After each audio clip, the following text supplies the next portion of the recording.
Yeah, we're gonna do a Nuzlocke. It's an incredibly difficult game. There's a lot of stuff to it. So I just kill this dude now. Takes months to complete a run. Okay. I'm sure it does. Okay, Torchic. I assume we just spam bite, right? Bite. Oh my god, this thing's so weak, dude. No burn.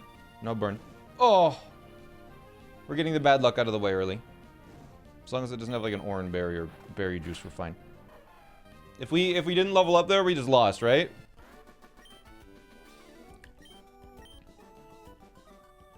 Because Budu one-shots everything except Lillipup.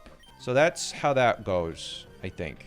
So this is the first battle. We have a bunch of level 12s. Calc is slang for calculator. Yeah, but... okay, alright, that has quick attack. I don't think the other ones have quick attack at all.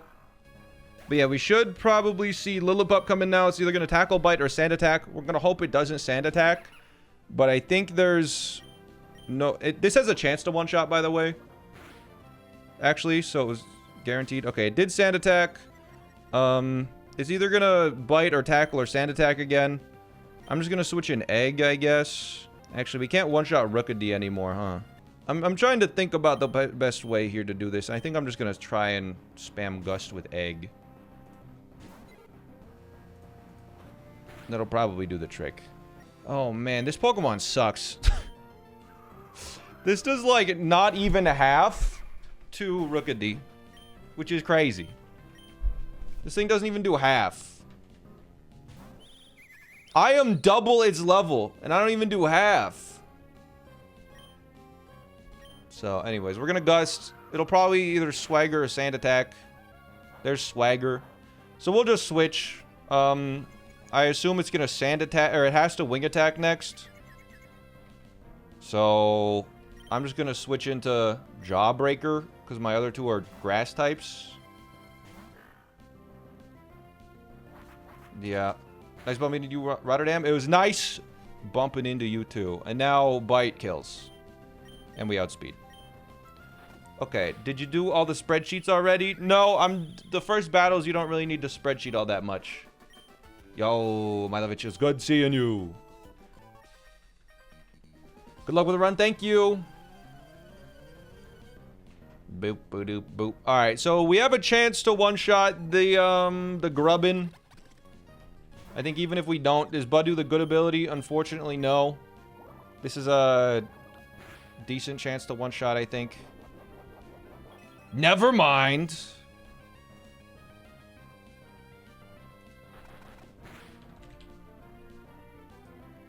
It was a coin flip, basically. Chat freaking out like Oldale, like bug catcher Rick is about to wipe him. Yeah, clearly. Okay, how much can Pineco do? Because wait, why was Pineco next? I'm confused why Pineco was next. I guess it does more damage, but it gets one shot and outsped. Does it know it has 30? It knows it has 30. Okay. It knows it has a focus sash, I guess. So this can deal up to 52%, apparently. Pin missile, 3 hits. Oh, never mind. Why does it not calc for 5 hits? Okay, so this can just one-shot, apparently. This can just one-shot, apparently, with pin missile. So we're going to switch into egg. These is 3 for switching AI. Okay, so this is going to deal very little. Yeah, and now we can just Gust once or twice. It's like, we'll probably have to do it twice. It was only a 6% chance. Or no, we guaranteed to have to do it twice, because there's an Orin.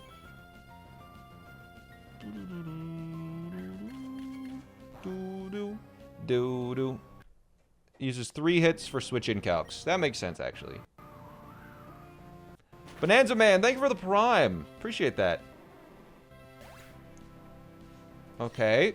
If you catch a red Pokemon, Ketchup would be a great name. Yes. Okay, now Sizzlipede has basically nothing for a Bubbly Beam Blueberry, because Bug Bite, Ember, or Wrap, Bubbly Beam is going to kill it no matter what. Bubbly Beam, go.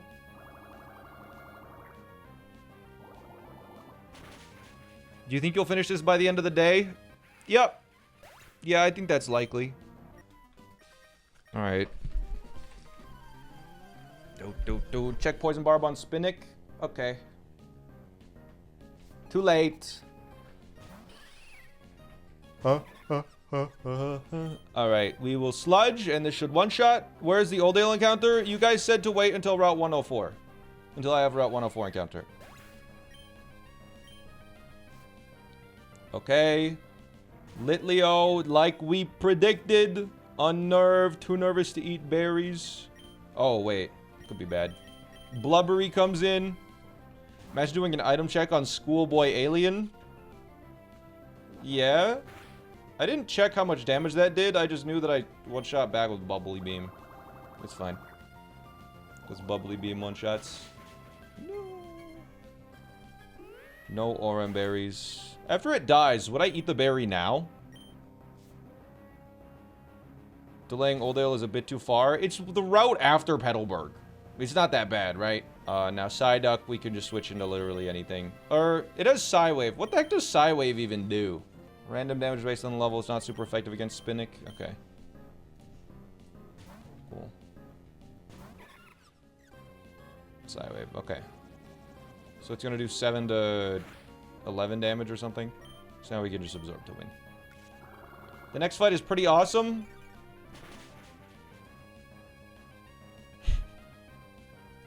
They just have Metronome. The Pokemon, they just have Metronome. Cool. So you can just, it's just a luck check. Okay. I guess we'll just try it. The thing with this is that Budew with a Poison Barb does do over 50% to...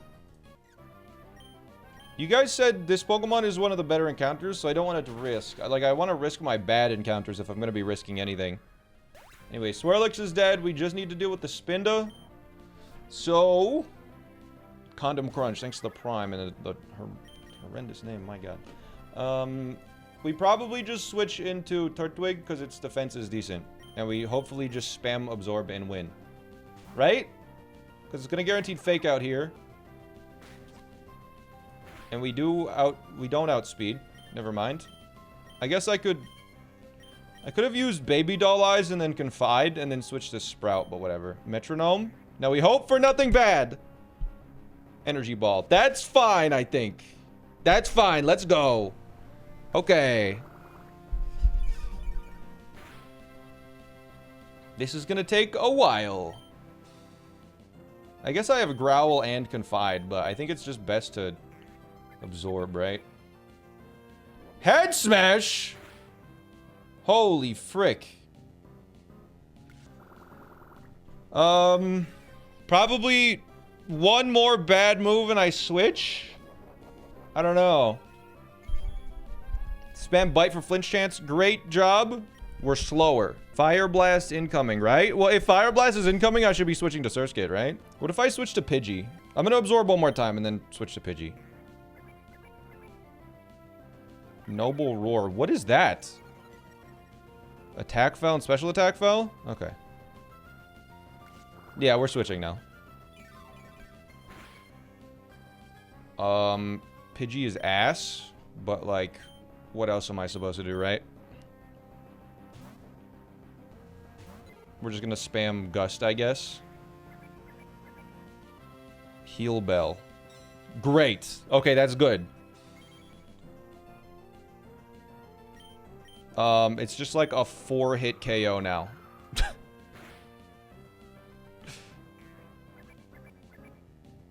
Brave Bird. Do we die to that? We might die to that. That might one-shot. It did not one-shot. Okay. Thank God. Thank goodness we switched out of the grass type. That's all I'm gonna say. Thank goodness we switched out of that grass type. Metronome? Okay, we could kill with another Gust now. Ally switch. You're stupid. Get out of here. Alright. No deaths. It's a miracle. Okay, we're fighting this dude. Are there optional trainers? Okay, we just spam absorb here. There's no optional trainers until surf routes? Okay. Okay. Then the berry pops. Krabby will be using Stomp here, I believe. It might use Mudshot for speed control. I'm not sure how that works. Apparently, it used it for speed control. Interesting. Now it will use Stomp. Oh, now it'll use Stomp. That's fine.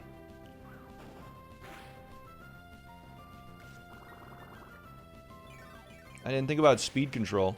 Anyways, we're at full HP now, so it's guaranteed to use Sonic Boom. The Yanma that's about to come out, I believe.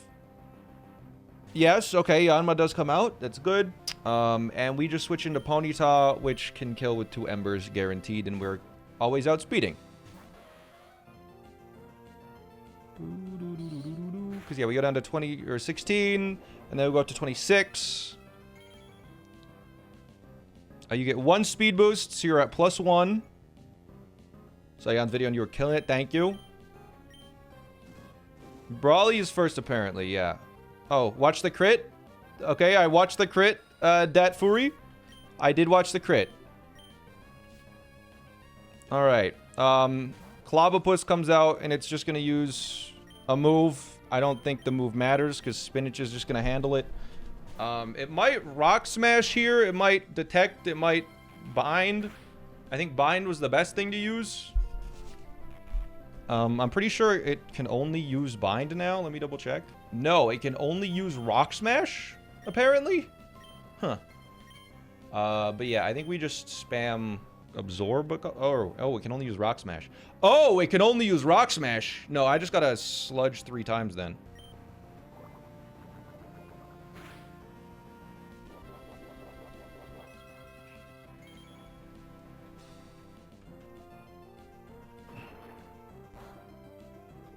Okay. Now since it's low on HP, I need to absorb.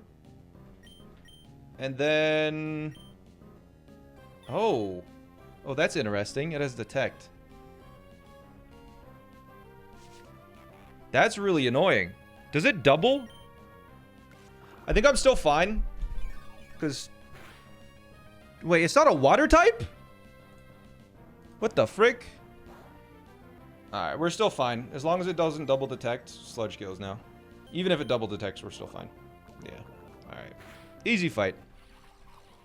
Clobbopus is full fighting. What the heck? It's water. What's a weirdo? Well, that was demoralizing, as it should be. Idiot. No, there are no setup moves. They are extremely rare. Drudagon gets Hone Claws, and that's it. You could Growl? I guess. But it's just gonna Hydro Pump then. Alright, so it will go up on the first turn and I will Gust. It sprang up. And now Gust is gonna deal a lot of damage. I get burned a little bit, and now it's gonna come down, and it's gonna bounce, and I can't get paralyzed because I'm already burned. And then I hit him with the Gust, and now he only has 1 move, and that's Bounce. So he's going to go up again.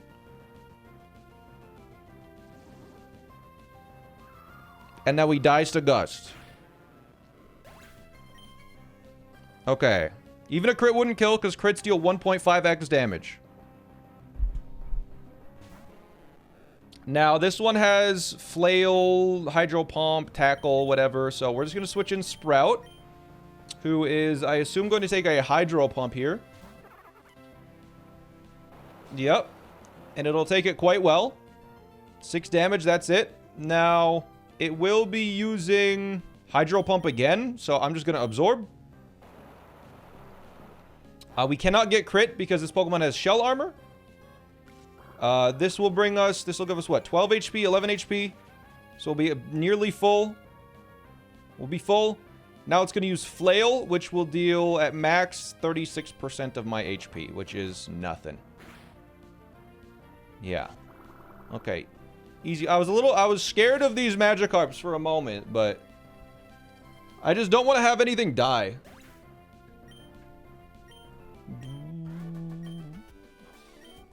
I mean, I guess I'll... Wait, can I just sneak behind? Oh. We must have been fated to meet, huh, Lady Cindy? Okay, Minccino, this is the biggest threat. So we Bug Bite, and honestly, we hope it Swifts this turn. That is also fine. For now.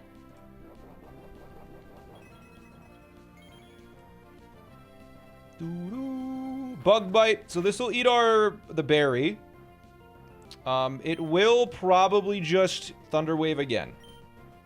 No, he uses Attract this time. Okay. So now we need to just break through this whole situation.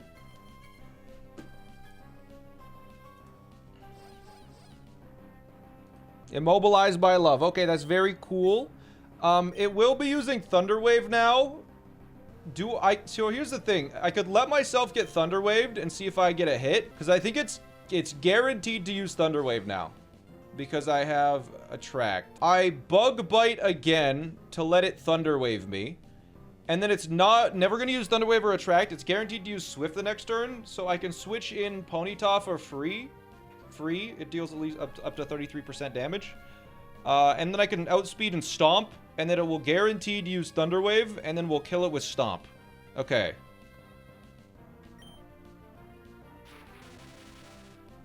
So, we wanted to use Swift the next turn. So we're just going to do this. Whatever happens, happens. It's fine. We use Bug Bite, which is nice. Now it's guaranteed to use Swift because there's no reason using the other moves. So it's going to Swift onto Tabasco.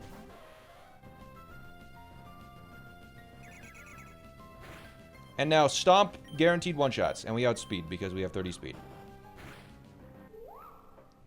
Okay. So now it'll send in... it doesn't really matter. It's probably going to be Jigglypuff, though. Yeah. Now, Jigglypuff is stupid, but Spinach should be able to handle this.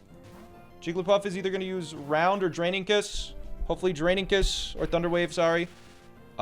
Fortunately, we do have the Cherry Berry here. And we will two-shot with Sludge. Don't think we can kill with Sludge. We do two-shot, so we do have a little bit of luck situation going on here.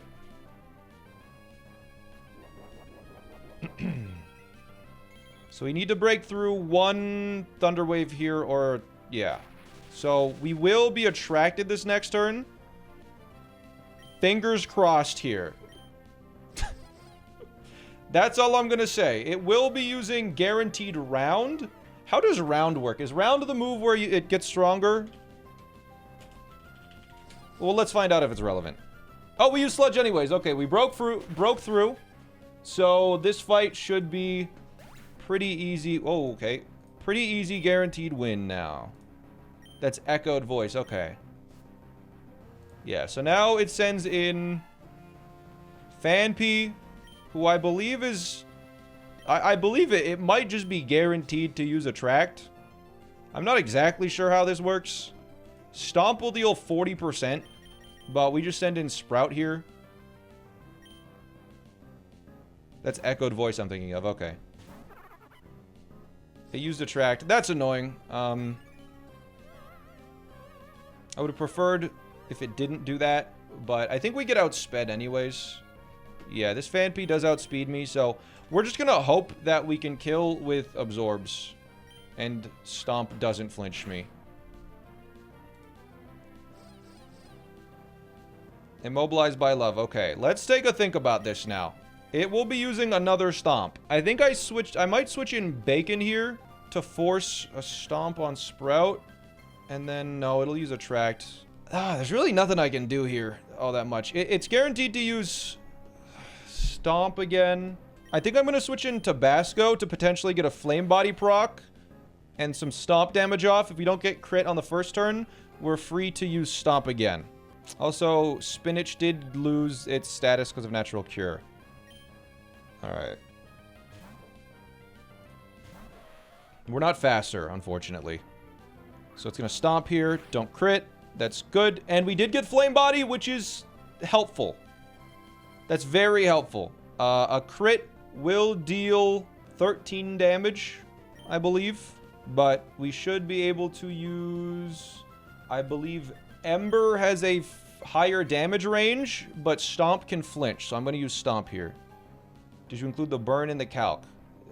Crit ignores burn. Does crit not ignore burn? Crit doesn't ignore burn. Okay, so we are guaranteed to win with Stomp then. Unless it attracts. Okay, it can deal 6 damage maximum with a crit burn. We could get Cute Charmed. Who the hell cares? Alright, I am free to hit it one more time. Because a crit will deal maximum of 6. Probably a tail whip would have been better, but whatever.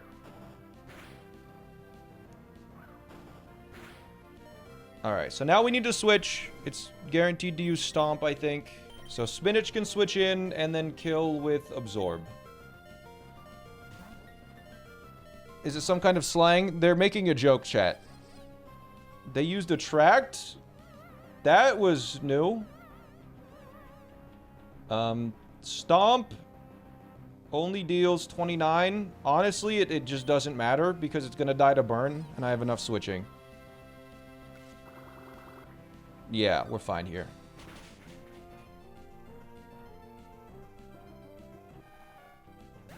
Alright.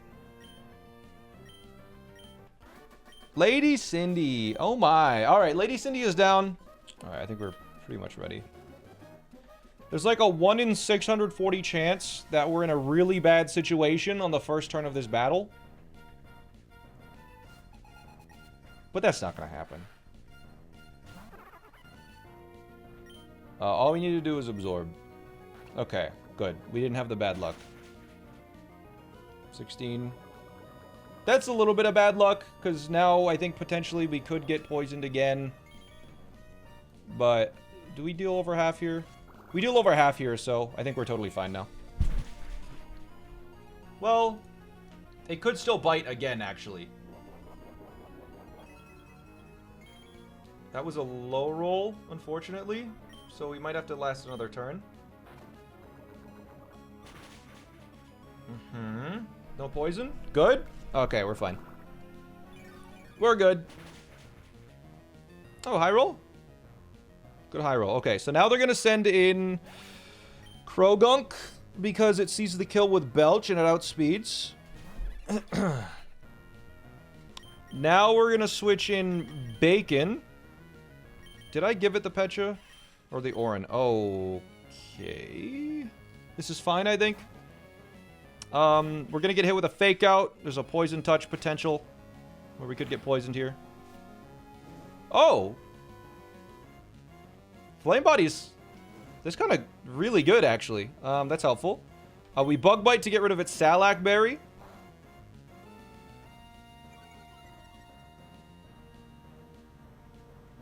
Because we never want it to be able to use Belch. And now... we will switch into another Pokemon to be able to just handle this quite easily. Because the burn is actually... it's pretty helpful. But Blubbery should be able to handle this now. Pizza Priest, thanks for the 19 months. And Bav, thanks for the Prime. Okay, that deals basically no damage now.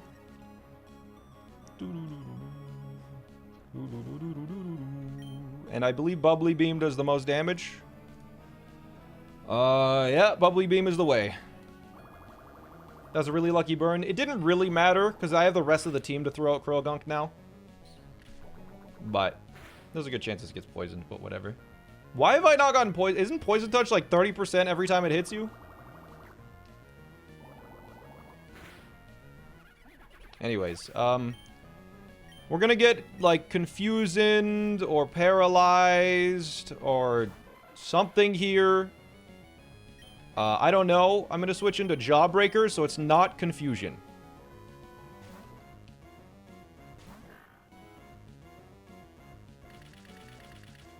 We take this. Do we take this? What the heck? Why did that do so much? Okay, so... it sees kill with that now, so I think it's guaranteed to use it. A 5-hit would have killed. Yeah.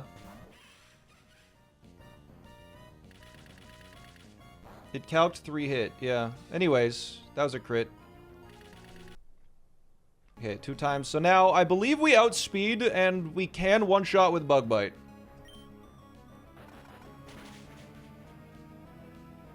We eat the berry though.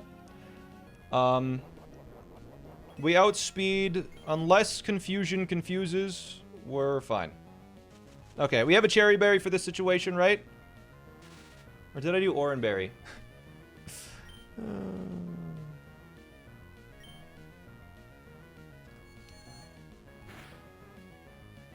Alright, we're fine. Good! Did you pick up the heart scale? I did, yes. Alright, so that is the first boss battle down. God damn it. That's not the original text, is it? Battle time, let's go. What do you prefer, fishing in the sea or a stream? I've been fishing on stream lately.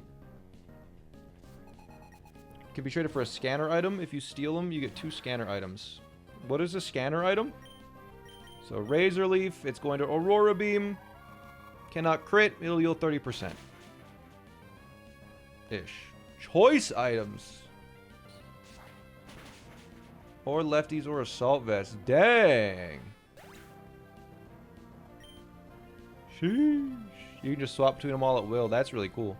Okay, now Lombre comes out, and we just don't want it to teeter dance. If it teeter dances, I might do a little switch dance. Just because I don't want to have to deal with anything. Did I? No, I didn't need to. Seismic toss. Perfect. All right. Fantastic.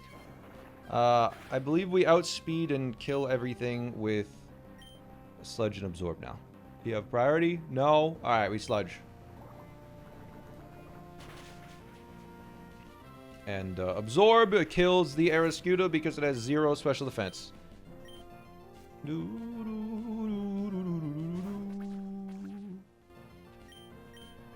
Is 0 deaths in 3 hours kind of crazy? I play slow.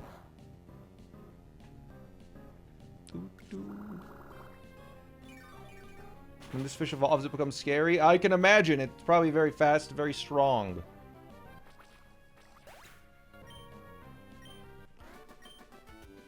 Like in deep sea fishing, I lost spectacularly. Yeah, you did, idiot. You don't get EXP. Not if you're at the level cap.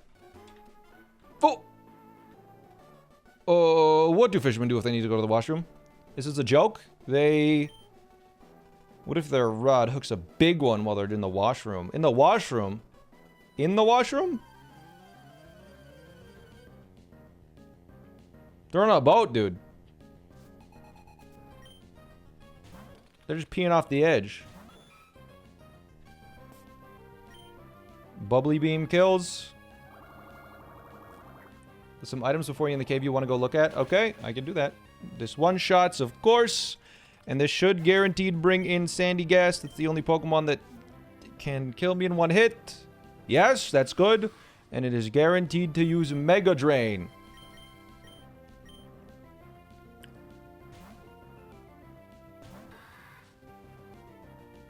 There it is. Nothing. Now, we do have a chance to one-shot with Razor Leaf. It's a 50-50, I believe. Alright, we lost the 50-50. It used Astonish instead of the other move, which is good. And now we can just absorb, and we're guaranteed. I don't know why it didn't Hypnosis there. Probably should have. At least tried to. Anyway, so what's the over-under? You beat this before Peach Out? I don't think I have enough time to dedicate to do that. Okay. Mawile. Yeah, Mawile comes in, and it's just going to use Fire Fang. Guaranteed. It has to use Fire Fang here. So we switch into Tabasco. Yep. We can't get burned, obviously. It could get burned, though. The Mawile could, right? Yep. Okay. Now we just spam Flame Wheel. Or does Fire Spin do more here? Yeah, Flame Wheel just 2 shots. What am I saying? I was thinking like over time, but whatever. Run Bun came out recently.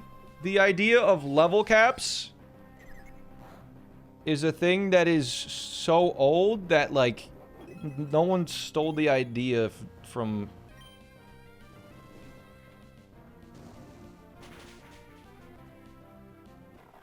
Anyways.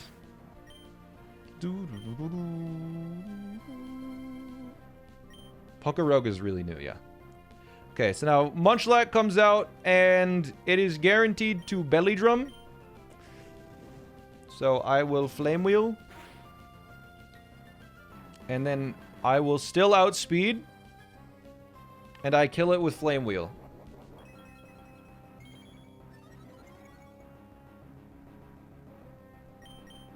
Not guaranteed. I mean, it's guaranteed to win, whatever. It doesn't matter.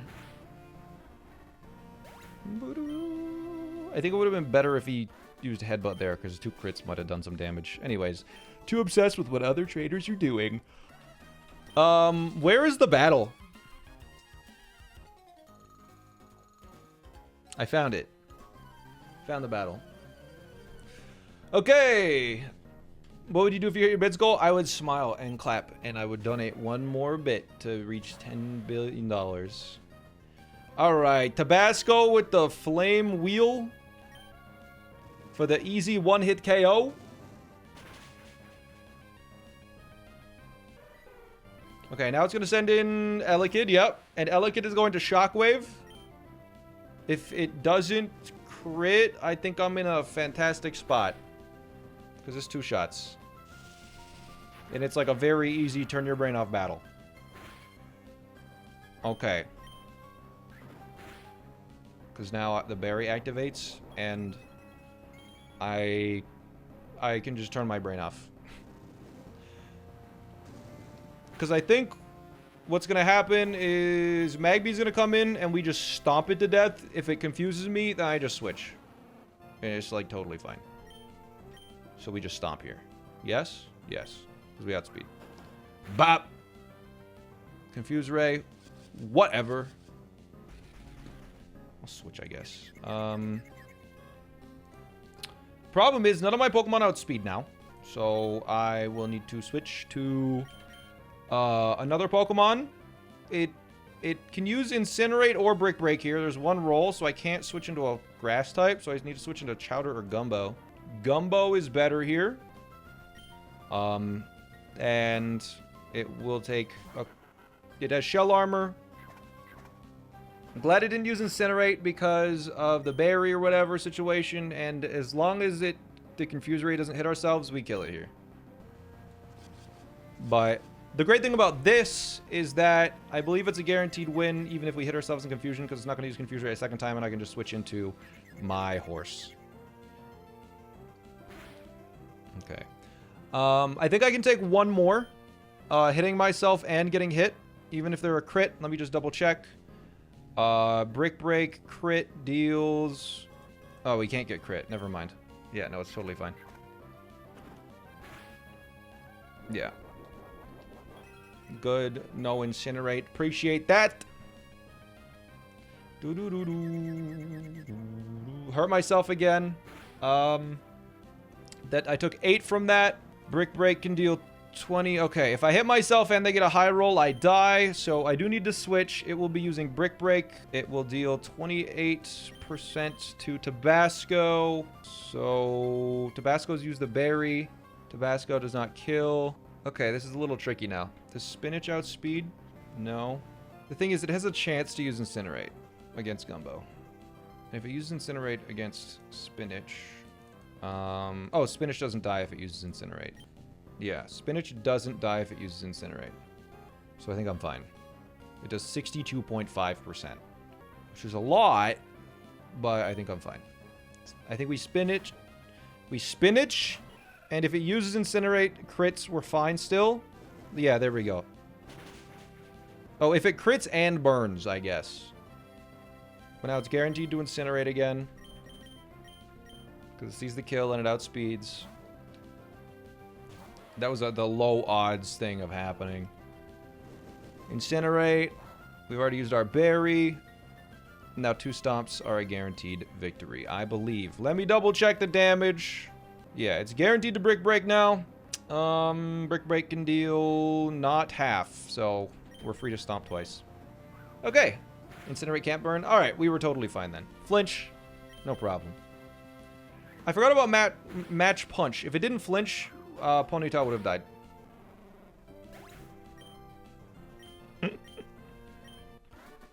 Oh, it could have confused Red, yeah, but we'll just do some switching. Oh my god.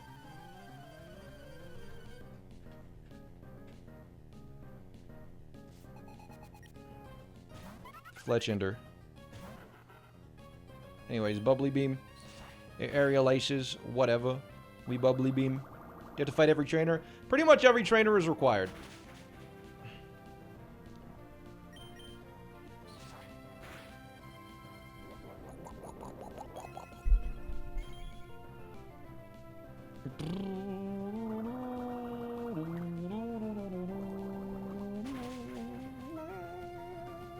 Okay, there's no overlapping rolls, so it is guaranteed to headbutt this turn.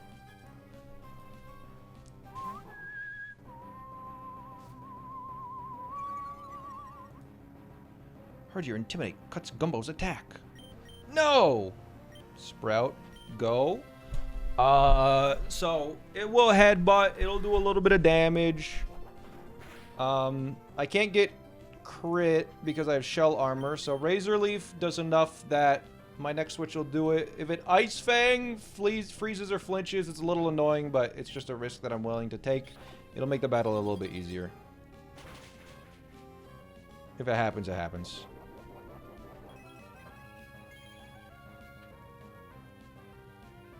Okay, cool. This battle is easy. Because now we're able to... we're going to get hit with another... Ice Fang. Fortunately, Meatloaf is guaranteed to not get frozen here, and I believe it's guaranteed to kill.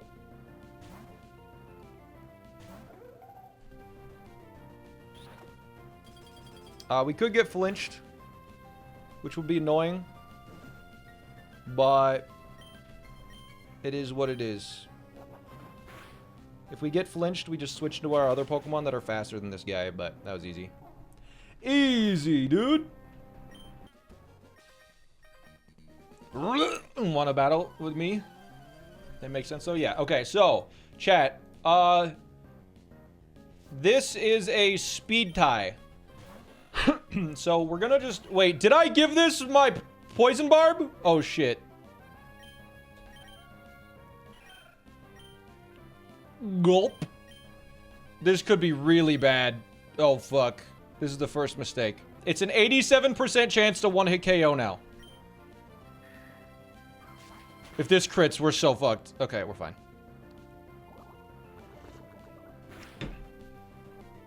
Yeah, we're totally fine.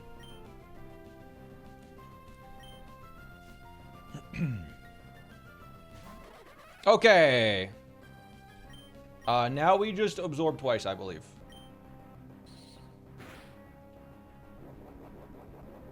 Yes. Riskless, by the way. I like how we're both shaking a little bit, huh? That's kind of cute. It's the second mistake that kills the run. We just won't make another one. Okay. But yeah, this outspeeds by 1, so it's guaranteed, but... Sonic Boom!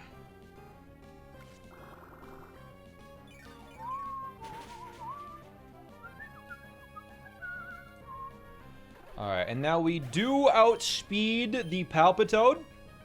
And we kill it in one hit with Absorb. The Epic Cake, nice little 23 months, appreciate it.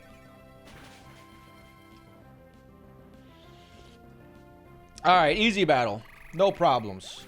No, not even close. Wait, you said you weren't invited because you'd finished it. Or do you just mean Norman? You have stream times anywhere? I stream at 1 PM usually. I'm streaming early tomorrow, though, for hide and seek.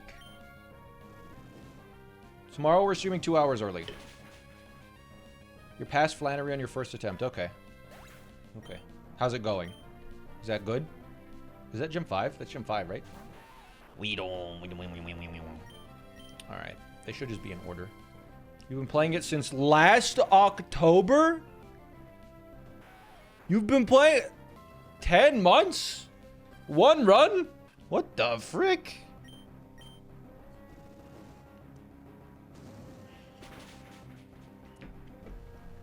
Holy. Yeah, tomorrow's gonna be a short stream that starts early.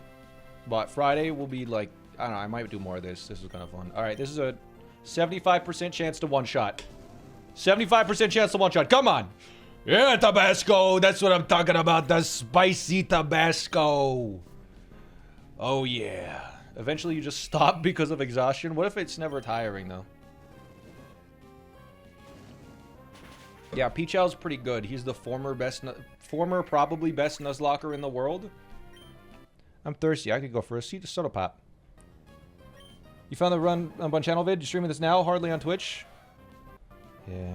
Okay, against this, we just spam Flame Wheel and hope to God we get a burn at some point along the way. So just burn first turn and make this easy on me. Okay.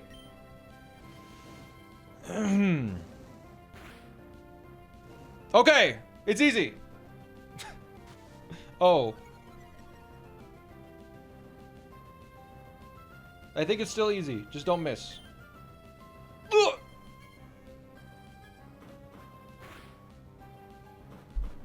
No, wait, it's still easy. Right, because it got burned. It's easy. It got burned. It's easy. It's free. It's free. As long as you...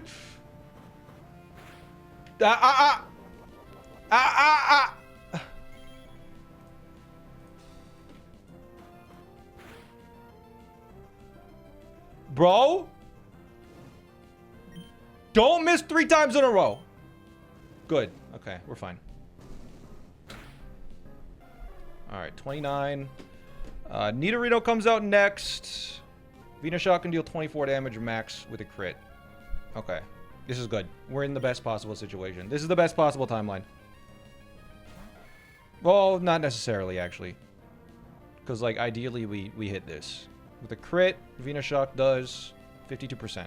A Poison Tail crit poison could kill. Also, Flame Wheel. So... I'm gonna Ember here. We're gonna Fire Spin. Good.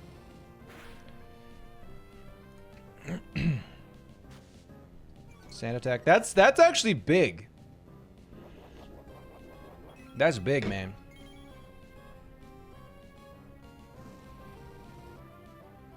Free damage. Yeah. I get to Ember now.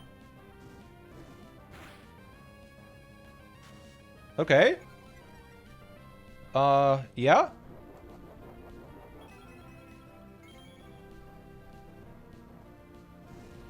Sure. Oh, we missed. Sand Attack again, idiot. Venushot. Okay, now we switch. Interesting how the AI goes for Sand Attack. Yeah, there's like always just a chance, but basically we calced for like worst possible situation. That's what we did the math for. Anyways, it's gonna use just any like random move now, so Gumbo's gonna come in and it's gonna knock off, and then we should be able to kill it.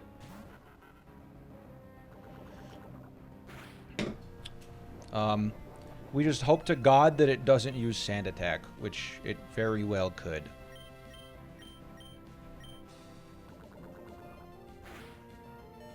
Okay.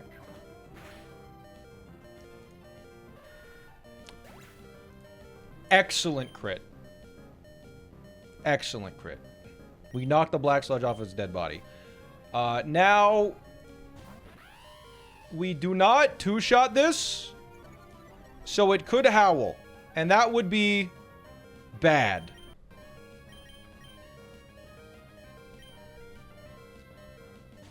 There's actually like a pretty good chance that it howls. Oh, it attacks. It sees the kill. Never mind. Never mind. We're fine. We're good. We're good. We're good. We're good. Okay. So now we Sand Tomb. And then we Razor Leaf. And as long as we don't flinch a million times, we're fine.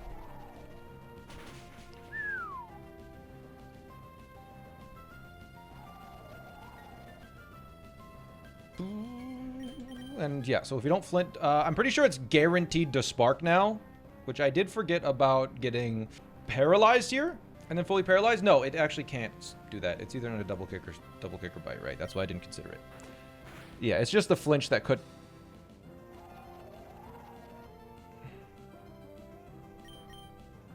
Okay, we're fine. We win. That was a tricky fight. That one was probably the highest likelihood of losing a Pokemon in that fight. And there's like nothing we could have done. I mean, I guess I could have caught a wild Pokemon, but I ain't doing that. I can't swim, so I'm pretending to swim. Sure you are, Haley. Sure you are. Don't bring Chowder. It's too late! Alright, again. Gumbo opens with... Is it a knockoff or is it a Bubble Beam? Let's double check this. I believe it's a Bubble Beam, actually. A Bubble Beam... Will... If Bubble Beam crits and gets a speed drop, there's a situation that can happen. Egg now comes in and takes a Force Palm. If he gets paralyzed, that's fine. Because now we one-shot with Air Cutter. We did not get crit, so Flaffy is guaranteed to come in and use Shockwave. If we got crit, then Nidorino would have come in because it would see the kill. But it doesn't see the kill, so Flaffy comes in, and now Shockwave is going to happen. We switch in Sprout to take the Shockwave. I've realized a mistake here. I 100% could have just used switch in Roselia and Sludge killed. We may be able to do a little bit of steering right now, actually. Give me a moment to think. Because right now it's guaranteed to use Shockwave. If I switch in Roselia, we do outspeed the Flaffy and can Sludge. You need the Roselia HP for Nidorino? Not if Grottle never got hit. But I think we're just gonna go Sprout. Because Sprout doesn't two-shot, that's the problem. Well, fuck it, let's just go. Screw it! This feels... I don't want to think about it too much.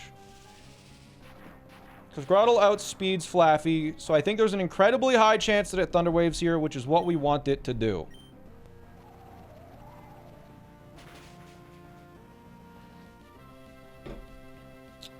Just gonna trust the instincts here.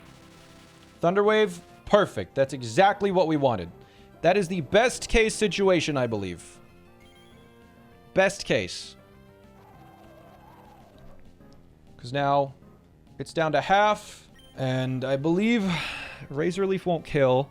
It most likely will Thunder Wave again.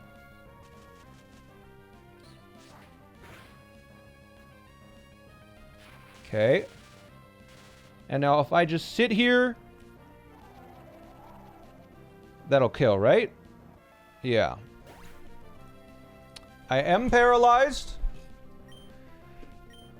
And Venoshock will deal half of my HP. If I get just one Santum, this battle is so easy.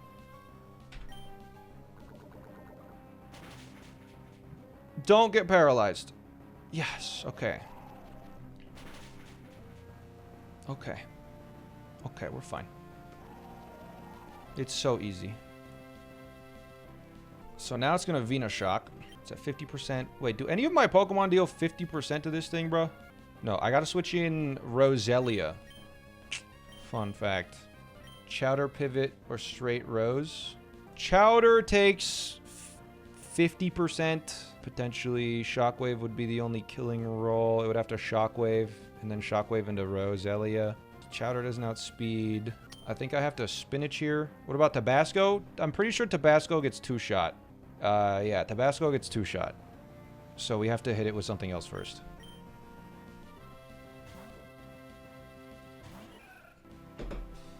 So we take a Venoshock. No crit, please. Thank you. Okay. That helps significantly. Because now, I hit this with a Sludge. It'll deal a quarter of its HP. Yes. Yes.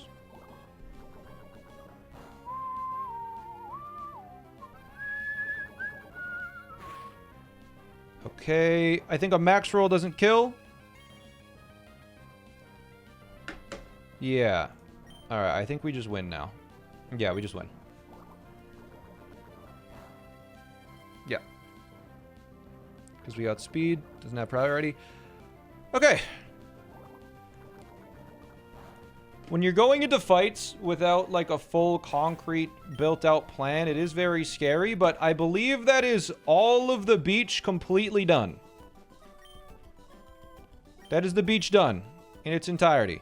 Sup, idiots? Yeah, we win these coin flips easy. After this, we scale. What does that mean? People have been saying that all day. Alright. Ice Fang. We win these coin flips. It's actually such an easy game.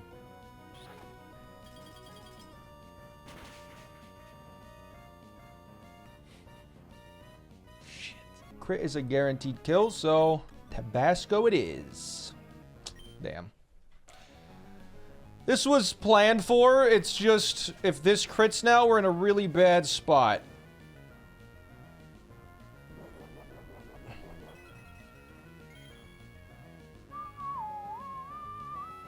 Zero deaths with 16 hours? That's actually just a 6.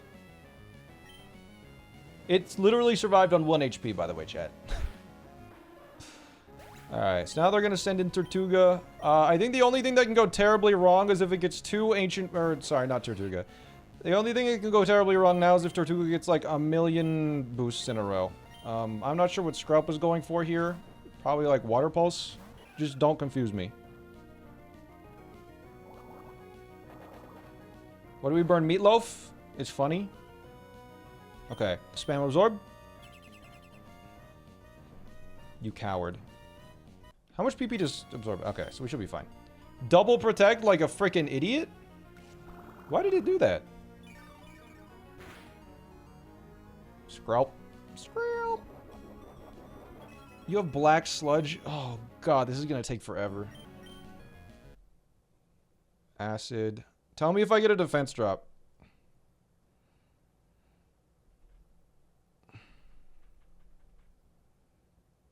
I don't think I did. Okay.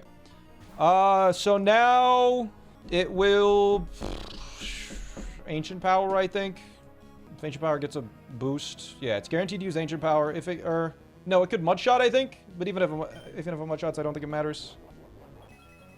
We don't one-shot with Absorb because it is a Rindo Berry. So, it either Ancient Powers or Mudshots. I'm not sure, because Mudshot's a speed lowering move, and I'm faster than it. But I'm so fast that one Mudshot won't be enough. So what Ancient Powers? Okay. Chromosphere, thanks for the 30. And then this guaranteed KOs, and it's going to Aqua Jet because of that. And we'll be going into the next battle with a decent amount of HP. Good. Another riskless fight. Yep, another riskless fight. We're feeling good.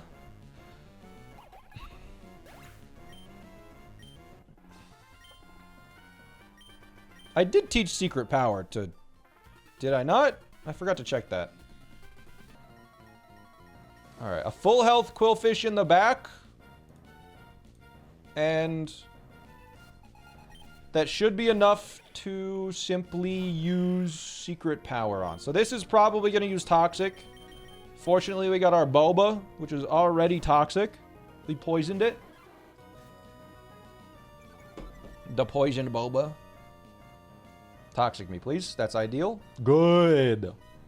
Thank you. And we can just Secret Power. And we're just a little bit of a power struggle here where we're just going to Secret Power. It's going to Venus Shock. I'm going to Secret Power. It's going to Venus Shock. It might use Baneful Bunker every so often. But I'm pretty sure Secret Power does not make contact, so it doesn't matter.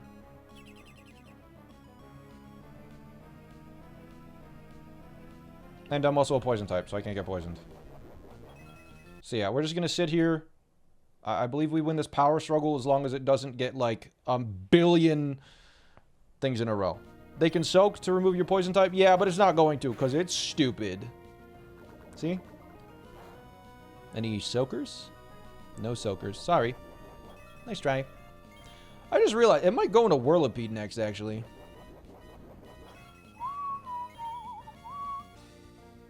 Black Sludge. We Secret Power. Okay. Now, I didn't actually check what Pokemon comes out next, whether it's Frillish or Whirlipede. It might be Whirlipede. It is Whirlipede. Okay. Rollout is just always +7.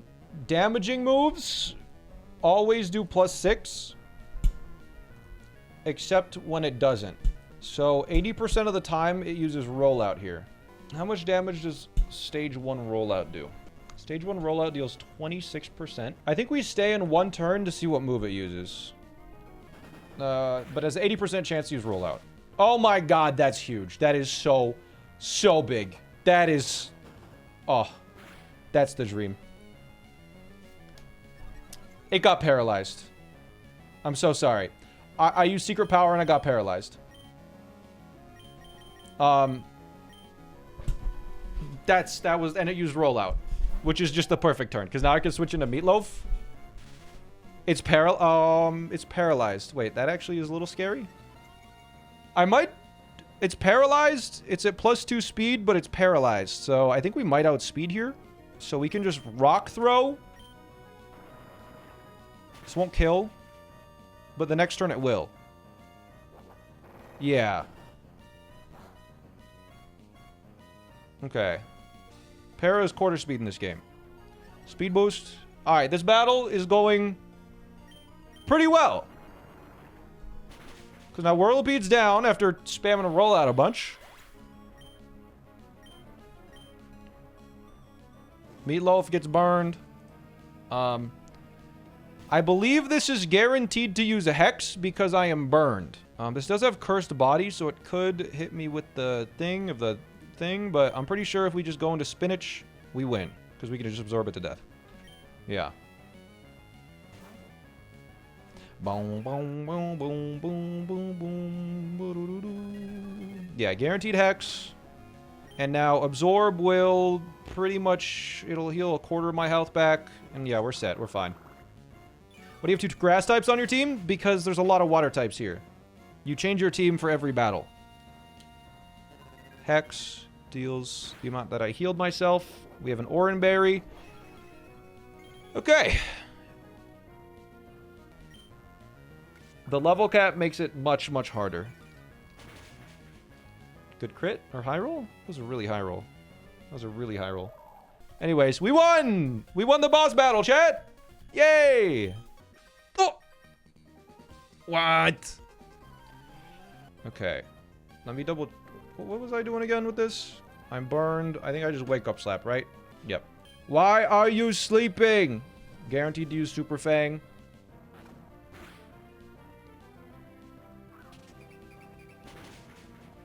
Nobody told him, right?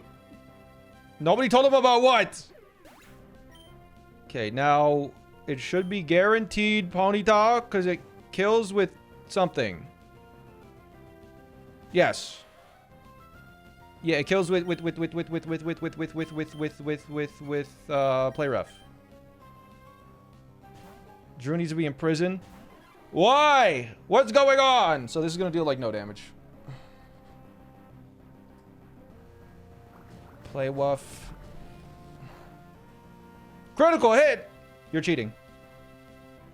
We bubbly beam twice. No burn. Crit. It's so over. People who know.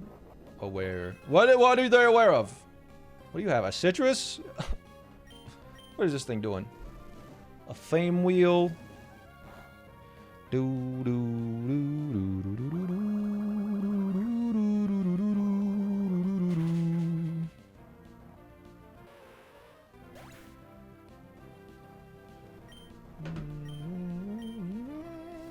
Can't you wait, chat, for the time at, like, badge 6 when one battle takes this long to figure out how to do? It was, what were we fighting with this thing? I'm pretty sure it's Super Fang. No, it was using Shockwave here. And so I am switching into Roselia. And after Shockwave, it will be using Super Fang, probably.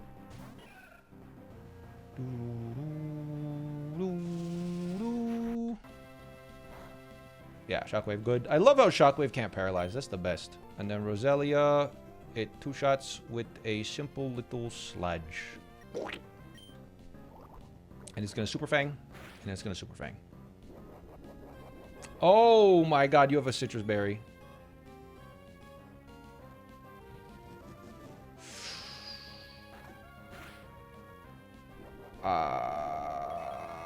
Right. I forgot to give it a poison barb.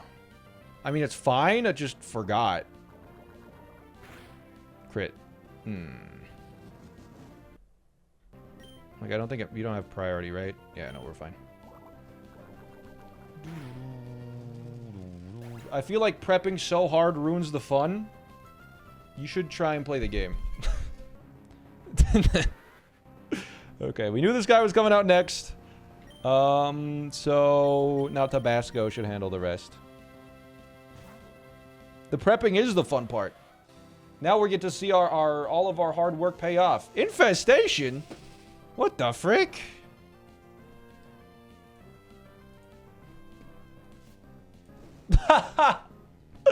Oh, he's stupid. Now we just flame wheel twice.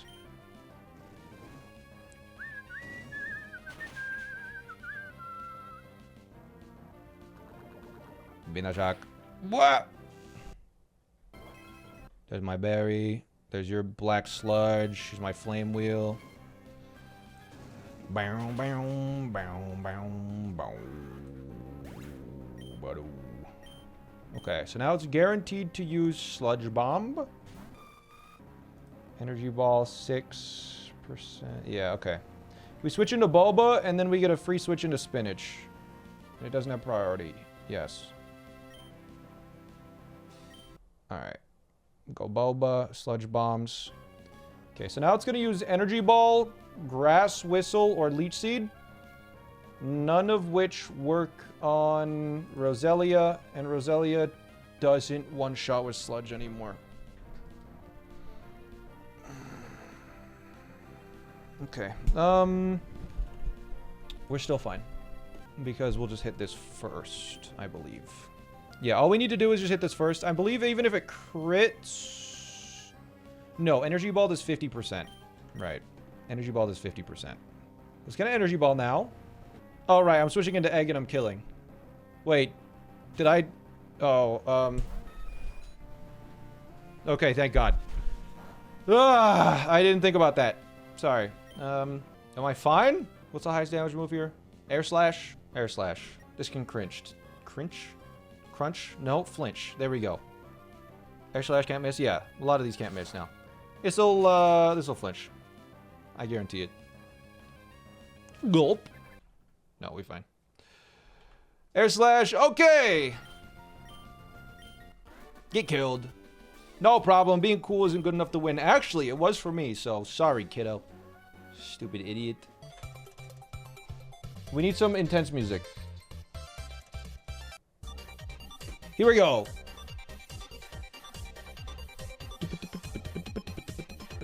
Air slash. The gym order is switched. Yes. All right, no crit. Sad. Force bomb. Paralysis. That's why we got the cherry berry, baby. Good.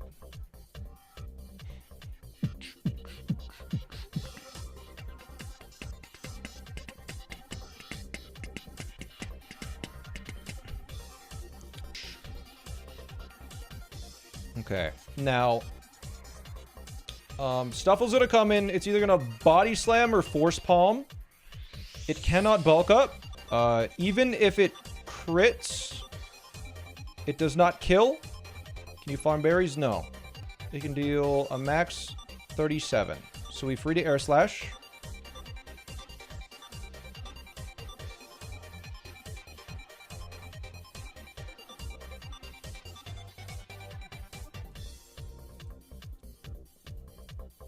It flinched? Okay. So now, I believe we just don't even need to switch off of egg. Because we can just spam air slash now. Because we do one-shot the Mankey with air slash specifically. Defiant. I don't see what's defiant. We just kill this, right? Yeah, okay. All that planning for a flinch that makes it a clean sweep. Yeah. I mean, you have to plan for the worst. If something better happens, fantastic.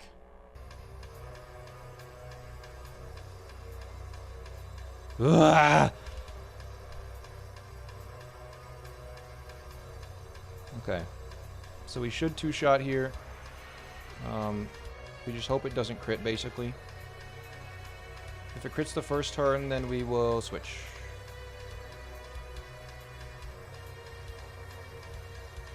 Because then quick attack crit kills. That was a good roll, I think. So we're guaranteed to kill now. No crit. Alright. I'm going to double check. A quick attack -1 crit does 56, does 33 damage. So we're fine. Going to quick attack. Even if it crits, we're not dead. It's a really smug looking duck. Yeah. What the hell's its problem?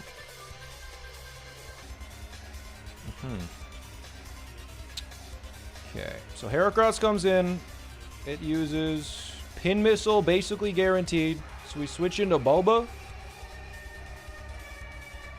who gets the Intimidate off. Just Pin Missiling. Yeah. This is going to take a while. 5 times. It can't really do anything else to me except Pin Missile now, so... This may just 1v1. Does it have Guts? It has Swarm. I need to pay attention to that. I'm going to Poison Fang once here.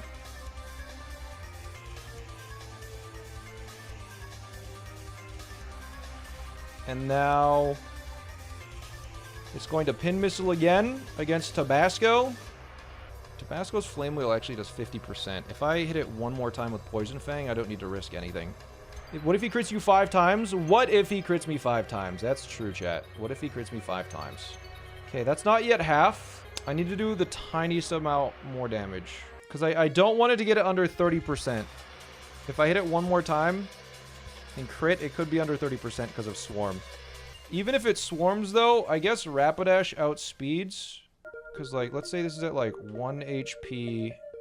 And then Pin Missile hits 5 times and it crits.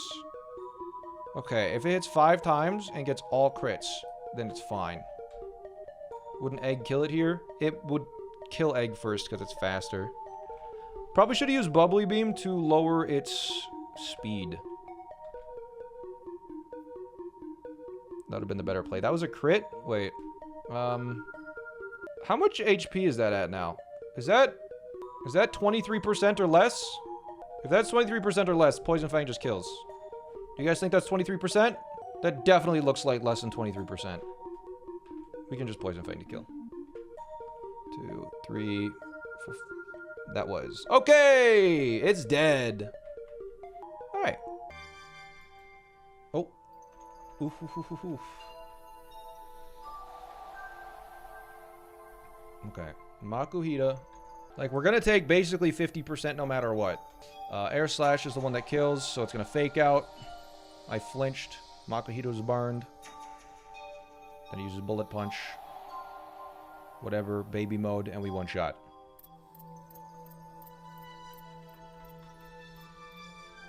It's really not that hard. Now it's gonna send in Mankey, isn't it?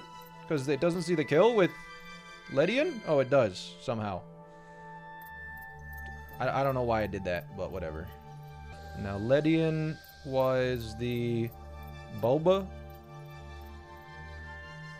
I gotta understand why that happened. Bulba for the Intimidate. It was just a 50. It was not a 50-50. That's not how that works. It's outspeeds and outdamages. No, it doesn't. Ideal 50. Wait. Ideal 54% damage. It deals. Ideal 54.5% damage. It deals 53.9% damage. Out damage is based on current HP. Really? Oh. Wait, what was I doing again? I'm paralyzed. Okay, we should outspeed and kill with... Wait, I forgot to attack. Ah, whatever. What am I doing again? What kills? Flame Wheel. Match Punch. Yeah, okay. It thinks I'm gonna kill it. That was a crit?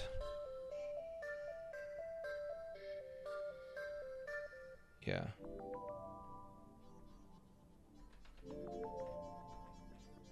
That was free with the burn, yeah. Okay, the monkey. Yeah, we just send in Spinnick.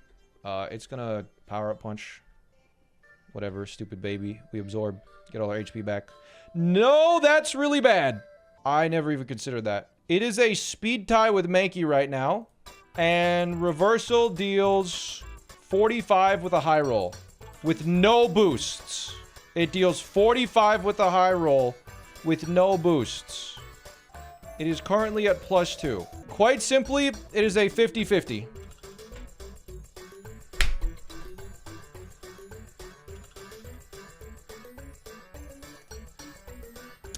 This game is easy, bro. Just go Quilbo. Yeah, and risk the thing that's gonna counter all of the Pokemon in the gym? No, thank you. You said Brawly is free with the Quillfish. I'm not risking a fucking Quillfish. No shot. Send it. Let's go.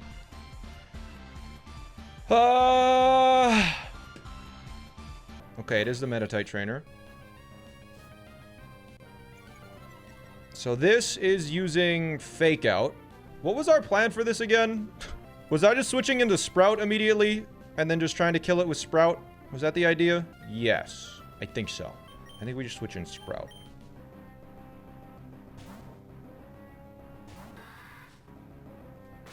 Yeah.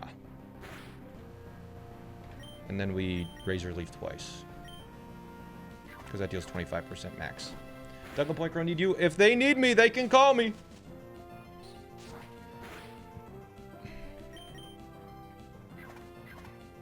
Okay, so now Girder comes out. Because it deals more damage than I can deal to it. And Girder is going to use Low Sweep or Bulldoze.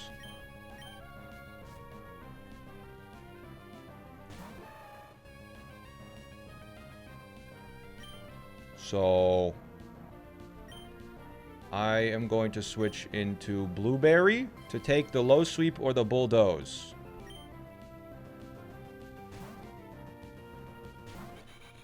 Wait, oh shit, that's the wrong Pokemon. No, wait, that's Vital Throw or Facade. Don't bulk up. Oh my god, dude. Okay. I mean, we're still fine, because now I can just Gust twice. Yes. Now I just Gust twice. Why did it send that in? Wait, what the hell? Does it not? It outdamages my turtle. I'm so confused. Why did it do that? It looks at current HP. Oh, it outdamaged my current HP. You know, you're right. God, that makes things so difficult to predict. Bleh. Wait, bro, is a berry? Oh, no, it's leftovers. Okay, we're fine. Get out of here. That makes this game... That one aspect makes this game significantly harder. So hard to predict what's going to happen now. Okay, so now this is going to use either Rock Throw or Low Sweep, I guess. Right? It will Rock Throw. I don't know about that. We'll find out. Highest roll in your remaining HP number is the percentage AC, yeah. Rock Throw. Okay, cool. Now it's going to Bulldoze or Low Sweep.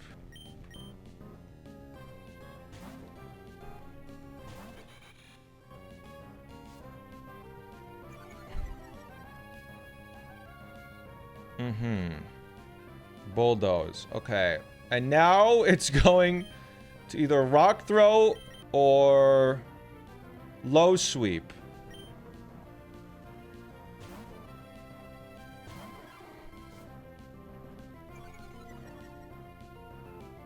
Yup. Okay, there's Low Sweep. And now it doesn't matter what it does because it's at -3 and Gumbo can't get crit.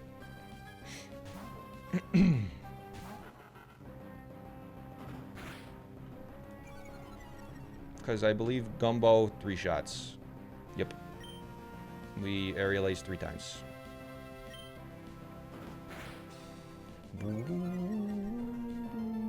No matter how scary it looks, chat,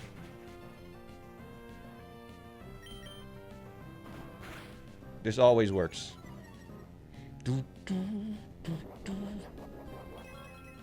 Did we check item? What do you mean item?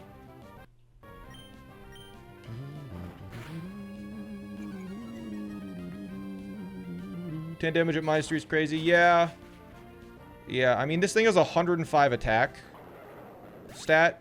It's like such a crazy attack stat. Anyways, Black Belt Christian's down. On to the next trainer now. Might is right, come on.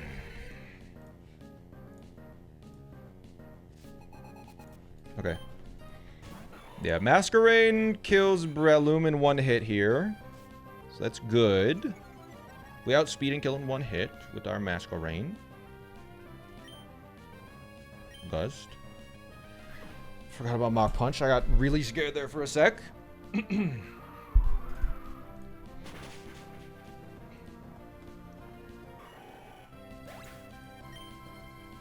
Okay, so now sends in Mienfoo. Yes. Mienfoo, it uses either Rock Slide or Fake Out. I think it might be an even chance. So you just send in Bulba. Bulba 1v1s. With Poison Fang. Oh. Intimidate. Doesn't help. We outspeed it so we can't get flinched. And Poison Fang 2 shots. 2 Intimidate Mons. We actually have 4 Intimidate Mons, I think. We have Masquerain, Sandile, Shinx, or Luxio, and... No, we have 5. Quillfish and Mighty Anna. I don't know how that happened. Delay for Covet? Yeah, we did. Alright, now...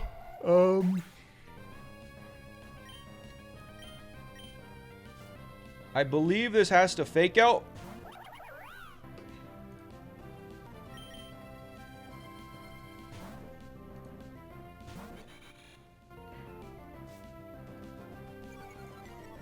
So switch in this. Good.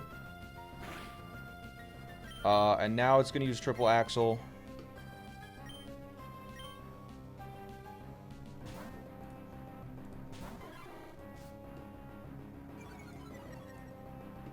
It's at -2. Yeah. And because it outspeeds, we one-shot with Revenge.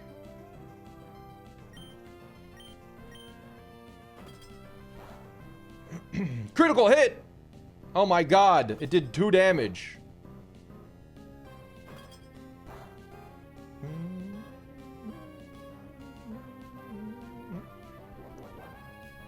So that should one-shot because of the double revenge damage. And then we have one more trainer we gotta deal with that... What the hell is this guy? Alright. I'll crush you. Are you worried about Brawly with a normal resist? Oh yeah. Oh yeah, we thought it through and... I can't remember what we came up with. Wait. Oh shit, I started with the wrong Pokemon. It's fine. Check it, chat. Check it. Check it. Check it. Check it out. Check it out.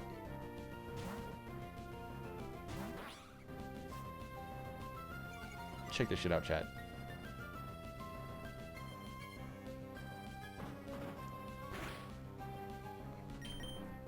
Check this shit out. It Drain Punches now.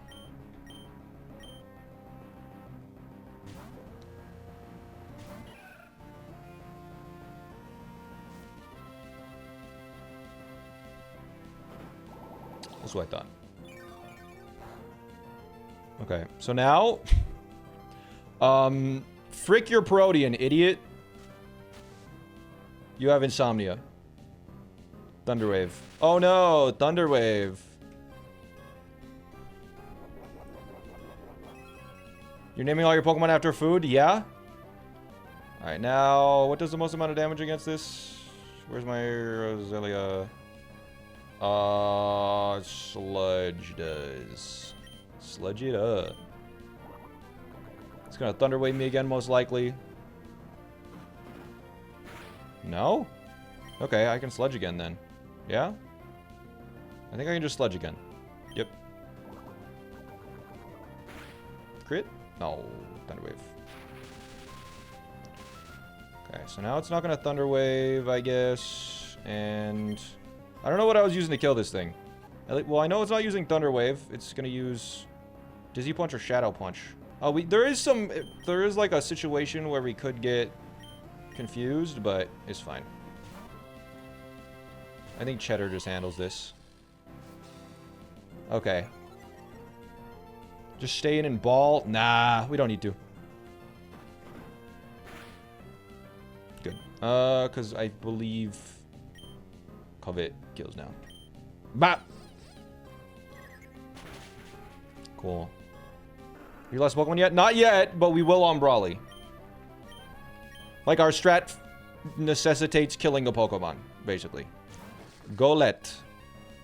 Okay, Golett. Were we going to Intimidate it once? I can't remember if we were going to Intimidate it or not. No. I don't think we needed to. Because Razor Leaf just... Does anything have Pursuit? Let me double check really quick. No, nothing has Pursuit. Okay, so we're fine. I believe Sprout can just 2-shot with Razor Leaf, and it cannot 3-shot me. And I outspeed it, yes. Good. Unless it uses Drain Punch on the second turn and I get a low roll. Which it might. I don't know. Who knows? Sprout sucks, to be honest. Sprout is cool. This is a problem. Okay, we got a high roll. Shadow Punch. Alright. We're all good, baby. We're all good. We got the berry and everything. We had to wait nearly 4 hours for gameplay? Who had to wait 3 hours? You should run a Fernate? No. You missed the fight? What do you mean the fight? No, we prepared for the fight 4 fights away, so we knew if we could evolve Masker Rain or not. Yeah, it was like 20 minutes that we did prep for, chat. Come on. Okay, so now it's going to do something. I don't know. Boba handles it, I'm sure.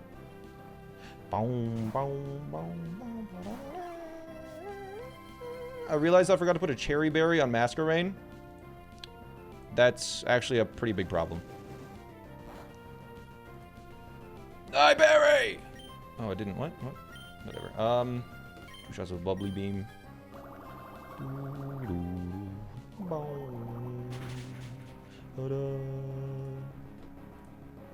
It's fine. +1 Orin, apparently, yeah. I'm on the Run Bun. Oh, yeah. Oh, yeah, we're killing this thing. Uh-oh. Does this outspeed me now? No, it doesn't. It's stupid. Not that it even mattered, but... Okay, so... we will now be using... Poison Fang. Against the Hakamo'o.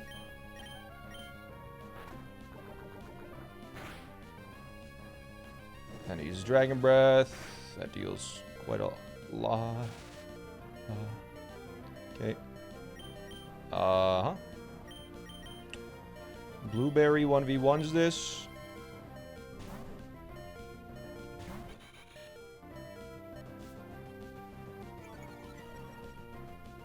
Because I believe Gust will kill it. As long as we don't get paralyzed.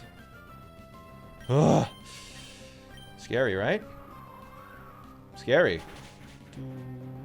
And we quick attack. Oh, wait, no, you have a citrus. Never mind.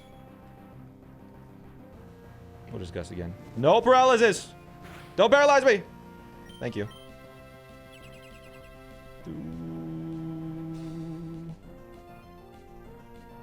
Masquerain, Pony, Timber, Quill, Grot, Lux was the Pokemon you had in mind for Brawly. Thank you. Check if you have Hidden Power Flyer. Flying, no. We have Ice and Dark if I scale. Heartbreaking. It's time. Wish me luck. I literally need it. I need the luck. Just go. Just go. Okay. There's so much that could go wrong here, man. There is so much that could go wrong.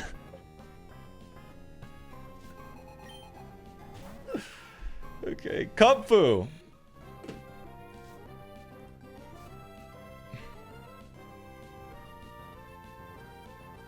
Fight. We use Gust first turn. If it high roll crits, we're in a pretty good spot. It did not high roll crit. Okay. It did high roll though. Mega Punch, don't crit. Is that a max roll? That is almost a max roll. My god. Okay. Then we Scary Face because it's going to Sucker Punch.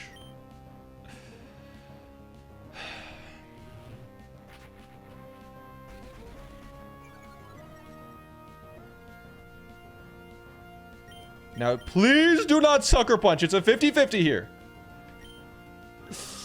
That's good. Okay. I'm at 39.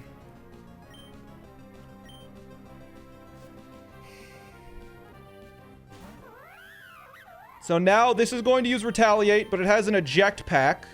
Or an eject button. Eject button. Not an eject pack, different items. We quick attack to activate the eject button using it. Kicking it out. And I believe this sends in... I think this sends in Combustion. Yes, okay.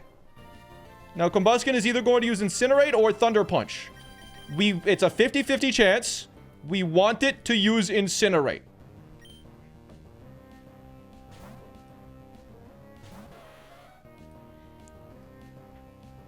Good. Okay, that's big. Now, it's going to get a speed boost. And it is a speed tie. So, it is a 50-50 whether this bounce goes first or not. We want to win the coin flip here. Good. That's huge. Now, next turn will be faster. Guaranteed. So, its next move will also miss. So, we should get a bounce for free as long as we don't get the 1 in 20 that... Oh. It's a little dangerous. That's a little dangerous. Bounce hit, though. Okay. So it did use Workup. What percent is that at? I don't think Stomp kills. Unless it's at 23%. That's not 23%. So we bounce one more time. Double kick. Shouldn't kill as long as it doesn't crit. Okay. This is good. This is very good. The fact that Tabasco is going to survive this as long as there's a 1 in 20. Thunder Punch, okay. Please kill, please kill, please hit, please hit. Yes. Okay. Okay, that's good. That's very good. Now Buniri or Lopunny comes out again. Lopunny is going to kill Tabasco. But that means we take a Retaliate quite easily. It doesn't really matter. It's gonna just use any move. It doesn't matter. I could keep this alive if I risk a crit on Masquerain. And you know what? I'm gonna do it. Because it's risking a crit on specifically... It is risking a crit on specifically only Retaliate. It has a 1 in 3. It's about a 1 in 48 chance, I believe, that Blueberry dies here. Because Tabasco is so low. You need this Masquerain to win. I don't think we need this Masquerain again, do we? Do we need this Masquerain for anything else in the fight? I don't think so. It's just not gonna happen. It's not. We won't get crit. We're looking for a Drain Punch here. We're looking for Drain Punch here. Okay, that's middle ground. That's fine. Yes, good. Good. Okay. Who, as long as it does not get crit or flinched, we're in an okay spot.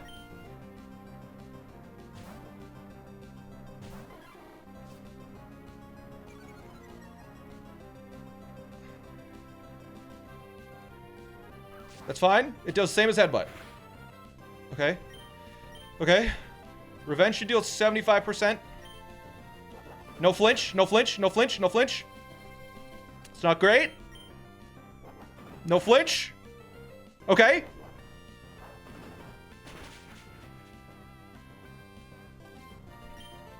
Just gotta hit one more of those. No flinch. Okay.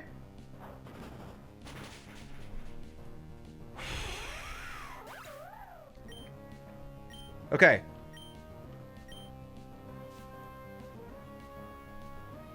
Hitmontop comes out. Hitmontop has to fake out. Is that correct? It has to fake out. Okay. Fake out deals I need to intimidate this. And I could use Blueberry, but Blueberry takes 25%. It might Pursuit here. No, it can't. I don't think it can Pursuit. No, this can't Pursuit. Pursuit doesn't kill. So it won't Pursuit here. It can't Pursuit. It won't kill. Or I'm under 50%. We gotta check Pursuit AI really quick. Okay, if Pursuit can KO, it can't KO. If I'm below 20%, plus 10. If I'm below 40%, then plus 8. But there's only a 50% chance. Is that 40%? I don't think that's 40. So it cannot Pursuit here. If I switch into Blueberry Fake Out, I think I need to sack Tabasco here.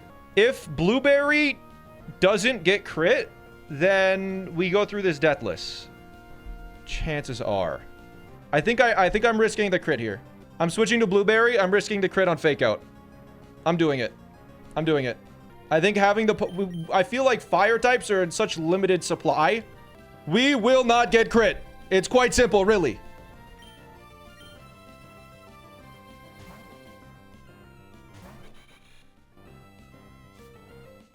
We ban Drew if I get crit.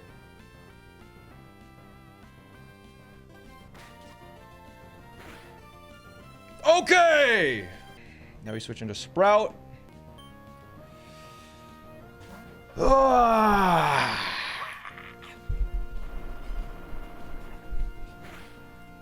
Okay. Okay. Okay. Okay.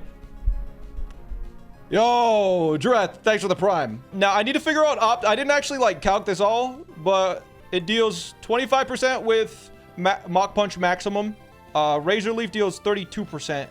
Sand Tomb deals... I'm gonna have to calc this through, actually, really quick. Sand Tomb does 6 damage plus 7 every turn. So, if it lasts 2 turns, do you pivot to Boba now?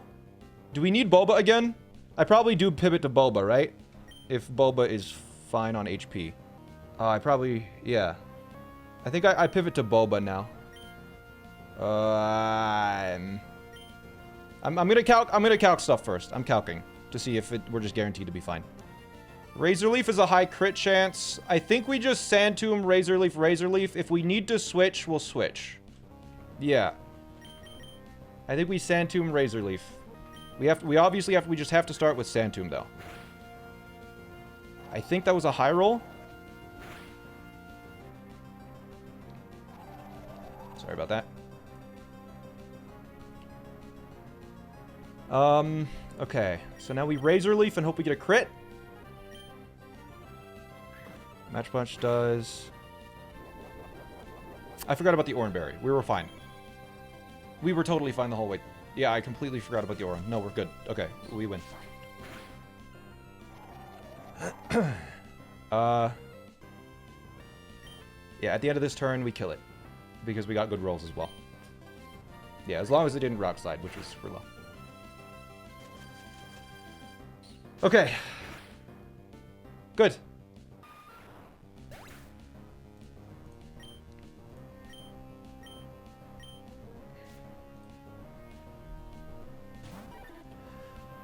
Now, Poliwhirl is going to use Ice Beam.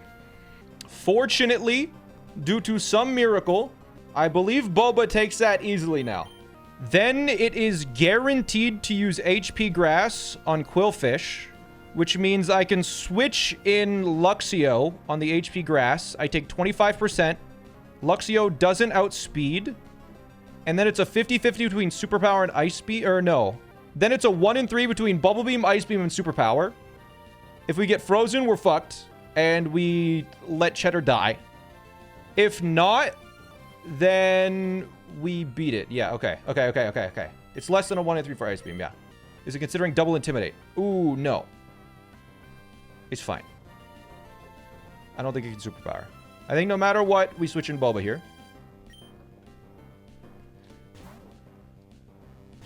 Alright. Intimidate is fine. We get Ice Beamed. It doesn't matter if this gets frozen. We're done with Boba. This is just for the, this is just so we don't get, we get the HP Grass going into the next one.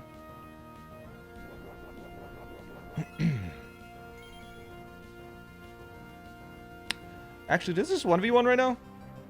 Because it's got a HP Grass. It deals 22%. I think we hit it at least once here. Yeah, I think we just hit this thing once.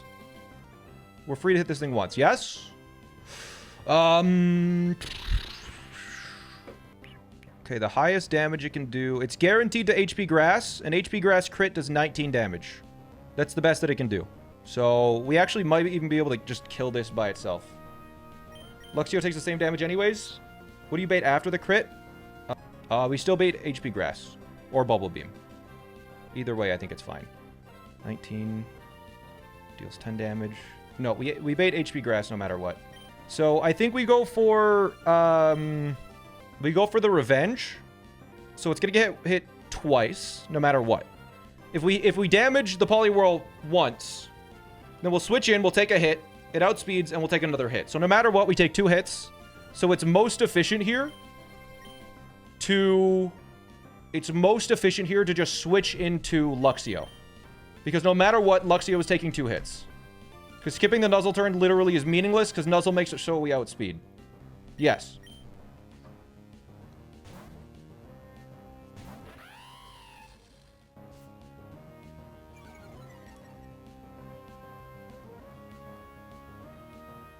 Power, just don't crit, and the grass is green. The hidden power grass is green. Okay.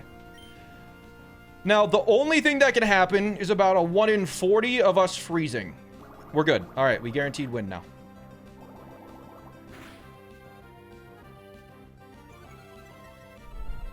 Sorry.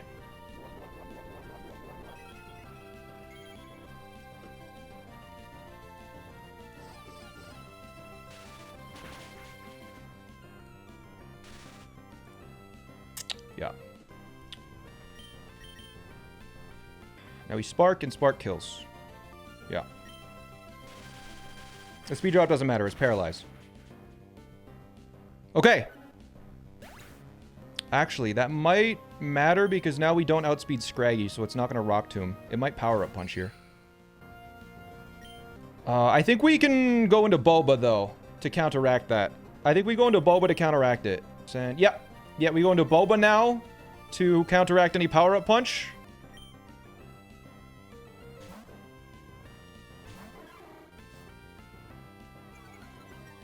Hopefully it uses Feint Attack, because that also killed, I think. Now it's bed. Nice! Good. And now it'll probably Rock Tomb, but that is good. Okay. Feint Attack again. Fantastic. And now I believe we just guaranteed win with Wake Up Slap.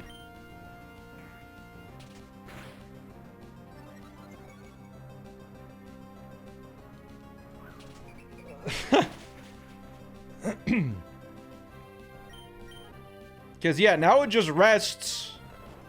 And we're going to slap the shit out of it saying, "Wake up, idiot."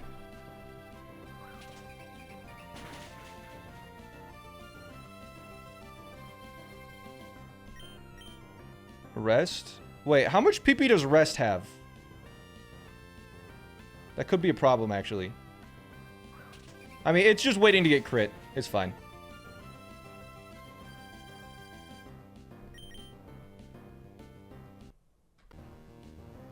Just throw a Leer in? I don't have Leer, is the thing. There we go. There's the crit. Click Leer. Yeah, click Leer. I don't have fucking Leer, bro. I have Bide, Low Kick, Rock Throw, and Wake Up Slap. Anyways, we did it! Deathless! We defeated Brawly! Prepare to be fricked.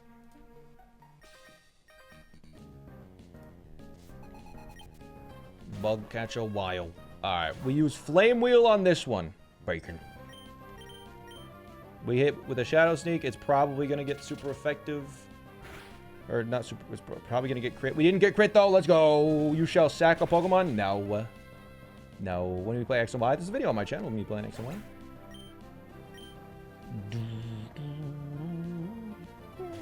Yo! There's a hype train going. Okay, Cricketune. Why did I bring like so many... Why did I bring Dreadnought for this? Chat, why did I bring Dreadnought? I just Flame Wheel and it kills. Oh, that's why! I'm kidding. Even if that crit, it was fine.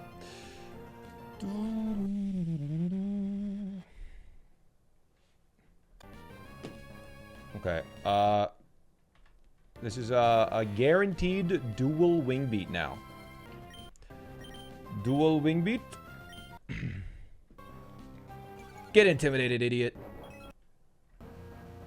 Okay, dual wing beat. Bop. Bop. Leech life deals up to 44. Up to leech life. A leech life crit deals up to 100% of my HP. And it will be using leech life. So I may need to switch. I think Boba is the way. Yeah, we Boba and we Waterfall twice. Pivot through bacon into chowder? No, it is Giga Drain.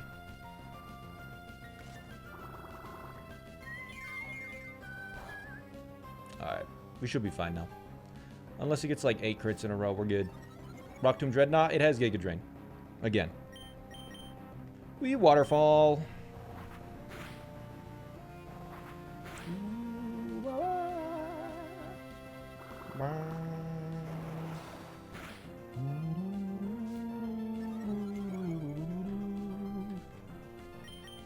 Go Dreadnought. Go Dreadnought. Why aren't you going Dreadnought? Alright, if that dual wing beat, dual crit, high rolled, I think we still survived. Waterfall. Alright, another trainer down. What's the next person have? Is it another bug catcher? Let's go. You think you could beat Elden Ring DLC no death? I mean, yeah, with enough practice I could, for sure. Okay, Bug Maniac James, here we go. Show this loser what's what. We Rock Tomb. And this one shots, because it's quad super effective. And they sent in Vibrava, which we thought that through. This is good. This is good. That was a bit more of a complicated thing to expect. So I'm glad we thought that one through. Now Ice Fang, they'll hit us with a Stomping Tantrum, which will deal up to 75% if it crits.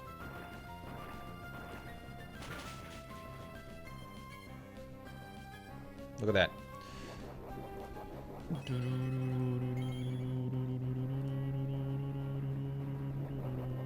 Ice Fang will kill, even with the Yachi Berry. Okay, good. And now they send in Ribombi. And as long as we don't get confused, we'll be good. Bacon, bacon, bacon. So we're going to take a Magical Leaf right now. And that's going to deal like nothing. And then it's going to Signal Beam. I could get confused. But like, who cares? What does Fake Tears do, actually? It could use Fake Tears. It lowers the target's special defense. Okay. It won't use Fake Tears, then. Flame Burst or Flame Wheel is the same thing, so we're going to use Flame Burst, because I haven't seen it yet.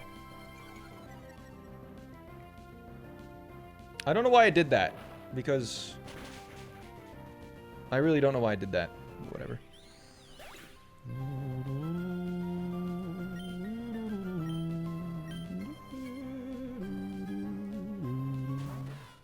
So now, the Shedinja will be using, not Will-O-Wisp, because that can't do anything. It could use X-Scissor. 49%. Alright. This could look scary if it uses 2 X-Scissors, but trust me, this is perfectly safe.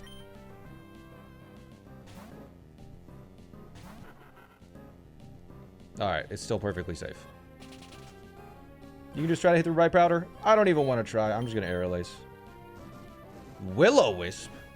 I see kill, bro. Why are you using Will-O-Wisp? What was he thinking? Is this going on YouTube, Mr. Smant? Ah, maybe. We'll see. Alright. Zero risk fight. And we get to fight a Furfrou now. Furfrou.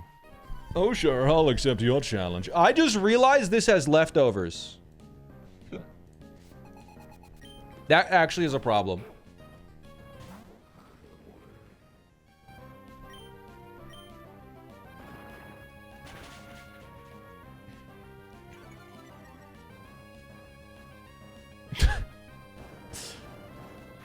We're fine though. It's all good. It's all good.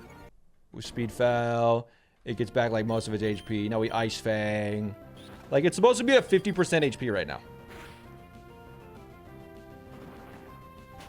Nope. Nope.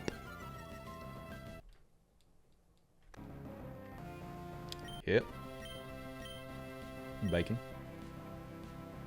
You no longer live crit. Use Rock Smash.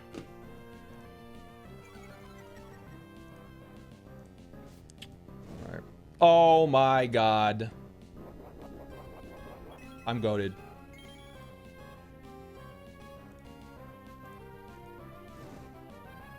This guy got freaking owned, dude. He is stupid. He's a stupid idiot. Flame Burst. That's why Bacon is the GOAT. Headbutt. Youch.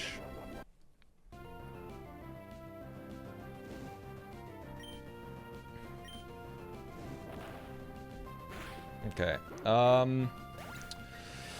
So it's gonna crunch. How much does crunch crit do? 76. Damn. Okay.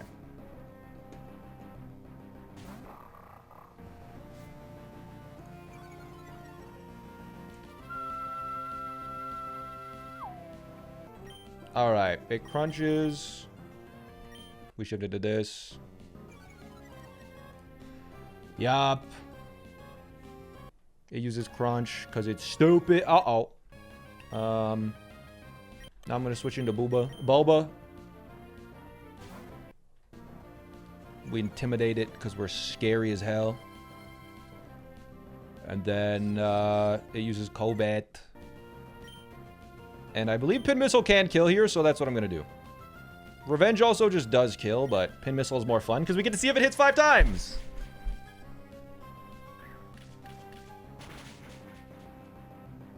Three, 4. Oh, come on. Kronk. That was a crit, bro. Calm down. Can 2 hits kill? 2 hits does 40%. Is that at 40? Okay. So another crunch crit kills me. Cool.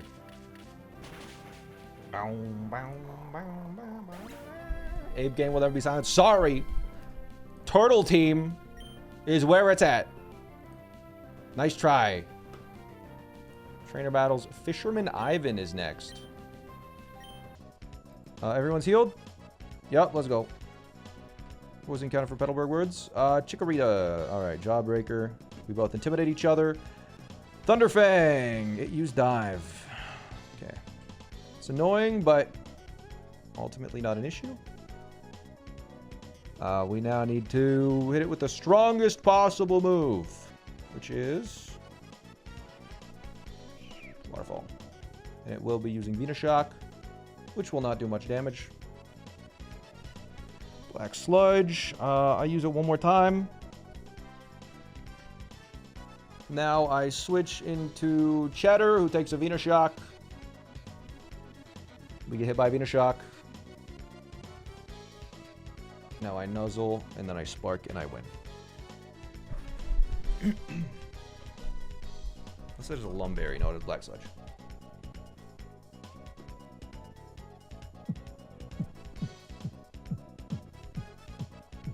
Paralyze, maybe on the move.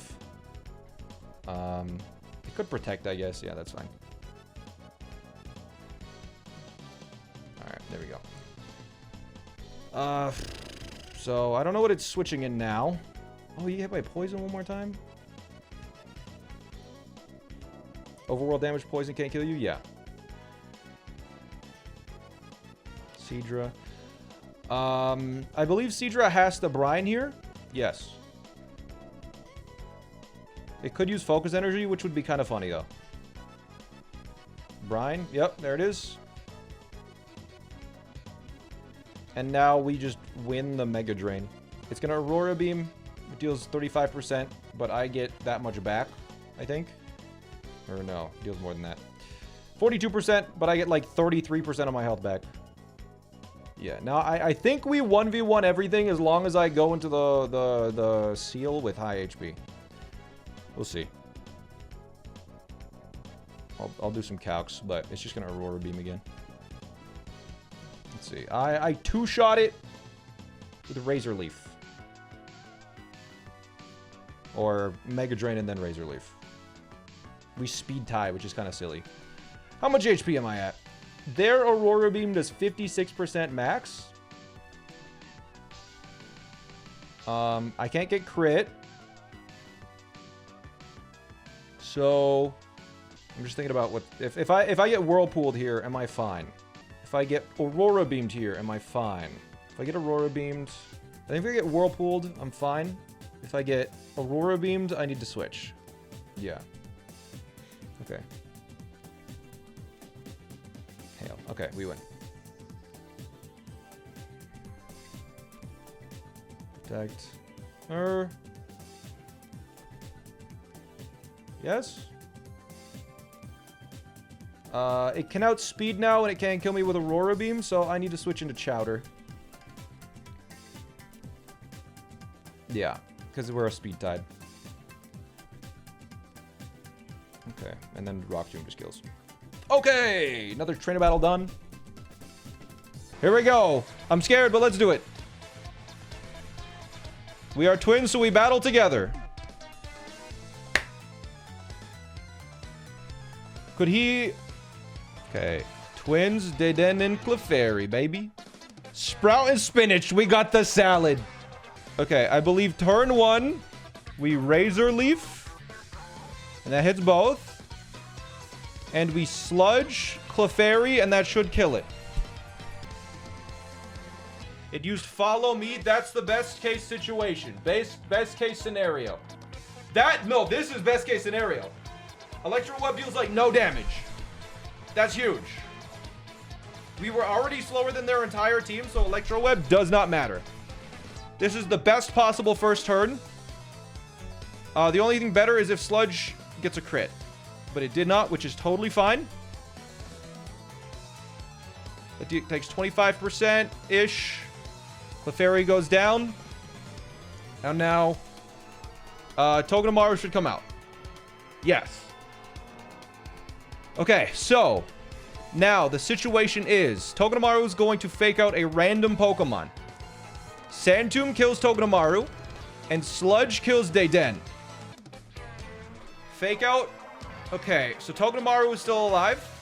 We get Electro Web again. Again, best possible move to get used against. Dazzling Gleam does quite a bit more, so the fact that we're getting these good rolls is good. This is good. So Deden is dead. And honestly, Deden was the bigger threat. And we're in a really, really good spot now, and it's a very easy victory.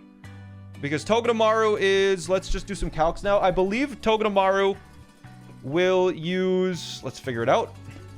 Against...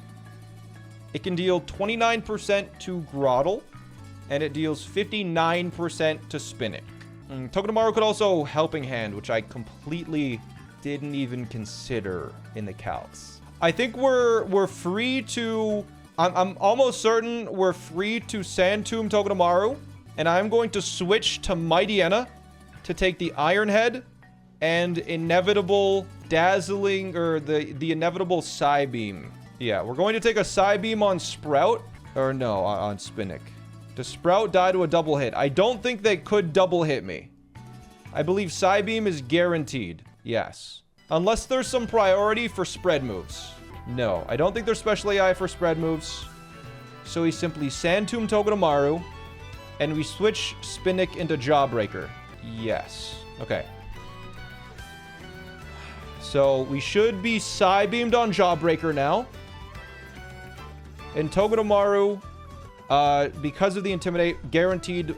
Even if Abra does something crazy unexpected, like Psybeam Sprout, we're still fine.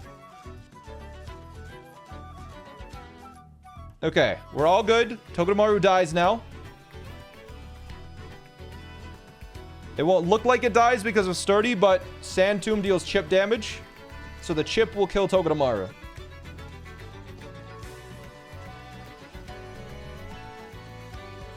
Okay.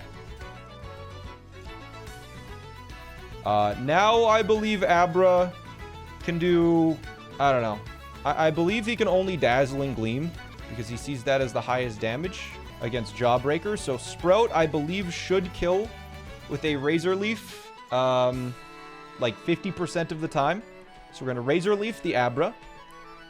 And then we will switch into Bacon, who can take a Dazzling Gleam.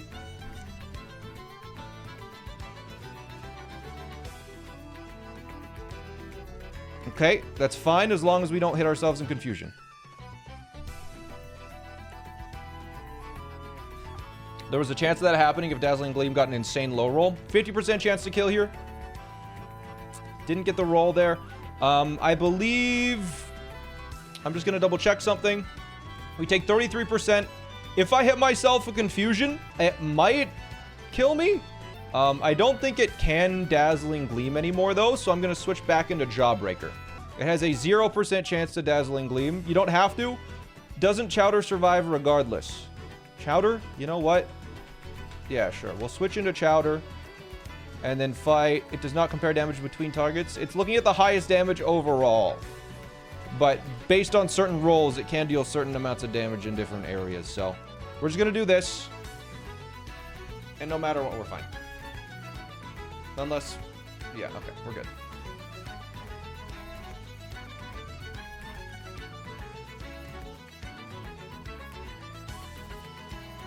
It doesn't look at both Pokemon together unless it's a kill. I know it doesn't look at both Pokemon together, but it could see the most damage on Bacon, or it could see the most damage on Grottle, depending on the move rolls. Because the way it calcs is it rolls a random damage for Psybeam and a random damage for Dazzling Gleam on each thing, and it sees, okay, it'll deal this amount to Grottle, this amount to Bacon, right? So it could have attacked either one. But we won the battle. Yeah, let's send it. Let's go.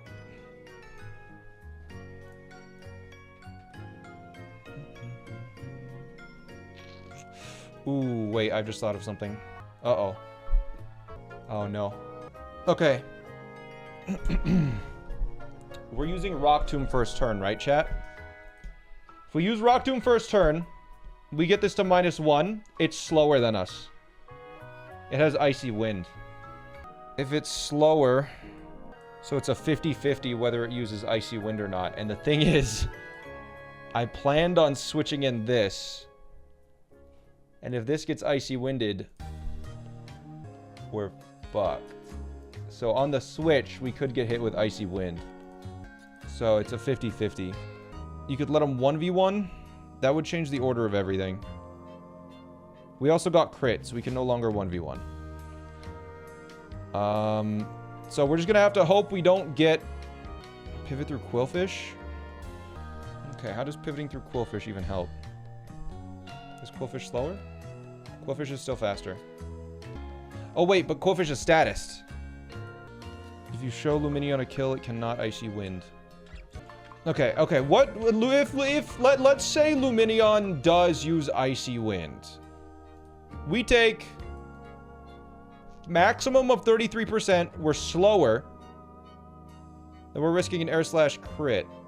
But it's Air Slash. So we could switch back into this and switch back. And again, it's a 50-50. Doesn't Bacon survive? It's a 50-50 between Surf and Icy Wind. I don't think we should switch in Bacon on a Surf. If I Water Pulse with Dreadnought.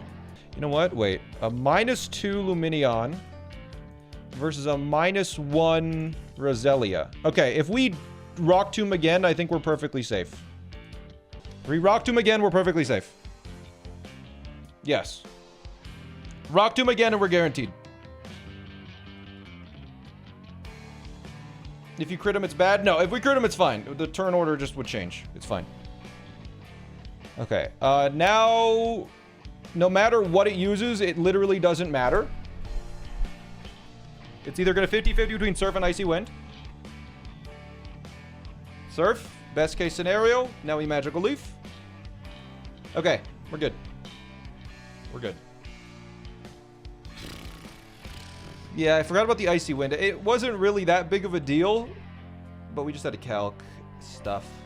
Staravia. This intimidates, whatever. It's going to guaranteed do a wing beat here. So we're going to intimidate it with Cheddar, and then Cheddar can take the 2 hits from Staravia. Even if it crits a million times, we should be fine.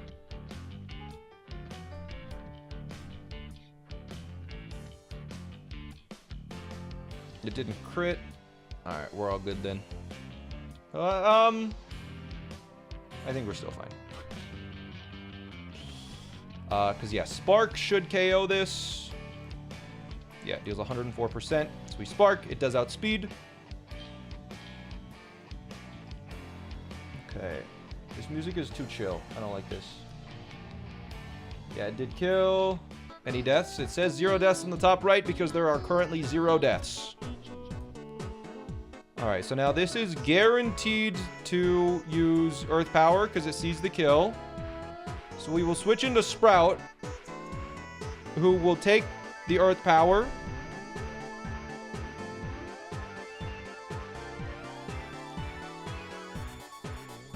And now because I'm at 46 HP, it sees a kill with Lava Plume. So it's guaranteed to use Lava Plume.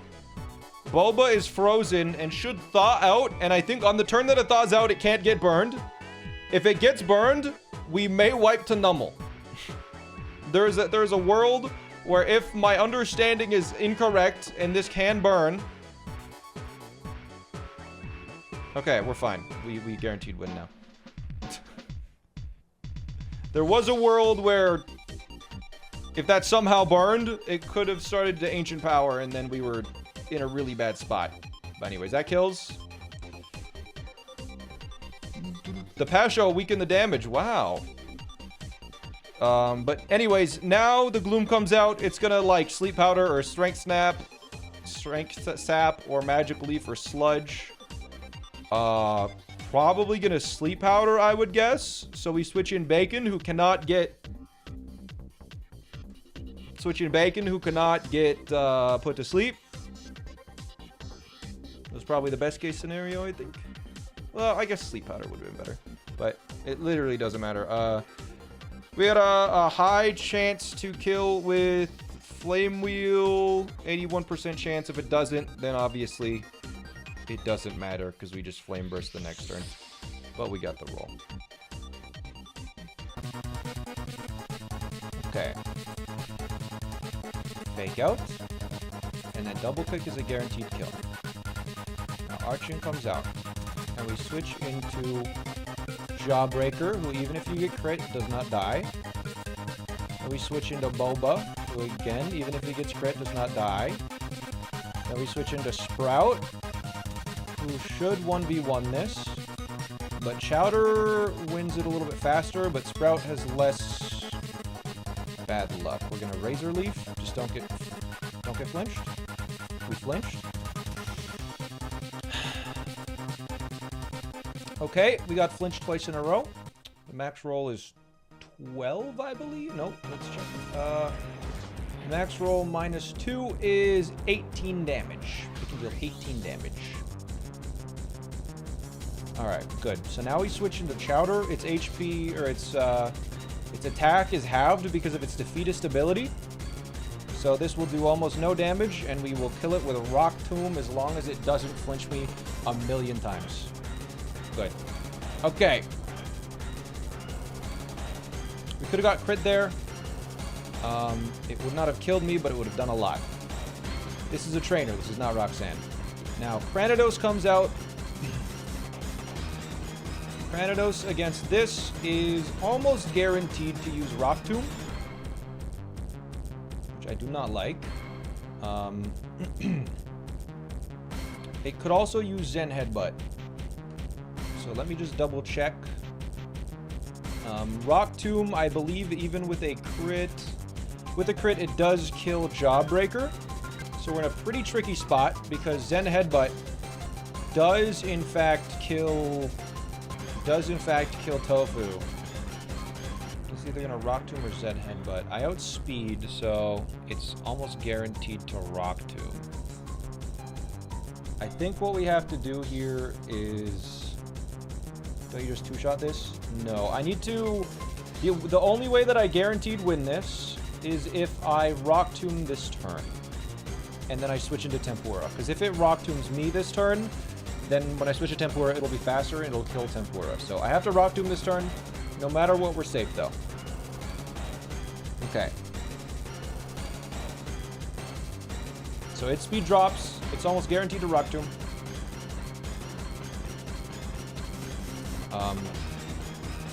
This is fine. And let me just double check the crit really quick. Crit does 50% on Rock Tomb. So I believe I can Rock Tomb again. Because even if it crits, it does not kill me. Alright. It's dead. Good. Now we can deal with the next trainer. Yeah, let's jump in. Let's go fight this other youngster. Youngster Tommy. Stupid idiot. Tommy. Bye. Bubbly Beam. Nearly Bubbly Beam again. Wait. Uh-oh. What does that do? This could be a problem. Sorry. I killed it in one hit. This is Giga Drains. Just guaranteed. So Tofu comes out. Did I give this the Scarf? Guess we'll find out the hard way, huh? Giga Drain. We fake out. And then we double kick. And this is a chance to kill. It's very low. But there's a chance! That's not gonna kill. Unless it crits! Ah. Giga Drain. And recovery. Okay. Double kick. This guy comes out.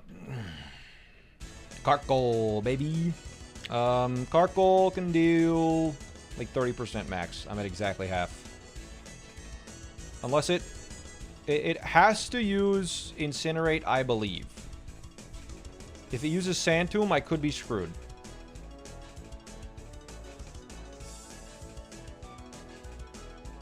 I was supposed to low kick there. Uh-oh. Why did it use Sand Tomb? Incinerate does the most. Oh, no.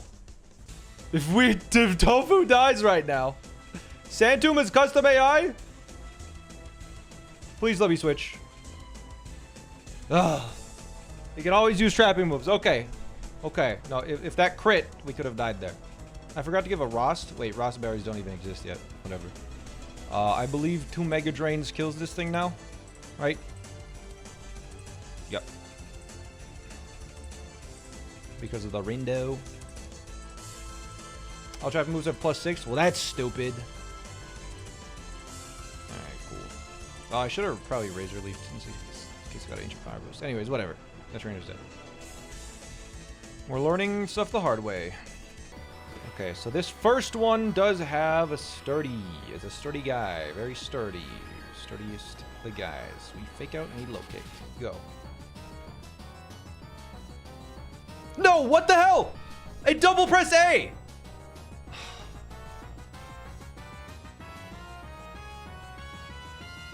I need to get a new controller. That can never happen again.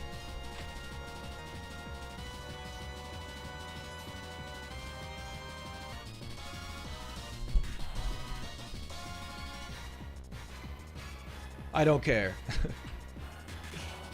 I did not. I pressed it once and it was like, duh-duh. Keyboard and mouse would never let that happen. I'm using a keyboard, bro. Wait, why did one of the keys fall off? Oh, that's my control key.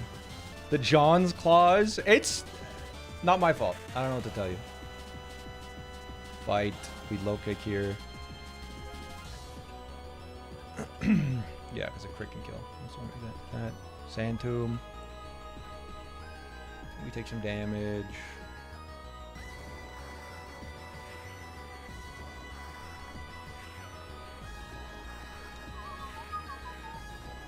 Low kick. Bop. And now this guy is gonna wild charge against me. Okay, I think it would, honestly, the speed up didn't help.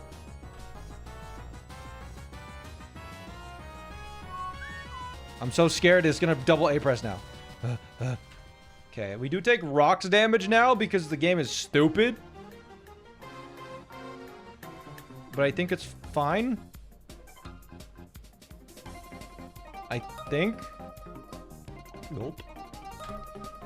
We Mega Drain.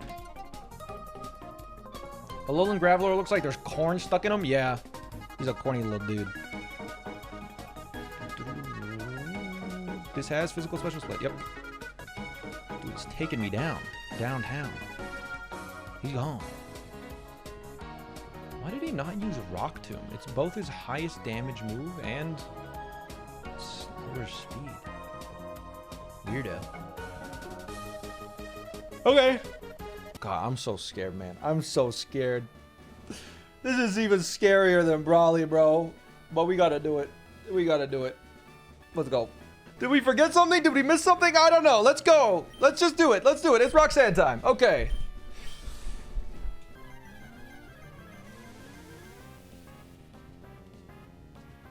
Here we go. Okay. Bisharp starts. It has a Focus Sash. Do I need to fake out? Or can I just double kick? No, just double kick. Double kick. Go.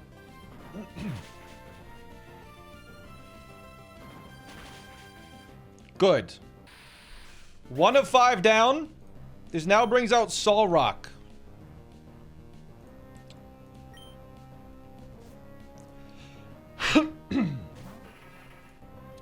Now Solrock is going to use Psycho Cut. Psycho Cut. We're going to intimidate it. This is a physical attacker. Now, Stomping Tantrum is the highest damage dealing move. So it will now use Stomping Tantrum because Psycho Cut missed. So we will send in our Flying type to take the Stomping Tantrum.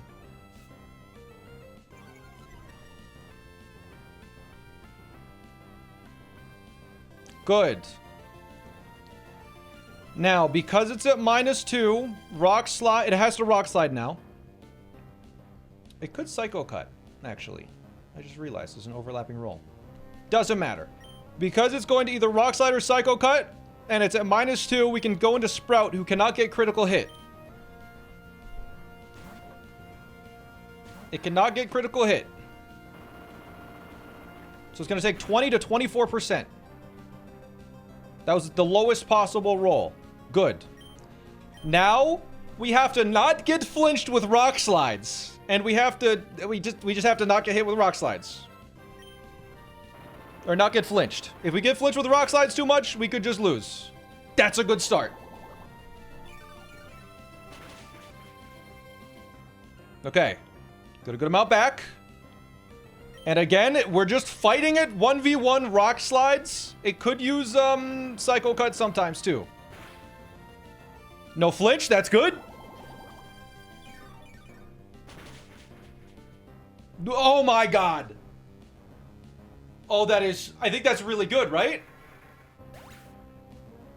Oh, no, wait. No, that could be bad. That could be bad? That might bring in Zydog. Does that bring in Zydog? I can't remember if this is Zydog or not. I didn't plan for a Zydog. Okay. Okay, no, this is good. This is good. This is good. It's Aurorus. God, that was scary. Okay, this is the best... This is the best timeline. It's going to Body Slam now. And we bring in Centiskorch to take the Body Slam. Because it's Ice type. Because it has the Refrigerate ability. We have a Cherry Berry in case of paralysis. Bad crit. Doesn't matter.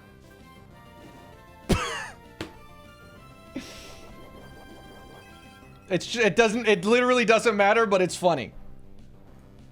It doesn't matter, but it's funny. Now it is guaranteed to Power Gem. And so we're going to send in Tofu, who resists Power Gem.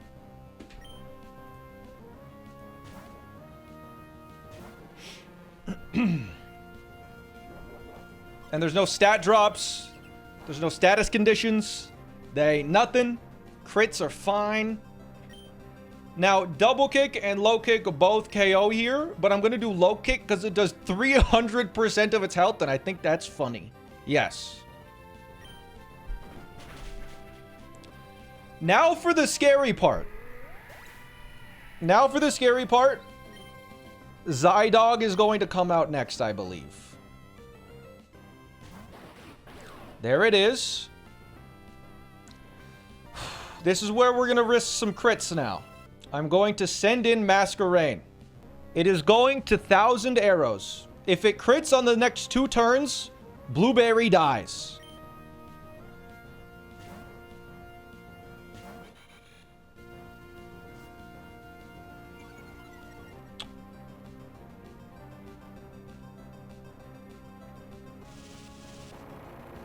Do not crit.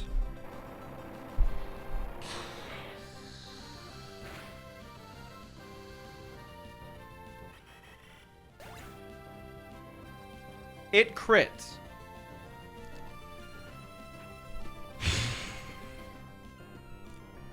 Okay. That was a high... That was just a crit. That wasn't a high roll crit. That was a crit. That was really, really bad luck for that one time to be a crit. What do we do now? What do we do now? What was our initial plan? I believe we still go with the Ice Fang line. No, because we outsped. We can't go for Ice Fang. Because 1,000 arrows against Dreadnought at -1 is too much damage. So now we need to switch in Mighty Anna. And again, Mighty Anna needs to not be crit. If Mighty Anna gets crit, we wipe.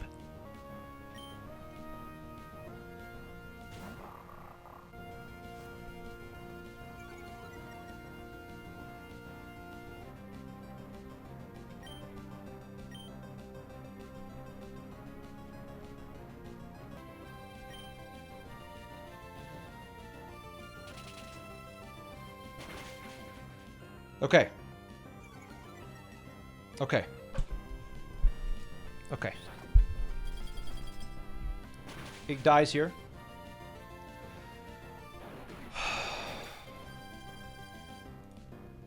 But now there's a 10% chance that we wipe here, I believe, or a 1 in 20, rather. Sorry. God, this is so risky now. This is so risky now. It's going to use Ancient Power. I could Thunderfang to try and paralyze it. I think we have to go to Lee right now. Can we just bite? It has a weakness policy. That would be stupid. That would wipe us. Bite here. Like I said, back seats I time out. That would wipe us. So I'm timing you out for that one. We have 2 options here. We could switch into Lee, who I believe has a Chesto Berry. Hitmonlee has a Chesto Berry. Mighty Anna also has a Chesto Berry. Dreadnought also has a Chesto Berry. I think we have to go... The thing is, if we get Hypnosis twice, it's so bad. I think the best play is switching into Dreadnought, going for Rock Tomb. No. No, it's not. We have to... No. No, it's not. No, it's not. No, it's not. We're going into Tofu. We're gonna hope it misses Hypnosis. It uses Ancient... If it uses Ancient Power, gets a boost, we probably wipe. But we'll see. Hopefully we can hit it. I think Tofu baits Stored Power, so we only have to risk 1 Ancient Power. Only 1 Ancient Power. So Tofu is the best here.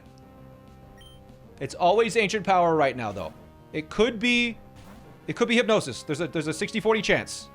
It hit Hypnosis. I have the Chesto Berry.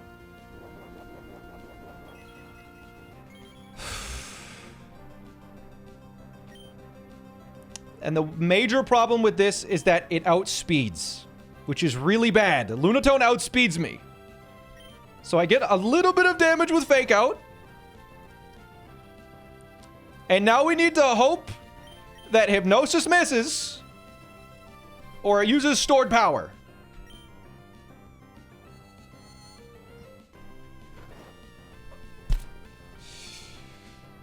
Okay, that's bad. Now we know it will not use hypnosis, and it has to use stored power. Which means, with the chip from Fake Out, I believe Rock Tomb into Bite is a guaranteed kill. No. One more thing. One more situation. It's not guaranteed. Icy Wind? What? That's really bad. What? It can use that? Speed control. It was already faster. Okay. That's fine. We have a Chesto. Why did it do that if I was slower?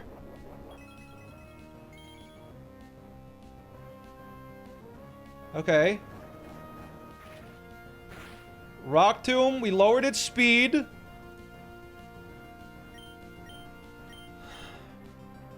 Bite deals 64%. How much is that? I'm taking out a ruler. I don't have a thing for stream. Okay, 192, 100. 100 divided by 192. 52% HP. Bite kills. If it uses... Don't hit a fourth... Surely it does not hit a fourth hypnosis in a row. No boosts, please. For the love of God. Oh my God, we're fucked. It's over. It's over.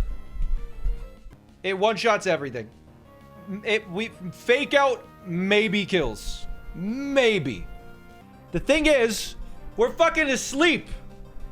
So it's currently at +4 special attack, or +3 special attack. It's at neutral speed, but nothing I have outspeeds it. So I think we wipe here, because it got 3 hypnosises in a row and then an ancient power boost. It outspeeds and sees kills on everything. Unless it doesn't. It does. Okay. Yeah. Ancient power kills. Also, yeah, the Zygarde crit to kill. Okay. I only see one possible way out of this. No. Intimidate puts it back at +2. We activated its weakness policy, which, so it's at neutral speed. It's at +3 attack. It's at +3 attack, +1 defense, +3 special attack, +1 special defense. It's at neutral speed because I hit it with a Rock Tomb. So currently, stored power does 6, 7, 8, about 1,000 damage. It's about 1,000 base power. Rock Tomb did not lower its speed enough. No, because it happened to Ice Wind us first for some reason. Fake Out is the only priority. So we need to... I don't even think it's possible that we wake up first turn, right? Is it even possible we wake up first turn? What Pokemon do we sack? Which Pokemon dies here? What is the least useful Pokemon going forwards? Honestly, I bet it's Mightyena. And I think Mightyena because it might use stored power.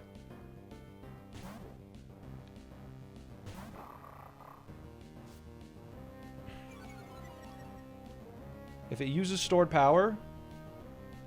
Okay. It's going to use Ancient Power now. Or Icy Wind.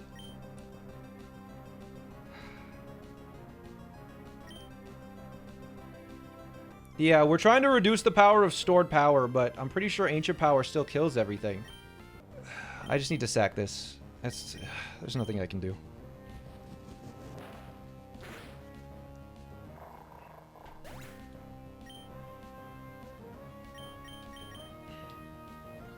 It needs to wake up this turn. Or else we lose. Kill, please! No! We're fine. We're fine! We win! We win! We win still! We're fine! Who else do we sack? Chowder? Do we sack Chowder or Bacon? Rapidash is in the box. Let's do it. Sorry, Bacon.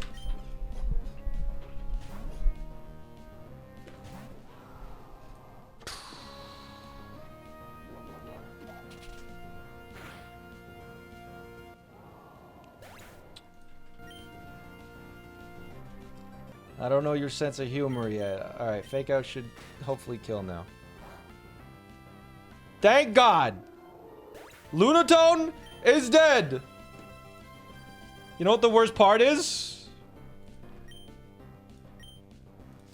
We gotta deal with one more. Fuck me.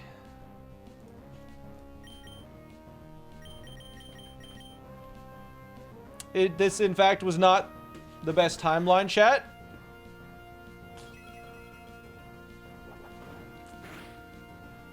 Alright, so... Now here's the thing. This could also get ancient power boosts.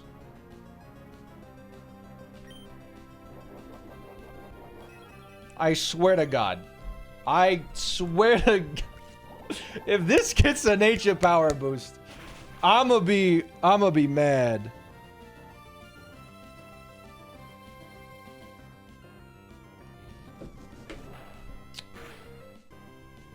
Thank God. Okay.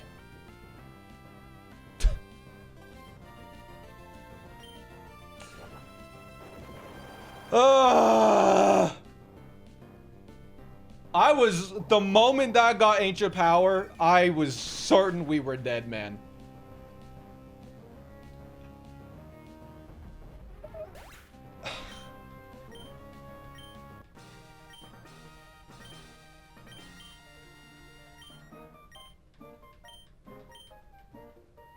We've had our first deaths. Okay. We double kick. And sucker punches. Okay, I was like, it's faster, but no, we're fine. Sorry. You guys gotta tell me the scene more often. I bet. Okay, Linen should come out because it thinks it's faster. And it's gonna use Retaliate because it's the highest damage by a long shot. So we send in Chowder.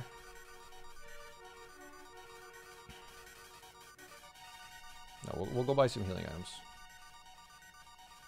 Retaliate. We take that easily. And then it has Seed Bomb. So Tabasco is going to switch in. And if it burns, whatever. No, it can't burn. Seed Bomb doesn't make contact. Yeah. I'll buy some healing items for the stuff between. And we outspeed and double kick. Because we actually have a speedy Pokemon. You're better about noticing when you're not full screen than a lot of us. That's fair. I'm a second monitor kind of guy for a lot of people. He's got... Yeah, chat, I have Oran Berries. I'll be fine. I'm fine. Pidgeotto is going to use one of its 2 moves. I'm not sure which ones, but whatever. Wild Charge. This was a top percentage Rattata. Yeah, Raticate. For sure. So I outspeed this, and we kill with the Wild Charge. Shell Split already. Sheesh. Is that fast? Alright. Lollipop Crush. Thanks for the tier 1. Appreciate it. Hit with recoil. Rapidash had the most kills by far in Pichal in his current run until it died. Nice. Well, unfortunately, mine has 2 attack IVs. Bop. Okay. Tempura. Should just kill with Octazooka. Yes. Thank you for the prime, by the way. I appreciate that. I started the battle again. I needed to like automatically switch scenes. I'm gonna have a thing like detect when something's on screen and automatically switch. Now you are going to use Grass Whistle or Energy Ball. Both of which Spinach can deal with.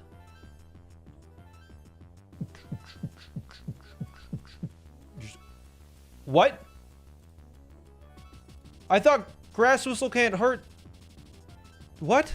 I thought Grass Whistle can't do grass types. Well, that's annoying. Swift. Try attack. Did you change it? You better wake up, bro.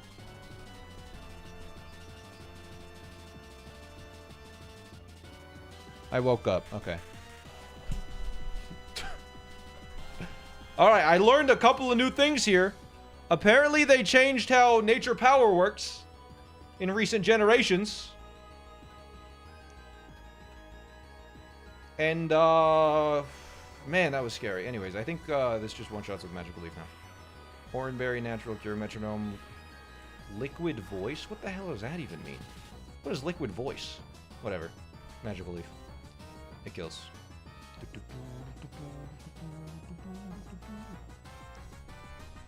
Turn sound moves into water-type moves. Oh! Just give it a boost? Whatever, let's go.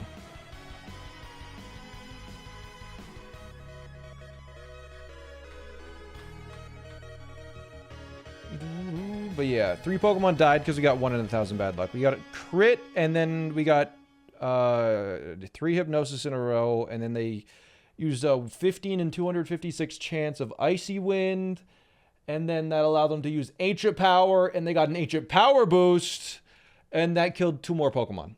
I don't trust this calc. I swear to God it said I had to use double... I had to... You know what? Maybe I was only looking at Fake Out and Low Kick. I'm double kicking.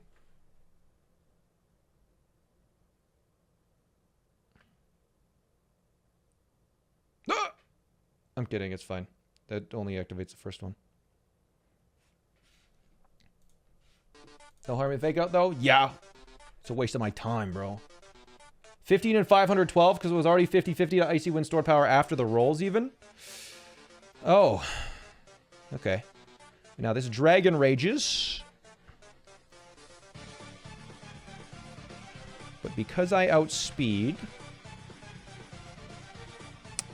Cheddar handles this. Yes.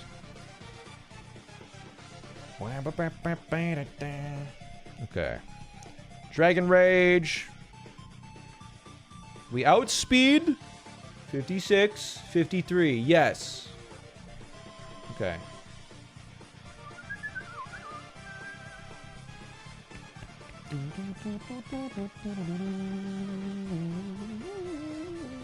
Okay. Alright, no problem. No problem, chat. We got through the first fight. Rich Boy. Oh, baby, say it isn't so. Doing pretty well for a first run. I'm doing my best. That's all I can say. Let's just hope for the best. What's the worst that can happen? We can always steer. I want to test things out for real. I'm bored. Can we battle? No.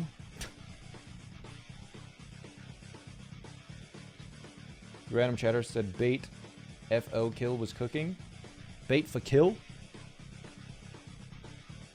What a freaking ugly cat. Meow, meow, meow. Okay, so, all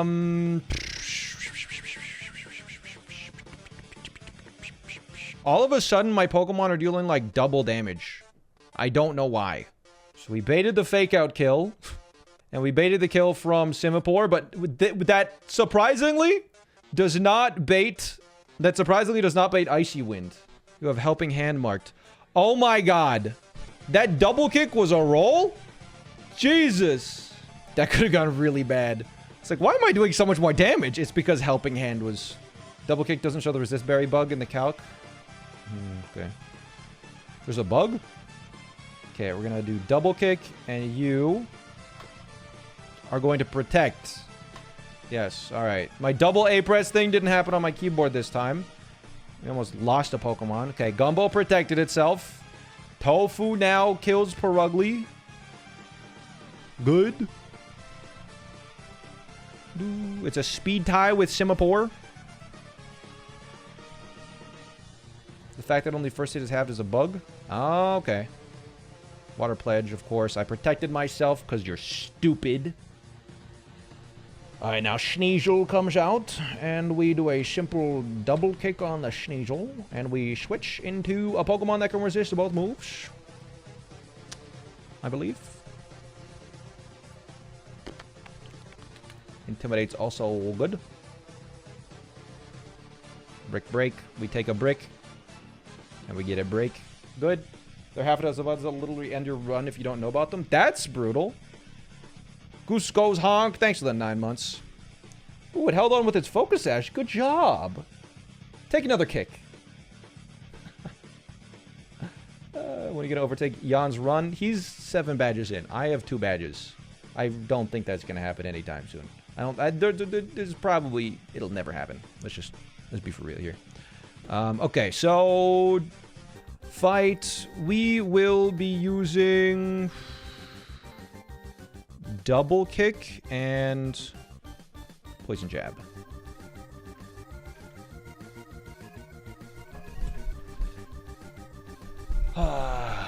You're moving at a good pace, though? Yeah, I guess this is day 3.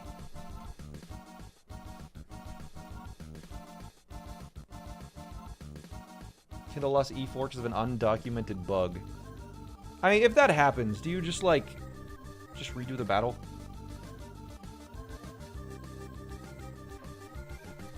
I don't know how that works. I mean, the only crazy thing that could happen is Ice Beam, but I'm pretty sure Flame Wheel will thaw us out anyways. Tofu.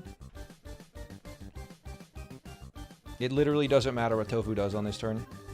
Do the most damage it can by double kicking. And then Boba. I guess you've also done a lot more Nuzlocks. This is my, like, first real Nuzlocke where it actually, like, matters. Should you switch Tofu? I'll take an air cutter. It's fine. Because, like, all I need to do now is, I just Helping Hand Flame Wheel now. Can you not target with Helping Hand? Okay. I can't make Masquerade stronger? Because, yeah, this outspeeds. And Helping Hand is priority.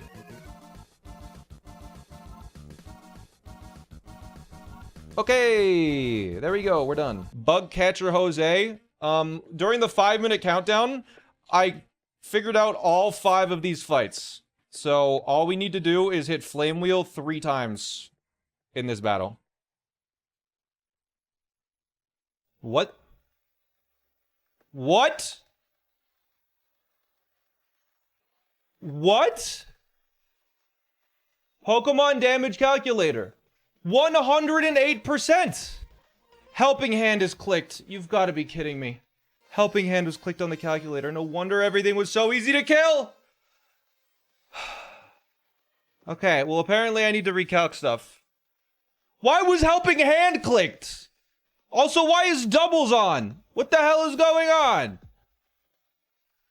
Okay, Durant is next. Durant has first impression. It can deal 17%. Okay. God, dude. Okay, knowing you this could be a bit. No, it's not a bit! It's not a bit at all, man. Can you do a Kirby Nuzlocke with the copy abilities? No. Have we lost anything this fight? No, you don't usually lose anything. Okay. Fortunately, it's not that big of a deal. It's just like... It was kind of terrifying for a minute there. I do need to recalc some stuff now, though. Okay, you kill... That was... Yeah, exactly 100%. Anyways, we're fighting Lady Sarah. Let's go, lady. Alright. Murphy's Law. Murphy's Law, almost. Almost. So we get intimidated here, no one cares. As long as you don't get crit by Iron Tail Apidash, we win. Yeah, exactly. As long as you don't get crit on the first turn, we're fine. Or second turn? Any turn. Okay, so that does 1 shot, because your special defense is garbage. Good. Do you still have star percent record? No, that was a long, long time ago. Not even close now. The run is way cooler. Go watch the lowest percent video on it if you want to see the current route. It's way better now. Anyways, we're going to get hit by an Iron Tail. Hopefully we don't get a defense drop. Because I believe Iron Tail is the one that can drop our defense. If we get a defense drop, that's really bad.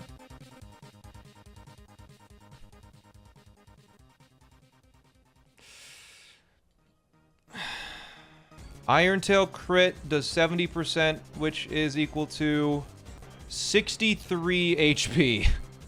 Okay, well, it's going to use Iron Tail again. And so I'm going to switch into Cheddar to intimidate it and take an Iron Tail.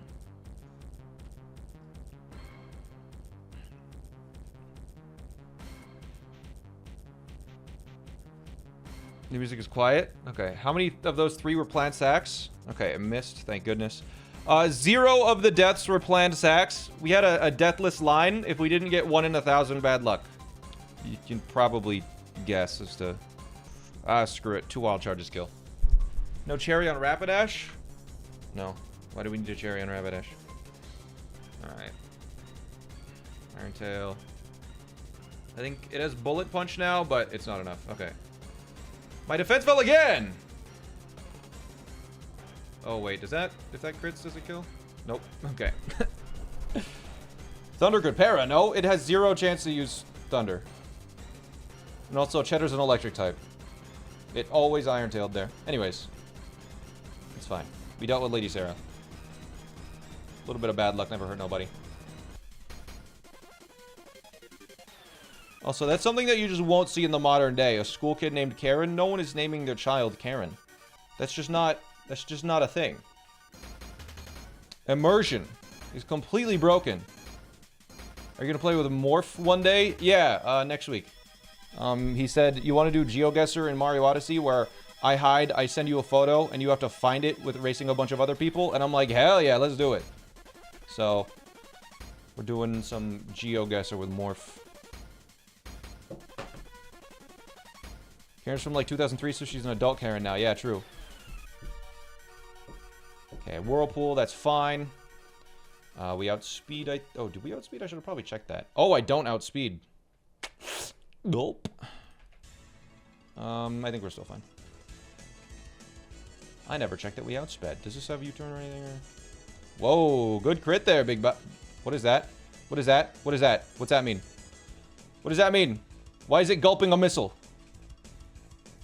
What the What? I don't know what that did. Nervous gulp. It gulped. Okay, so now this is just like a completely random move. So we switch in Sprout, who can basically just take it on 1v1. And we hope it's not... Yeah, okay, that's good. What's your opinion on bananas? They're good. They're okay. I think bananas are mid by themselves, but they are a positive to almost any kind of food that they're regularly added to. When it uses Surf, it deals damage back after being attacked. Well, fortunately, I don't have to deal with that. Anyways, extreme speed, 2 extreme speeds won't kill. We're good to go. If it surfs, it dives up a fish, and next turn it throws at you, doing damage. Okay. Interesting. Pancakes and bananas with a bit of syrup is goated. Yup. Yup. Opinion on banana curry? I've never had banana curry. I don't know what that is.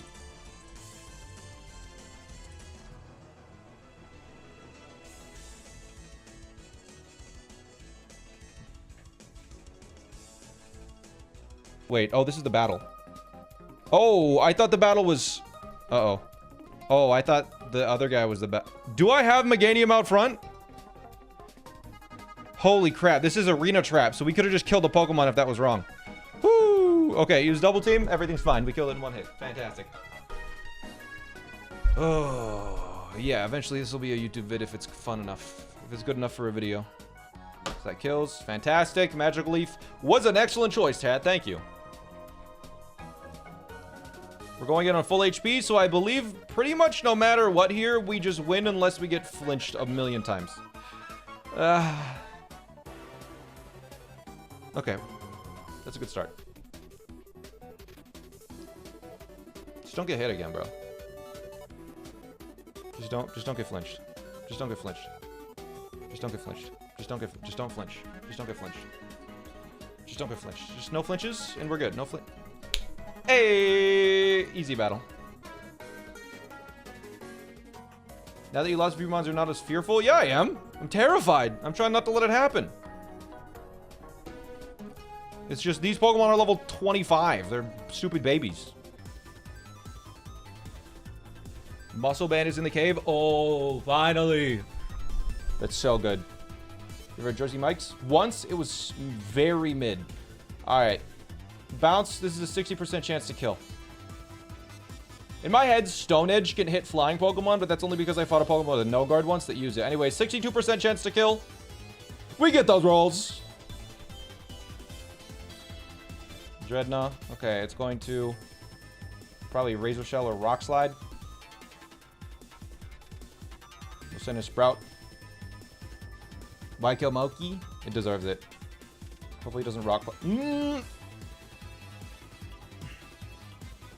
Okay, most likely it's gonna crunch here. That's fine. Mega Drain kills. There we go. Good. Ethereal, thank you for the 47 months.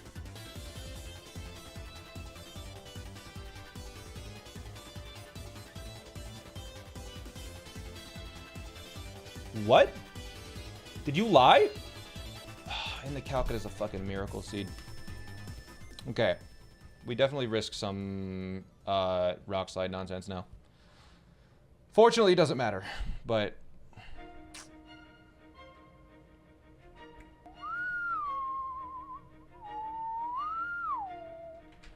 Alright, we switch into Dreadnought, Chowder.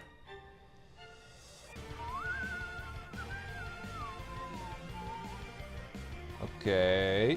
Flying Gem Acrobatics. Flying Gem Acrobatics is so brutal because Acrobatics gets the boost of the Flying Gem being used, but it also gets the boost of the item not being there, which is so dumb.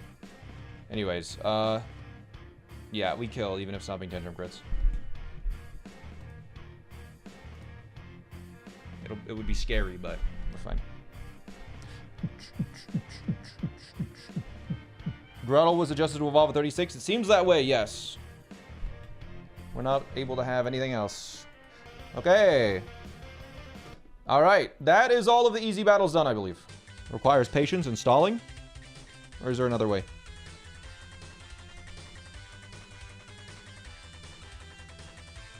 He's wiped here before. I mean, Sand Rush is no joke. Okay, so we start with Growl. We outspeed it? I never even thought of that. Huh. And it's gonna Fire Fang. No crits, please. Good. We take a little burn damage. And now we Poison Powder. And it is a Lumberry. Sand Spit doesn't activate, though. We never Magical Leaf here, by the way. Okay, I'm hurt by my burn. We Synthesis. Fire Fang happens again. No crit. Okay, good. Hurt by the burn. Now we Poison Powder again. Good. There's a 1% chance for that to miss. So now it's poison for real. And then after the burn, we're free of Synthesis. Because technically it could kill if he gets some damage. And now we sit here for a couple of turns. Why is he not attacking with Magic Leaf? It has Sand Spit, which sets up the sand, and we don't want that. If weather is ever set up in this game, it permanently sets it up, right? Is that correct?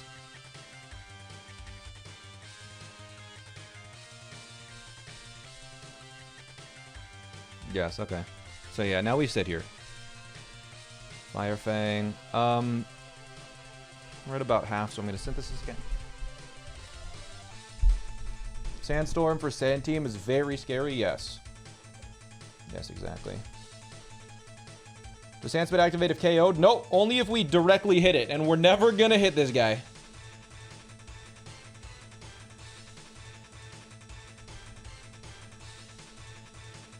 Okay. I think even a crit and burn does not kill me here, so we'll Growl again. Why do you start burned? It has Glare, and we don't want to get paralyzed. That introduces luck. Okay, good. How bad are the other mons if this is the best way? They are very strong. If we didn't do this. Manage to brute force through the sand on your run, but you would not recommend it? Yeah, I can imagine that would be awful.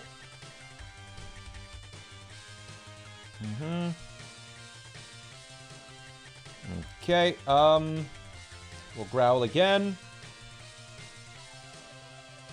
And because we want to end the turn on the highest amount of HP we can, I believe it dies now because it has an even amount of HP. That's evenly... Is it evenly divisible by 8? It might be surviving on 1 HP here. Or 16. 78. Is that divisible by 16? I'm going to have to check if this is going to survive on like 1. 78 divided by 16. It takes... Or no. Poison deals 8. 1/8, right? It might be on the living roll right now, so I'm going to Synthesis.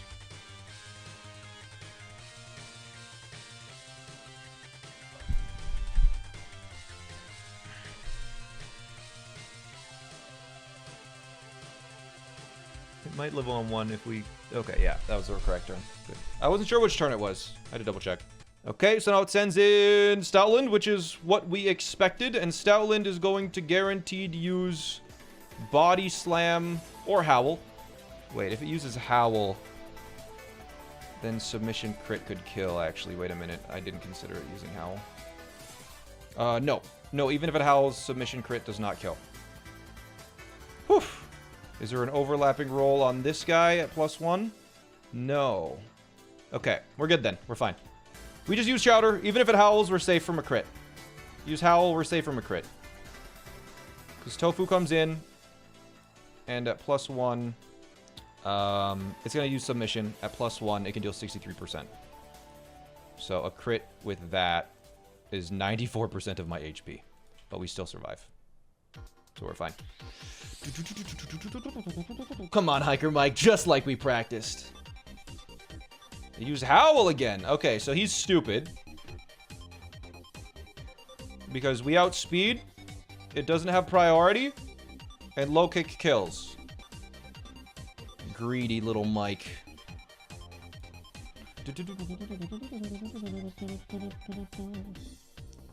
Alright, now it has to send in Clefable because it's the only thing that can out-damage me. And I believe it is guaranteed to Draining Kiss here. Yep. Bulba comes in. Bulba, the ball of bundle of joy, and Poison Jab with the Poison Barb, guaranteed KOs. Clefable is Fairy in this version, yes. Yeah, there's our Draining Kiss. Hitmonlee is so good it can lead on many boss fights. Yeah, especially after we invested 2 scales in it, I'm going to be using it as much as I can. And Poison Jab with the Barb does kill. Yes, it does. Okay. Good. Alright. Hiker Mike is gone. What? Wait, what? Did I not plan for this? I didn't plan for the Probo Pass. I'm actually so stupid. I mean, it doesn't matter. It's just kind of funny. Because Tofu didn't get hit, we have no problems. It's just like a little funny. Low kick does 800%.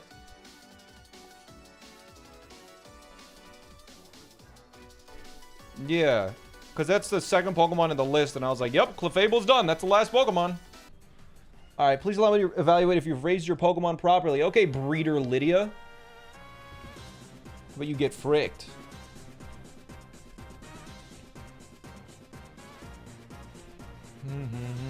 Okay, Breeder Lydia will do a decent amount with Draining Kiss. Up to, like, 40%. As low as 30%. That's about right. But that guarantees Hitmonchan comes out next. An Obituary command would be funny. That would be funny, actually. Got the Tail's dead. We knocked off its leftovers. If only I could pick that up. Imagine a Pokemon with picking up items you knocked off. Be crazy. Okay, so now it's going to Sky Uppercut. So we switch in Boba. The 1v1s.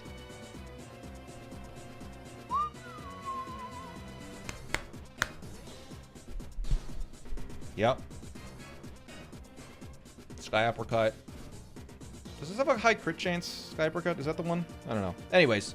2 Waterfalls kill, and Waterfall actually has a chance to flinch here as well, so just give me a flinch for fun. Just for it to be a little whack.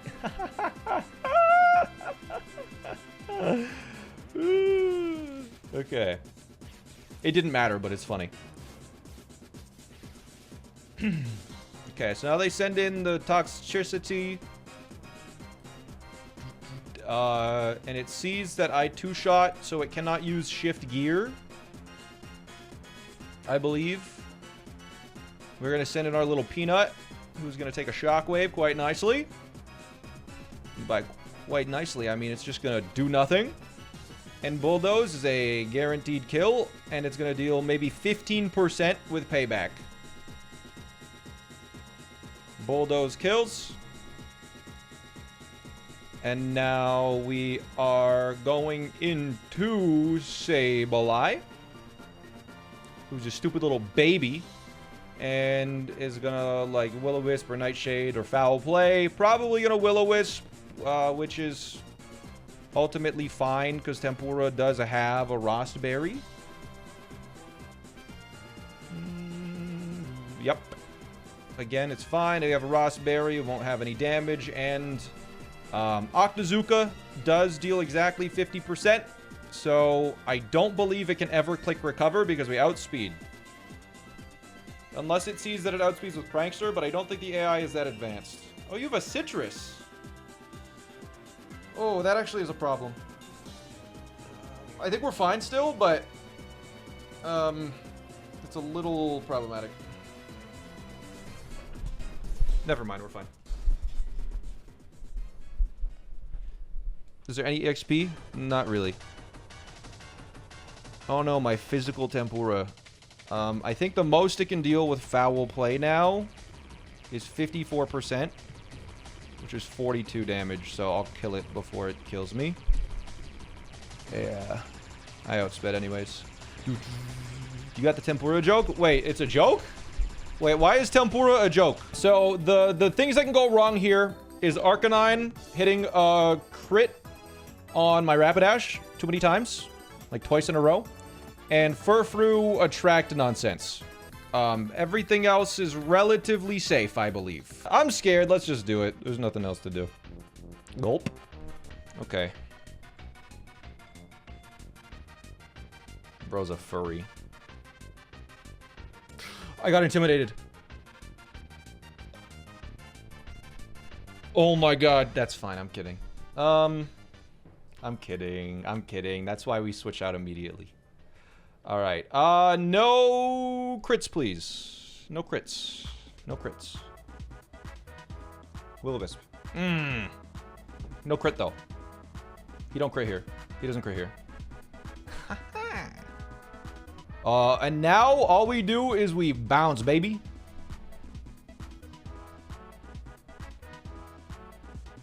Wild Charge. You're stupid. Use Extreme Speed. I don't think he can use Extreme Speed, actually. Oh! Paralyze? Oh. Just dodge the Intimidate, yeah. So we'll Synthesis or Morning Sun next turn. Because a double crit or something will kill.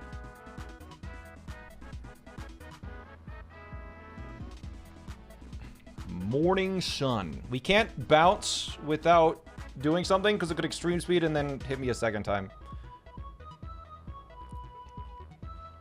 Because there is an overlapping roll with Extreme Speed and Wild Charge, I believe. Do I bounce again? I might not bounce here. Let me just look at this. I believe I don't bounce because Extreme Speed and Wild Charge could kill if it does it the right way. So I think I just double kick. It deals a similar amount of damage. We just hope we don't crit, basically. I hate fights like this because there's so much variance in this kind of situation, right? I believe it's guaranteed to Extreme Speed now. Yeah. So we're gonna... Oh, we won't be at full health because it has Extreme Speed. We're gonna have to PP stall Extreme Speed now. That only has 5 PP, right? So how many Extreme Speed has it used? Is that its first or second Extreme Speed? First? Okay. We're gonna have to stall out all of its Extreme Speeds now. Because we need to finish this fight with full health. No Flame Body Burn. Super unlucky. So that's 2. That's 3. That's 4. We have a Lepa Berry. And that's 5. So now we kill with Bounce. Because it should be out of PP, right? It's not its first move, it's its third move. Okay, good. Now Tabasco should kill with Bounce. And we're at full HP with Tabasco, which is huge. Shit.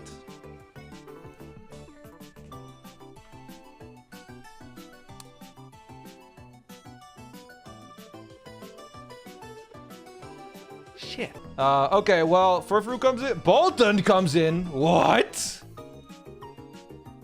Huh? Why? I think we're still fine. This is the wrong dog. This is pretty bad. But hopefully it uses Thunderfang here. Do I two-shot it? I do two-shot it with Flame Wheel. I out-damage it. It outspeeds me, but I out-damage it. I don't understand. Okay, we're gonna switch to Donphan and hope it uses Thunderfang. Oh my god, this has a Focus Sash. Oh my god.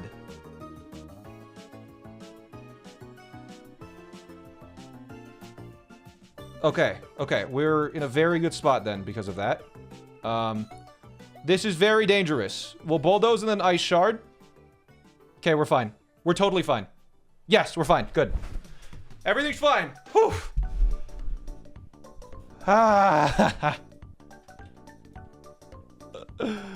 Outspeed plus out damage is better than outspeed and out damage. Well, it's weird. Ice Shard. It's based on HP, not full health. Yeah, but we considered... Right, because I wasn't on full HP, it sent out Boltund. Right. Well, it comes out next. Furfru. Okay. So now, Furfru is going to use either Attract or Return. We're back on track now, chat. We're perfectly safe. We're back on track. We're gonna send in Cheddar.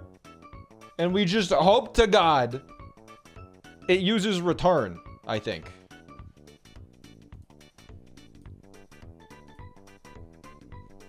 I guess Return, yeah. Just don't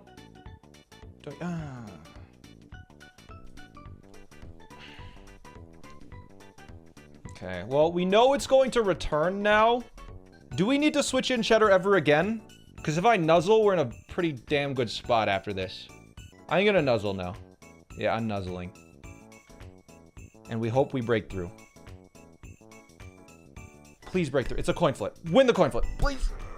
Yes. Yes, that's big. That's so big.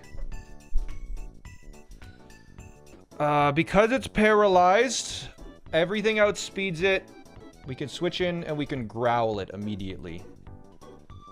With Sprout.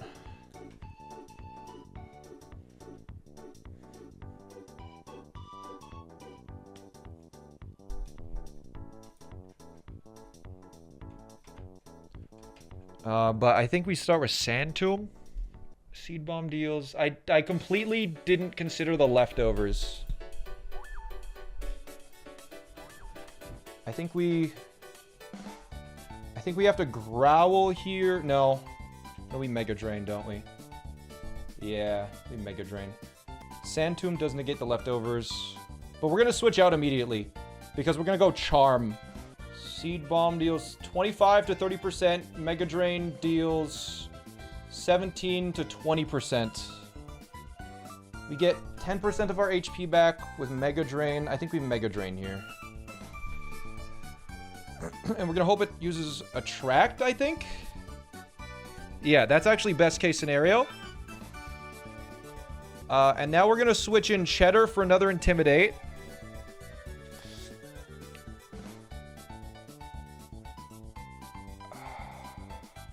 And we're gonna hope it... I don't even know what we're hoping for now. Return, don't crit. Okay, can you deal more than half with Return? With a Return crit, it deals 55%. Okay, so now it will probably use Attract here. I don't know, man. Yeah, we have to shift back into Sprout. Okay, now we have to Sand Tomb, so -2 attack against you.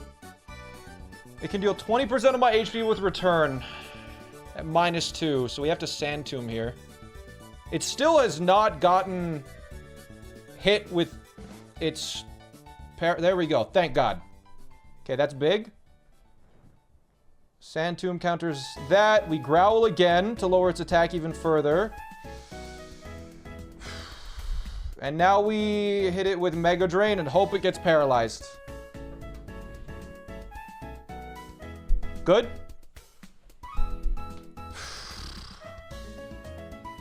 Getting some HP back. Use return. All right. Sand Tomb again. Once it's down to 25%, we can Seed Bomb. If we do 2 Seed Bombs here, we kill. Do we risk it? I think we probably should. Win the coin flip. Damn it. Okay, that's rough. Use return. Okay.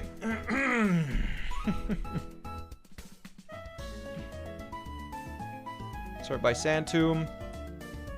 2 Seed Bombs kill. But I think I have to Mega Drain and then Seed Bomb. Because we have to get some HP back here. Okay, good.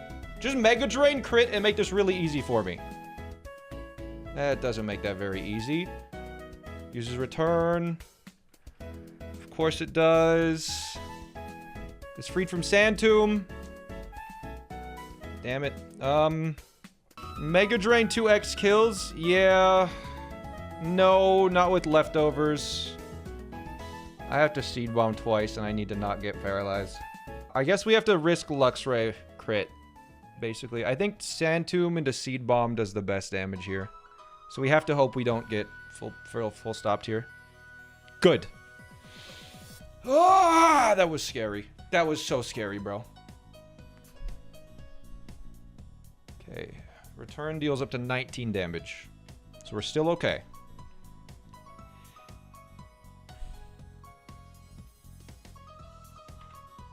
Okay, and we Mega Drain now because it will kill.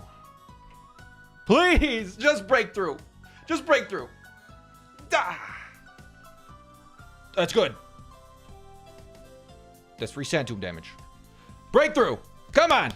Win it! Come on, win the freaking thing! Win the yes! Okay. Okay. This is good.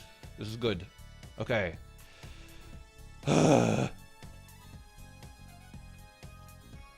This is a little little scary, but I believe we just switch into Bulba here. We switch into Bulba and then we switch into Egg because it's guaranteed to Shadow Ball or Magnet Rise. We get Bulba out. Most likely, I think it Magnet Rises, but I think it could Aura Sphere as well. Or Flash Cannon as well. I don't care. Whatever.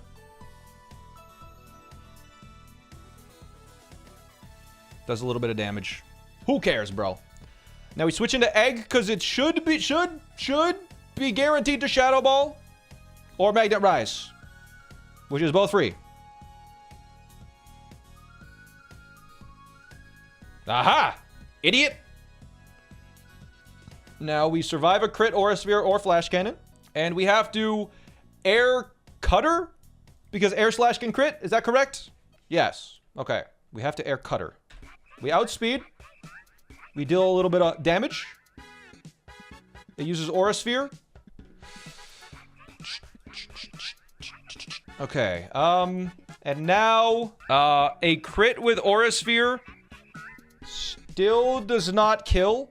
It can deal 55%, which is 58 damage. So now we are going to risk this because it can crit and kill, I believe. I think we actually just switch here, guaranteed. Let's see how much it does to Tabasco again. Let me double check with the Aura Sphere crit. Aura Sphere crit deals exactly 75%, which is 67. We outspeed with Rapidash, so there's just no reason not to use Rapidash, right? The one thing that's a little scary is it will then do random between Thunderbolt Crunch and Ice Fang for the Manectric. We kind of want Manectric to use Thunderbolt. We're in a really tricky situation with the Manectric, but I'm going to deal with it when we get to it, I think. Because I think we do bait random move with the Manectric with Tabasco.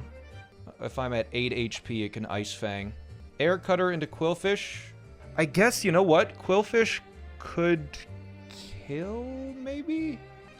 We're playing pretty risky right now. But I think I have to.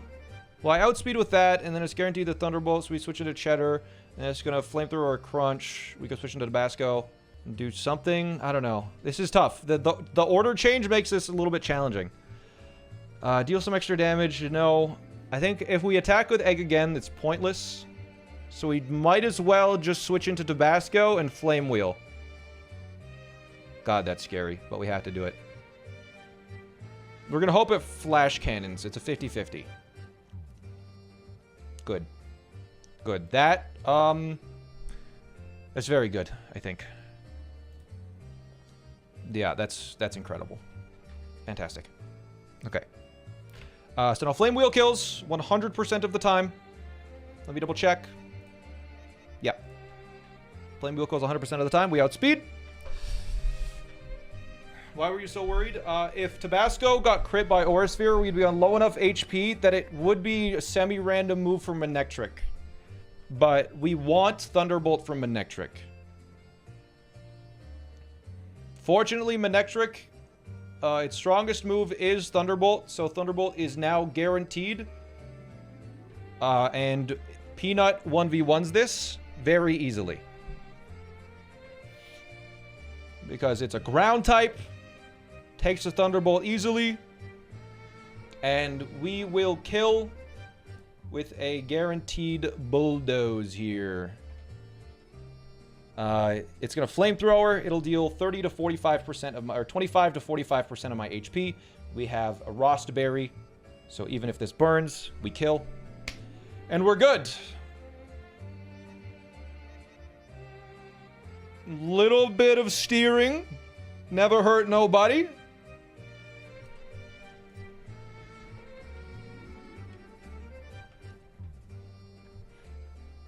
Your ineptitude is stupid, you idiot.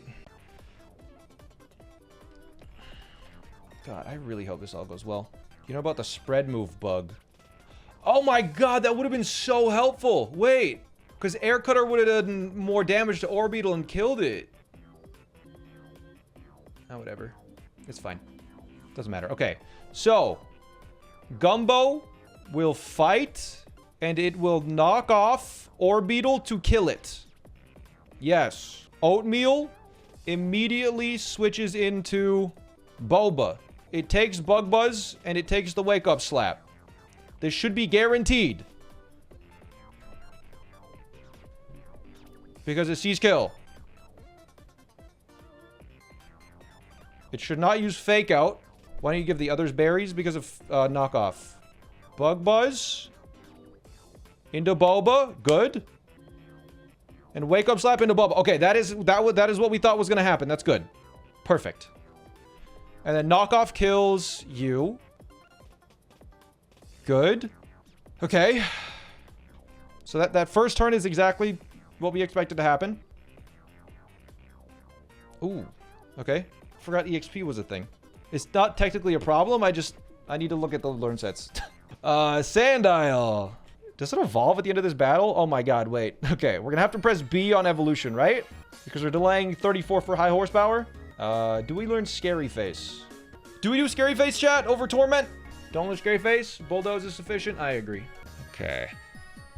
So. Now the second turn, Hypno uses Psychic, and Toxicroak just uses literally any move. I'm pretty sure. Yeah, Toxicroak can use Poison Jab, it can use Wake Up Slap, it can use Knockoff. I think it's guaranteed to use Wake Up Slap onto my Crab, but Boba is guaranteed gonna get Psychicked by Hypno. So Gumbo is going to kill Knockoff Hypno, and we are going to switch Boba into Sprout, who does not get killed because it cannot get crit. Gumbo also cannot get crit. So Wake Up Slap from Toxicroak, which is most likely coming. Cannot crit, and will deal 35% tops because it's at -2. -2 on Sprout is perfect. Okay. Okay.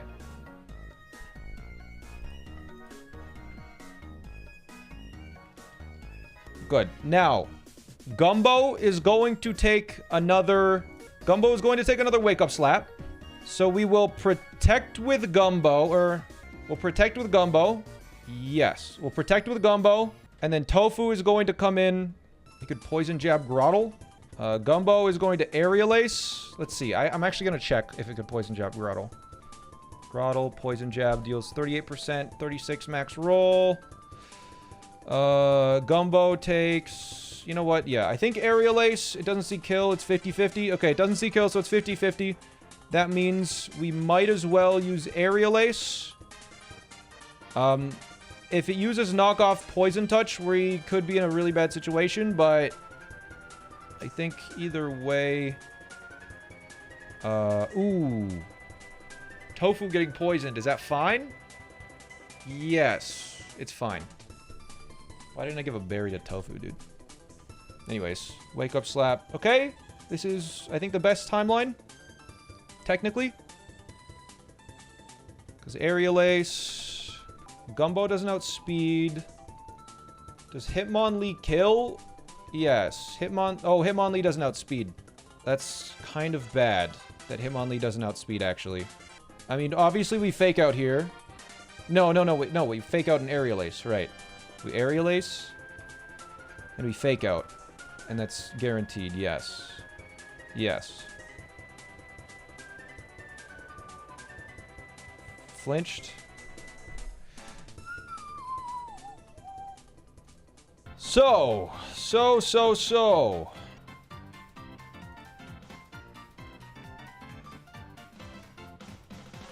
Harry Mama now sees slow kill on Gumbo with wake up slap. But it could also fake out. No, it has to wake up slap. It has to wake up slap. It has to wake up slap. Fake out is +9. And slow kill is +12. Is it not? Oh, slow kill is +9. Right. And fake out is... Let me double check what fake out is. First turn not targeting, it's +9. Okay. So here's the thing. If it uses fake out on Gumbo, then Gumbo takes 14 damage. Gumbo is 35 HP. It can't get crit. If it uses fake out on Tofu, then I might give it a free turn. All I need to do is low kick an Aerial Ace. And I believe we guaranteed win. I believe all we need to do is just Aerial Ace. I don't think anything can happen here, right? Because if we Aerial Ace and low kick, it guaranteed dies. Yes, if I just Aerial Ace and low kick, it dies. If it fakes out Gumbo, then we just kill it the next turn. Yes.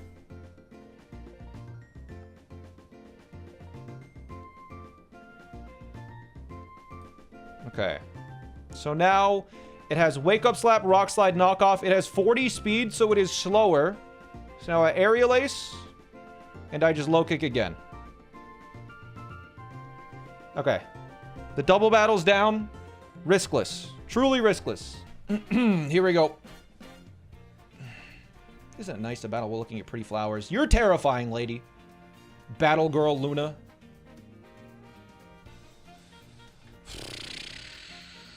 Okay. So, it's going to Ice Punch me. Unfortunately, we cannot get frozen. We cannot get frozen because of the poison. And we one-shot because of Bulldoze Soft Sand.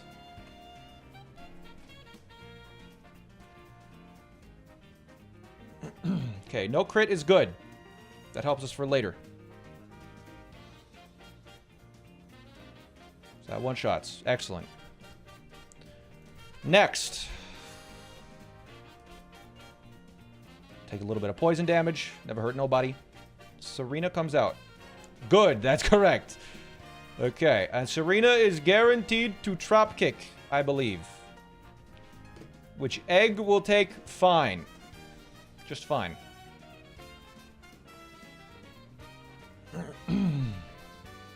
We lose a bit of attack. That was a crit. We anticipated for that, I believe. We lose our attack stat. Air Slash does 55%. Good. So. Air Slash. We get knocked off. That's fine. We didn't have an item, so it doesn't deal a lot of damage. Now we do outspeed again, so Air Slash will kill. And now, because all of the Pokemon are slower, it'll send in the first Pokemon that out-damages me. Which should be Turtonator. What the fuck? Why did it do that? It was a crit? Does it see kill? Oh my god, it sees a kill with revenge. Oh, you've got to be kidding me, bro. It sees a kill with revenge. Because we got crit. That's so annoying, man. I don't think this changes our strategy too much. It just changes the order of the Pokemon, and we have to take a revenge instead of a liquidation here. So we're going to switch into Boba. We're going to take maybe even less damage than liquidation. I think this is better, actually. I think this is better. Fuck. That's really bad. We will now revenge and hope it doesn't get too many more crits. It's going to payback, hopefully. Yeah, and payback is doing no damage because we used revenge. Okay, that worked. Good.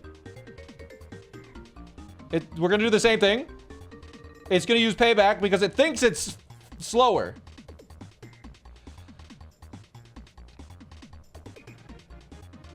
It should use it one more time. I believe a payback crit kills. Do I risk it? I could switch in Seadra now and finish it off. Wait, no, I just outspeed and kill. Yeah, I just outspeed and kill it, so we don't even need to risk anything. We don't need to risk anything. What was I saying? Waterfall deals 35%. We don't need to risk anything. We don't need to revenge. We simply use Waterfall here. Yes, because we outspeed. Good. Okay. Now, I have no idea what the hell is coming in. I'll be honest. I just have no clue. Quagsire. Okay, sure. Why the hell not? It could curse. If it curses, we're kind of fucked. But I don't think it will because it sees a kill with Earthquake. It should guaranteed Earthquake here. If it uses curse, we're so fucked, bro.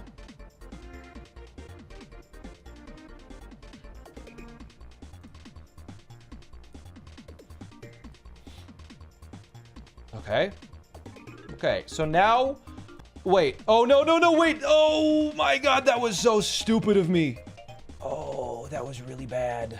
That was really bad. That was really... I meant to send in Sprout there.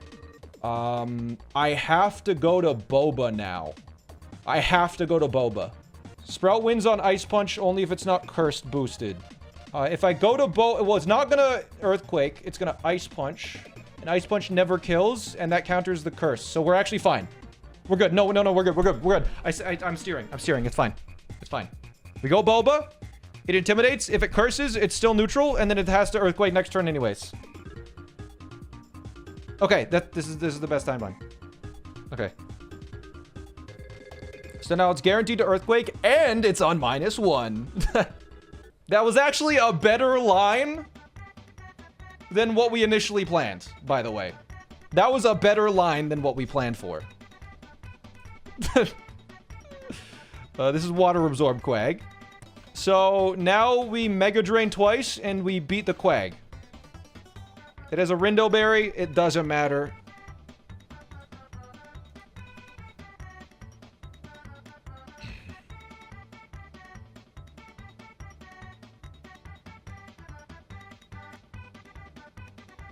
Yeah, it Ice Punches, but we're burned, so we can't get frozen.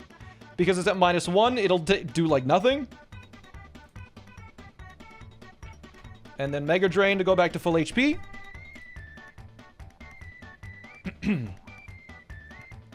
Okay. This is totally fine. This is honestly a better line than what we planned for. Now this is going to either use Heat Crash or Protect. Probably Protect because I'm burned, which is just really funny. Because I can just send in Chowder and kill it with 2 hits. Yeah. That crit from Serena made this super smooth. It was terrible, and it protected. Okay, great. Yeah, now we just kill with 2 rock slides. It's not, yeah, guaranteed through Citrus Berry.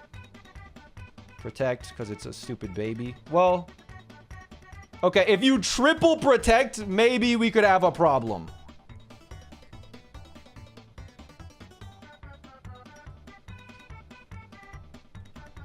It flinched. It's stupid. Okay. Okay, it didn't protect. It's protecting because I'm poisoned. Yeah, I know. All right, we beat it. Whoo! No deaths. It does know how to poison style, yeah. Okay, Dylan. Middle of a triathlon, but whatever. Let's start a battle. It's 1 in a trillion odds that this Excelgor kills me this turn.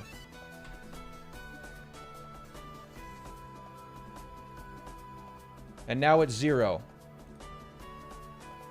I didn't even know it could Sludge Bomb. I'm gonna be for real.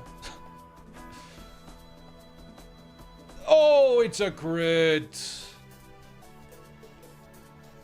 Wait, what happens now? I didn't even expect that to happen. I guess Dodrio comes out next with Drill Run. Wait, thank God for the Oranberry. What HP am I at? 54? This is actually really dangerous.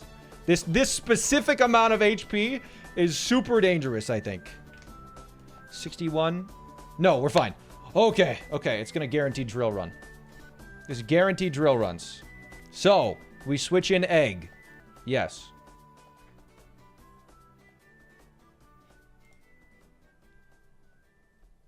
Yes. So now that Egg is in, it is either going to double hit or drill peck. So we send in Cheddar to intimidate.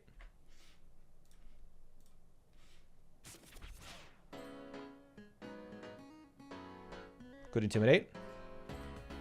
Double hit. If it double crits, we're still fine. Okay.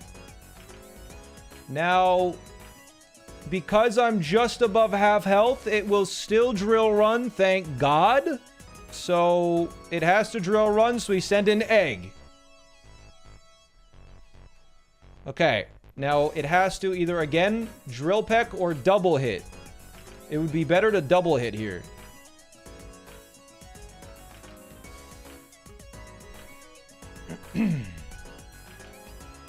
Good. It's going to take a quarter of its HP for that. Because of Iron Barbs. Okay. And now I can fake out. Which heals a quarter of its HP. Now it's at around half. And it's going to drill run. So we'll send in Egg.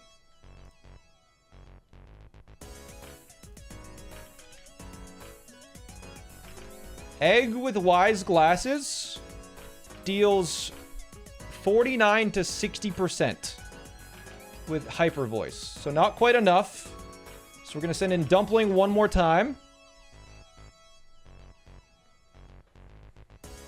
Who will get hit with a Drill Peck or a double hit. And we will fake out.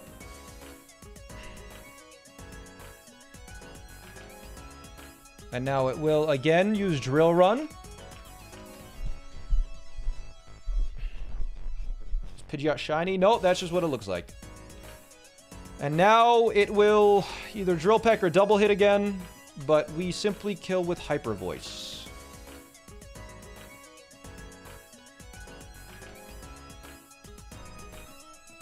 Okay. Persian comes out, and literally no matter what it does, it cannot stop Tofu. My speed fell. I don't care. We fake out.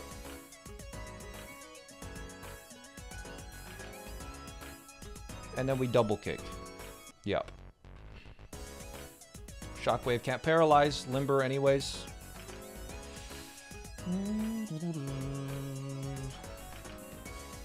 Tofu. The 2 scale. Go. Yup. We use 2 scales to get this guy. And that is another battle down. Bah. Triathlete Maria, first battle of the day. I do my triathlon training. The next battle, I was actually having a little bit of... I think we'll struggle with a little bit. Just because the... we don't have person berries yet, and they can paralyze, or they can do stuff. Anyways.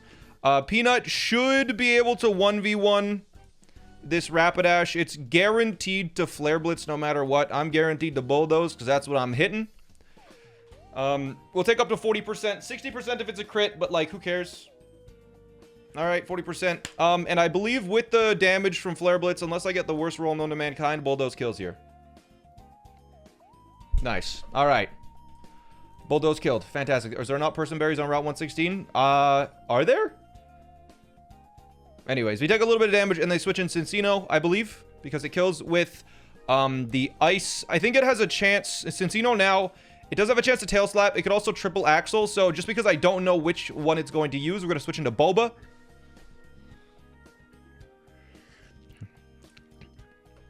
Get the Intimidate off, which is going to be a little bit nice. Persim is just after Shell. Damn, that's annoying. It did tail slap, so we will take quite a bit of damage. I'm going to fast forward this. It is now guaranteed to tail slap again. It can't sing. So Dumpling switches in, and the Iron Barbs is going to do work, baby. What was the point of poisoning your own Pokemon? I will explain it in a moment, but we're just going to let this tail slap. Oh, a crit. If it gets 4 more crits, we could be in a little bit of trouble.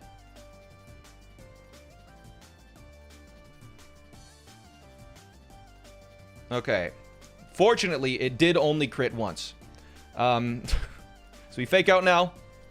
And it flinched, of course, and then we Smart Strike. And it could use Sing here. It missed because it's a stupid idiot. And we Smart Strike it. Good. Fantastic. 4 crits would be a 1 in a million. No, it's not 1 in 1,000. It's lower than 1 in 1,000. It's 4 crits. Let's calc. Let's see. 16 to the power of 4.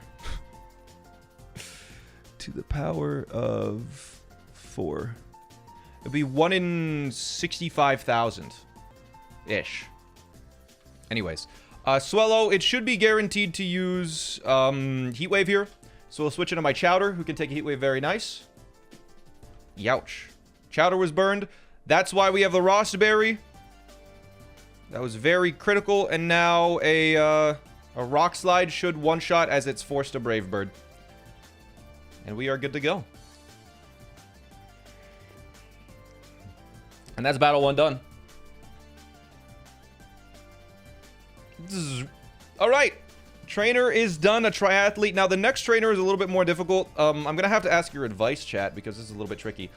Okay. We're doing the battle now. This battle is a little tricky. There are a couple of things that could go wrong. A couple of like 1 and 2% chance things. If that happens, we can steer it though. We have kind of accounted for that. It's going into battles like this is so scary because if something goes wrong, it could go really wrong. But let's do it. Let's send it. Here we go. And it's just 4 Pokemon, man. Okay, so turn 1. We fight and we fake out. Good. Has he fought Shell yet? Nope. There's 1 more battle after this. So this should then put Knockoff in range to kill. And Gumbo switches in on an extra sensory. Gulp. Okay, and the biggest thing that can go wrong here is if extra sensory, or if Signal Beam confuses me and I get hit in confusion. It's a 2% chance, because it could just Earth Power. It's a 2% chance that that situation happens. So 1 in 50. Here we go. Here we go. Here we go. Signal Beam. That's the highest possible roll.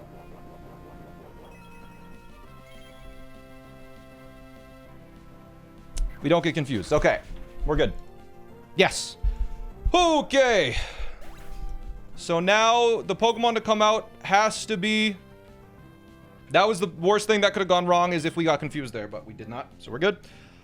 Now, the gears come in. The gears are spinning. We're at 45, which is basically half. And it's going to Wild Charge guaranteed here. It's going to Wild Charge guaranteed. So we switch into Peanut, which is a ground type, to take the Wild Charge.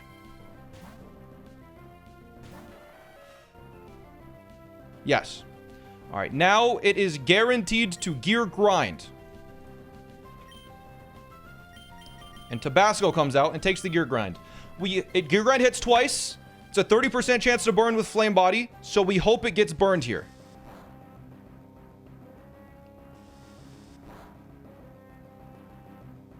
No burn. Okay. It happens. Now we use Flame Wheel. Let's see. I'm at 61. Let me just do some calcs really quick to figure out the best situation. It can deal 55 with a crit on return. It's probably going to autotomize this turn. So I'm going to Flame Wheel and hope we burn. If we don't burn, we Morning Sun, I believe. It has a very high chance of autotomizing. So we Flame Wheel. We hope this burns. It's fine. Autotomize. So now it outspeeds.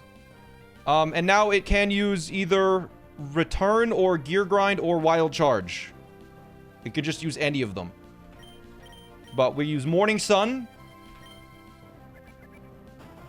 to gain our HP back.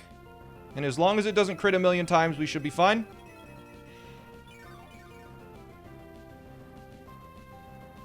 Again, we're going to Morning Sun because we want to leave this with a lot of HP. Interesting rolls. Flame Body. Perfect. Perfect. That's so good. Its damage is halved even if it gets a crit. So we will use Morning Sun one more time to get to max HP. This wasn't necessary, but it helps a lot.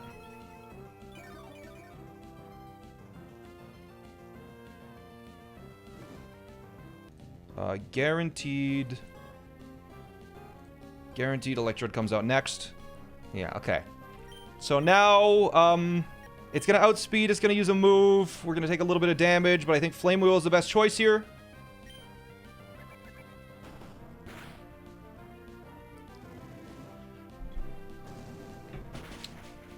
Good. Okay. So, a little thing could go wrong here now. This is a little bit of a risk situation when the Electrode comes out. Good. Okay. Electrode comes out. That's right. It has a essentially 50-50 chance of foul play or Electro Ball. We want it to use Electro Ball because Peanut's going to come out. So, let's hope it uses Electro Ball and not foul play. Don't crit. Okay. I believe we are now perfectly safe because it did not get a crit. We will never die to a crit HP Ice, which it is now guaranteed to use. So we can Bulldoze and then Ice Shard to kill it. Yes.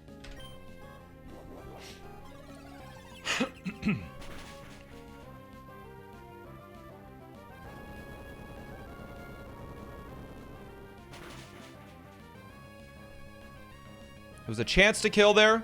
It literally doesn't matter because we have Ice Shard and we outspeed.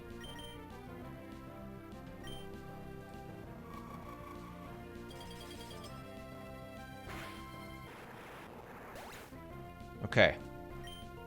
So.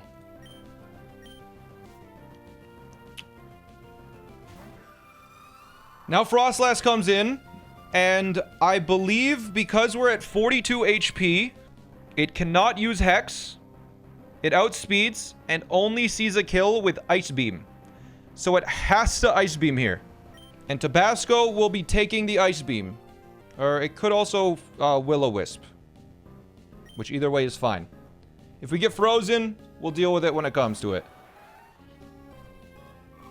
Okay. Just don't get frozen.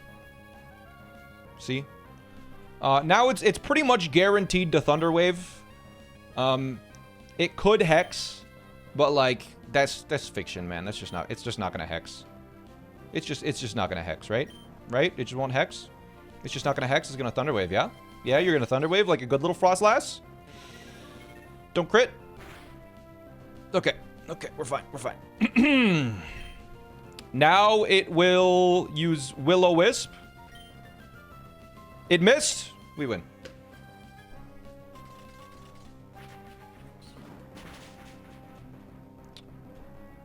All right. Cursed Body. Smart Strike was disabled, but because Will-O-Wisp missed, we are 100% perfectly safe to simply use Spark now because we still have our Rostberry. And it missed again because you're stupid and bad. And that's a battle that's been won. It could go so terribly wrong is the thing. We could wipe here if we get bad luck, but we got to do it. Did you see Peach House skip a fight with 1 mon and 5 eggs? Yeah, to get an encounter early, right? Peachy! Thanks for the 12 months. To get an encounter early and then escape. I'm so scared, bro. I am genuinely so scared. Okay, Spinnick uses Magical Leaf. Is that correct? Magical Leaf on Sea King. Tofu uses Double Kick on Sea King. Yeah. Discharge. No crits on Hitmonlee and we're good.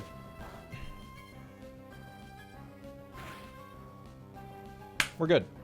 Okay. So that will guaranteed bring brine then.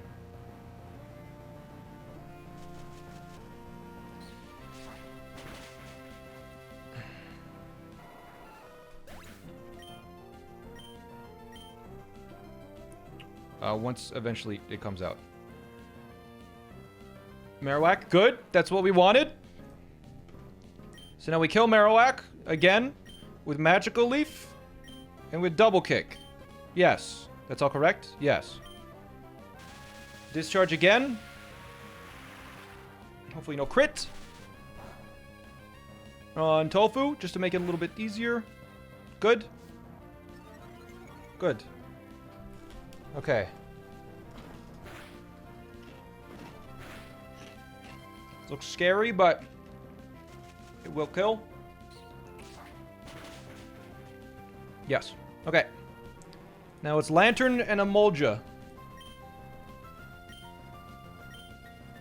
And this is the hard part. We bait only brine from Lantern. So Spinach switches into Peanut. Can we write it down? Okay, we have to double switch to Groddle and Donphan. The Groddle is switching into Tofu's slot. Okay. The Groddle goes into Tofu slot. God, it's so scary. It's so scary. Peanut. It should be a guaranteed brine from Lantern because it's a slow kill. Doesn't affect Peanut. Sprout takes it.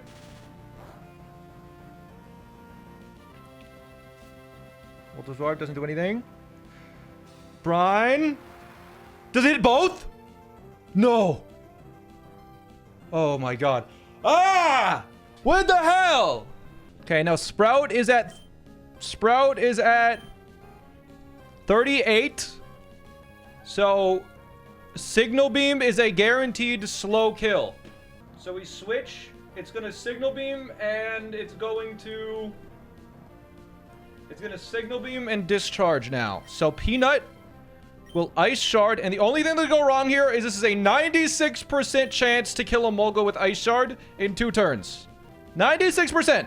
And then you are going to take a Signal Beam. Sprout does not bait brine here, I believe. Even if it does, we're still fine, I believe. I will double check, but we're at how much HP? 38? Brine is never coming. And we switch into Dumpling to take a Signal Beam and another Discharge.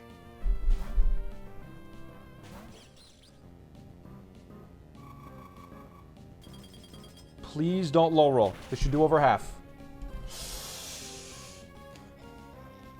How much did that do?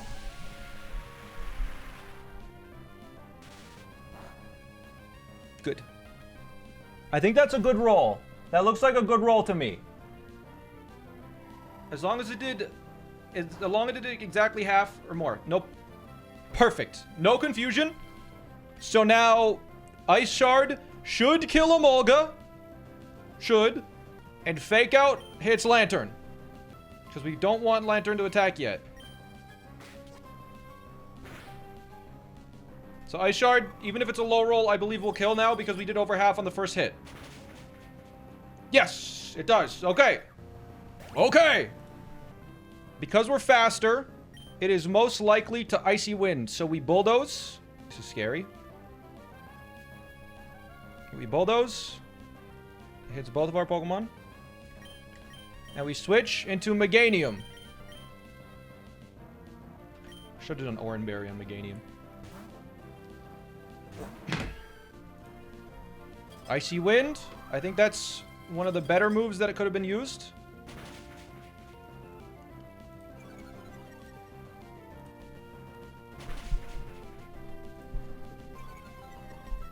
Now we steer a little bit.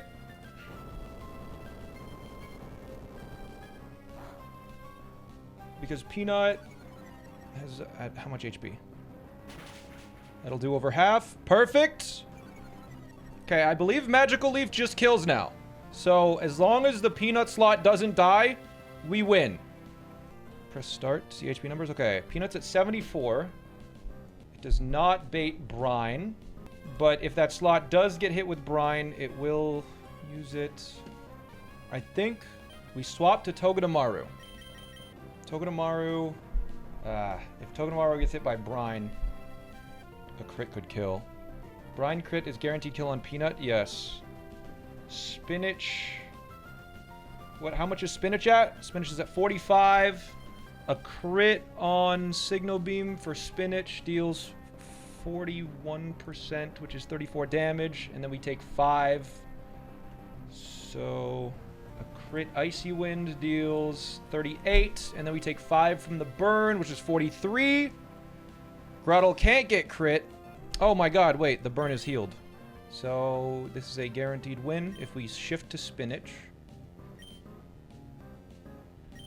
And then Magical Leaf U. The only thing that could go wrong now... No, yeah, it's a guaranteed win no matter what. Okay. This is a guaranteed win no matter what now. Yes.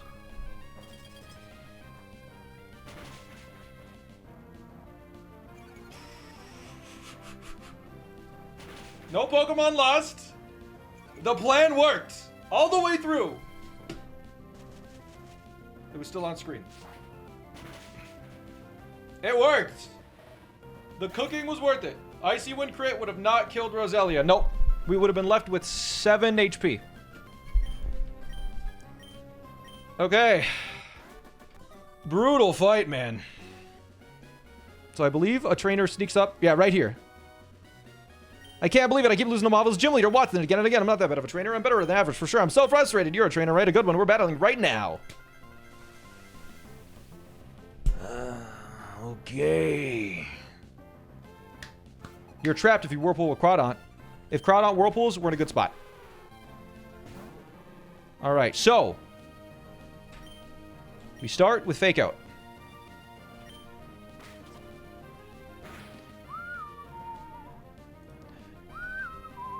Now, we guaranteed kill with Low Kick.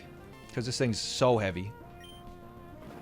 Tofu being 74 is exactly what we want. Now, it should bring in Togekiss. If you guys told the truth. Yes. Okay, Togekiss comes in because of the roll bug or whatever.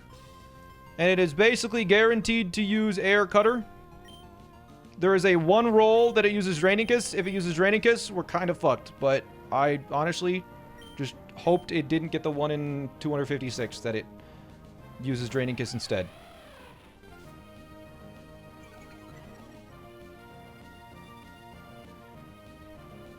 Good. Okay, we're fine. This is guaranteed to crit. Alright, so now we Nuzzle. And it uses Draining Kiss. This is a 50% chance to crit. Didn't crit. Nuzzle. And now it's paralyzed. And now Wild Charge kills it. And we outspeed. Now, there's only one Pokemon that outspeeds us, and that's Delcatty, and it sees a kill with Last Resort, even though it can't immediately use it. A little scary, but I believe we were fine no matter what there. Okay, there's Delcatty. It sees a kill with Fake Out, so it will use Fake Out no matter what. And we send in Chowder to take the Fake Out. If that was a crit, you would have died to Recoil? I don't think so.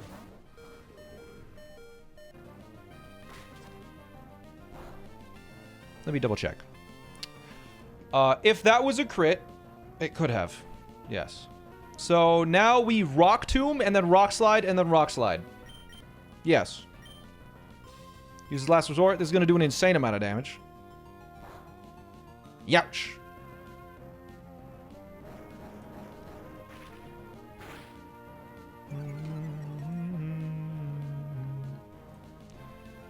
Last Resort with a crit deals 54, so we guaranteed win this. No. We always win with Rock Slide.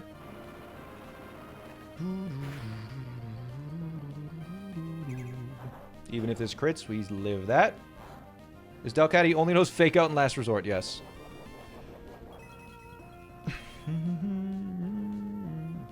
How do we math so quickly? We do outspeed again because we used Rock Tomb. We outspeed by 1, so we can Rock Slide again, yes. Yeah, it has normalized Silk Scarf, Last Resort, so it's basically an explosion every turn. And it survives it. Alright, now Ride On comes out, which is exactly what we anticipated, and it's either going to use Drill Run or Rock Slide. We're going to hope it uses Drill Run. Or Stealth Rock. But Pair should 1v1 this. Crits are 1.5x. 3 down. It's a very blue Ride On. He does a little bit blue, yeah. Rock Slide, that was the worst case scenario. Alright, so. That was 62. I'm going to calculate a crit really quick on this. A crit double edge deals 69 damage, so I have to Synthesis here, and we're going to hope it Stealth Rocks now. Perfect. Alright. So now we Growl. And we should be able to 1v1.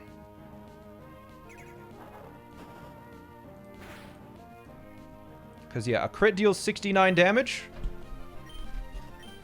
on the highest attack. Or do I need to Synthesis again, actually? Wait. Because if it crits and I Synthesis and then it crits again, I think we might lose. I think we just Magical Leaf. And then Magical Leaf again. Yeah, I just 2-hit KO with Magical Leaf. I should have just done that? Yeah. Yeah, we're fine now. We're good. Yeah, we 2-hit KO, so I could just Magical Leaf. If Double Edge crits, I'm at 1 HP. And then, yeah, we outspeed with Magical Leaf, so we're fine. Okay. Then it should be either Attack Order or Dual Wing Beat on Vespiquen.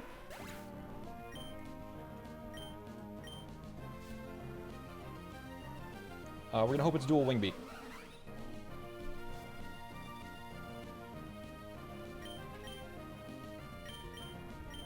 Please be Dual Wing Beat. Please be Dual Wing Beat. Please be Dual Wing Beat. Damn. Okay, don't crit. That could be really bad if it crits. Okay, I think we're fine now. I outspeed. And even if attack order crits, we do not die. So 2 sparks does the trick. Yes. Yes. Let's hope you paralyze heal. Here. Paralyze? Attack order. Oranberry. Fake out first for fun? No reason to. No reason to. I don't want to accidentally misclick. Oh, this is a Lumberry. Yeah. Whatever. Anyways. Spark handles Vespiquen.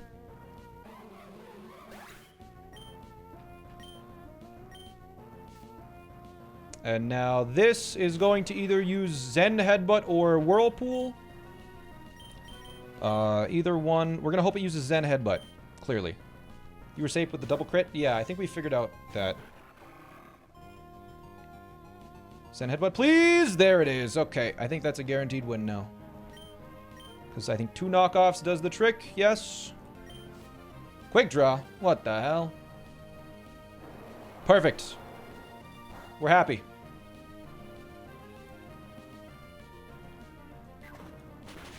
Yep. Guaranteed win no matter what now.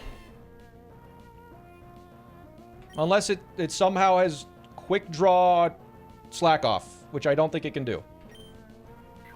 Okay. Good. Shells down! Let's go! Easiest fight of my life. He didn't even know his Ralts evolved. He's stupid.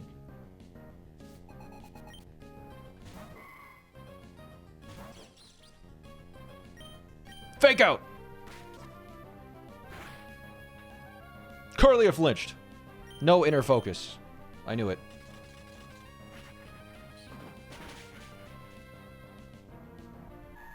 He nicknamed Ralts and then put it in an outfit? What a weirdo. Go, Zigzagoon! You can do it! I wish Zigzagoon had just like Rock Smash, Cut, right? It'd be really funny if they just gave him Rock Smash, Cut instead of default moves. That'd be good. Dot, dot, dot, dot, dot, dot, dot, dot. I lost. Yeah, you're stupid, kid. It's battle time. I'm scared, but like, what can you do? My electric soul will shatter your dreams. Oh, yeah. Technically, it's his second gym. This is my third gym. I have 2 badges. Alright, Pincurchin. It sets up the surge, baby.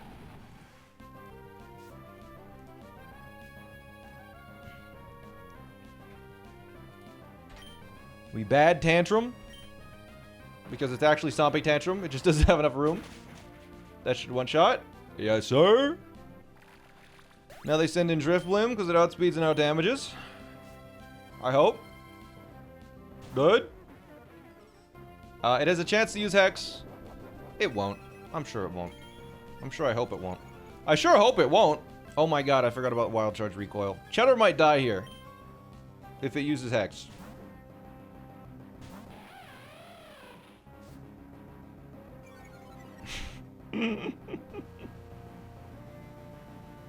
Ah, we're fine. Yeah, we're fine. We nuzzle now. Oh, we have speed, yes.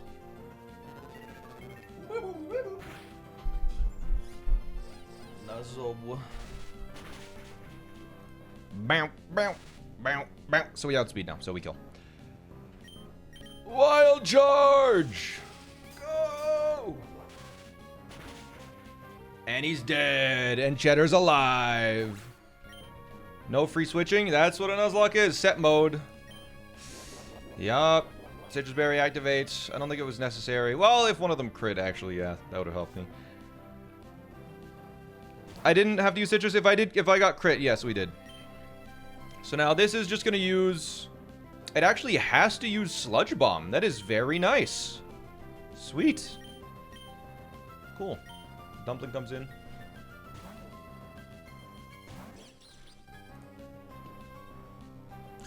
We fake out here. There's actually no reason to use fake out. It's just for fun. Just so Dumpling actually felt like it did something. Now it's guaranteed to use Overdrive, which is an electric type move. And Peanut takes that.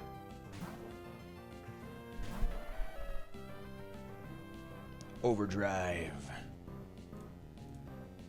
And now it's guaranteed to Hyper Voice, and even if it crits, it will not kill me. Okay. There's no reason to not use Fake Out. PP purposes, perhaps? Alright, now Raichu Alola is guaranteed. Guaranteed to use Surf. We switch into Tempura, who takes a Surf quite easily. If it crits, we could be in a weird spot, but we're fine. Now it's guaranteed to discharge, so we'll switch into our full health Sprout here. And it uses discharge. Now, it's guaranteed to use Signal Beam. Signal Beam has a 10% chance to confuse us. If that happens, we're going to have to do a little dance. But I think ultimately we'll be fine. Stomping Tantrum kills in 1 hit.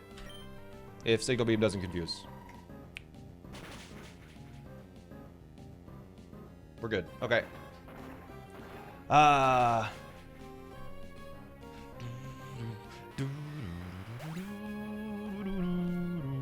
Alright, and that's battle 1 done. Poison Barb on Roserade for smoother rolls in case you need to steer. Ah, it's too late. But that would have been a good idea. Yes, that would have been significantly a better idea. Because then Rose Raid could have crit killed, I believe. Anyways, whatever. We do a wing beat here because it's fun. And it uses discharge because we outsped, which is good. So we're totally good. We're totally good now. Discharge. Do we get paralyzed? No. And it died. Okay, good. How did Shell go? It was probably one of the easiest boss battles we've been through so far. Smoothie. Tasty. Okay, so now Jolteon comes out. Because it sees kill. Guaranteed. Thunderbolt. There it is. And Sprout 1v1s this quite easily. Oh, it's either Thunderbolt or Sing. No, it's Thunderbolt, because it guaranteed Seed Skill. So now it's gonna Sing, Magnet Rise, or Hyper Voice. And we just use Seed Bomb twice and it kills. Magnet Rise, best case situation. We have a guaranteed win on Jolteon now. Shell's crazy box check. I just had the perfect box. So whatever it uses, we're good. It missed Sing. Cool. Alright, we have an extra berry. Not that anyone else has sleep moves. The fact that Sprout's on full HP is really gonna help. I think it basically guarantees the win in this battle because Sprout's on full HP. Oricorio now comes out, and Oricorio is either going to use Air Slash or Teeter Dance. So, fortunately, Dumpling takes that quite well. So now we keep Dumpling in until it gets Teeter Danced. I Teeter Danced the second time.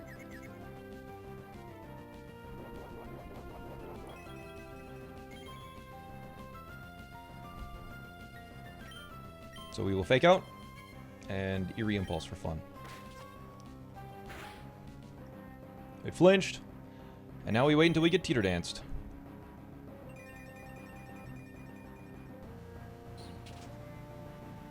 Ouch!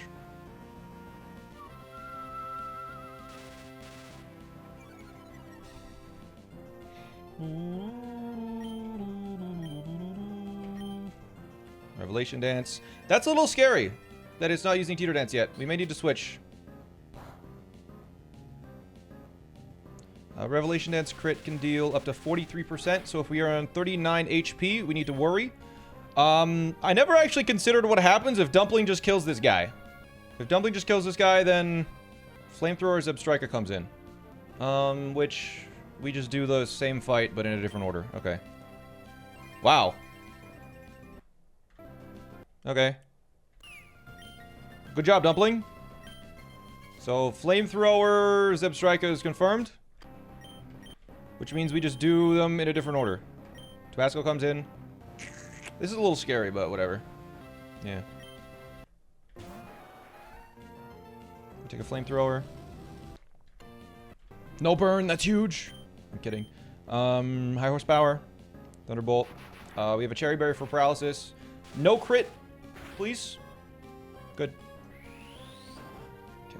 I believe it is guaranteed to Thunderbolt again, because low kick can deal a maximum of 29. Was that a crit? Wait, why did that do so much damage? Does it have Soft Sand? Oh, it could have killed, actually. Huh, crazy. Yeah, now it's going to use Thunderbolt guaranteed, so we switch in Truffle. Yes. And Truffle kills with an Ice Shard. Nice.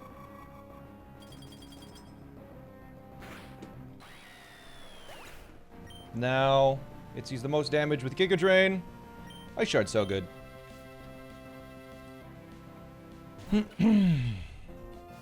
Alright, is Unnerve, kind of annoying, but whatever. Galvantula. You can switch teams mid-gym. Yeah, so it's going to Giga Drain. Kind of a funky little order that we had to do this in, but it's all working out. Now, the only thing that can go wrong is if it happens to use Signal Beam and I get confused, I believe. Or if it crits HP Ice twice. If it crits it once, we'll just start switching. Okay, that's good. No, just don't crit and we guaranteed win. Guaranteed win. Okay. Well, no, we could get Signal Beam confusioned, actually. But that's not going to happen. Okay, we're fine. Still, it didn't matter. Alright. Trainer's down. Oh, and we eat our Oran Berry. It's so scary going into these battles because so much can go wrong, but I think we got to go for it. Let's go. Let's do it. All right, youngster Ben. Here we go. Second monitors. Tab in. It's battle time.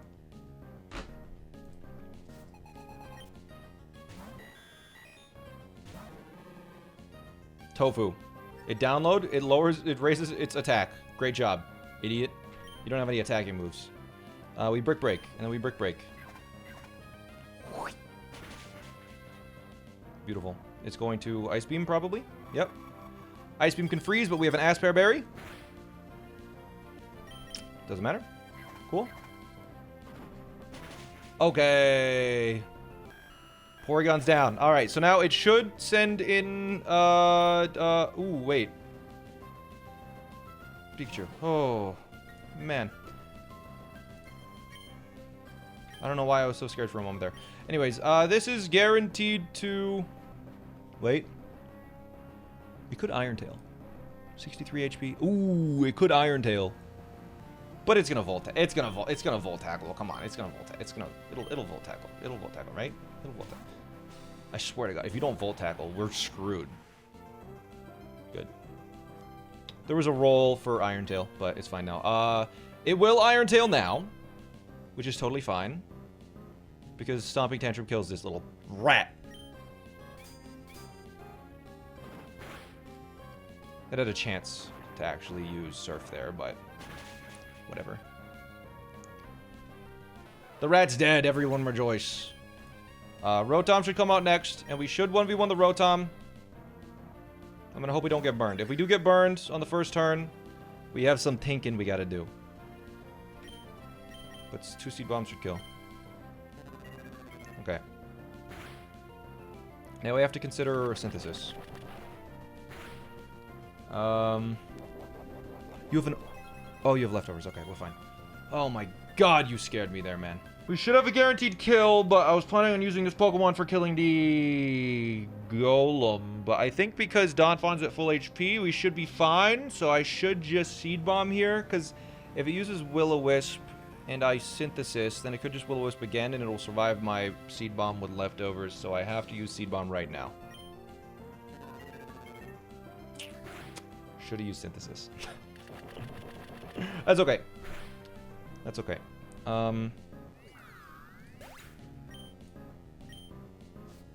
I believe it will guaranteed use Signal Beam now on Tabasco, because it cannot use Explosion or Tri-Attack because it deals no damage. We take an absolute pitiful amount from Signal Beam. Now, that doesn't matter. Now it's going to Explosion or Tri-Attack.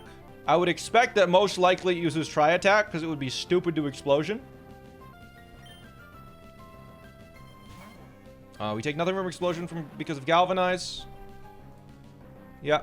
And now we Stomping Tantrum, and then we Ice Shard to finish it off. Hidden Power Grass. Deals 42%. Could deal up to 60. That's fine. 60 with a crit.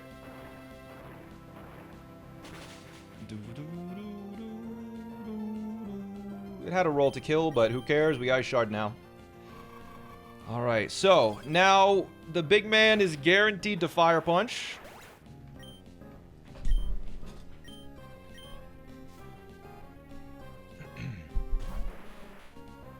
Because he outspeeds and he deals the most damage with Fire Punch. So I will switch into my Pokemon that can take a Fire Punch. I'm just going to double check Earthquake roll really quick. Does it overlap whatsoever? No. Okay. So it should guaranteed Fire Punch now, which Tabasco takes easily. Yes.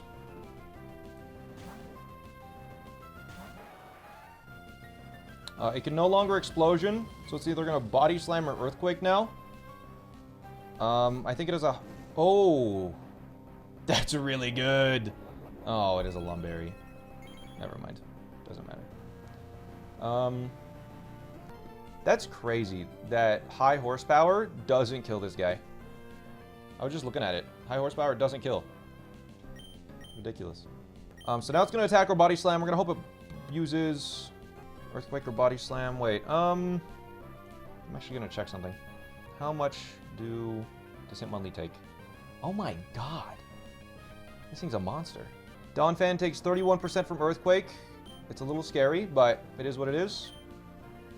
If we get hit with 2 crit Earthquakes, we can lose. Oh, wait. So yeah, just don't crit. Thank you. Alright, we win. Bulldoze.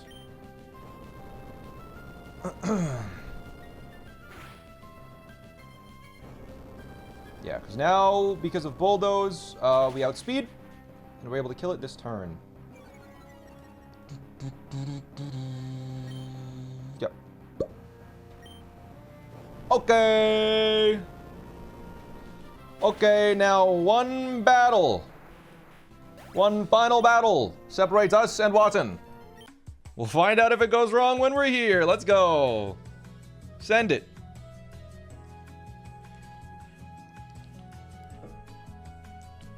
I love shiny things. You're stupid. Guitarist Sean and guitarist Angelo.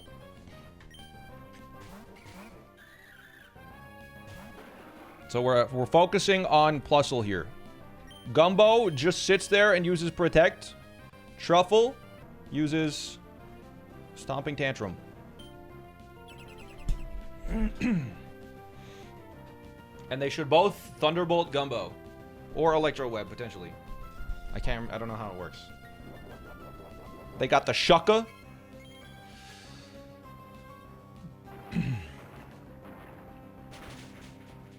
What? No, Ice Shard will kill it. Gumbo, this turn, now needs to take 2 electric moves, so we switch Crawdaunt into Torterra. And Truffle will Ice Shard to kill Plusle before it can attack. How do you remember these strats? You'd lock it in your memory. It's surprising how easily you remember plans that you devise on your own. Critical hit, didn't matter. Alright, now Deden will come out. Dedende. Mine uses Thunderbolt. Doesn't affect Sprout. Stupid idiot. Now, Minun can't do anything. It cannot use any attacking moves against me, so it's probably just... I think it's gonna Helping Hand or something. But anyways, we Stomping Tantrum Dedenne now with you. And Truffle, Piloswine switches into Togedemaru to take the hit.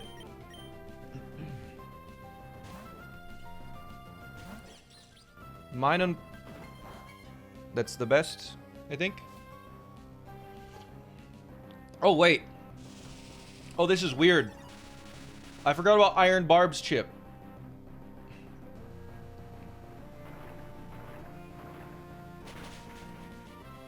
Because now it's not even sashed. Wait, what the heck? I mean... Is this just better? I just fake out and Stomping Tantrum, right? And then I double switch? I think I could switch earlier, but I don't think there's any reason to.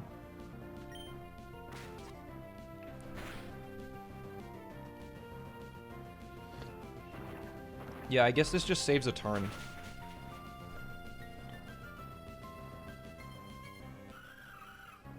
Grassnought's one of the few special moves that makes contact. What? Overheat makes... Does Overheat still make contact? Or no?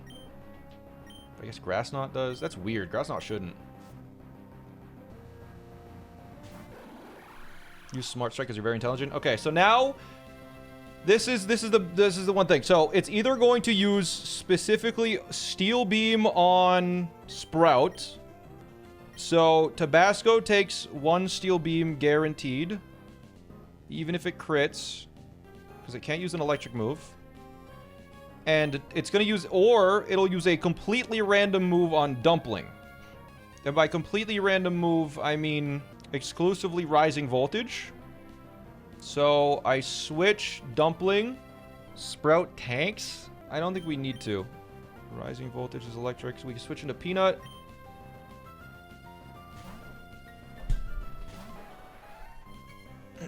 And we're just gonna, to make it easy, we're gonna hope it Steel Beams Tabasco.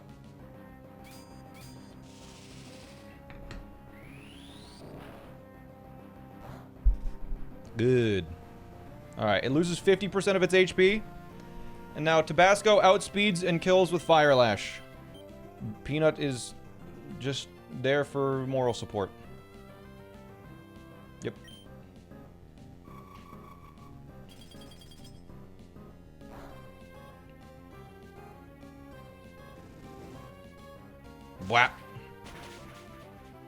good.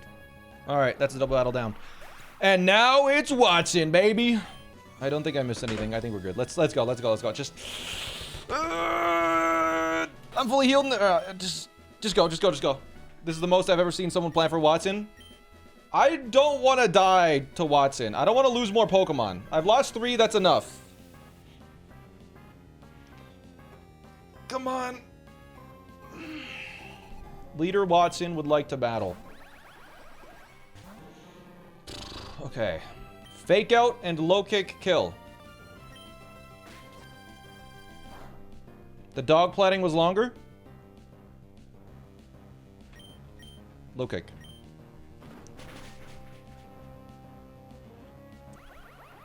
This should bring in Zeraora. Zeraora. Because it's the only Pokemon that one-shots, it's going to use its electric move.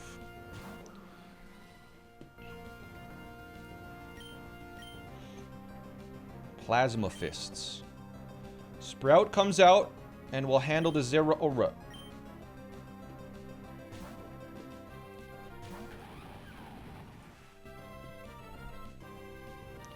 Zeraora dies. A deluge of ions showers the battlefield. What does that mean? What does that mean? Because you cannot fake out on the 3rd turn. Nothing to worry about. Okay. So now 2 Stomping Tantrums kill. Bad Tantrum, it's going to close combat or Grass Knot. It doesn't matter which one, because they do the exact same amount of damage. Okay. I think that was a max roll. 42. No, it was a higher roll. 42? Yeah. Alright. Now, it doesn't have the Shucka Berry, so it dies.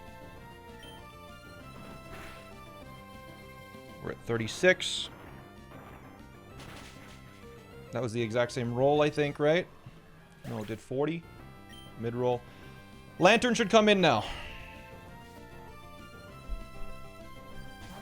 Lantern has a very low chance of using Scald. What are we doing for Lantern? We're switching. We're pivoting to take an Ice Beam. We're pivoting for Tofu to take the Ice Beam. Right? Yes. And we hope we don't get, we hope we don't get frozen. Crit. Okay, that's good. We fake out with fake out chip. Oh, it has leftovers. Right. I forgot about that. Now it's going to use Scald or Discharge. So we switch in Spinach to take the Scald or the Discharge. Ideally, Scald burns. As weird as that sounds. Okay. Discharge is fine. We have a Cherry Berry.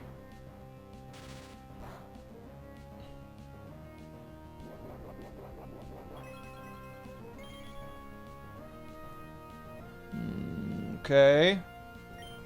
You wanted him to Thunder Wave instead of Ice Beam? It literally couldn't have Thunder Waved. It knew I had, what's it called? Anyways, 2 Magical Leafs kill 100% of the time, I believe. This turn is the pivotal turn. It's going to use Ice Beam. Do not freeze me. If it freezes me, we're in an interesting spot that we need to steer out of. Okay. Incredible. I honestly forgot it could even do that. That is literally the best thing to happen. I thought it was going to Ice Beam. I didn't even consider it could have Thunder Wave. That's super good.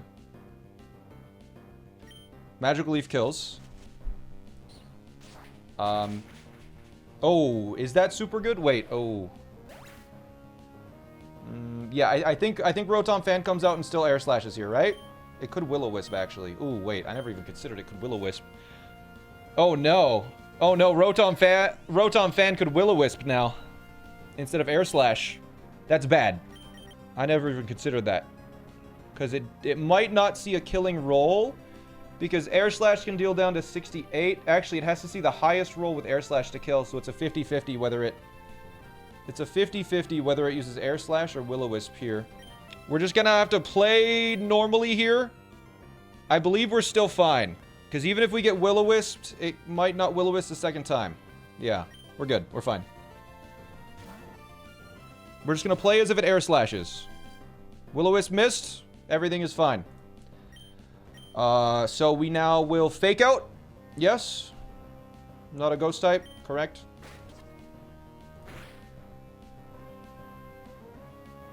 Okay. And now we Zing Zap. Because it's guaranteed to Hex or Discharge. Yes. Or Will-O-Wisp, obviously. Will-O-Wisp is ideal. Okay. That's fine.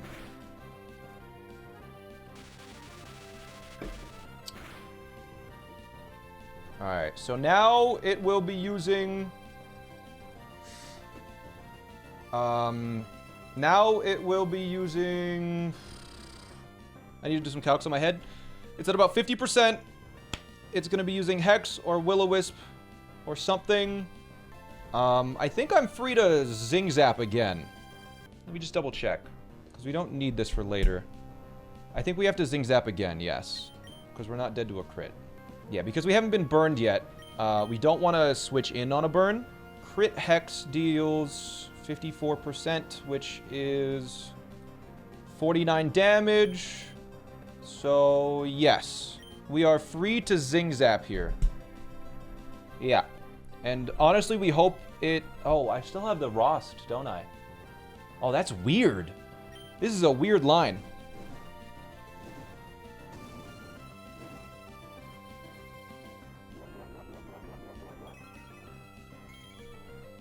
We got Unburned.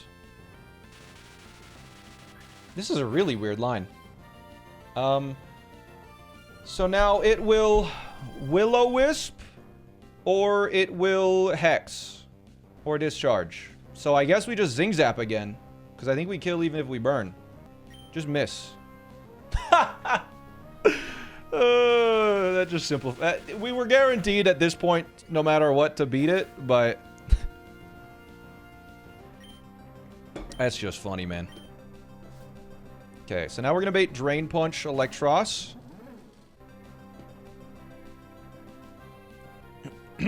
And this is where we have to play very, very, very, very carefully. Where we switch in pair, and we need to growl and we need to poison Electros and growl it until it is guaranteed to not kill Sprout, basically. So we'll switch into pair now. I believe it sees kill with Drain Punch, so it should Drain Punch. Yes. So we take 25% tops. Have my energy drained. Then we fight, and we growl. We outspeed it, so we just growl to start. It used Coil. That's totally fine. Because it coiled, we growl. Oh, we only have 10 growls. When does a Leopard Berry get used? At 0? Use Drain Punch. Okay. I have to Synthesis now, I think. Or... No, if it crits a Drain Punch...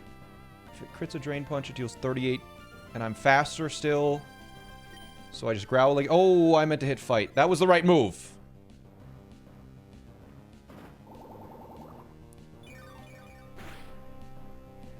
But... we Synthesis now. Good. I need to make sure its attack is low enough before I switch into Torterra. So I think I Poison Powder now, and then I can just spam between Growl and Synthesis. And once it's around... It's just... I can't let it coil set up on me. So I'm just going to continue to Growl. It's used 1 coil. It's used 2 coils. It used 2 coils. And I've used how many growls? And I've used 4 growls. Okay. So it's at -2. I'm just gonna count. This is how many minuses. Get the poison in. I'm gonna growl and then I'll poison next turn. Okay, we're at -3 now. Actual attempt 1, yes. Actual attempt 1. So it's at -3. At -3, can it do... How much does it do to Torterra? 11 damage maximum. So if it starts coiling... Seed Bomb does 42, but is it plus something defensively? Synthesis, Mega Drains. I think I have to Poison Powder now. And then we should be able to survive with spamming Growl. Just don't miss Poison Powder. Good. Drain Punch. Start by the Poison. I Growl again. That's 4. The Drain Punches. He has Leftovers. Oh! Oh, I didn't even notice those. I think we're still fine, though. We just need to make sure that Torterra can kill this at full HP. That's the only thing. It's not coiling? Yeah, that's good. Since we're not at below 30... How much does a crit deal again? A crit Drain Punch deals 42. As long as we're not at 42, we can still Growl. That's 5.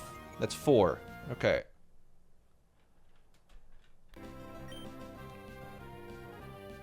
We Growl again.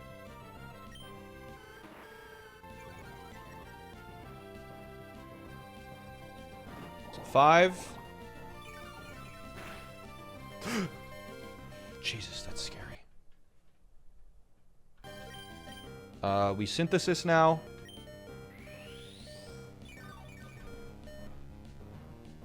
That never killed, by the way. I just...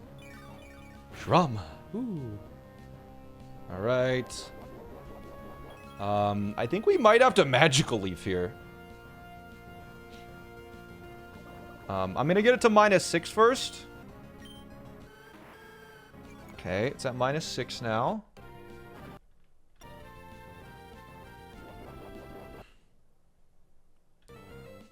Just switch to the turtle and start Synthesis up.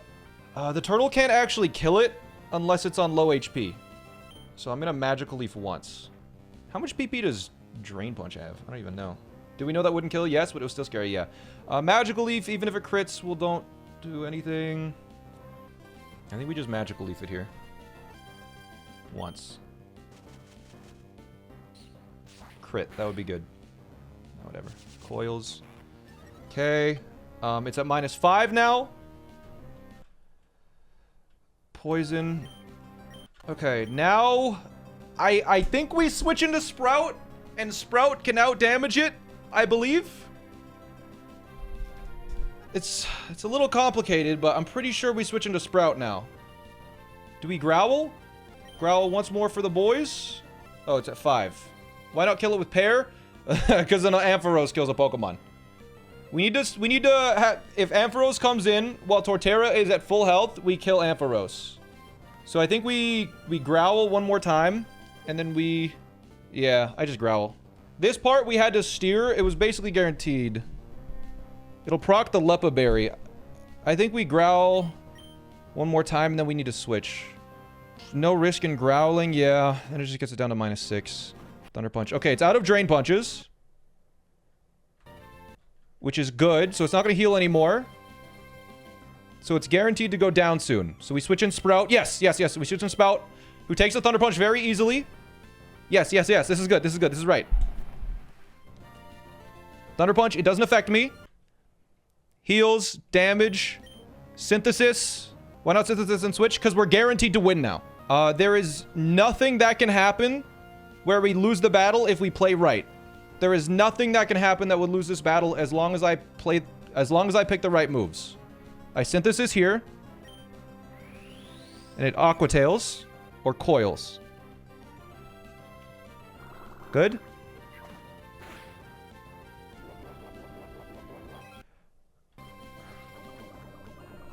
Thank God Electros is slow. Yes.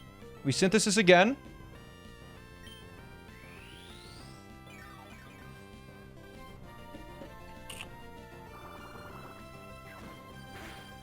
Can you do Synthesis at full health to proc Stomping Tantrum?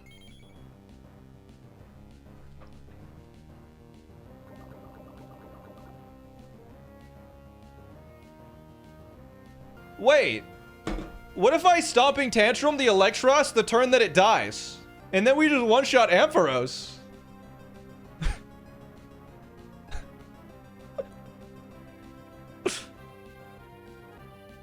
It is really funny.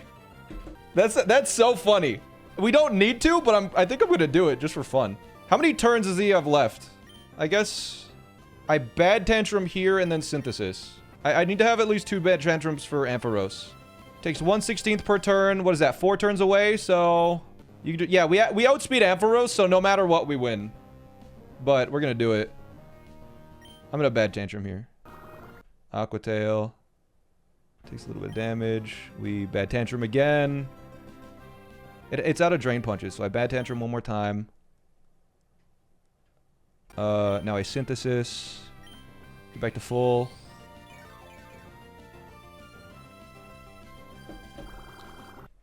Deal some damage. It dies this turn, right? Poison kills it. So I use Bad Tantrum now. Pretty sure it just dies now. I'll Bad Tantrum, see what happens. Alright, misses with Levitate. No, my Bad Tantrum! Oh no! Okay, leftovers, and then it dies to poison. Because it's in the red, so it should die. Oh, okay. I Bad Tantrum again to fail Bad Tantrum. I need to double check really quick how much a Dragon Breath crit deals. It deals 69%, so as long as I'm above 82 HP, we're fine. So yeah, we just Bad Tantrum. Yeah, we're fine. Okay. It can't crit. It has Mold Breaker. It has Mold Breaker. It can crit. Okay, so we deliberately use Stomping Tantrum on Electros. So we failed Stomping Tantrum.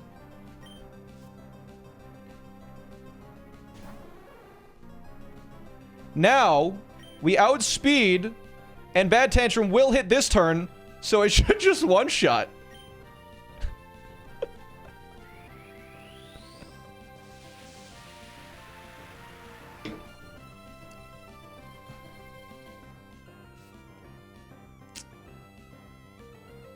It should just one-shot. And we only needed 5 Pokemon. Alright.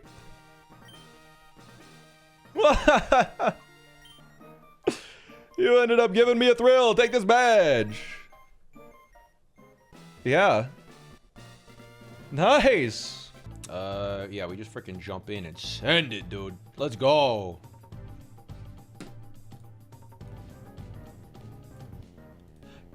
Are you gonna do win straights? Wait, when do you do win straights? When do you do win straights, chat? Alright, you just kill with Zing Zap, correct? Bop! That's after Norman? Alright, that's after Norman. Alright, now Swano should come out if my calculations are correct. Because, Kingdra doesn't out-damage me. Yep, Swano comes out. And, fortunately, it's gonna Hydro Pump, and it's gonna not crit, and it's gonna get a low roll, and Zing Zap is not gonna miss, because we have a wide lens. Idiot! Okay.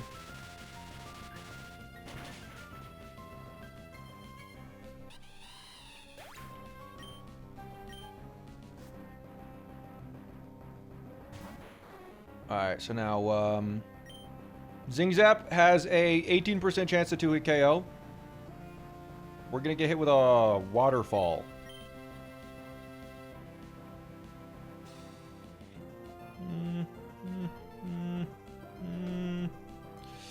I plan to use Torterra for this, but...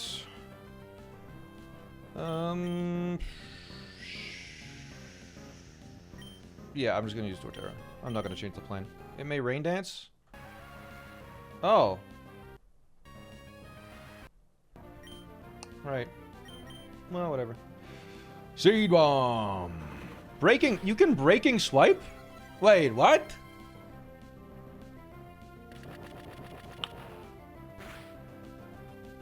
Seriously? Well, that's annoying. Because I had a physical move. Yeah, I guess so. Whatever. It doesn't have healing, so I just win this. 40%. I can deal up to 49, so even if it does 2 max rolls, I can still synthesis to win. Mega Drain over Seed Bomb. I think I'm still at +1. Yeah, I'll just spam Mega Drain, whatever. Oh, that's a normal gem.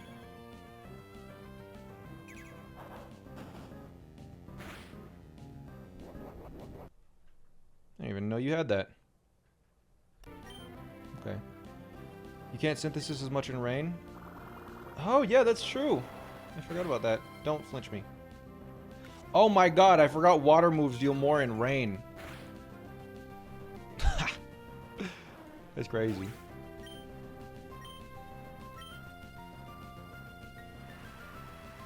I will say, we're in like a really bad situation right now. It could hydro pump here, but it could also freeze dry. Wait, let me see. Hydro pump deals 54 in the rain. Oh, I forgot that rain boosts water moves. If it uses hydro pump here, 37. Yeah, basically every hydro pump roll kills. Do I have a Pokemon in my party right now that takes a hydro pump crit? But then I just guarantee another hydro pump. You take a freeze dry crit? Spinach. We might need to switch into spinach to take the hydro pump. And then we just need to guarantee a freeze dry. Rain is almost over. Rain lasts forever. Doesn't go away. I believe Roserade can take freeze dry, and then it's just gonna freeze dry again. But yeah, it's 50-50 between hydro pump and freeze dry, and if it hydro pumps Tofu doesn't outspeed it anymore, or it does outspeed. It does. We switch in Tofu on. Wait. Is it just hydro pump, rain, crit, 75%? We outspeed. We hit it with low kick. Freeze dry crit deals 33. Am I missing something? Only drizzle permanent rain? Oh, okay. Whatever. Hydro pump crit is 75. Can Roserade 1v1 with Absorb? We deleted Absorb. I'm pretty sure I just switch in Tofu. We outspeed with Tofu and we kill. Yeah. What am I doing? Just switch in Tofu. Tofu takes this easy. Hydro pump, it misses. The game is actually just too easy. Low kick kills.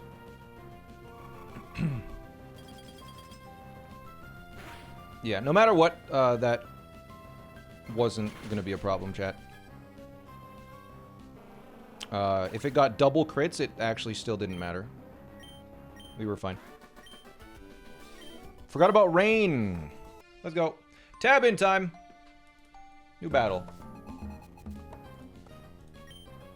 Alright, good. Alright, seed bomb, yes. First team we've got. Welcome to the stream, Bolton. Psychic. 44. Hyper Voice can deal 39 max on Girafarig, so that guarantees Subat. Ever played Age of Empires? Yeah, so now it's guaranteed to Air Slash because Air Slash sees a kill. And I believe Truffle should take that pretty well. Yes, Truffle takes that. So Truffle takes an Air Slash here.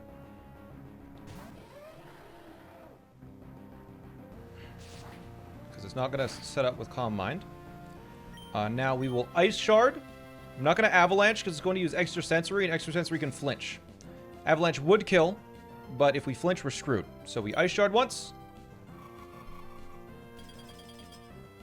Is it going to plan so far? Yes, this battle is. And then whatever it uses, it doesn't matter. It could have double crit here. We would have survived. One crit, who cares? Then we Ice Shard again, and it's dead. Now, fortunately, Girafarig, or fortunately or unfortunately, depending on how you see it, Girafarig is going to use a completely random move. Because I think any move sees a kill. A little annoying, but Dumpling takes it. Foul Play is the most annoying, though. Hyper Voice, fantastic. I believe we outspeed by a couple of points. Foul play crit, let's just double check. Foul play crit deals 62%, which is 61, which is more health than we have. So we will simply use Iron Head for the very first time, and we're gonna flinch.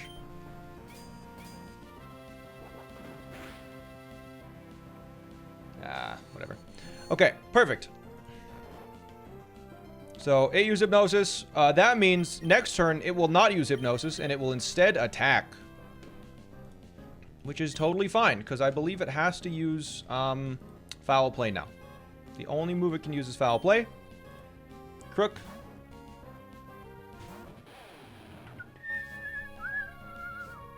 Oh, it has Inner Focus. Never mind, it can't flinch. I was stupid. We could have crit! He was to take a little bit from Foul Play, and now he basically has the Hyper Voice or Hypnosis, but I have a Berry, so Crunch just kills. It's a speed tie. Do we win? Ah, we didn't win the speed tie. But we have a Chesto, so it's fine.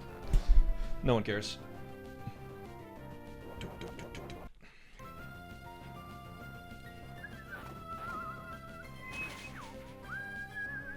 Oatmeal's first kill, chat! Is Watson easy? No, Watson was very difficult, but we found a solution. What does Run Bun in this ROM stand for? Run Bun.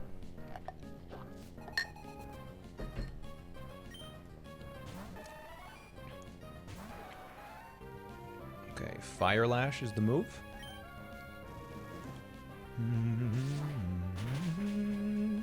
It kills, that's good. Pokemon Rhythm and Bass. That's right. Okay, so it should be Grumpig. Good.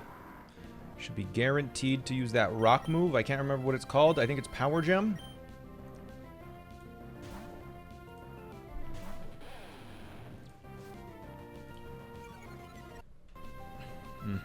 Yara, thank you for the prime, by the way.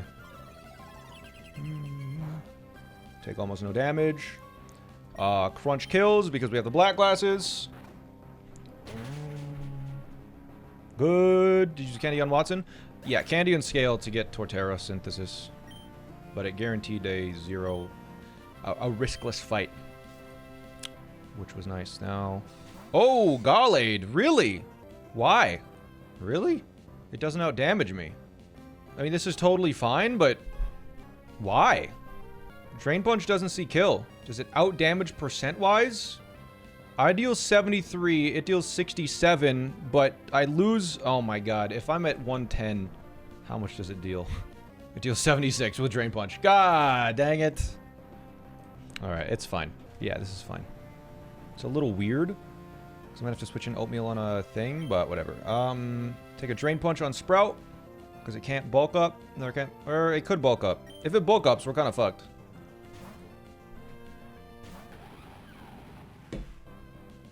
Yeah, that's what I thought. That's what I thought, idiot. Too bad Tantrum skill. I was kidding, by the way. It doesn't actually screw us up.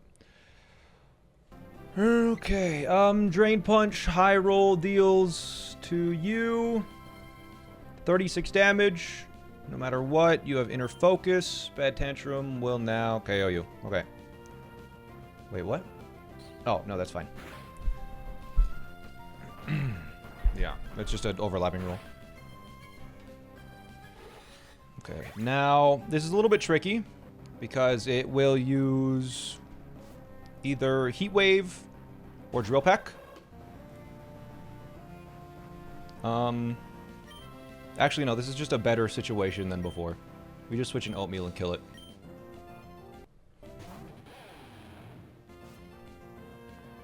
We just hope it uses Drill Peck.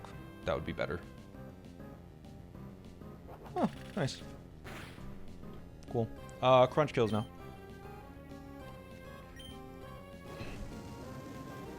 It can burn me. Who cares? Pikui Raid. Okay. Someone just spent 750,000 channel points. Neebs Gaming. I can do that. Hope they're live when I'm done. This battle, if one of my Switch predictions is incorrect, a Pokemon dies. It's that simple. Because Doug Trio has Arena Trap.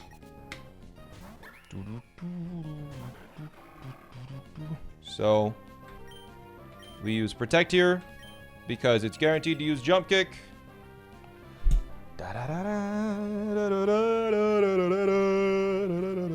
Because it's stupid, it takes a lot of damage. It's gonna Jump Kick again. It will land this Jump Kick.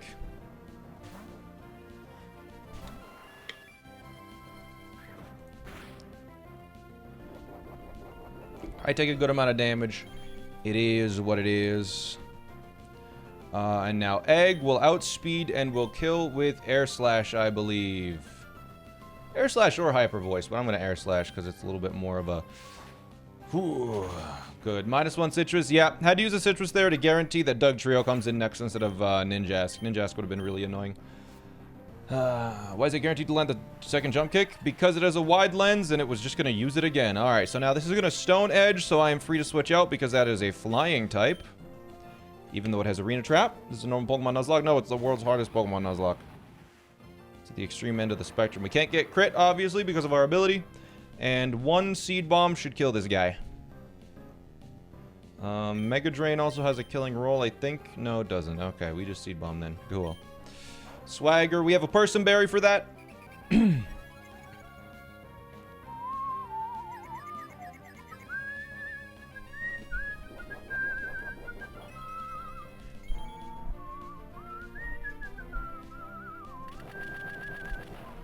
A free +2. Yeah, it doesn't mean anything.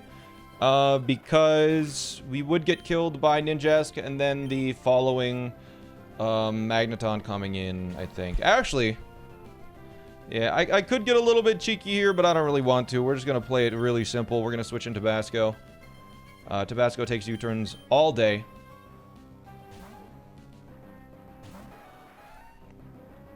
It has to switch in Magneton because that's the only Pokemon left. You could burn it? I don't even know that was possible. Because we have the Soft Sand, high horsepower, guaranteed KOs this guy because he has Magnet Pull and not Sturdy. This is hardcore Nuzlocke rules. The ROM itself enforces hardcore Nuzlocke rules. I've heard of Melanie Martinez. Yeah, I think I have a song from hers on my Spotify playlist. And I believe we take 1 more U-turn. I mean, we do definitely now that it's burned. And Fire Lash KOs. And that is 1 battle down. Good Nuzlocke strategies involve a lot of master baiting. That's true. Yeah, we had to bait out Doug Trio this battle. And then we had to bait out Ninjask and then Magneton. Or I guess it was just... No, it was just Doug Trio and Ninjask this battle. But yeah, I'm getting a lot better at it for sure. Okay, next battle. Big fan of your streams and videos. Yo, thanks. Alright, so this is a speed tie. Oh, you have Oblivious. Oh, that's why Stomping Tantrum does so much damage. I was so confused. Yo, we won the speed tie. Nice. I was oblivious to Oblivious, man. I was like, wow, this attack on Mamoswine's really good. Oh. Sharpedo comes in. Truffle, we switching Gumbo because it just takes a Hydro Pump. Bam, bam, bam, bam. Oh no, your attack missed because you're stupid. 8 Hydro Pumps now.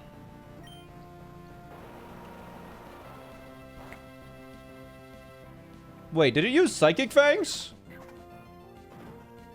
Wait, why was I able to switch in for free? Wait, I'm confused.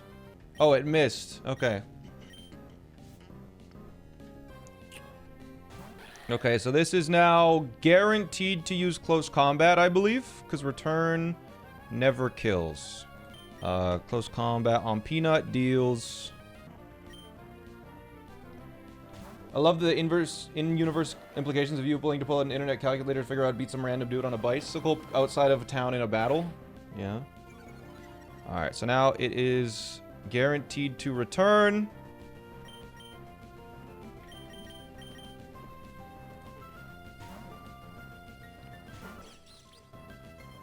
Yep. And now we fake out. And we zing zap. Actually, it's at -1 defense. So Zing Zap just kills. Does Defiant affect... If Defiant isn't contrary, right? So I can just hit it with a Zing Zap? Alright. Because, yeah, Zing Zap deals 113% now. Pointless crit.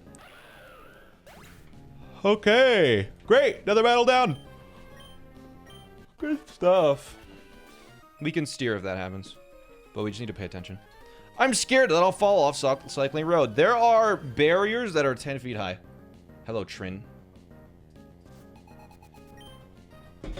It's 2 Pokemon versus 6. What could go wrong? Okay, so this is guaranteed to knock off. I don't have an item, though. Jeez, that's scary.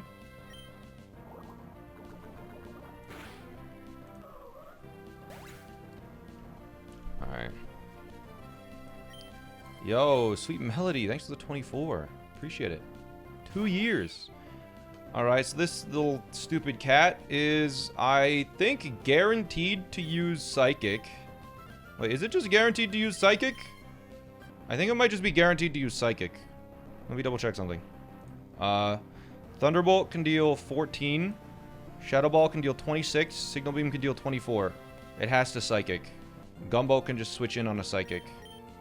And then there's literally 0 risk. Okay. I guess Donphan was in case we got crit. Yeah, okay. So now it's going to Thunderbolt every time except for 1 in 256.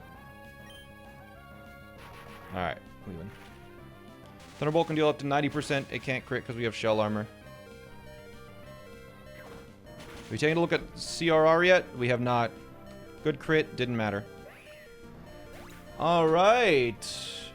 We are getting very close to it, though. We are getting very close. Here we go. Battle time. Damn, he saw me. How could he?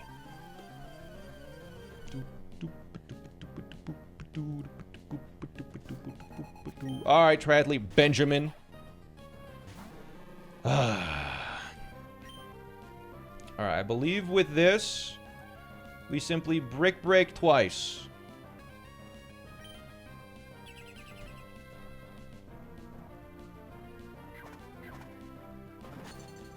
To stop it from setting up those screens.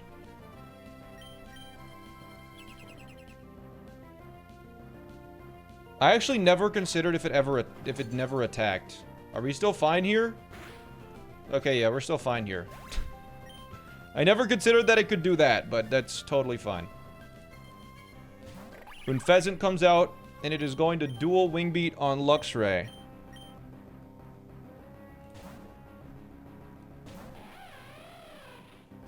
Did we not fake out to mitigate static chances?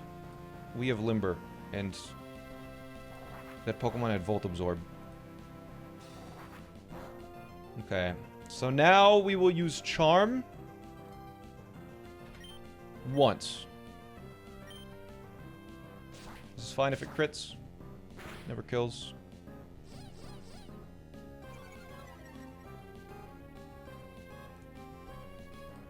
Now we switch into Gumbo because it's at -3.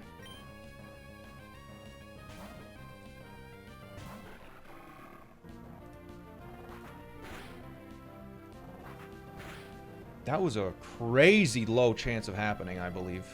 That was a 1 in 256 of happening. Yeah. That was a 1 in 256. It doesn't matter. It's just really low. So now we Razor Shell once. Yes, we Razor Shell once.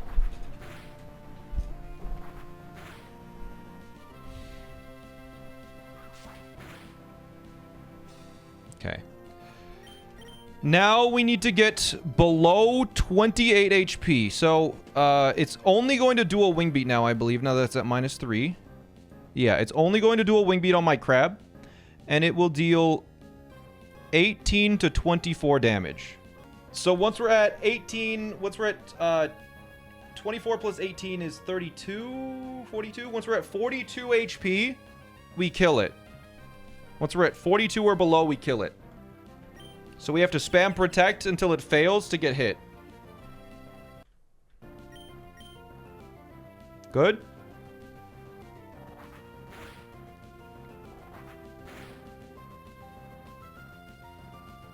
Oh my god. This is insanely dangerous. That was the perfect roll for it. So, it can deal exactly 24 damage. But it can also deal 18 damage. So, if it deals 18, I'm at 30. If it deals 18, it never punished on 2 crits. We have shell armor. We can't get crit. That's not the problem. The problem is that it can deal 24 damage. So if I let it deal 24 damage this turn, and it gets lucky, it deals 24 damage, then I'm still above the HP that I need to be at.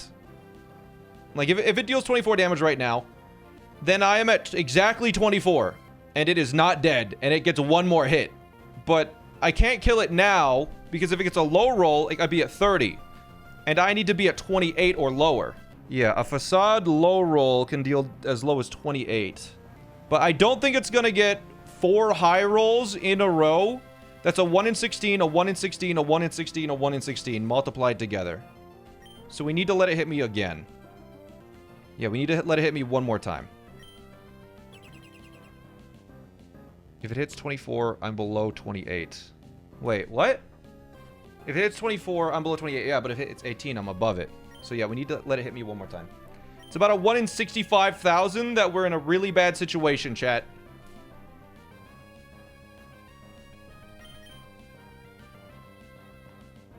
If we're above 24 HP... Oh, we're good. Okay. Whew. Okay, so the maximum it can deal now is 24. So I need to let it hit me, and then I'll kill it with knockoff. It's a little scary, I know. I'm kidding, it's fine. So now that we're at this amount of HP, Raticate is guaranteed to come in, and it is guaranteed to attack us. Because we don't want it to Swords Dance this turn. The whole reason we needed to get super low was so Raticate would come in and would force an attack. So we switch in Sprout now, and it will attack us with just anything. It doesn't matter. It will not always quick attack. That is incorrect. We do not outspeed, so it's random move. So on this turn, we will take up to 21.7% of our HP.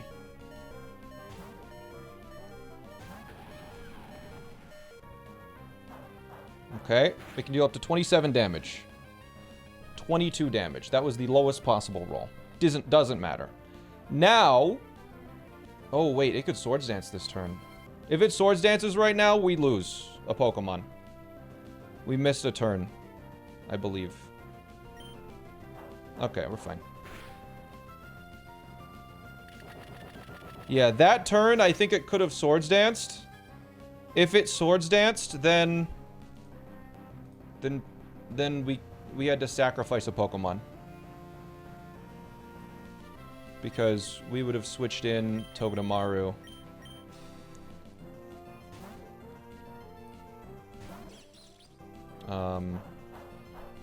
I mean, we're totally fine right now. Yeah, even if it crits. Tog does that was a +0 facade, chat. It's dead now, so it doesn't matter.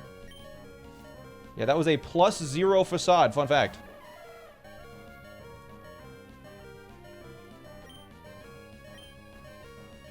That was a mid roll? No, it couldn't have killed. That was a, I believe that was a high roll.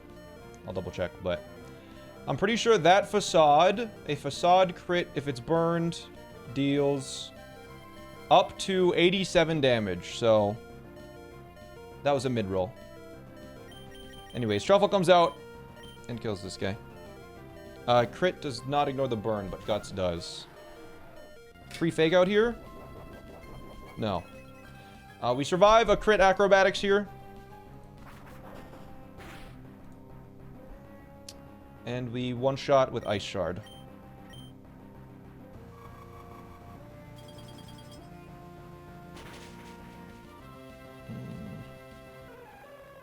Yeah, it didn't see slow kill, so it could Could have used Swords Dance there. That was a bad plan. That was not a guaranteed win, because on the turn that we used Seed Bomb, it could have used Swords Dance, and if it used Swords Dance on that turn, then the next turn it was gonna Facade, and any one Pokemon were dead. You even beat it while burned? Yeah, I guess I do, but whatever. Alright, Float Zell. Bring it on, idiot. Magical Leaf kills. Yes. Ice Beam. Even if it crits, we'll be left on at least 1 HP. Hard by its Life Orb, because it's stupid. What does backseating mean? It means, like, giving advice. Essentially.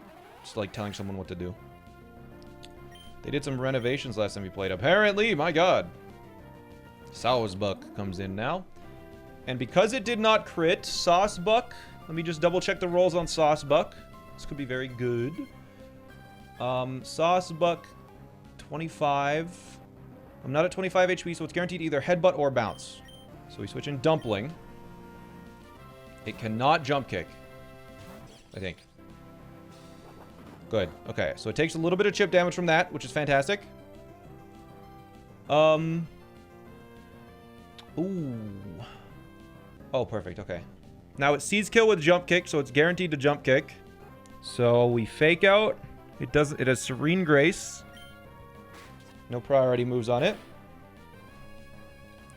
Now Saucebuck is going to Jump Kick Tabasco.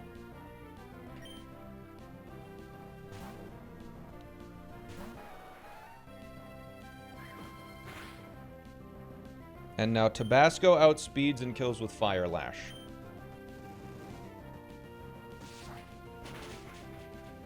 Okay.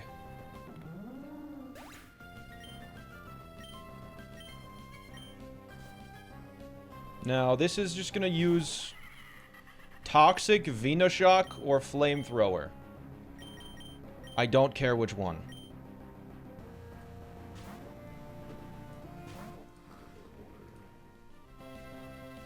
Venoshock. Cool.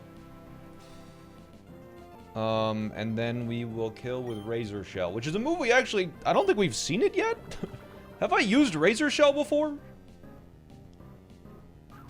Okay, I've used that once before, at least. Yeah. Cool. It's a woman! Cycling Road Rival is up that path. Okay, boss. Sounds good. Why are we poisoned? For fun. Did I heal my poison? Wait. Yeah, okay, we're good. Alright, we start with Fake Out. And then we kind of hope that it uses Hypnosis. We hope it doesn't get an attack drop.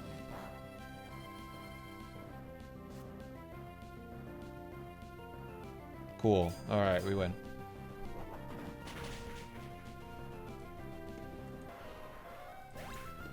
Okay. So now Zoroark comes in. I'm kidding, that's Zoroark. You can tell because it flashed. So now Zoroark is going to use almost certainly Flamethrower. Shit, it could also knock off. It could knock off. Fuck, it could knock off. Yeah, I have a Muscle Band on Gumbo. Because knockoff is one roll. I have to switch in Oatmeal. I have to switch in Oatmeal right now to take one hit because of the potential knockoff. Because it has an item that I can't get everything. So we're gonna switch in Crook really quick. Let's just give me a low roll, please.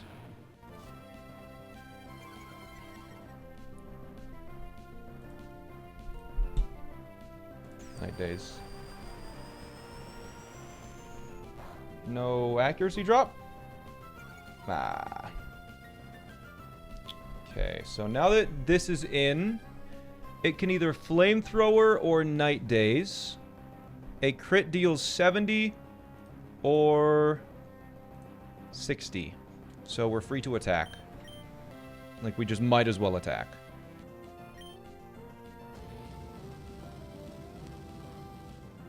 Bulldoze, bro. What about crit burn? We have Rostberry. Okay, so now it is not going to knock off, which is good. That means it's going to, again... Oh, I could fucking Night Daze, bro. Please don't Night Daze. An accuracy drop. We could be in a really, really bad situation if that happens. Okay, we're fine. Jesus.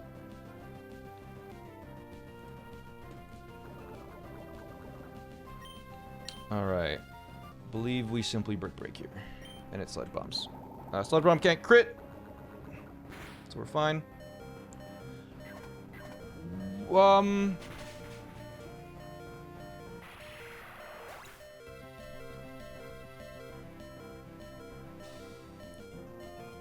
Did Gumbo just die?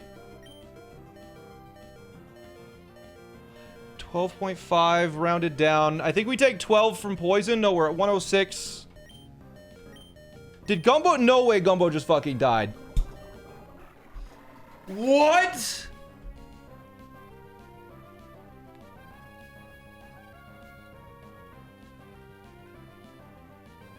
That was my only protect Pokemon. How the fuck did that die?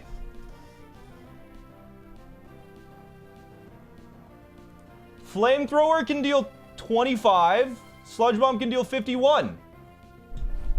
What? Plus 12.5% is 80 something percent. What the fuck? 2 poison ticks, fuck. Oh my god. I forgot to hit twice for poison. Fuck. Why'd you poison him twice? So we couldn't get burned. Did that get max rolls? That shouldn't have killed, even with the poison being 25%. Divided by 8. It should deal 13 damage. So we took 26 from poison. 26 from poison. Flamethrower could deal 27. 26 plus 27 plus 55. 3, 53, 58. God fucking damn it, dude. Like, 2 high rolls deals 108. We really fucking needed that Pokemon. We really fucking needed that. That was my only Pokemon with Protect. We are so fucked.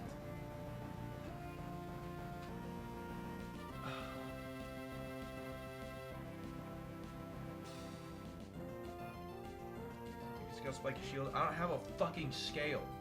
I can't scale Spiky Shield. Fuck. I can't scale Spiky Shield before the next gym. God, Gumbo is so fucking good. We literally needed Gumbo for the Blaziken. We probably wiped the next fucking battle because of that. I think we just fucking wipe.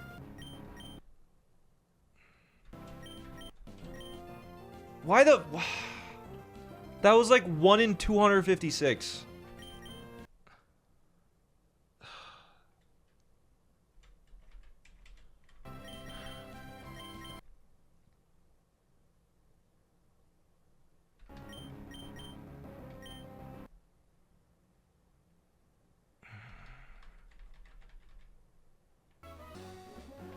Ah!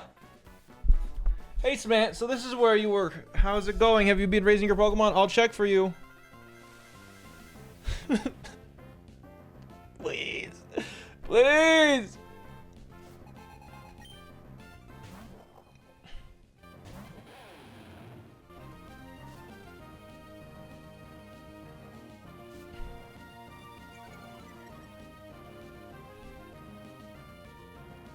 Bulldoze first.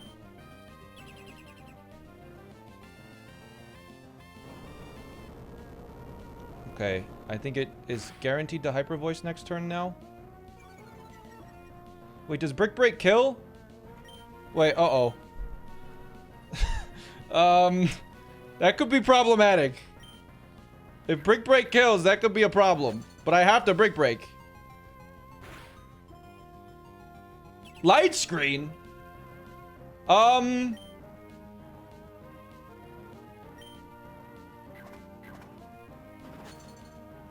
So the whole line is fucked. Because it's Kingdra coming out now. It's Alchemy? What the fuck?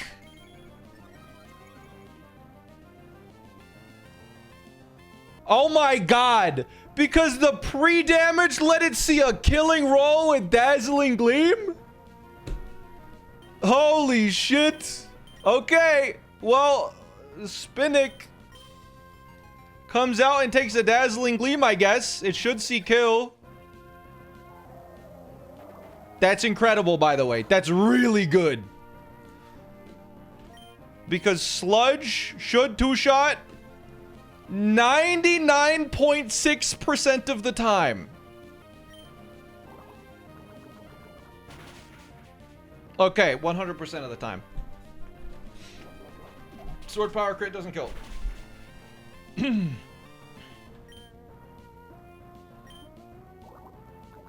I have no idea what happens now. I don't know what happens now. Because I have 90 speed. I guess it's... Icicle Spear Weavile? Okay, okay. It could also Night Slash. Oh, no. Or it could Pursuit? Oh, no. Wait, is it just... It's just gonna Pursuit, right? So Spinach just dies? Pursuit. If the player mon is below 40% HP... It's not below 40. Wait. Calc?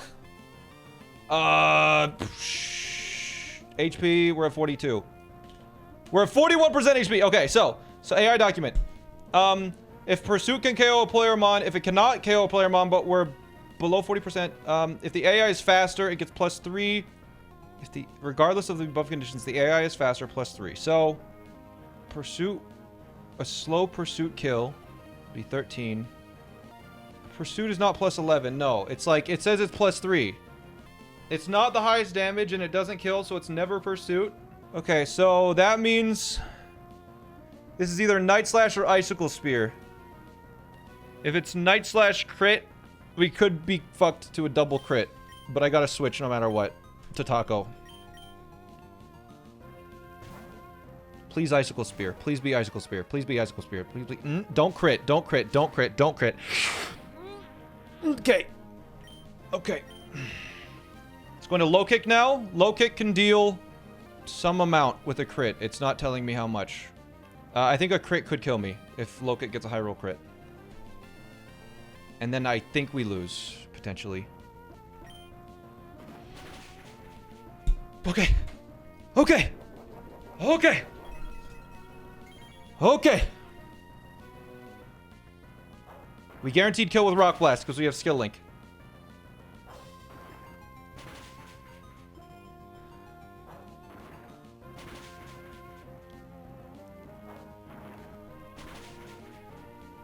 Now Blaziken is either going to overheat or close combat. It's a 50-50.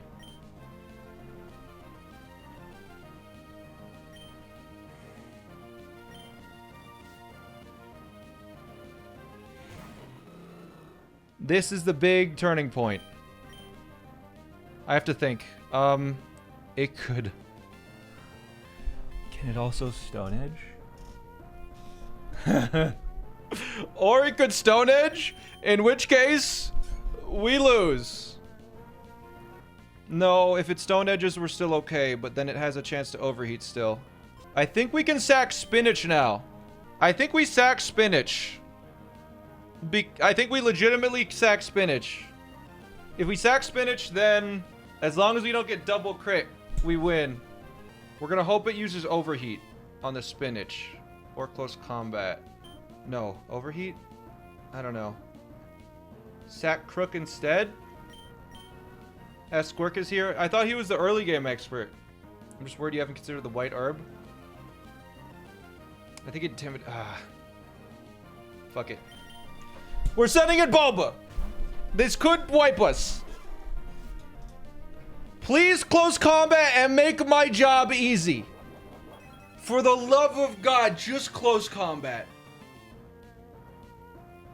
Yes!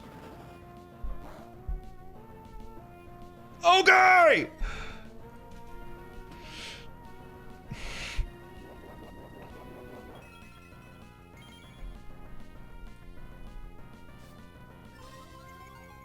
Overheat never kills here now.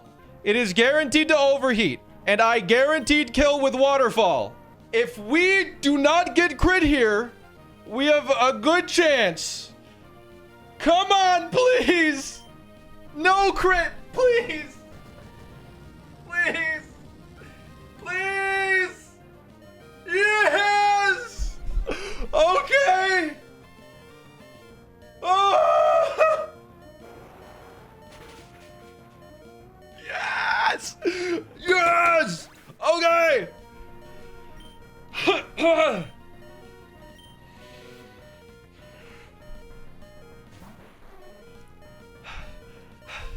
Kingdra has random move. Kingdra random move. Sprout can take a random move. We hope it's scale shots.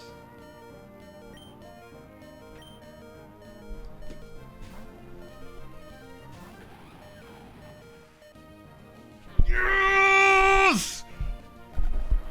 2 shot, 2 hits, 2 hits, 2 hits! Okay!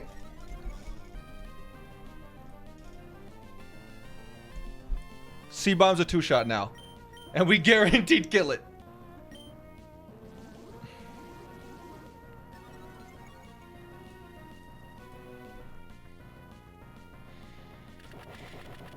Just crit seed bomb. Whatever. No matter what, it cannot crit me. Oh, Ironhead could flinch, but it's never gonna Ironhead because it's always going to liquidation. Okay, 50% damage gone. Boom. Doesn't matter. Doesn't matter.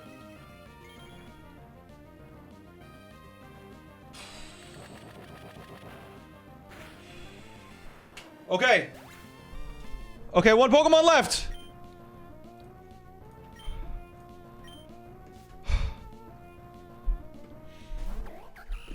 -1 defense. This is guaranteed either low kick or triple axle. We really need it to be... Oh my god. Oh my god. Okay, we really need it to be triple axle.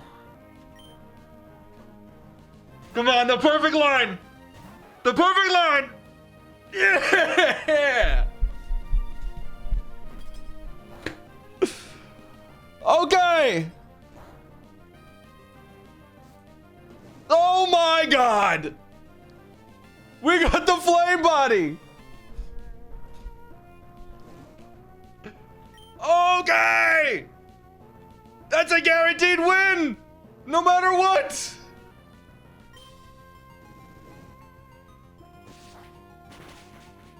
You could drop kick here. Low kick. Eat it, loser! Let's go! Okay! The whole fight we were... Oh my god, dude. You're pretty good. Yeah, luck's a skill. Ah! Another riskless fight. Okay, fight time. Little scary. Double battles are always frightening, but what can you do, huh? What if you get crit? Yeah, part of the prep is ensuring that crits don't cause any problems. Okay, so, we need to fight Icicle Spear Lycanroc. It has a chance to kill. Probably won't, but it would be nice if it does. We switch into Egg because it's going to Stomping Tantrum and hammer arm.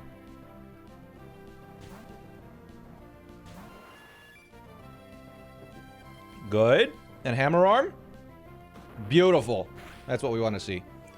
Even if that crit, that didn't killed. Now, Icicle Spear has a chance to kill. If we get a bunch of high rolls. Oh, wait, did we get... Oh? Oh? Oh? Okay. So now Taco is going to Ice Shard to kill the Lycanroc. And then Egg is going to switch into Sprout, who can take the 2 hits. And they both see a kill on Egg, so they both should be attacking Egg right now.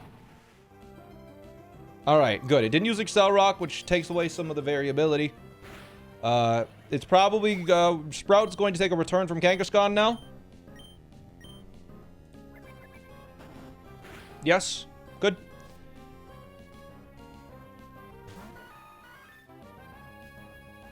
I calculated these turns wrong. It's fine.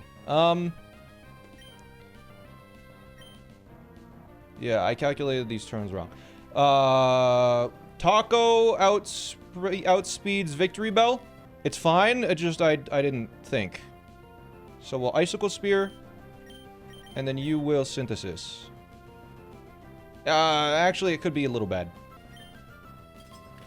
So yeah, this is going to die. Unless, like, Dynamic Speed interrupts Icicle Spear somehow.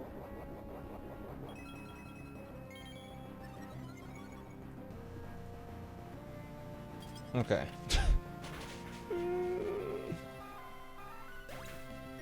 Yeah, I forgot that Kangaskhan can attack on the turn that Victory Bell dies.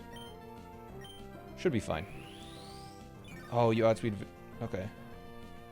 Just attack, oh. Yeah, that was the bad one. Okay.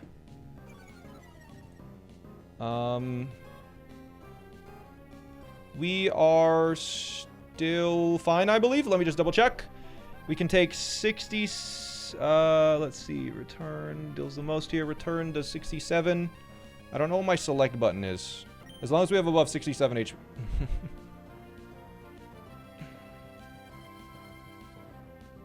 Okay. Good thing we brought Luxray. We Icicle Spear here. And let me just double check all of this. We Icicle Spear. And we Seed Bomb.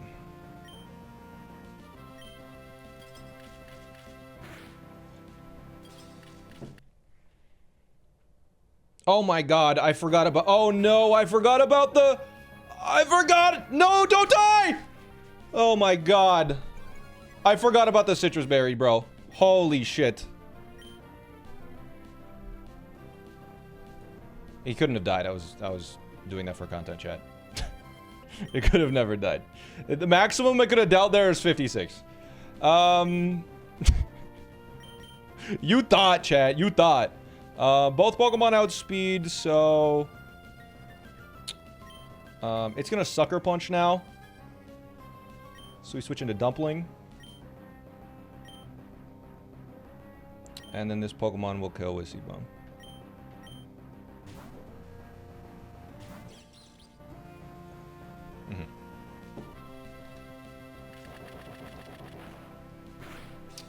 Alright.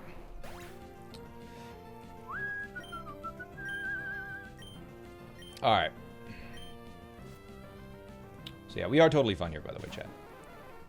Because on this first turn, we are able to, on the first turn, we're able to Fake Out, which will deal a little bit of chip of the damage.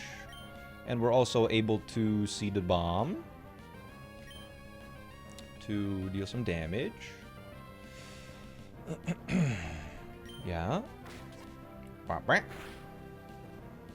Fearow flinched, of course. Seed Bomb happened, so it's down to about 50%. Now it's guaranteed to use Drill Run on Dumpling. Does Drill Run attack both sides? Is Drill Run a doubles attack? No. Okay, just one target. So, it's guaranteed to, I think, Drill Run my Dumpling, because that's the only move it sees a kill with. So, I'm actually just going to double check that. It should only see a kill with Drill Run on Dumpling. So we're going to switch into Egg to take it. And then Sprout is going to switch in Cheddar to get a little bit of a funky little Intimidate going on. So Egg. I could have attacked again, actually, but whatever. I wanted the Intimidate just in case I did something potentially wrong. In case it doesn't use Drill Run here. It does. Okay. So yeah, so now it sees a kill on Egg with basically any move, I believe. Well, after Intimidate, so -1. It's going to use either Drill Peck or Return now on Egg. So we're just going to switch into a Pokemon that can take a Drill Run or Return, which is Peanut, because Peanut has Sturdy. He can guarantee take at least 1 hit. Actually, does it see a kill on Luxray Drill Run? It does not, especially not after -1. So it's guaranteed to attack Egg here, I think. You know what? I'm going to double check. I got to double check. Okay, so it's at -1. It can deal up to 31%. 25 to 31%. No, it actually might attack Cheddar this turn. There's a chance it attacks Cheddar this turn. It's a little scary. But I believe a double switch will fix my problems. So we'll switch into Peanut. And Cheddar will switch into Sprout. And basically no matter what it does, I think we should be fine. Because it will be dead the next turn. Well, maybe not, actually. It depends on who it attacks. Okay, that's the best case scenario. I'm glad I switched, because a crit Drill Run on Luxio would have killed. So that was good. That was very good. Peanut will now Ice Shard. And Sprout will now Seed Bomb. And we win! Okay, that 1 extra turn changed up a lot, but we were in such a fine situation, it did not matter. That never kills, not even close. Donphan is Sturdy. Alright. Alright, another battle down. Get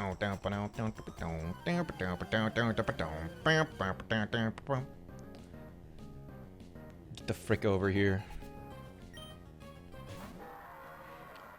We're gaming. Even if this crits, we can't kill. We can't get killed. Because we have Sturdy. Boomers is a crazy animation. Knock off. Now we take 1 Boom Burst. With you. Even if it crits, we're fine. Oh! My god, that does a lot. So we use Fake Out. And we outspeed it because we did knock off the Choice Scarf. Yep. And Iron Head kills. No! Heat Wave deals 64, so it's guaranteed to Heat Wave now.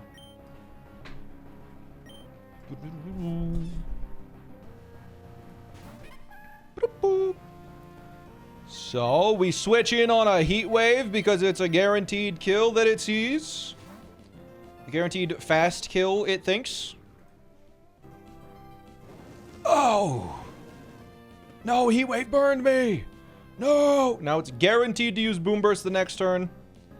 And we're guaranteed to kill it with Rock Tomb after 2 turns.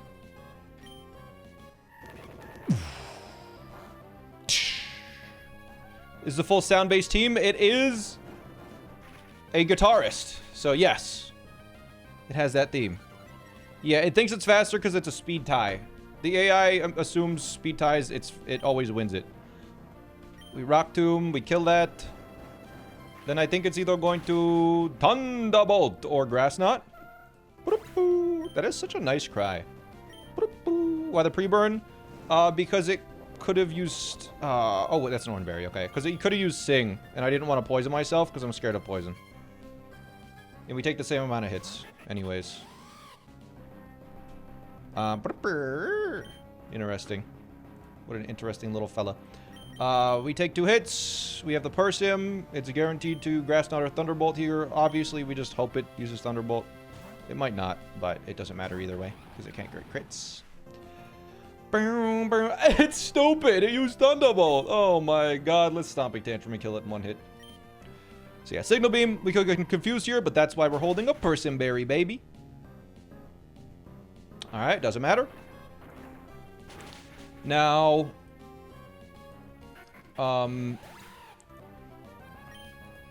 literally, whatever this Snorlax is going to do, which is... It's actually guaranteed to Body Slam this turn. Hitmonlee takes it. It is limber, so it cannot get paralyzed. And it outspeeds and kills it with a low kick the next turn.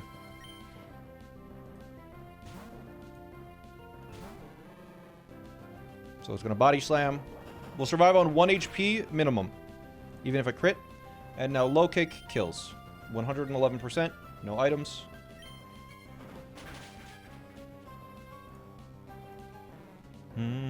There we go. Free fight. 3, 2, 1, and fight! Could I see your Pokemon? Just one look, please. No, you freaking creep. Tabbed in. Locked in. I'm ready to go. Collect your Edwin Sentotai for Philologian. Yo. And we high horsepower. Hi. If this crits at one-shots, and then... We're super cool. Focus Blast missed because you're stupid. And then, yeah, it's just going to send in for Alligator and Liquidation, probably.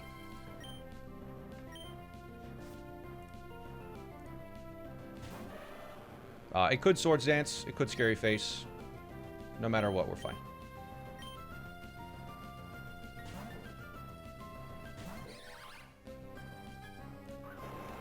Cool. Ooh, good crit, buddy. Nice one. Energy Ball kills. 106%. Why does my Roserade hold a Poison Barb right now? That was scary. I looked at the item and I was like, it's holding an item, what the hell? In the calcs? But we're fine. Okay, so now... Ooh. You could actually use Body Slam or Earthquake, yeah. Actually, no. Earthquake is the only killing roll, isn't it? Let me double check. Body Slam could deal 35. No, it could Body Slam or Earthquake now. I think it's a 50-50, basically. Whatever. Egg comes in. Just Earthquake. Make it easy for me. Just Earthquake. Make it easy, man. Thank you. Alright, we win. Oh, no. And we will Air Slash to deal up to 50%. Okay. Ooh! I didn't even think I could... I didn't even consider that I could flinch. Nice. It doesn't matter. It's just kind of nice. Alright. Cool. The next trainer is evil. If I miss something, then a Pokemon just dies. But let's do it. Whoa, let me see how strong you are. Did my guitar's wailing draw you in? Yeah, it did. Oh, yeah. We have to save in case we get left guide. Because isn't there a glitch? Wait, did we get left guide? Is that a glitch? Did we just get left guide? I think we got left guide.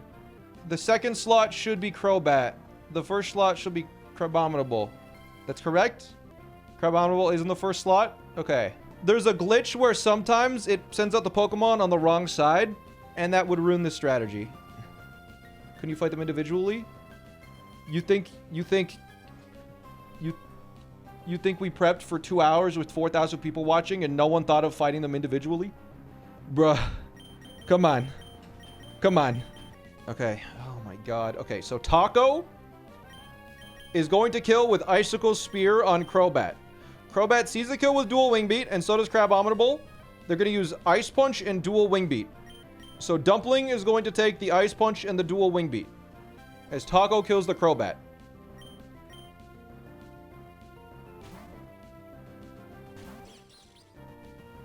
Good. Good. No Tailwind is incredible.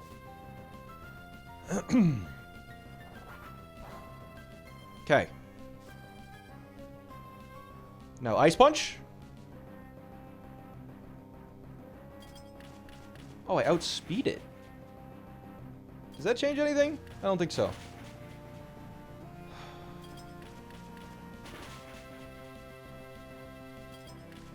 We have skill link, so we always hit 5 times.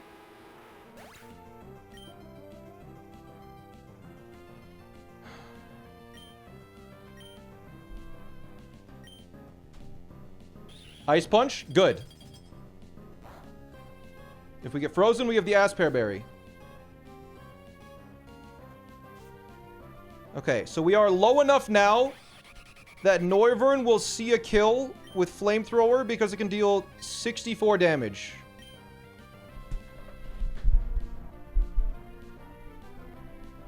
What? No, it's fine. 66 damage. It deals 66 damage minimum. We calced right. No, this is good. We're good. No, we're fine. We're fine. Okay. Yeah. It almost got a min roll. We're fine, though. So now it sees a kill on Dumpling with Flamethrower, and Crabominable sees a kill on Dumpling with Close Combat. So, Taco is going to kill Noivern with Icicle Spear. And I know it looks scary, but I'm going to switch in Sprout on a Close Combat and a Flamethrower.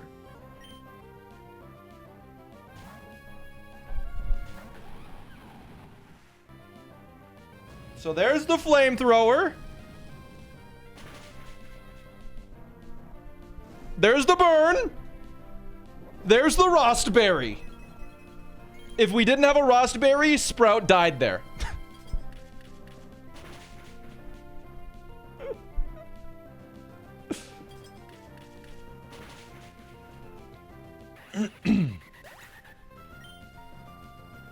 Okay. Now, close... It could be Crabhammer. No, it has to be Close Combat because we didn't get crit. It's Close Combat. There you go. Yeah. Yeah, if we didn't have the Rost, we died. Okay. So now, Crabominable is going to be using a random move into Sprout. So, we switch Taco into Dumpling, and Boba can take any one move from Boba can take any one move from Crabominable.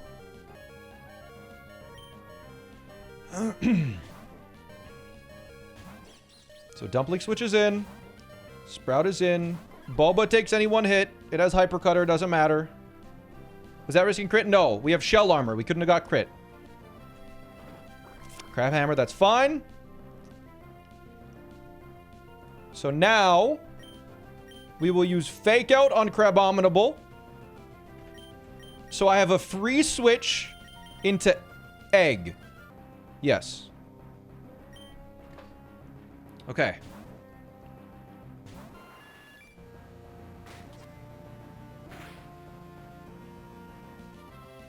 Now we need to kill Crabominable. Crabominable dies to Ironhead and...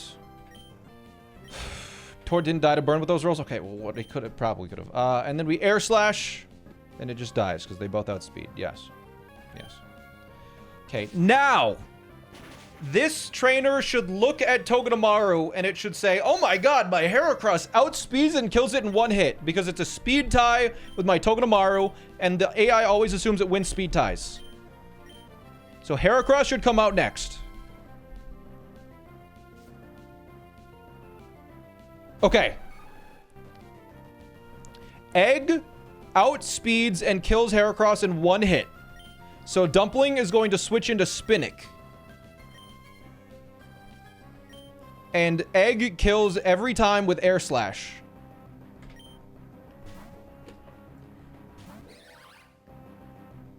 Flatty Boat, thank you for the 11. So Air Slash goes down, takes it out in one hit. And that leaves only Poliwrath, who dies to Energy Ball Roserade. And we might as well Air Slash in case I forgot the Miracle Seed.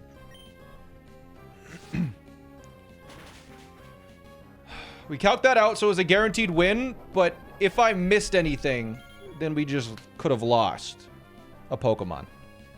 If we missed any details. But that was 100% riskless. As long as we followed that line. Okay, we need to get to end the chime. Ah!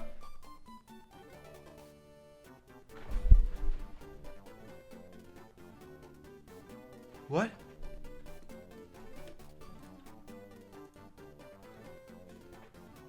Is this the trainer we're supposed to be fighting? I thought it was a kid. No, it's not. Okay, this is the right trainer.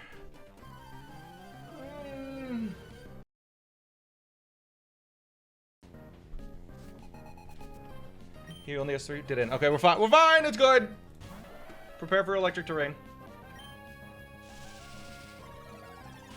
God, dude. What the...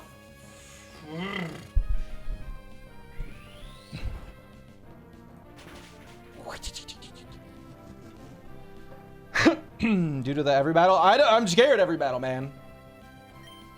Ice Shard.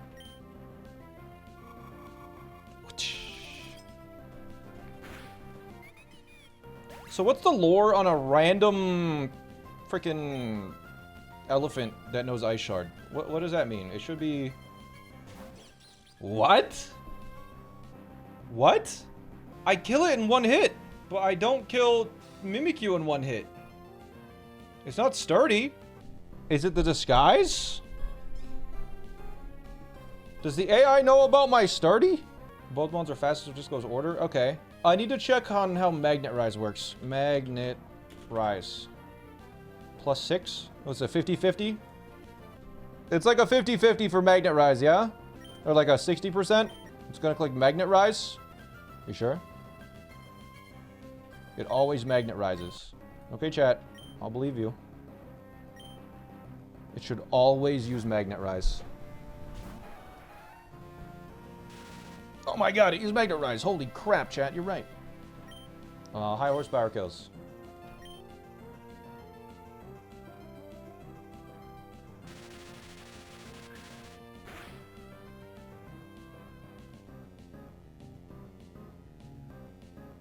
Fuck.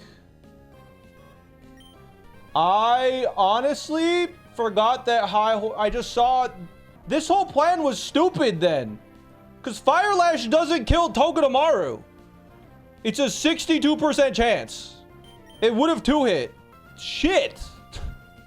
As long as we don't get flinched, Sprout handles this, I think. We're going to get hit by the Zing Zap next. We're going to get hit by a Zing Zap.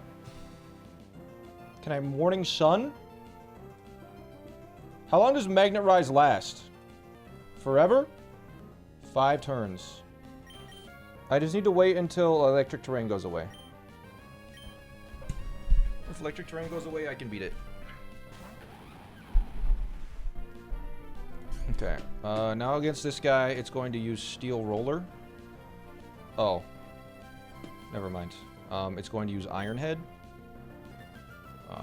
Yeah, it's just going to Iron Head now. Okay, so now we go back to this, and we Morning Sun.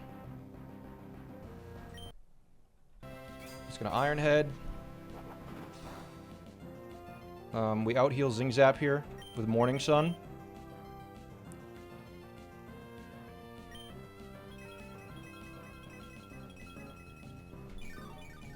Zing Zap can do a 46%. Was that a crit? Its electromagnetism wore off. So now I outspeed, and I high horsepower kill. Bro, I'm so stupid, man. It's not sturdy. It just has Iron Barbs and Rocky Helmet. Magnet Rise meant the first Zing Zap wasn't terrain boosted? Oh, I see. The amount of damage that did was actually higher than the high roll, so I don't know why it did that much. You don't have pads on this. Protective pad. Alright.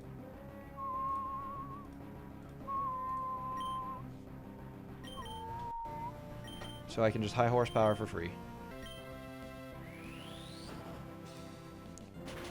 Okay. That was so scary! Ah!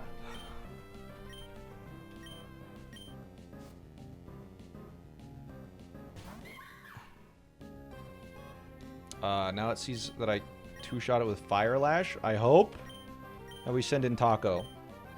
Please don't use Swords Dance or do anything. Okay. How do I feel about that? I don't know. I don't know how to feel about that. I'm just gonna Icicle Spear and see what happens now. We're playing it by ear. Drain Punch again. Okay. Low roll. Okay, that's fine. The maximum it can do now is 44 damage. So I think we win. Ooh, good crit. Get another crit and we just beat it, right? Ooh.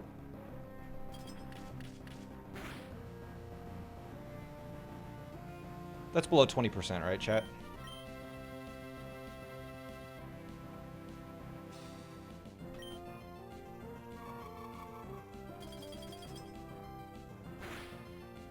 Ooh! Another crit. Another free battle for the taco. Battle time! Second monitor, viewers. If you want to watch a battle, here's the chance. Here's your chance. We figured it out. We solved the problem. Yay! Quillfish named Bulba is clever, but I think it's more of a Kiki. You know what? Fair enough. Alright, this is an 87% chance to kill with Icicle Spear. We just hope it happens.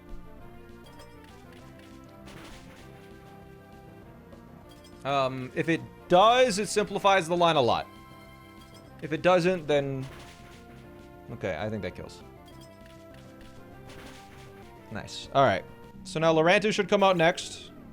Because it doesn't think I can kill it. But I can!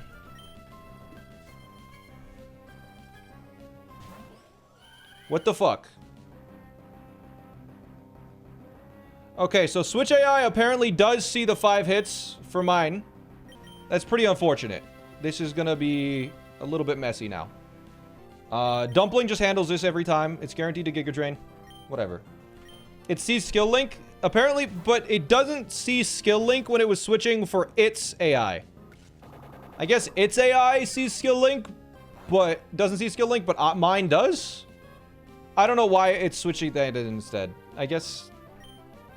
Yeah, I just have no idea why it did that. With a Muscle Band, I believe Fake Out Iron Head has a chance to kill, so I'm just going to try and go for that right now. It has leftovers. Never mind. I mean, there's no reason not to. We Iron Head now. Just kill it. Sweet. Okay. Now this is a little scary. Because Lorantis is going to come in, and it's guaranteed to superpower on Hot Pot. Let me just look at this line really quick before I decide. If it uses superpower on Hot Pot, then there's no Trick Room, so it can superpower 3 times. Because there's no Trick Room yet. Oh, I calc this under Trick Room. It was fine under Trick Room, but... One sec. We may need to steer a little harder than I initially anticipated. So we switch in on 1 superpower. Superpower deals 32 maximum. Then has +1 and +1. Superpower then deals 48. I have Clear Smog. So... Wait, yeah, I do have Clear Smog. Wait, what the hell? Clear Smog! We Flamethrower, Clear Smog, Flamethrower maybe? I don't know. Boba, Intimidate. Boba's necessary for... Oh, no, because we're not under Trick Room. Executor Alola is guaranteed to use Trick Room. No, it's not, because we're slower. We can't switch into Boba, that gives it a boost. But we're seeing if we need to pivot. I need to figure out how to kill this Lorantis now. Yeah, it kills with Superpower, so it's going to use Superpower. We do have Clear Smog, so what we could do is... We switch in, we take 1 superpower. Superpower deals a maximum of 32. Then we take another superpower, which will deal 48 maximum, for a total of 80 damage. The next superpower would kill, but we hit it with a clear smog, which will bring it down to 0. It then has a chance to use either Leaf Storm or Superpower. If we can get in Cloister somehow, we can beat it. Wait, I see the line, It's guaranteed to use Superpower this turn. It does not outspeed me. If it's at +1 defense, 6% chance to kill. Damn it. The fact that it's using Superpower is brutal. What's the calc on Taco? Taco is a guaranteed 1-hit KO if it doesn't use Superpower here. Does Taco survive a +1 Superpower? If it doesn't crit.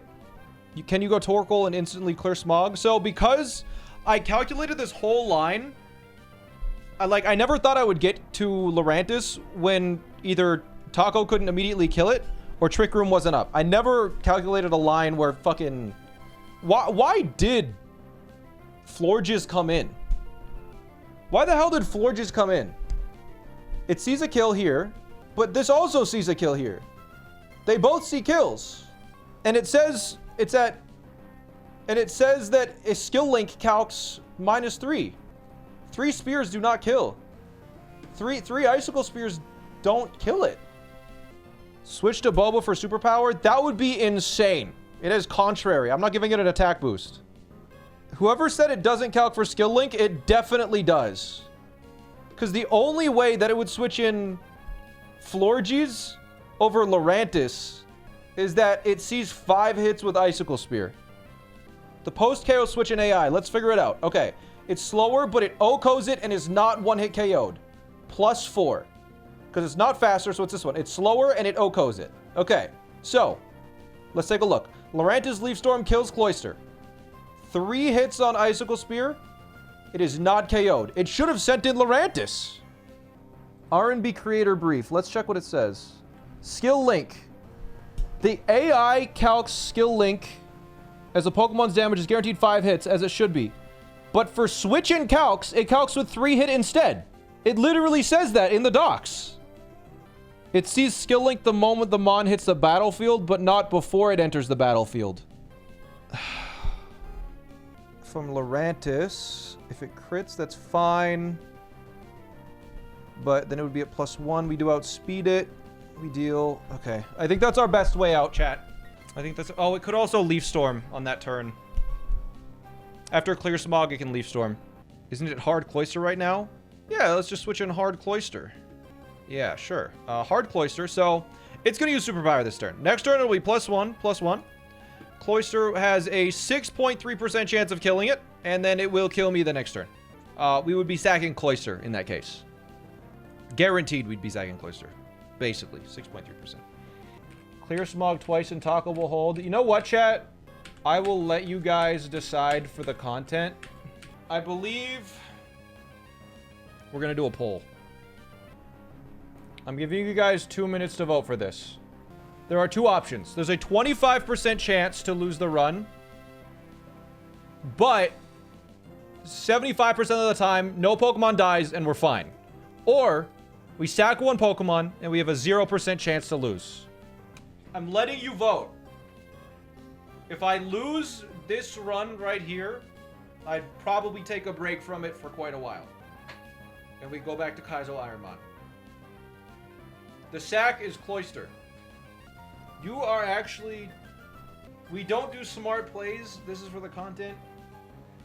You guys are really willing to let me throw away 53 hours? What the hell? You guys are crazy. If you sack, Pichao wins. You know what? It's too close. It's basically 50-50. It's basically 50-50 right now, so I'm going to tip the scale slightly. I'm making an executive decision. Rigged. We actually... We're doing the line that still could have a Pokemon not die. Taco can still live this if he gets 1 crit in 5 Icicle Spears or gets the high rolls. That's all we gotta do, and it doesn't die. Taco is about to earn its place. Okay? Taco is going to hold. Taco holds. I believe. Sometimes you need to believe too. Come on! Superpower. All right. Now another superpower kills. Or Leaf Storm kills. The thing is, Icicle Spear kills with 1 crit or 6% of the time. Please, Taco, just hit a crit. Just hit a crit. Please. Please. Please. Come on. Just 1 crit. Come on, 1 crit. Just 1. That hits a crit.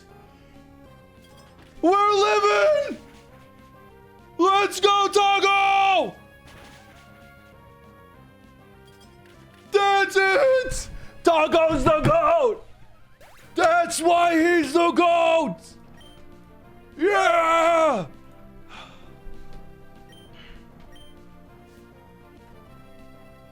Okay.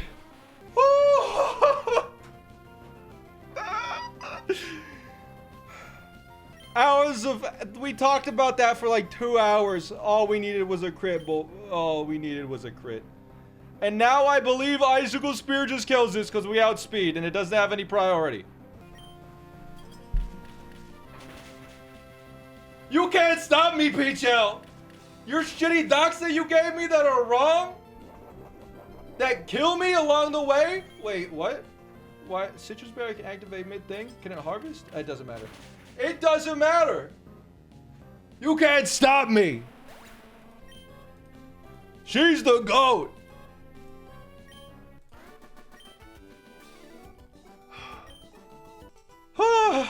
Okay! Just go, whatever.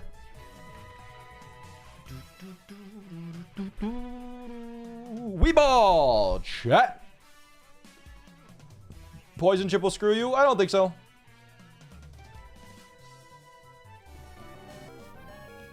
Oh my god, I didn't heal Hot Pot.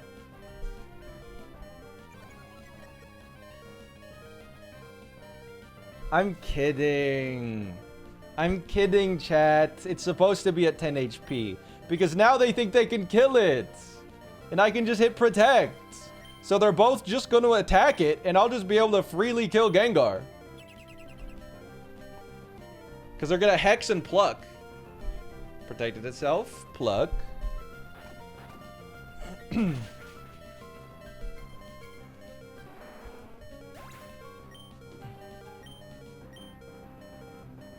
See? Now, Persian comes out. It sees a kill with Fake Out. Corviknight sees a kill with, oh, wait. They all have Unnerve. Okay. Yeah, so they see a kill on Hotbot with Pluck and Fake Out. So we will... We trick into... We switch into Togedemaru. So they're going to take 1/8 of their HP. And then Oatmeal is going to Brick Break the Persian. This is a full Unnerved Sleep Team. I actually didn't recognize that. So it's going to take 1/8 of its HP lost right now. Thanks to Iron Barbs. You're gonna Pluck as well.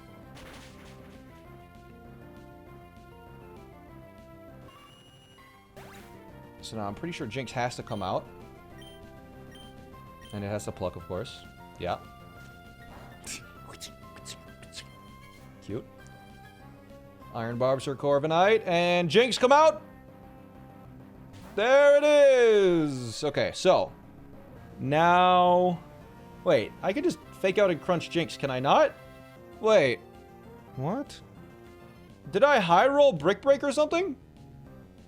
What the hell? How did that kill? I crit? Oh, okay. I was so confused there. I mean, yeah, I guess... Yeah, we just Fake It out. It has Unnerve, not Inner Focus, and Crunch kills, yes? Dumpling is faking out the jinx. Yes. And it is crunching the jinx. Yes. Yes.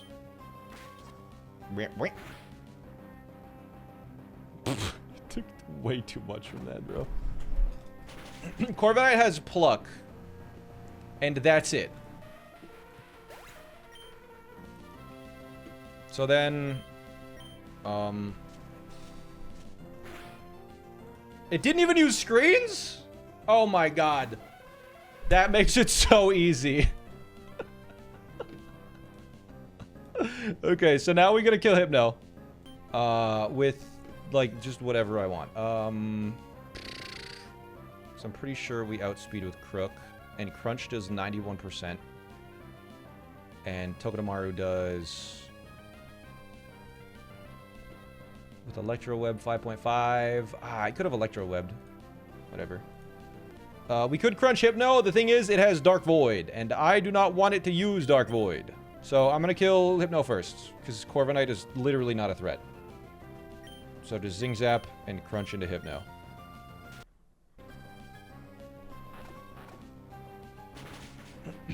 Yeah. That's done. Okay. It plucks me. Now we Zing Zap. It plucked me again! Why is it not using screens? What the hell? And then we crunch it. And I believe it, like, might almost be dead here, even.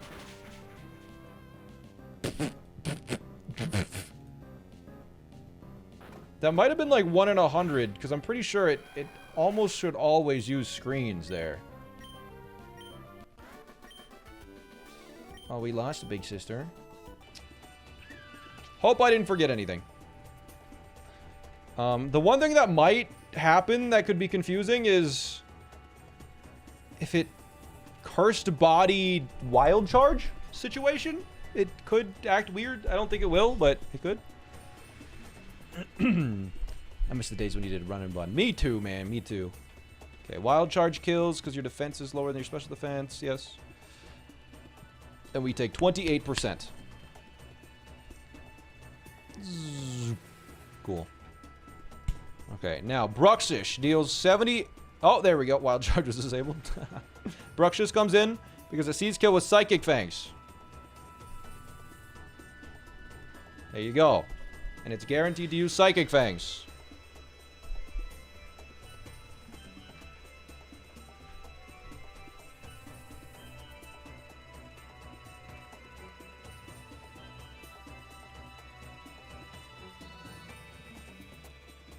There it is. Now it's going to use Aqua Jet, I believe. Guaranteed. And we're guaranteed to crunch and kill it. Oh, that's with the water gem. Uh-oh. Are we fine? Does the calc consider that? Yes, it did. Okay, we were totally fine the whole way. Okay. So that kills. Now, Delmise might come out next. We're actually on more HP than I thought I would be. I mean, that's fine. It's just a little weird. No, it's bear skewed. Bear skewed what? Bear skewed what? It's going to liquidation. It's guaranteed going to liquidation now. Okay. Let's hope it doesn't get a defense drop. If it does, we switch into Sprout, probably. Varaskizi. No defense drop. No defense drop. No defense drop. No, hey, okay. So now we just kill with 2 Rock Blasts. Alright, he made it very simple. Yeah. Oh! It's the throat chop. That's what it sounds like. Okay, this is gonna take too long. 5 times. Why not Boba? Because now it's gonna drill run. Alright, we eat the Oranberry. Thanks to the recreation, impeccable. Please don't do that again. Why? Imagine getting chopped in the throat. That's what it would sound like. Okay, now I think Delmise may see a kill with Grassy Glide, which is why I'm switching into my other Pokemon first. Taco can use sound-based moves again. Cool. Yeah. So it's either going to use Grassy Glide or Switcheroo. Whatever it is, we take it in stride. But we hope it's Lagging Tail, because that would be cool. No, it's grassy blind. Whatever. What?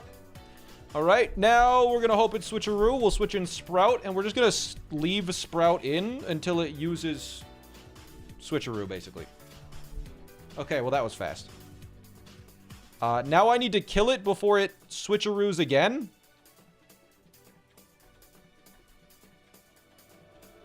Well, I guess I'll just switch out into Hot Pot so it can't steal it back.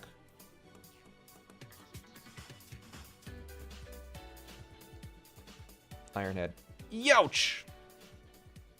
So now the only thing that can go wrong is if it Ironhead flinches me. Never, because it can only Shadow Claw, and I kill it with 2 hits with Flamethrower. We're good.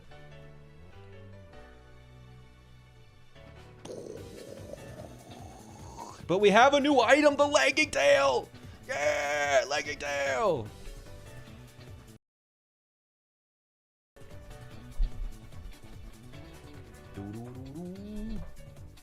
New item! New resources! We didn't get an encounter! I mean, we did with Hot Pot. Didn't get an encounter recently. I mean, it was like 3 battles ago. But we got freaking...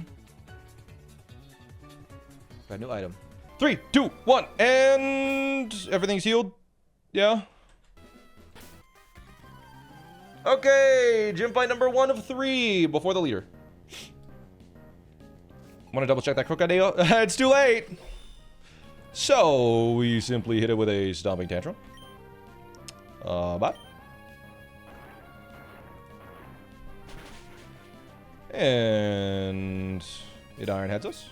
Youch. And then we have to Bad Tantrum again. We can't Synthesis because then it just hits with an Iron Head. What? Good. If we got a crit, then we still only got hit once. Now we Synthesis twice. Giga Drain? No, we do not want a Giga Drain. We want Machamp to think it can kill us. Oh, we use Shadow Claw. Ooh, that's a little weird. That's a little weird. 97 HP. How much is that? I gotta check that, actually. We might need to Synthesis and force it to use Iron Head. I never... Shadow Claw was such a low odds thing of happening. Let me just calc something real quick. HP. We are currently at 97. What is 44.1 out of 71? What percentage is that? 4.1 divided by 77 is equal to 57%, which is more damage than ideal. 62? Are you sure? Calculator. Okay. 44.1 divided by 71 is equal to 62. Oh, yeah, wait. 62. Yeah, it's 62%. 62.1%. So, Dynamic Punch still sees it as doing more damage. We should be good to stump Bad Tantrum again. I said 77 when you did the calc first. Oh, okay. Yeah, sorry. I think 97 and 77 got mixed up in my brain. Anyways, Bad Tantrum kills, and it should send out Machamp. If it doesn't, we might wipe. But I'm almost... It should send in Machamp. Like, it really should. Right? Yeah. Okay, we're good. So now it's going to guaranteed Dynamic Punch, and I'm going to Seed Bomb.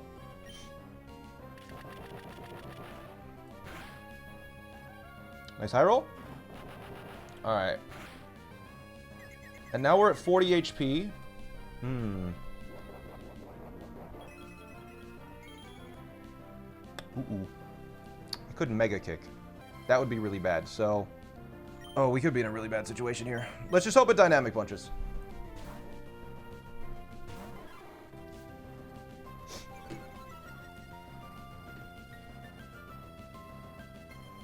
Huge.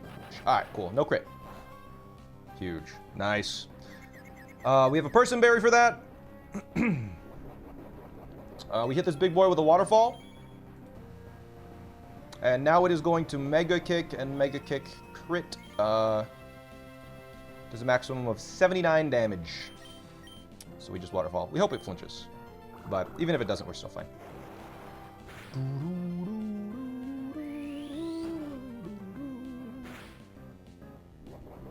This is an interesting amount of HP, because I might be able to kill now. So let me actually just... Does anyone have that?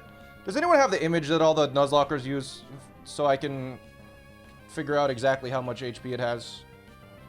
Does anyone have that image? Could someone... The ruler? Yeah, does anyone have the ruler?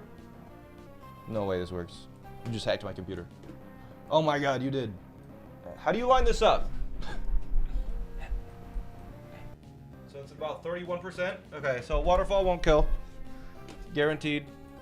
That it, or it's not guaranteed that it won't kill, but we do need to switch now. We're 53, so it'll never use dynamic punch. It'll only mega kick, so we're guaranteed to beat it. Yeah, it'll only mega kick here.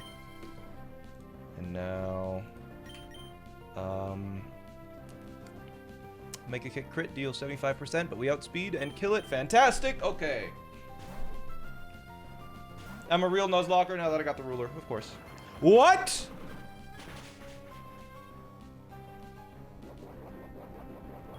What? Oh, there's an overlapping roll with Stone Edge. It doesn't matter. It actually... It's still... A crit Stone Edge would have not killed. I didn't notice the overlapping roll. Yeah, we're fine. We deal minimum 61% right now. Crit! That's what you get, loser. Yeah, so now Lycanroc should come in, I believe. Should, in theory, come in, perhaps.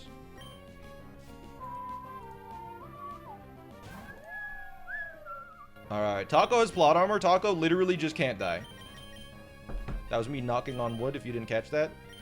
Peanut comes in, because Peanut handles this little freaky guy.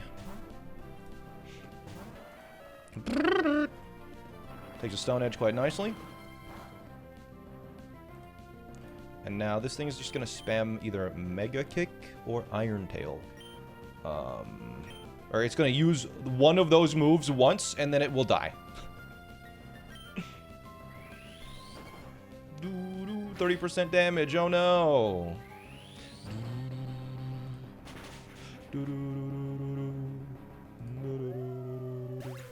Alright. So now this new fella that's gonna come in, he's a real treat. He's guaranteed to Earthquake now. This little guy is guaranteed to Earthquake, which is a little annoying. But Pear should have this handled, because Pear outspeeds. It's going to use Earthquake. Now it's going to use, like, Stone Edge, potentially. I don't know, man. It's going to use Mega Kick or something. I think I'm going to Growl and Synthesis just to make this more consistent. Yes, we outspeed. So, unless he gets 2 crits in a row, we're fine. If he gets 2 crits in a row, then we're in, like, a kind of hot water. Okay, we're good. And I still have Torterra on, like, above 20% HP. Ooh, good crit there, buddy. Oh, never mind. We were actually still totally fine. What does a... no, I should Synthesis again. I need to think about this. It's just going to Mega Kick again. It's gonna Mega Kick or oh, it could Dynamic Punch actually if it gets a low roll. Mega Kick, high roll, Dynamic Punch. I think we Growl again.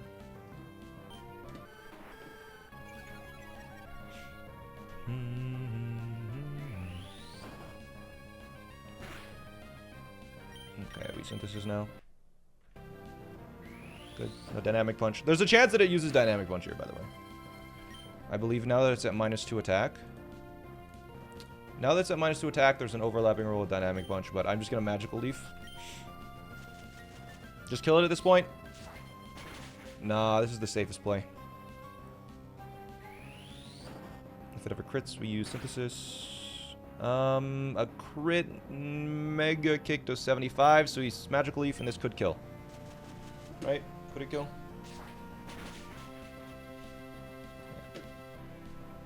Stone Edge. This is whatever. That actually had an equal chance of using, fun fact, that was the same likelihood as Dynamic Punch, but we outspeed, we kill it now. No priority moves. Yeah, we're good.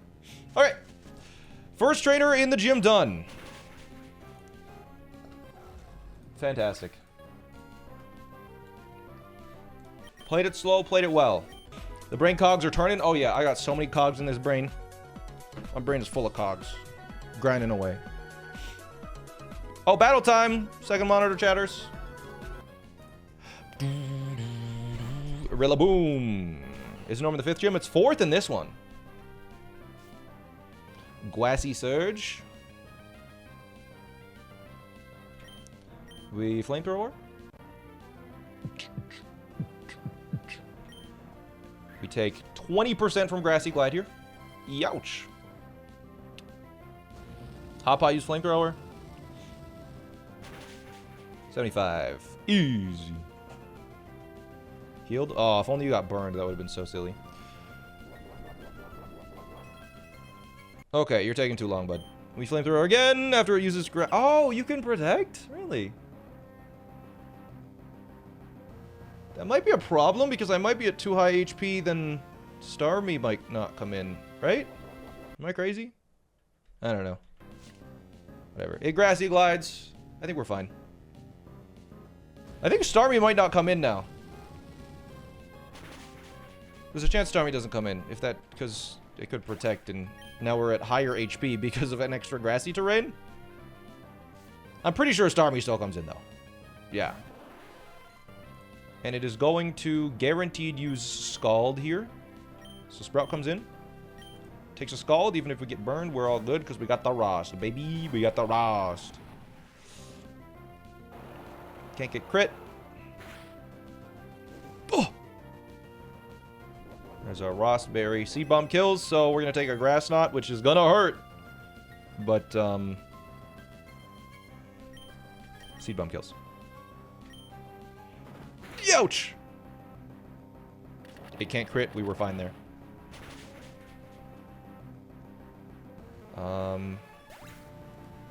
Play Rough can deal up to 31, so it is guaranteed to Flare Blitz the Arcanine that's coming in. I was just double checking. Yeah, so this is guaranteed to Flare Blitz. We send in a beautiful dog. Right here, Tabasco, the dog. What are your electric types? Togedemaru, Luxray. We take a hit. Youch. 2 crits don't matter because Grassy Terrain heals us out of crit ranges. We didn't even get crit though, so it's fine. Blah, blah, blah. Yeah, whatever. Okay, so now we high horsepower. Yes. Balm. Deal minimum of 62. That looked more like 70. I guess we can just check. How much was it? Some amount. I don't know. Anyways. We kill with high horsepower now. Take your time, whatever. High horsepower. We outspeed. It doesn't have extreme speed. We do outspeed. Yes, we're good to go. Nice. Now the Slowking Galar is going to come out. Because it out-damages me. Or it thinks that it does, at least. It's either going to Sludge Bomb or Psychic. There's no way to know. It could be anything. Sludge Bomb or Psychic is... Why is Boba here? Oh, wait, I'm stupid. Of course I know why Boba's here. Oatmeal comes in. Oatmeal, 2 shots with high horsepower. And this Pokemon is forced to Sludge Bomb.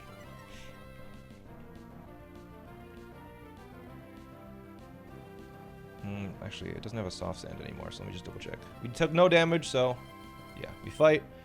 We high horsepower now because it does the most damage. Yes. Cool. High horsepower.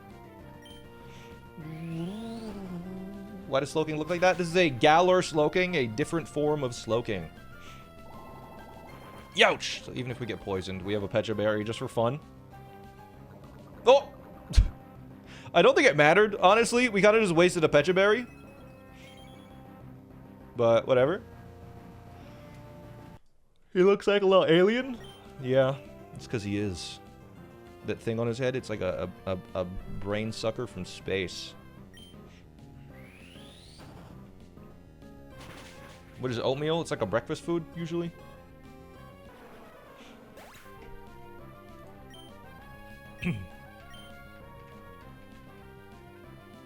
Like oats.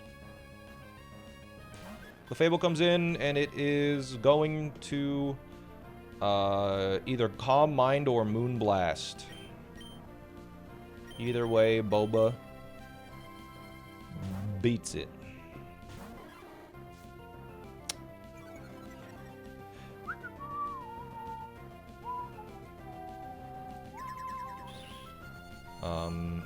Even if we get crit.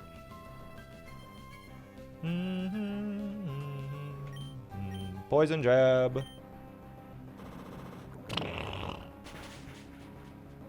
Yep. And Moonblast it again. No, don't lower my special attack. Oh. Don't lower my special attack. Okay, we still have speed. Yes. And we kill a poison jab, and that was an easy peasy fight. Great. Okay. Let's just stop delaying it. This is just a gym trainer, but we have so many chances to lose a Pokemon. I just didn't have any other options. My Pokemon all suck for this battle. Just rip it off. Let's go. Send it. Come on. Let's go.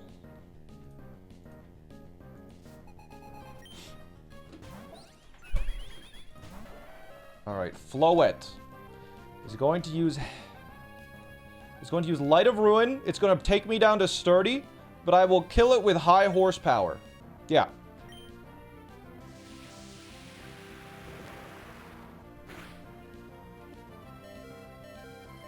Basically took me down to Sturdy.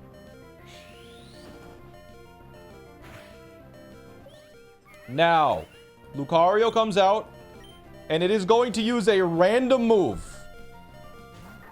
Steel Beam, Aura Sphere, Vacuum Wave, or Stone Edge. We want to see Vacuum Wave or Stone Edge. It's a 50-50. If we lose the 50-50, then we have to risk something. Vacuum Wave. Okay. Fantastic. One of the risks gone. Rapidash is not dying. Now we Bad Tantrum. It's going to Steel Beam. It cannot crit. Yes. We're good. Okay. We just Bad Tantrum here. Alright, it Steel Beams. Where was the Steel Beam? Jesus, that did a lot. Why? That did more than I expected, actually. Wait, what? No, that was just 2 high rolls. Yeah, that was just 2 high rolls. I think that was 2 max rolls, actually. Is that dealt 90%? Yep, 90%. Cool. Were you supposed to go to Rapidash there? No, I was not. No, now it's going to send in Staraptor. Wait. I'm at 58? Uh-oh. Oh, wait, that completely fucks our line. I forgot to consider that. Because we can't take a head smash. We'll have to hope Crocodile can handle... Okay, 58 HP. I mean, Chowder is the only thing that can handle this. I need to figure out how to get that in Synthesis. We're gonna hope that Emboar wild charges. That's the only way that we survive now. Nice. Okay. It'll live 1 attack. It needs to survive 2, though. It's not fast enough. It doesn't have to beat Emboar. We're gonna have to slow down Emboar somehow. We'll figure it out. I think we'll be okay. We might be able to survive a wild charge. Not speed. Yeah, I think we're okay. I think we could be okay. But we need to switch in Chowder no matter what here. Yeah, I forgot about that situation. We were considering the worst case situation that I forgot the best case. Okay, Double Edge, no crit, so... I believe... How much did that do? We're at 85 with this now. 5, so we're at 64. Okay, crit doesn't kill. So now guaranteed Rock Slide will end it. Yes. Yes. Okay. Even if it crits. good. We're at 36 now. Nope, we are at higher than that. We're at 69. So we're 52 HP. 52%. Okay, so that dies. Now it sends in Embor, and we have to think. Embor is either going to Wild Charge or Head Smash here. Okay. Okay, okay, I have a line. I have a line. We're fine. So we switch into this. If it's a Wild Charge, easy. Wait, why are we at 58? I thought we were at 69. That changes things. That changes things a lot. If we're at 58, we're at 43. Head Smash deals 30. Yeah, Chowder's at 69. I'm gonna do some caps really quick. 58, so we're gonna take a Head Smash, which can deal up to 36. 7 minus 1 deals 24. Ooh, okay. If it uses Head Smash, then Oatmeal has to... then Buffalon... Oh, man. I think I have to switch to Oatmeal and then to Sprout. But then Oatmeal will have to intimidate Buffalon and then somehow live. Yeah, I have to go to Oatmeal first here. Pretty much no matter what. Just Wild Charge. Make this easy.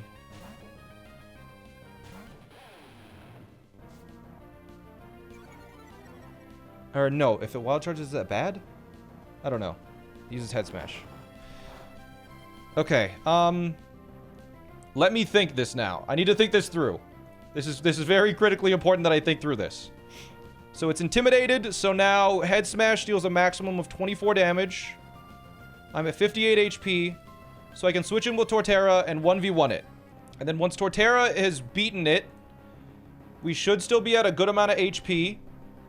We can switch in on Buffalon's guaranteed head charge to intimidate it, and then switch back into Torterra, and we can Synthesis stall out head charge, and then eventually kill it with Seed Bomb.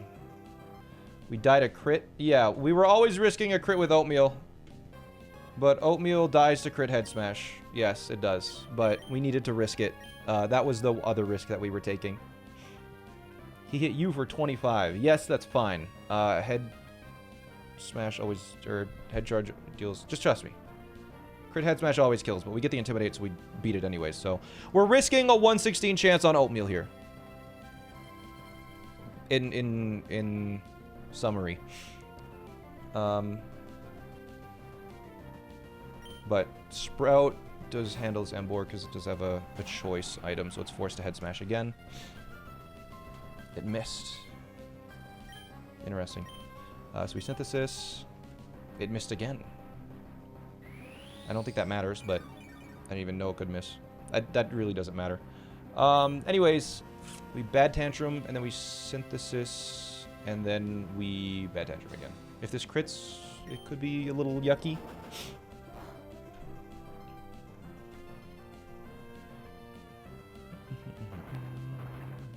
It does save a little bit of Synthesis. It will kill itself with its next Head Smash, so I simply Synthesis.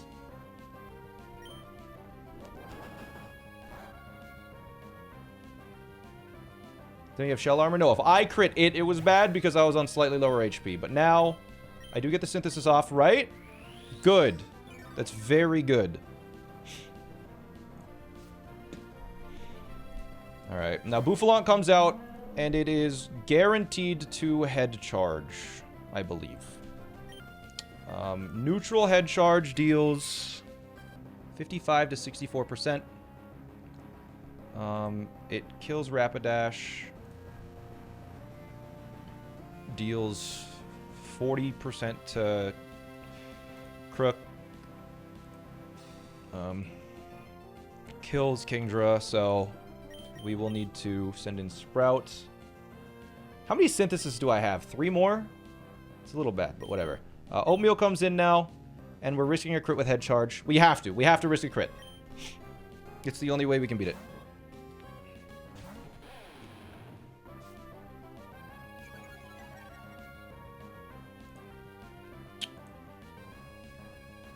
No crit, please.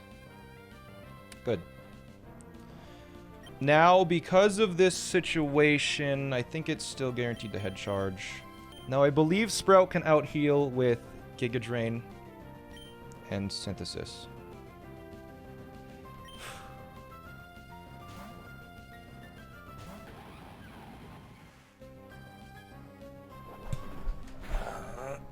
Okay. I believe I outspeed, so I have to Giga Drain here. Once it is at 30%, I'm free to Seed Bomb.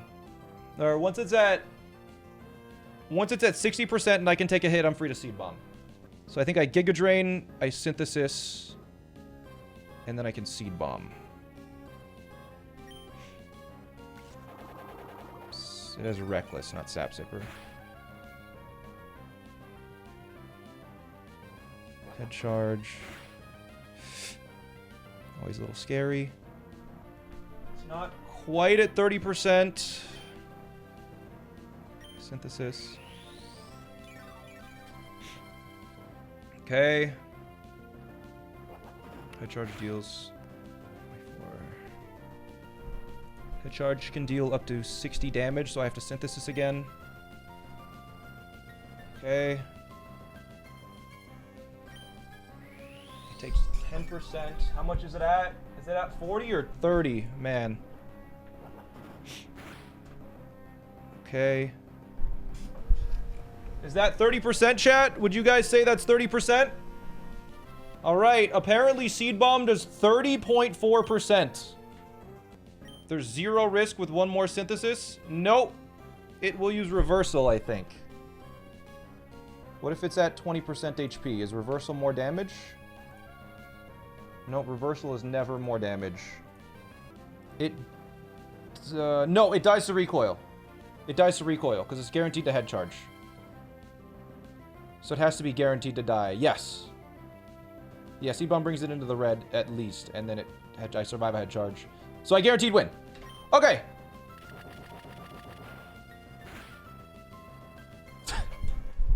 Okay. We defeated the recoil room.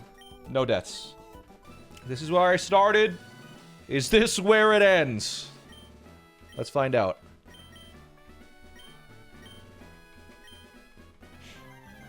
This is where it all started.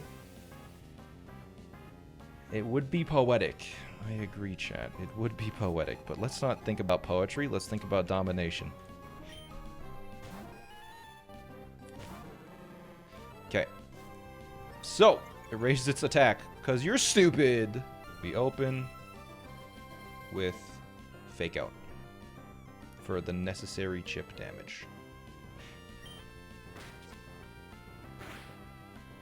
That is necessary to guarantee that 2 Brick Breaks kill. Now, if we get frozen here, Tofu dies. Most likely. Because it will be using Tri-Attack right now.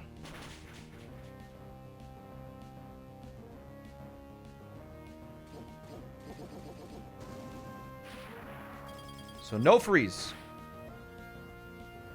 Good. Good. Okay.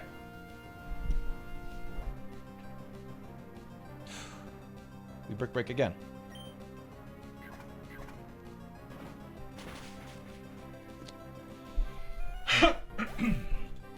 Now.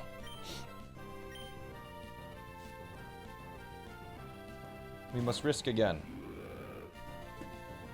Diggersby cannot 2-shot Cloyster unless it crits. It would have to crit on the second hit. The first time, if it crits, doesn't matter. It's the second attack that needs to not crit. If it uses Body Slam and paralyzes, we scream and cry.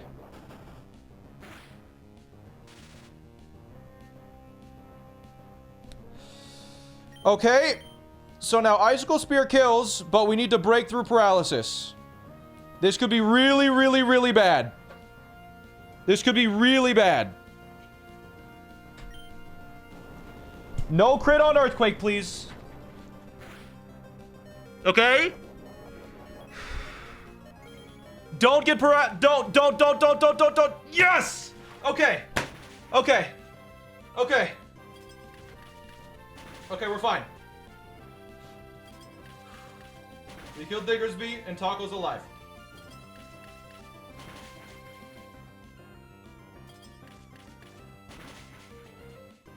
Cherry Bear is not the play there. No, no, no, no, no. Okay. Wait. Does that send an Azumarill now? Azumarill comes in now. Ooh, this is confusing. Oh. Okay, wait. Let me look through this. Okay, so Azumarill comes in. This is actually a better line, I think. Potentially. So we'll intimidate it. We'll poison jab. We KO it. We outspeed it. Then the next Pokemon to come in will outspeed and kill, which is going to be Relic Song Meloetta, which is good. Yes, this is good. Yeah, this is good. Boba comes in now. Because, let me double check something really quick. We need to take a close combat from Meloetta, so we need to leave the fight with at least 25% HP. You have a Poison Barb. How much do you take from a Play Rough? We need to get hit twice. We need to take at least 25% to be able to sack it. Okay, we just need to not get crit here.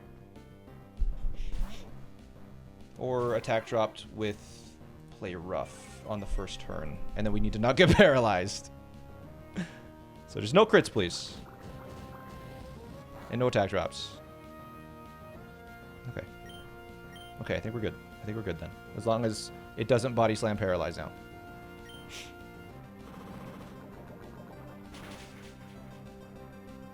Okay.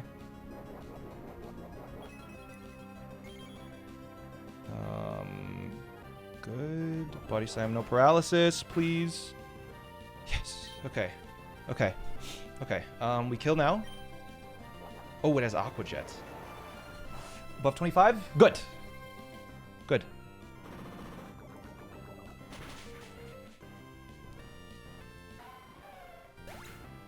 Yeah, we're above 28. Perfect. Okay. This is good. This is good. So now Meloetta is going to use Relic Song.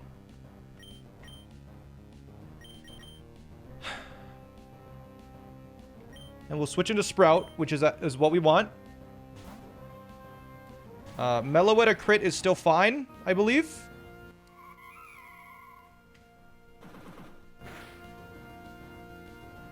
Did a lot of damage, man. Didn't fall asleep. We didn't use our berry. Now we switch into Bulbuck on the guaranteed close combat. No, we can't get crit on Bulba, chat. Think! Because we need to intimidate Meloetta to be able to beat it with Torterra. There's a close combat. Okay. This might be a close combat. That could be bad. The -1 close combat deals... Because I think we're in range of a close combat kill. 10 damage? No. Okay. Oh, God, it could body slam now instead. Shit. If we get body slammed again, man. This body slam nonsense. We really want to see Zen Headbutt. We really need to see Zen Headbutt here. Is it worth sacking Boba? We have to sack Boba to win this battle. You're in range for close combat? No, I'm not. No, at -1, close combat can deal 10, so it won't close combat. I think. Well, actually, let me check. Oh, Meloetta Pirouette, actually. Wait a minute. I forgot to check Pirouette. It can deal... No, it can close combat. It can body slam. It can send headbutt. It can use any move now. So just don't body slam. But let me check. 52. Oh my god. Really? A high roll close combat? Okay. If it high rolls close combat, then we need to sack Boba and Tofu.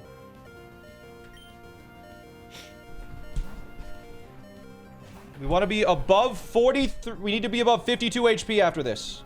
That's good. Yes. Okay. Okay. Okay. Okay. Okay. So now it's used 1 close combat, so it's at -1. So I synthesis. And it's guaranteed to close combat. So now it's at -2. It was a high roll.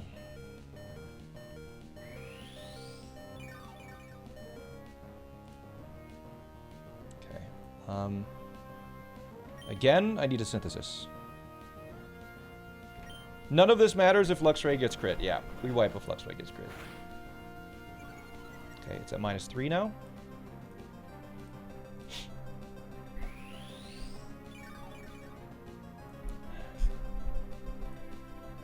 Okay, it's at -3. It takes 60%. I heal 30%. So I synthesis one more time, and then I Giga Drain, I think.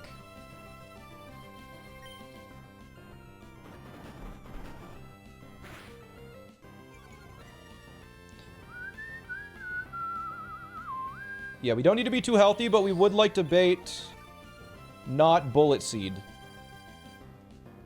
Okay, it's at -4 now, which means that Giga Drain kills some of the time, Stomping Tantrum kills some of the time. I could Synthesis again and then Giga Drain to guarantee I'm on high HP, I think. Melota is going to be at -5 after this one. True, it's at -4 right now, so it will be at -5. If it's guaranteed at -5, then Bad Tantrum will kill.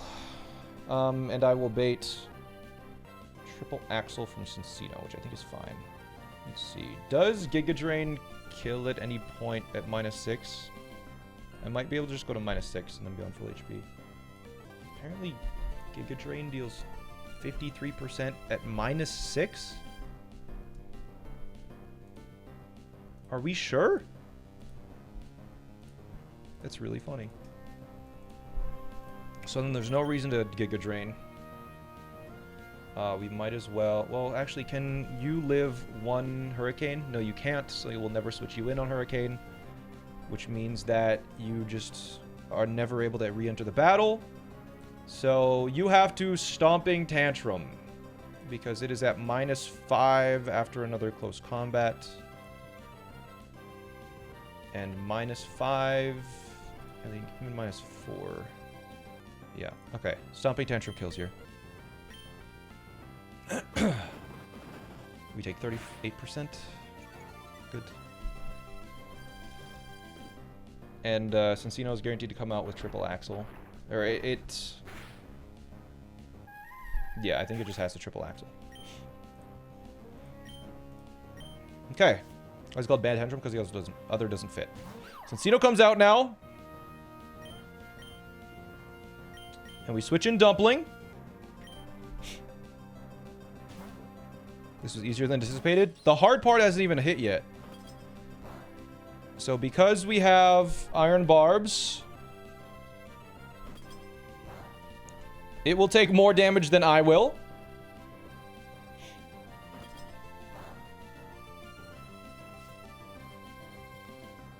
And now I Fake Out, and then I Iron Head.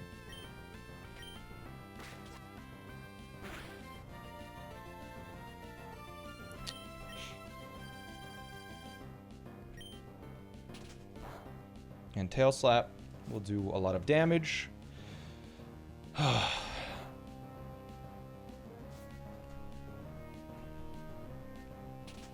Okay, there's our Citrus Berry activated. Which is good, because that forces Heat Wave from Mega Pidgeot onto...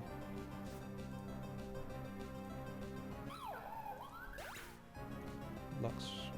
Wait.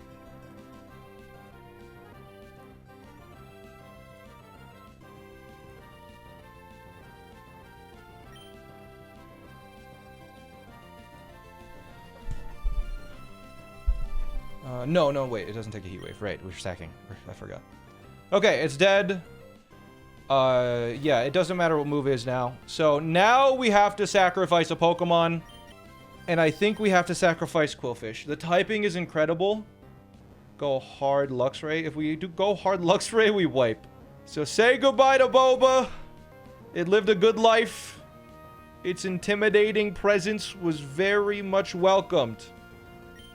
But it's gone now.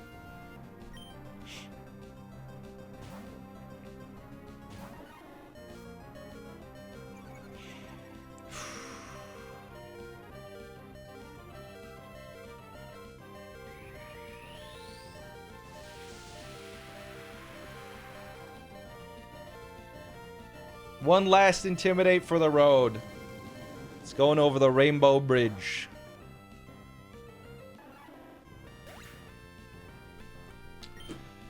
All right. Now.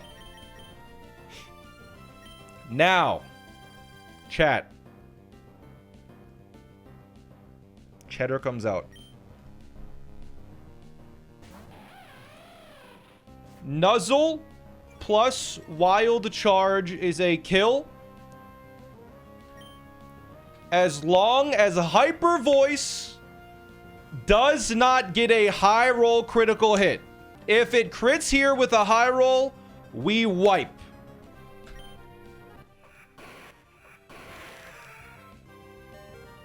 It low roll crit! Holy shit! It low roll crit!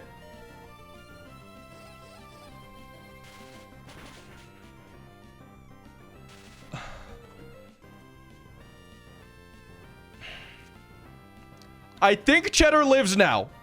I think Cheddar just barely survives. Let me check. 26. 26. 108. Cheddar lives.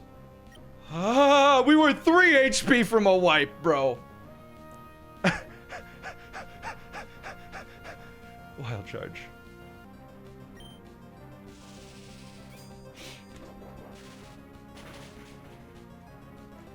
And it lives? And you live, Cheddar, right? You live? You live that, Cheddar. Cheddar lives and Norman's done.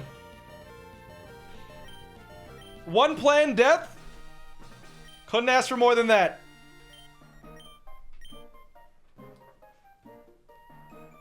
Rock Slide and Hyper Voice only hit the opponents, correct?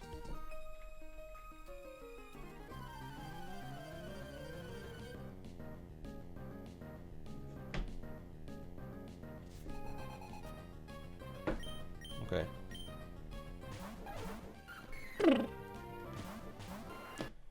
Alright, so we will Rock Slide on both of them. And then I will Air Slash on Blossom.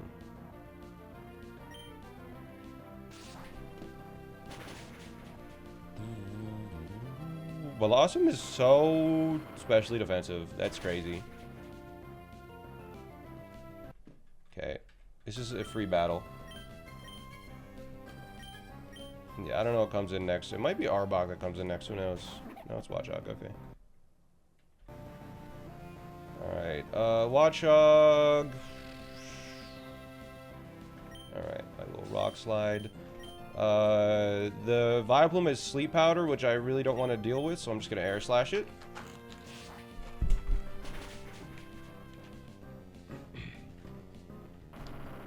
Alright, cool.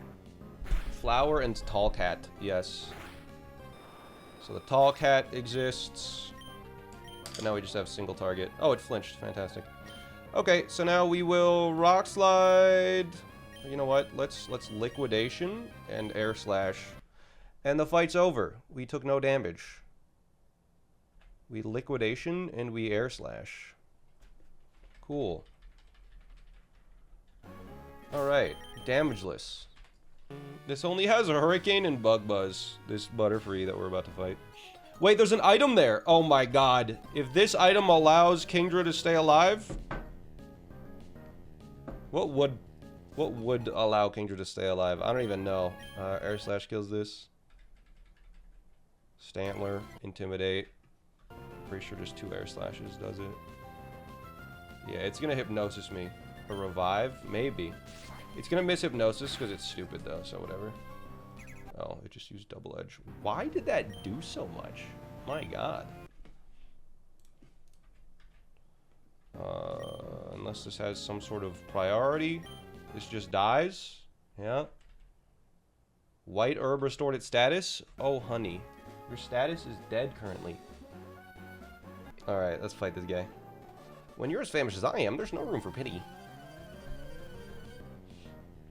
What exactly does Nuzlocke mean? That's a good question.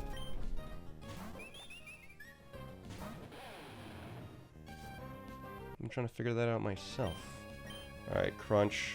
Unless this has like a Sash, which I forgot to check. No, it's just dead. Okay. Okay, a dead. It comes from the Pokemon Nuzleaf. And now I can just spam high horsepower until they're all dead. Because I have 14 levels on them. Okay. Go! Hello, I take it you're traveling. You got 4 badges too. How's this? What do you say taking on a family in a series of Pokemon battles? Yup. That's the spirit. I like you. Thanks. Alright, win straight Victor, if that's even your real name. 2 cannon. Dies to Fake Out plus Zing Zap.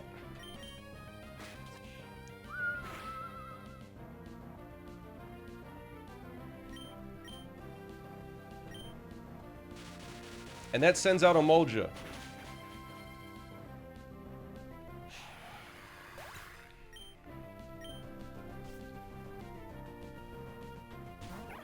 A Molja is guaranteed to use Thunderbolt because it's its highest damaging move. So we will switch into our Ice Ground type Truffle, who is a Never Melt Ice. So Thunderbolt. Good. Now Ice Shard with the Never Melt Ice is a guaranteed kill, and it will outspeed because it's priority. And the first battle is done without taking any damage.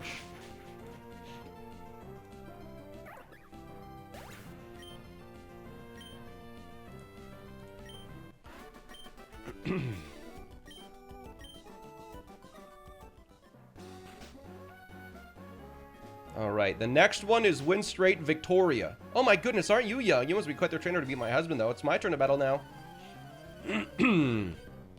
This doesn't seem so bad until a Pokemon dies. Alright, a Abomasnow comes out now. A Fake Out and an Iron Head kills. So I will be using Fake Out this turn. It has the Soundproof ability. Now, an Iron Head guaranteed kills, but because I outspeed and it thinks I'm going to kill it this turn, which I will, it's going to Ice Shard first 10% of the time. Or 90% of the time. 10% of the time it won't. We're going to hope that 10% happens. Oh, nice. Okay. So it did see a kill with Earthquake. So what it did there was it used Earthquake instead of Ice Shard, because in case I didn't attack. That doesn't matter. It's just kind of cool. This Pokemon sees a guaranteed kill with Fire Lash, which means it has to Fire Lash. So, Tempura is going to come out and take the Fire Lash. And then we will use Waterfall once or twice to kill it. Take about 10% from this.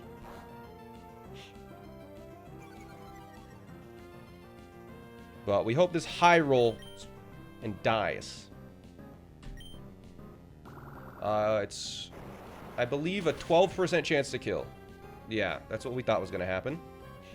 It uses Skitter Smack. 34% of my HP gone. Is Skitter Smack a physical move?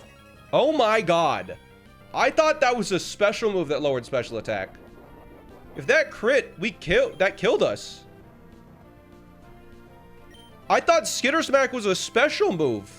I thought if that was a crit, Kingdra just died, right?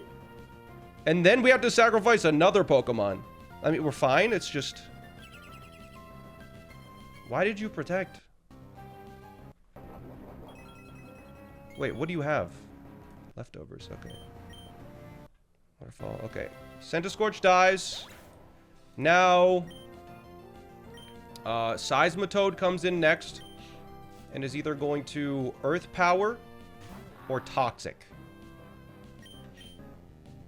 So Spinach handles that. Yes. Spinach handles that.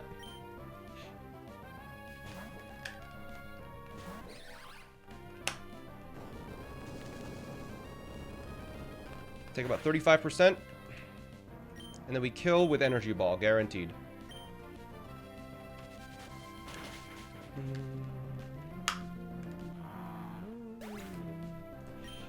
Okay, and that is the second battle done. Now we have to beat Winstrade Vivi.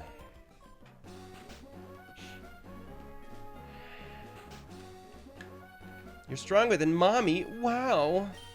I'm strong too, really.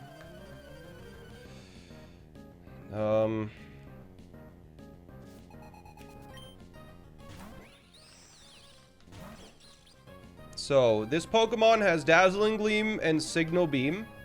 And I realize now, we could have just switched into Roserade to kill this.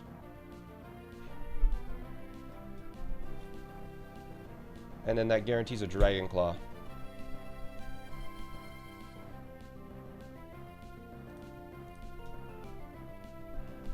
No, it outspeeds me. No, we couldn't. Never mind. Anyways, yeah, it has a Focus Sash. It dies to 2 Iron Heads, so we just Iron Head. It's going to hit us twice. We're gonna hope Signal Beam does not confuse us. Good. Alright, this is gonna do 25%. Never mind, it got a crit. Alright. Cool. Fake Out. No Fake Out. Why not Fake Out?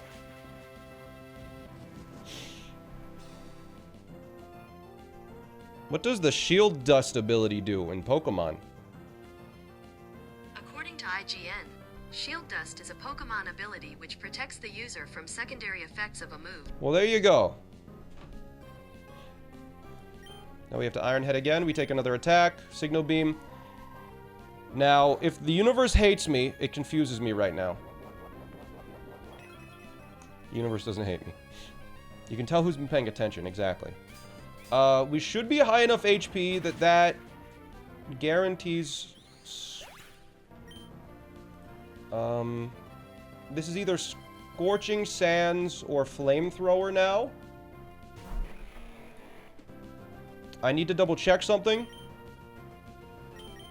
You have 86 HP, which is...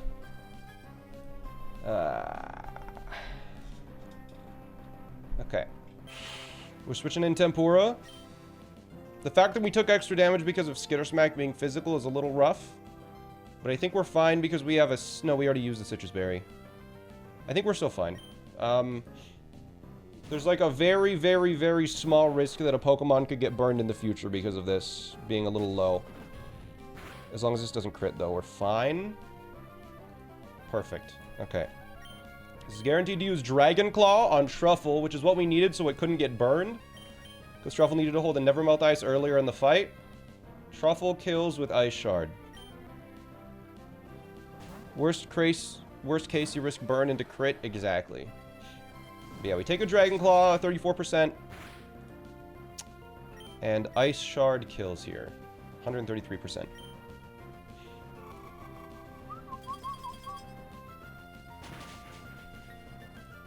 Now, Sudowoodo comes out and is guaranteed to either Head Smash or Wood Hammer, which will deal up to 29% to Torterra. Torterra then nearly kills it and leaves the fight on full HP. Yes. Okay.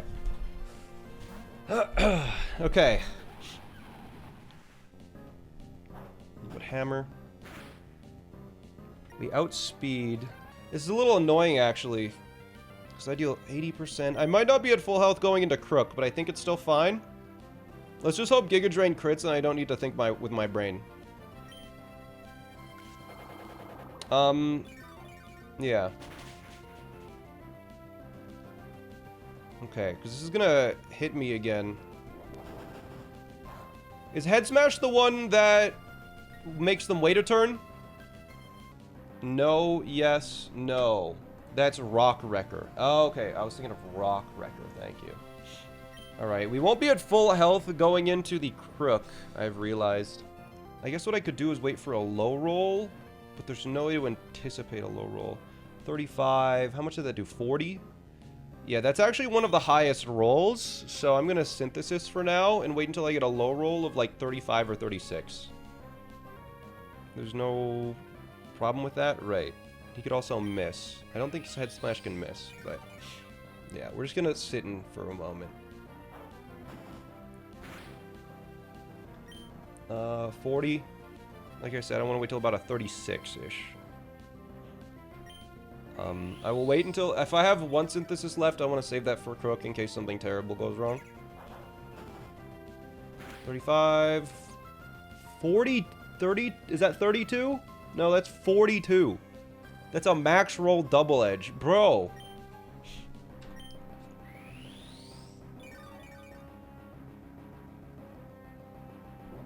Head smash. It's like a 37. Yeah, that's good enough. The Giga Drain.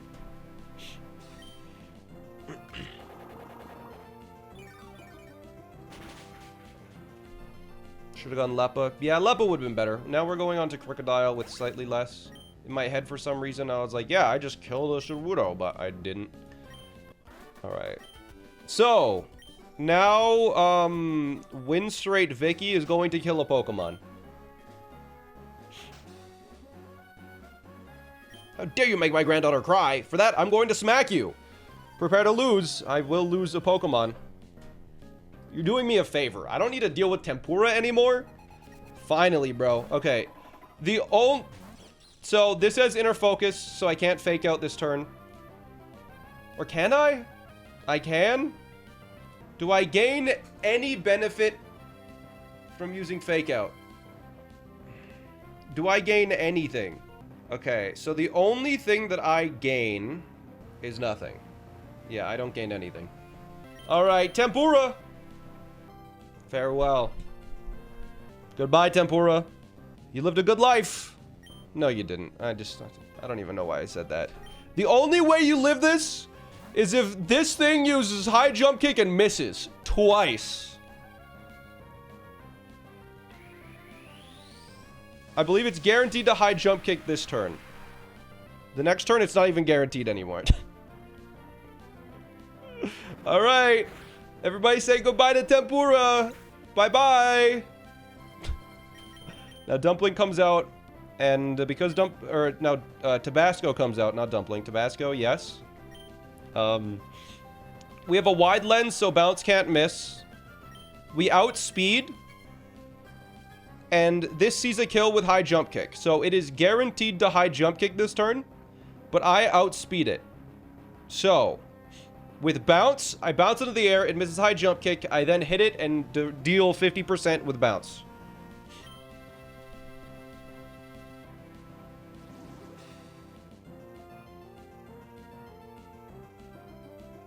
There we go. There's half of its HP. Then Bounce hits. And it kills. And our one planned death went perfectly.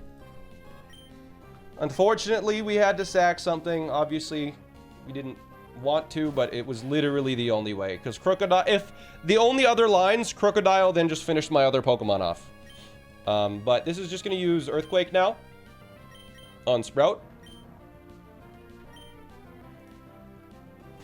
And Sprout will take the Earthquake. And quite simply will use 2 Giga Drains to kill this thing. It wasn't a question of if, it was a question of when with Tempura. Yeah, 2 Giga Drains kill. This is a Lumberry. Yep. Defense drop, I don't think matters. Ooh, well, I guess we should probably check.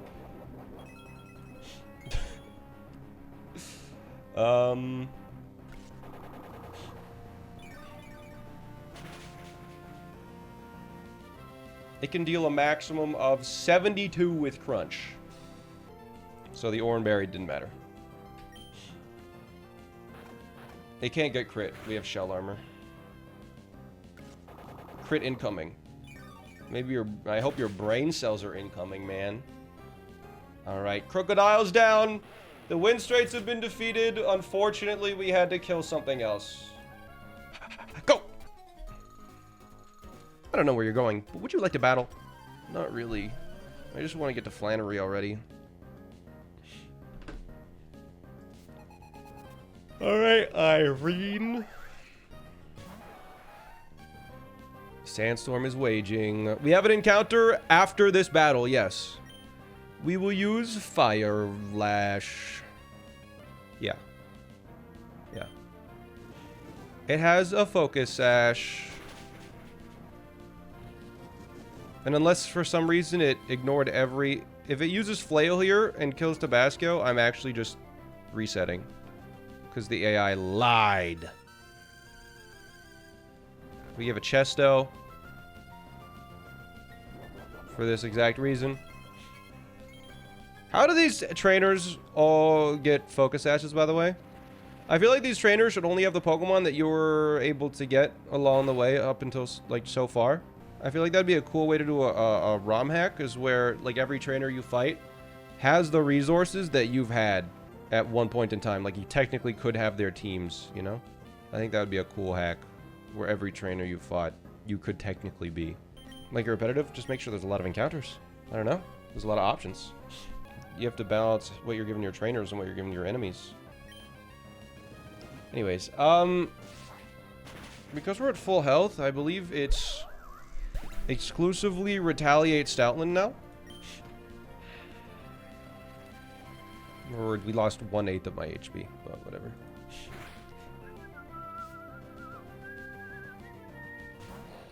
Alright, Stoutland. Retaliate this, you idiot.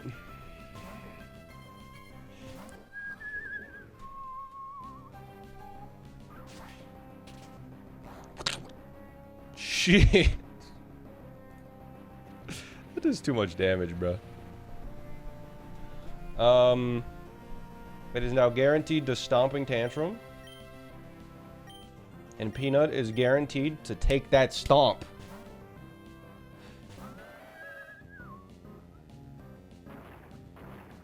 Even if this double crits, we're fine. Even if it double crit paralyzes, we're fine. We just hit this with a simple little high horsepower. Hi. Hi. Okay. Okay. Now... 65. I think it's guaranteed again to either body slam or retaliate. As long as it doesn't play rough, basically. And no, it can just literally do anything now. Yeah, it can choose to do actually whatever it wants, because Match Punch kills this. How does the tire have high horsepower? The tire is attached to a truck. We're burned, so we can't get paralyzed. And Match Punch deals just a boatload of damage. It deals like 70% of this thing's HP. Why are they not taking Sandstorm Chip? This one has Sand Rush. The other one had Overcoat. And the next Pokemon has Magic Guard. Honestly, I forgot to account for the Sandstorm. If that high roll crit... No, we would live no matter what. Even if it high roll crit after 2 turns of Chip. Alright, now we switch it on Clefable. Spinnick can handle it very easily. Literally, whatever it does, it is Moonblast and Focus Blast. Yeah, like, it's just stupid. Moonblast drop? Wait, Moonblast can drop? Oh. I thought it didn't have any secondary effects.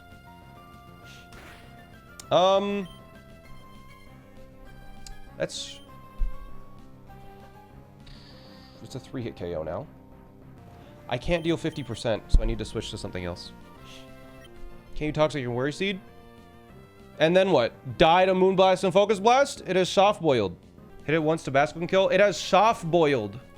Tabasco can kill with an Overheat, 46. Pivot to Togue and switch back. Focus Blast kills Togue. It has a chance to Focus Blast. I didn't know that that could drop. I just had no idea that could drop. Soft Boiled AI is if you deal less than 50%, it can Soft Boiled. But it calcs with max damage.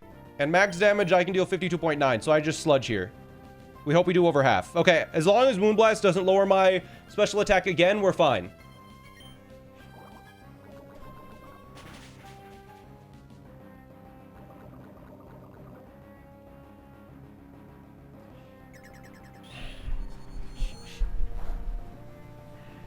Okay, now I might... Oh my god, dude, really?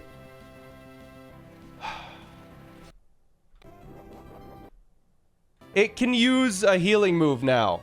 It can use Soft Boiled. If it uses soft-boiled, we lose a Pokemon. Overheat. Overheat deals 46%. If it uses soft-boiled on the Switch, it's at 100. I think we have to worry seed here. It's not badly poisoned. Because then it takes an eighth because it's regular poison. I might need to, like, switch out to something else.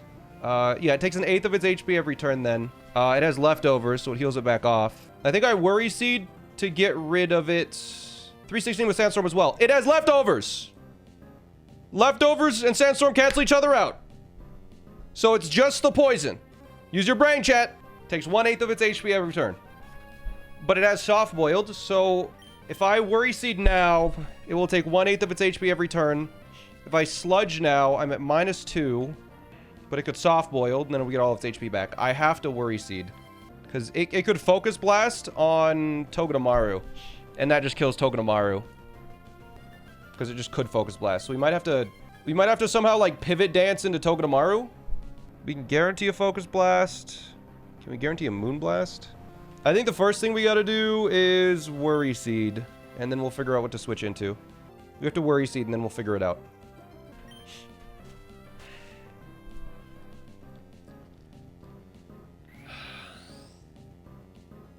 Okay. It's whatever. My special defense fell now, too. All 3 in a row. Wow. Okay, it's buffeted by the sandstorm. It gets healed by leftovers. It takes some poison chip. Do we kill at that range? We'll call it 45%. And -2 special attack? I don't think so. No. Okay. So Tabasco switches in. We're at 36. Okay, so I think it because it sees kill, it guaranteed won't heal. So it's either going to use Moon Blast or Focus Blast here. If Focus Blast crits, we are left with 1/16 of my health. If Focus Blast high roll crits and we take both turns of... No, I think Tabasco survives this. Because Tabasco took 16. We take 8 damage, so we take 8 damage on the switch in. And then when we kill it, it takes another 8 damage. Because when we kill it at the end of the turn, we also take the damage from the chip, I believe. So we take 16 plus 97. If max roll crit. I think we have to do that. Just don't max roll crit and we're fine. Okay, we're fine. As long as it doesn't... oh my god. If that got the overheat drop, we were in a really bad spot. If we got the special attack drop for overheat. It is at, what, 30%? I had no idea Moonblast could lower special attack. Overheat, cannot miss. I just needed to check. Fire Lash not kill. It does 33%, and I don't trust my ruler that much right now. Overheat does 46% right now. First overheat. All right. Okay, that was... Let's keep doing that. That was really scary. Oh, did I not check my items? Well, let's hope I put... Yeah, I should be fine. As long as there's no citrus on Pidgeot. I hope my items are right. 6 Pokemon for 3. It's purely because the Sigilyph is a monster. Alright, so we start with a Rock Blast. Rock Blast!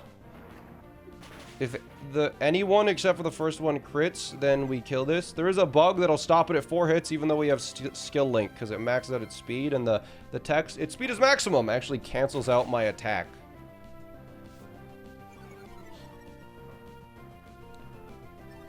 But,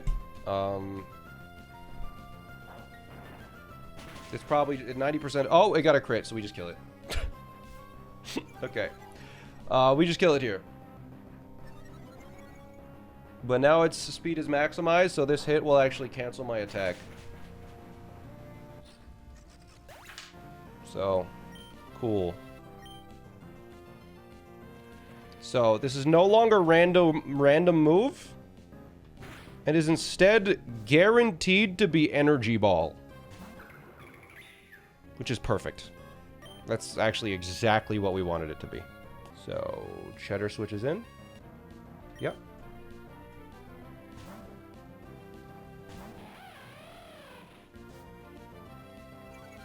We take like 32% from Energy Ball.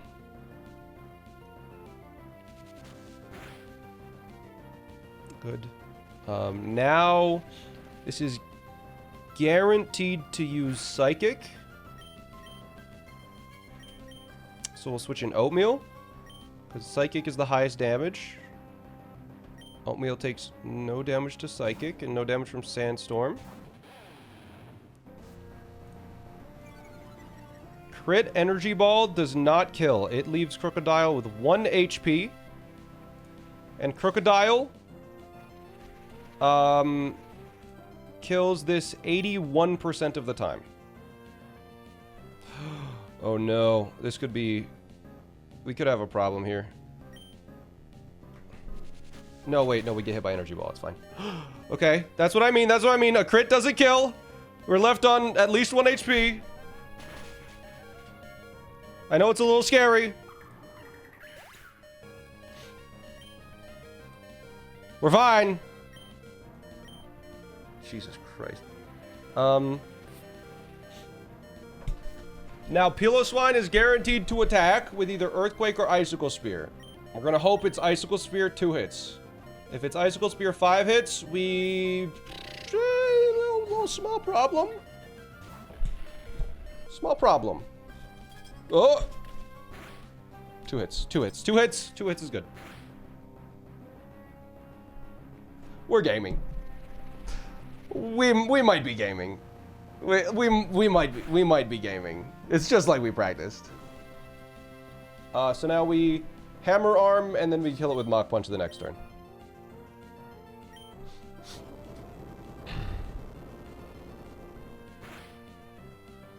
Gulp. Even 10 hits was fine with the Citrus? No.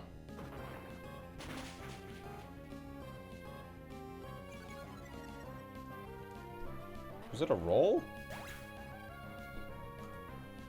Oh, I didn't calc this fight with with me being burned. That just kills. Oh.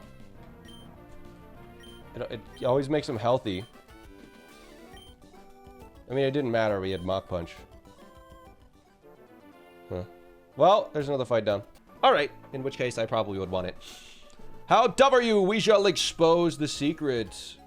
Can the double battle be triggered individually? No. You couldn't talk. They're hidden by ledges. They're like 90-degree angles. Yo, Icleo, thank you for the 10 months. All right, Gigalith and Maractus. Okay, so here's the fight. Here's how it goes, right?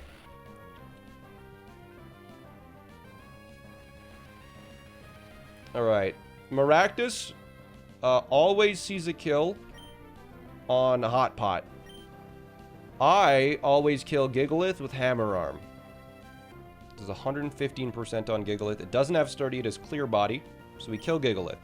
Hot Pot always dies to Maractus's Weather Ball. So I will simply protect. And we will survive the Weather Ball. So Maractus goes, uses Weather Ball on Hot Pot. And we Hammer Arm Gigalith. Boom. Perfect. Most recent gym completed is Norman, the 4th gym.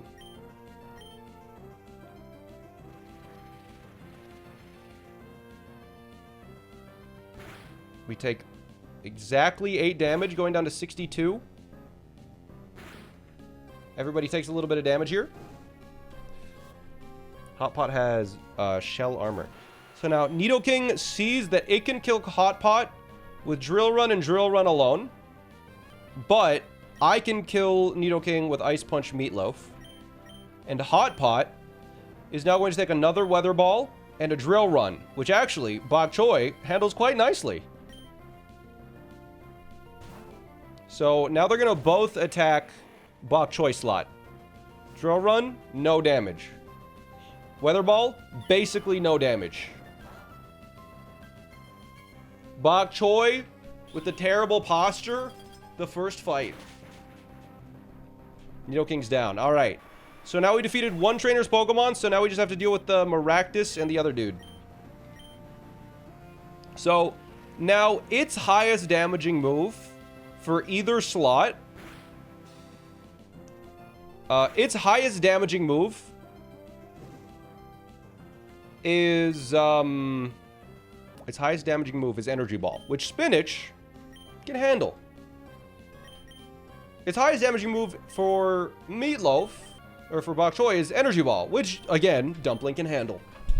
So, we will switch in Spinach, and we will switch in Dumpling.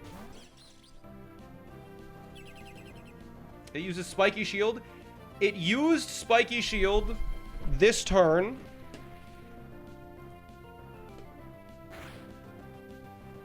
So, now, if it's the first turn, it's not enough. It has +6.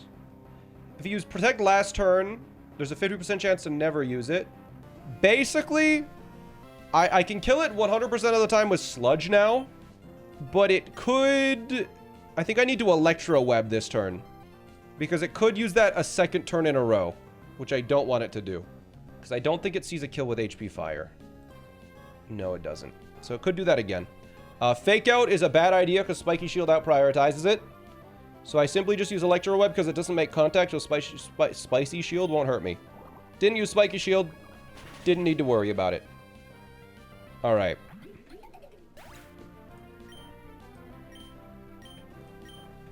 He could have used Spiky Shield anyways. Spicy Shield. Alright, so we take damage on Spinach. Gastrodon comes out. Now, Gastrodon takes 86% from Energy Ball here. And 16% from Iron Head. Killing it this turn. Both of my Pokemon outspeed. Spicy Shield. So it takes 86 from this. 86 to 103. So that could have killed. And now Dumpling kills with the Iron Head. And that is the double battle. Let's go.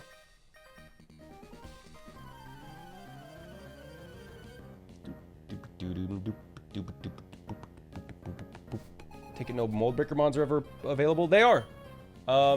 They are. There is one that has Mold Breaker. Okay, Sandstorm is raging. Blah, blah, blah. No one cares. Overheat. All right, just break through Sturdy, please. Just for fun. Basket Legion, yeah. Mega Ampharos. All right, it survives with Sturdy. And then the red card activates. Excadrill might have Mold Breaker, maybe? Yeah. True. Okay, there's the red card. Then Peanut comes out. That's actually the best possible thing to switch in. Now we have a guaranteed win.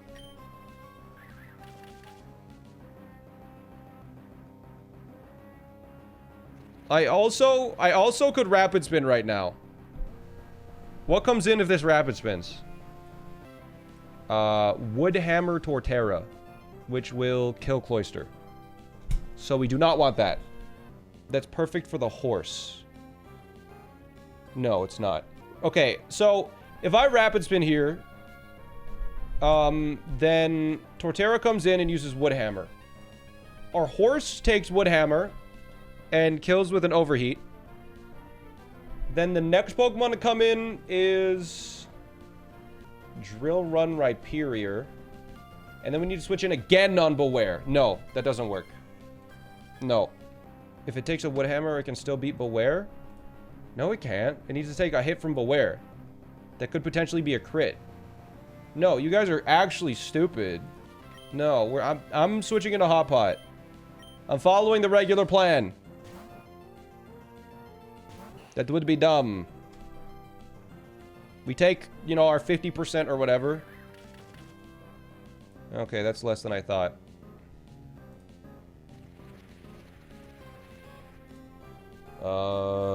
Let's hope I'm below 70% HP by the end of this turn. I think I'm guaranteed to be below it.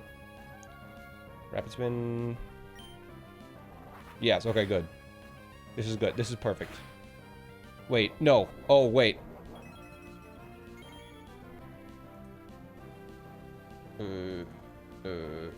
No. This has to be Torterra. Okay. Wait, no. I speed up. Oh my God. Wait. 54 speed. Okay, yeah. This has to be Torterra. Okay. Okay. We got rid of all the hazards.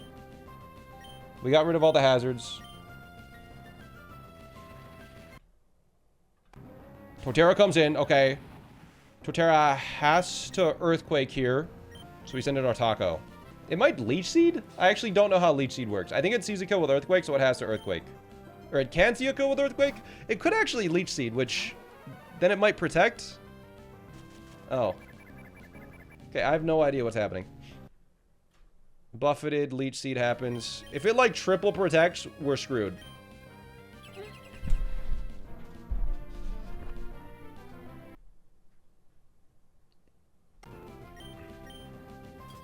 We're fine. It's a joke. It's a joke. I planned for this. It's all good.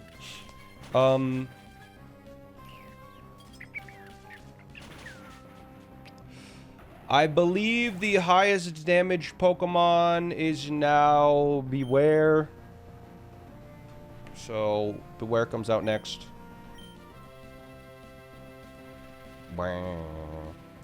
It cannot triple protect. That's the joke, chat. Yeah, Beware comes out, and it will be using Drain Punch to try and drain me of my punch, dude. It'll deal around 50% to Tabasco, but then Tabasco will just murder it with Overheat. We outspeed. Drain Punch is lower speed. Yeah, we're good. Okay.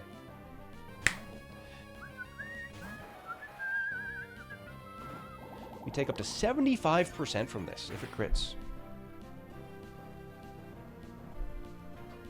-1 Citrus Berry. Yeah, we just Overheat and it kills.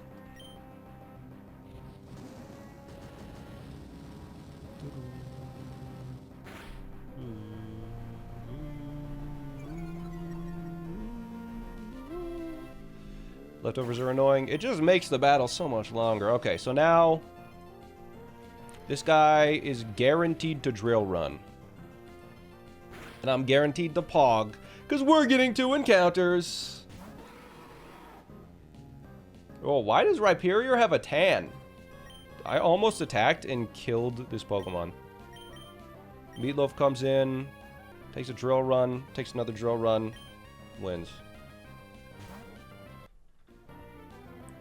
Drill Run. Blah, blah, blah. Okay, wait, what if Drill Run crits right now? 50.5%. I deal 87. Then my Citrus procs. I survive. Okay, we're good. Hammer Arm deals with a burn. Up to 91%. We need to have it deal at least 85-ish. Oh, wait. Is that good? That might actually be good. Since we're burned, that'll proc my Citrus, and now we can't get crit killed.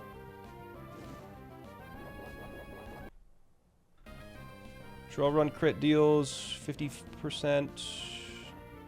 Yeah, that's actually good. Okay. As long as it doesn't, like, protect again for some reason. Idiot!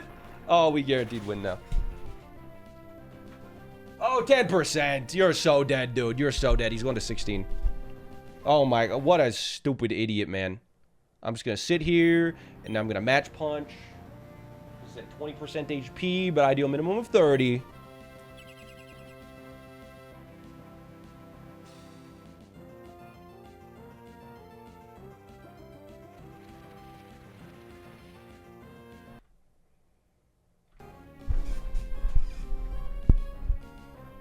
I deal a minimum of 30. What the heck?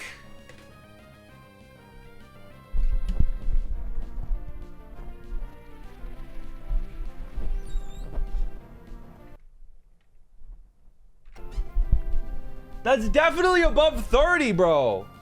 I hate you. It doesn't see a kill with drill run yet, but it protected a second time, so it just can't protect this turn, but I can't kill it anymore, guaranteed. So I have to switch into freaking this guy now. I have to switch Pear in, and Pear deals 48% with Magical Leaf. We're gonna guaranteed take a drill run here. It's gonna get another 6% back. And it could protect stall us. If it protect stalls us, we could have a problem.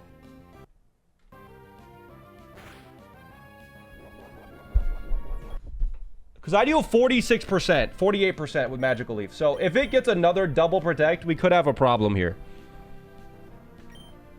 Okay. We're good. Jeez. It's over, dude. I mean, it was fine. We also had another backup Pokemon behind it. I know it spam protect because I burned, but it's just funny. You gotta use your brains. I'll show you. I'll just show you. You don't believe me. This is fine, chat. Nothing can go wrong. Yo, Smooth as Mango, you're here for a fight. My chat doesn't believe that I can beat this fight without killing a Pokemon of my own. But I'm gonna prove them wrong. Every one of them. They're all haters. Check this out. Overheat. Kaparaja, stupid, dead, gone.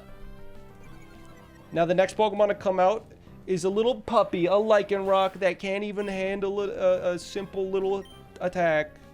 Oh no, Tabasco gets hit with some damage. Now Lycanroc is going to come out because it thinks it's going to outspeed me and destroy me with a Stone Edge. But it's stupid because I have Sprout who can take a Stone Edge all day, baby. Yep. All right, there we go. We take the Stone Edge, no problem. Can't get crit because we got the Shell Armor. Beautiful. Chef's Kiss. Fantastic. Beautiful. Okay, now this thing is going to Psychic Fangs because it thinks it's the GOAT. It's not. Spoilers. We Giga Drain here.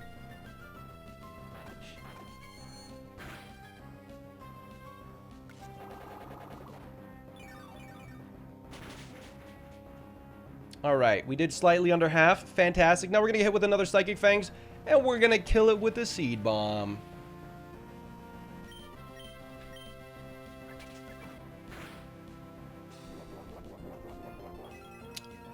It activates my trap card.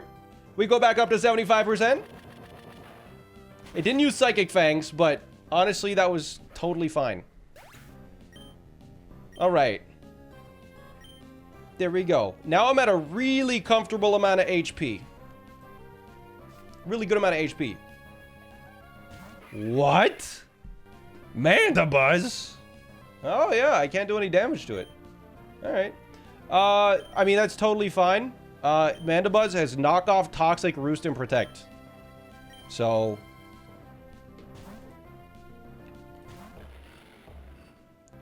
as long as Meatloaf is able to Rock Slide literally twice, we're fine. Okay. It used Protect. I kind of forgot about this, actually. Wait a minute. Wait a minute. If it gets 4 Protects in a row, we could have a problem here. Alright, we're fine. Now, who takes a Psyshock? Wait, a Psyshock? Uh-oh. Gulp.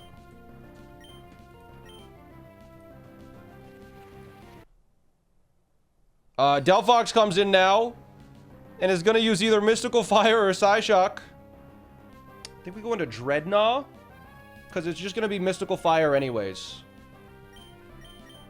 It's going to be Mystical Fire.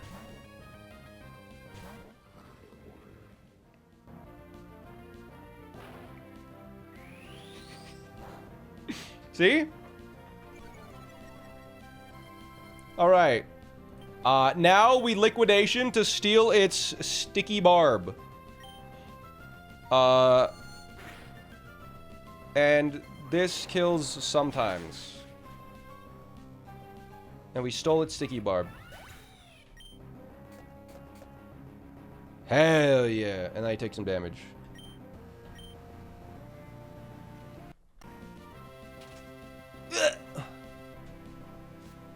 Now, Sand Slash sees a kill with Earthquake, but guess what? It's stupid. It's stupid. It's actually a super big dummy because it actually, wait, do I see a 2-shot with Liquidation? Okay, I do, so it actually cannot use Swords Dance. Oh, I don't know its speed. Wait, it could Swords Dance now. If it Swords Dances, am I fine? If it Swords Dances, we could have a problem. Okay. I think I saw a kill, so it was never going to Swords Dance there. But yeah, now this still outspeeds. It's going to deal, like, no damage to me. It's just going to use, like, Earthquake or Knockoff. And I'm just going to get all of my health back with a Giga Drain. And it's so free, bro.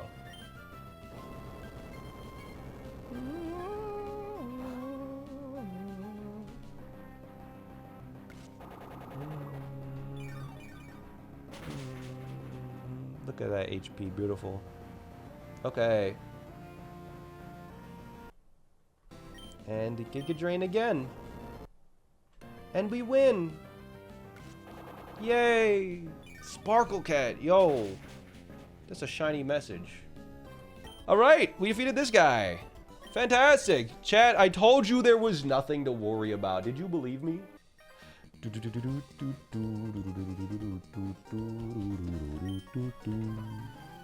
Okay.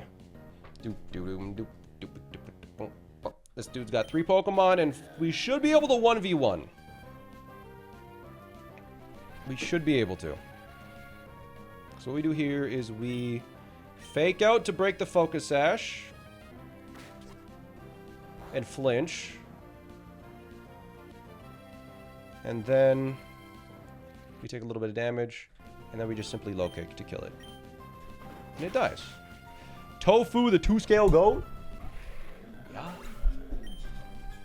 I can't believe we used 2 heart scales on this guy. I've gotten 3 heart scales in this entire run, and 2 of them were on this random-ass Hitmonlee.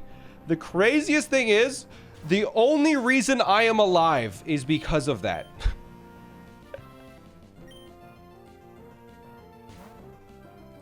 We would not have survived the gym that we used it for. Okay.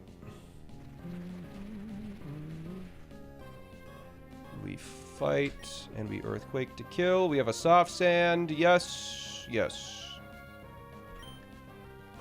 Bullet Punch. Yeah, because it sees that I kill it. It's dead. Good. Guaranteed with the Soft Sand. Now, this, I'm at 39 HP, so it's going to use Hex.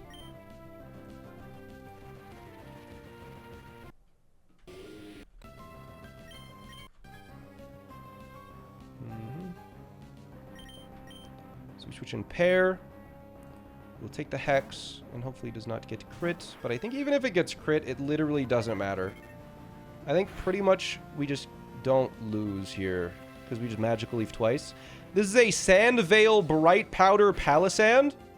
Absolutely evil, but fortunately I can outspeed and just Magical Leaf twice. We've planned this out. We've kept Magical Leaf over every other attacking move specifically for this desert so I could have Magical Leafs at the ready. Anyways.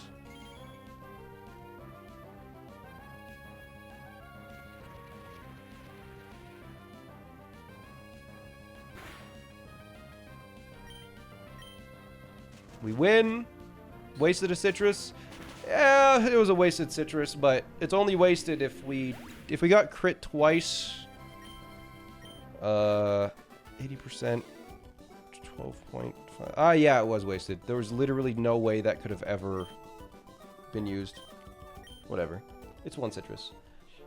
All right. Bop. Hiya. Let's hope this dude doesn't have any issues. Ninja boy.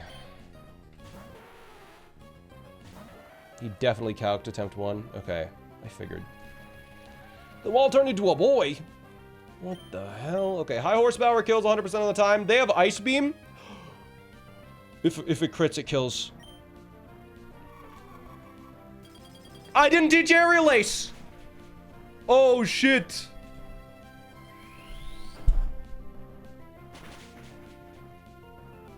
I forgot to teach Aerial Ace. Oh, no. That was a joke with the Ice Beam crit, by the way. That is really bad.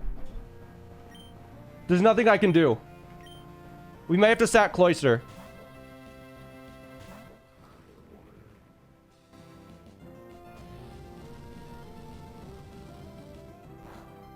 Oh, that is so bad.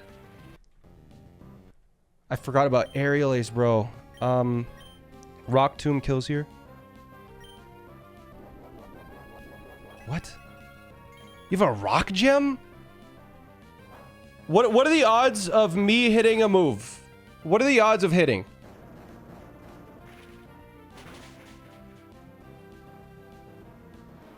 %? 72%. Okay. Golem comes out next. Golem uses Focus Punch or... yeah. There's a wide lens on Cloyster, so 80% of the time. Yeah. Okay, Focus Punch hits us. Do you wipe if you miss a 70%? No! We'll lose a Pokemon. What the fuck? Why didn't I just teach it aerial? It's so easy. Why didn't I need to check before every battle? I need to check. I've gotten too complacent, man. This kills? I've gotten too complacent. That much is obvious. What? That's supposed to kill. Oh my god. The calc is in overgrow range. You've got to be fucking kidding me. We're fine. It's just... because it used Focus Punch instead of Payback. If it used Payback, that Pokemon died. Jeez.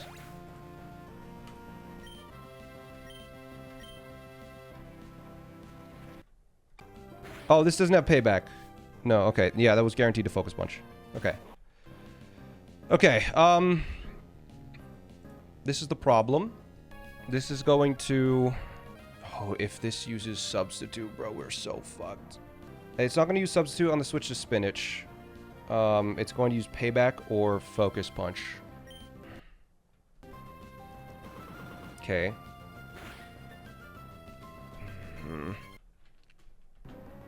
So, here's the dilemma, chat. If I use Sludge and miss... If I use Sludge and miss... Payback kills. If I have Toxic, it's a guaranteed hit. But then Payback will kill me. Because Payback... It's just... if the user moves after the target. Sludge kills... guaranteed... if it just hits. God, why does Archeops not have Aerial Ace? Just send it and you'll gift more subs? Alright. Anything for money, am I right? Spinach is dead.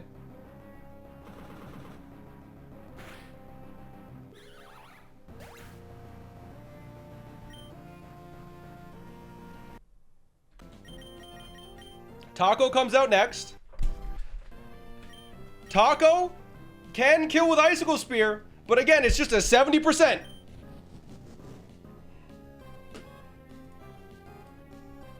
All right, Taco's dead.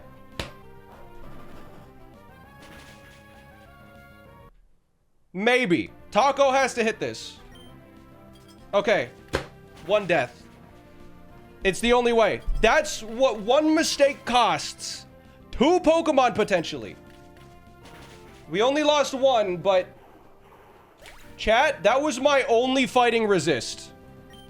That was my only fighting resist. Ugh. Fuck. For 30 years, I have searched for ancient ruins. You are way too far north, buddy. Fiction can happen with Dragonbolt and Shelgon, but it's mostly safe. Exactly. There's some stuff that can go wrong if Cursed Body activates. But we're just gonna hope that Cursed Body doesn't activate.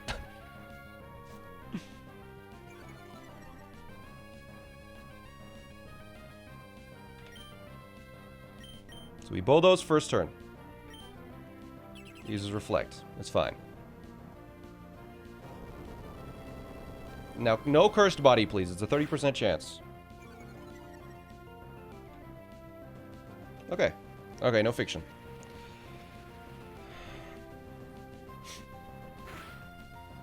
Now we Brick Break to get rid of both screens that it's about to set up. It's not going to do any damage, but it does break the screen.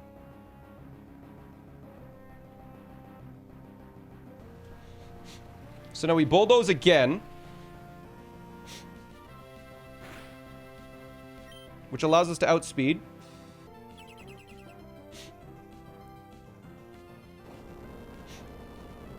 And now we outspeed. So we will now Brick Break again, and it's guaranteed to not reflect because it already used Reflect. So we will now Brick Break to get rid of Reflect.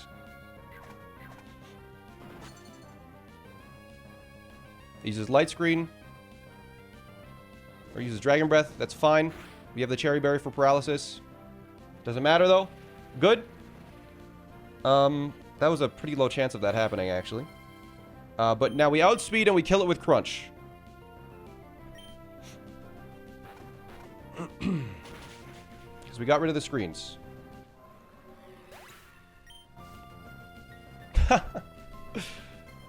Does that cause problems? I never even considered that could...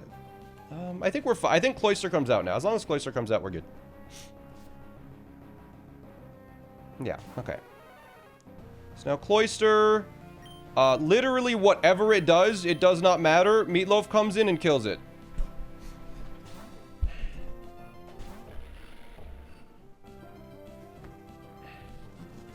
As long as this doesn't crit.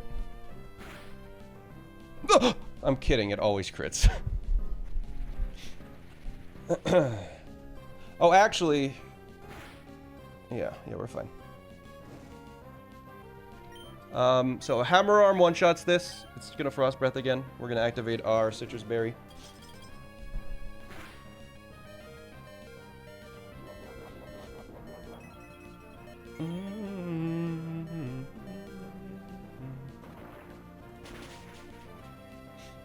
Yeah, it dies. And we need to be below 52 HP with the burn and the Sandstream. Which we should be.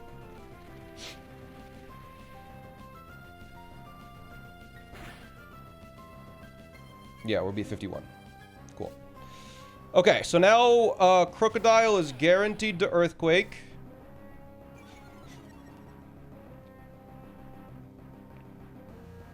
So we switch in Sprout, who takes the Earthquake easily. Sprout has a Miracle Seed, which one-shots Crocodile, so Crocodile can never use Bulk Up, I believe.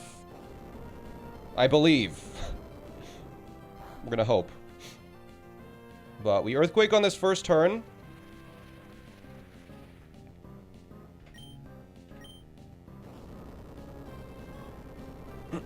And then we're going to use Synthesis until we're back at full HP. And we can kill with Giga Drain once we're at full HP, basically. Oh. Oh, no. Oh, that is really bad. Now we won't be at full HP for Shelgon. Our Giga Drain was supposed to heal us for Shelgon. That was really bad.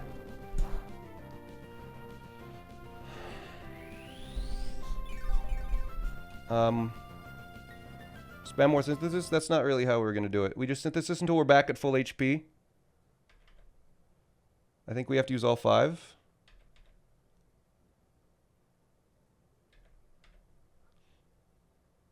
Okay.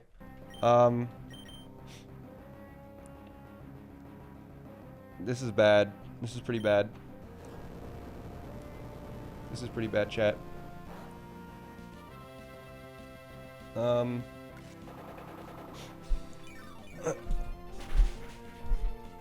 That crit was really bad. I think if it doesn't get any crazy high rolls, we're still fine. As long as nothing crazy happens, we're fine. We outspeed Shelgon and we deal 33 to 40% with this Earthquake. If we get a crit, we're so good right now, dude. If it doesn't Dragon Dance, we 100% win. Okay.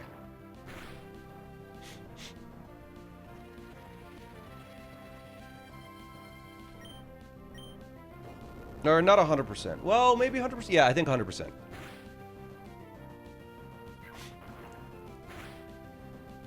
Yeah. We guaranteed kill it with Earthquake now. So we're fine. We outspeed. Didn't use Dragon Rush, Dragon Rush. Yeah. Always deal 33%, even with the EV Light. Yes. Wait, we always deal 33%. Oh my god. No, it's 100% chance of 3-8 KO. Alright, we're good. Torterra 1v2 that. Okay. The lead Pokemon is out. Sprout. Sprout is handling the Hippowdon. Yes. Okay, let's go. Why do we need to pop the balloon? Because I hate balloons.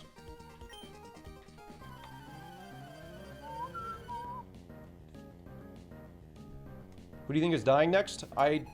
Honestly, we can't really afford to have anyone die.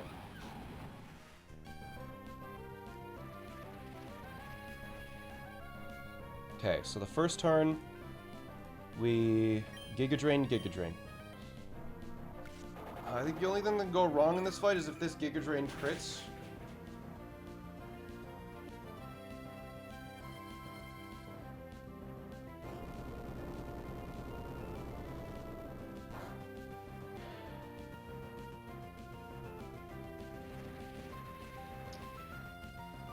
Cool. Cool. I think we're still fine. It's just it's just stupid. It's just stupid. It's just so stupid, dude. I think we're still okay.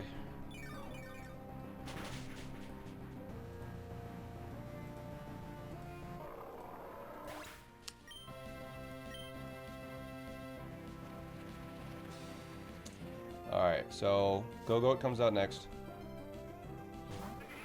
It's guaranteed to Horn Leech. I have to Earthquake first. Yes. Can you Synth here? No, Horn Leech does over a quarter. Alright, so now Sand Chip and Leftovers cancel each other out.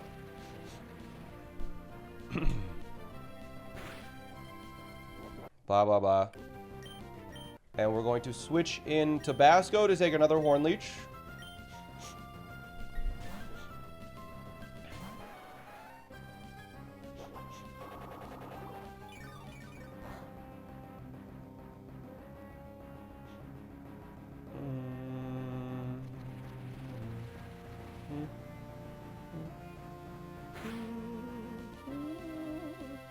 And blah, blah, blah, whatever. Overheat does 90%.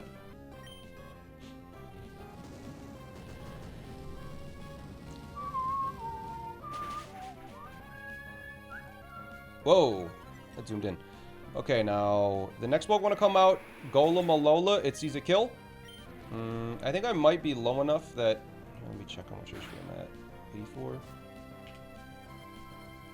66. Okay, it's either going to use Earthquake or Head Smash. It'll never use Explosion, because it doesn't see Explosion as an attacking move. So Earthquake or Head Smash. Sprout is going to have to take an Earthquake or a Head Smash. Here we go. Moment of truth. Let's hope we don't get crit.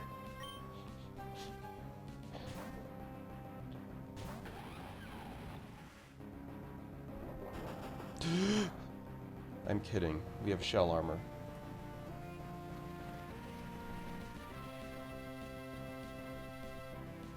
Uh-oh. Oh. Oh, this could be really bad, actually. Oh my god, wait. We have to kill with Earthquake, but we're at 51 HP. That's 1/3 of our HP. Uh-oh. Yeah, that... Okay. I thought we were fine still, but we might not be fine. Oh, this is really challenging, then. I'll have to think about some stuff. We Earthquake here to kill, but I'm pretty sure Excadrill might not high horsepower now. Okay, no. High horsepower can deal a maximum of 45 damage. So it has to, it's guaranteed Iron Head. We're still fine.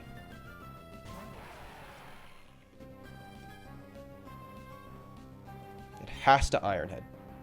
It has to Iron Head. High horsepower, maximum of 45. Can you just do Tabasco? No. We have to get Chip with Dumpling.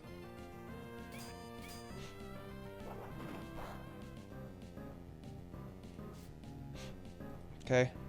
So now we will use Fake Out for fun. Tabasco to Fragged. No. No, it wouldn't have. We pop the balloon because I freaking hate balloons. Yeah, it's guaranteed no matter what the high horsepower, because that's the only move it sees as a kill. So we'll switch in Egg to take that. Guaranteed high horsepower. Alright, now it's going to Rock Slide or Rock Polish, because it doesn't see a kill with Rock Slide, so it could Rock Polish.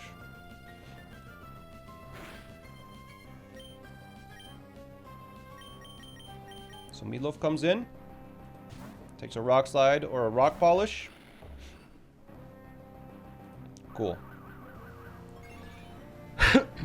And because we're burned with the Muscle Band, we deal 91% of its HP. And it's at 80% currently. Match Punch. Delaying for Match Punch was the right plan, chat. Match Punch has been so good, dude. Let's go! Battle time!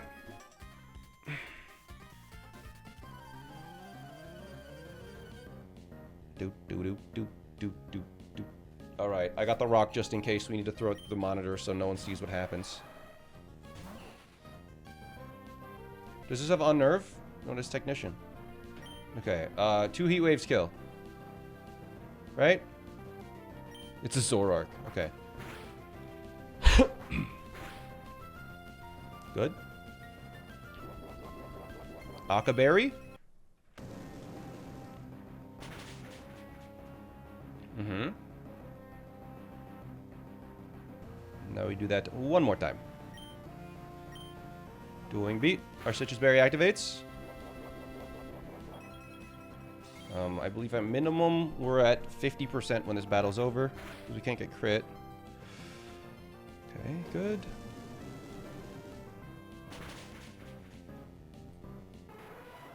Wait, did we need to pre-damage Torkoal so Liquidation sees a kill? I think Liquidation still sees a kill, because it sees 86%. Heatwave can't miss. Yeah, this is close spot. Okay, good. So this is going to use Liquidation now.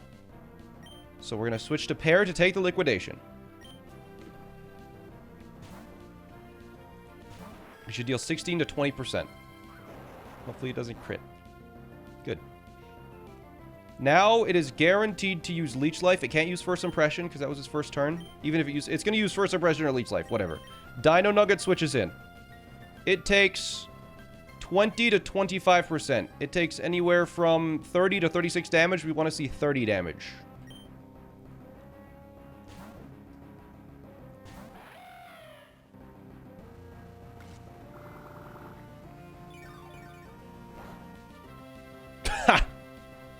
Okay.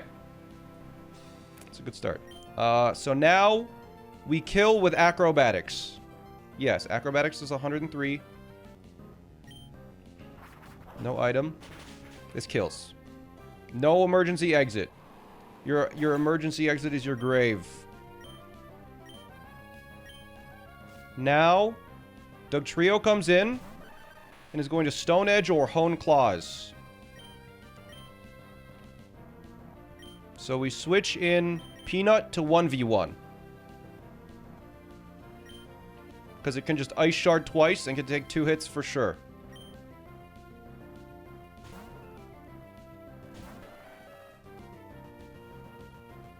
Alright, it's stupid, it missed. That's good that we used Peanut. So we use Ice Shard and Ice Shard. now. It has a focus sash, so it guaranteed survives this, unfortunately. Yo, Wacko, thanks for the raid. I'm fighting a dude. Okay, he used Hone Claws because he's stupid? We use Ice Shard. And somehow Peanut has not taken any damage. But we accounted for that. That means Tangrowth comes out next and is guaranteed to Leaf Storm.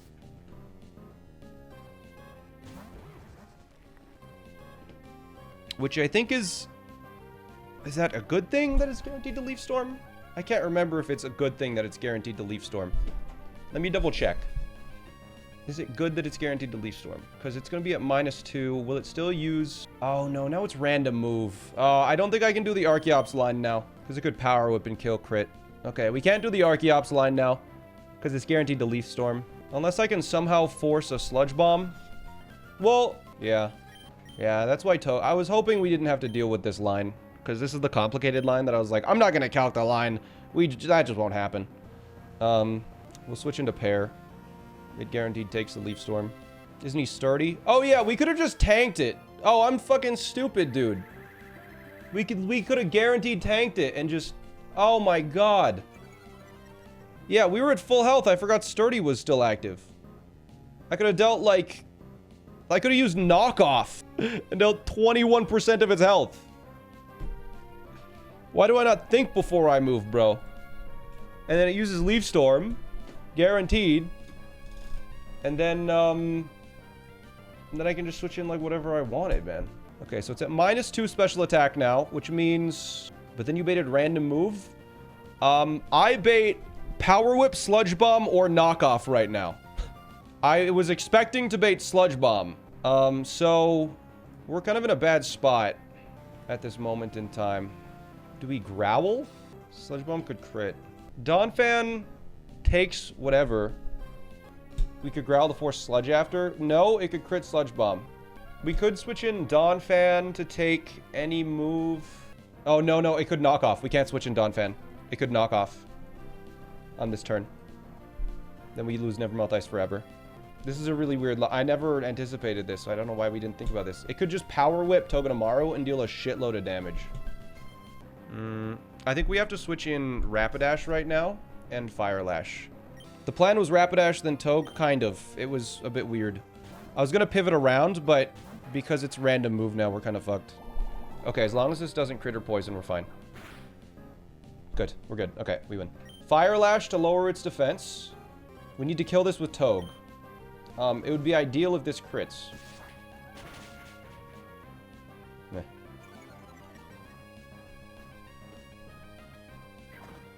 Bye, Citrus. Oh! I think that's really good. I'm pretty sure that's really good. Now it's guaranteed to either Leaf Storm or Sludge Bomb. So... Dumpling comes out. Yeah.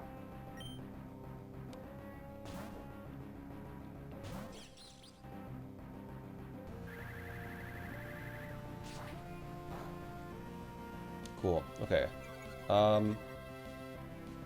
I believe we just kill it now with Iron Head because it's at minus... What? It's -1 defense because of Fire Lash. We deal 35 to 42%. After a fake out.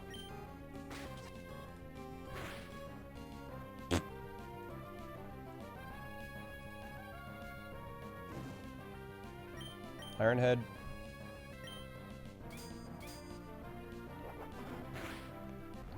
And now the big problem, Noctowl. It's crazy that we're saying that Noctowl was a problem, but it was. It just, I don't know why it does so much damage to my entire team. Zing Zap deals 100% and we outspeed it. Yes.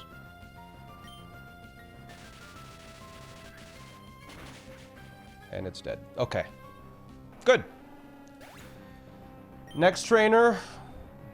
Maybe one of the hardest trainers I've ever seen. Guess we'll find out. We just hit acrobatics 3 times. 1, 2, 3.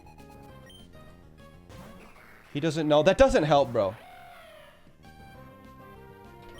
This is too easy. What have I missed?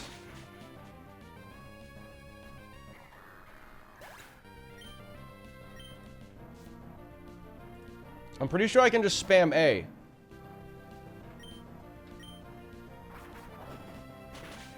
Did I miss something?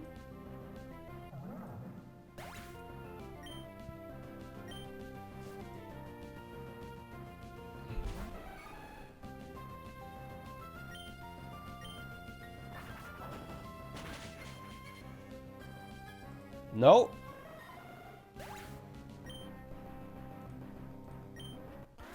Okay. There's a double battle coming up with Shadow Tag that's diabolical. Ugh. I don't have a Shed Shell or anything. Or Ghost types. 72 hours in on attempt 1, yeah. Okay, so Overheat kills. That's the move we're using. Yes. He uses Ice Shard, obviously.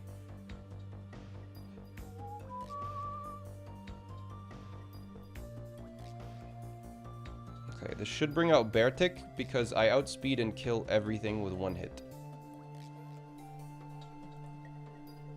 Or I outdamage or outspeed everything. Yeah. I think this brings out Beartic because I outspeed Tentacruel and kill it. I outspeed and outdamage Dugong. I outspeed and outdamage Magmortar, so it should be Beartic. Yes.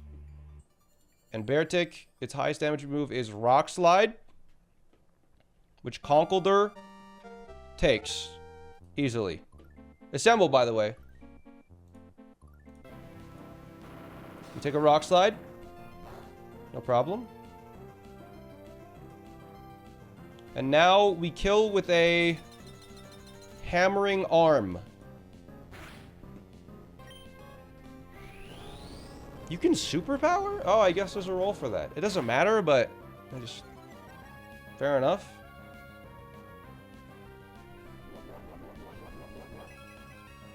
Okay, so this is never going to be Tentacruel. This should be... I think Magmortar comes out next.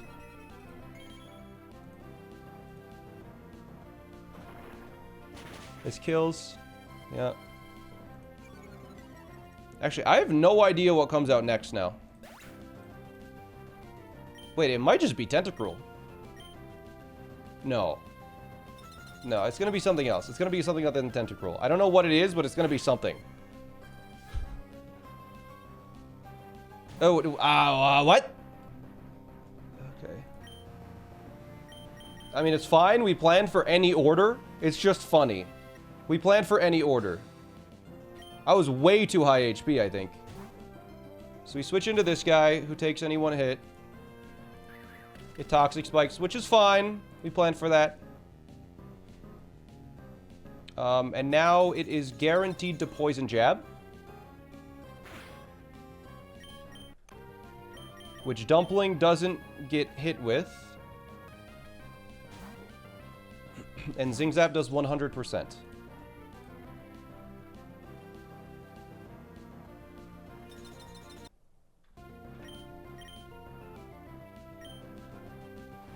What?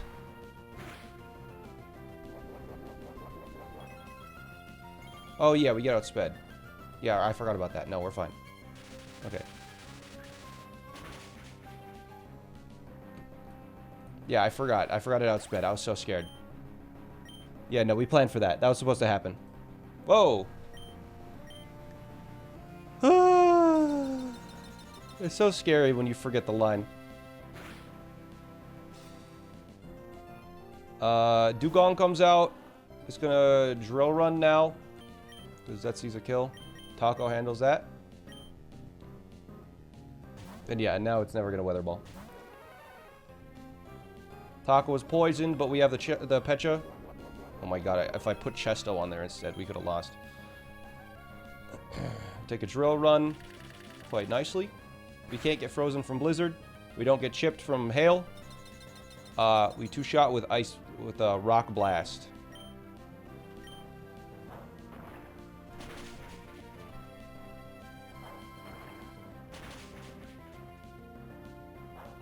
Taco is so clutch, dude. We love Taco here. Crit? No. Blizzard. No substitute or protect. Interesting. Is he skill link? Oh, yeah. Oh, yeah, he's skill link. Was the name idea for Tofu? I don't know. We just thought it was funny. It just felt right. Yeah, this has skill link and shell armor. It actually has both.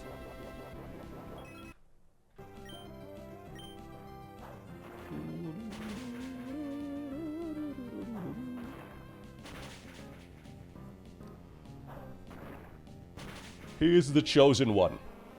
That also has super luck? Sometimes. Okay, so now... This is going to be... Oh, it could have been Scorching Sands. This is a Flamethrower, I think, because that's highest damage. So now we'll switch in Dino Nugget, who takes a Flamethrower.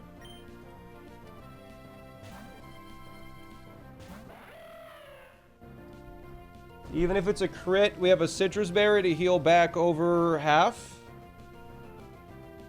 So just, like, no matter what, by the end of this turn, we're above half, and Rock Slide kills guaranteed.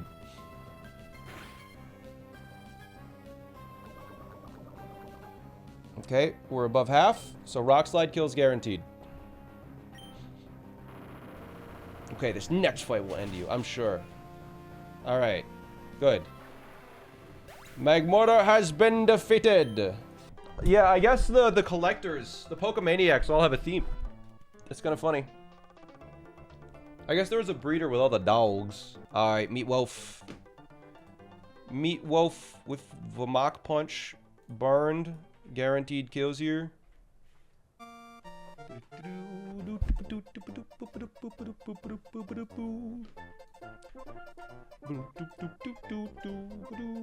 Meatwolf was hurt by the burn. Teach Archeops Aerial Ace. Shut up. Now this thing is going to either Flamethrower or Sludge Bomb. They do the exact same amount of damage, so we can just Rock Slide. Yes. Just double checking. Yep. Flamethrower.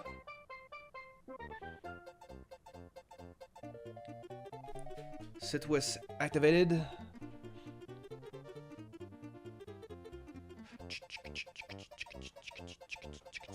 That kills.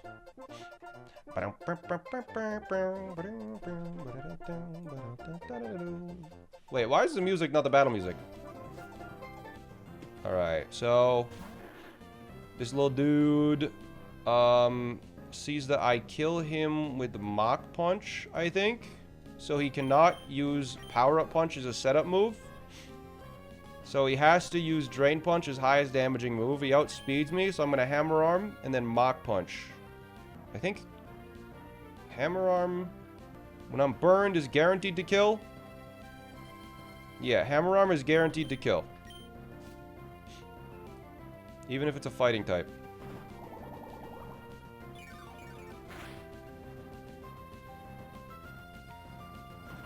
I believe Hammer Arm just kills. Yeah. Cool.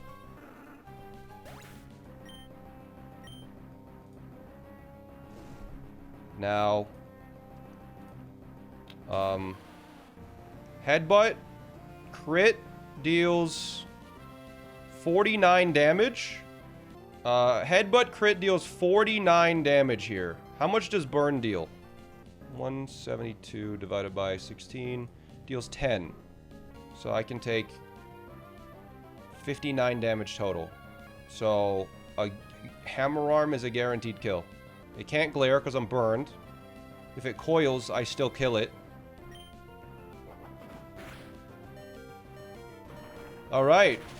Meatloaf with the 1v4! It's always scary, but nothing we can do now.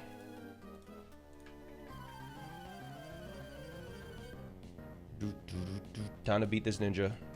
Fastest calc of the day. Yeah, it was a relatively quick one, but there's only 3 Pokemon here, so that's fair. Alright, so this is guaranteed to Sludge Bomb. And I'm guaranteed to Nuzzle. So poisons, we have the Pecha Berry. That's why we have the Pecha Berry. We would have died otherwise.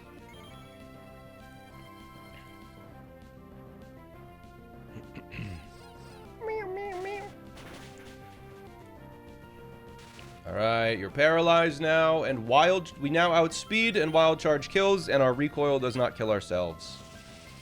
Good. Now, I believe Muck Alola will see a kill with either knockoff or gunk shot. Yeah, with both knockoff or gunk shot, it is a 50-50 chance. We're going to hope it uses knockoff, because that has the lowest chance of poisoning. We switch in Truffle here.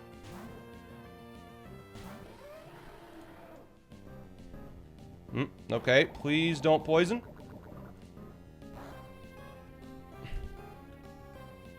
Nice.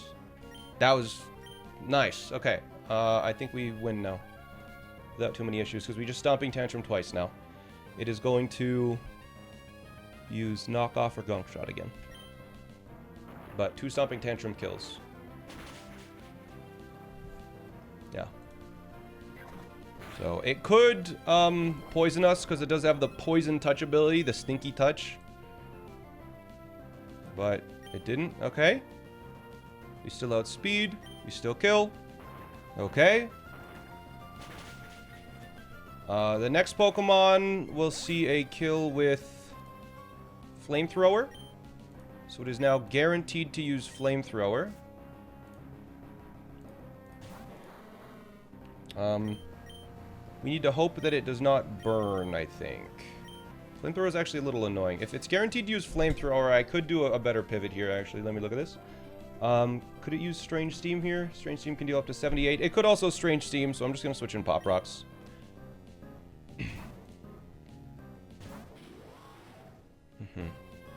Okay. We just hope for no burn or high roll or low roll. Ah, come on. Fortunately, we're a special attacker, so I think 2 Thunderbolt still does the trick here. Yeah.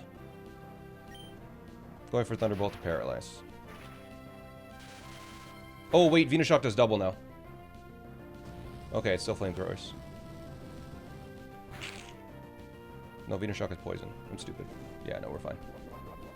Yeah, it is Black Sludge. Whatever. We kill with Thunderbolt now. Yeah, it's not Hex, it's Venoshock. We're fine. I still don't think that would have been an issue. Yeah, we're good. Ninja Boy Lao's been defeated. The next trainer is a bunch of foods.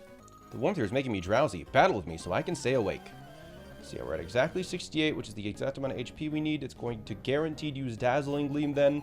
So we will start with a Fake Out to deal a little bit of damage. Just a little bit of baby damage. Fake Out. And then, yeah, it's going to so that turn, it had a almost guaranteed to use Sticky Web. This turn, it has a high chance to use Sticky Web, but slightly lower. But since it guaranteed sees a kill with Dazzling Gleam, and it's faster than me, it will 100% of the time use Dazzling Gleam because it sees all, essentially. So we switch in Dumpling on a Dazzling Gleam. We take 21 to 25%. That's why we pre-damage to 68, so Dazzling Gleam sees a kill. So it was forced to Dazzling Gleam. We take up to a quarter of our HP. And then we use Fake Out again, because we just switched in. And with 2 Fake Outs, it gives us just enough damage to deal 71% of its HP with Iron Head, killing it.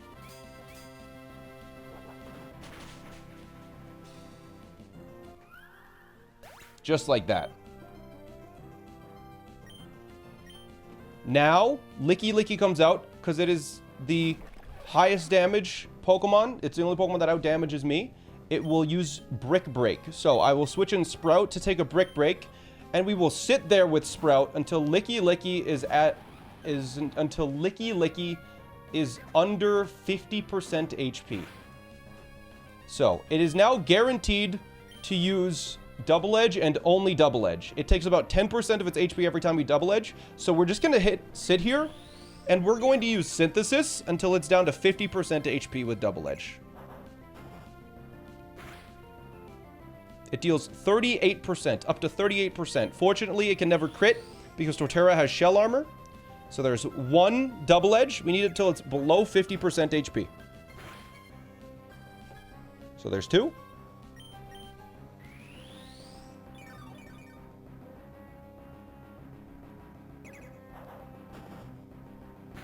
There's three.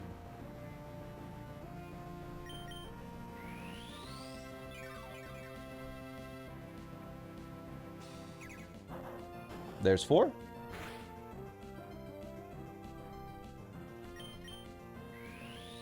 You really need rock helmet? No, this is on purpose. We want this to happen.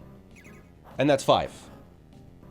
So we controlled Licky Licky's HP, so now it's at 50%. My Lepa Berry activates. It is going to double edge. Now, even if double edge crits, it will never deal over 50% of HP to Dino Nugget. So Dino Nugget's going to come in on a double edge. It'll take a little bit of damage. And it will kill in return with acrobatics.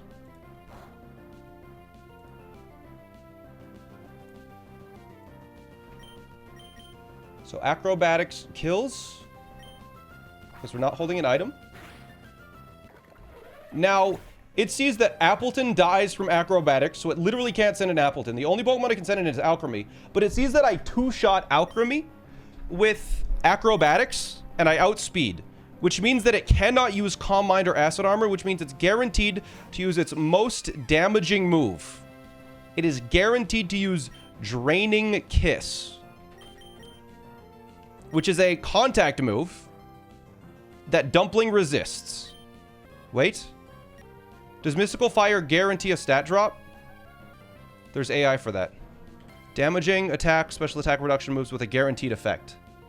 If this is the highest damaging move, none of the bonuses are applied. If the target is contrary, it's +6. Okay, if the target is not contrary, white body or clear body or white smoke, the move has a corresponding split. So, Mystical Fire. Do we have a special move on Dino Nugget? We have Tailwind. What do we have on Dino Nugget? We have Tailwind, Quick Guard, Acrobatics, and Rock Slide. So, it's guaranteed to minus... So, it'll be a +5. It'll be at +5. If it's a double battle and the move is spread, it gets an additional +1, though. But I think most damage is +6. Highest damage move is +6 or +8. So, I think there are 0... Because I don't have any special moves, it cannot use Mystical Fire. Mystical Fire kills Dumpling, which is why I was curious. And I needed to check. But I think because Mystical Fire... we don't have a special move, it won't use it. I just had to double check. If Dino Nugget had, like, Ancient Power, then Dumpling could have been dead there. That was a good catch. Because we switched in Tabasco for the backup. But yeah, we just switch in Dumpling now on the guaranteed Draining Kiss. Yes. Alright. So, it will heal itself a little bit. And then it'll hurt itself. Good. And because of that little bit of chip, I believe now Fake Out and Iron Head will kill. The combination of the two. Iron Head deals 86.6%. Let me think about this. I need to think about this for just a moment. I need to do math here before I make any decisions. That's too close. I might have done some math wrong. So, it has 127 HP. So, 127 divided by 16. It heals 7 damage each turn. It heals 7 each turn. So it's healed 14 HP. Right? Because when I switched in, it healed off Iron Barbs, and then after Fake Out, it healed that. Then I dealt Iron Barbs damage, which is 1/8, so 127 divided by 8. So we dealt 15 damage, which means that we dealt at with Iron Barbs, we have dealt at least 1 damage total. Then after a Fake Out, we dealt at least 19. So we've dealt at least 20 damage. Ironhead does a minimum of 110, which is equal to 130. So no matter what, Ironhead will kill. Okay. Good. I just had to double check. Dumpling is an incredibly valuable Pokemon. I am not going to be taking any risks. So now Appleton has Dragon Pulse, Apple Acid, Recover, and Leech Seed.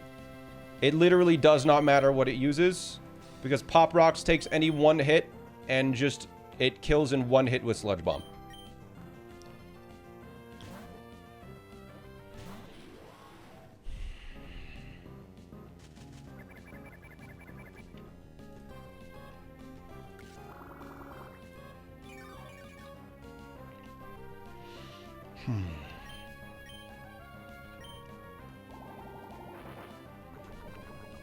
Okay. Another riskless fight. Fantastic. Thanks for finding me, but we still have to battle. Try and fill in to calculate the chance of getting the 10% 3 times in a row. It's 1 in 1,000. It's exactly 1 in 1,000. Alright, so Acrobatics just kills. And because we outspeed and kill both Greninja and Excelgor, it'll just send an Excelgor first, because it's the only Pokemon, it's the first Pokemon to outspeed. And now there is a 90% chance that it uses Final Gambit. 90%. So just use Final Gambit, please. Okay, good.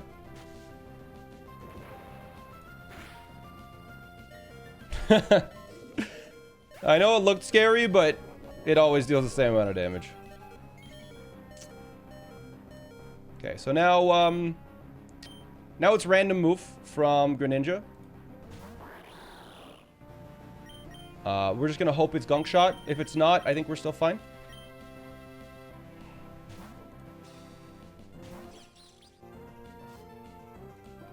Fighting type. Oh, low kick. 30% of my HP gone. That is A-okay. Because of Iron Barbs. That helps. We're going to Fake Out now.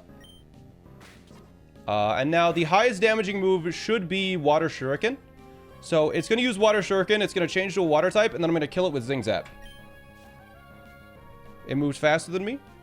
There's Water Shuriken. And now it dies to Zing Zap.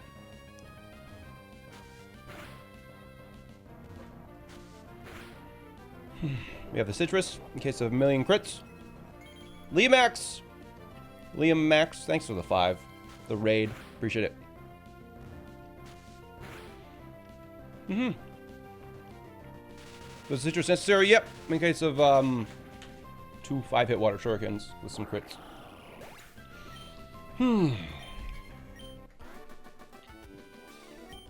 Okay, next trainer is Evil.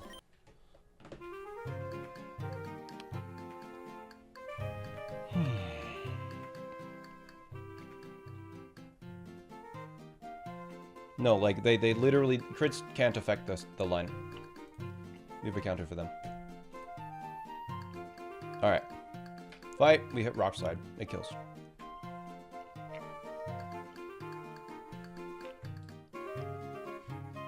Cool.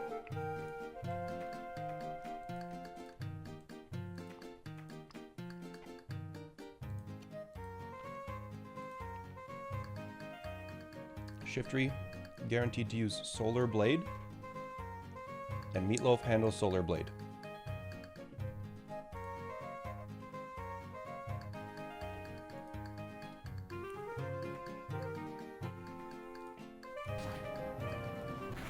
Okay. There we go. That was the highest roll, I think. Yep, that was the highest possible damage it could do. Yellow starts before 50%? I had no idea. We will now Match Punch. Because burn guaranteed kills with Match Punch, yes. Cool.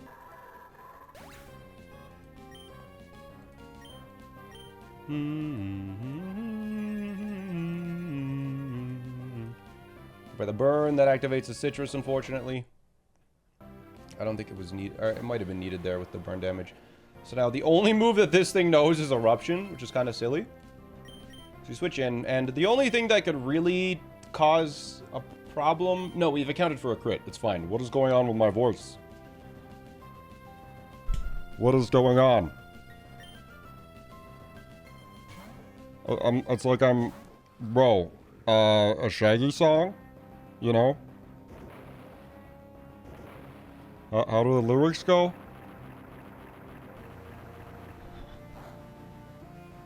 Oh, we got crit. We got crit by the eruption! But we accounted for the crit! Max roll crit is 79 damage. We hit it with a rock slide. You could have used an Orin on Meatloaf. Yeah, I guess we could have.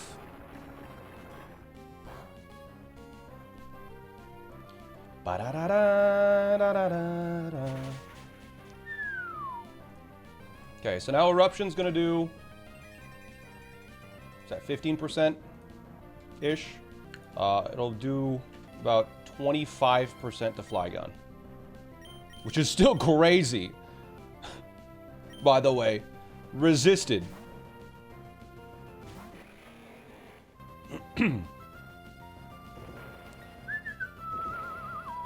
Did you crit? What happens if you crit the Typhlosion? Yeah, we'd be fine. It just still uses... We just still switch to Bok Choy. Alright, cool. Is it Blaze? Oh yeah, 100% it's in Blaze range. I'm gonna Dragon Claw, because Dragon Claw is cool. And deals 50%. Kill a Pokemon? I'm killing it. Permanently. We're never seeing this Typhlosion again.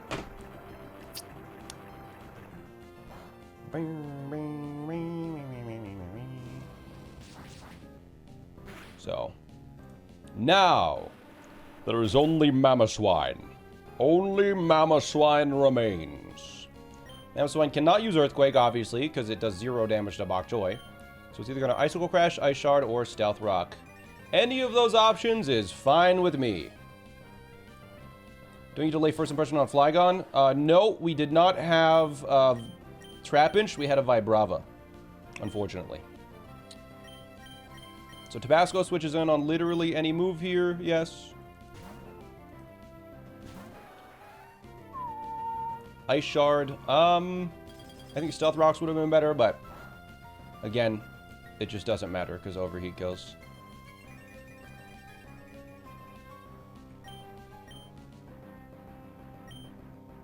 Yeah.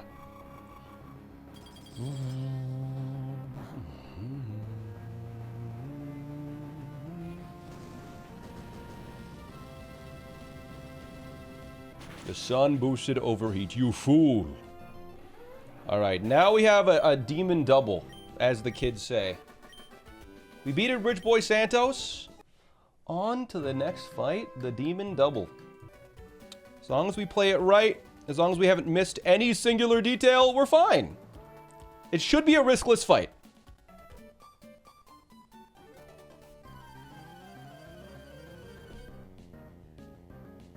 I think the only thing that can go wrong is if we've somehow misunderstood the Switch AI. This is just a random trainer in Route 113, by the way. That's how difficult this game is. So we get the double Intimidate.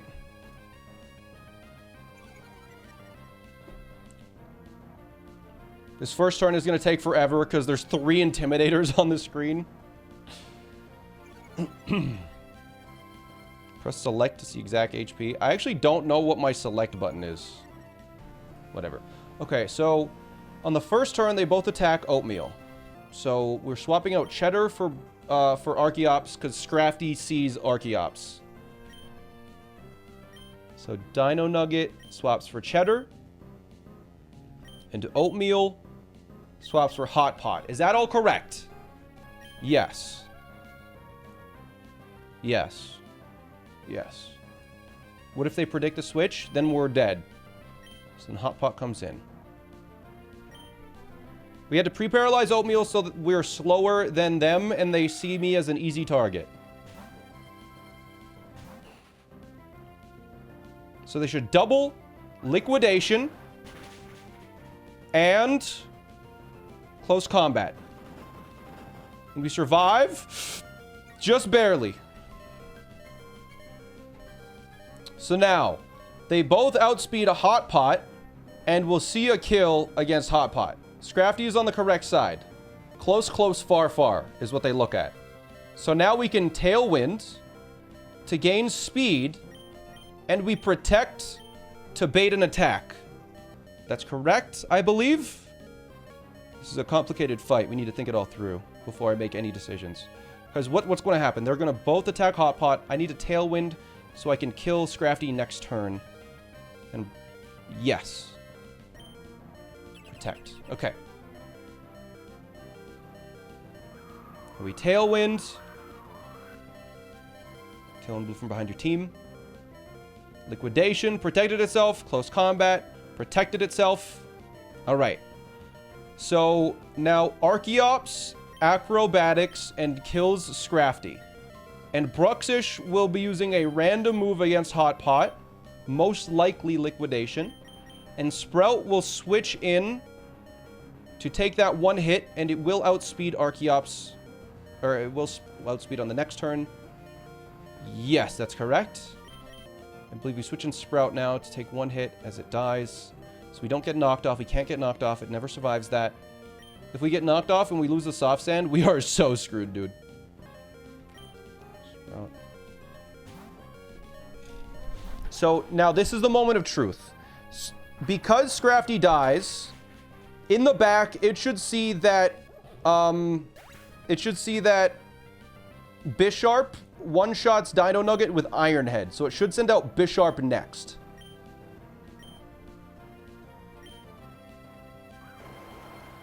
We take a Liquidation. Easy.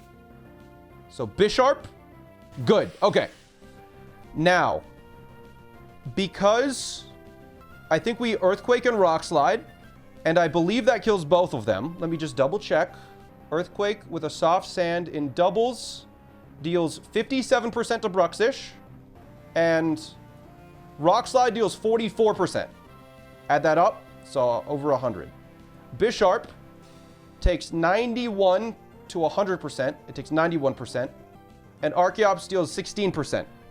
So, we now outspeed, and we Rock Slide. And we Earthquake. We haven't used Roost. It's still a flying type. No one knows Gravity. We Earthquake. Yes. So we use Sucker Punch on Sprout, which was, I think, the only thing that could hit me. Because it sees I outspeed and kill it. Sometimes. So we Earthquake, and this should kill both of them. There's Bisharp down. That could have been Iron Head on Archeops. Yes, it could have been, but we outspeed, of course. This is a bet on Rock Slide killing. Rock Slide has 100% accuracy in this. Now, Gothitelle comes in. So, Acrobatics and Earthquake kill. Acrobatics deals 69%, and Earthquake deals 44 to 54%. Uses Fake Out, but we hit the Earthquake. Seed Bomb is not more damage. Seed Bomb does 40%. We have a Soft Sand. Got a critical hit. It doesn't matter. Oh, it has a Citrus Berry. Oh my god, wait. We completely missed the Citrus Berry. My Tailwind petered out. That critical hit, I don't think even mattered. Because Archeops kills with Acrobatics. And it literally just cannot kill me on this turn. I don't believe the berry mattered, but I didn't consider it, which is... It could have been an issue. But there we go. The really tough, the Demon Double is done. Riskless instead of Citrus. Yeah, we think it's funny.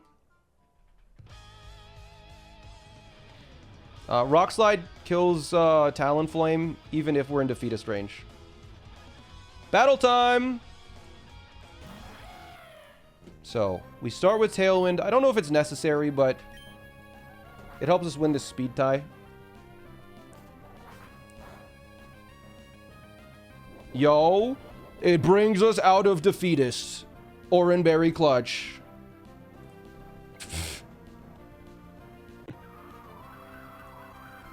That was a max roll, by the way, yeah. So now we're faster. So we just crush it with Rock Slide. Not that it was necessary, but it's just funny. Now, because we outspeed Talonflame, it just cannot come out. I don't really watch the Olympics all that much, Parker, no. So Tauros comes out, and Tauros is going to use Close Combat, which deals 45%, or Zen Headbutt, or Throat Chop. Just any of those. Torterra takes those quite easily. A maximum of 25 to 30%. It takes a maximum of 45 damage, basically. Alright. It did none. It ain't do none. We're going to take a Body Slam next, but we're also going to hit it with that Earthquake, baby. Earthquake crit could kill. That could cause some problems, maybe. I guess it didn't even need to crit now I'm thinking about it. Anyways, Tailwind petered out. It's going to Body Slam again, so we're going to switch in Meatloaf to take a Body Slam quite nicely. Even if it crits, we survive it at a good amount of HP.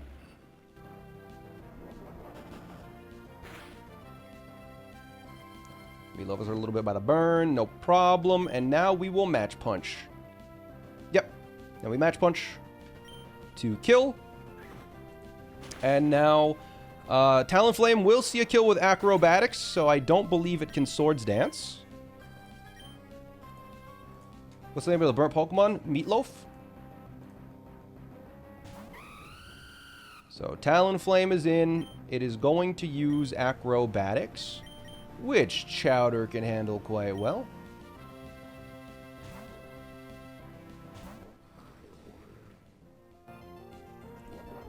It's a Flying Gem Acrobatics.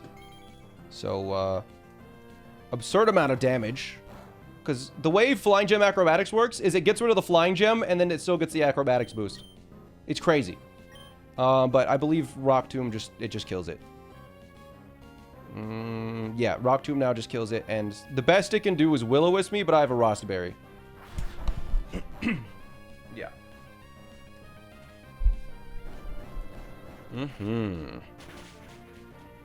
And there we go.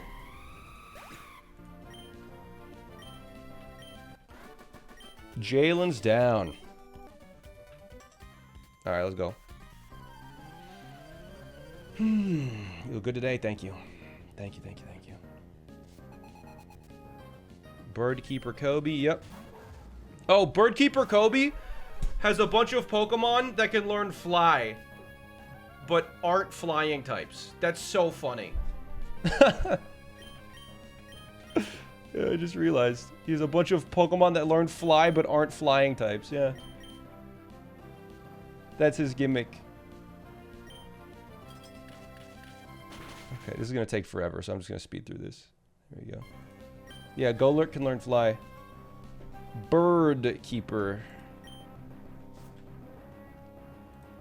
Okay, Flapple comes out. Yeah, and now we just Ice Shard. Because Ice Shard kills Flapple with the Never Melt Ice. Yeah. It doesn't have any priority moves that can screw me. Its ability is Gluttony. Yeah, Ice Shard.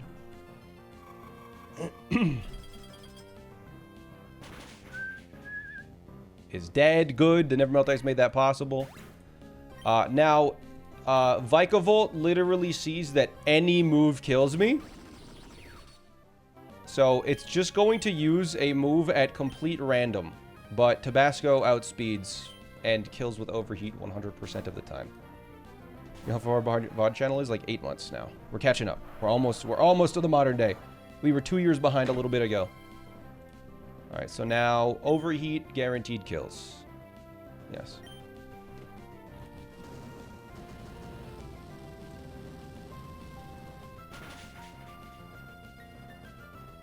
I checked, none of these Pokemon can learn Fly. They just can fly. Yeah, they can. Golurk used to be able to learn Fly. What? There we go. Okay, I think that trainer is first, and that trainer has the Raichu, so that should mean Raichu is in slot 1, which is what we want. Yes. Raichu comes out first. Raichu's in slot 1. Okay, this is all correct. All right, the battle is beginning. Okay, we double intimidate. I forgot to check. White Herb should activate now. It didn't activate? Or no, that was Staraptor's intimidate activating. Okay. Yeah, we're good. Okay. Okay, White Herb activated. Now another intimidate activates, so it's at -1. Yes, good. All right, we're good. So we get the double intimidate off, but it's only at -1 now. Did you just get left guy bugged? No, I believe Raichu is in slot 1. It's opposite to Raichu is opposite to Oatmeal. So Oatmeal is going to bait both close combat and Grass Knot. So we switch in the Hot Pot to take both of those hits. And then Cheddar is not going to get hit at all, so we switch in Sprout over Cheddar. And it's perfectly safe. It can't get hit because a Hot Pot's going to double up on the attacks. Now, Hot Pot is going to be at around 40% or slightly lower than that, which will bait Raichu's Thunderbolt. There we go. So we will protect to take the Raichu Thunderbolt. Staraptor can attack either slot. I don't think it matters either way. Because it used protect, we can Earthquake and kill Raichu and Raichu alone.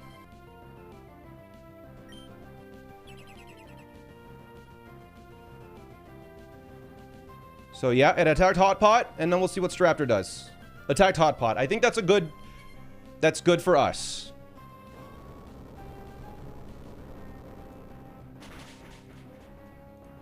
Okay, so Raichu goes down, and now Alolan Marowak should come out next.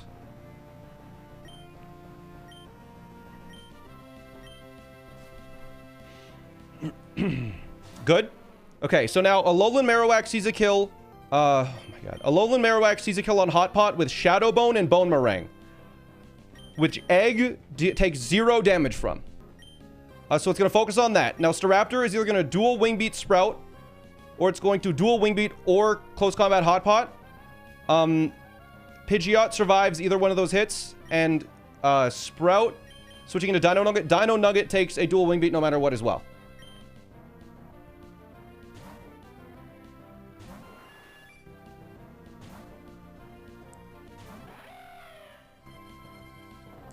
Okay. That's fine. And now Marowak will be attacking Egg with Shadow Bone. It takes 0 damage. Okay. So now Staraptor is forced, because Staraptor sees that it dies to Dino Nugget, it is forced to Quick Attack Dino Nugget 100% of the time. So it's going to Quick Attack Dino Nugget, which never deals enough to put me into... It never deals enough to put me into range of Defeatist. So then I can attack with Air Slash on Marowak, and I can Acrobatics Marowak to kill it. And Staraptor is only going to do 1 quick attack, and that's it. Good.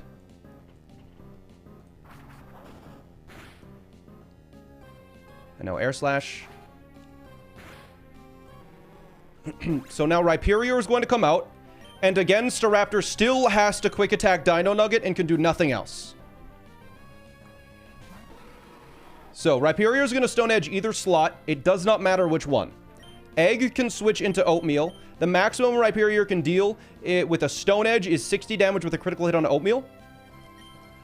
Because it's getting intimidated, Staraptor does basically no damage to my Shell Armor Sprout, which I believe needs to switch in right now.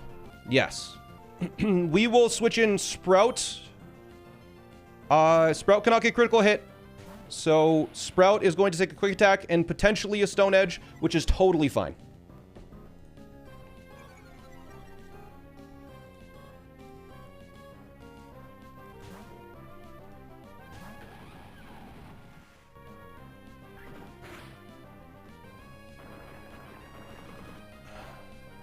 Okay, you take a Stone Edge, and you took a quick attack. Okay, so now we're going to double switch again, I think? Or no. Now we Giga Drain Rhyperior, and Oatmeal is going to switch into Torkoal. It's Torkoal looks to be a little bit low, but because Staraptor is at -2, it can never kill Hot Pot because Hot Pot can't get crit because of its ability. So we will switch into Hot Pot with Oatmeal, and Sprout will outspeed and will kill Rhyperior with Giga Drain.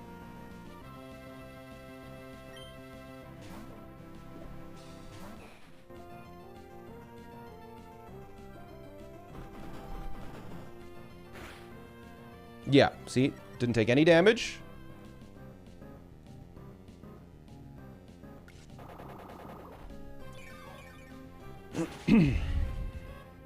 Okay. So.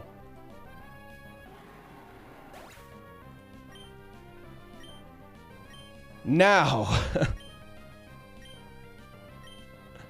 Staraptor still does not kill Torkoal, so it's not guaranteed to attack Torkoal. It still does not see a kill. But I believe Torkoal switches in Luxray. Luxray can take any one hit from Staraptor, even if it's a critical hit. And same with Archeops. So, Sprout is also going to switch into Archeops. And we determine what happens based on the next turn. Archeops getting knocked into Defeatist is still fine, I believe. But it's a very low chance of happening unless this crits. Okay. Cool. So, now Dino Nugget will be using Tailwind and Luxray will be using Wild Charge to kill Staraptor. Staraptor is at -2, so I'm actually going to check really quick if we even need to do that. Is it at -2? Is it at did it use 2 close combats? Because we could just use HP Electric, I believe, here. It's at -2 defense. If it's at -2 special defense, then HP Electric does kill. So Cheddar will be using Hidden Power Electric to kill Staraptor. How many close combats has it used? It used a close combat against Torkoal once, and then the second time it also used a close combat. Yes. Okay. And then Dino Nugget will Tailwind, which will increase the speed of Cheddar before Staraptor can attack. It's forced to quick attack, of course.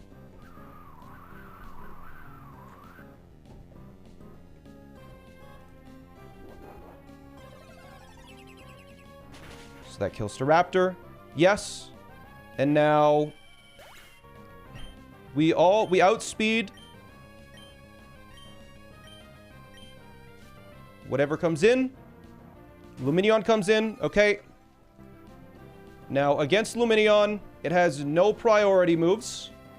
HP Electric does 50% because we're not in Defeatist range.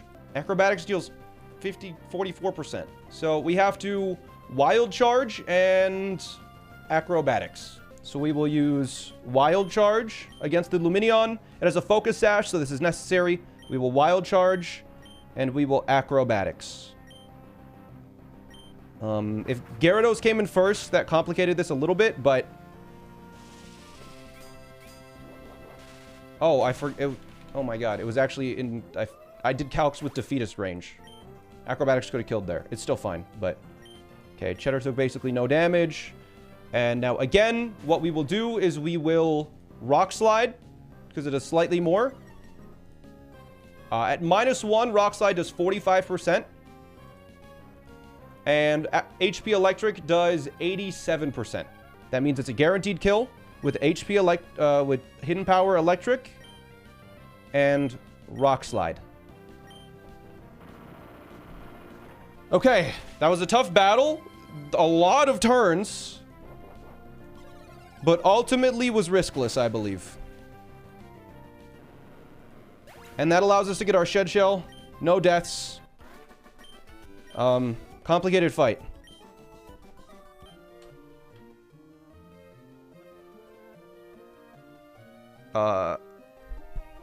Hey, you must be Span. I've been waiting for you.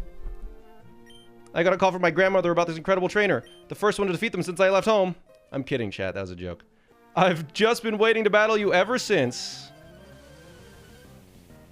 Here we go. Win straight Vito would like to battle this stupid idiot. Alright, turn 1. We knock off. No crit, no special defense drop, please.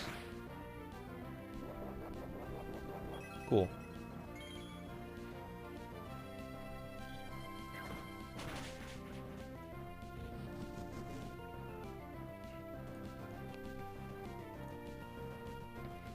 So now we kill it with Ice Shard. Okay. So that guarantees Giga Drain, which means Archeops is 0 problems killing... Or Sludge Bomb, actually. I think Archeops should have 0 chance to lose against this guy.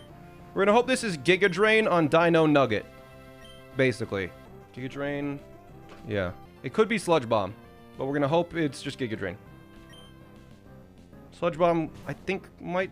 I don't think it causes a problem, but it could, maybe. I don't know. Okay, good. No, it had to Giga Drain there, right. No, it had to Giga Drain. I was stupid. It could Sludge Bomb now. But even if it Sludge Bombs now, we're still fine. A Rock Tomb plus a Rock Slide KOs, and we outspeed after 1 Rock Tomb. Okay, great. Even if this crits, we have a Citrus Berry to put us back into comfortable range. Rock Tomb, there's the drop. So now we're guaranteed to kill with a Rock Slide.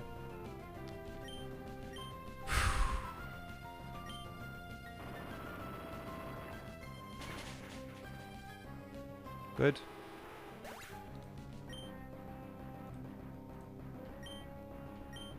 So now, Crawdont is going to come out, and 95% of the time, it will be using Aqua Jet. Or it's guaranteed? I'm pretty sure it's... I can't remember if it was guaranteed or if it's 95% of the time. Oh yeah, it's 95% of the time, because Crabhammer has high crit AI. So we are going to switch in Meganium on hopefully an Aqua Jet.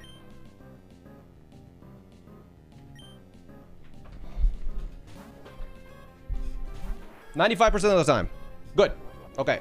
Because that gets rid of its water gem.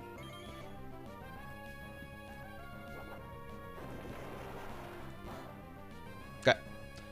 So, now it will be using either knockoff or close combat. Do I growl first? And then... I can't remember if I need to growl first. I think I Magical Leaf first, but then... If I Magical Leaf and then knockoff gets a crit... If knockoff crit, it deals 98. And then I think crit Aqua Jet. No, it doesn't kill. So we just Magical Leaf. Right. We Magical Leaf here to force it to Aqua Jet next turn. Magical Leaf crit here is fine. Uses knockoff. No crit. Okay. So now we use Synthesis because it has to Aqua Jet until the end of time now. Because I kill it, so it has to use Aqua Jet. No, Aqua Jet crit does not kill.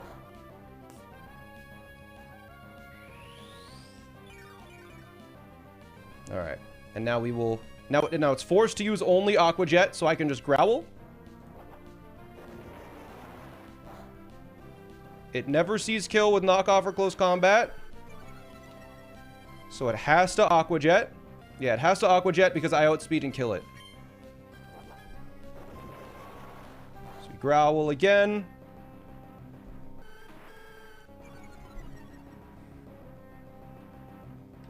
I Synthesis because it's going to Aqua Jet. Why not? Yes.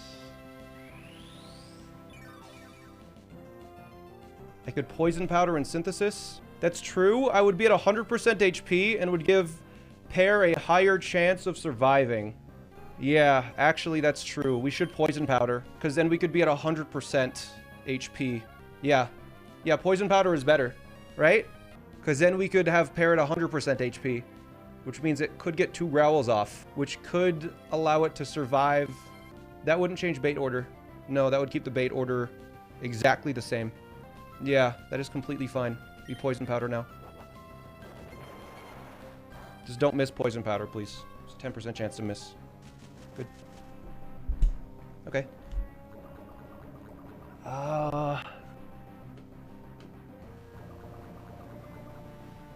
Does it die next turn or this turn? I can't tell. Do I growl or do I synthesis? I think I synthesis, right? We might as well just synthesis. It saves growl. Okay. We could use synthesis twice. Let's just hope it doesn't die to poison. Okay. Yeah, now we synthesis. Okay. Cool. Cool. We saved one synthesis BP. I'm not sure if it's necessary. So now it dies. We're at 100% HP. Which means it has a better chance of surviving Mega Aggron. And it's guaranteed to be Brave Bird from Swellow, which is perfect. Guaranteed. It has to be Brave Bird Swellow because it sees kill with that.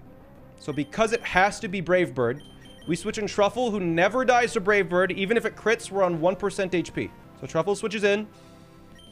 Takes a Brave Bird. And then we'll be able to kill with Ice Shard.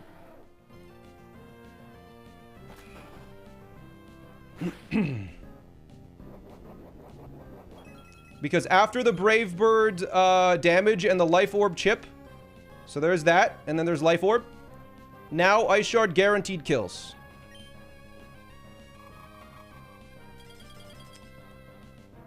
Now we have the moment of truth. What happens to Torkoal?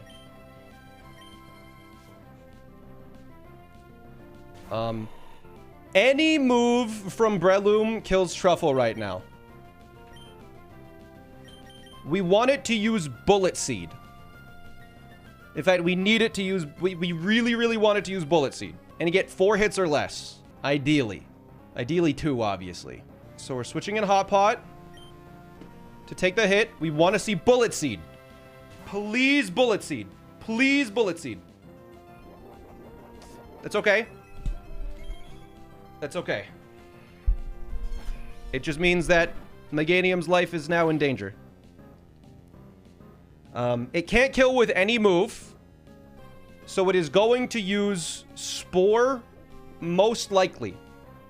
So we hope it uses Spore. We will kill it with a Heat Wave. We hope it uses Spore. Good. Good.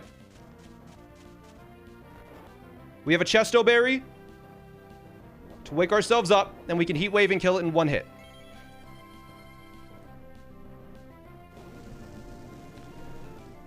Okay. This is very, very good. Because Aggron is guaranteed to Earthquake. This is very good. And now we need to calculate what to do. Yeah, Aggron is guaranteed to Earthquake no matter what. If it uses Earthquake, what do we do? We need to figure out the optimal line here. If it uses Earthquake, we switch it on Meganium. Meganium takes 17% from Earthquake. Oh, wait. If it's guaranteed to Earthquake, I could also use Archeops, but then it's just going to die the next turn. So that's just not worth it, right? There's just no reason to do that? No. Okay. Earthquake doesn't kill, but it's still guaranteed to use Earthquake. We switch into Meganium. We wanted to use Earthquake on Meganium. You know what? I'm just going to really quick. Let's actually just take a look at the best situation to do here. It doesn't kill Hot Pot 100% of the time. Or, sorry, Aggron, Mega, Earthquake. It does kill 100% of the time.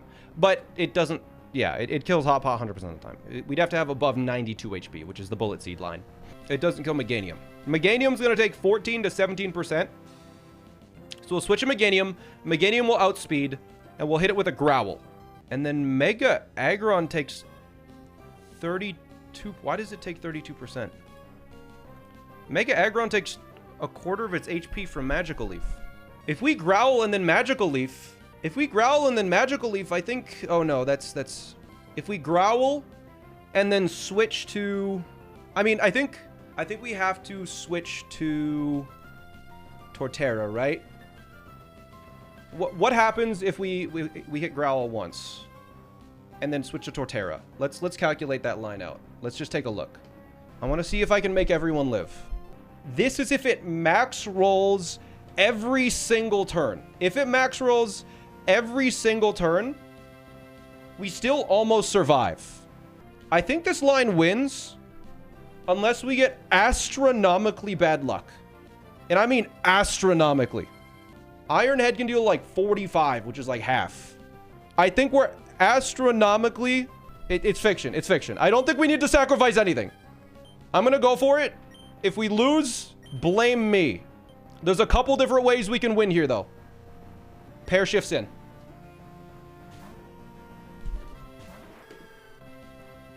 Agronite. We hope it uses... I mean, it's guaranteed to Earthquake here. It's guaranteed to Earthquake. Yes.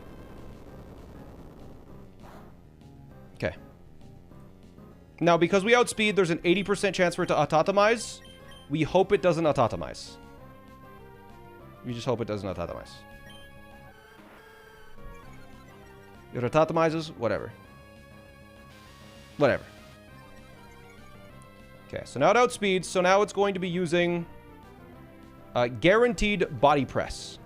Growl again? That would be stupid. Well... No, I could just growl again, because we're going to get hit with Iron Heads, right? So we might as well growl again. I could also Magical Leaf. Also... What if Body Press crits? Body Press crit deals 77%. It deals 112 damage. So even if Body Press crits, we're fine. But it's guaranteed to Body Press.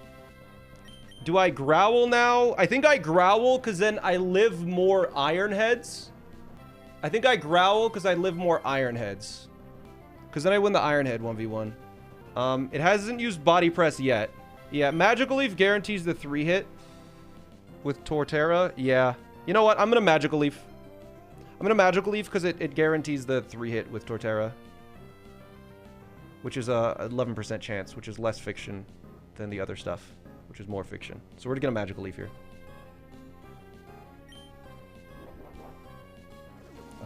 Let's just hope this doesn't crit, basically. Cool. Alright. Alright. So, we're at 48 HP, which means it could Iron Head or Body Press, which is great. We would like it to Iron Head. It cannot Earthquake.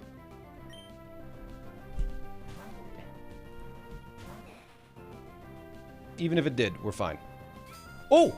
Oh, that's potentially very good. Wait. It's now pretty much guaranteed to Earthquake, and I don't think we need to sacrifice a Pokemon. I think it's guaranteed to Earthquake now. There's one roll where it can Body Press. Can you take an EQ? No. Sprout comes in. And we hope it Earthquakes. Okay. How much does it do?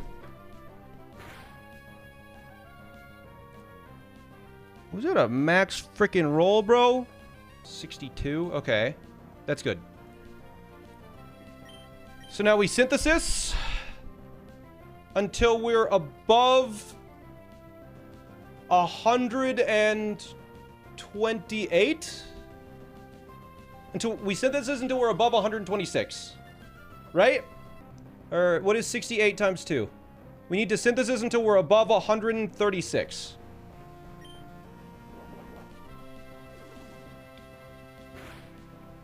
Jesus. Was that a max roll?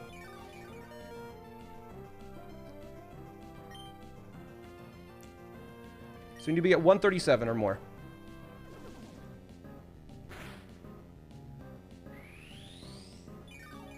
Body Press number 4, yep. Come on, get a low roll, you little frick. Get a low roll, you little frick. Get a freaking low roll.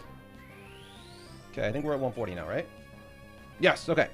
So, I can Earthquake here. Yes, I'm safe to Earthquake here. Don't you just get a crit on Earthquake, okay? Let me turn my brain off.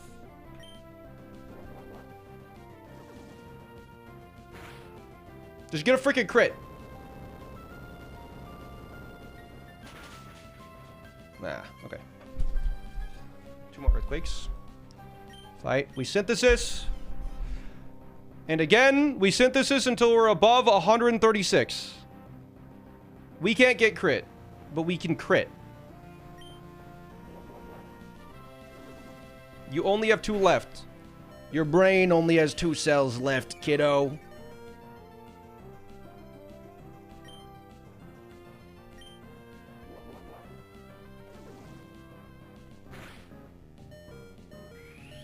I got a Lepa berry. Exactly. There's the Lepa. Okay. So. If we can get above 136 HP at any point in the next 5 turns, we guaranteed beat the Aggron, I think. Oh no, it runs out of body press. Oof. Never mind, it can run out of body press. That was body press 9. Aside from getting flinched with Iron Head a million times. But that's fiction, that's not gonna happen. I believe that's the 10th body press. As long as we don't get flinched like 6 times in a row. 137. Okay. 2 earthquake kills. Please do not flinch me. Ah. No flinch, no flinch, no flinch. No. Okay, we have to synthesis. No flinch, no flinch, no flinch. Come on, no flinch, no flinch. What the hell? Not 3 times in a row. I swear to God. If you get 3 in a row, we wipe. Ah!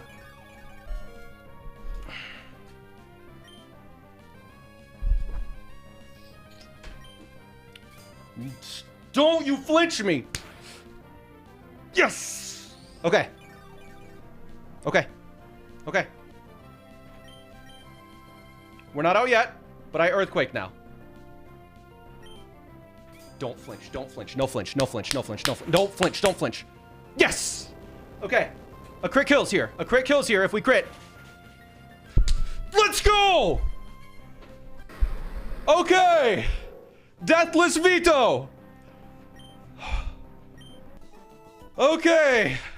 Alright, battle time.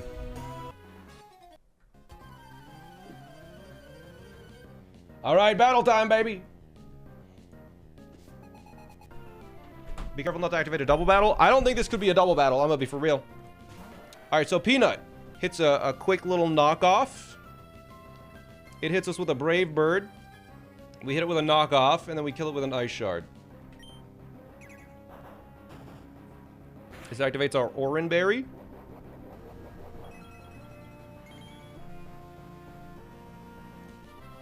It's hit with Recoil.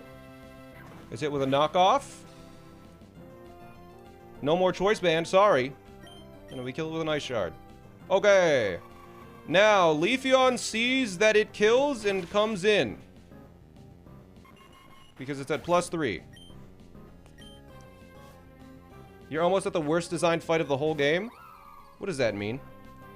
So now this is guaranteed to Leaf Blade because it sees a kill 100% of the time. So it will Leaf Blade on Pop Rocks.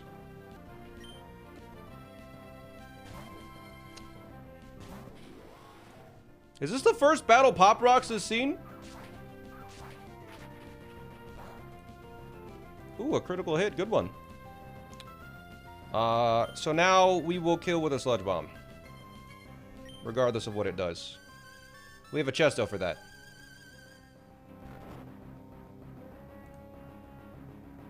Yeah, okay. Whew. The Iron Ball guy can just explode? Oh, that's brutal.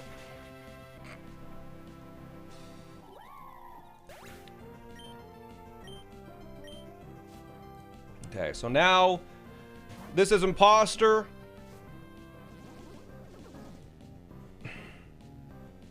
And now it's going to use a move that I have. What makes this an Ironmon instead of a Nuzlocke? I have no idea what you're talking about. This is a Nuzlocke. Are you asking what the difference is? They're just completely... It's like a... it's like asking what the difference between, like, hammer throw and a triathlon is. It's really hard to... They're completely different. I would Google. Anyways. We fake out for fun.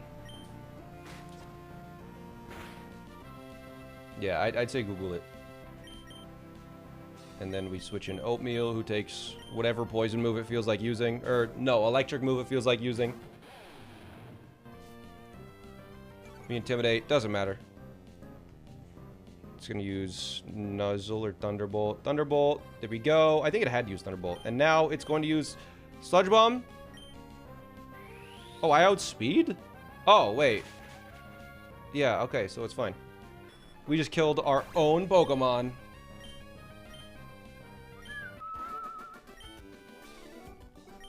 Okay. I started the fight. Camping is fun. Okay, I was fidgeting with my hands. Okay, we're fighting Rich Boy Brah. We should kill this in one hit. Stomping Tantrum. Yep. Okay. Yep, okay. Then Mimikyu comes out. Because it outspeeds and kills. It's guaranteed to play rough, because it always kills. Okay. Play rough. Play rough on my dumpling. It's not a euphemism. That's, I literally needed to do that.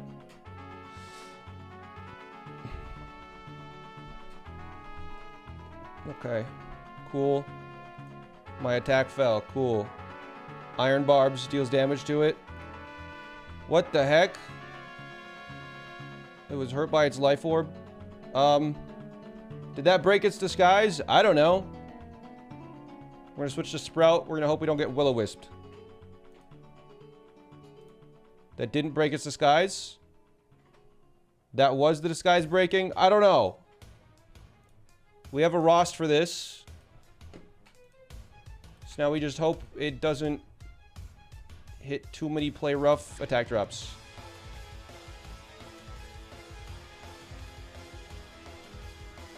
Ah! Sorry. I just had to get that out. Maybe he was hurt by the life orb.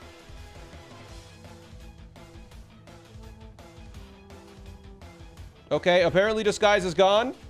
Cool. We need to guarantee that it uses Brave Bird. I need to be on high HP, so... Giga Drain maybe here? Giga Drain deals 25%. That's 25% or less, right? I believe.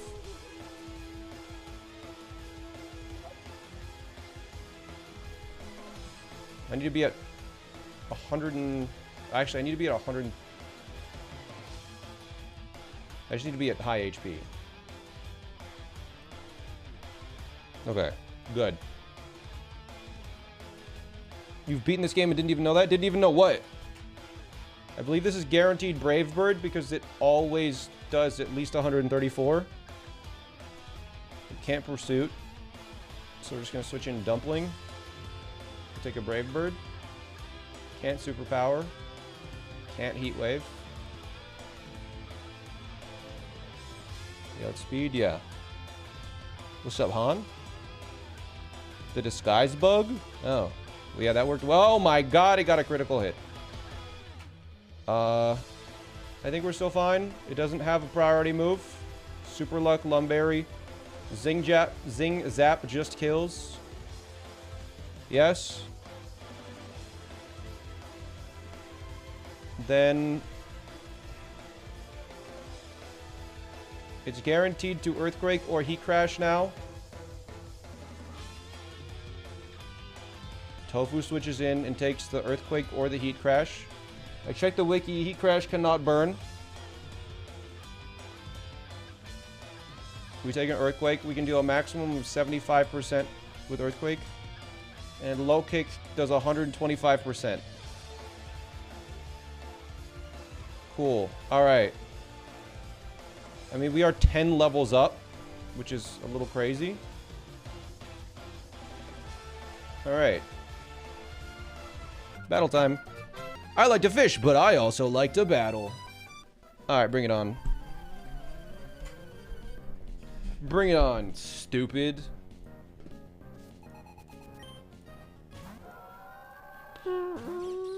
Okay, I'm pretty sure 2 Zing Zaps does the trick here. Zing Zap's a physical move. Mirror Coat doesn't do anything.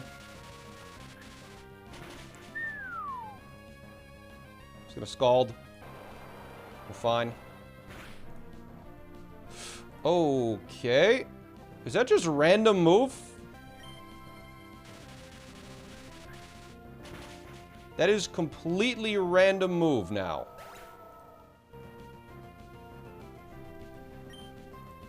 Huh. Except for Grass Knot. It could Thunderbolt now. Let's hope it doesn't. Analytic Bug Apply? Yeah. Yeah, I mean, no, not really. It could just use any move no matter what, anytime. Hydro Pump, okay. I think we leave these now. Because now it doesn't have Analytic. It can deal a maximum of 48% with Hydro Pump. And we 100% of the time kill it with X Scissor. Yeah, it can deal a maximum of 72 damage.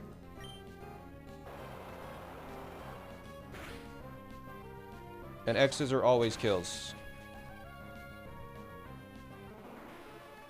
Nice. We can't get crit.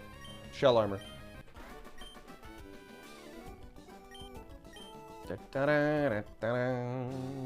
Fantastic. Okay. Okay. Here we go. Landed a big one. It's huge, I tell you. Okay, so this should be Fisherman Kai. If it's not, we might wipe. It is Fisherman Kai. Okay, Polytoad. Fantastic. Intimidate. Does not matter. We will use Wild Charge. We will lose 25% of my HP. Exactly. Yes.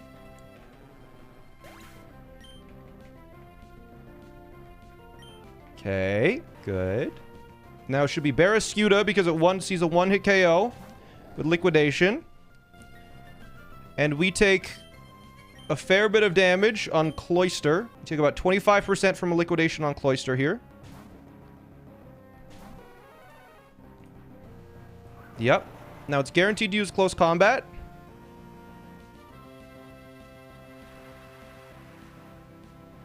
Because that does the most amount of damage. So we're going to switch into Sprout, who will take the close combat.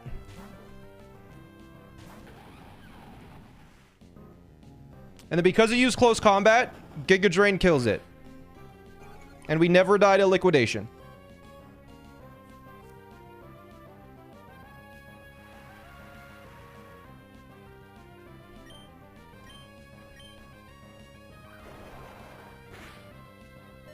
So there's our Citrus Berry, and we heal 37% of my HP now. Because we one-shot Barrascuda. So we are now a comfortable amount above 50%. And that means it has to be Golisopod First Impression.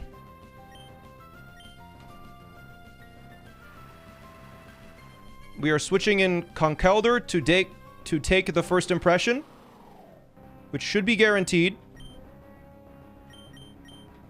Because it takes the First Impression very, very well. Takes only 25%. It's using its Bug Gem, which is what we were needing.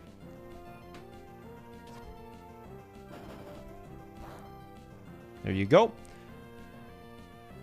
Rain falls. Meatloaf is burned. Now we switch to Taco, who will take the incoming guaranteed Liquidation. Let me just double check. Yes, the guaranteed Liquidation.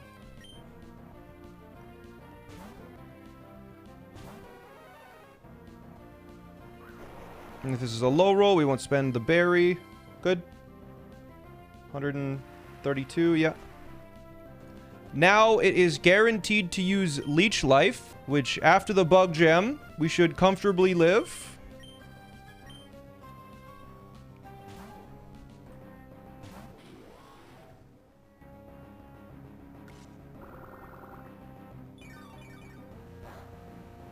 $93, and a crit Aqua Jet deals... Wait, what the hell? A crit Aqua Jet deals 103. What? Did it give me the wrong number when I said 86? No. What the hell? We kill him first? We kill him first? Alright, if a Pokemon dies, I ban you.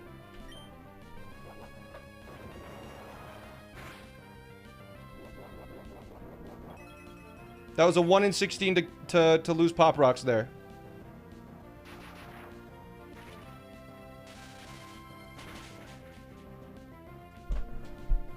We dodged a crit.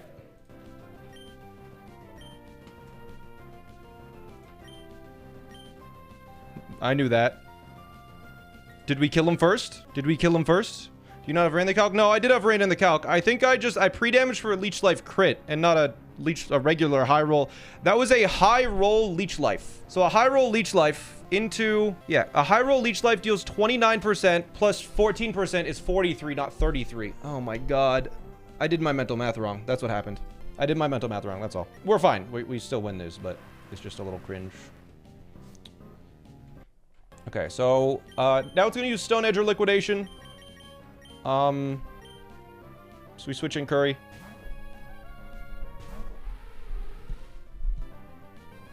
Okay, no defense drop, and we're fine. Okay.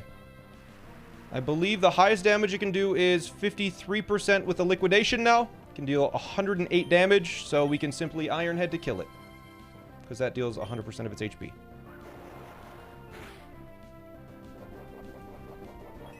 First time using Curry? Is this the first time using Curry? Drizzle rain just lasts forever, yes. Alright, battle's done. We won it. How many times have you fought him? Just this once.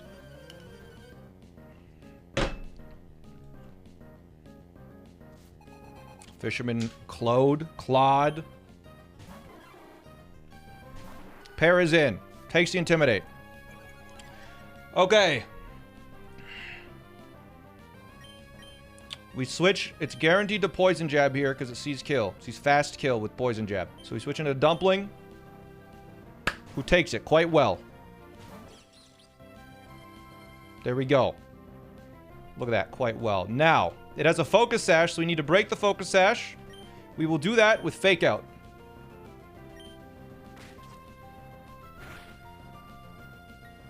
Flinch. Now it doesn't have the Focus Sash protecting it. Zing Zap now just does just enough to kill it. The next Pokemon to come out will be Kloitzer, because it sees a kill with Aura Sphere. And it sees that I do not kill it.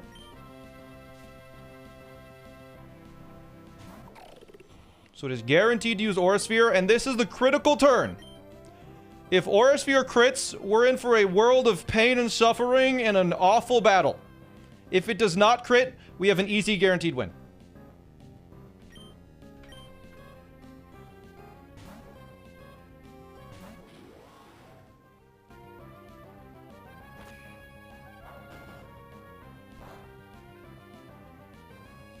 Okay, we have an easy guaranteed win. We Thunderbolt, and that kills.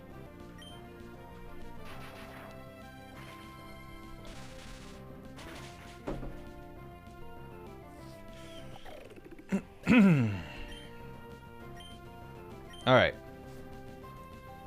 Now Vaporeon comes out next. And Vaporeon is either going... well, it's still a little tricky. Vaporeon now comes out, and it can use Scald or it can use Substitute. Wait, I forgot about this. So, I think we have to use Nuzzle here. We use Nuzzle. And, yeah, we use Nuzzle. Because Scald crit deals 109 damage. Nuzzle does not break sub, unfortunately. But if it subs, that's still fine. It used Scald, okay. Nuzzle. It's paralyzed now. It has leftovers. So now, again, it can Scald or... It could Scald or Ice Beam or Substitute. So we switch in Cheddar. Yeah. We switch in Cheddar, who will take any one of those moves.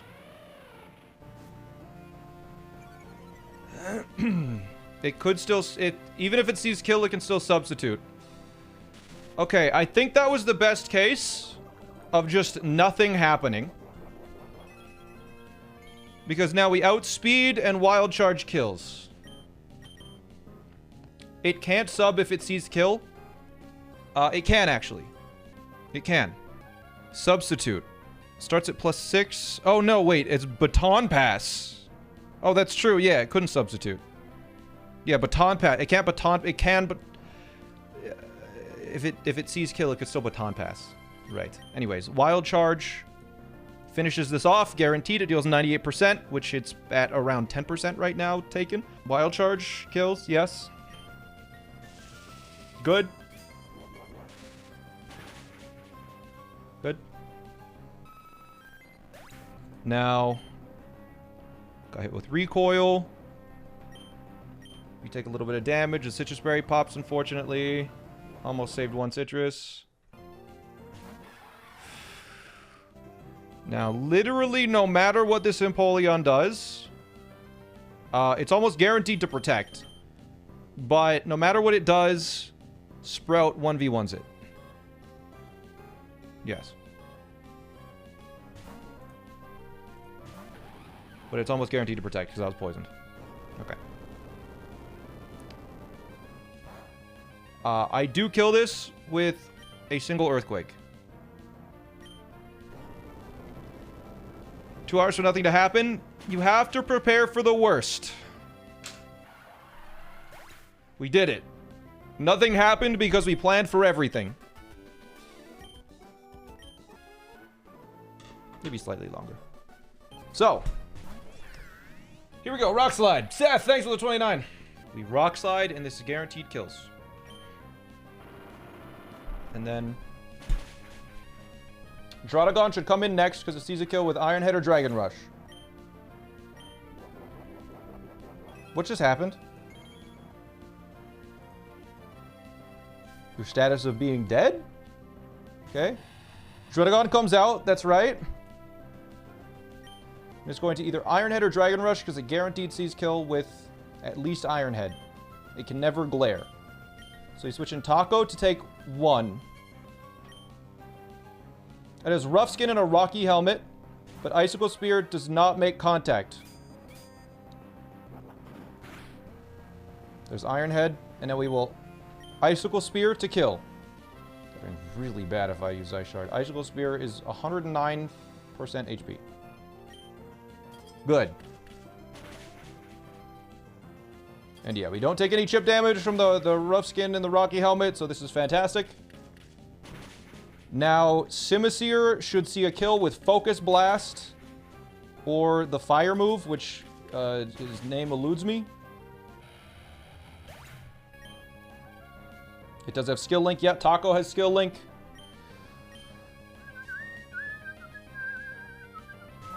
So this is going to Fire Blast or Focus Blast. We will switch in Tofu. It cannot substitute because it guaranteed sees kill. Tofu guaranteed takes at least 1 hit. There's Focus Blast. This is going to be a little scary. We're going to take a lot of damage here. Oh, oh. Never mind. We could have taken a lot of damage here. So now we're going to Fake Out to deal a tiny amount of damage. Just the babiest amount of damage. Now, Simisear can just use whatever move it wants. I don't care.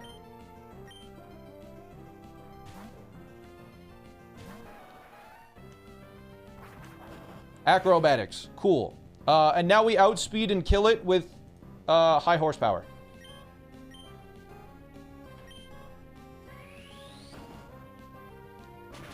Yup.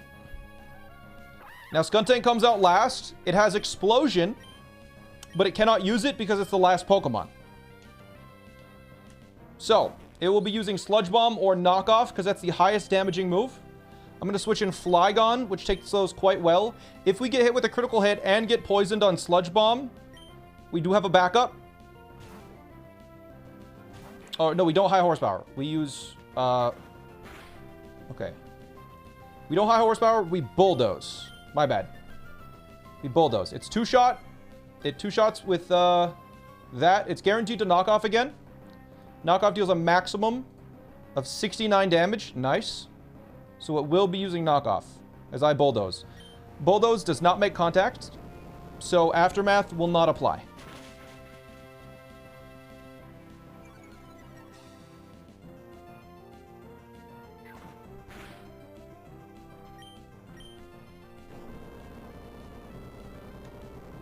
And that was a riskless fight.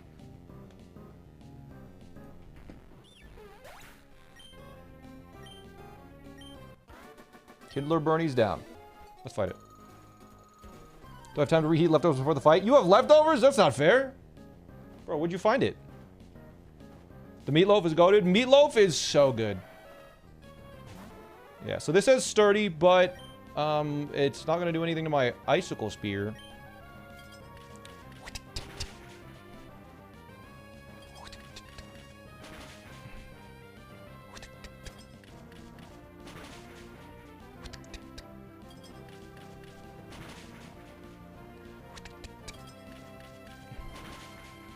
Why are you scared of all the trainers?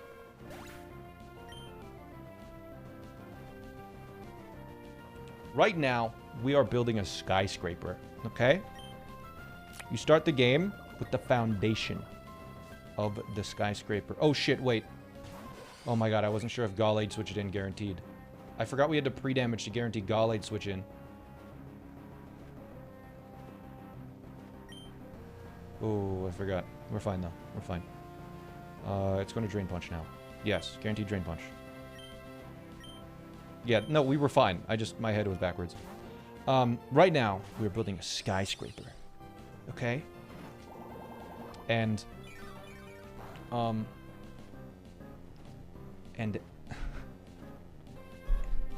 building a skyscraper, right? And like every battle is a floor of the skyscraper, right? And if one of the battles goes poorly, then, you know, that floor is a little bit weakened. And, you know, as you go up on the floors, if you make enough mistakes, the skyscraper comes crashing down. So we need to make sure that those early floors are solid as can be. All right? Or else a skyscraper. Or else, don't say 9/11. Don't say...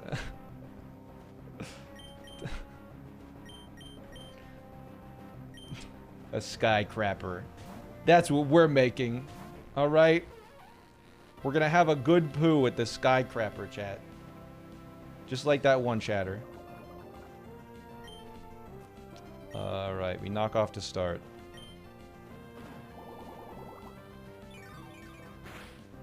Ouch! Okay, now it's guaranteed to attack. We got rid of its leftovers. Sucker Punch.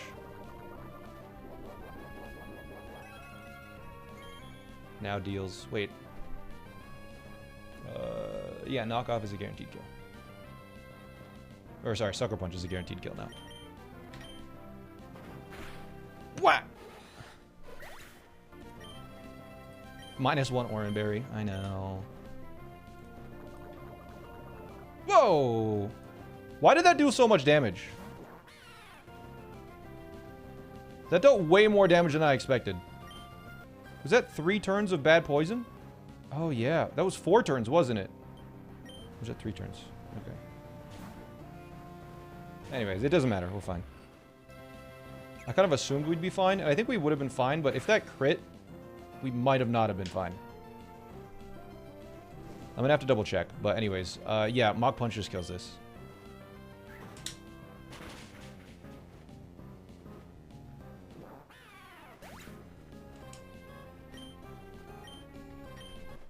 Anyways, Angelina's dead. Second monitors, this is a scary battle because this Bronzong could explode literally any turn, and there's nothing we can do to stop it from doing that. Yep. 1 in 40 chance every turn. And it is the only way to get the Iron Ball in the game, which is actually one of the most useful items for double battles in the future. So, fingers crossed here. Does taunt work to avoid self-destruct? Nope. Self-destruct is an attacking move. Knowing your luck so far, I am terrified. Oh, me too. Me too. Tab in. So, Cheddar intimidates. That makes it so it deals less damage in case it attacks, and it will make sure that Escargot does survive an explosion. We would lose the Iron Ball, but it could happen. But there's an 80% chance that it just uses Trick this turn. Yes! Okay. Cool. We got the iron ball. Fantastic. So, let me just double check something. So, we switch to hot pot now. God, this is scary, man. This is scary, dude. We switch in Torkoal. Who takes an earthquake. That's good. Just don't explode. I've actually realized that it could explode this turn and then Torkoal dies. Yeah, if it explodes this turn, then Torkoal guaranteed dies. I think the best thing to do is protect. Because Heat Wave deals half of its HP. So we're going to protect. Explode. Make this easy. Okay. So now we Heat Wave.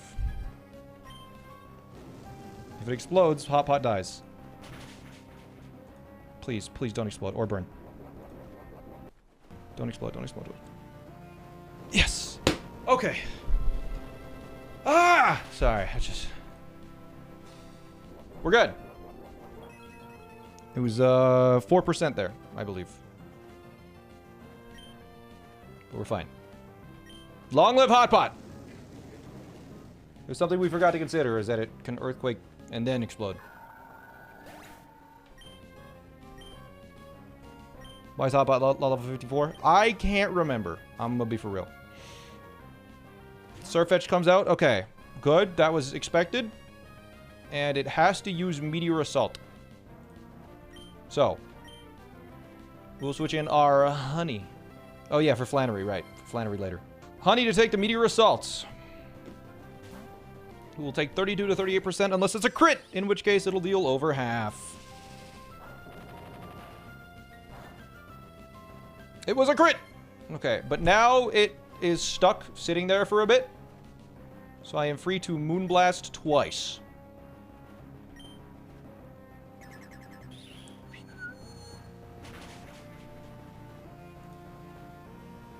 And it must recharge, and I outspeed it, so I can Moonblast again. With Meteor Assault, it's its signature move, 150 power. It's basically Hyper Beam, but physical. Fighting. That was quad resisted. So now Doug Trio comes out. There's Arena Trap, but I gave Honey a Shed Shell, so I can switch out. Since it guaranteed sees a kill with Earthquake or Stone Edge, it has to use Earthquake or Stone Edge.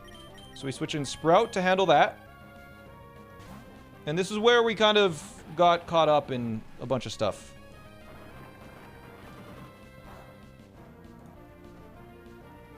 Not very effective. I'm going to think. I'm going to think. I believe Giga Drain is the correct play here. Because it's going to outspeed. It's going to use a move. And then I'll get all my HP back. And then I'll just Giga Drain again.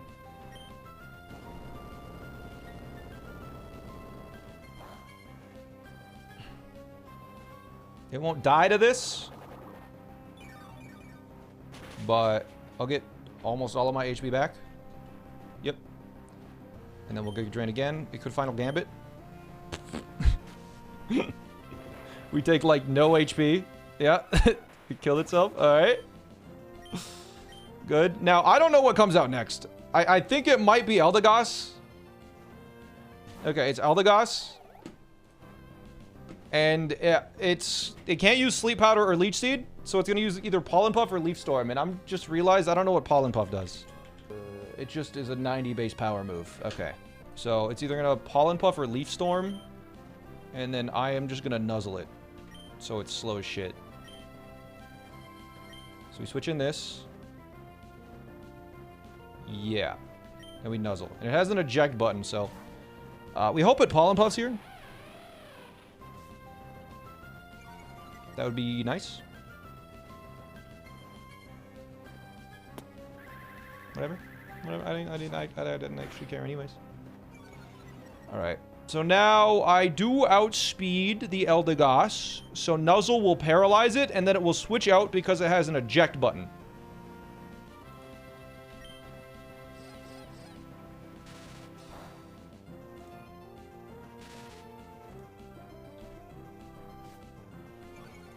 Yup.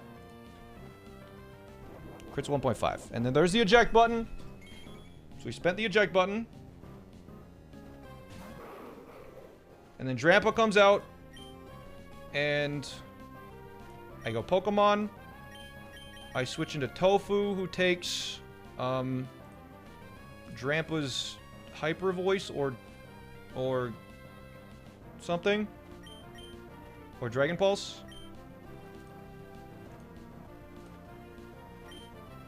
Yep.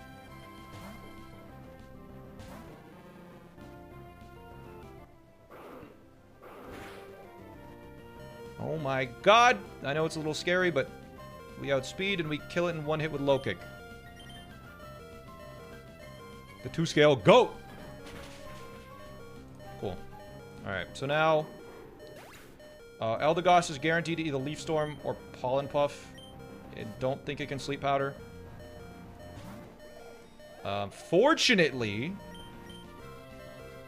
Escar goes up full HP, and it takes any hit quite well. It will not be using Sleep Powder, though, because it sees a kill.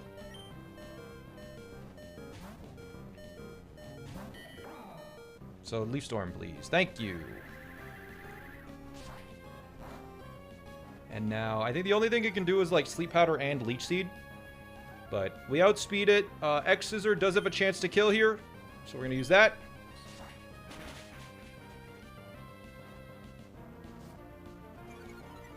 Now we're slower, I think. Because we have an Iron Ball. We have an Iron Ball, and we have -1 speed. So our speed is now 14. And this is paralyzed. Its speed is 19. So it outspeeds me now. So it could put me to sleep. Let me just check Sleep Powder really quick. Sleep Powder. All non-damaging sleep moves. It starts at +6. It can be using Sleep Powder. Let me double check really quick how well Torterra takes a hit. It takes 42% from Leaf Storm, 39% from Pollen Puff, and it cannot get hit with Sleep Powder because it's a grass type. It's also... Is it at -2? It's at -2 as well. Okay.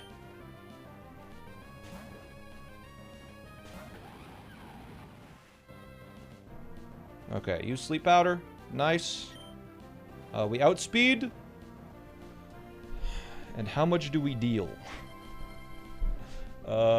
We deal 26% with Earthquake. And we outspeed. And that will kill. And that's the fight. We got the Iron Ball, chat. Good. Good, good, good. Riskless. Time for the game. Please work. Tab in. What happened if Fake Out Arch on turn 2? It cannot. It sees kill on Crocodile. It has to attack Crocodile. Yo, what's up, Pack? 2 nerfs, eat berries, whatever. Intimidate. Whatever. Okay, so Dino Nuggets, the Archeops, is going to use Rock Slide, which will kill Houndoom. And High Horsepower will kill Klefki. So we should see Archeops move, and then we should see Crocodile move. And we shouldn't see them move at all. That's a good start.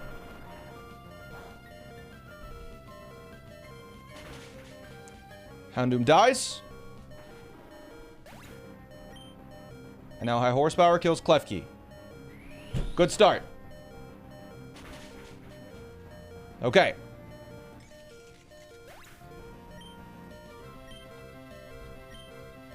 Now, the other 2 Pokemon come in. Grimmsnarl will be attacking Oatmeal. And Pyroar will be dying before anything can happen. Because Rock Slide kills Pyroar.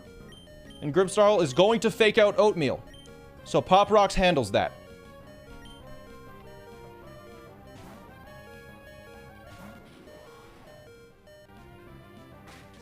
There we go. There's the Fake Out. As foretold.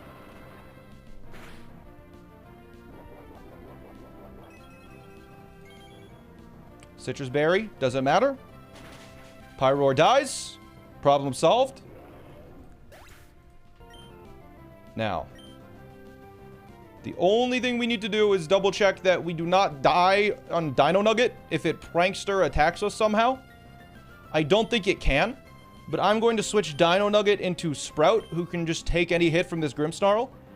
And then Pop Rocks is simply going to Sludge Bomb. If it gets swaggered, we do have a Person Berry to save us.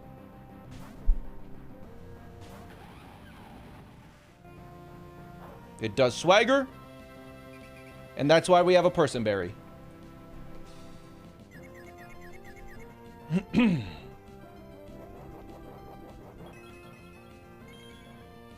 There's our Person. We're able to eat it. Fantastic. All right. Riskless fight down. That was a very elegant solution. Very, very elegant. Fantastic. Okay, chat. I just gotta do it. Just 3, 2, 1. All right. It's battle time. The guy double crit Jan's Corviknight. Why is he using a Corviknight? Okay, Dumpling is out. So, Dumpling needs to fake out and then Spiky Shield.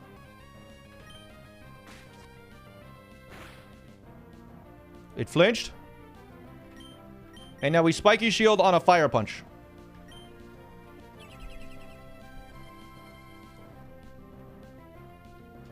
That's right, idiot. Now it's going to Fire Punch again. So Tabasco will switch in. Tabasco should go down to at least 96 HP from this. Yep.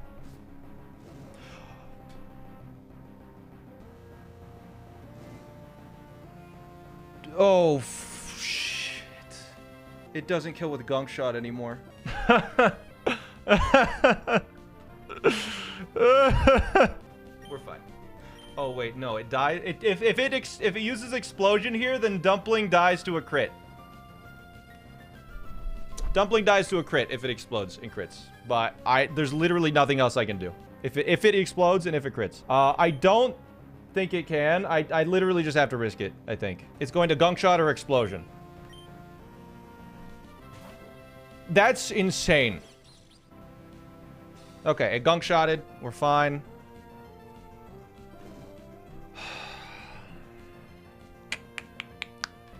I think we just fake out and Spiky Shield again.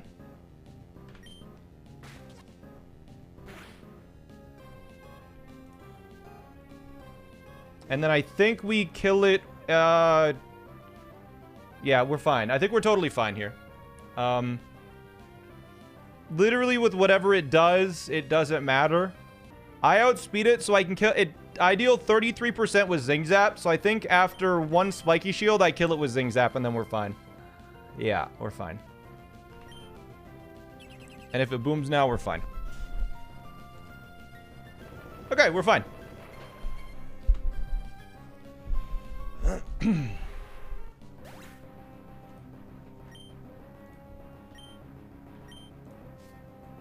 So now, Poltegeist is either going to Shadow Ball or Shell Smash, which does not matter in the slightest. Durian comes out. That was a bit scary, that there was like a 1% chance to lose my Pokemon because it burned itself. Why didn't you just let it boom? It was a chance for it to boom, bro. Come on. Use your brain.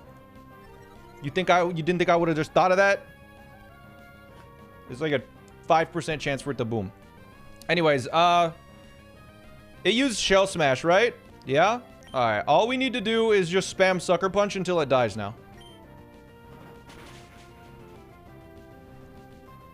Battle 1 done. Here we go. Battle number 2. If you're not prepared, you shouldn't be up in the mountains. I prepared for so long for this, okay? Lucas, if that's even your real name.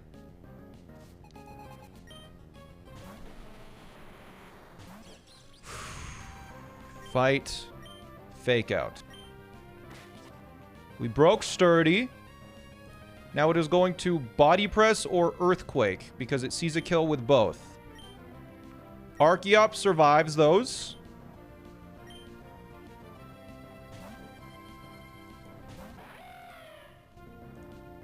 Body Press crit deals 75% maximum. All right. We are below 25%. Okay. Now it will see a kill with Gyro Ball. So it's almost certainly going to use Gyro Ball. It can use Body Press again, though. It's fine. Because Tabasco now comes in to take a Body Press or a Gyro Ball. Take up to 29%. That's fine. We accounted for crits. And Overheat kills. 1 hit. I was just above 50? Oh, yeah, I was. Cool. Now, Relicanth should come out next.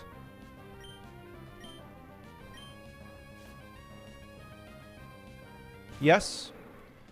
And Relicanth is going to use a move that is Stone Edge or Liquidation, which Togedemaru should take just fine.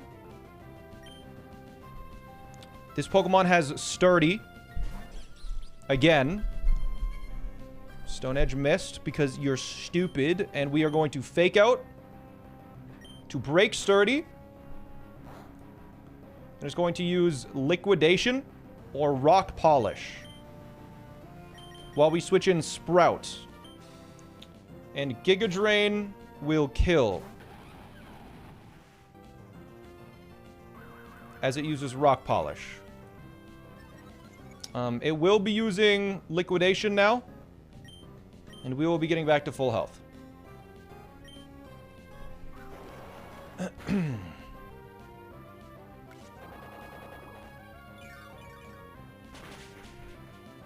Fantastic.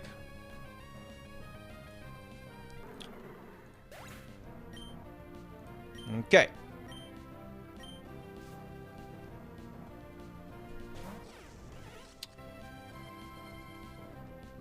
Now, Conkeldurr, who is burned with a Citrus Berry, can take literally anything that it does on the first turn and kill it with Ice Punch.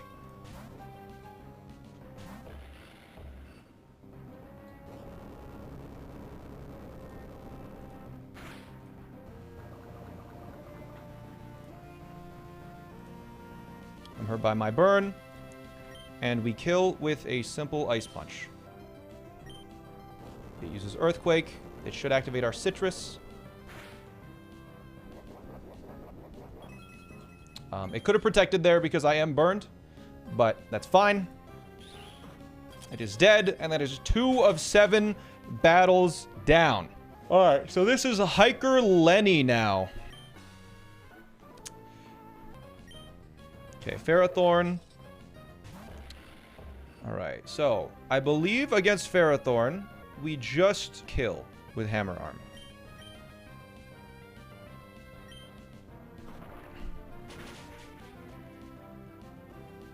We take burn damage.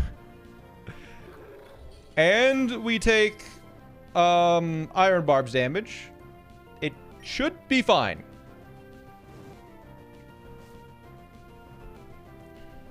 There's Cradilly as expected. Now it's going to Ancient Power or Earth Power or Cosmic Power. I think it can't Cosmic Power, so I think it has to Earth Power. I anticipated just in case of Earth Power or Cosmic Power as well, though. If it Cosmic Powers, we just Mach Punch the next turn. Okay, it uses Earth Power, that's good. Deals 26% max. Hammer Arm kills. Now... my speed fell, whatever. Now it's going to use either Earthquake or Bounce. I think. It could also Dragon... if it Dragon Dances twice, I think I'm still fine. I'm pretty sure I calculated this all out. I'm going to trust my past self. We're going to just switch into Dino Nugget and hope it uses Bounce. That's what we want. We just want to see Bounce here. It simplifies everything. Okay, it simplified everything. Fantastic. Okay, became fully charged thanks to its Power Herb. We take, like, no damage. Now it's going to Aqua Tail or Dragon Dance. So we will switch into Sprout to take that. And then Sprout kills with a Seed Bomb.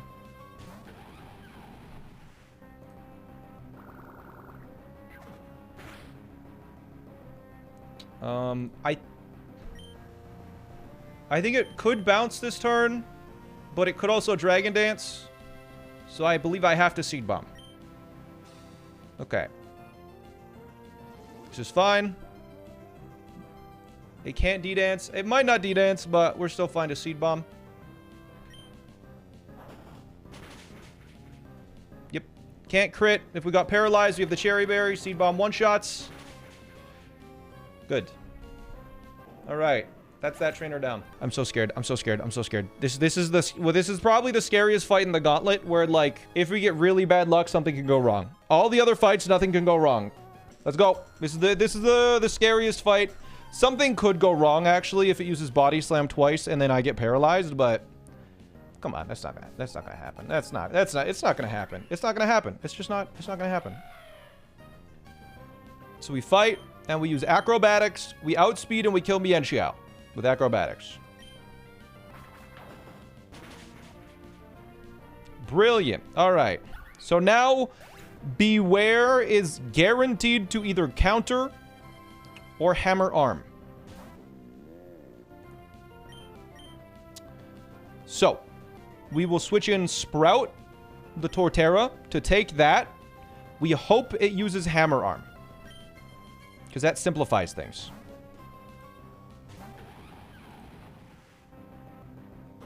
Fantastic. All right. So now we guaranteed outspeed, and we are free to Giga Drain. We cannot get crit, so we can just Giga Drain this turn, and we hope it uses Hammer Arm again. I need to think. Well, we needed to Hammer Arm twice, so I think I'm just going to Synthesis because I outspeed. Get back to full health, wait until it Hammer Arms again, and then I'll Giga Drain whenever I want once it used its second Hammer Arm. Yes. So we hope it uses Hammer Arm again. Perfect. So now my big boy Conkeldurr will outspeed at -2 because it is now at 41 speed and I'm at 54 speed. So all we need to do is Giga Drain once. We cannot get crit, so it cannot kill us with Hammer Arm. Hammer Arm deals a maximum of 48%, and I think it was that a max roll? 94. What is that? That's 678 damage. No, that was not. It could have dealt up to 84 damage. Not quite.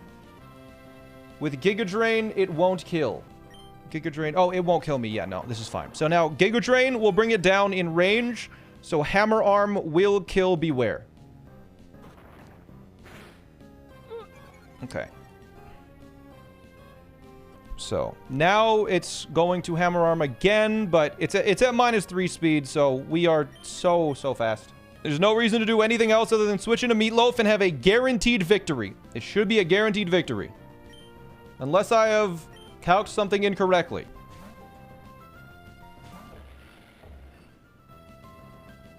Retaliate. That's the best case scenario. We outspeed and we kill with Hammer Arm. There we go. All right. Fantastic. And the fight is won. 3 fights left. All right. Let's go. Next battle. So, Grap locked. Dies to acrobatics as long as Dino Nugget does not have an item. We do not have an item. Fantastic. So, because the game sees that I one-shot every Pokemon and outspeed them, Breloom should come out next. Good. Breloom also just dies to acrobatics. There's no priority moves. Now, it does see that it dies with Hitmontop next, but Hitmontop is... It can actually kill Dino Nugget if it gets good luck. So, I instead am going to switch into Conkeldurr, who will take a guaranteed Fake Out.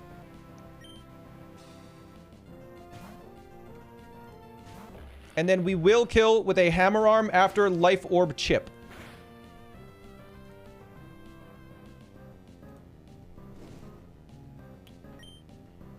Hammer Arm kills, because it does 90%. It's going to use Triple Axle. Triple Axle can kill us if we did not have a Citrus Berry.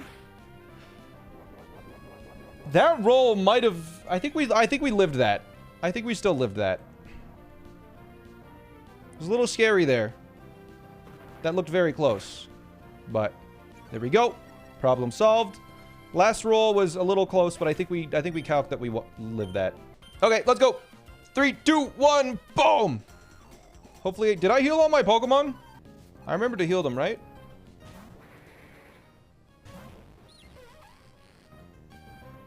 Okay, apparently knockoff twice in a row. Knockoff kills Mr. Grime. We outspeed and kill it. And then... knockoff Cofagrigus is also the play.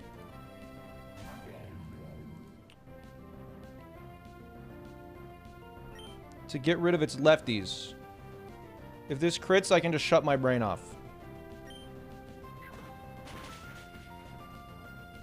Alright. No, my mummy! Okay, no more leftovers. It uses Will-O-Wisp. No one asked. I think it might be guaranteed to Hex now. Which is actually good. We hope it uses Hex now.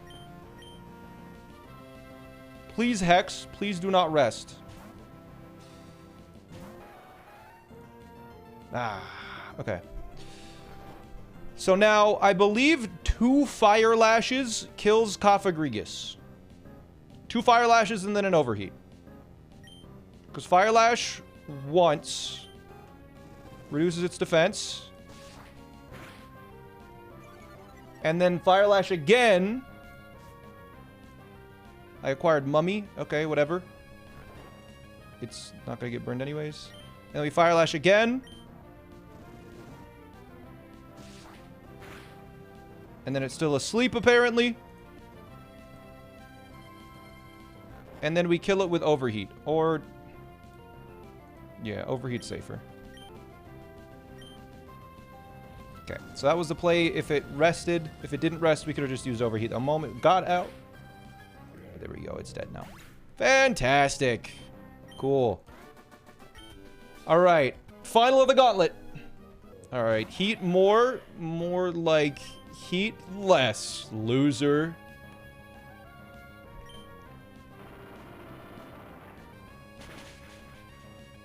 Oh, I got him good. I got him so good there. Oh, he's such an idiot for thinking that he could... anyways, Durant's next. It's too fast. Yep, good. So, we're going to switch in Togedemaru on an Iron Head. Again, there's like a 1... I think it's probably like a 1 in 30,000 chance that Dumpling dies here. It's a non-zero, though. So, we're going to switch in Dumpling. On a guaranteed Iron Head. If this crits, it could happen. It did not crit. Okay, cool. We now need to Electro Web, as it's going to X-Scissor. Or Hornclaws.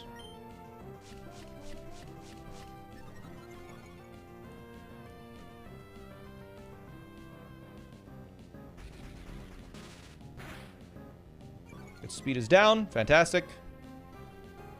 So now it will be using X-Scissor again. Or now it will use X-Scissor. And I will outspeed with Tabasco and kill it with Fire Lash. Because we outspeed.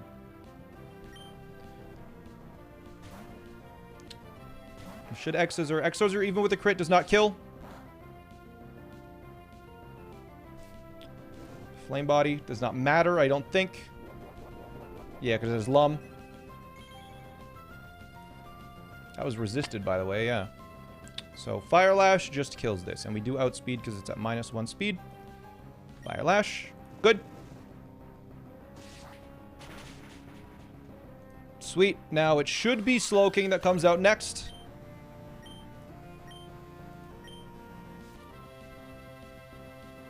And Slowking will either use Psychic or Surf.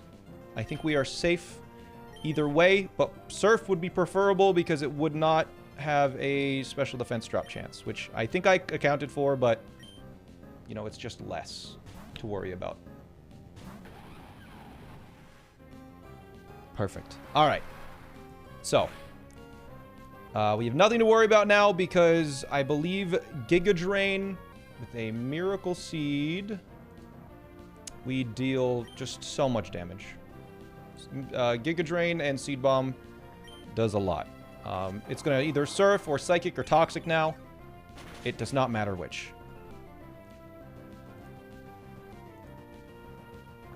There's Toxic. Totally fine.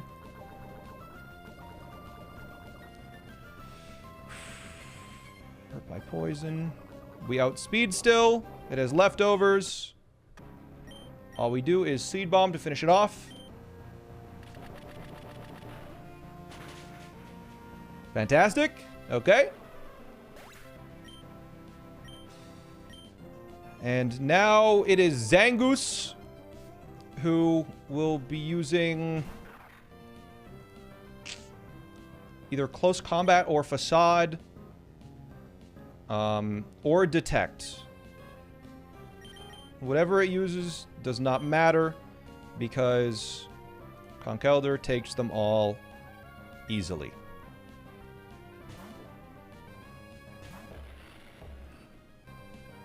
There is Detect. It fails.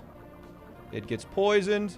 And now Mach Punch kills this Pokemon in a single hit.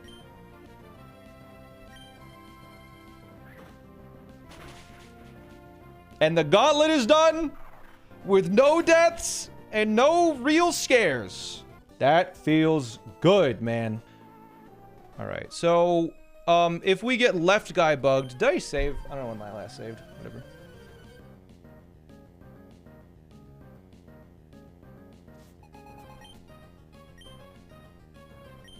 Okay. Torkoal is in the first slot, so that's correct. Right? I just saved. It was all good? Okay. So yeah, my Hot Pot will protect this first turn as it baits both attacks. And Overheat will kill Leafeon. Leafeon will move first. We'll Solar Blade Hot Pot. And then Tabasco kills Leafeon.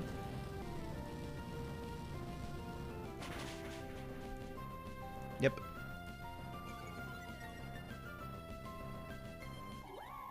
And then Scorching Sands on Hot Pot as well.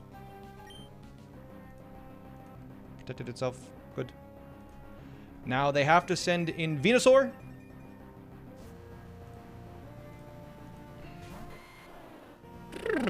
Is Roserade the latest death? That sounds right. Now Hot Pot will switch out to Sashimi, who's going to get hit with Scorching Sands, which does 0 damage. Or... And either Sludge Bomb or Weather Ball. As Tabasco will be using Fire Lash to kill Venusaur. That is Chlorophyll Venusaur, yes.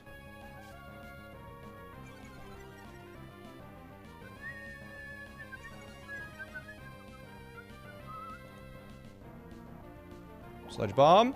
We have a Petra Berry in case it gets poisoned.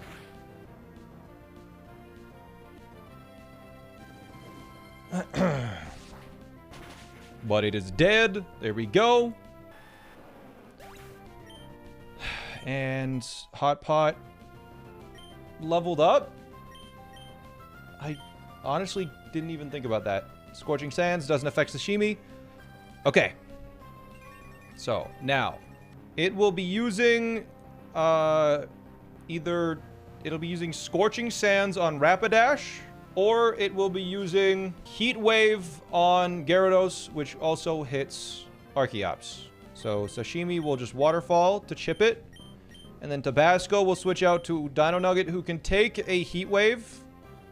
Doubles in the sun. We have a Rostberry in case it gets burned. This could also flinch.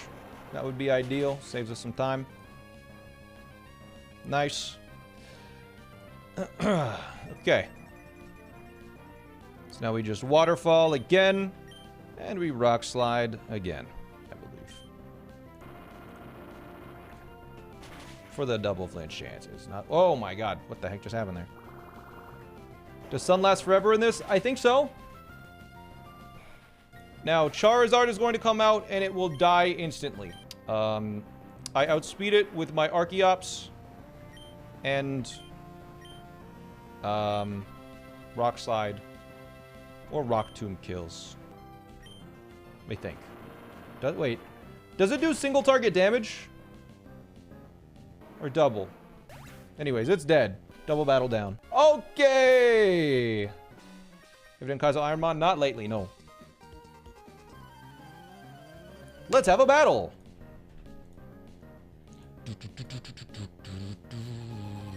Even if Cloister switches on a bug bite, doesn't kill even if both BB and dual wing beat crit rate? I don't know. I just don't want to think about it, honestly.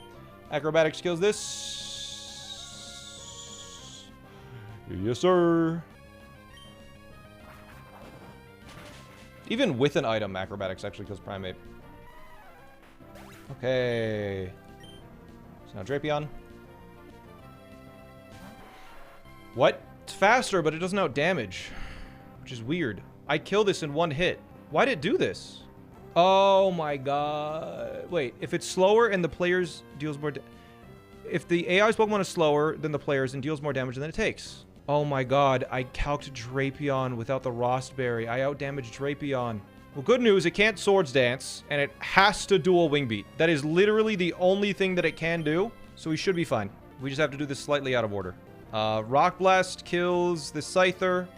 It will dual Wing Beat us.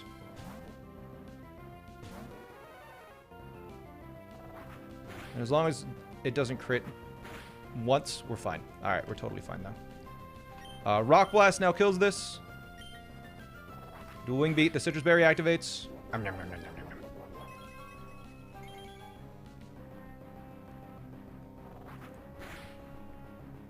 Okay.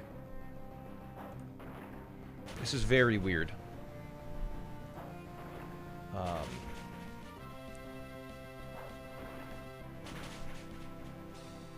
I don't know. Oh, do we die to Pursuit Drapion now? Uh-oh. I think Cloyster is dead. Am I above 40%? No way. If we're below 40%, it's +8. So Drapion's highest damaging move is guaranteed to be Rock Slide. So it has to Rock Slide. It has to Rock Slide. We're fine. It's a little weird, but we're fine. Now this is very strange because I'm pretty sure we need to kill this Drapion when we are... I don't even know how this works now. I'm gonna be honest. Yeah, this is tricky. But I'm pretty sure the Trevenant should go down. That won't kill. Okay, I'm going to switch into Alaska, and I'm going to Extreme Speed, I think. Because it is guaranteed to use Cross Poison.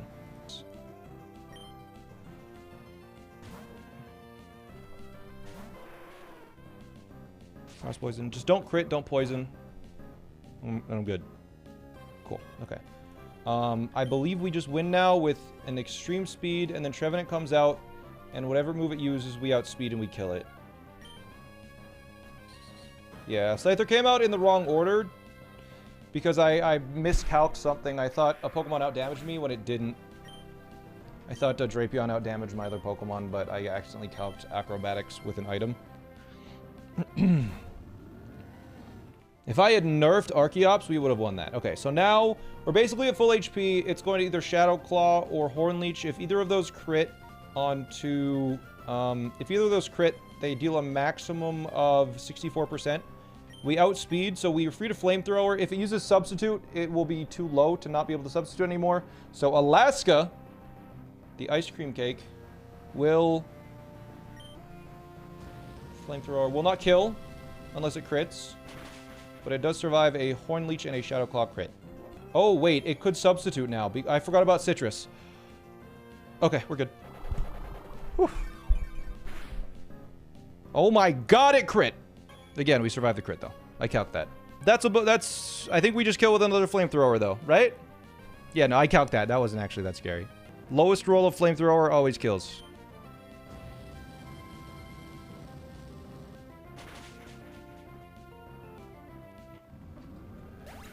We're good, chat. We're good. Here we go. A little bit of a scary fight, but let's do it.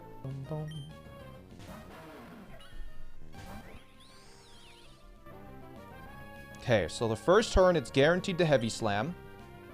So we heavy slam into dumpling here. Is it really attempt 1? Yes, it's really attempt 1.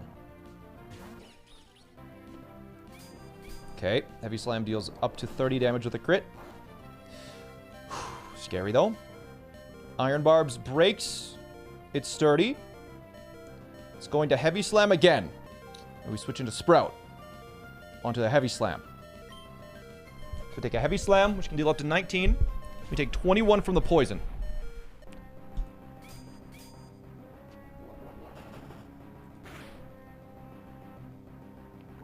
Got a max roll. Yep, that's a max roll. So now we Earthquake to kill. Red card won't activate because it dies.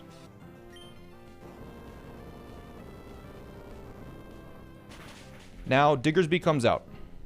Because I kill both Pokemon in one hit, but Diggersby outspeeds me. We take more poison damage.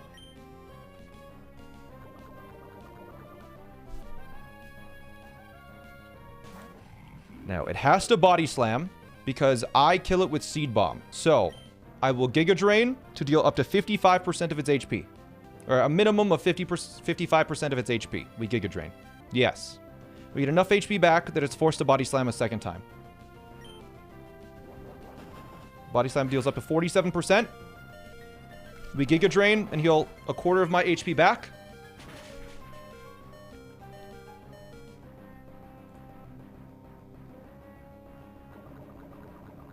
We're at 62 HP. High Horsepower cannot deal that much. Body Slam is guaranteed to kill now, so it has to go for Body Slam. So we switch into Alaska. On a guaranteed Body Slam.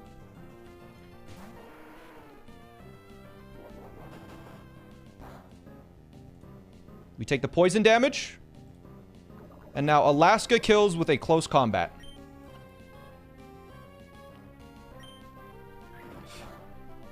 Ooh.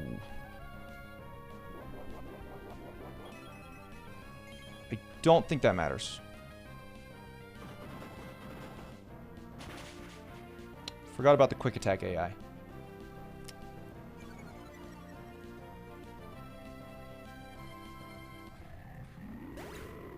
Okay. So now, because we use close combat, Macargo will attack me. It's going to either use Power Gem or Earth Power. It does not matter which one, because we switch into Gyarados and can one-shot it.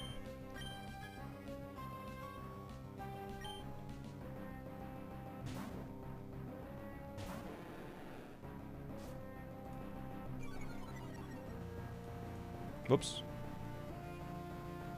Power Gem, perfect. Even if it crits, we survive. And Waterfall is a guaranteed kill.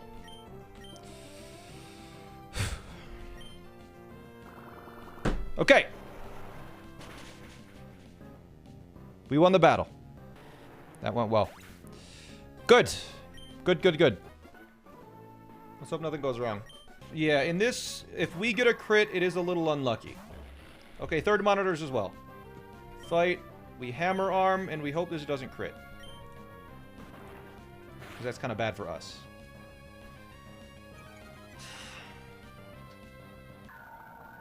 Okay, so now Lunatone can explode. Which is just so cool.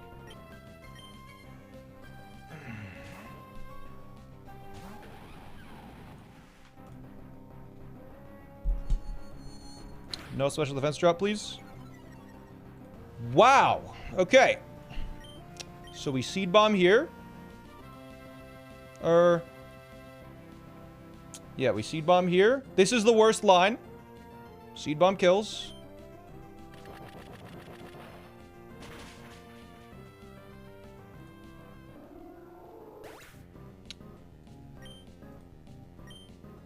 That is fine. Solrock comes out next. And I lowered my special defense, but Solrock only has physical moves. So, It is going to either Acrobatics or Trick Room this turn. I believe it's guaranteed to Trick Room, so I have a free Giga Drain to get all of my HP back. What happens the next turn then? Then it will be able to deal with Acrobatics. It can deal 55% of my HP, which is totally fine because I'll be full, and I will kill it with the second Giga Drain, and then Camera Up will come out. It will outspeed my Gyarados. So I think right now, I need to switch in Conkeldurr. I think we Giga Drain, and then we stall out Trick Rooms. And then the turn that Trick Room goes down, I kill it.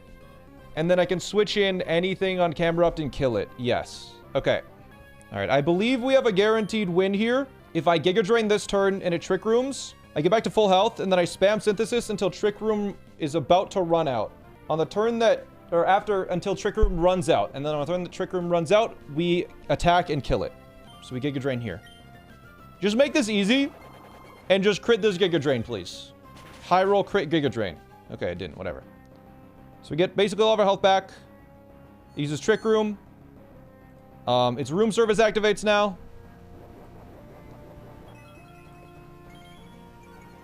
So now it's just even faster. This does not have Explosion. Now it's guaranteed to spam Acrobatics with no item, which deals 46 to 55%. So we're just going to hope for average rolls as we spam Synthesis until Trick Room runs out. But it is faster, and it will Acrobatics before me. Okay.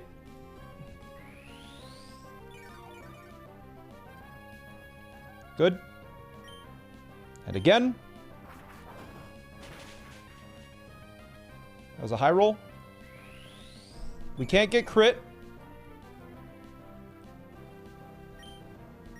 So we're just waiting until Trick Room runs out now.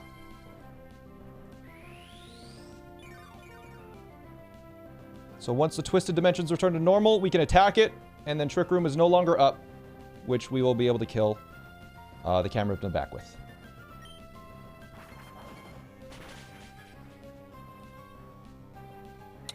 Is it this turn the Twisted Dimensions return to normal now? The Twisted Dimensions return to normal, so now we finish it off with the Giga Drain. Now Camera Up is going to come out. It's slow as hell. It's going to use either Flamethrower or Eruption, which will not do too much damage to Gyarados, and we will be able to kill it with a Waterfall.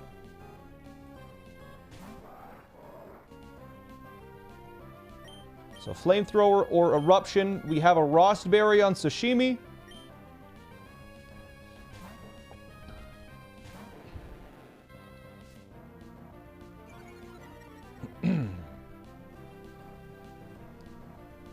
There's a Flamethrower. Fire Gem Flamethrower.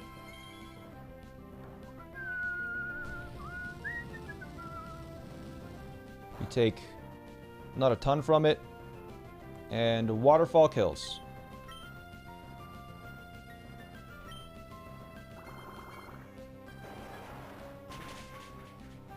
And there we go. The battle's done. All right. Especially when we have Pokemon that, like, bait certain attacks. Very scary times. Yeah, this should be easy. We just need to not lose. Okay, so 2 Flamethrowers should kill this Dubwool. And the worst it can do is payback crit. I think that's fine.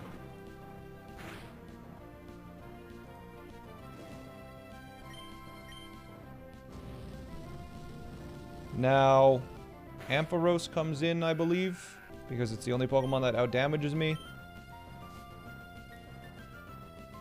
Good, okay. Ampharos is now either going to use Focus Blast or Agility. So we switch in Sashimi to take either the Focus Blast or the Agility.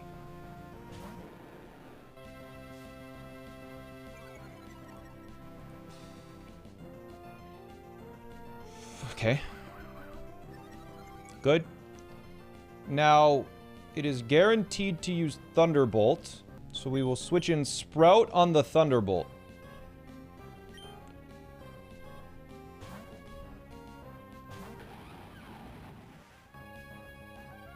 Okay.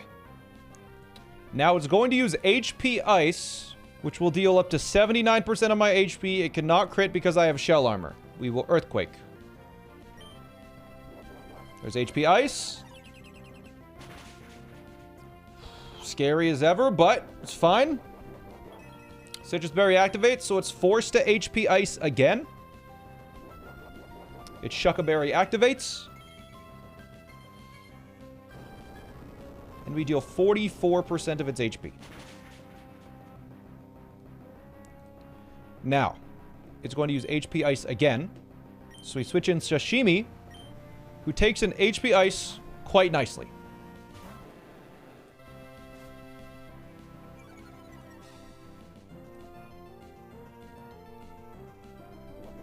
There's HP Ice. We take 16%.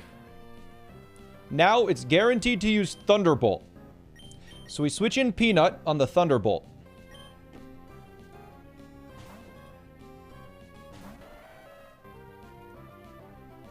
And now, Peanut can take HP Ice or Focus Blast once because it has Sturdy, and will kill with high horsepower.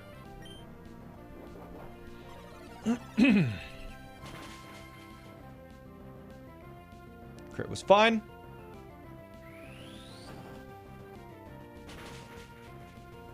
Now the last Pokemon, Spinda. This is actually bad, the fact that it crit there. No, it's fine, actually. Never mind. It doesn't see kill with Superpower or Dizzy Punch. So chances are, is it Hypnosis? No, it can't Hypnosis. It has to Superpower or Dizzy Punch. Okay, this actually could cause some problems. Because it could Dizzy Punch now, and if Meatloaf gets Dizzy Punch, that's pretty bad. There's nothing else that I can really do. Superpower, okay. No crit, please. Good. Alright, so its attack is up now, and its defense is up. It does outspeed me, and it will probably be using Psycho Cut, which deals up to 53%.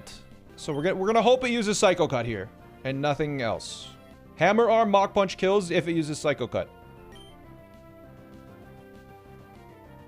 I think that's good. Superpower is only a setup move if you have Contrary. So now its Chople Berry is gone. We outspeed and kill with a Mach Punch.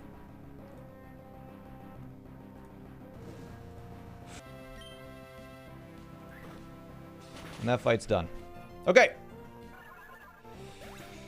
Good. Another fight down. Lock in. Lock in. Lock in. Let's go. I'm scared, but I'm gonna do it anyways. These next couple fights are tricky.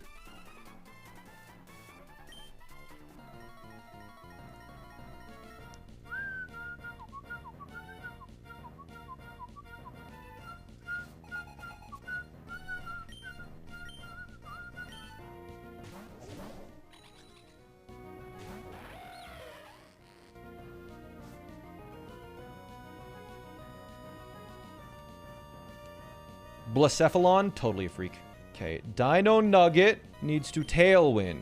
Durian needs to knock off in DD. Struggle Bug. I think that's best case scenario, right? Pretty sure that's the best case scenario. The terrain got freaky. Okay, so now Durian outspeeds in DD and kills it with knock off. Alright, hey, it's actually 34.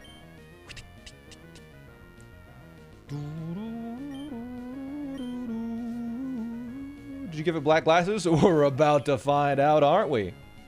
Dino Nugget now dual wing beats Excelgor, which kills it. Knock off. Instead of knocking off the item, it should knock up the enemy. Okay, let's keep it for the Freaky Lock, alright? Let's keep those comments for the Freaky Lock. This is a regular Nuzlocke. Can never have fun. Yeah. Excelgor.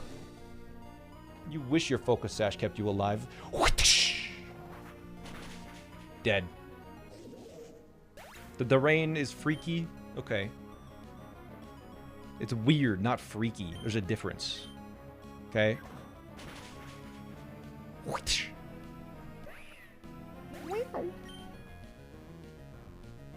Fairy gem. Bye. Now. Sock. Sock is freaky for sure. Slugma, definitely freaky. Alright, dual wing beat kills this guy. I don't think it matters what I use here. I'm just gonna use knockoff, I guess. Or, I don't know, sucker punch? Knockoff, I guess? Yeah, whatever. Yep. Oh no, the weakness policy!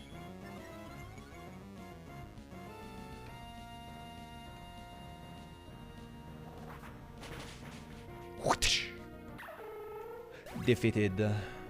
Alright, now we have apparently a very difficult fight. Magma Admin Tabitha is next. I've been told it is a troubling fight. A very challenging, tricky little battle. God, I am so scared, man. If we missed a tiny thing, if we missed a tiny, minuscule detail, we wipe here. If we missed one detail, we wipe here. We hope that we get a explosion on the first turn from... We're hoping that their Torkoal explodes turn 1. Let's go. Here we go. Oh man. We spent upwards of 5 hours on this one fight. This is the longest fight by far we've prepped for.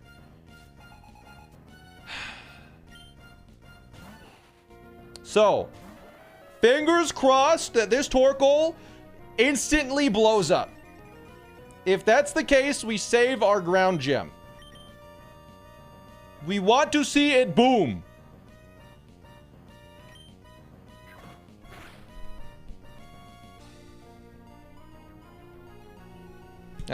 Well, all right.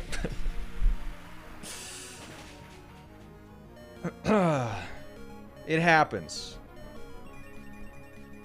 Now we kill with ground gem, high horsepower.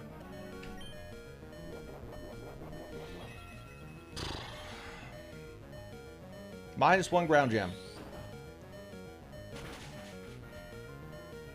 And our Maldo should come out next. Our Maldo has 3 attacking moves. It's going to use one of them at random because they all kill. We do not want to see Earthquake. We want to see anything except Earthquake. Sprout will now come in and take whatever hit it is. It cannot get hit with a critical hit. We want to see not Earthquake. Leech Life, that's good. It's going to bring me down pretty low.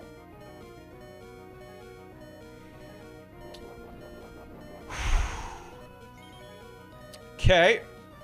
We calculated that. The minimum HP we could have been at was 1. I hated that, though. I hated that. Because of the Citrus Berry bringing us above 25%, it is now forced to use Leech Life again. It cannot use Stealth Rocks, which is what we're trying to do. We are at 25 point something %, and Stone Edge can deal a max of 23, its other strongest move. So, it's guaranteed to Leech Life now. Dino Nugget takes a Leech Life. Even if it critical hits, it does not deal over 50%.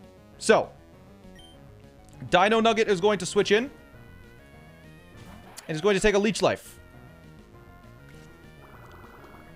And now, Dino Nugget, specifically with the Rock Gem. Another gem, I know. We only get one of these in the entire game. Kills with Rock Slide.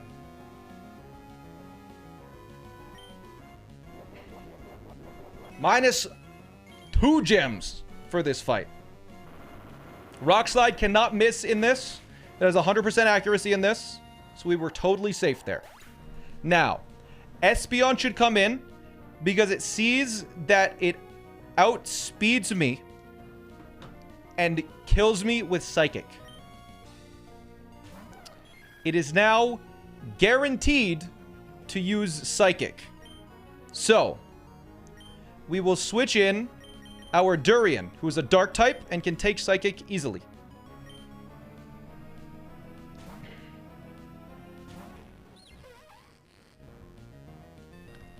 And now, for our third gem, we will use Sucker Punch, and Sucker Punch with a dark gem kills Espeon.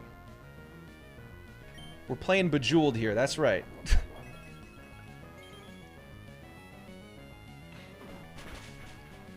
And because we haven't taken any damage, there are 2 Pokemon left. One is a Victory Bell, one is an Absol that turns into a Mega Absol.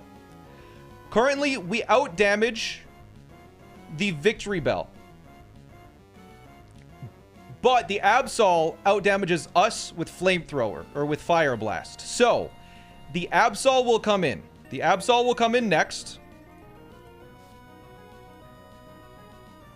Okay. The Absol is forced to use Fire Blast because it's its highest damaging move. It's going to Mega Evolve, and Alaska takes Fire Blast well.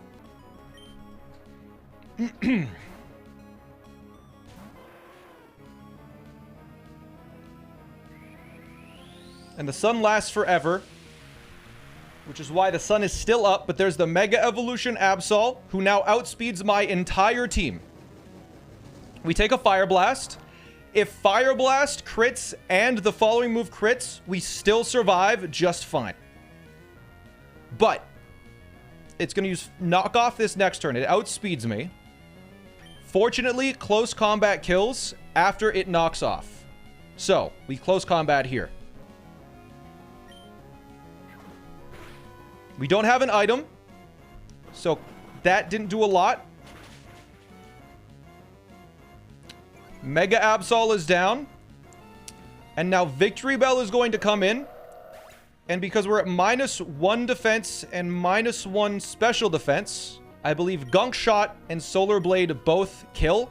So it will not use Sleep Powder. A little unfortunate because that makes it a little scary. But Victory Bell comes in. And this Victory Bell is either going to Solar Blade or Gunk Shot. If it uses Solar Blade, that's a little bit less scary because we could have calculated stuff wrong.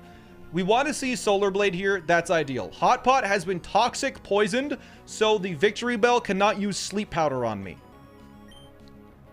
Toxic poisoned and not regular poisoned because Hot Pot's only in for 2 turns, and if toxic poison deals 3 6... I thought that was Swords Dance. Okay, it used Solar Blade. I think we're okay. Because of toxic poison, we take 3/16 of our health. If it's regular poison, we would take 1/4, which is 4/16. But now, Victory Bell is going to Gunk Shot, which deals a maximum of 52% of my HP, which you can see I have more than that. And Heat Wave is a one-shot because of the sun. And it has to use Gunk Shot because it does the most damage.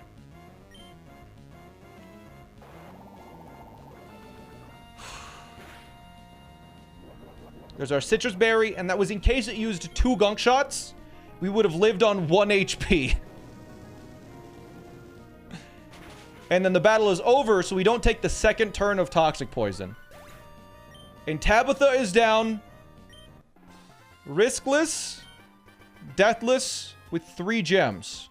The pre-damage by 1 was if Gunk Shot got a low roll and then a high roll. Technically, if we've calculated everything right, nothing should be able to go wrong as long as we defeat the first Pokemon.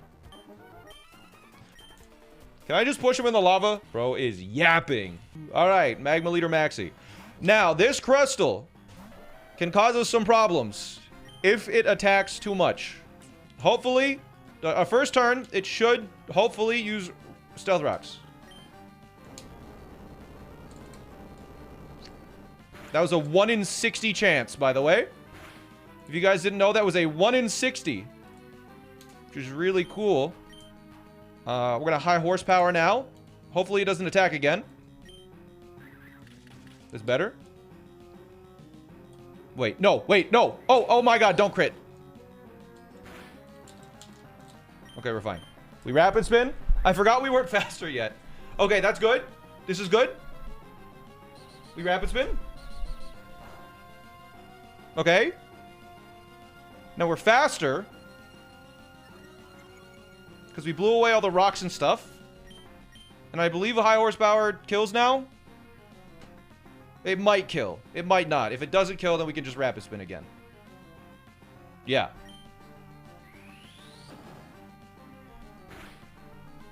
Okay. We crit. Alright, so this line is the Zarude switch-in line, I believe. Yes. So Zarude is going to use Power Whip. And we switch it to Scavalier to take the Power Whip.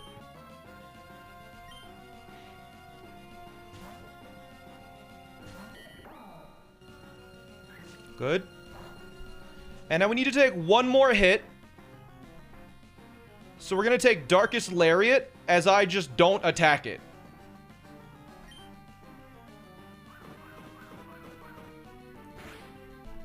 Okay, we have a Citrus Berry to go back up. That's good. Now it's going to Darkest Lariat again. It still outspeeds us after a scary face.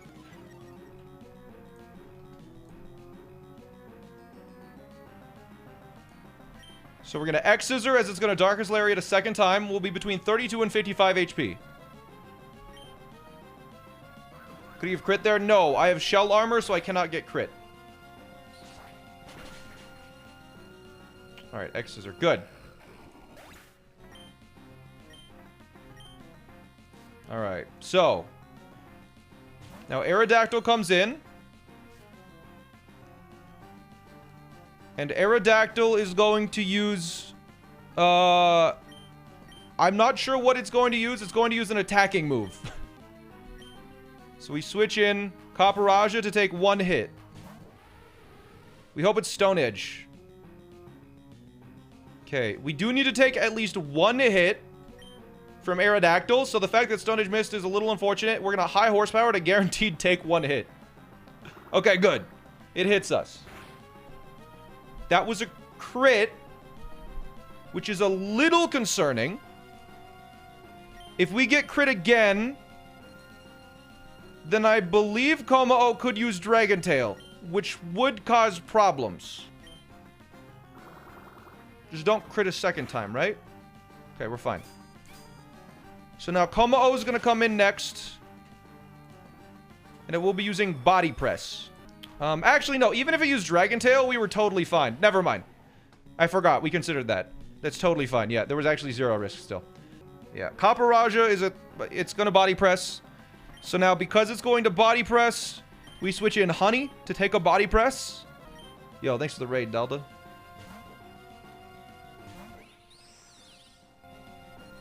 Body Press, yeah. Wouldn't bait Zarude. Well, we already dealt with Zarude. Okay, so now we're still above 50%. We kill with the Moonblast, which means it's guaranteed to either Fire Blast, or, sorry, Flamethrower or Rock Slide on the next Pokemon. So we Moonblast this.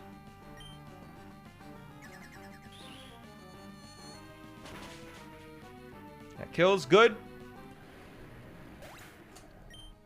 Okay. Camerupt is next. Fantastic. That is excellent. And we send in Chowder, who will outspeed and kill after it takes one hit from Camerupt.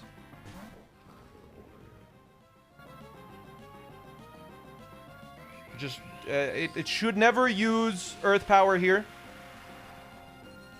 I think that's the only thing that could go wrong now, is if it for some reason used Earth Power. It did not, though. And we do kill it with Liquidation.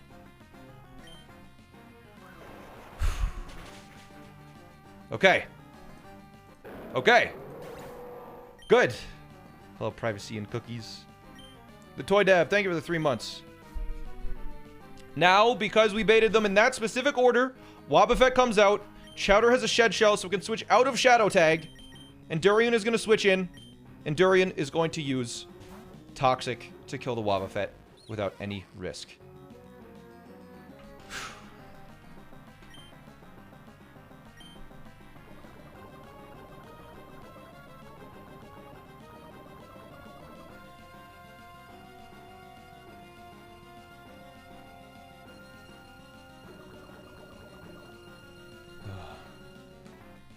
Min-maxing and calculating every trainer seems like this is no longer a game. I don't know. I don't think that is true at all. Thinking about your moves in a chess match, chess is still a game. But yeah, the difficulty with this fight was that Crustal was the most inconsistent part of it, and we could be at like any range of HP. In like the worst case, it technically could have killed me. I think. Maybe. I don't know. It's a puzzle game now, yeah. And like baiting the Aerodactyl in was a little tricky, but we figured it out. But Toxic again. Now we just use Toxic until it dies. Math isn't skill, it's math, lol. That's not true. Math isn't a skill? Mathematicians have no skill, you're saying? This is a crazy... That's bait. No, that's bait. Chat, that's bait. Don't fall for it.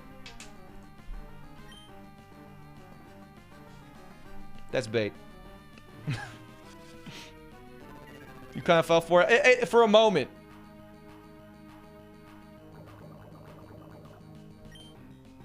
For a moment, we fell for it. Math is actually 80% vibes and 20% skill. That's true. You use Destiny Bond. As long as you never attack it, Destiny Bond doesn't activate.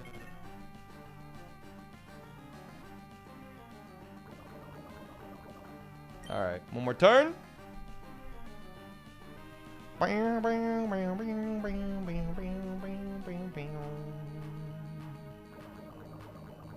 Okay. Nice. We defeated Maxi with no deaths, of course. Maxi was caught off guard.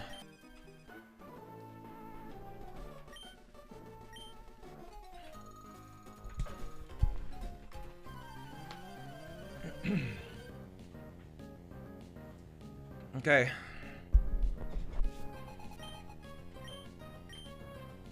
Let's score Ferrothorn, so Conkeldurr should be on the inside. Good. So first turn, we Spiky Shield Dumpling. And Meatloaf uses Ice Punch to kill Gliscor.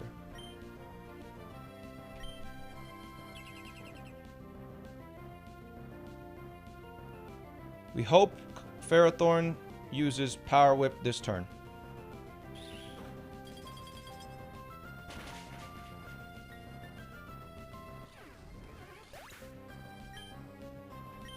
It's like a 70%, I think. Cool, that's good.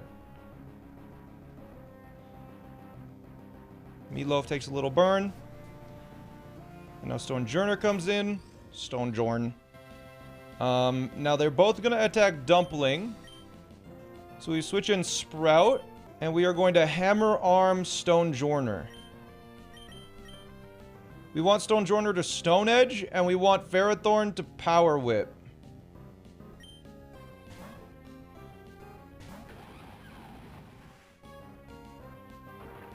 Okay. That's not great.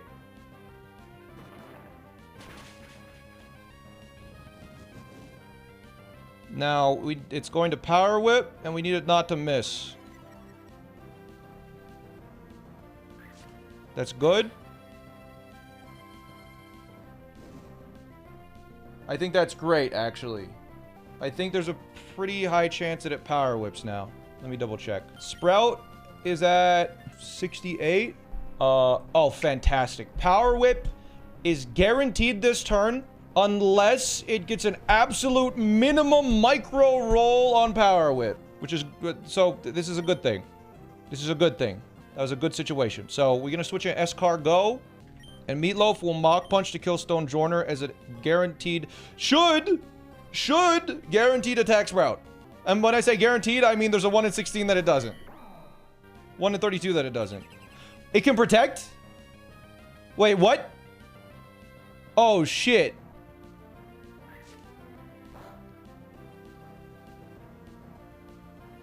Wait, what? It should have seen a kill. It didn't see a kill. Oh, I'm burned! I'm burned, so it has increased odds of... Oh, no. Uh-oh. Uh-oh. Double protect?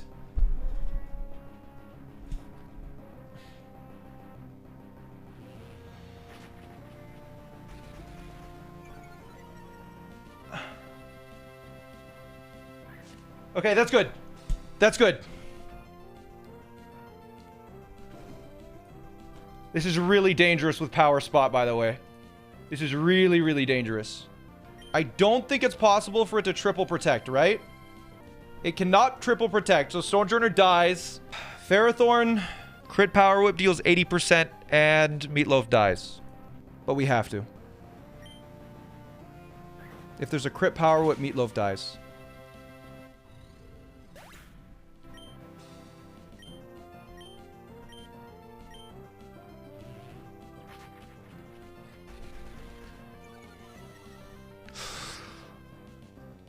No, it doesn't.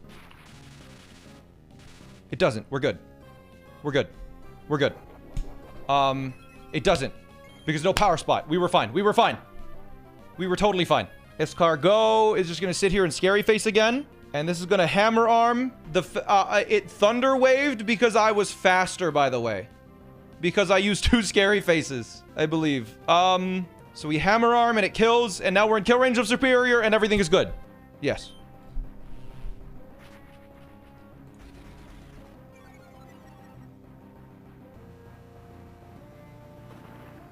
That kills. Okay, we're good. So we take 29% of my HP, and Superior is in kill range from Leaf Storm. Power Whip might have even killed without a crit. So Escargot is going to X-Scissor, and now we hope X-Scissor doesn't crit, because that would be really awkward.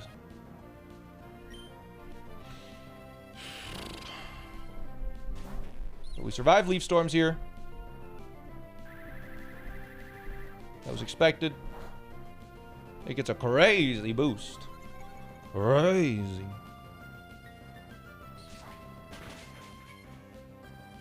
Okay. A crit. Damn it. Okay. Uh-huh. Okay. I think if we double attack, we're fine here. No. No. So it's either going to Thunderfang Boltund or Thunderfang Escargot. So I think I have to double switch. It could Snarl maybe, but I don't have any special moves, so I don't think it can Snarl. Yeah, it has to Thunderfang both. It could crit, of course. So I think Escargot. We switch into Sprout. Sucker Punch for flinch? What are you talking about? And Oatmeal switches in to kill.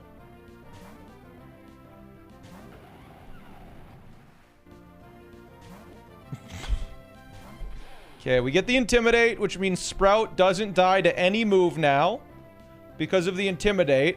And Oatmeal also doesn't die if it doesn't use Thunderfang. But it was guaranteed to use Thunderfang. Now, it is most likely going to attack Sprout. It might not, but it probably will. So we will switch Sprout into something that can take a Psychic Fangs, Crunch, or a Snarl. Which, would you look at that? Durian takes quite nicely. And Oatmeal will simply kill with a high horsepower.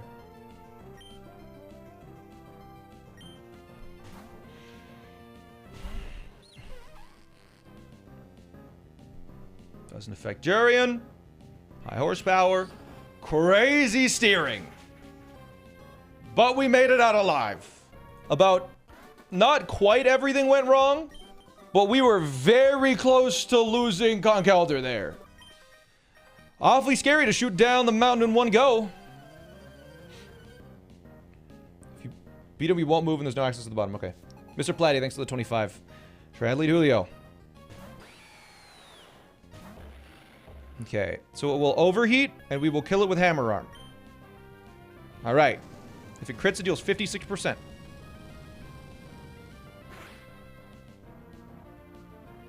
Yep. Okay, and that's why we prepare for crits, chat. Now, Bibarel should come out. Wait. Okay, good.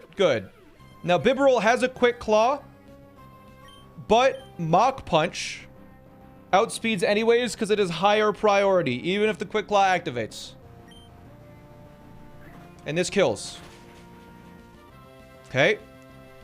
Now, I just need to double check, because I feel like my HP is really low. I think that was a max roll crit, potentially. Because I'm going to take more burn damage here. 70.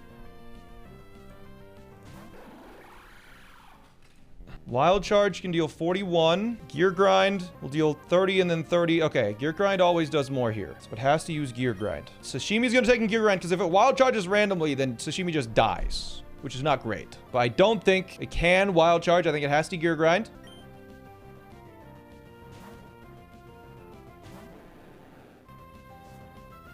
Intimidate, it has clear body, doesn't do anything. Okay, good. Gear Grind. And now, because we took that much from Gear Grind, Wild Charge is a guaranteed kill on us, and you outspeed. So you're guaranteed to Wild Charge, which Flygon will take, because it does outspeed and kill me in one hit. Okay, good. And now, because we have the soft sand, it has to attack me, and it cannot shift gear. And Bad Tantrum, which is Stomping Tantrum, will kill in 2 hits.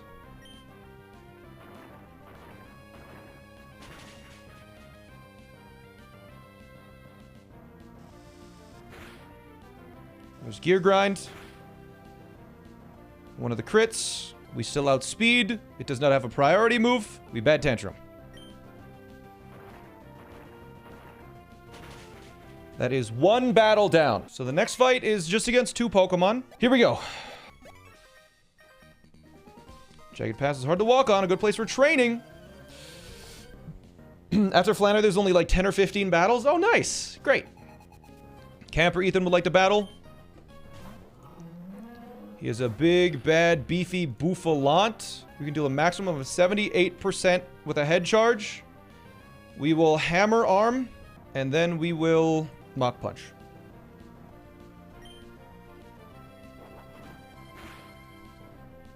All right. That could kill now. I think.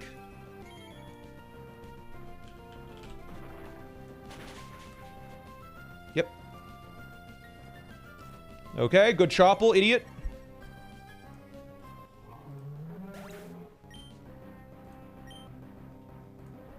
Hurt by the burn. Okay, now this will see a kill with Dazzling Gleam or Air Cutter. So we will switch to Escargot. And we will Iron Head twice. Let's hope it uses Dazzling Gleam here. Okay. We will now Iron Head twice for the kill.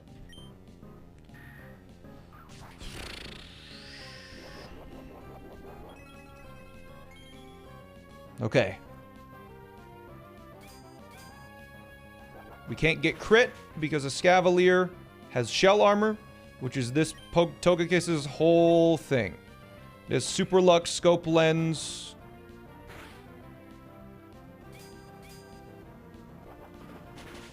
Okay, that was really rare. -1 Citrus. Yup. Ore Sphere is really rare there. It didn't matter. So, now we have to do the big prep. Alright, here we go. Last fight, the hard one. We kill this with 2 X Scissors. It's guaranteed to high horsepower. It'll deal 25 to 29%.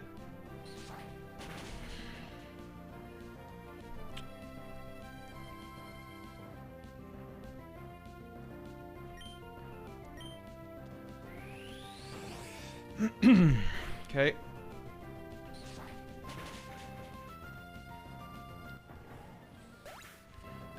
Okay. Heal a little bit by grassy terrain. Now Arcanine is going to come in and seize a kill with Flare Blitz. Okay, so now we switch in Gyarados to take the Flare Blitz. We have a Rost Berry in case it burns me.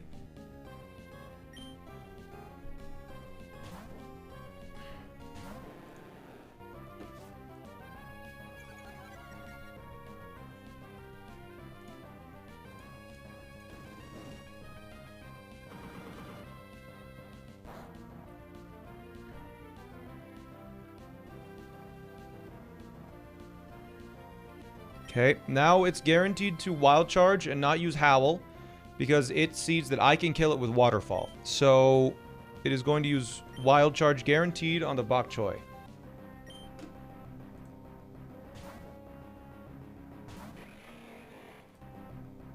Okay.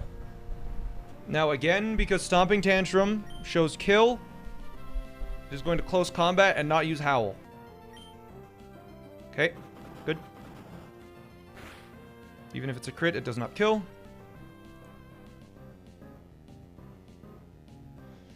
And that will kill. Good, because of the close combat.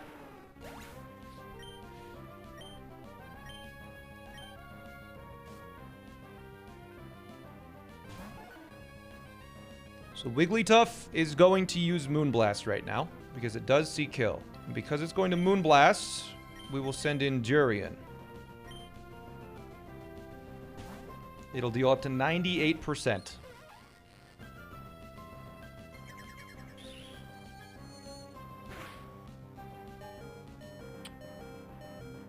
Okay. Hurt by the Life Orb, healed by the Grassy Terrain. Why did you send out Gyarados? Couldn't Flygon take the Flare Blitz? No, it could get burned. We had to do that. We calced for this. Poison Jab with the Poison Barb deals 99.5%. It deals 222 damage minimum. So Poison Jab will kill. And we outspeed.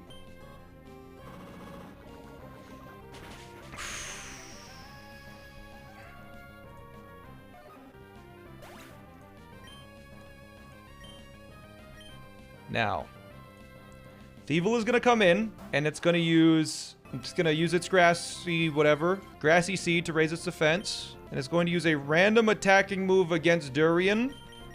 Hopefully, I think. As Tofu will take any one hit, or any two hits, even if they're both crits. Really? It could Nasty Plot. Okay, it did not see a kill, so I guess I was over a quarter HP. We planned for this. We are able to take one hit. I could Fake Out, but I don't think that is relevant, right? Because I'm pretty sure Jump Kick in grassy terrain still always kills. But yeah, I'm just gonna Jump Kick because it says it does 105% here. We take one hit guaranteed, even if it's a crit, and Jump Kick kills. The gauntlet's done. Okay, we've made it to Lava Ridge. Okay, Sortera. Now this is gonna be scary, chat, but apparently Torterra lives this Pyro Ball. Nope.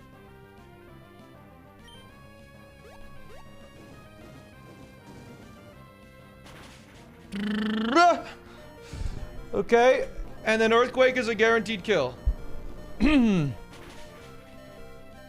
Okay. So now Talonflame is gonna switch in, and it's gonna use Flare Blitz or Acrobatics, which Chowder takes pretty easily.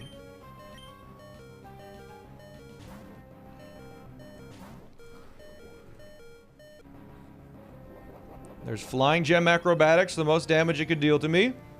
We have a Rossberry in case if it was a Flare Blitz. Yep. So now...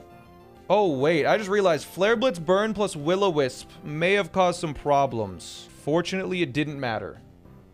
But I believe Rock Tomb kills now?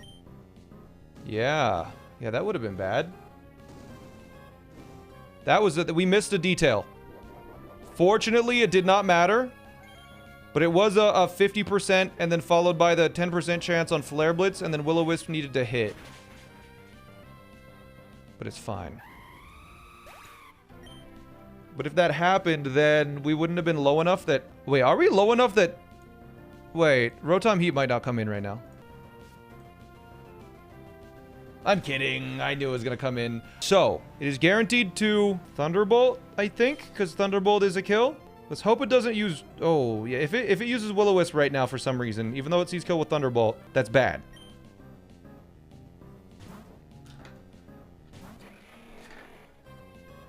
Okay. We're fine. So now we're going to Rock Slide and just hope... It'd be nice if it flinched.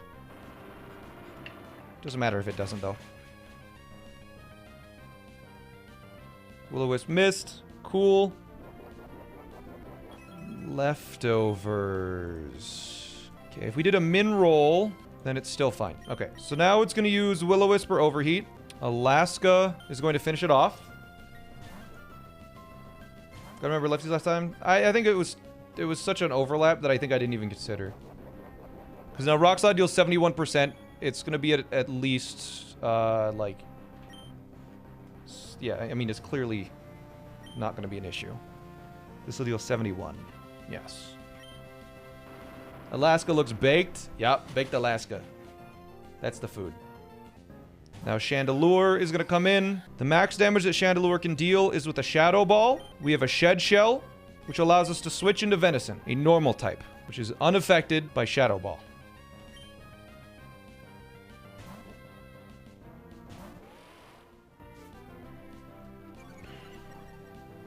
And now we will kill with 3 Zen Headbutts. And it has a choice Scarf, so it is forced to use only Shadow Ball. Okay.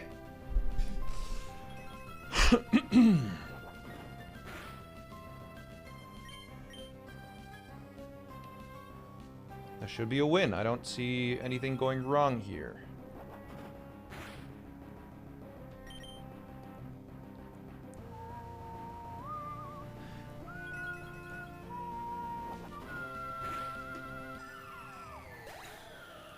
Alright, now there is one more trainer before the gauntlet.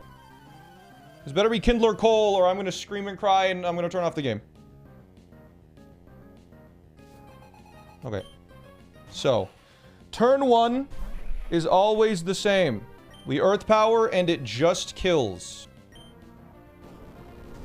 Okay. There we go. Now Weezing comes in. It'd be really funny if a Pokemon other than Weezing came in here. We'd be so screwed. Good. Now, it's either going to play rough or it's just going to explode itself. There's one Pokemon that can take both of those. It's Escargot. It's like a very low chance that it explodes. It most likely will just play rough. Alright. So now, because it used Play Rough, Explosion, it outspeeds me. It has fast kill with Overheat. And Explosion doesn't even kill. So we will simply switch. If Play Rough, Magmortar is going to take an Overheat now. So Magmortar is going to come in. It's going to take an Overheat because it cannot explode.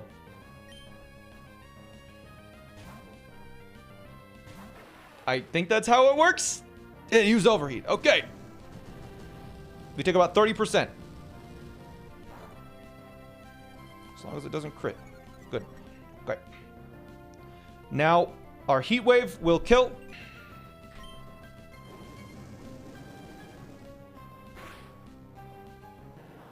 Okay. Now, the enemy Magmortar is going to be sent in, I believe, if everything has been calculated correctly, and it's going to use Earthquake only. Magmortar? Okay. So the enemy Magmortar comes in, and its highest damaging move is Earthquake. We will switch in Archeops to take the Earthquake. Dino Nugget. And then it should kill with Rock Slide. There's the Earthquake. And now here's the Rock Slide.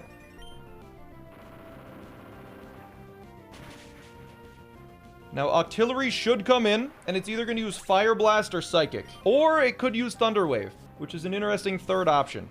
But I believe we Rock Slide regardless, because we need a little bit of damage on this Octillery. There's a really high chance to crit, and it also has the Sniper ability, which it has Scope Lens and Sniper. So it has a good chance to crit. We hope it doesn't, obviously. But we do outspeed on this first turn, so we might as well just go for that Rock Slide. A flinch would be really nice here. That would make this battle really easy. Okay. So we are able to just kill it now with another Rock Slide. And I believe this means we just kill Turtonator with 2 more Rock Slides. We outspeed Turtonator. The max it can do is a 79% with a critical hit Overheat after surviving a Rock Slide, which it only has a 19% chance to do so. So all I need to do is just hit Rock Slide 3 more times, and we win.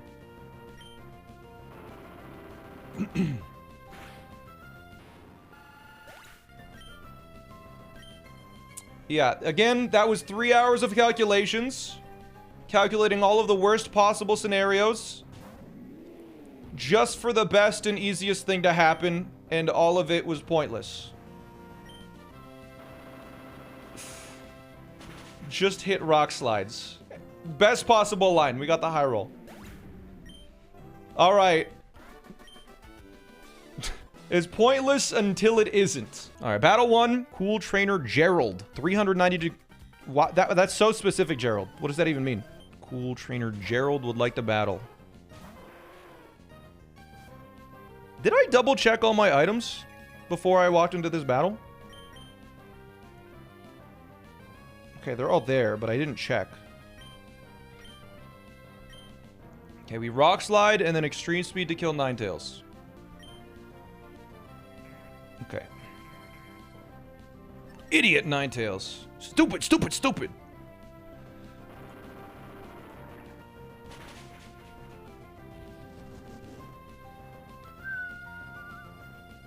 Okay. Sunlight is strong. And then we extreme speed to outspeed it and kill it in one hit. Bop. Alright, that's cool. So now, because Toucannon thinks it dies to my Rock Slide, it will send in Soul Rock to use Rock Slide or Rock Polish. So now it's going to Rock Slide or Rock Polish. So I'm going to switch in a Scavalier. Escargot. A Scavalier the Escargot to take a Rock Slide or a Rock Polish.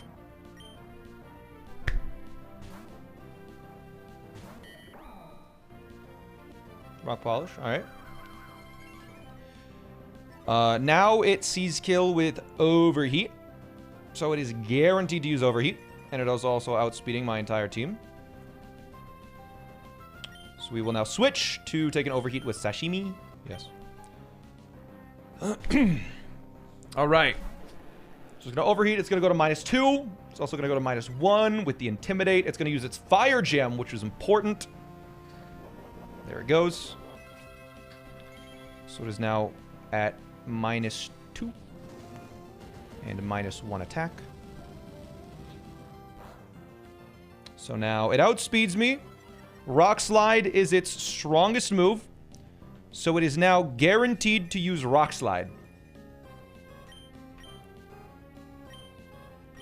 So Sprout takes a Rock Slide.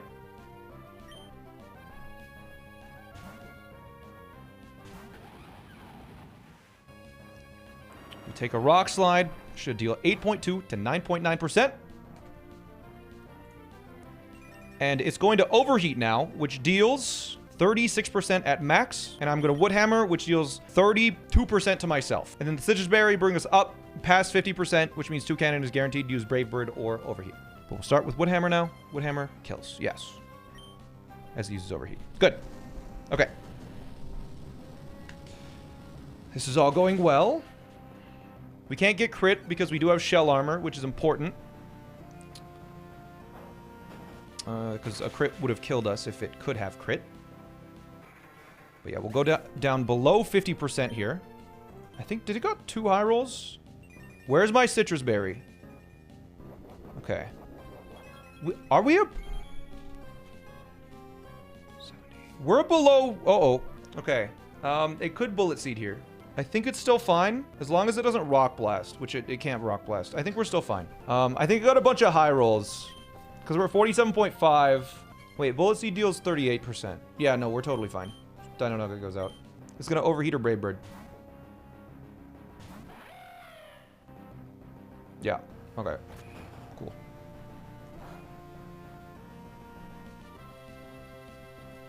We outspeed and kill with a Rock Slide.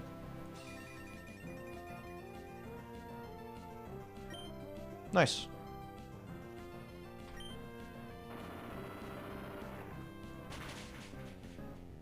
Done. Fight 1 of 3 in the gauntlet down. Okay. Fight number 2. Should be a Rapidash. Yep. Alright. Here we go. So, Escargot. Just kills with Iron Head.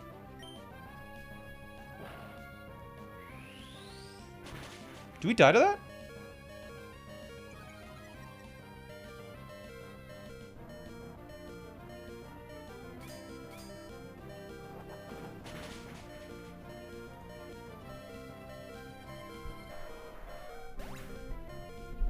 Was that fine, or did we make a risk there? They couldn't crit. We had shell armor. Okay, yeah, no, that was totally safe. That was totally safe. That was totally safe. We were actually fine. Now Blissey comes out and tries to kill us. Yeah, no, that was actually all according to plan. I just forgot the plan. So now we switch into Gyarados, who takes any hit that it's going to use very easily. In my head, I was like, oh, it's just going to Will-O-Wisp.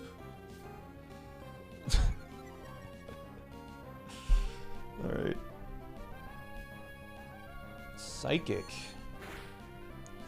All right.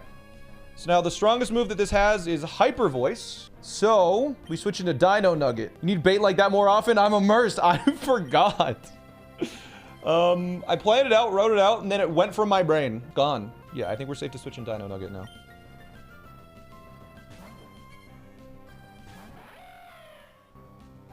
Counter. Idiot! Alright, so yeah, now we have no item. So we just kill with acrobatics.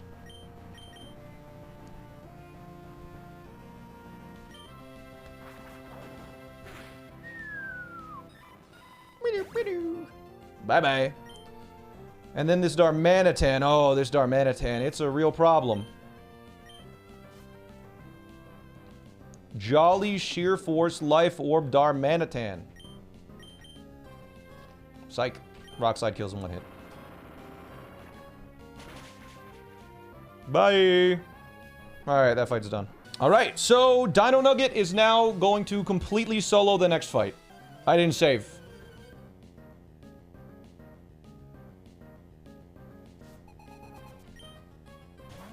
Okay, so Dino Nugget will dual Wing Beat, Infernate.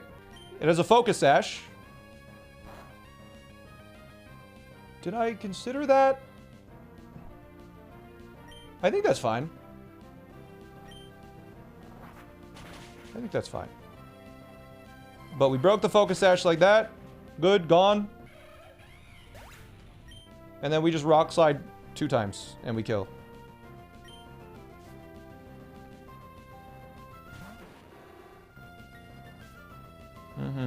Rock Slide? Yep. Even without the rock, it does it. Okay. Good.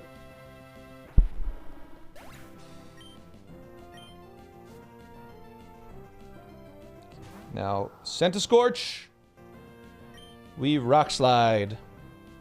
And that kills. Just 113%. And nothing can go wrong.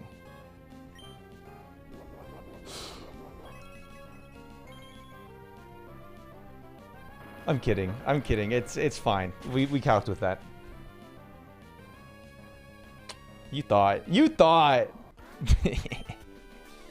All right. The gauntlet's done. See how the flames blaze wildly? They flare in anticipation of my win. This is probably the riskiest fight we've ever done. The strategy that we've built. They have 3 Pokemon that explode. Like, what the hell? Okay, I'm setting a minute timer for every turn. Minus the first turn. Fake out.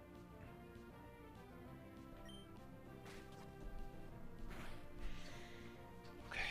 So now, past the switch. So we'll switch. Torkoal. For the love of, for the love of Run Bun. Please use Earth Power.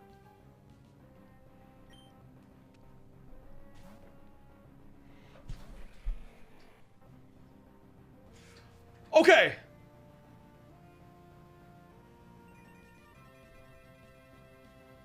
Okay.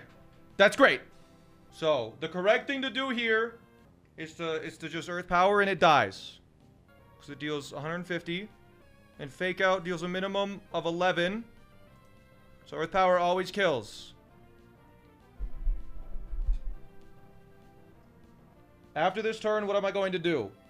After this turn, Licky Licky is guaranteed to come in because I outspeed and one-shot the other 2 Pokemon.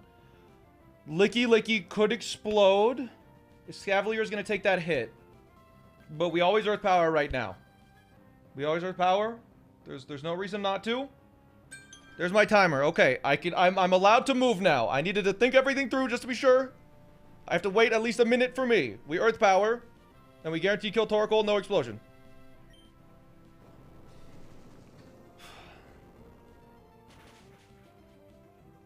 Torkoal's down. Licky Licky comes in. Licky Licky has a 4% chance to explode.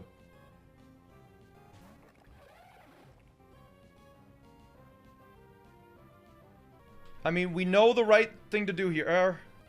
We're at full health. Do we attack it? No, it is a chance to explode. We switch to Escavalier. We don't risk the line. We just go to Escavalier. It has a citrus berry in case it explodes to guarantee fire blast from Skuntank. If it doesn't explode, which it most likely won't, it most likely will be using either Body Slam or Power Whip. We're gonna hope for Power Whip, just to give ourselves more HP in case something goes wrong. If it explodes, I will have a Citrus Berry activate, and then Skuntank's gonna come out and it screws everything, but again, we're just hoping the bad luck doesn't happen. We can play around the bad luck, but we're hoping it doesn't happen. I'm allowed to make my turn. So we switch into a Escavalier. And it takes a hit. We want to see Power Whip. Power Whip. Okay. So, now this is guaranteed to Fire Blast. This is guaranteed to Fire Blast. We switch in Rapidash on the Fire Blast. We really need Fire Blast to miss.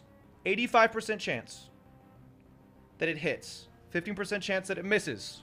We would like it to miss. If it misses, then Tabasco should should have a high chance of living. Like a 29 out of 30 chance of winning. Which is not great odds, but it's the best we could come up with.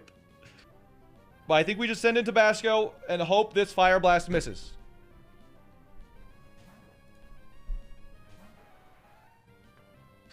Okay, it hit. That's fine. No crit, please. No crit at least.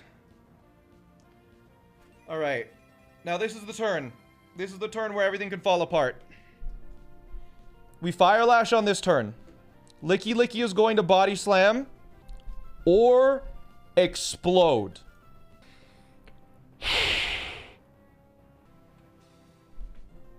Am I dead to a crit right now? No. No, I'm... Oh. Yes! I am dead to a Body Slam crit. A Body Slam, a high roll crit does kill me. That's not gonna... If I crit... Yeah, but that's impossible. Yeah. I thought we calced that couldn't happen. We did, yeah. We send in the Fire Lash. I think no matter what we win, but Tabasco's life is on the line. That seemed like a good roll. No crit, Body Slam, no explosion. We got paralyzed, but we have the Cherry Berry.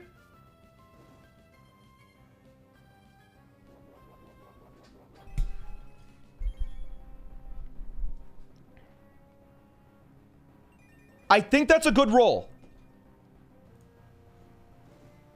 Oh, the burn! I think the burn guarantees it. Because Fire Lash at -1 deals 58%. So Fire Lash kills, Tabasco stays alive. And then because we see a kill on Skuntank, Flareon has to come in next. That's right. The hot sauce beat the tongue. This Hot Ones episode is insane. Okay, I think we just Fire Lash now. God, I'm shaking. I'm shaking. Fire Lash does kill. There's nothing... the next turn...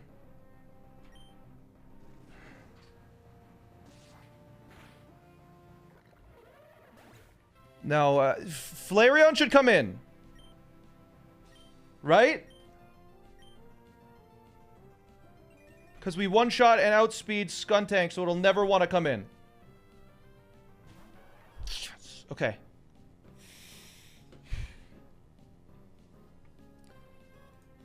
So now, this is either going to Stomping Tantrum or Flare Blitz. We're going to hope it's Stomping Tantrums, or it could Solar Beam, or it could Facade.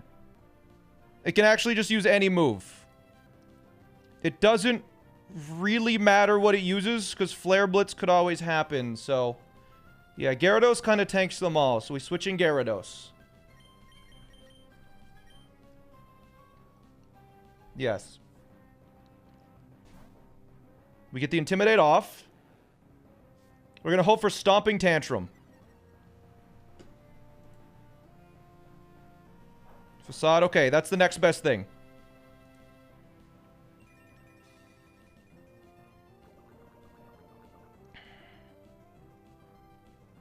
You don't take poison from bad poison? Okay, that's annoying.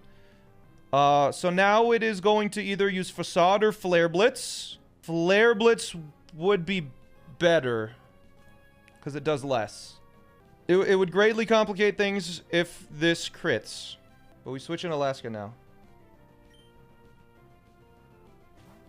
Facade does not do more damage. Or Facade does more damage now. Yeah, okay. Well, Facade, no crit.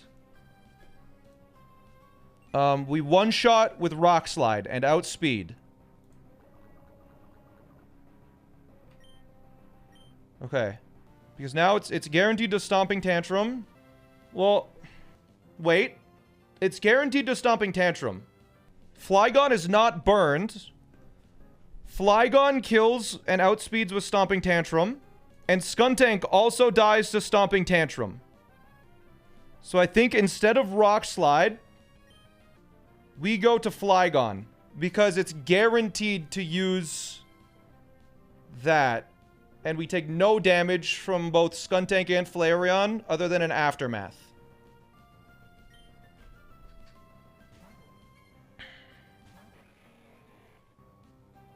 There's Stomping Tantrum.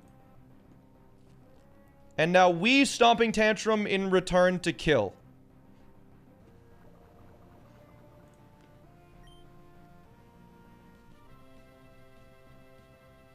I'm not missing anything. I'm not burned.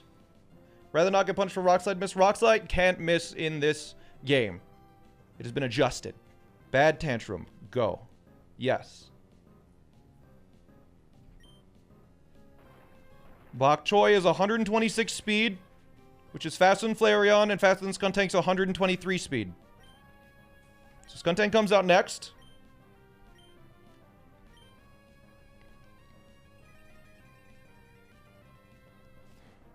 Skuntank comes out. And Stomping Tantrum deals 101%.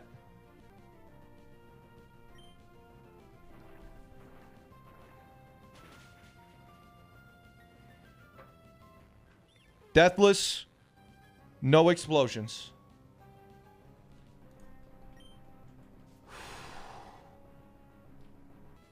That was good. That was about the best timeline. That's about as best as you could expect. I'm so scared. I'm so scared. These fights are getting... Like, if we miss a single small detail, it just could be over. Okay. I'll battle with you. So, this lovely lady has 5 Pokemon. She's going to open with a Slowking, and I'm going to open with a Sturdy Donphan.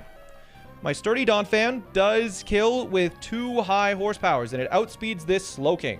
Slowking is either going to use Scald, we have a Frost Berry for that, or it's going to Future Sight, which does nothing until my Torterra comes out. So, we start with high horsepower, because we have Sturdy and will survive any hit, even if it crits.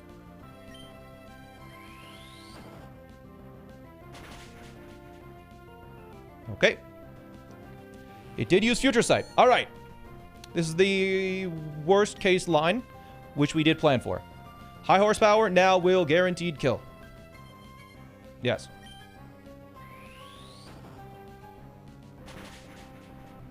Now, Golurk is going to come out because all of the other Pokemon do not see kill. And Golurk outspeeds. So, we are going to be taking potentially up to 95% of my HP on Sprout right now.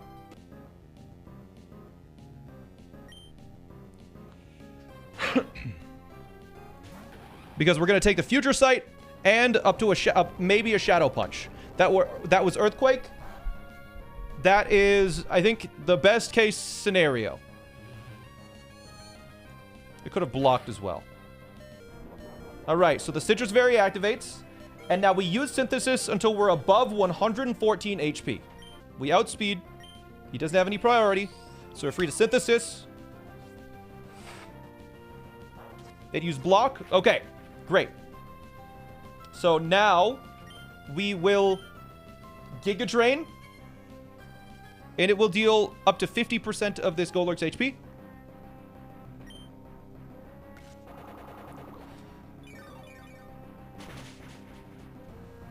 It's about 50. That's totally fine. It's going to use Shadow Punch. I am still above 114 HP, so I Giga Drain again.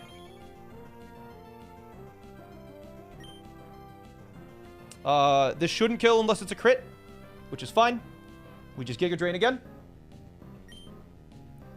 As long as we're above 114 HP, we can attack. Okay. It will use Shadow Punch. Okay. So now we will Synthesis again till we're above 114 HP.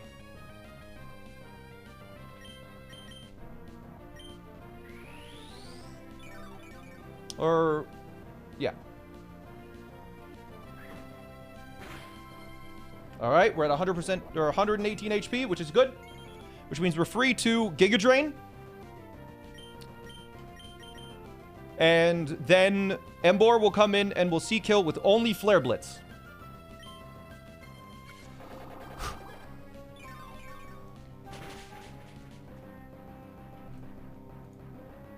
Because it does 109% to 129%. And it outspeeds because it has a Choice Scarf. And it just outspeeds naturally. Because it's Jolly. Embor comes out next, and it is guaranteed to Flare Blitz no matter what. So, we will switch in Alaska to take the Flare Blitz. Alaska cannot get burned. We have accounted for 1 crit, not 2. If it crits twice, we could be in a weird spot.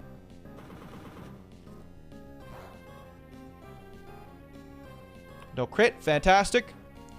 So now we will Rock Slide twice and then Extreme Speed to kill.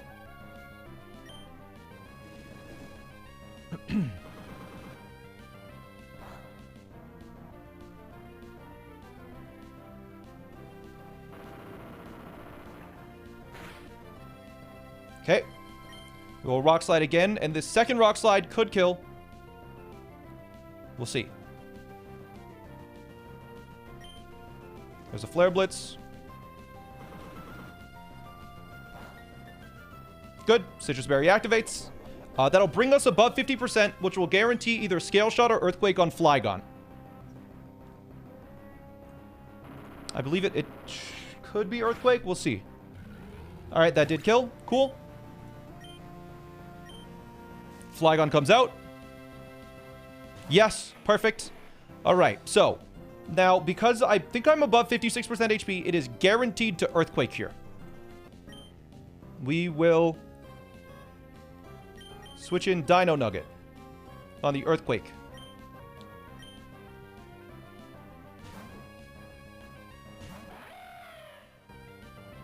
Okay. Now it is either going to use Scale Shot or Giga Drain. And because I didn't take any damage, Acrobatics deals 86%. I think we switch out to keep Dino Nugget alive in case something goes wrong on Blaziken. So, we're going to switch into Truffle on either a Scale Shot or a Giga Drain. Most likely use the Scale Shot here. No, it's guaranteed to Scale Shot here. And it will take up to over 100% of its HP, but because Scale Shot is a multi-hit move, the Citrus Berry will keep it alive unless there's like 4 crits in a row, which is so astronomically low odds that if it happens, the universe deemed it was fated. It was fated. If we get crit multiple times, then there's just nothing we could have done. But it's okay. It'll only 2-hit. Okay, it'll only 3-hit. Okay, it 4-hit. Jeez.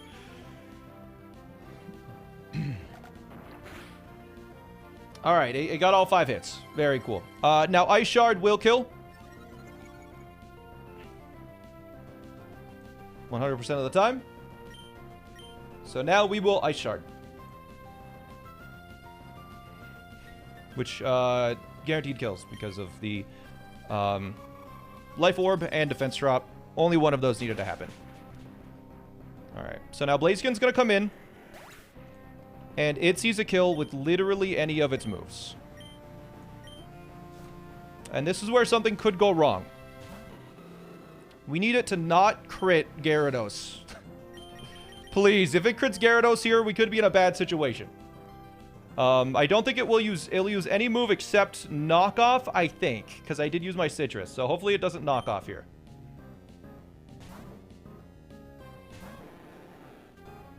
But we intimidate, we break its white herb, and we have an Arceus backup, but that is, of course, pretty scary still.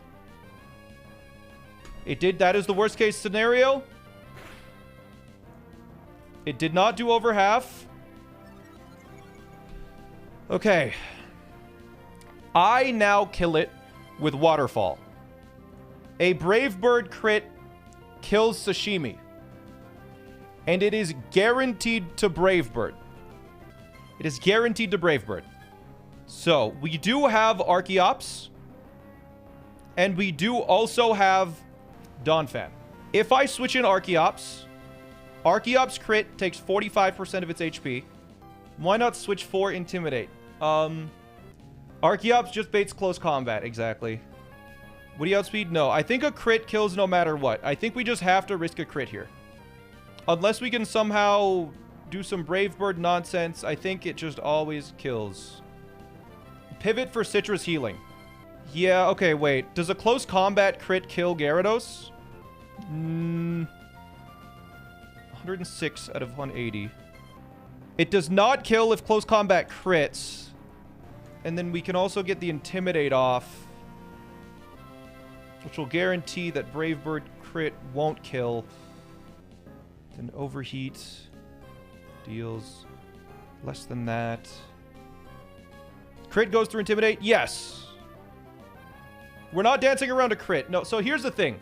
Here's the thing, chat. If I switch into Donphan, Donphan guarantees lives a crit no matter what. It's gonna Brave Bird, right? Then, because it used Brave Bird, it has to use either Close Combat or Overheat. Because of that, Gyarados lives a crit of both of those moves and gets an Intimidate off. It gets an Intimidate off, which is big because it is both used potentially Overheat, and if it's intimidated, Torterra can't get crit. And Torterra's at like 70%. So if it's used Overheat, then it's going to deal 50%. I can still Synthesis, and I can still survive a bunch of hits on Torterra. We could kill. So I think the best option here is to switch into Donphan, and to take a Brave Bird. It takes a little bit of damage, and then it's going to use Close Combat or Overheat to lower its stats to give me another chance to kind of play around that. Is Torterra going to tank? Yes. Torterra can take any hit except for a Overheat, but that's fine because it... Yes. Yes. The answer is yes, it can. So I think we have to switch into Peanut here. And this is just so it uses a Brave Bird onto it. And then is... this is just so it uses Brave Bird onto this, and then we can switch into Sashimi on a guaranteed survival Overheat Close Combat, even if it crits. How many Synthesis do I have left? Like 3. The speed boost doesn't matter. It's going to outspeed all of my Pokemon no matter what anyways. So, we're going to switch into Peanut. To take a Brave Bird. And...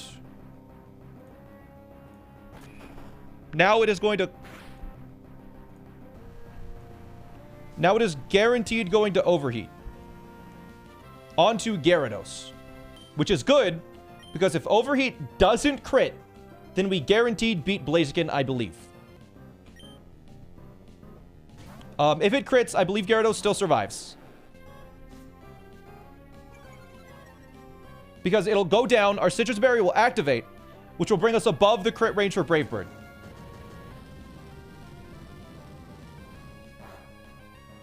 Okay. Does that bring us out of the crit range for Brave Bird? I think that was a high roll. It might not have. Okay, we're at 111. Okay, so it has been intimidated once, which means it's at -1 attack. And it did use Overheat, which means it's at -2 special attack. Twice. 2 intimidates. Okay. Tell me if I'm wrong, chat, but I'm going to time these people out for 1 hour. Because I believe it does have a, I believe it did have a white herb that deactivated that. It is now going to use... It's at -1 attack and -2 special attack. And it's guaranteed to Brave Bird now. We could switch into Archeops to get it to -2. And then I think Torterra might be able to 1v1. Let me check. Why not tank and hit? Because if it crits, I'm dead. Yeah, I guess Overheat just barely doesn't do it. Do we just risk a crit here? We're risking a crit. How much would a crit do? A crit Brave Bird deals 62 to 73%. Now I'm currently at 62%. So if it crits, Sashimi just dies. How much? I mean, Alaska can tank Donphan and then Archeops and then Torterra, you think? That would be sacrificing Donphan's life. Can we go Arcanine and then Torterra and then Gyarados to get -2 attack and -4 special attack, or is that too much? Yeah, let's check. Can we go into... So, Arcanine does take a Brave Bird. And then it's guaranteed to close combat, which we take 38% from. No, it's guaranteed. Then it's guaranteed, and then yeah, it takes close combat, and then it's guaranteed to overheat in Torterra, which again, Gyarados lives. And then it's gonna Brave Bird, and I think we need to risk a crit. I think we have to risk a crit. I think every line risks a crit. Chat, we just have to risk it. There's about a 1 in 16 chance that Sashimi dies right now. I believe Torterra is able to live any one hit no matter what to get the revenge kill with Earthquake. This is the safest option. Anything else risks the team. I'm doing it. No crit, no crit. Please, no crit. Yes! No crit! Okay. Oh... Sashimi is one of the most it's a super valuable Pokemon. But we couldn't risk anyone else because they're all really valuable. We beat them. We beat Battle Gold Danielle. 1 in 16 chance we lost Sashimi there. Oh, it's so nervous every time we do this.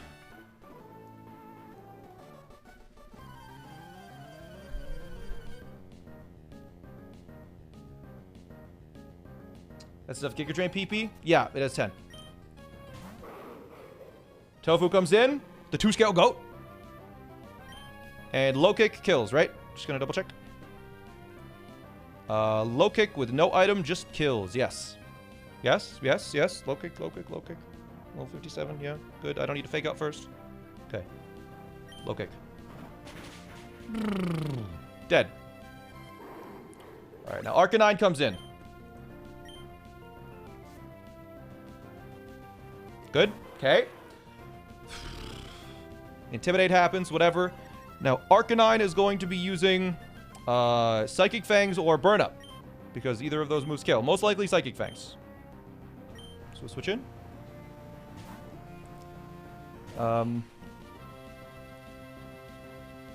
There's our Psychic Fangs. We can't get crit because we have Shell Armor. Now we just need to waste a turn.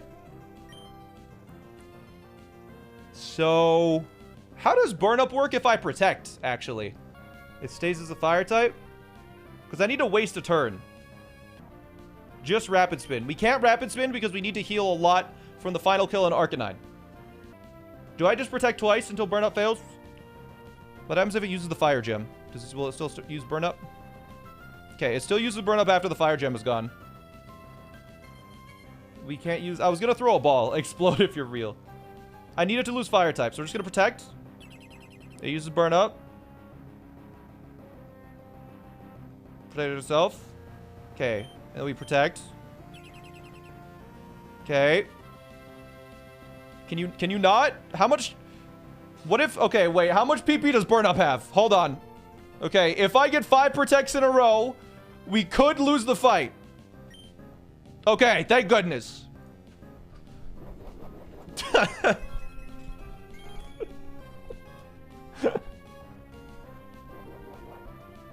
Alright, so this is burn up. We'll take a lot of HP. Ah! So now it is no longer a fire type. So it has just close combat and psychic fangs. So we're going to switch in Sprout, who will take a psychic fangs, I believe, now. Or a close combat now? Yeah, it's going to take a close combat. And that's fine, yes? Yes. Do we die of crit? No, we have shell armor, bruh. Shell armor. No crits. Alright, there's a close combat. That's 1. We need to count to 5, chat. 1 close combat. And we use synthesis. Alright, good. That did not miss. We needed that to not miss. That was important. I don't think we needed the Leppa Berry. Oh my god, wait. I need a Giga Drain first. Uh-oh. Oh.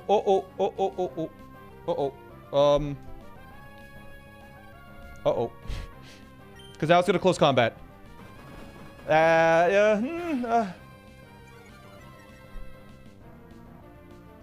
That's bad. That's bad. Don't crit.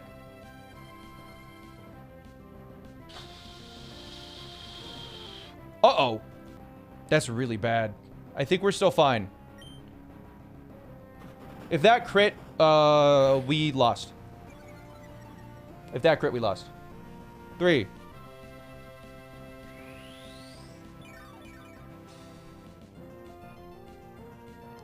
Although it couldn't crit. I was talking about my own crit. Timed out.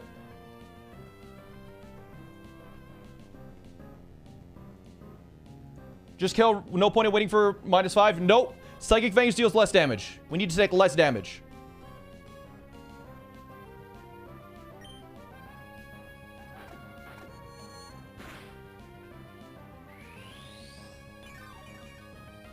It can use... There's an overlap? What? There's no overlap. Wait, what?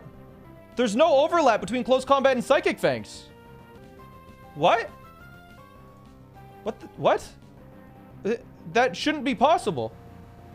Psychic Fangs against Torterra deals 19 to 23%. Close combat deals 28% minimum. Does close combat have custom AI? Debuff? Close combat AI. If the user of close combat is under 70% chance, it has a decreased chance to use close combat. There's nowhere in there that says that. It doesn't say that in the AI document. I see. It wants to use burn up, but is unable to click it, so it randomly chooses between the other moves at +0 priority. Oh. Okay. I think let's still use 3 though, right? That's so bad. Okay. We should be fine still.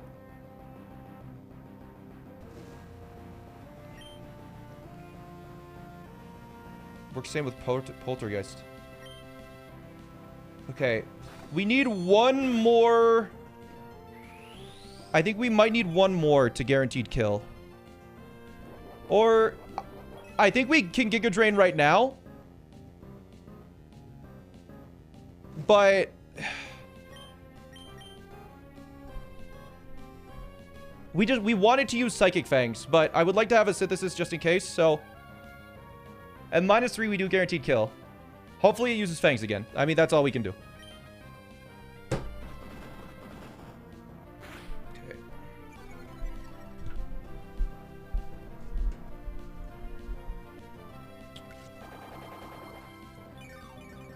We need to be above 128 HP. I think we're fine. We're fine. Okay, we're totally fine.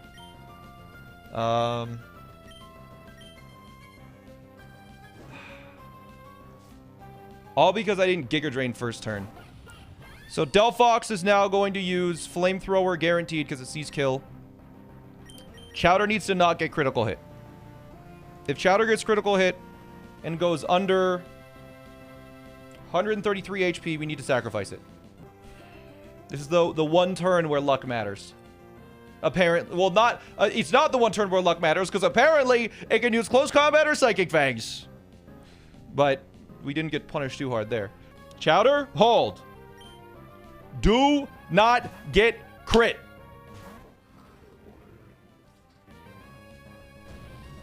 Come on. Come on. Let's go. Chowder's alive. Okay.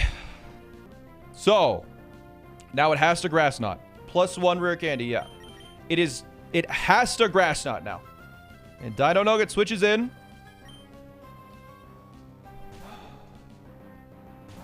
It's going to take a Grass Knot. Ideally, no crit. Good. Rock Slide kills. 121%.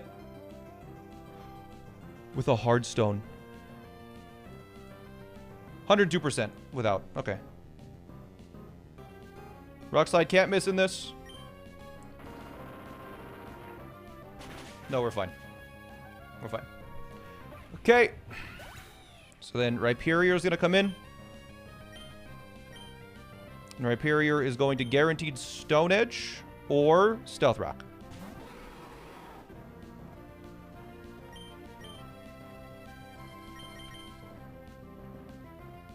I forgot Sprout was burned, but I think we're still okay. Because we do have speed, yes.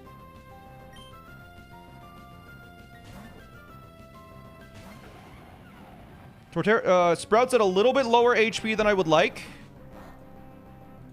The fact that it didn't use Stealth Rock means the chances of using Stealth Rock are now greatly decreased.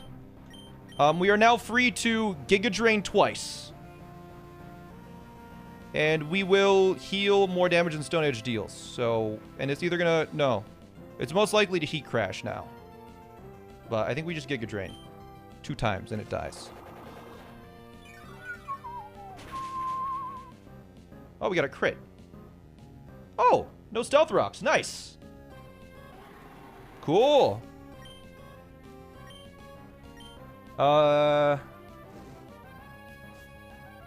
That means Nidoking has a higher chance to substitute, which is a little annoying. But I believe Bok Choy can still handle it, because there's no rocks. Actually, I could have attacked once with Torterra, but it's fine. Because it did not use substitute, we're free to Stomping Tantrum, and we guaranteed win. Yep. Cool. Because it won't be able to substitute. Burn here would be a problem. It has sheer force. It cannot burn.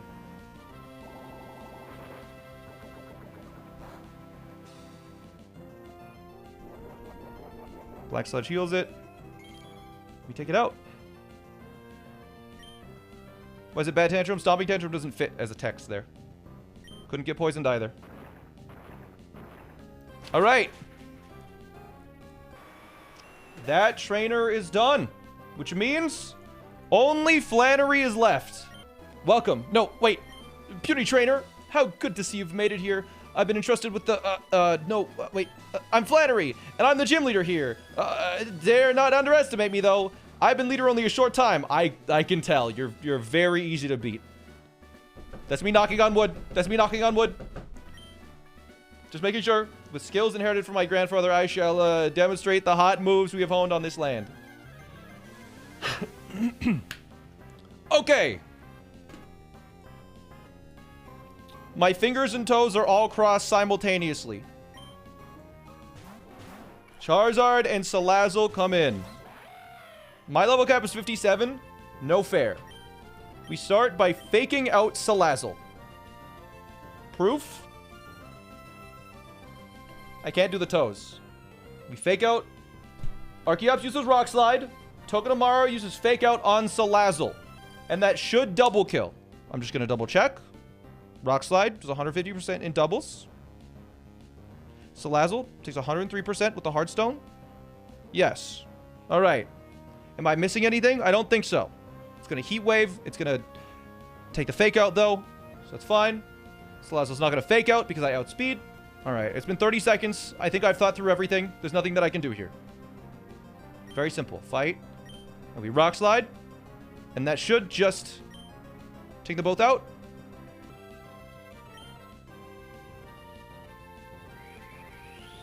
Rock slide cannot miss in this. Rock slide cannot miss in Run Bun. So I don't want to see any comments that are saying, oh, we could have missed, because it couldn't have. Sets up the sun, which we have accounted for. Fake out Salazzle. Excellent. Breaking its focus sash. Dino Nugget then moves first and gets a double kill. There's one. And then there's two. All right. Two quick ones. You know I'm getting there on the perfect line. Now, if everything goes well, Entei and Marowak should come in next. If we have calculated this correctly. Entei, Marowak. Entei. Marowak. Please. Marowak. Good. Okay. So, they should both target... I'm starting a timer. So they should both target Dumpling here. So Dumpling is going to Spiky Shield. And let's just double check that they do double target. So, Entei sees a kill with Sacred Fire, and only Sacred Fire on Togedemaru. It outspeeds it. Alolan Marowak sees a kill with any move, Bone Meringue, Poltergeist, Flare Blitz. Neither of them are spread moves, so Dino Nugget is not going to take a hit. Marowak Alola sees Flare Blitz dealing 95% to Archeops, which is not a kill, so it can never use it. But it does see a kill with Poltergeist. But because Poltergeist... but because it's slower, a slow kill always... Or a fast kill gets priority over a slow kill. So it will never use Poltergeist on Archeops. It will always attack Togedemaru, I believe. Which means I am free to Rock Slide as Togedemaru protects on 2 attacks. Yes. Now, we want to see no crit here.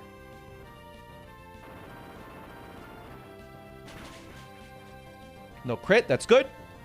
Marowak is more important, no crit. Perfect. Sacred Fire on a Dumpling, and we want to see any move. Marowak flinched. All right. That's still fine, actually. So now, Dumpling. Let's start the timer. So now, Dumpling, because Dino Nugget outspeeds Entei and Marowak, Dumpling is not going to get hit here. So Dumpling is free to attack, so it can Spiky Shield the next turn. So, we will do just that. We will Zing Zap on literally anyone. It doesn't matter. And this will Rock Slide, and it will kill both. And there's not, we outspeed. They don't have any priority. No priority there. You don't have extreme. Entei does have extreme speed. What is extreme speed AI? If the AI is dead to a player mon and slower, all attacking moves with priority get an additional plus 11. We did not account for this. Extreme speed deals 25% to Togedemaru and 19% to Archeops, which means it should be fine because it gets plus 11. Because it gets plus 11, I believe slow kill, fast kill always has more priority than extreme speed. So we should be fine. It should always attack. It should never use extreme speed because a fast kill is higher priority than slower kill E-speed. Rock Slide. Go. Done. Yep, no extreme speed. I don't think it mattered either way. Even if it did E-speed, I think we were still fine. What is Zing Zap gonna hit? Dino Nugget! No, there's no target. It failed. Alright. So, now, Talonflame and Incineroar come in. Not in that order, apparently. They will both see a kill and outspeed Dumpling, which means they both have to attack Dumpling again. We have still not taken any damage this fight. So, we are now going to Spiky Shield to take Talonflame's Flare Blitz and Incineroar's Blaze Kick or Overheat. And then we're free to Rock Slide. Talonflame will go down, and then Incineroar, I believe, takes singles damage. I am at -1, so it should take 55%. The Incineroar should take 55%. So we will simply rock slide here. No, instant takes damage first. Oh, yeah. Instant takes damage first. Okay, this is fine. This is still fine. Yeah, it doesn't matter. We just rock slide here. We spiky shielded. We're good. Yes. All right, spiky shield works fine. And Flare Blitz comes out. Boom. Dumpling protected itself. And now we're going to rock slide. And it would be great if Incineroar flinched. It would just kind of be like a little bit funny. I don't think it matters. Talonflame dies here. Good, because it is a flying fire type, and that sucks. So I use Blaze Kick. It took a little bit of damage. Boom. Now, it's going to use either Blaze Kick or Overheat again into Dumpling. So just in case we get an Omega low roll, I will switch into Chowder with Dumpling. And I will Rock Slide to kill Incineroar.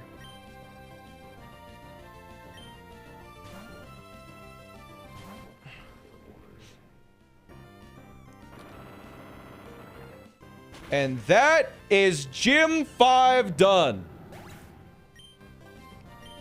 No damage. Damageless Gym 5. All right. Here we go. Tab in. The prepper's done. I've been live for 3 hours today, and this is my first battle. All right, Floatzel. As we use Taco. Wait, I just realized. I said Taco has to sit here until Floatzel uses that move. What is Taco going to do?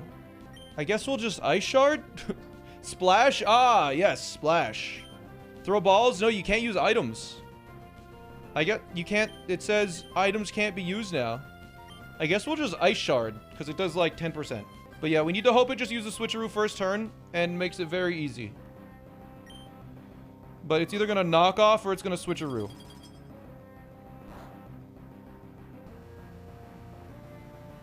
Hey! Nice. Okay, so we have the Flame Orb. It has our revive that we're never going to use. We get burned by the Flame Orb. So now it's guaranteed to use knockoff. Why does Superpower deal 200% to Floatzel? Wait, did we not need to burn Conkeldurr? Oh my god, we did the calcs without a burned Conkeldurr. We just didn't need to burn him. So this line takes a little bit of risk. This line took a little bit of... Oh, no, we had to... No, never mind. We had to burn because there's a chance of Ice Beam. No, that's right. That's right. We're fine. We had to burn because there's a chance of Ice Beam after we switch. So now we switch Conk, who's burned, into a knockoff. Yeah.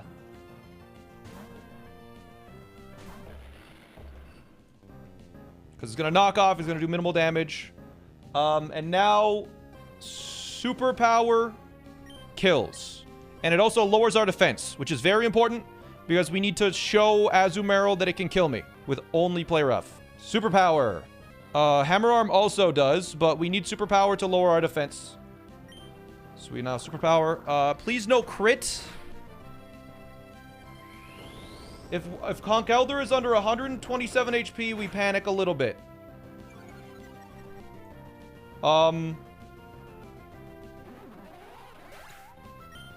Wait a minute.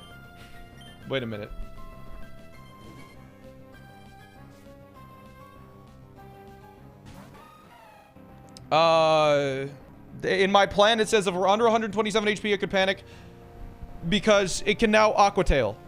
Okay, so it's gonna either Aqua Tail or it's gonna Play Rough here. So, I believe we now need to switch into Cloyster on an Aqua Tail or a Play Rough, and then it's guaranteed to use Play Rough the next turn, which means we're free to switch into a Scavalier. So I think we're safe because Taco didn't take a hit before, because this doesn't have knockoff.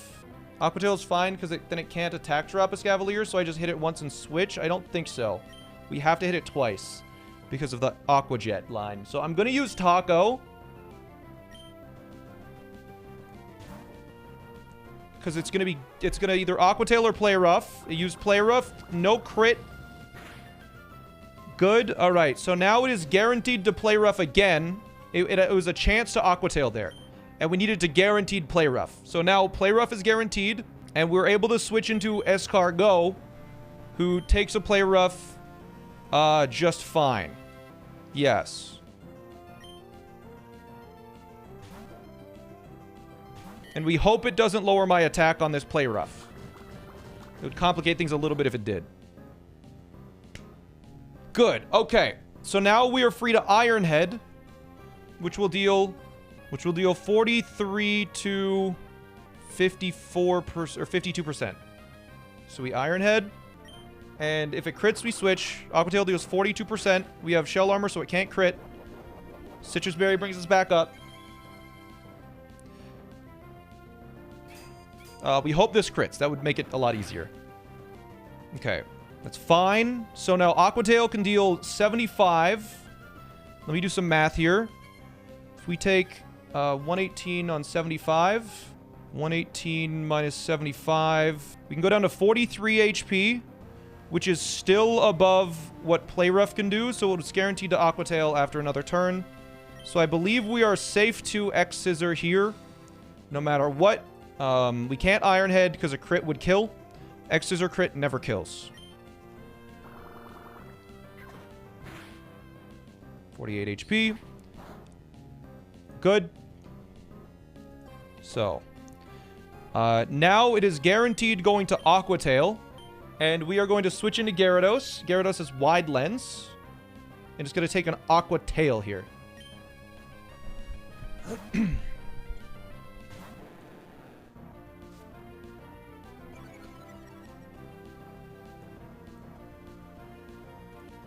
There's the Aqua Tail. Okay.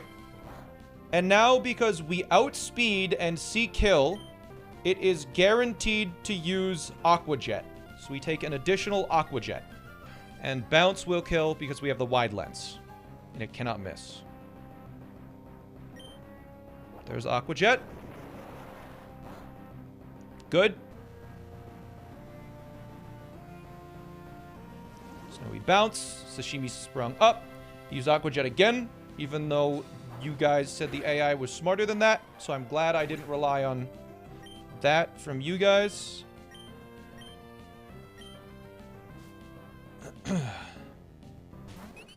Now, Dayden outspeeds and guaranteed kills with Thunderbolt and only Thunderbolt. So it has to Thunderbolt on my Peanut.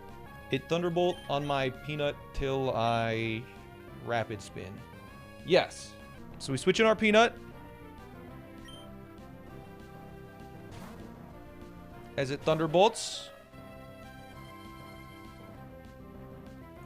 Which doesn't affect my Peanut. And now it is guaranteed to Grass Knot, I believe. But it also could Endure. It doesn't really matter. We Rapid Spin for a little bit of chip. I think it could technically Endure because I have Earthquake that does kill in one hit. It used Grass Knot. It did not crit. That's good. So now our Citrus Berry brings us back above half, so it has to Grass Knot again next turn. And Rapid Spin does just enough where a Rock Slide from Archeops will be able to kill on the next turn. And because it is guaranteed to Grass Knot, Dino Nugget will never go below half HP. Peanut has Sturdy. So Dino Nugget now comes in.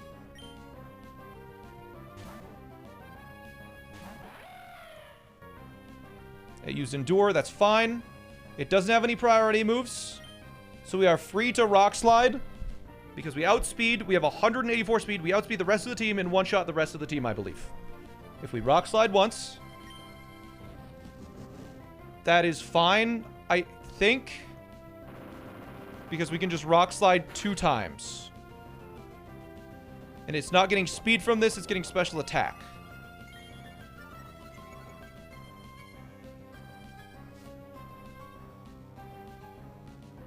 So we just Rock Slide again. Good. Dayden goes down. And now Zangoose comes out. And Zangoose dies in one hit to Acrobatics.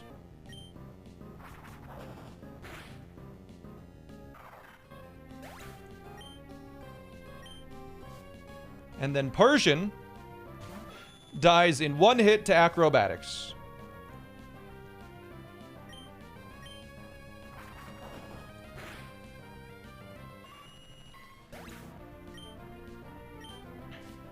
And then Ludicolo dies in one hit to Acrobatics.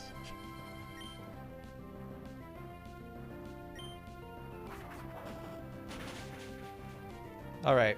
Nice. One down. All right. A little scary, but this is what we're doing, chat.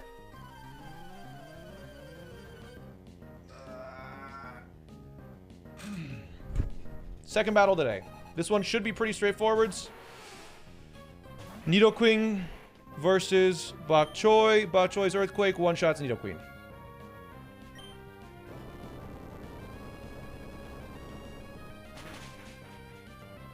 Good. Now, Lapras should come in and freeze dry.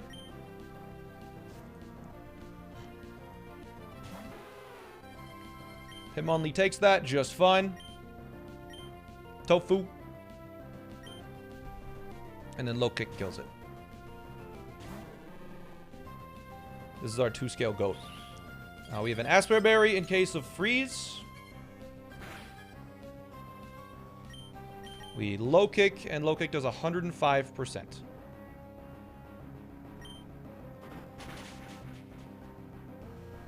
Okay. Now Bruxish is going to come in. It's going to either use Psychic Fangs or Aqua Tail. So we switch in a Scavalier, who takes both of those just fine. They can't get crit because of Shell Armor. And we kill with X-Scissor. Aqua Tail, it's using its Water Gem. It'll deal 49.7% maximum. But because it uses Water Gem, that's out.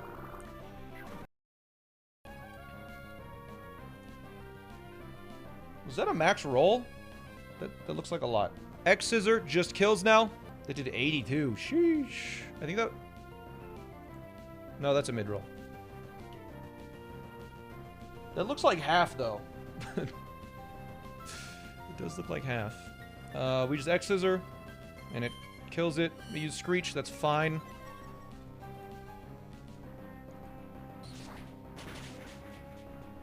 Good, it's dead. Now, whatever comes in, it just doesn't matter. Serena. Alright. Serena comes in next, and it will be using... high jump kick, I think. Which is fine. Magmortar handles it. Yeah. Because Magmortar kills with Heat Wave. If this crits, I'll be at 1% HP. So now we kill with Heat Wave, which deals 100% damage and always outspeeds. Okay. Good. Now, I have no idea what comes out next. Milotic comes out next, okay. Milotic. We switch immediately. It's probably going to Aqua Tail to kill me. Which Sprout takes just fine. Because it sees kill. Right? This is correct? Yeah, it's Sprout. Comes in, takes an Aqua Tail. And then it's gonna do 20%. Now this does outspeed me. So we will Wood Hammer, and I think regardless of what happens, it dies. So Wood Hammer deals 150%. I take 25%. Aqua Tail deals 20%. Yeah, we're fine. Wood Hammer. Good.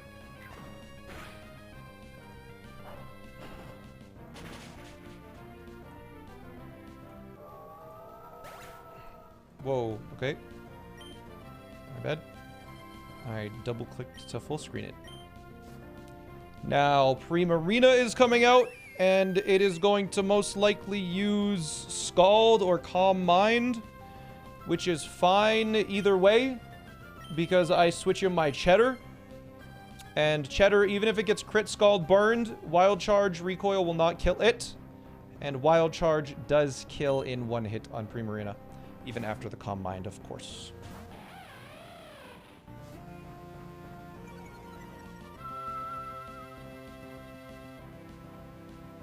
There's the Scald. Even if it crit burns, we are fine. There's the burn, and there's the Rostberry.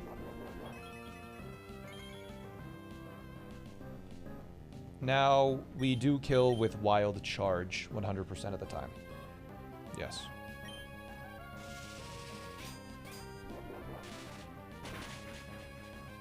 All right.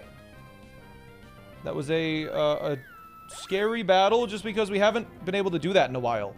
Where you see a Pokemon, you have a Pokemon that perfectly counters it. You see a Pokemon, you have a Pokemon that counters it. Tab in, second monitor viewers. So, Clawitzer is the first Pokemon we're dealing with. Clawitzer dies to Overdrive. It will use Aqua Jet.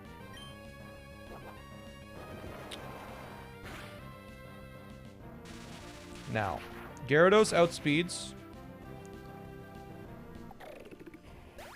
and kills me. So it will come in and it will use Earthquake.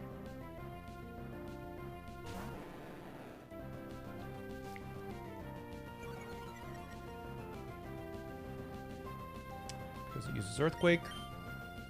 You get to switch in Dino Nugget.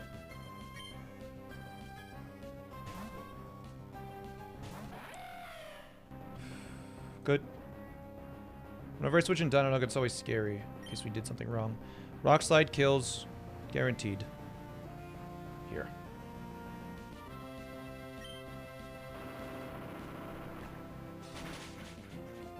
Yes. Now. Barbaracle should come in and guaranteed see a kill with Stone Edge. Oh, I'm nervous, man. If we missed a single thing, this could go so wrong.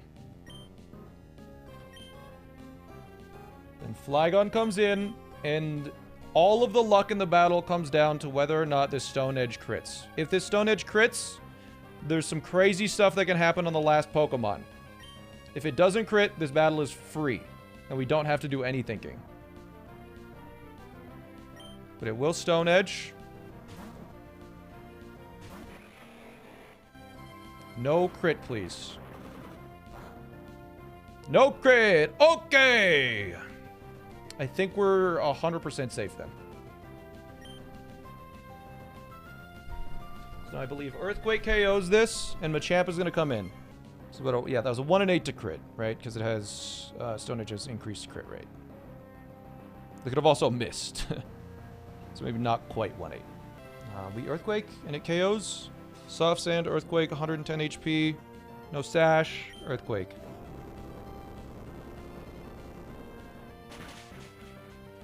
Good. So now, because I outspeed and kill both Sharpedo and Swalot, Machamp... What? Did status of death, or... Okay. Machamp comes in. Yes. So now Machamp... It's a visual bug? Oh, okay. Machamp is going to use Dynamic Punch on Hot Pot here. I think we pre-damaged Hot Pot incorrectly. It would be insanely bad luck. It's an insane luck if it goes wrong, though. I believe we pre-damaged Hot Pot incorrectly. I didn't think it through. Because it could still get a really low roll on Dynamic Punch. It could get it could bring me, it could keep me just above half HP, and then Dynamic Punch a second time, which would mean we lose Sprout potentially. But we need to hope we're above 78 HP by the end of this turn.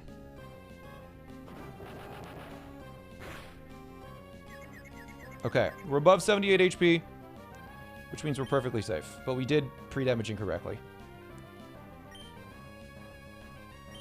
We did make a mistake, but it is fine.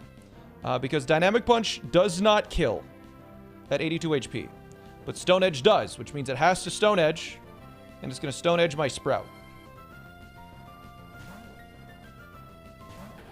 It cannot crit because of Shell Armor.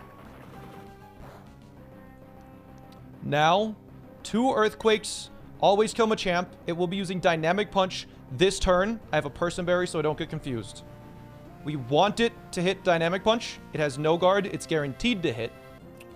Because we want to be in range of Sharpedo killing us. So we Earthquake now.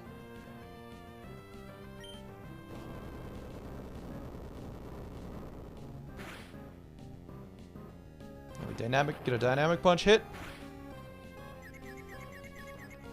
Now.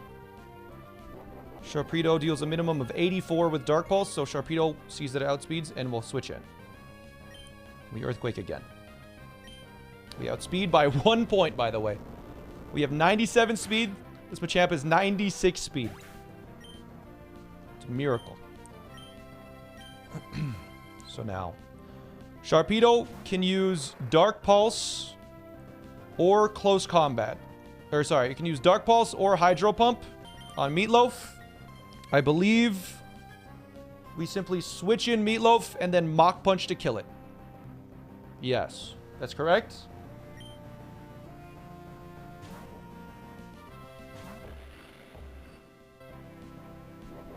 Dark Pulse. There's the Dark Gem gone.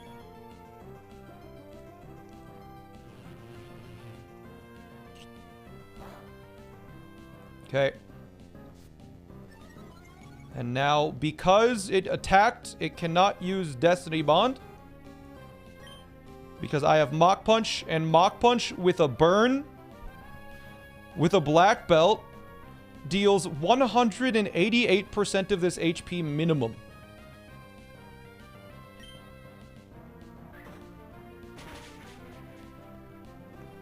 Great. Now. Yo, Kirby, thanks for the raid. Now, the last Pokemon to come in, SmallAnt. This is scary. It could use Curse, and it could use Gunk Shot, but I think I believe I switch into Toxicity, right? And then we guaranteed win. We just go straight into Flygon. If we go straight into Flygon and it uses Curse, let me think. If I go straight into Flygon and it uses Curse, then we were gonna steer when we got here. Then we hit it once, it hits us with Gunk Shot. Even if it crit poisons, we survive. Yeah, we go straight into Flygon. Because if he uses Gunk Shot, then we guaranteed kill it next turn. If he uses Curse, then we guaranteed kill it after 2 turns. Oh, no. No. No. It has a Custat Berry. We switch into Pop Rocks to let it either Curse or... We need to let it Curse or use Gunk Shot. I think we go through Pop Rocks because it guarantees gets Bok Choy in for free.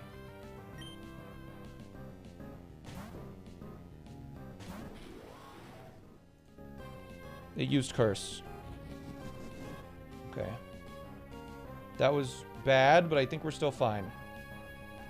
Because now we go Flygon, as this is now guaranteed to use Earthquake on Toxtricity.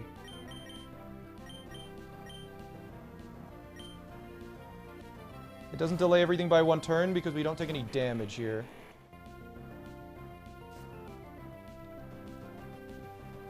Okay, so now, because we don't want to activate the Custat Berry, we need to leave this above 50%, but we need to kill with Earthquake. Can it use Curse again? Bulldoze deals 55%. I believe I Dragon Claw, which deals 26%, and then I use Earthquake, which deals 77%. If Dragon Claw crits, it will, it'll leave it below 50%. Which then it gets another Gunk Shot off. Bulldoze or Dragon Claw are both fine. No. Because Bulldoze can deal 55%. Then we go back to Tox on the Custat Berry. True. So we Dragon Claw, and then we Earthquake. I think we Dragon Claw, Bulldoze crit kills, chat. If we Bulldoze, it goes below 50%, and then it's just gonna Custat Berry. But I guess we could pivot to Toxtricity on Custat Gunk Shot. Mineral, no, it's 45 to 55. So it's just a chance that it doesn't. It's Gluttony, so Custap is 50% instead of 25%, yeah. I think we just hit it with Earthquake right now. I think we just hit it with Earthquake. Because then Custat Berry will activate, and we're just free to switch into Toxtricity on the Custat Berry Gunk Shot. Right? Like, there's no reason not to. Yeah, screw it, Earthquake. I don't see any problem with Earthquaking right now.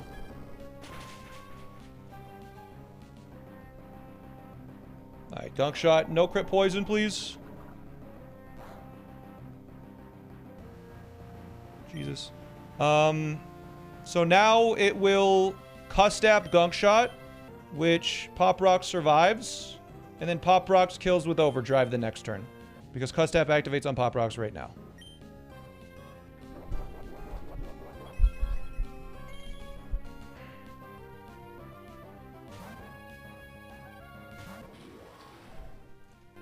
Custap makes a Pokemon move first in its priority bracket.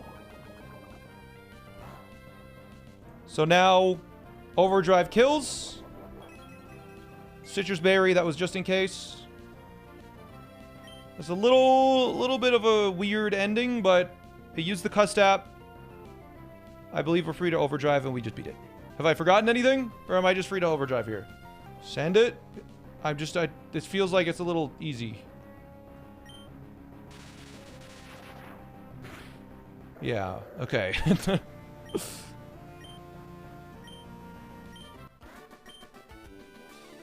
That was a hot battle. Okay, here. Oh, ah!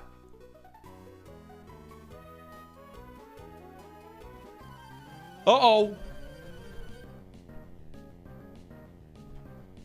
Time to look up the trainer. She only has 2 Pokemon. Jellicent.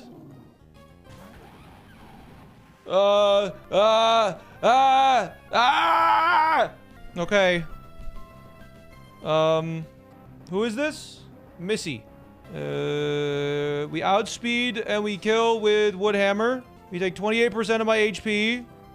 What does Jellicent have at this level? It has Destiny Bond, Paint Split, Brine, and Hex.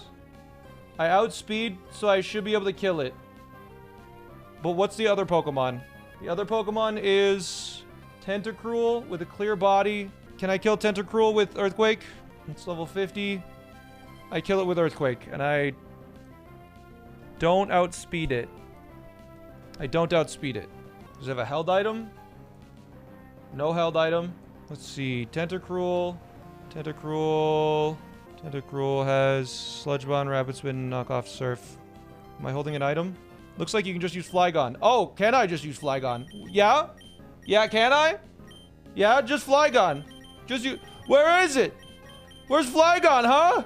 Pop Rocks, surely. Well, let me just check. I might be able to kill it. Sludge Bomb deals 22%. Okay. We can Woodhammer and then Earthquake, and we're fine.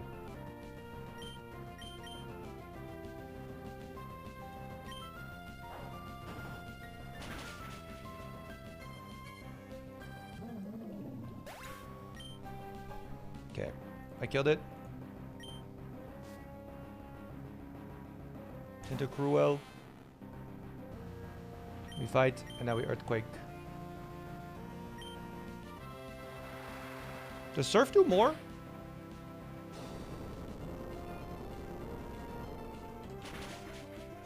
No, I did the same amount. Okay. All right, we're fine. Oh my god! No!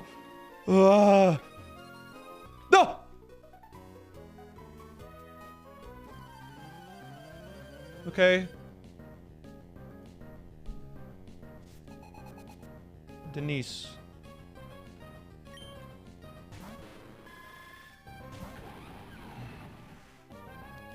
Okay. I outspeed and kill with Woodhammer. The next Pokemon is a Sharpedo. What does this have? Octillery. Bullet Seed, Gunk Shot, Ice Beam, Signal Beam. Okay. Can it outspeed me? Because Ice Beam will kill me. Just Woodhammer? I just Woodhammer. But what comes out next? Sharpedo? Flip Turn, Waterfall, Dark Pulse, Crunch.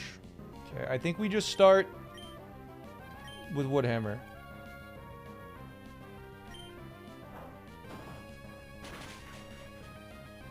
And then Sharpedo comes out. We take a bunch of damage for that. Sharpedo level 50. Does outspeed me. It has Flip Turn, Waterfall, Dark Pulse, and Crunch. Dark Pulse could... Sorry.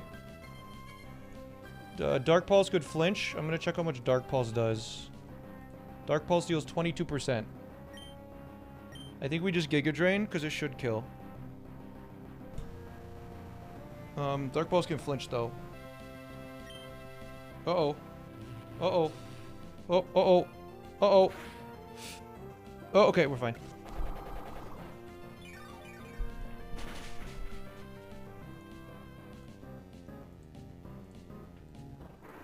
We're fine.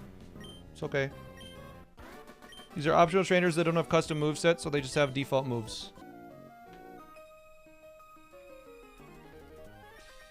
This should be a pretty simple, riskless line. Should be. Unless we miss something, of course, in which case someone could die, as always, but whatever. Alright, so Dumpling has been pre-damaged. As to prevent...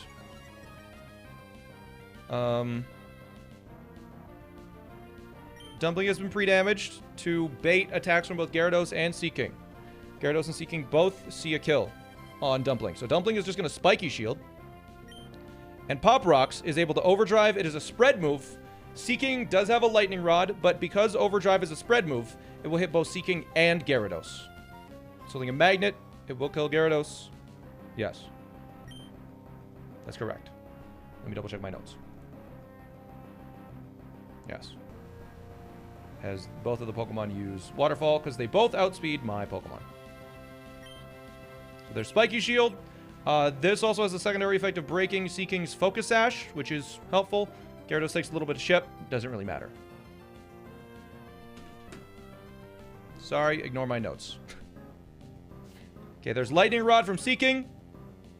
And there's the Overdrive on Gyarados. I got scared for a second, thinking that that strategy wouldn't work, but it did work. Good. Woo. Okay, so now Samurott comes in, and it is going to use Liquidation, and Seaking will use Waterfall. So I will switch in Chicken, because they're both going to attack Dumpling. So Chicken should take a hit, as Overdrive should kill Samurott.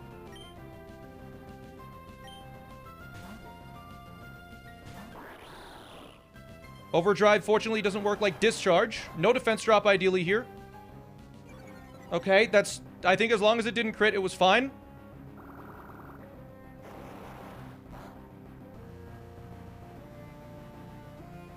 But yeah, there's Seaking's Lightning Rod.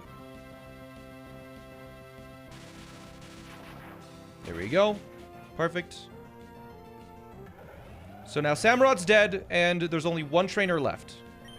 The one thing that could happen... so, Seaking is going to attack. I don't know who it's going to attack. Chicken has Fling and a King's Rock, which should guaranteed flinch. At least that's what I've been told. And then Pop Rocks is going to switch out for Hitmonlee, who is able to help sweep the rest of the Pokemon. Just going to double check. Nothing is wrong here. Are you a Run Bun fan? No, I'm a Run Bun enemy. I hate it. That's why I want to beat it. Alright. So, we did get the defense drop, but we didn't get crit, so I believe we should live a fake out from Dugong, which should be happening. But there's our Fling King's Rock. Seaking flinches. And now we are able to deal... I can deal 37% and 43% with Low Kick, which deals a minimum of 80%. I'm just going to double check how much Fling did there. Fling did 17% plus a 16%, so I believe a Low Kick and a Fling does guaranteed kill. If I don't need to lower my defense, I don't want to. So I'm just going to calc this really quick here. Low Kick deals 51% to Seaking, and Dark Pulse deals 37%. So I believe I am free to use Dark Pulse here, 37%. Did I say Fling? I meant Dark Pulse, chat. Come on. Couldn't you fake out? I mean, I could fake out. You know what? Just for fun. Why not fake out? I don't think there's any downside, right? Yeah, there's no downside there. Just in case I missed something. We get the double flinch with the fake out Dark Pulse. It flinched. Increased odds for my crit. True. So now we just Dark Pulse. And we Low Kick. Seaking is stuck in flinch hell, yep. Alright, now the next Pokemon to come out should be, I think it's Whiscash. Or, no, wait, I actually have no idea what it is. It doesn't matter, because they both die in one turn. Dugong, okay, yeah, they both see that I kill it in one hit. So, Because I kill Dugong in one hit with low kick, and I outspeed it, it will fake out someone. I don't know who. So we will simply use Dark Pulse here, just for fun. Maybe we flinch it before it uses fake out. I don't know. But I believe low kick does kill pretty much no matter what here. Yeah, there's the fake out on the Pokemon that can kill it. That's expected. There's a Dark Pulse. Tofu flinched, of course. And we Dark Pulse again. It does not have fake out anymore. It does not have any priority. So it just dies to low kick. But I'm giving you as many chances as you can to... There's a crit! I got a crit! There was a prediction. Who would crit first in chat? It was me. I got the crit. It didn't matter. You wanted your little channel points.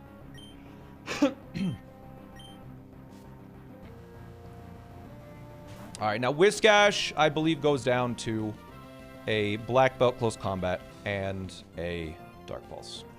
Yes. Alright. It has a Lumberry. Doesn't get healed or anything. Close Combat. Boom. And we do outspeed. It does not have any priority. There's our Dark Pulse, and there's our Close Combat, and there is a nice, easy win. There you go, chat. First battle of the day. Rose and DeAndre. We're fighting Wade!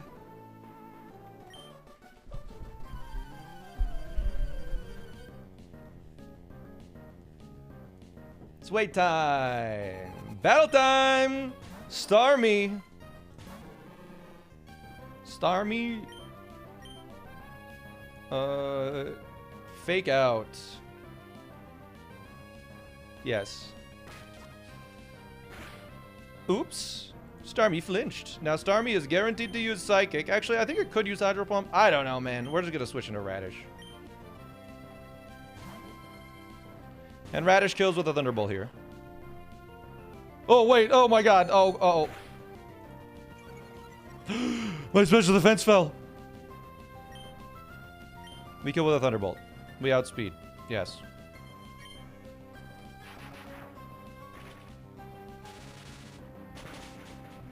Alright. Now. Gorbis comes in.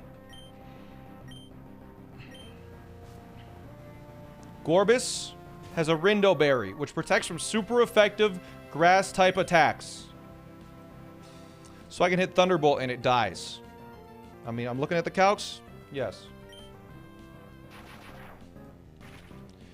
Now, unfortunately, Huntail comes in, and it is a Wackenberry, which protects from super effective electric-type attacks. So I can't use Thunderbolt anymore, but Energy Ball has the same power. So we give him the ball. He has no priority, nothing. Energy Ball. There we go. The Radish. Shooting off the balls. I was beaten in the heart. That's right, idiot. Cool. It feels like we might have missed something on this trainer, but maybe we didn't. Maybe we're fine. I'm so scary. How will you kill the Basque? I don't know. We'll have to figure it out.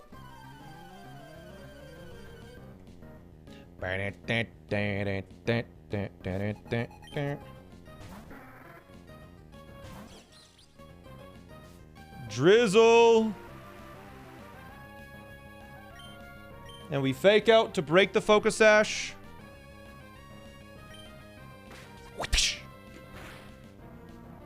Pelipper flinched. Rain continues to fall. Then we switch in Radish, who is seeing a lot of spotlight today, huh?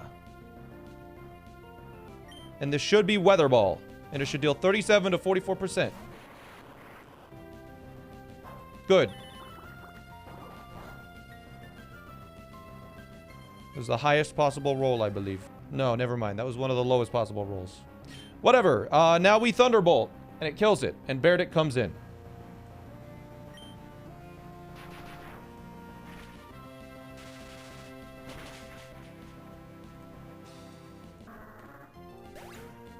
Okay.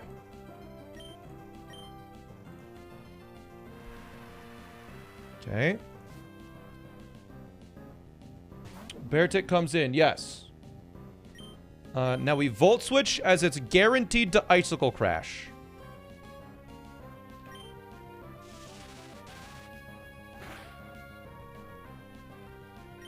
We Volt Switch into Dumpling, who takes an Icicle Crash.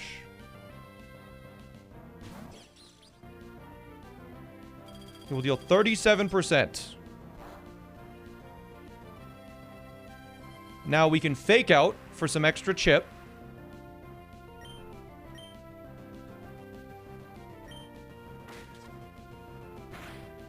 And it guaranteed sees kill with Liquidation. Liquidation deals 120, but it deals as little as 102. But I believe that means it's guaranteed to Liquidation, or it could Swords Dance. Either way, Egg is able to survive a hit. Even a critical hit Liquidation, it deals 85% if it uses Liquidation. We just switch in our little Egg here. Let's not stall out the rain. The rain lasts forever. So there's our Liquidation.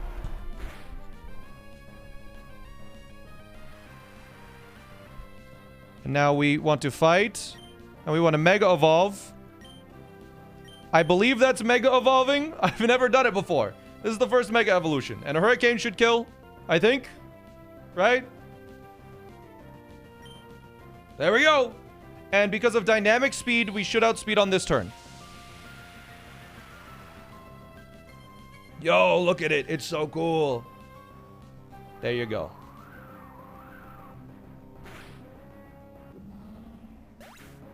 Fantastic. Now, the Demon Basculin comes in, who kills every single Pokemon of mine in 2 hits. A Choice Band, Adaptability, In the Rain, Jolly Basculin. Just dies to Hurricane.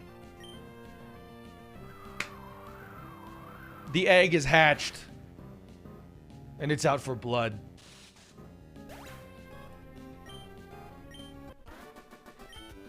Mega egg. We're jumping in the fight. Boom. Fight number 4 today. We're making it breakneck pace.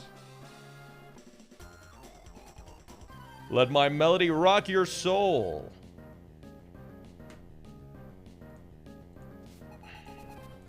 All right, chat. Guess what? That's right. The egg is hatching. Hyper voice. Nope. Oh my god, I almost threw. I'm gonna put a Hurricane in the first slot. If we hyper voiced, we just lost. Okay. Yeah, no, we Hurricane. We Hurricane, right? Yes, 144%. Mega Evolution. Alright. Alright, it's gonna Grassy Glide. Mega Egg. Wait, it didn't Grassy Glide? What? Oh, I guess there's like a very low there's like a 5% chance it doesn't Grassy Glide. Huh. Oh, wait, no. It didn't Grassy Glide because it didn't think I could kill it because I hadn't Mega Evolved yet. Right. Again, that didn't matter in this fight. Because now it just overdrives. Yeah, it did because it thought I couldn't kill it. Okay, there's an overdrive. This has Black Sludge, Punk Rock. We outspeed, we kill with Earthquake. So we'll just Earthquake now.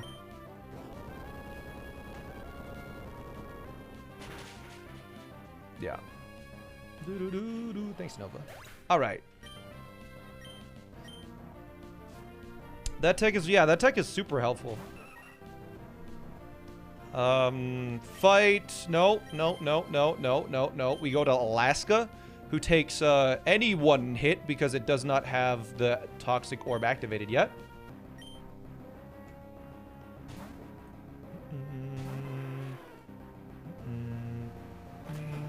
I did notice we actually made a slight mistake there. I'm gonna show you guys something.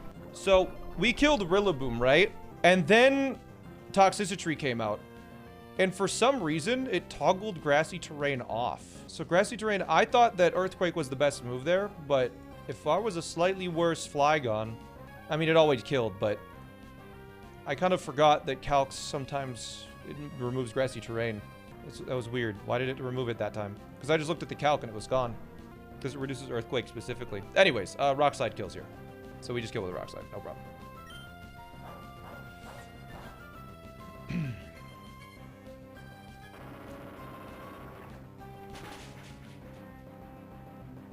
And guess what, chat? We get a new encounter! It's new encounter time! Pokemon the flying elegantly in the sky, they're the best! Second monitor viewers, drag me over. Bring me onto the first monitor, okay? We got an intense double battle versus two bird keepers. Two bird brains. Bro doesn't even have a bird, he's stupid. What an idiot. Okay, we Flare Blitz to kill Vikavolt in one hit. And then, Fearow, we fake out Fearow to make sure it does not do anything.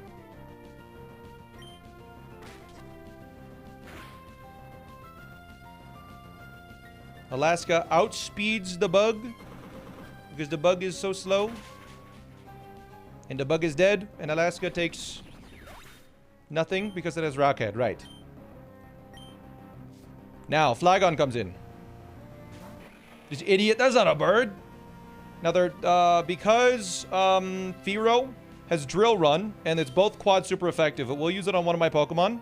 And Flygon has Earthquake, which it also sees as a kill on both of my Pokemon. So, it will be using both Earthquake and Drill Run. Fortunately, I'm going to send in a Levitate Bok Choy. And I'm going to send in my Flying Dino Nugget to take both of those ground moves from this, bird keeper using Earthquake on the ground? Are you stupid? The birds and the bugs, yeah. So there's our Drill Run. Doesn't affect Dino Nugget. There's our Earthquake, which doesn't affect anybody. Idiot. Alright. So now, Bok Choy with the Muscle Band one-shots Flygon with Dragon Claw. If that doesn't one-shot, then Rock Slide with Dino Nugget just kills. Did I put the stone on Dino Nugget? Let me just double check. I did put the hard stone on. Okay, I wasn't sure. That should be good then. We just Rock Slide now. Boom! And my Flygon is 1 speed higher than their Flygon. So I do outspeed.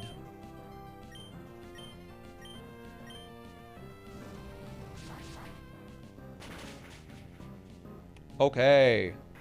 That Rock Slide gets 5 big booms. Yup. You could hear it in the animation. Now Hodgecrow comes out, and it's gonna flail around. It's gonna use Sucker Punch. But I just kill it with both Dragon Claw and Rock Slide. Oh! You critical hit me. Oh no! It doesn't matter!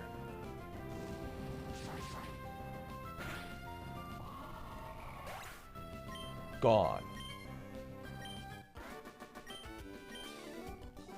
Ugh, I crashed. Ugh, I squashed you. Bugman. Castform comes to one fight this whole run, and it dies. Yeah. Alright, Bug Maniac Taylor. Escavalier. Da Bugman. It's raining.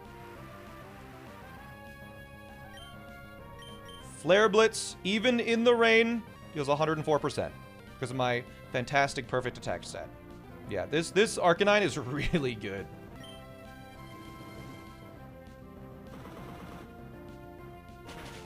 Alright, Escavalier is down. I have Rockhead. So, yeah, Kabutops will never use Stone Edge because it has to use Liquidation or Aqua Jet. So because he's using Liquidation or Aqua Jet, we switch in Sashimi to intimidate it.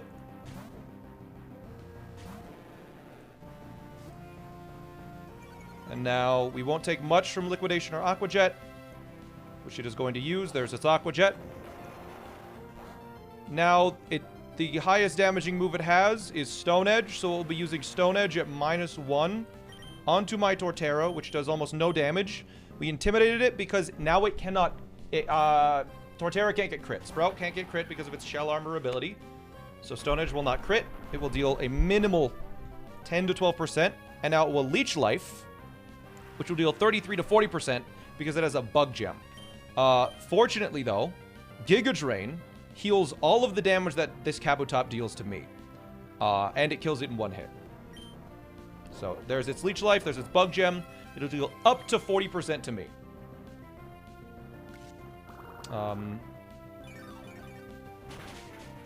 Which is basically nothing. And then we heal almost all of our HP back, if not all of it.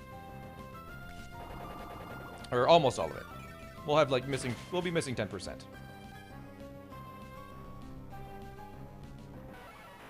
Yeah, there. So, now Parasect is going to come in because it sees that it outdamages me. And Parasect's whole idea is that it uses Spore and Double Team. I have Egg now, which it will never use Spore because Sprout is a grass type. And Spore doesn't work against grass types. It uses Leech Life, which again, I'm a flying type, does minimal damage. It's a critical hit, who cares? This Parasect has Bright Powder, and it has Double Team. So I could miss if it weren't for the fact that it is raining, and Mega Pidgeot has no guard, so it has 200% accuracy. So Hurricane always hits. And Mega Evolving will kill.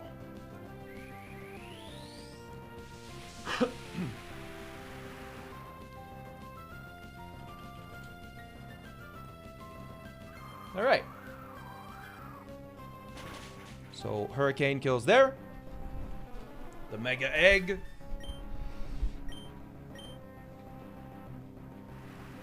And then Shiinotic comes out, who also just dies to a Hurricane. Pidgeot was rotting in the box, yes. Pidgeot was doing absolutely nothing until we got the Mega Stone. But now it is... I mean, look at it. It's come to every fight since we got the Mega Stone. You've made it into the fight against Bugcatcher Doug.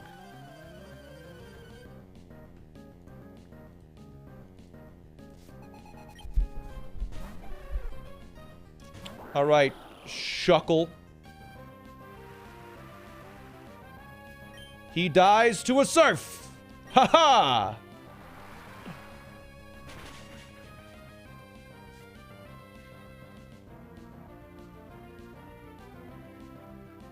It's fine. That's expected. And then, because it has a Custap Berry, it will be using Rock Tomb, but fortunately I have Water Shuriken, a priority move to outspeed the Custap.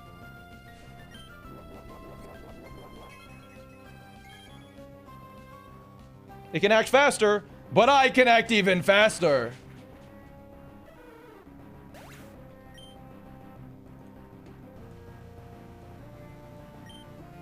And now, they send out Mothim.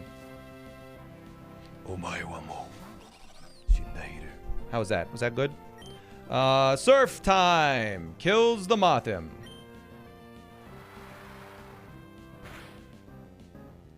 Yup. And now, because we are holding the Mystic Water. Just gonna double check. We also kill the Illumise.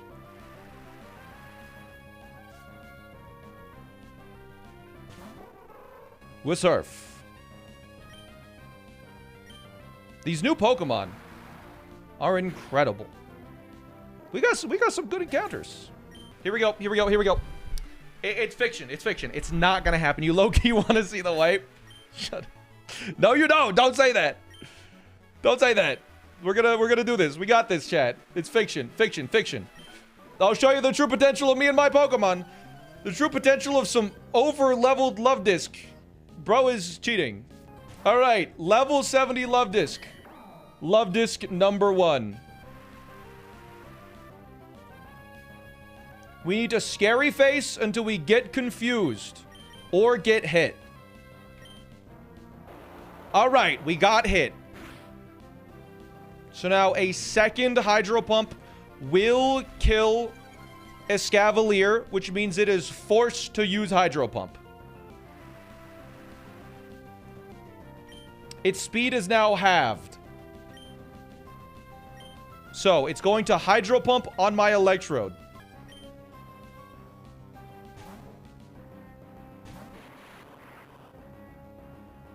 Hydro Pump missed. Okay. That's interesting. I believe now we Giga Drain and then we Volt Switch. I don't think that really mattered at all. And we hope Giga Drain crits. If Giga Drain crits... Oh, it's so good. It didn't crit, whatever. Hydro Pump. Okay. We took some damage. It's fine. We're at 100 HP. Now we Volt Switch to kill the Love Disc.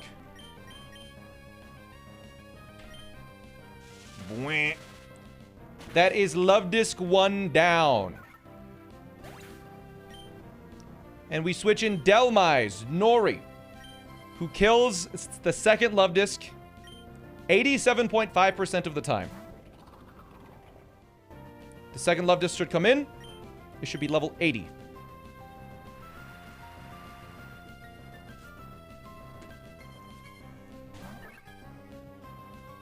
There is our level 80 Love Disc.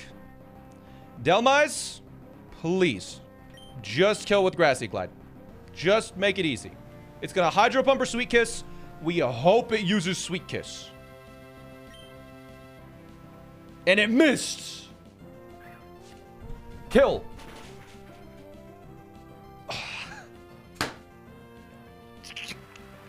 Okay. Because Sweet Kiss missed, we're free to Grassy Glide again.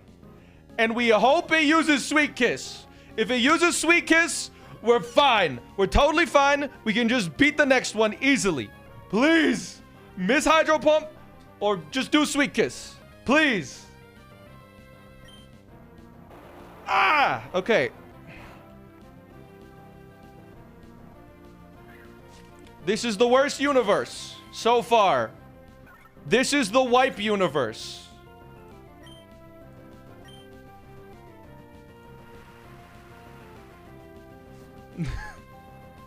So far, if this were the wipe universe, this is what it would look like. Now, we switch into Gyarados on the level 90. Don't say one chance. It's going to guaranteed Hydro Pump because that's the only move it knows. Sashimi, no matter what, lives 2 hits. Even if it's a crit, it doesn't matter. Sashimi always lives this interaction with this Love Disc at this moment in time.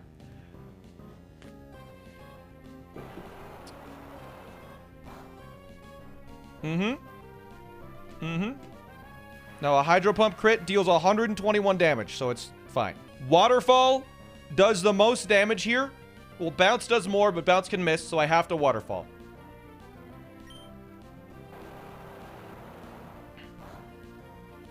Good. There's our Citrus Berry. Whatever. We can live a non-crit Hydro Pump now, which, again, doesn't particularly help us. And now the big risk is going to happen. If Pear gets crit twice, it just dies.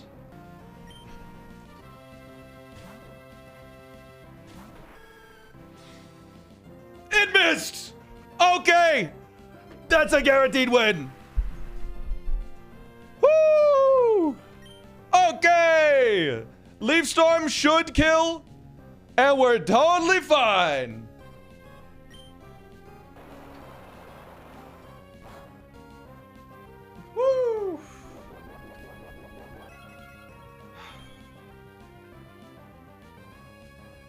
Okay. We did not get wiped by a love disc. And we got the crit. Woo! Okay. We liked potential. Oh, you had a lot of potential.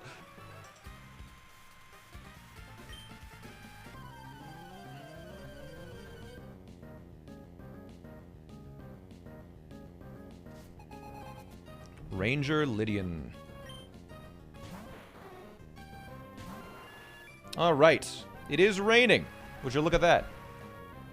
So, we Mega Evolve, and we Hurricane. And that deals 65%. And just to make things easy, I think we hope it doesn't crit, because then our plan might fall apart. We do take one hit. It's either a Liquidation or Aquazuka. If it uses Aquazuka and our accuracy falls, fortunately, we have no guard, so it doesn't matter.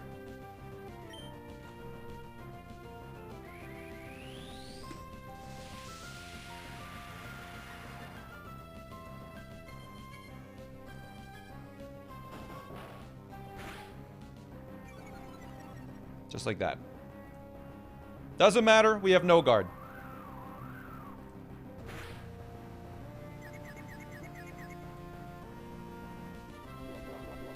It has a Lumberry. Okay. I was like, did we account for that? We didn't account for that, but lucky it has a Lumberry, because if it died on Gyarados, which I am about to switch into, that would be really awkward. So now we switch into Gyarados, who takes any hit from this Kingdra. Totally fine. Also, yeah, Hurricane never misses in the rain. We Intimidate it. Ideally, it uses Liquidation here. Cool. All right. Now, it is going to use any move. It's going to use either Dragon Pulse or Hurricane. Most likely Dragon Pulse, which our Kangaskhan takes just fine. So Kangaskhan is going to come in and is going to take the Dragon Pulse. If it's Hurricane, that is A-okay, because it has a Person Berry, even if we get confused. But use Dragon Pulse. And now, Vegemite is able to use Fake Out and then Sucker Punch if Fake Out doesn't do the trick.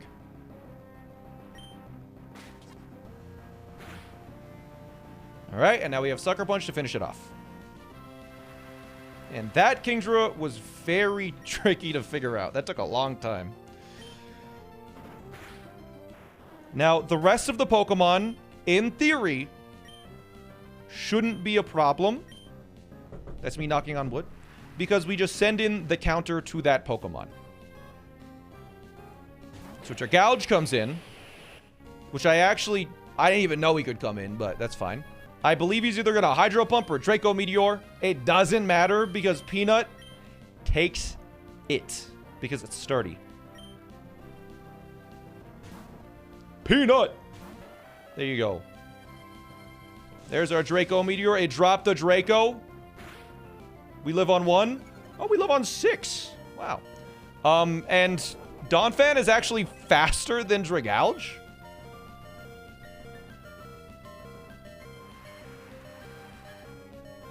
That's a sturdy nut. Yeah, and Earthquake does kill. There you go.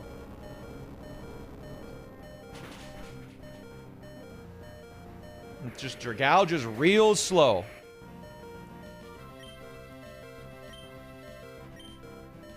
Now, the next Pokemon to come in, I think is just Milotic.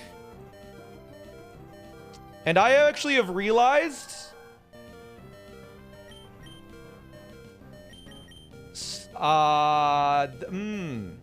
It's either going to Scald or Flip Turn now. If it uses Flip Turn, that could be bad, because then it switches into a Pokemon and it takes a second hit.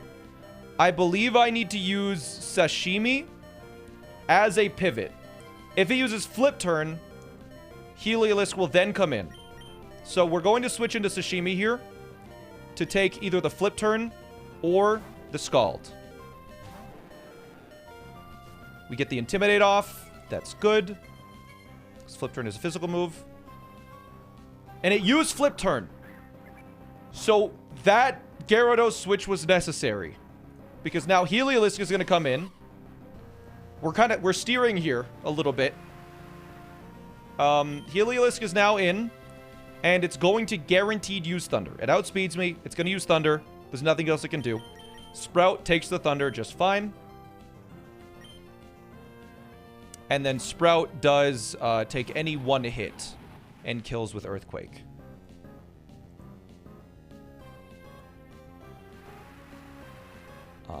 No matter... It actually takes any 2 hits. So even if it used... we planned for this, basically. Because, yeah, there's Weather Ball. Its strongest move. It'll deal 44% at max. That does that. Perfect. Alright. Now, Milotic is going to come back in. But... I'm looking here, and I think Sprout is just able to kill with Woodhammer. We take 32.5% recoil, and we don't even need to use our... other Pokemon. Let me just double check. 97 speed to 91 speed. Leftovers here. I believe we can just Woodhammer. It deals 109% with a Person Berry, which we have. Why do we have a Person Berry? No, we have a Citrus Berry. I just Woodhammer. Make it simple. I could have switched into Meganium, but I think that used the Citrus anyways. So we'll take, you know, a bunch of damage here. And I don't think the Citrus will activate because I won the battle. Yeah. Cool. New battle!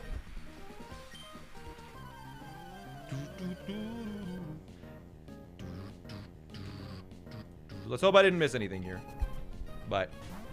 yeah, my jolly max speed, max attack Archeops that we... did we manually max the speed and attack of? has really paid off. Because we can just Rock Slide.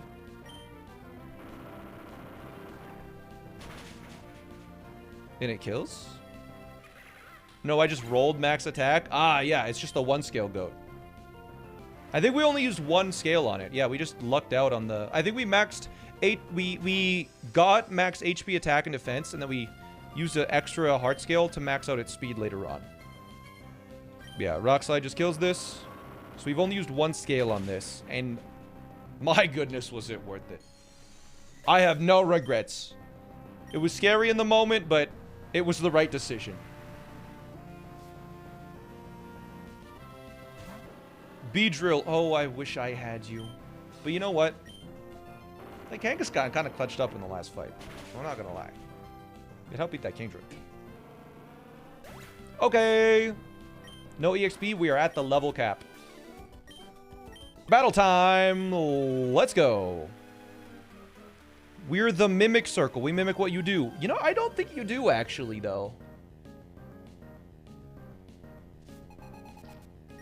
I don't think you do. I don't think you did there. Is the thing. Alright. So, because I have freaking incredible attack on Alaska, we Flare Blitz.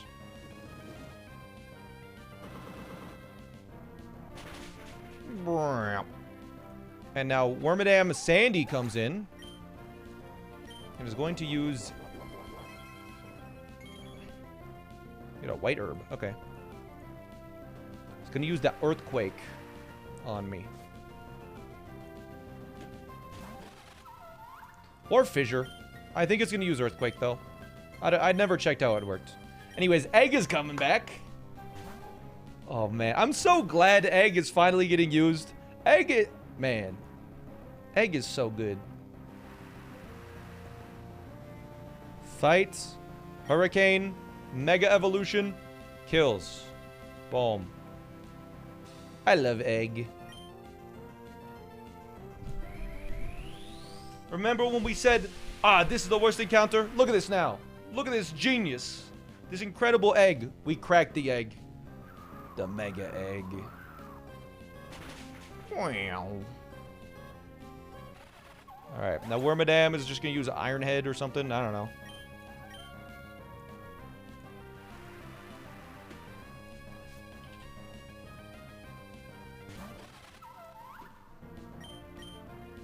It has such a cool back spread. Yeah, so now we switch back to Alaska, and Alaska just kills us with Flare Blitz as it takes like an Iron Head or something. Yeah. Ooh. And yeah, we have Rock Head on Arcanine Hisui. And we Flare Blitz. Yep, that kills. Hey! What was the reason? Is it PP stalling my Flare Blitz? Hey! It's PP stalling! It knows what's about to happen. But will you get a third one? That's right. It's gone! Alright, there's another fight down. Okay, chat.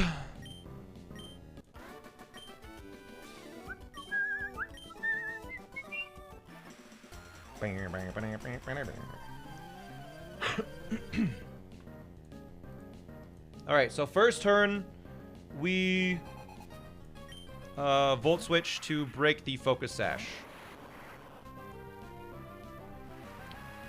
And it has to Weather Ball.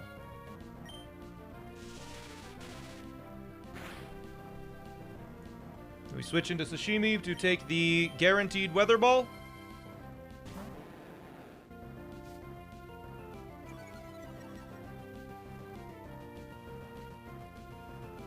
Yep.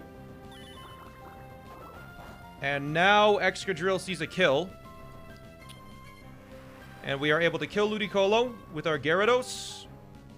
It will now use Energy Ball against me. This thing's got 2 balls, Energy Ball and Weather Ball. We will bounce on it, which will kill it. But we're hoping we're getting the second ball now. And we have a wide lens so it doesn't miss. Yeah, there's the second ball. Sashimi bouncing. Ludicolo. We want to see Energy Ball here. Oh, it used counter. That's fine. It's dead. Now, I believe Excadrill outspeeds and kills. Yes. That's actually really close to Sceptile coming out. But Excadrill comes out, and it is guaranteed to Rock Slide. Because it's guaranteed to Rock Slide, Flygon takes that very easily and can retaliate with an Earthquake.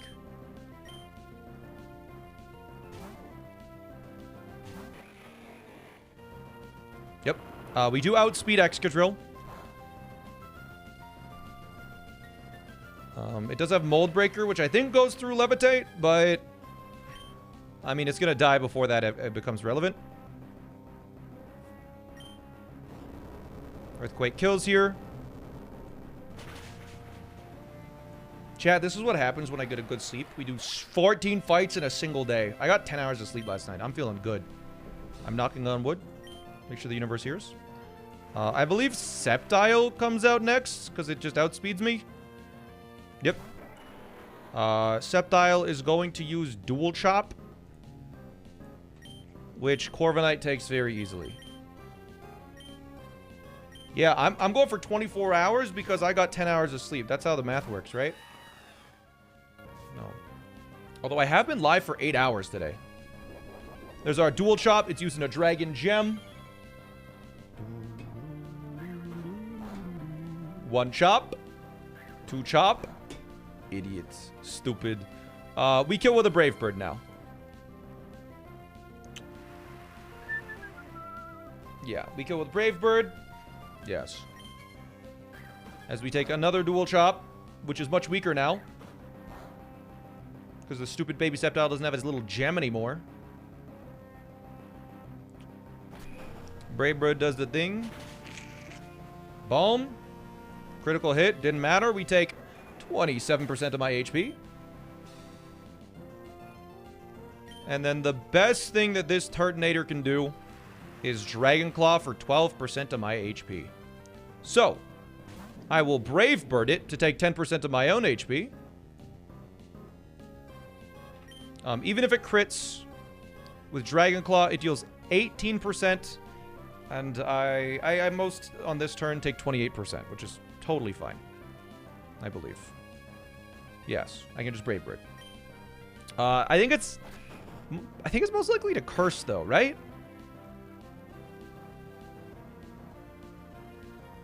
Yeah.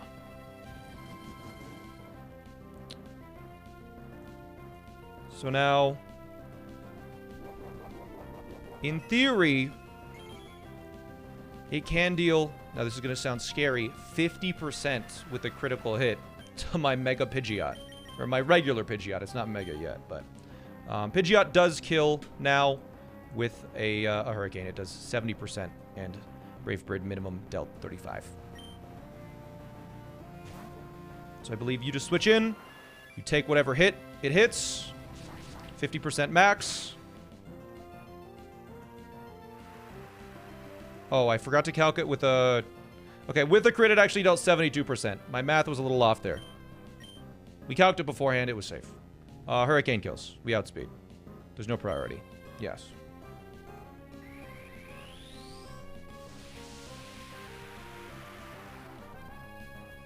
Alright.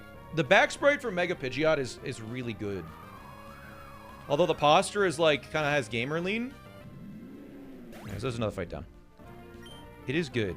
I like it.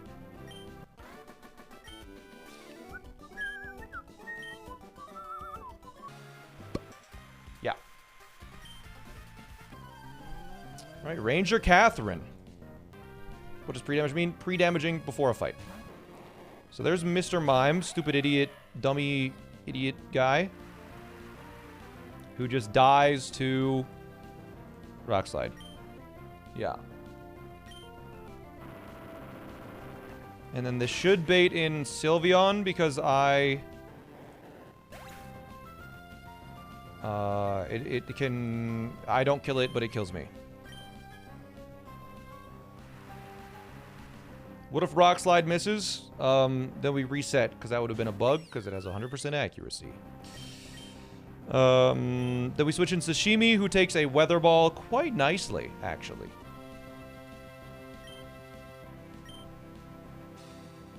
But what if it misses? We scream and cry. Oh yeah, well, Weather Ball needs to not crit here, by the way.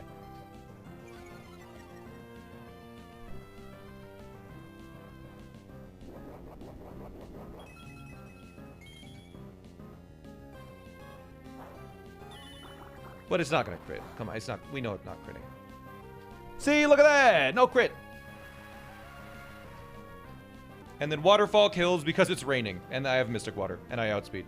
So it's gonna quick attack. But it was intimidated. And it crit. Does that matter? Let's check. I believe Linoon comes in next. Because it outspeeds.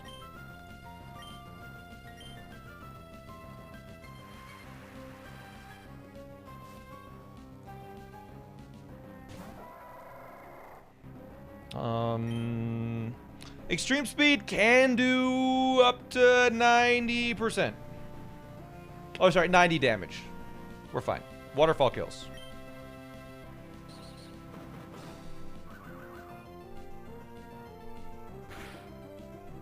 There we go. So. Good. Now, I have great news, chat. Because I'm at such low health, Decidueye is not going to use Swords Dance. Because I believe it sees kill. It is going to Poltergeist. Or actually, it's going to random move. Which is even better. Because now Beer is going to switch in and is going to kill with a knockoff.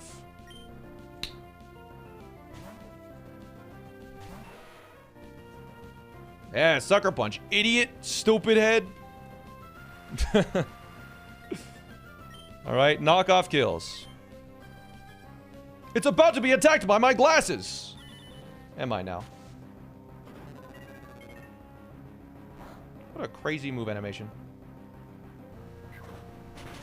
And Decidueye is done. Muck around and find out. That's Muck's first battle. Wait, I actually meant to press start to check that the opener was right. I think we're fine. Tab in! Let's go! We're fighting a Morpeko.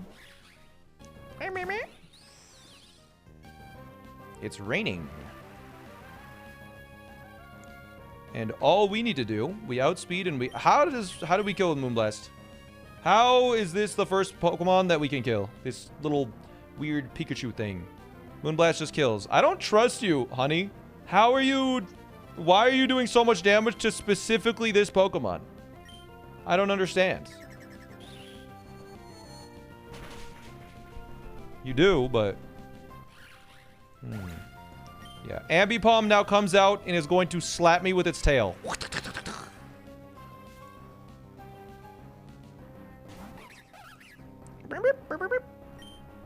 And because of that, Nori, the ghost type, is going to take 0 damage.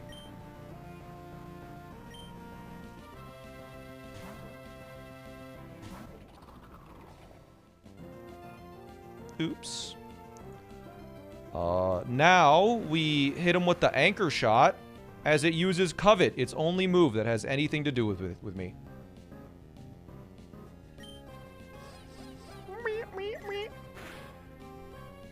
Covet doesn't steal items in this, apparently. Not that it could. It has a Silk Scarf. Ambipom can't run now. And we just use it again. Does it fail if I use it a second time? I guess we're gonna find out.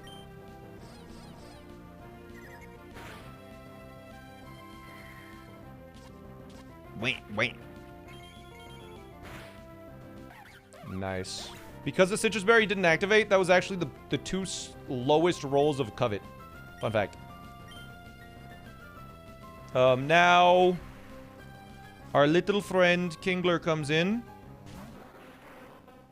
He will be using Knockoff. Because he uses Knockoff, Pear takes that pretty nicely.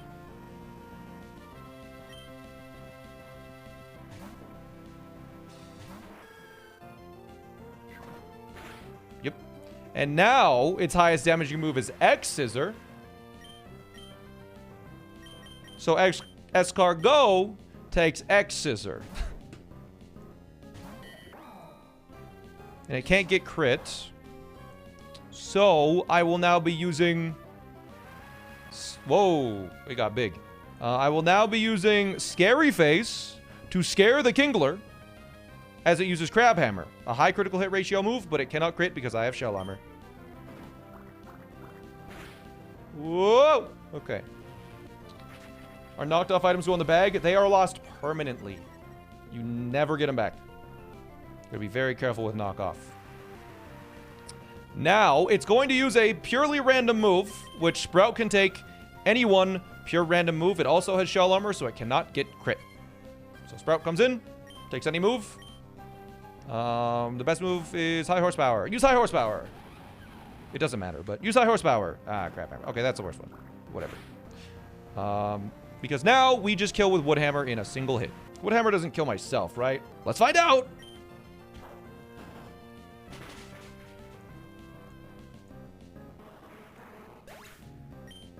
Oh! You were scared, weren't you? No, we still had at least 9% of my HP after that.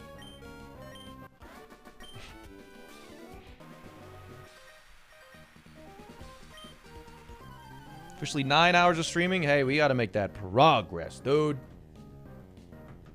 Feels good to make progress. Alright, Beautifly. It's raining. Yeah, sure it is. Are we dual wing beat because it has a focus sash. Dual wing beat hits twice, which means it breaks the focus sash on the first hit. And then kills on the second. Now, it sees that I do kill Araquanid, so we will send in Scizor, because Scizor also has a killing move with Bullet Punch. Bullet Punch, he also has a Steel Gem on the Scizor.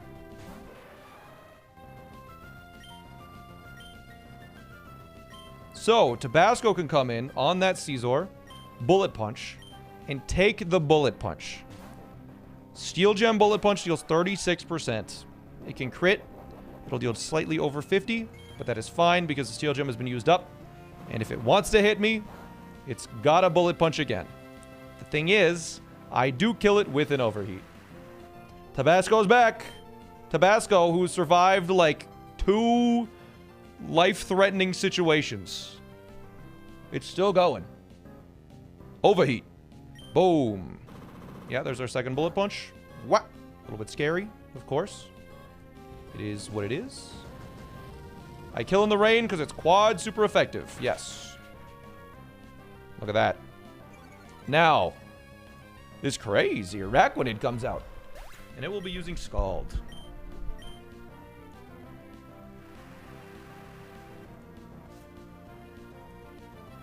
And it has Scald, Mirror Coat, Protect, and Iron Defense. It's kind of a monster because of its ability Water Bubble. In the rain, Scald, Stab. It's wild. So Pear is going to come in. And ideally, I just never really need to interact with this Araquanid. No burn would be nice here. Okay, so now there is something that could happen. There's a good chance it uses Protect here. And I need to Poison Powder this before I die. Synthesis heals 25%. I believe Protect is at +6, but it has +7. I believe the best thing to do here is to use Synthesis because chances are it uses Protect.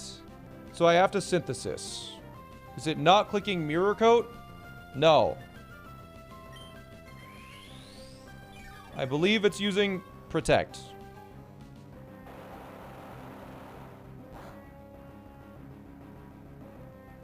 Okay. It had a really high chance of using Protect there. It didn't. I'm going to use Synthesis again. Because it has a really high chance to... I think I need to keep Synthesising until it uses Protect. I have to. Mirror Coat. That's good. That works too. Now I need to use Poison Powder, and there is a 1% chance that Poison Powder misses. Okay. Good. Is it a net gain of power of HP? No. So now the thing is, it is poisoned, but Araquanid, funny enough, has leftovers. So it will heal and then take poison damage, taking 16 turns to go down. I believe the AI can no longer protect. It actually dies in 15 turns because Poison acts after that. How much does Synthesis heal?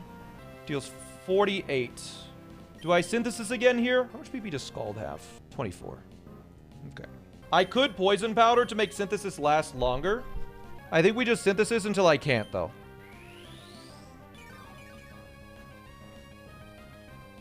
Unless it uses Mirror Coat, in which case I should just use Poison Powder again.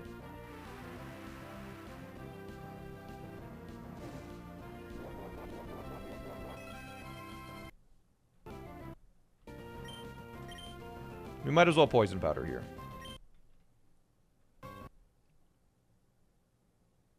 But yeah, I'm going to speed this battle up. I'm going to Poison Powder one more time because I don't need the heal, and then I'll Synthesis. You could have attacked? No.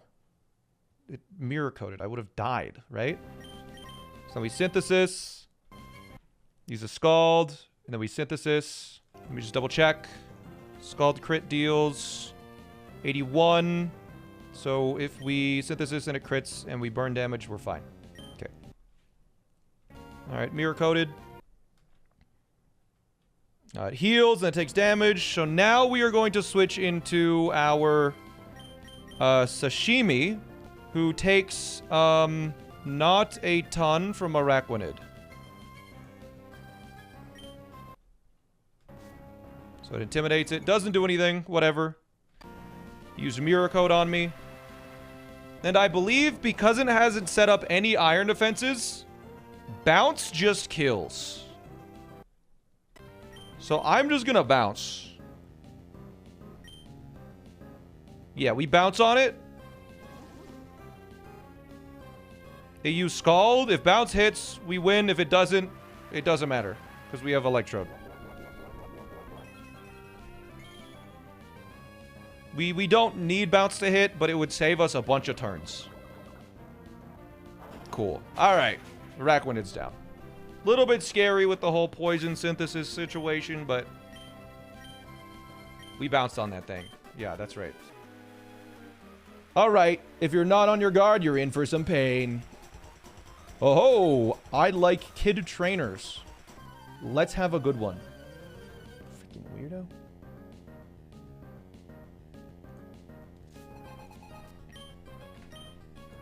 All right. Shiftry Oranguru. So, our first turn, Togedemaru uses Spiky Shield to take a hit, and we kill Oranguru with Mega Horn. This is the only Pokemon that can one-shot Oranguru. And specifically Oranguru. Here we go. This is so scary. So now we should see a Fake Out from Shiftry onto Dumpling. Good. And then Oranguru should be attacking with Focus Blast. Good. Okay, first turn goes well. Oranguru goes down. Gosh. Scary.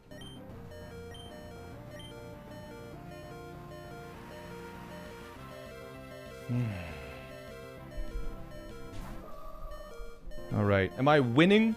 Kind of. Because Gardevoir sees a kill on Dumpling, it will attack Dumpling. Both of my Pokemon are actually slower than Gardevoir. So we're going to switch into Delmise, who can take any one hit from Gardevoir and an explosion because it's a ghost type. And then Escargot, Ironhead does kill Gardevoir. Now, if Shiftry explodes, that's fine. Escargot survives. It is Shell Armor, and Delmise takes no damage. Gardevoir is going to attack our Dumpling slot, which is good. I'm just making sure this is all working. Gardevoir is going to attack Delmise. Delmise survives. If Shiftry goes for Fake Out, because apparently it could do that in certain fights, we never really understood it. We just said, you know what? The 50-50 doesn't even matter, because if it uses Fake Out, then we just kill it the next turn. So, this is good. Yes, good. All right. So, now we get to see if Shiftry booms. And it did boom. Okay.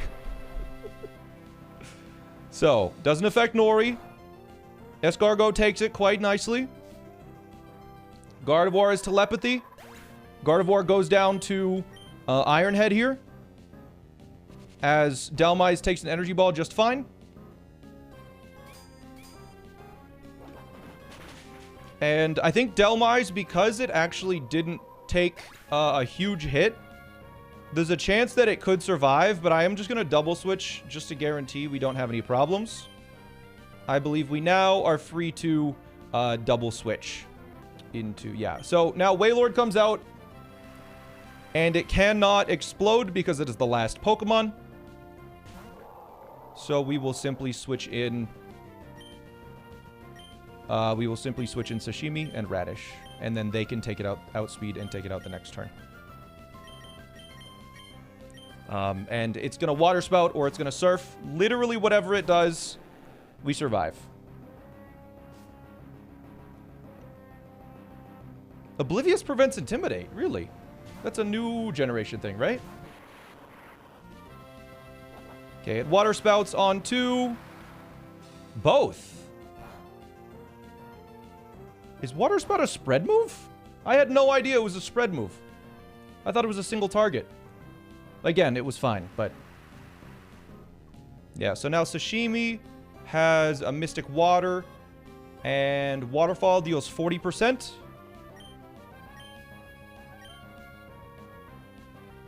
And this Thunderbolt deals 80 to 90%, and we kill. Would a crit kill not have killed Radish? Nope. We were totally fine. And then there's Sashimi, and we win the fight. Okay. Next trainer. I'm so scared, man, though. It's so scary.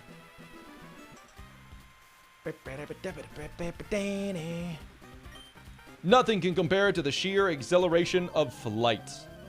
You have 2 flying types. You're not safe. No one is. Not even Birdkeeper Hugh.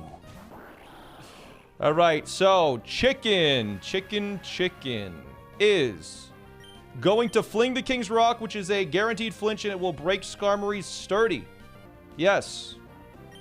So we fling. We flung the King Rock. Breaks it right open. Sturdy.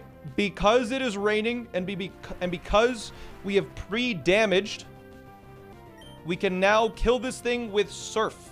It does 100%. Pretty much exactly 100% HP to this Skarmory because we're in torrent range and it's raining. It takes that much to kill a freaking Skarmory, man. The King's Rock is gone forever. Yes, -1 rock.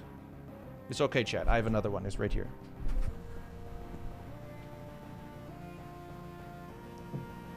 So we Surf now. Now, Mantine comes in, and this was the problem. It two-shots everything on my team. It has Scald. It has Hurricane. It's awful. It's evil, even.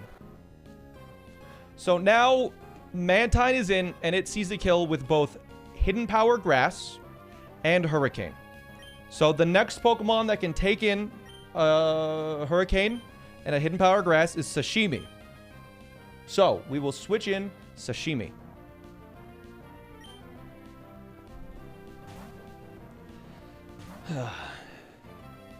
All right. And we hope it's HP Grass just because it deals less damage overall. It's a 50-50. All right, it Hurricaned. Now we just don't want it to crit. All right, it confused. That's fine because Sashimi is not holding a Person Berry because its job was not to attack, but to bait Hurricane onto Chowder. So, Chowder will be taking a Hurricane now. It is pre-damaged to a very specific number. So it is always above 114 HP, regardless of whether this crits or not. It did not crit. I'm above 114 HP.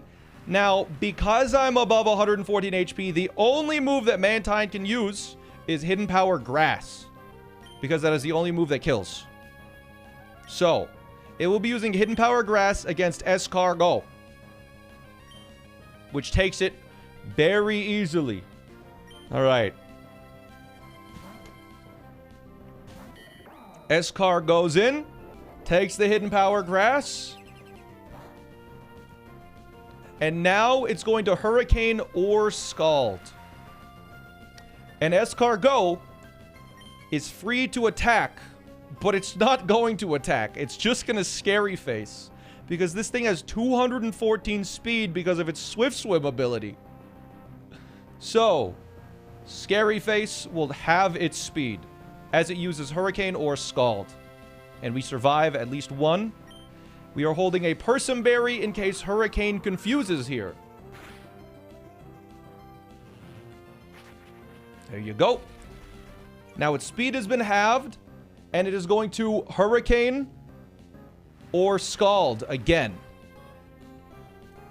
There is one Pokemon that can take a Hurricane or Scald and outspeed after Scary Face, and that is Cheddar, who has a Lumberry, which will heal its Confusion or Burn, whether it's Hurricane or Scald, and it can survive a Hurricane or Scald crit. Cheddar is now coming in.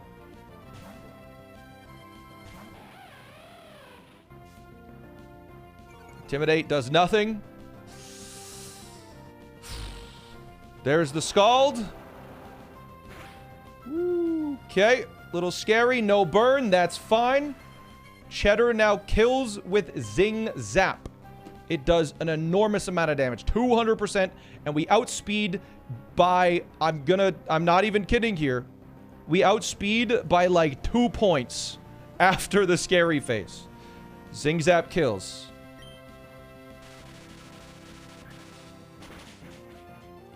There we go. Now, Flapple comes in, and Flapple is another issue. But yes, we did just use 4 or 5 Pokemon to deal with that Mantine. The Mantine saw 5 Pokemon. A crit wouldn't kill because it deals 1.5 times damage in this.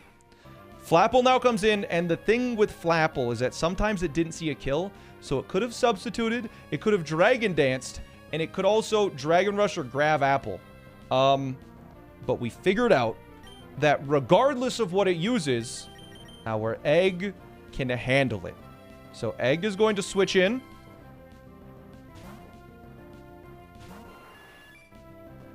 It uses Dragon Rush. Even if it crits, we don't die. It gets close. And now, with a Mega Evolution, we outspeed and kill with Hurricane because it did not use Substitute. If it used Substitute, it takes 25% of its own HP, and Hyper Voice deals exactly 75%, and sound-based moves go around substitutes, which is why Egg was the perfect Pokemon to deal with Flapple. It is raining. We also have no guard after the Mega Evolution, so Hurricane just does the job here. And we outspeed regardless.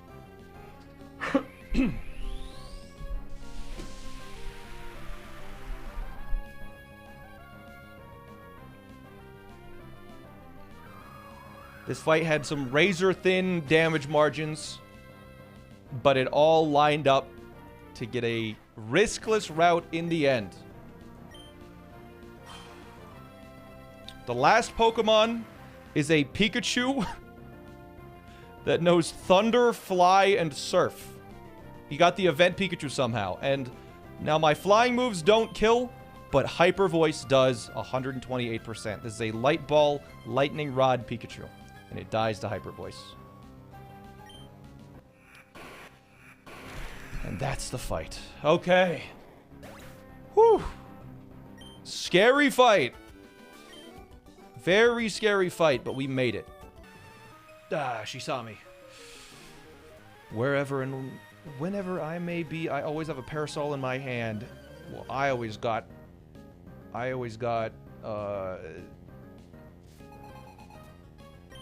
this Pokemon in my hand.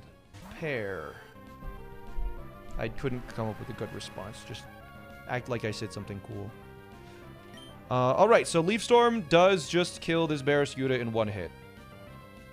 Yeah. And it's going to either Liquidation or Close Combat. It doesn't matter. Maximum it does is 60% with a crit.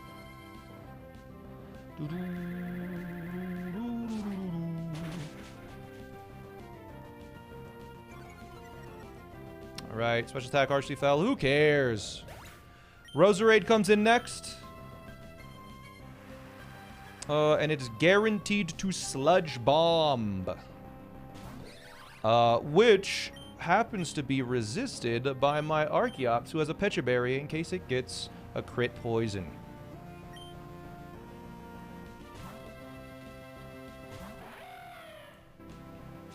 Now this fight we will need to think a little bit, but not yet.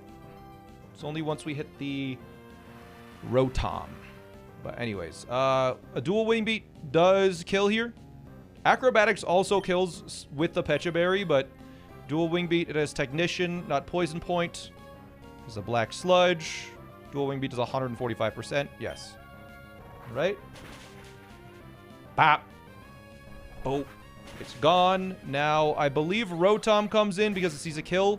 One problem is that it sees a kill with a random move. Hydro Pump, Thunder, or Volt Switch. So, we needed a Pokemon that could take all of those fancy little moves. And we definitely did not want it to Volt Switch. So, we're going to switch in our Grass Ground-type Pokemon Torterra, who takes all of those moves at least once, including Hydro Pump, which it takes 70% by.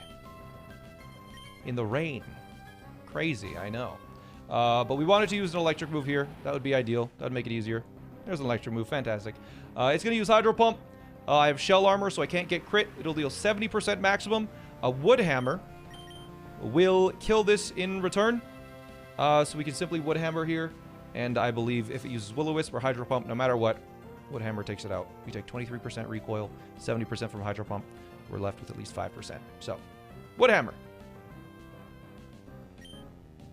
There's our Hydro Pump.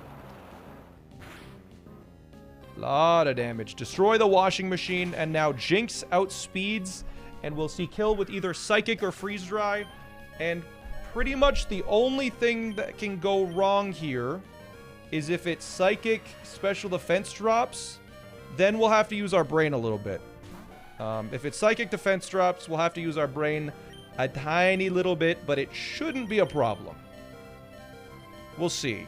Could be a little tiny bit of a steer. Could be a big steer, actually. I don't know. We figured it would freeze dry, but... There's Psychic. Gulp. Uh-oh, okay, Uh-huh. So... Psychic now deals 41% to me. But we just kill with Iron Head. If we get down to 74 HP, we're in a really bad situation. Could substitute... Let me think. 74 HP. How much does burn deal? Let's calculate it out. I'm pretty sure we're fine. We didn't check this before the fight because I thought it would be fine. 177 divided by 16 is 11. So we take 11 per turn on the burn. After 4 turns, are we above 74 HP? Yes. Just barely. So we're fine. If it substitutes 4 times, it's dead. It has an odd number of HP. Oh, but then it dies to Life Orb. Yeah, I think we're fine. I think we just Iron Head and we win. Oh, it also has dry skin, so it'll heal if it uses substitute. So it might be able to use it 5 times. I think we're fine as long as it doesn't substitute literally 5 times in a row, which is such an astronomically low chance that it's fine. Gulp.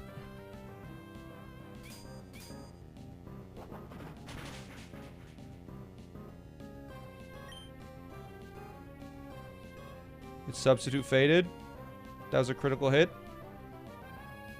It heals a little bit. Dry skin. Hurt by my burn. Hey, you Psychic! We win! Okay.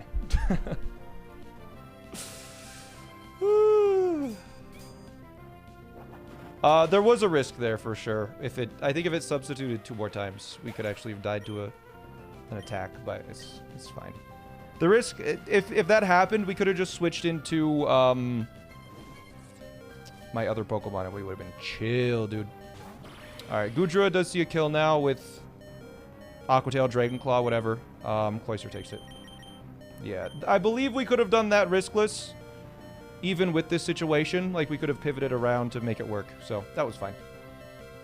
Taco comes in on the Goodra and handles it. Yes, that was a Shell Armor Escavalier. Yes. Aqua Tail, alright. And we do kill with Icicle Spear now.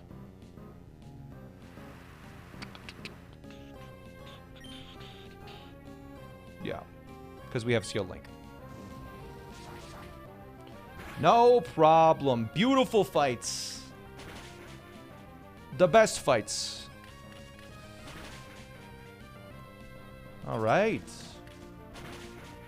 Escavalier was a great pickup. I agree. We really did not appreciate it as much as I should have when I got it. But there we go. That's every fight down before the Weather Institute. I think we found a way around everything. I don't think I've ever seen this fight done riskless in all of the runs that I've seen. But in theory, if we didn't miss a single detail, this should be pretty much riskless. We'll see, though. Here we go.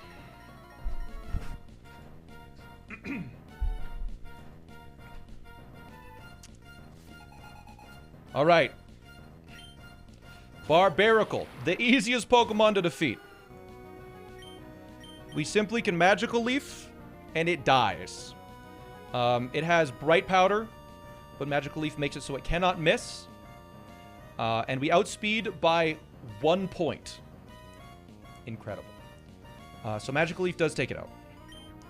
And now the reason why we're at 77 HP and burned is because after the burn damage, we need to go down to 65 HP exactly. So we get hurt by the burn, and at 65 HP, it baits in specifically Malamar. If we were at 63 HP, it would have bait in Breloom. If we were at more than that, I think if we're at any HP other than 65, Breloom comes in. Now, Malamar is going to use a random move. That random move Escargot can take. Escargot is toxic poisoned. Worst case scenario is Malamar uses superpower twice. It has a very high likelihood to be superpower twice. Escargot is going to switch in and is going to take that superpower. Escargot should be toxic poisoned, not regular poisoned. Their superpower. And it gets its stat boosts because it's contrary. Now, Escargot takes 2 superpowers. It's toxic poison, so it only takes 11 HP there. Escargot takes 2 superpowers, even after all the boosts. What is it? It's holding a zoom lens, so after it hits us with its second superpower, we still kill it even though it's at +2 defense. We also are poisoned, so it can't use hypnosis against us. Toxic poison, specifically because if you're in for exactly 2 turns, instead of taking a quarter of your HP, you take 3/16 of your HP, which allows Escargot to survive 100% of the time. But Megahorn should kill. We have a zoom lens to guarantee it hits. There's our second superpower. We cannot get crit because we have shell armor. And now we're going to take 22 damage from the second turn of poison. Okay.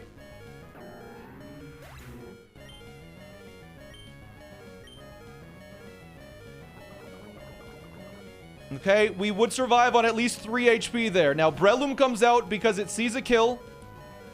Breloom cannot spore. It can only use a random attacking move. And now Corviknight is going to switch in. Corviknight is burned, so the Breloom cannot spore it. Burn takes less damage than poison, which is why we went for the burn. And our attack is high enough that it's fine. So we're going to switch into Licorice to take the random move from Breloom. Best move to see is Bullet Seed, but it could be anything. Perfect. All right, 2 hits. Make it easy.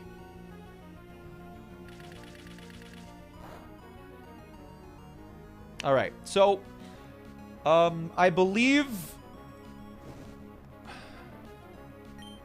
now we roost. Yeah, now we roost on the incoming Mach Punch. We outspeed the Breloom, and it sees that we kill it 100% of the time with Brave Bird. So it will hit us with Mach Punch. We will go down to around half HP if it crits. We will roost to get all of our HP back, and then a little bit of Burn Chip. So we'll roost now.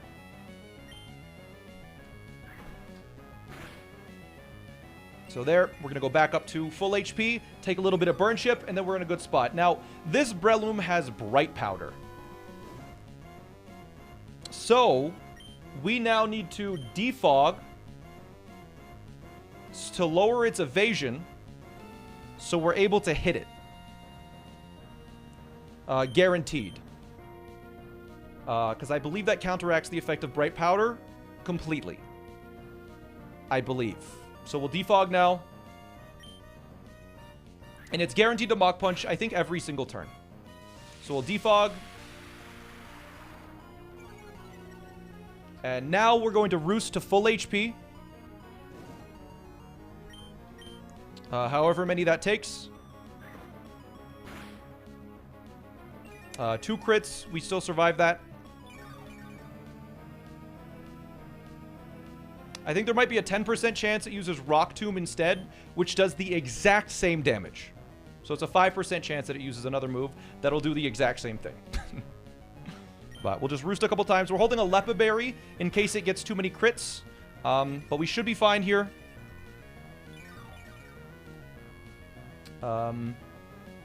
Is that close enough to full that I can Brave Bird, or that I can Iron Head?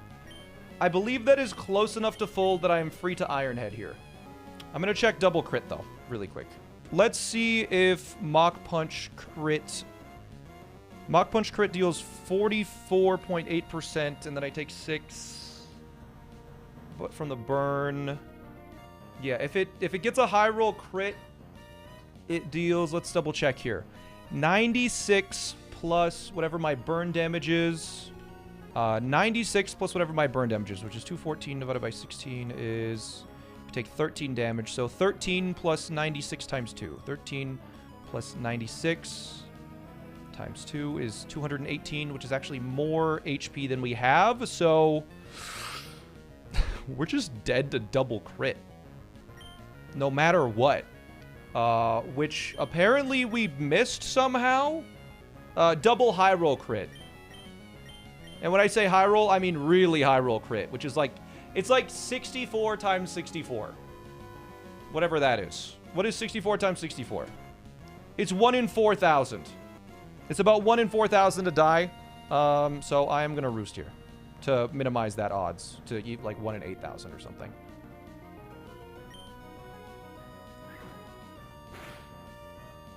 Cool. All right. Should be guaranteed now. Because now we're going to Iron Head. Because now we're at full HP. We are able to Iron Head. Did Mach Punches. And now we roost to full HP. That was just so we did a little bit of chip. So Brave Bird does not bring us super low down. We need to be above 21% HP by the time we kill this Breloom. We used Roost the last time. We have a Lepa Berry to bring it back. So now we just Roost until we're at full HP, and then Brave Bird should kill. I'm pretty sure we're always safe as long as we always Roost to full and Roost after a crit. I think that's true. I believe that is true. I think we should be fine. Yeah, I think the situation is if we always roosted to a full HP, we were okay. So I'm going to check a calc here now. If Mach Punch crits, it deals 44%. And then Brave Bird to myself will deal a little 20%, so I'll take 64, which means I'm above 21%. So I should be safe to guaranteed Brave Bird now. The math is correct. It's an interesting time to check the math, but we should be good here.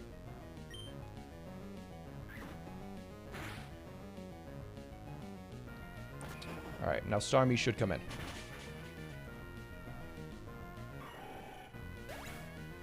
All right.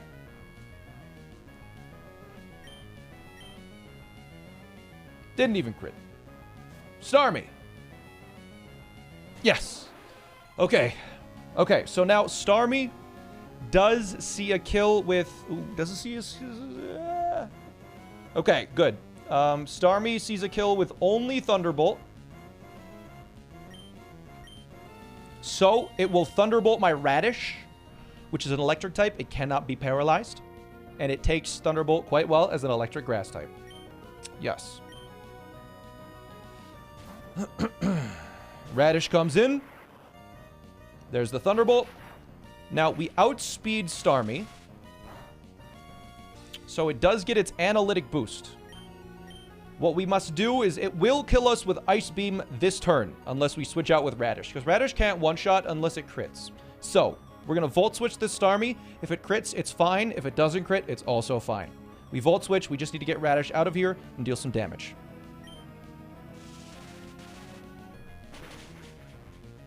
No crit. Perfect. So that means it's going to Ice Beam. Chicken takes an Ice Beam just fine.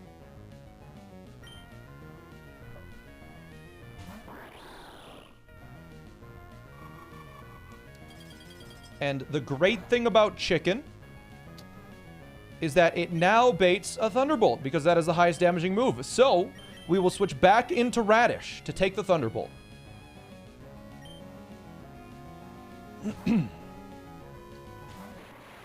No Aspear Berry value. Yep. Unfortunate, but that's how it goes. I wish this fight was Aspear Berry's time to shine. And now we Volt Switch yet again. And the reason why we want to go with a Volt Switch is because Scolipede has Speed Boost. And if it gets its Speed Boost off, it outspeeds and can cause it outspeeds everything. And can cause a bunch of problems. But by killing Starmie with Volt Switch, and Scolipede to be the only Pokemon left, we kill Starmie and can get in a Pokemon for free. That Pokemon is Egg. Egg has been... It was a box warmer up until, like, last week where it got the Mega Evolution. We finally got the Mega Band and the Mega Stone. And now, Mega Pidgeot outspeeds Scolipede and kills with Hurricane. Outspeed skills with Hurricane. It has no guard, so it can't miss once it evolves. Didn't get the speed boost. It didn't get a rock slide. It doesn't outspeed me, so I can't get flinched. This Scolipede is evil, dude.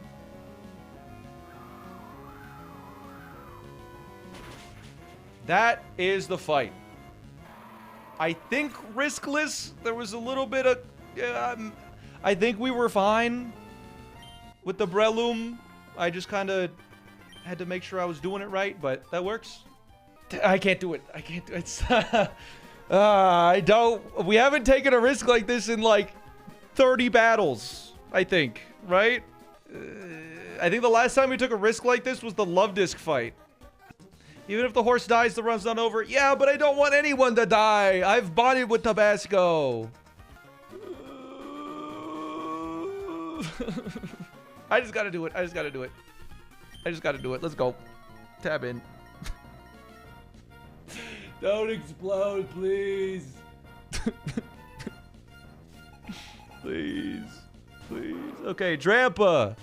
It has the Focus Band. Because of that, it can survive forever if it gets lucky enough, if it still has the Focus Band. So, I'm going to knock off to get rid of the Focus Band. We are burned, so we don't bring Drampa below 50% HP, because it has the Berserk ability, which will raise its special attack. We're going to take a knockoff, or sorry, Dragon Pulse, or a Hurricane. Does that matter?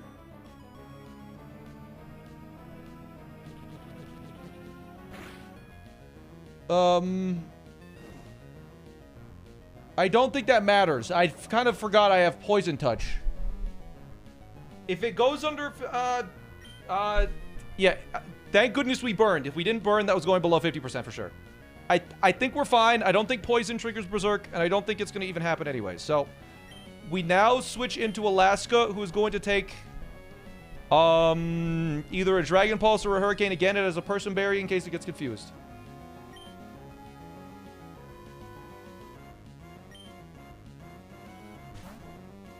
Hopefully it Hurricanes. That would be ideal.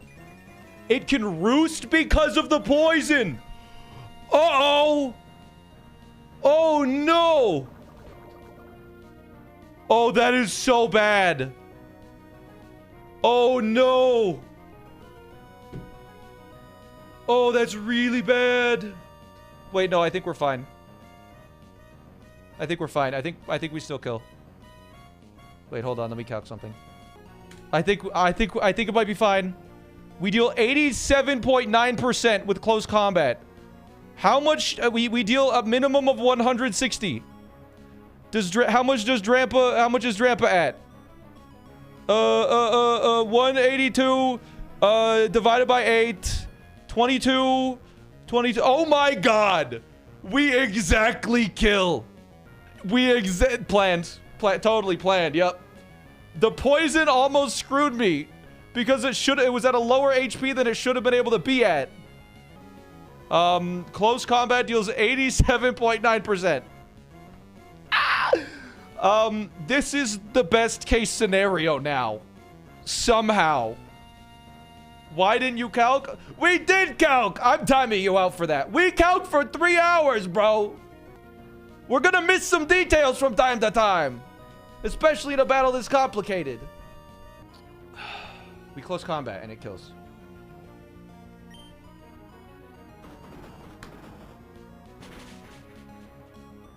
Alright, who said guaranteed no power gem? Because I'm also going to time you out. Because it's still a 1/3 chance to power gem. You get 10 minutes too. We cannot have any incorrect backseaters in a high stress situation like this.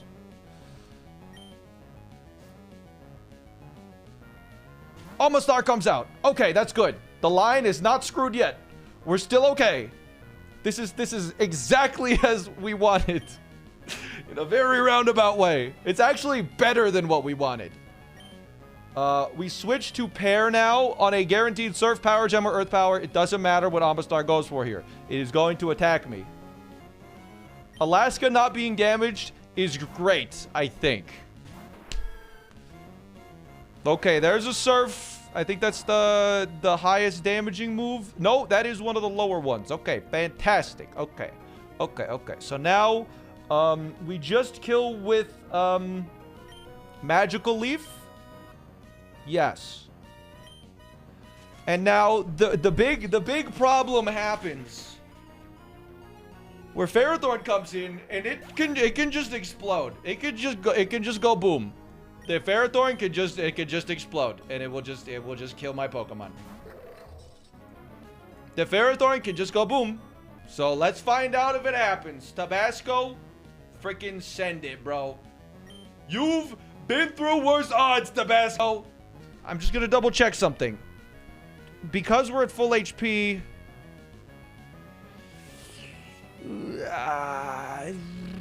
Do I risk Arcanine Hisui right now? No, we don't. No, we don't. We're fine. We're good. Okay. Tabasco, go. No explosion. Please, no explosion. Yes! Okay. That's a start. One more turn, because this has a quick claw. It can explode. Come on, Tabasco.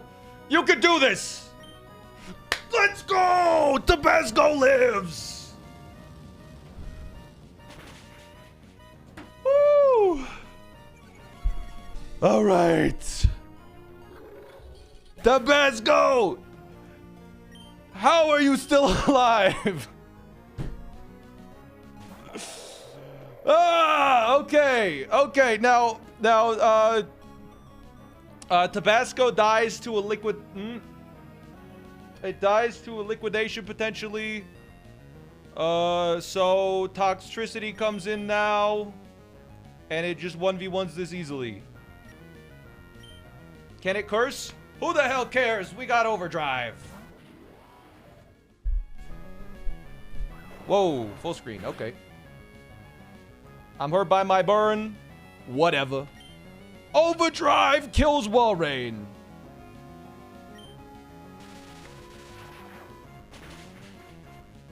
Boom. Now, Exeggutor comes out.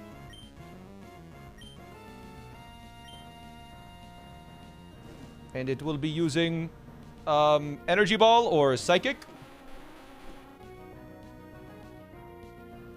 And no matter what, Escavalier can handle this Exeggutor. Yes. No pivoting. No matter what it uses, we just live. We just survive. We can't get crit, X's or kills in one hit. And it can't explode. Even if this special defense drops. Okay.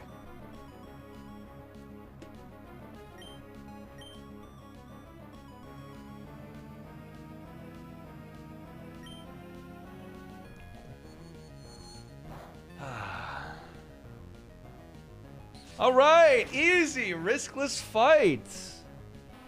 Okay, I'm glad that fight was it. Yep, just another riskless fight in the bag. Just how it goes sometimes. I was never afraid. Never, not at all. Yeah, let's go. All right. The Institute created a type of Pokemon that has something to do with the weather. We are here to take them. A likely story. Tab in, second monitor viewers. Porygon Z.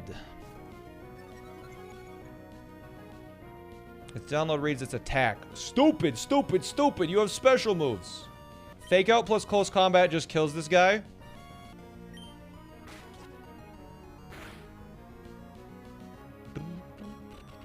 We get hurt by the toxic poison. And worst case scenario, try attack, crit, poison. We live on 1 HP exactly. Worked out. So it's trying to attack. Let's see how much it does.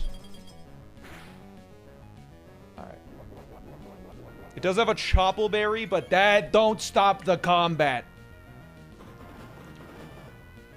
Boom. Yeah. That did exactly all of its HP. Exactly. No more, no less. Or I guess it could do less. No, it couldn't do less. No less than exactly. Haxorus comes in. I'm so nervous now. I'm going to switch in. Because it sees a kill on me, it will guaranteed use a move that attacks. And it will not use a move that doesn't attack, like Dragon Dance. So we're going to switch in Curry to get it to use a random move, Dual Chop, Aqua Tail, or Iron Head. I think we hope for Iron Head here, just for safety's sake in the future, in case we miss something. Dual Chop is fine. That's a very middle one. Now it will be using... I've realized something, chat. I've realized something just now, mid-fight. It didn't use its Aqua Gem. Or its Water Gem. It could Water Gem Aqua Tail and then Dual Chop my Cloyster, which I was going to switch into, which might put it in range that Weavile Pursuit could kill. If it crits, it procs the berry after you kill. So let me just double check this. I'm just gonna do a calc mid thing here. Cloyster, Aqua Tail, Water Gem, crit. If it gets 3 crits, which is a little absurd, we take 45 plus 42 plus 42. Wait. Did I do the original calcs with the Water Gem? I think I did do the calcs with the Water Gem, actually. Yeah, no, we're fine. Never mind. We did the calcs considering this. I forgot. Yeah, no, we're good. I mean, Curry could just kill this Haxorus, but I don't think we have any reason to. The whole reason for that was to guarantee Aqua Tail, which is Haxorus's weakest move against Taco.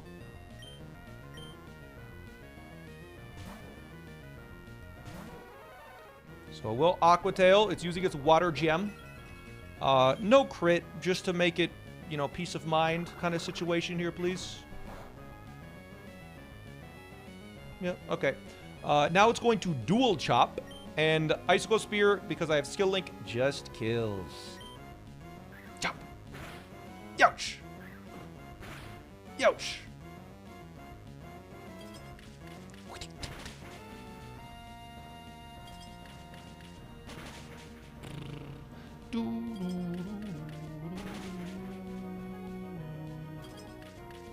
No risk at all. Exactly. Yo, what's up, Annie? Welcome to Twitch. Alright, there's our Citrus Berry activating right after it dies. Weavile now doesn't see a kill on me, so it has to send in Slowbro. And Slowbro has to Shell Sidearm onto Muck. Shift into Beer. Let's go, it's beer time. Beer time. Baby, there's your Shell Sidearm. And we're gonna knock off here. We take a little bit of Toxic Poison. Gotta hit the knockoff. This has a 6.3 chance to 1-hit KO. Oh! He got the quick draw. Holy. 6.3. Ah, is a close one. Poison Touch. That doesn't work. Are you allowed to poison a poison type? Yeah, we got a Salazzle to toxic us. It has corrosion. Come on. You knew that. Now Chicken comes in, and it's going to take an easy move. It's going to take a... what's it going to take? It's going to take a Flamethrower or a Scald. Which honestly don't matter not at all. Here we go. Chicken comes in. It's going to finish it off with that Water Shuriken. There's the Flamethrower. Youch. No burn. Don't matter if it did anyways. Water Shuriken. Priority move. Outspeeds the quick draw. And it kills. Haha. Nice try, idiot.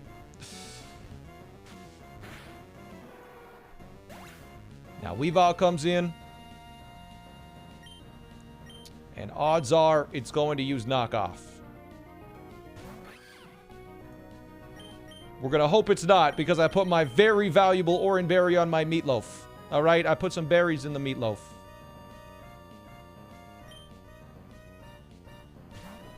Come on, no knockoff. Use triple axle. Ah. Well, there goes an -1 orange berry. So sad. Heartbreaking. -1 orange. And we Mach Punch. Because that kills it.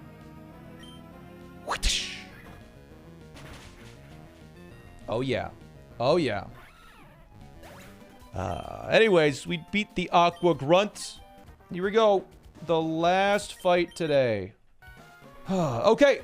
Double battle time. You guys said this was easy to plan for, but it took 49 minutes, which is, I guess, just par for the course at this point. Easy cooks, 49 minutes. Here we go. We're Team Aqua. Yeah, you're Team Aqua, but you use a freaking Hail team. Alright? Team Frozen Water. Last battle today. Let's go. Arctozolt and Ninetales. So, Ninetales starts hailing, not snowing. Dumpling will use Spiky Shield to bait attacks from both Arctozolt and Ninetales. Meatloaf, Hammer Arm, kills Arctozolt.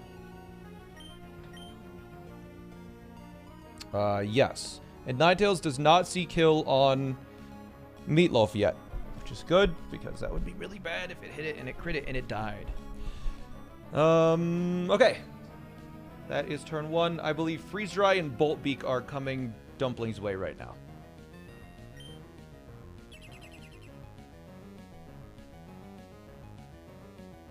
There's a Bolt Beak. Moonblast. That works too. Hammer Arm on Arctozolt. Good.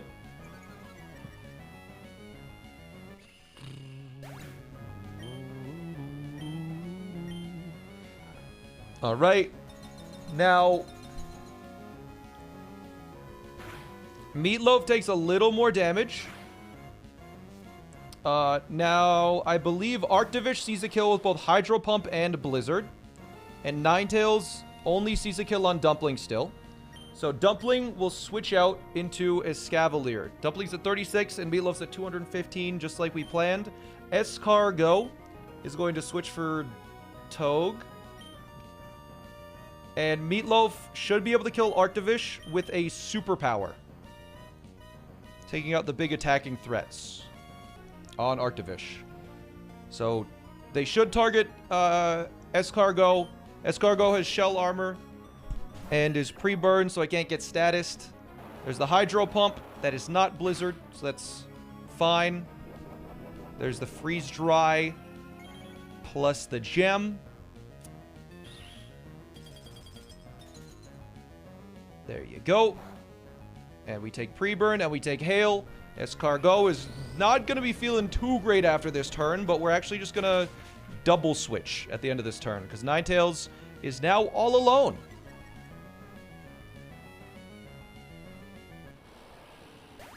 Ninetales is now all alone. It has to take a 2v1. What do you usually stream? I usually stream 1 o'clock Mountain Time to whenever I like to end. It is currently 11 p.m. Mountain Time. Is my math right there? Have I been live for almost 10 hours? I guess so. So Escargot now is able to switch into Alaska, and Meatloaf can switch into Curry. And it can take, no matter what, we take Ninetales pretty easily. I think Ninetales can target either one. We should be fine. I guess if we switch out Scavalier right away. I think it made it so Ninetales is guaranteed to attack this turn. Yeah, there's a Moonblast. Take almost no damage. We'll take some Hail Chip here.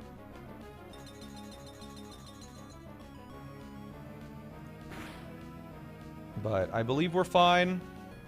So, Yeah, it looks like Heavy Slam deals 275% to Ninetales here. And Flare Blitz deals 137%. So we Flare Blitz and we Heavy Slam. And this thing is so dead. It's going to get an attack off. It's really not going to do much. Or it could Aurora Veil, which, you know what? Fair game. It might actually survive this Flare Blitz because of that. Psych! Was it a roll? It was a roll. Oh my god. That was a 37% chance. It didn't matter because it was getting double attacked.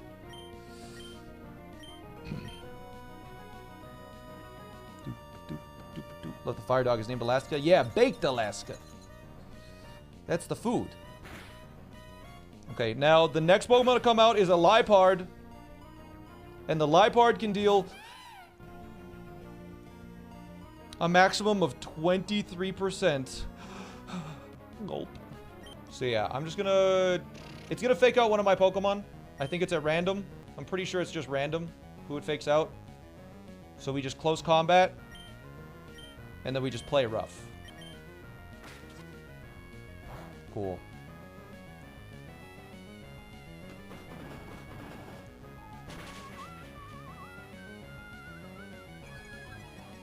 That was a roll, but now extreme speed kills on this turn. So, we win.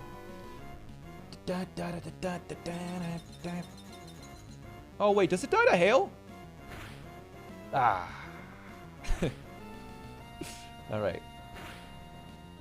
We fight, and we extreme speed, Liepard, and we play rough, Liepard.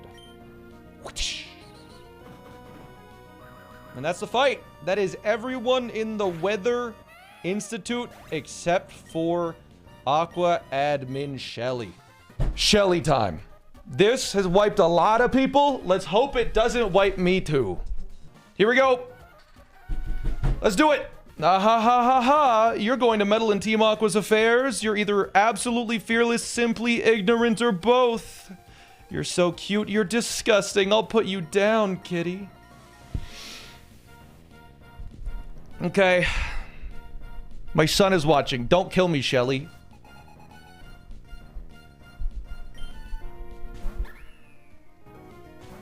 Alright. First turn. Dual Wing Beat as we take a Fake Out.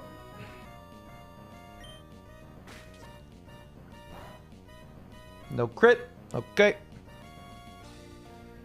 Now we Dual Wing Beat. This is a Focus Sash, but Dual Wing Beat kills and we outspeed.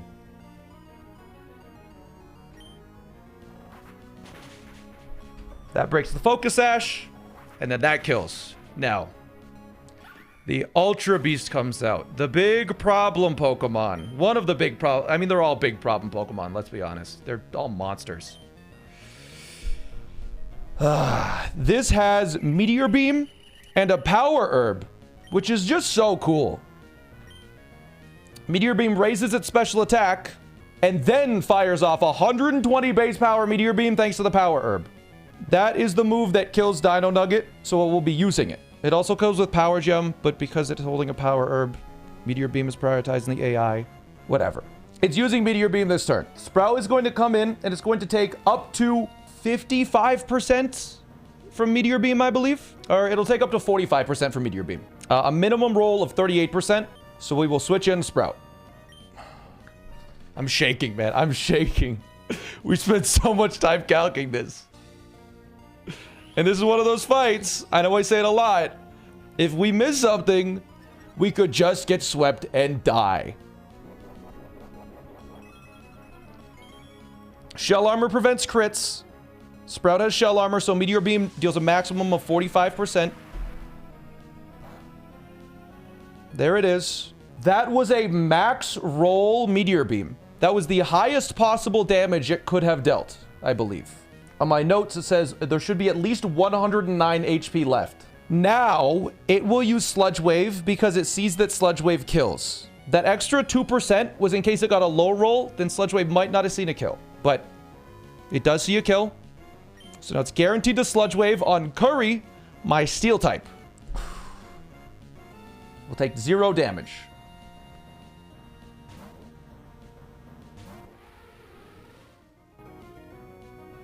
Now this turn is important because I said this fight is riskless, but that doesn't mean a Pokemon can't die. We have a planned death in this fight. If Curry gets about 1 in like 20,000 bad luck, Curry could die, and it all starts if this Ultra Beast hits me with the Power Gem and the Power Gem crits, which is a 1 in 48 for that to happen. So that's the first bad thing that could happen. It's most likely going to Stealth Rock, and then we will kill with Heavy Slam. Okay.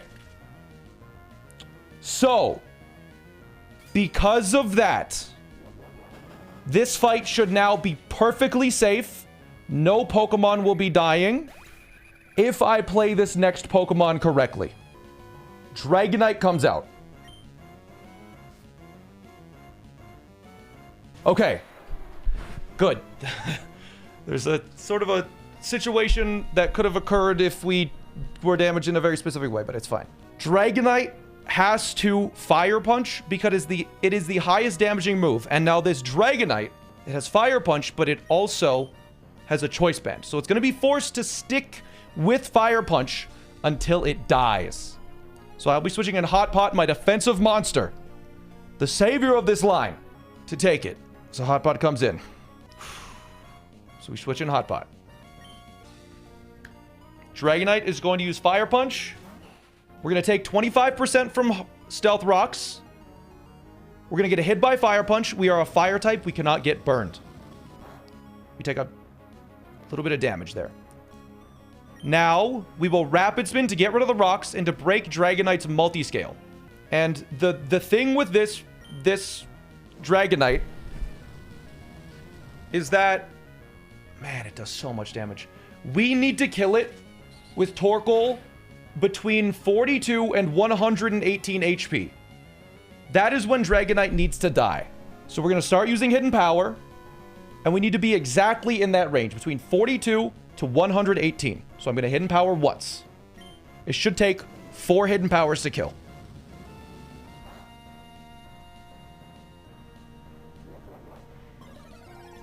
We have Shell Armor. We cannot get crit. So after this next Fire Punch, we will be on very low HP. The Iapapa Berry will activate. And we have to spam Hidden Power until we kill it. That looks pretty low, I'll be honest. Let's hope we didn't miss something. That seems low, but we should be fine. I think it got a bunch of high rolls. But I think with 2 more Hidden Powers, I think we kill. Fire Punch deals a maximum of 31. Which means we're left on exactly 42, right? As long as Hidden Power is a 2-hit KO, we should be fine. Which I think it is. I don't think we missed anything. It looked tight, but I think we just had some bad luck on the rolls. Bad luck meaning like scary. A little scary. Okay, we're above 42. This needs to kill now. Okay. So, because we're at this HP, Tornadus now will come in. And Tornadus only sees a kill with a single move.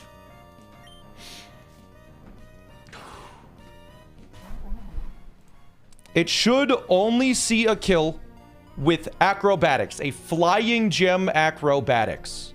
And there's one Pokemon that can take that, and it's Curry. Even if Curry got hit with a critical hit, it would have survived this Acrobatics. If it got crit by the Acrobatics as well as the Power Gem that I was talking about earlier, Curry might have died. We would have to think about it a little bit. But Curry is going to come in and is going to take the Acrobatics. Curry comes in. Now, I don't think it's possible, but for whatever reason, if we are below 65 HP, we need to consider letting Curry die if we miss something. I don't think we miss anything. I don't think it's even possible we get close to that amount. Yeah, good. Okay, So now the only move Tornadus has to kill is Heat Wave, which means it will use Heat Wave, which Alaska takes. Alaska takes a Heat Wave. And Alaska needs to beat this Tornadus with at least 11% HP or higher. The reason why we wanted Heat Wave from Tornadus is so Alaska can beat this Tornadus with 11 HP remaining. Alaska will switch in on the Heat Wave. It will take 10% maybe. Baked Alaska, yes. Now, Rock Slide should kill, and this is most likely to either knock off or Grass Knot.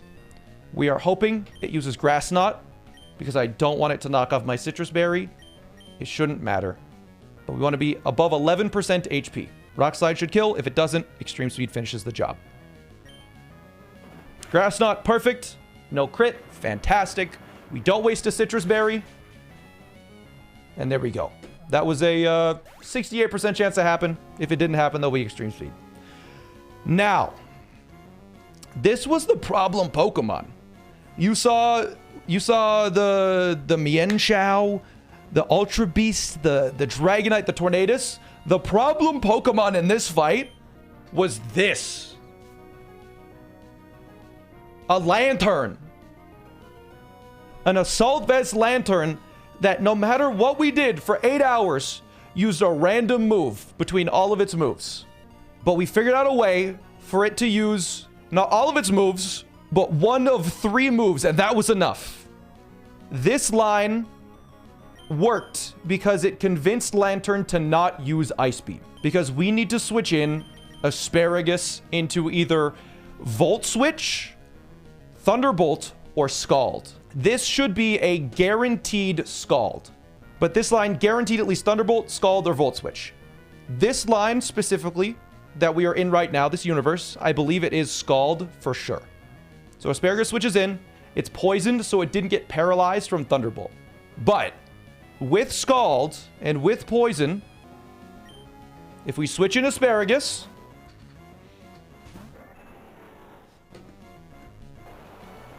we take the Scald, we then take the Poison damage,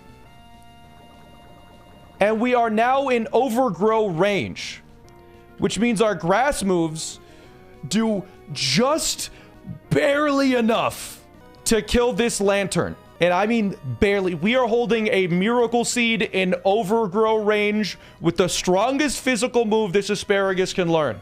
Leaf Storm will kill. But I almost misclicked because you have to use Leaf Blade on this. You have to use Leaf Blade on this one. If I did not Leaf Blade there, we just lost the whole run. It is Leaf Blade specifically. Just looking at it, that is Leaf Blade? Yes. Yes, we have to Leaf Blade. Okay. They look very similar, all right? That should kill, though? Good. Now, Blastoise comes out. And this Blastoise, if I'm not careful, we take poison damage, by the way. 21 HP down. If it used its strongest move with a high roll, we would be at... if it used its strongest move and at high roll, we'd be at 6 HP right now. But now, this Blastoise, even after it Mega Evolves, Leaf Storm kills. And this Blastoise was a problem because we had no answers for it. Asparagus is the only Pokemon that can outspeed and kill this thing in one hit. The thing is, Asparagus can't switch in, so we had to kill both Lantern and Blastoise with Sceptile. That was the trick, the longest cook, so many hours, but we figured it out. No deaths. That is Shelly. No deaths, no risk. A perfectly cooked meal. Leaf Storm. Oh.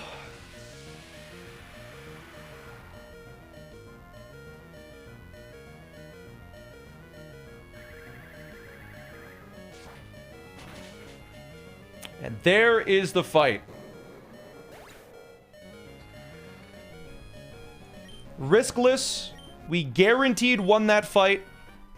The only risk was a planned death if 1 in 20,000 happened, which it didn't. Here we go. SmallAnt, this is where you've been looking for Pokemon. Let's see how good you got. I'll test you. Now's a battle. Tab in. It's the big fight. The big bad. Double battle, Blaziken, Ludicolo in the rain, in electric terrain. He has Megas, he has Pseudo-Legendaries, he has Starters. He has a Swift Swim Ludicolo, that's a freaking monster. I have... Okay, the outside slot is slot 1. Good to know. I have a Fake Out on this Ludicolo. It should see a kill on both of my Pokemon, and it outspeeds. So it will be using an attacking move instead of its Fake Out. And I have a Mega Evolving Hurricane Dumpling that kills Blaziken. I think this is right. We Hurricane Blaziken. And that should kill, and it should bring in Salamence. Here we go. There's the Mega Evolution. And then we should see a Fake Out from Togedemaru. Oh my god, I thought Blaziken moved first. Oh, it's just Mega Evolving. Holy heck. Fine.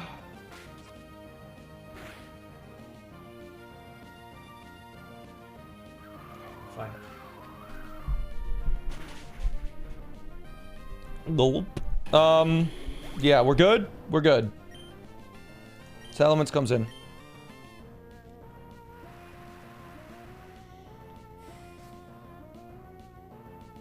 Yes, good.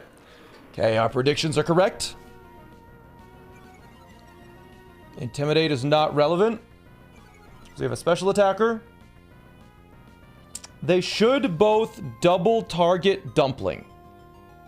So Dumpling will Spiky Shield, as Hurricane will kill Ludicolo, which has 232 speed, a Life Orb, and an insane Stab Weather Ball, which is 150 base power plus the rain boost. So it's basically like an explosion every turn.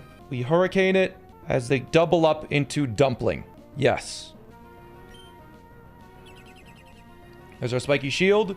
We should see Weather Ball into Dumpling and Hydro Pump after the Hurricane, also into Dumpling.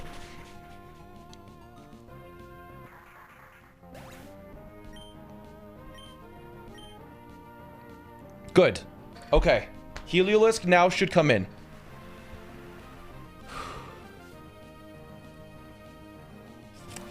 Okay. So, Heliolisk and Salamence both see a kill on Dumpling. They both outspeed and they both see a kill. So Sashimi is going to take a Hydro Pump and a Weather Ball. And we will Hurricane the Salamence. Now, Heliolisk can one-hit kill Egg. But because we are faster, it will prioritize the one-hit KO on Dumpling, which is slower.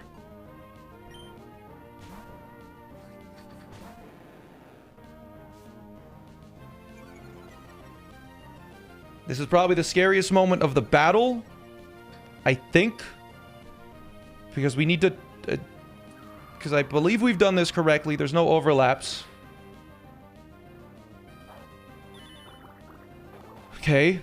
Weather Ball onto Sashimi, that's good. Hydro Pump also onto Sashimi. Okay. So now, same thing as last turn. There was the only risk in this battle is if I high roll crit confuse Salamence and then it hit itself in confusion. We're past the only risk in the entire run, a 1 in 1500 chance. Now, Heliolisk will still see a fast kill. It outspeeds and kills Sashimi, so it will still target Sashimi with specifically Thunder. We now go to Torterra to take that Thunder. And Egg will Hurricane to kill Salamence before it can move.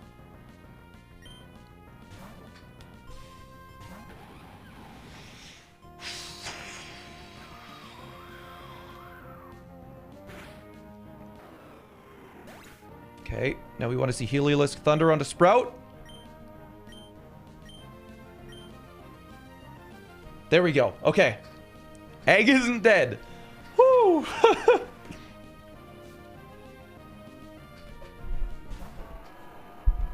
Now, Metagross sees a kill on Egg sometimes. Heliolisk sees a slow kill on Egg every time. Heliolisk is always going to Thunder Egg. Metagross is most of the time going to Thunder Punch Egg. It can sometimes attack Sprout, though. Metagross can sometimes attack Sprout. So, we're going to switch in Licorice on Sprout to take a Nothing, Zen Headbutt, or Meteor Mash. And Flygon, because it's... and Pidgeot, because it's only taking electric moves, is going to switch into Flygon, who will take 0 damage from Thunder Punch and Thunder.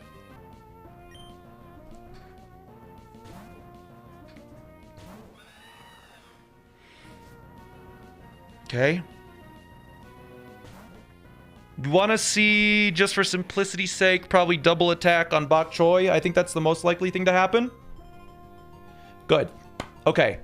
So, now, Licorice is at 131 HP, which means that, and it is very slow, which means that Metagross sees a fast kill with Thunder Punch, and Heliolisk sees a fast kill with Thunder, which means 2 electric moves are going into the Licorice slot.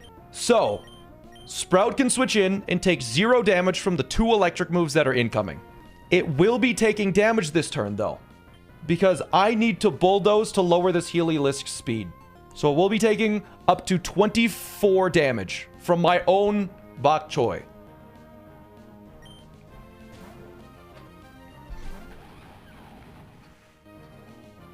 There's the Thunder, and then there's the Thunder Punch after the Bulldoze. Okay.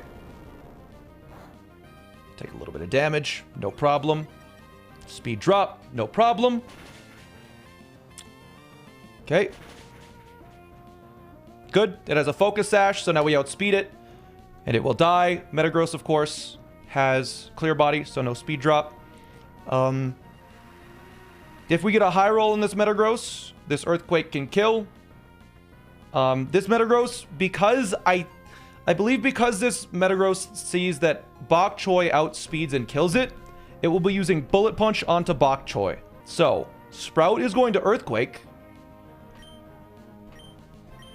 And Bok Choy is also going to Earthquake. Sprout's going to take a little bit of damage again. But I believe it is A-okay, because this should double kill their side. There's the Bullet Punch. No crit, just to simplify things, please. Thank you.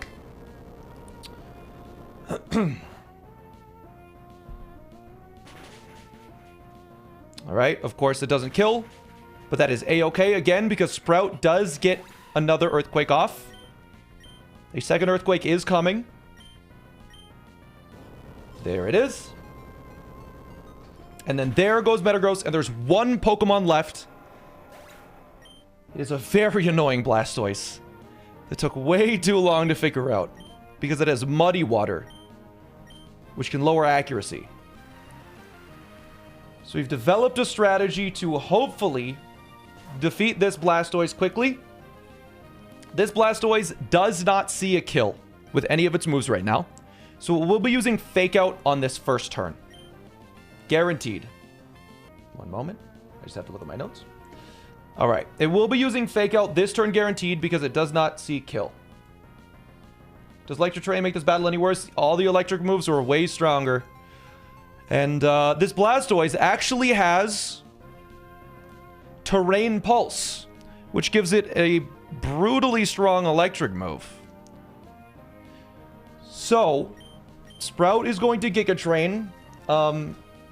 This is just for fun, I think.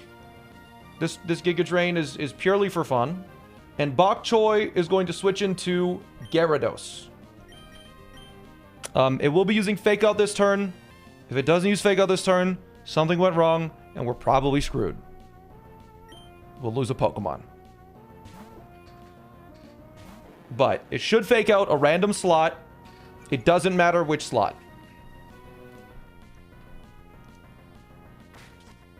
That was the better slot.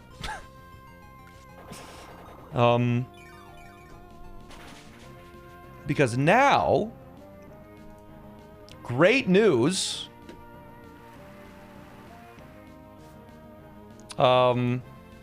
Blastoise sees a guaranteed kill with that Terrain Pulse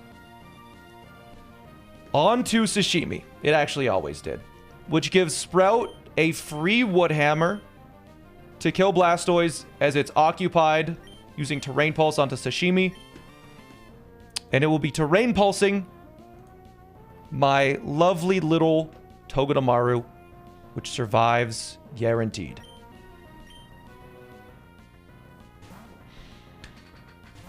So, here's the Terrain Pulse. Togedemaru lives it. Wood Hammer. Boom. Blastoise down. Deathless Bridge rival. No deaths today. 2 boss fights down. New level cap for Wednesday. And we get Fly. All right, here we go. Battle 1. Lock in. So Barraskewda outspeeds everything because of its Swift Swim.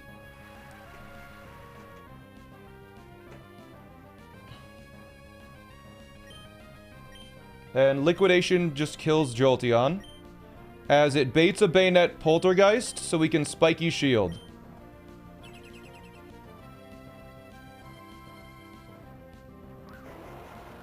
So there's Jolteon dead.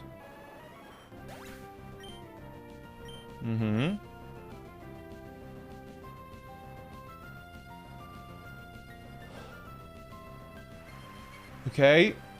It was about to get attacked by its Iron Ball, but it didn't. Have you ever played Pokemon too many times? I did play it, yeah. Close combat does kill the Obstagoon, as Togedemaru is going to switch out to Egg to take a Poltergeist. They're making a too many types. Yeah, having your own Swift Swim in Rain is good. How many more battles to the gym? Including this one? 4. 2 if you don't want to get new encounters.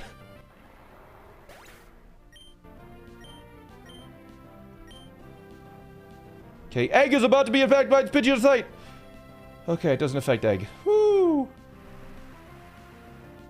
We do want encounters, obviously, yes. So now we, Liquidation Bayonet. It won't use Shadow Sneak because it doesn't think I can kill it. Liquidation to Bayonet deals 100%. So Air Slash is just going to finish it off after it holds on with its Sash. Okay, why is it not Mega Evolving? There we go. Mega Evolve Air Slash. Doesn't affect Egg. That's why it ain't called Humpty Dumpty. That's right. Alright. Liquidation. It goes down to its Sash. Nice levels. Thank you. They are quite nice. Cursed Body. Liquidation was disabled. Uh-oh. Nope. No Cursed Body. Oh. Nope.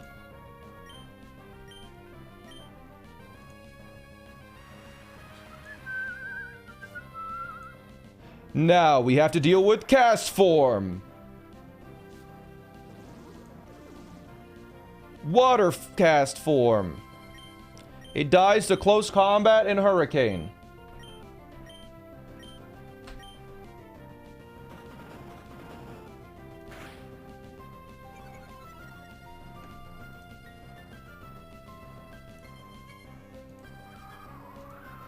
And there you go. 1 battle down today. Free fight. What the heck? There's someone there. Oh no!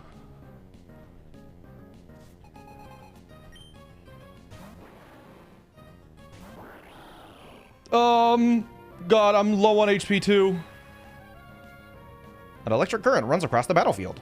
So, we flings rock to guaranteed flinch and break this thing sturdy. We have infinite King's Rocks. We can buy them. I saw a comment on the VOD channel where someone was like, oh, he threw his only King's Rock. No, they're unlimited. Fling it. Flings rock, go.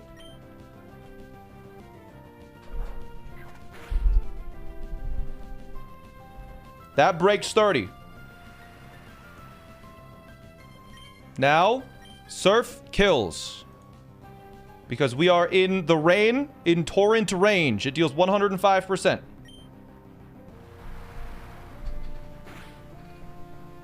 If you have to buy them, are they unlimited? Effectively unlimited. Now, their Greninja comes out and sees a kill with Surf. This is an Ash Greninja, though, so if it kills something, it will sweep my entire team. And we lose the run. Fortunately, it should only see Surf as a move. Okay, I think we're back. Sorry about that. My computer blue screened. The one thing that we did lose is my notes for this battle. So we will... I guess the reason why Flygon HG doesn't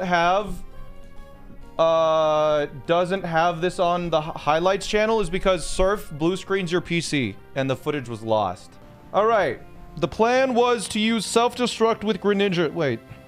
No. All right. So we switch in Nori on a Surf, which... Why is the screen cut off? We switch in Nori on Surf, right? Yes. We switch in Nori on a Surf. And Surf does blue screen your PC, apparently. Okay, it would be really funny if it happened a second time. We're at 103 HP, which means that it has to use Dark Pulse now. So because it has to use Dark Pulse, Meatloaf can take Dark Pulse.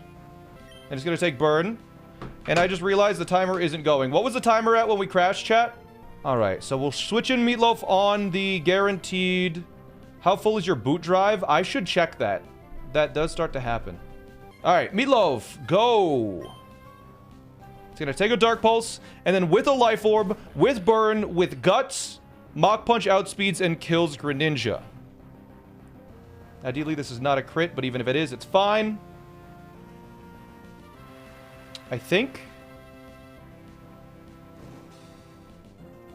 So we will now Mach Punch to kill. Mach Punch kills. This just barely kills with the Life Orb, with the Burn. But now we will take Burn damage. We will take Life Orb damage. We will be around half HP. And Dust Noir should come out.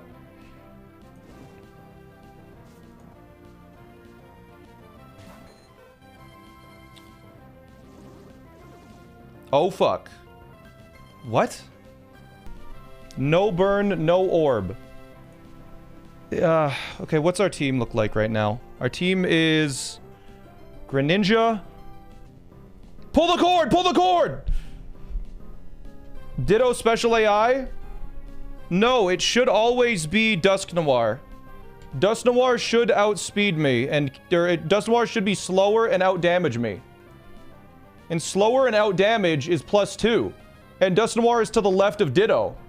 I need to check this, because this 100% of the time it should outdamage me. I don't understand.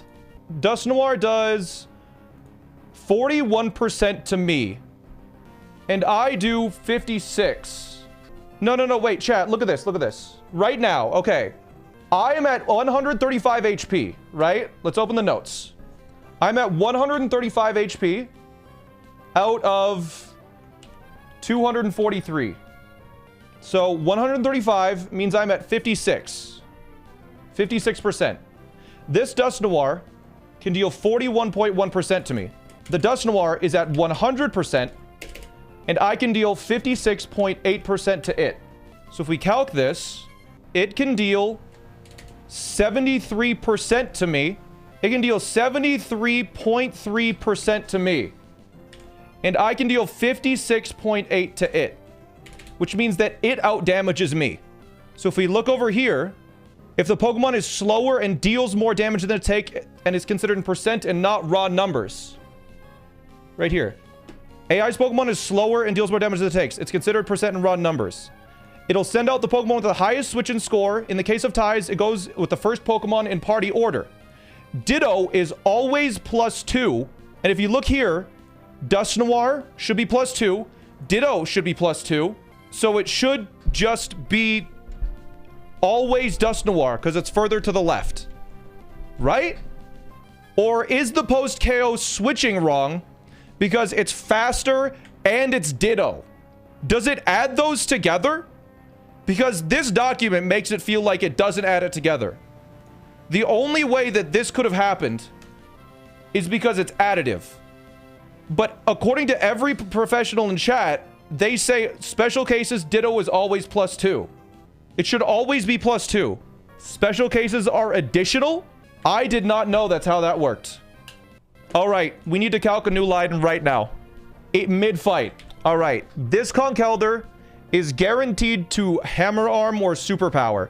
It has this amount of HP. It sees that we kill it, and it's a speed tie. This doesn't have life orb, so I think we have to switch in Delmise. How much is Delmise at? 103? I think what we have to do is switch into Crocodile, or we have to switch into Delmise to take no damage, and then we switch into Crocodile to intimidate and take a rock slide, and then we switch into Delmise to take no damage, and then we switch in Crocodile to take a rock slide, and we PP stall out rock slide because it only has 5 power points. I believe that leaves Crocodile with enough HP, because all Crocodile needed to do was defeat a very simple Dust Noir. Once it's out of PP, we should be able to anchor shot to keep it in. Let's see what the worst case scenario looks like. Ignoring intimidates. Okay, rock slide crits. If it crits every single time, takes 46. How many crits can we afford? Because we need to bait. What do we need to bait with Crocodile? We need to bait not slow kill from Dusk Noir, right? Crook needs to be above 82 HP. So we'd probably anchor on the last one. Does Delmise still have? Delmise still has a citrus. I think we're fine. I think because Delmise still has a citrus, we're okay. I think Delmise might be able to take 2 after a couple of intimidates. I think we have to kill the Ditto with Gyarados. So we'll have to switch in on at least one superpower. And we need to kill it with a waterfall. And because it shows fast kill, they have to Mach Punch. Because we have Dust Noir left. And we have Togedemaru left. Yeah, we can't risk a Quick Claw Rock Slide. It would just die. We can't risk that. Crook, in theory, should be taking an insanely low amount of damage. As long as it doesn't get crit like 3 times. Okay, I think we have a line here. I don't think we need to use Crook. Because, wait, hold on. I think as long as Crook doesn't get crit 5 times in a row, we can win. Yeah, we can switch in Conkelder on a rock slide. Let's switch into Crook twice. Delmise on a fighting move. Then we switch Conk into rock slide. Number 3. If it's a crit rock slide, we take 41, 42, plus 15, which means we guaranteed survive that. And then if it's at -2, are there any overlapping rolls at this point? Nope. Then it's going to be again Delmise. Then we switch Delmise into a fighting move. So see, we can only take 1 rock slide with Conk. Switch Crook into a rock slide. Delmise into a fighting move. You do get Toge because Delmise shows a fast kill. Is Delmise faster than Dusk Noir? It is, and it does show kills. So yeah, it would be Togedemaru on Delmise, and it would be Steel Roller, which is bad. We need an electric move. So we can't kill it with Delmise. Actually, no, that's fine. That's fine. That's still fine. Because we can switch into... if it's Steel Roller on Delmise, we switch into Gyarados. As long as we're above 61. We switch in on Delmise. We do this. If Ditto switches out, does it stay as Conkelder, or does it go back to Ditto? It goes back to Ditto? Fuck. This is not how I expected today to go, man. I mean, this was going to happen pretty much no matter what. We're not cooked, but we're seeing hard. So I think in this line, we can switch Gyarados into a fighting move, and then it's guaranteed to Mach Punch. So unless Superpower crits, and then Mach Punch also crits. Because it's going to be at -1, 2, 3, 4. It's going to be at -4, basically. Yeah, so it's going to be at -1, 2, 3, 4. So Conkelder, it's going to be at -4 on Conkelder, which almost guarantees Superpower. So Superpower, Waterfall kills 87% of the time, and it's now at -5, which means we need to be above 18%, which is guaranteed no matter what. So Gyarados into Superpower. most likely. And then we will waterfall. So then ditto Mach Punch as Gyarados waterfall kills. Gyarados waterfall kills, then Togedemaru comes in. It will use Zing Zap. As long as we're above 28%, which we almost certainly should be. Switch Donphan on Zing Zap, and then EQ, we take a Steel Roller, right? Then EQ plus Ice Shard kills. And then we have, no item Donphan. So this is guaranteed to Shadow Sneaker Revenge. Dust Noir in. We go into Gyarados if it's above 30%, which it should be. If Gyarados is plus 67 HP. If not, I think we have to switch in Conkeldurr. I think this works pretty much every time. We might be risking a crit on Gyarados if...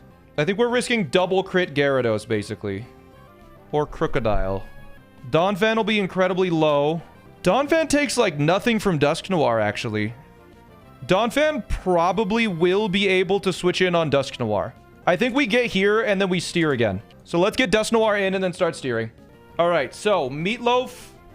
It is going to almost guaranteed use Superpower here, or it's going to use Superpower or Hammer Arm, which Nori takes 0 damage from. It is a Ditto. It has 5 power points on every move. We need to count the Superpowers. Nori is going to switch in. It's like a very low chance that it doesn't use Superpower. We want it to use Hammer Arm, so it has an extra Superpower BP for Sashimi. Because Sashimi's going to switch in. So, Nori switches in here, and we want to see Hammer Arm. If we see Superpower, that's still fine. It just has a higher risk here. And we need to count the Rock Slide specifically.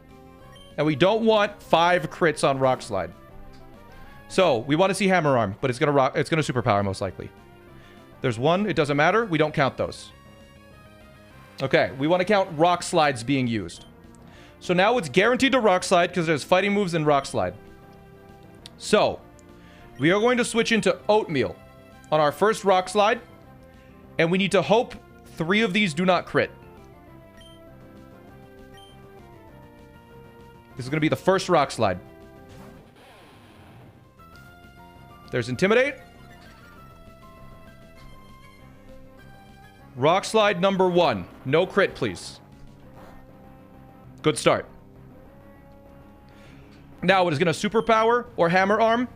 Most likely, again, like 99% of the time, it's Superpowers. So, we're going to switch into Nori, who's going to take no damage.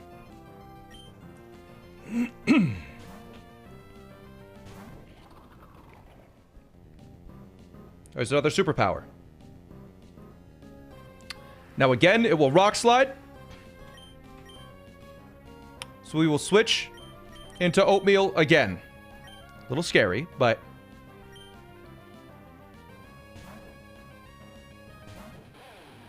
This is Rock Slide number 2. Our second Intimidate.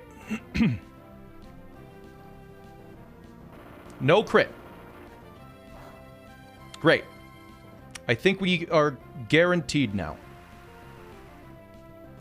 Now it again is going to use a fighting move. We want to see it Superpower. Or we want to see it Hammer Arm, not Superpower.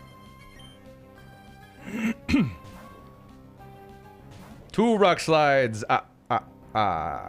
Alright, another Superpower.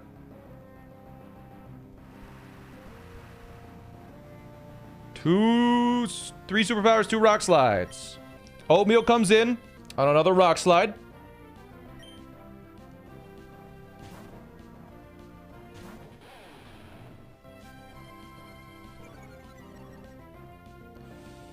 Again, please no crit, just to simplify things. This is number 3. Good, okay. Fantastic. I think with crits we were fine still. But this, again, simplifies things. It again is going to use a fighting move. And to make this simpler, we want to see a Hammer Arm. It's very low odds, but I would like to see it.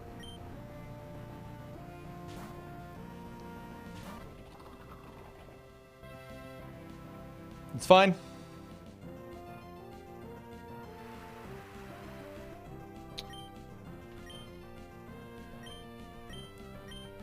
Oatmeal comes in on its last rock slide that it needs to take.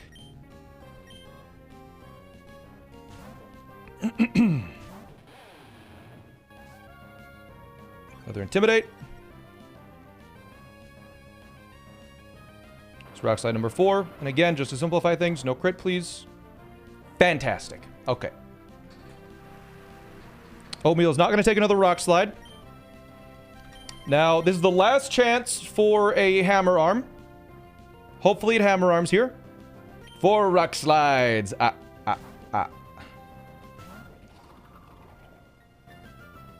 Alright. There's all of its superpowers. Now, it is at -4. It's used 5 superpowers. And it will be using its last rock slide now. A critical hit rock slide does 42 damage plus 15 means we now switch in Conkelder to take the last rock slide. Because it's a Ditto, it only has 5 rock slides.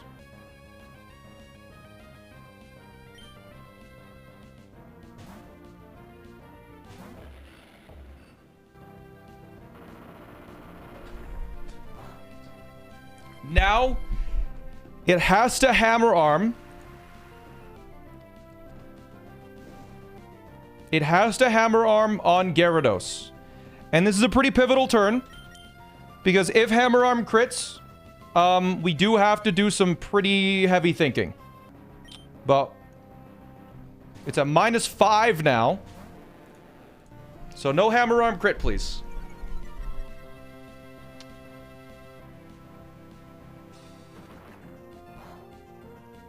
Okay. Perfect. So, it is now forced to Mach Punch because it sees that I kill it with Bounce and I outspeed. So it literally, it's out of rock slides. It's out of rock slides because there's only 5 and I outspeed and I kill it, so it has to use Mach Punch. You know what's crazy? Quick Claw didn't activate on any of those turns. But anyways, Waterfall deals 65% here as we take... Oh. The Quick Claw Mach Punch. Woo.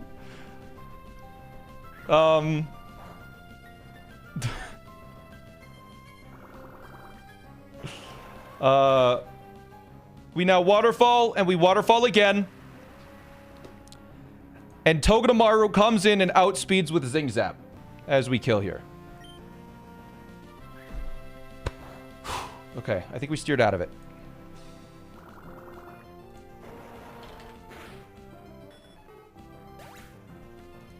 Yeah, Togedemaru is guaranteed to Zing Zap now.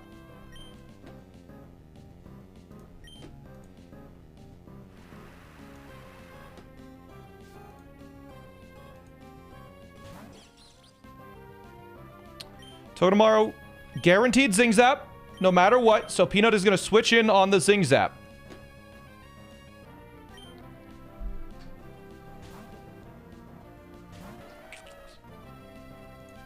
And this is going to look a little scary because this has weakness policy.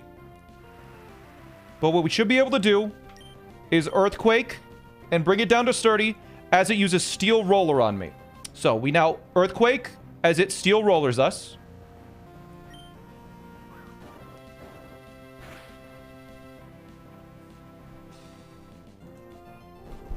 We bring it down to 1 HP.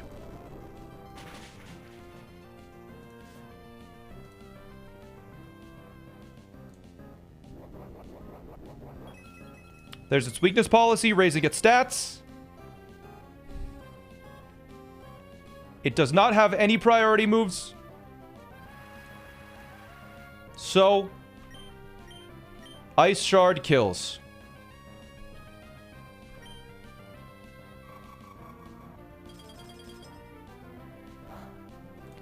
Now, Dusk Noir is going to come in. And it will be using Shadow Sneak or Revenge. Because Gyarados is on high HP, we can switch in Gyarados and baits Thunder Punch.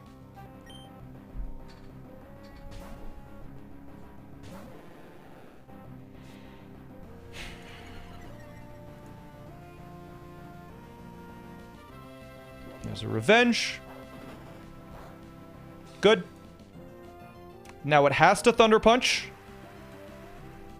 So we now switch in Crocodile on the Thunder Punch.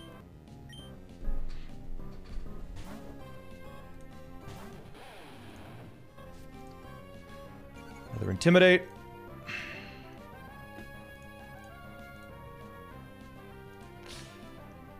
And now, knockoff kills 6.3% of the time. But because it can see a kill, Dusk Noir has to Shadow Sneak.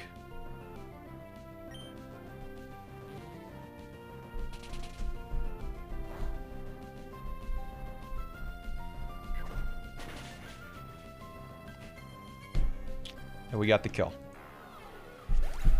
And the Ninja Boy has been defeated, and we learned a lesson. Let's go, Clarissa.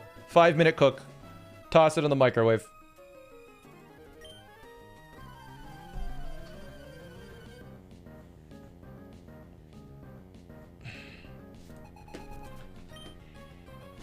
Greedent. Alright, Meatloaf is here. And it is using Hammer Arm, which should kill.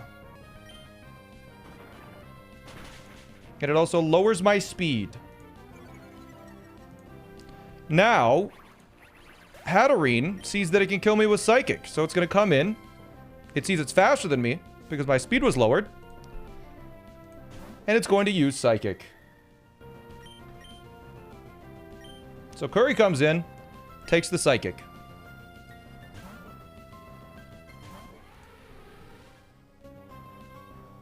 And now it is faster than this Hatterene and kills with Heavy Slam. It is faster and it kills with Heavy Slam. There you go.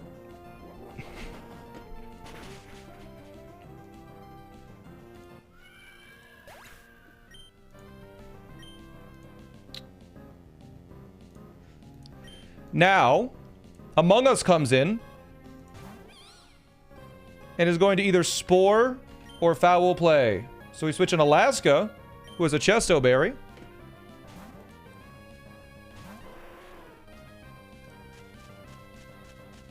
Among Us? Let's hope we put the right berry on it. I didn't check, but there it is. And now, Flare Blitz will kill. Because we outspeed.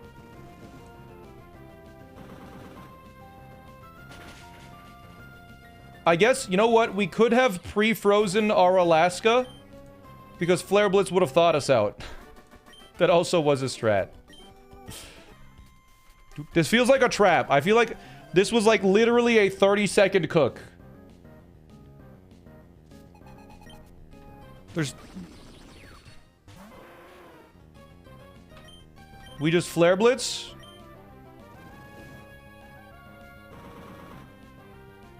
Bugs don't take long to cook? Yeah, I guess you usually don't cook bugs. You just pop them in your mouth and go crunch.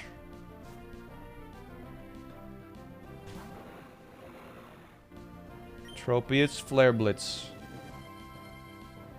Okay. 9-hour Shelly. 9-second bird catcher. Yeah, I guess so, huh?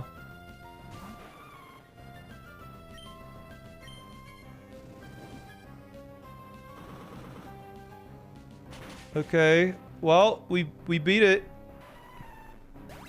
Cool. That's the fight.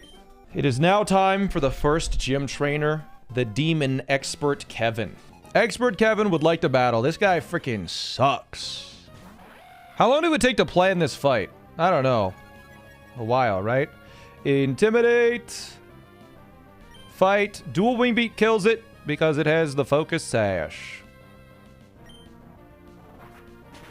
This guy is harder than Flannery? Maybe. Alright, so now Rotom Mo comes in.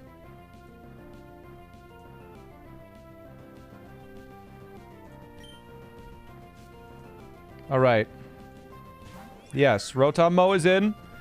And it's guaranteed to use an electric move. So, we switch in Sprout.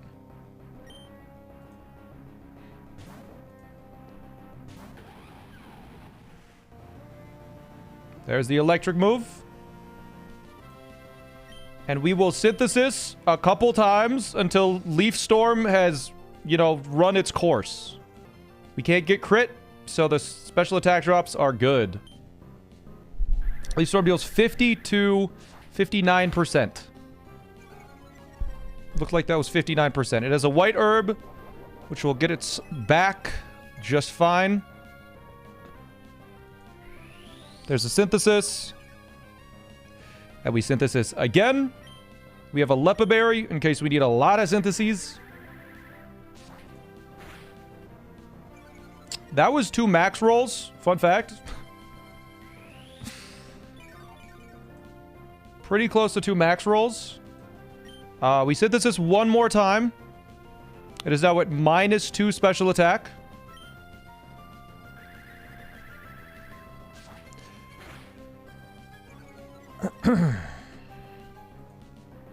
Is now at -4 special attack, right? Yeah. Man, Leaf Storm still does a lot. And now we need to get it down to under 25% HP. Do we have the, little image? Now, at -4, Rotom Leaf Storm does 20%, which means I should be free to Giga Drain or Wood Hammer. I'm going to start with Wood Hammer, which deals 28%. Because we're going to take 28% and then slightly less than that next turn. Plus Wood Hammer is 8.3%. Which means it cannot kill me. So now it's at -6.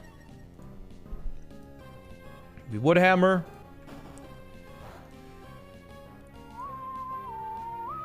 How many... So we need to count Leaf Storms, by the way. How many Leaf Storms is that at? Like, is that 4 total? 4? Alright, why are you using Wood Hammer? Speeds things up. We're just going to Synthesis here. Torterra has Shell Armor, yes. So that's 5. It should have 8 total. Because it's its first move. We'll Wood Hammer again. There's 3 more of those. Crit won't kill. Right? We need to make sure this thing doesn't die. We need to leave it at exactly 25% or less. Hammer crit deals 50%. Okay.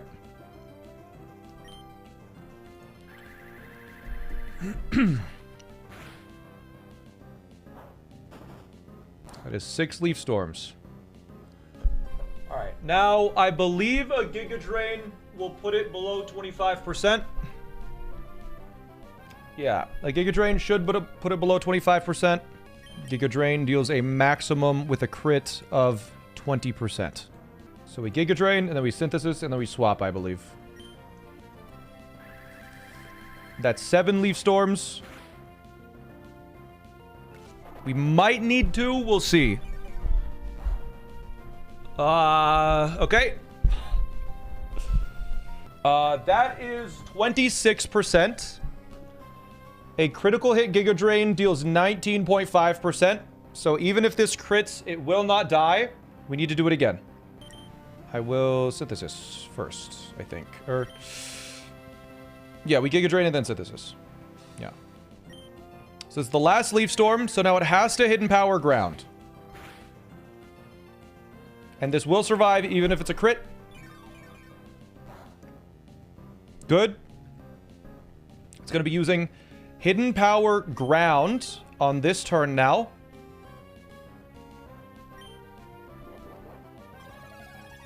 Which will deal 2.3% to me. But that is the only move it has to attack me with. So now Sprout is at 100% HP. And it is guaranteed to use a ground move. So, Dino Nugget should switch in. We switch in Dino Nugget on the HP Hidden Power Ground.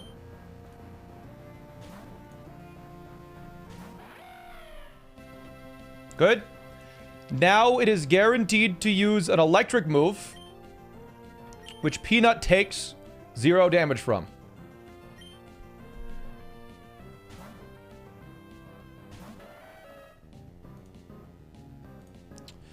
Now, Peanut kills with Ice Shard, which is why we needed this under 25%. We needed Peanut on max HP.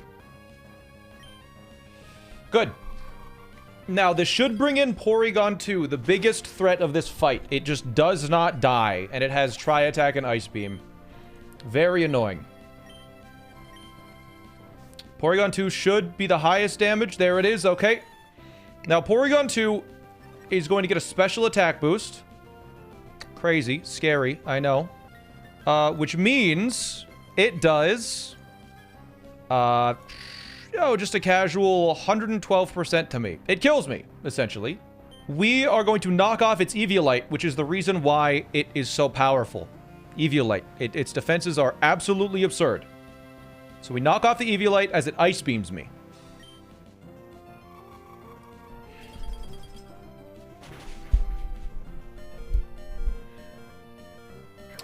If it froze, then we would have had the Aspear Berry.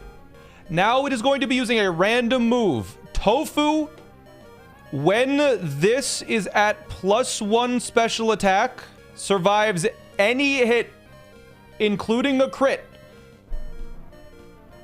Peanut has sturdy, yes. Tofu survives any one hit, including a crit, from this Porygon. And this is how we figured out how to kill the Porygon, just like this.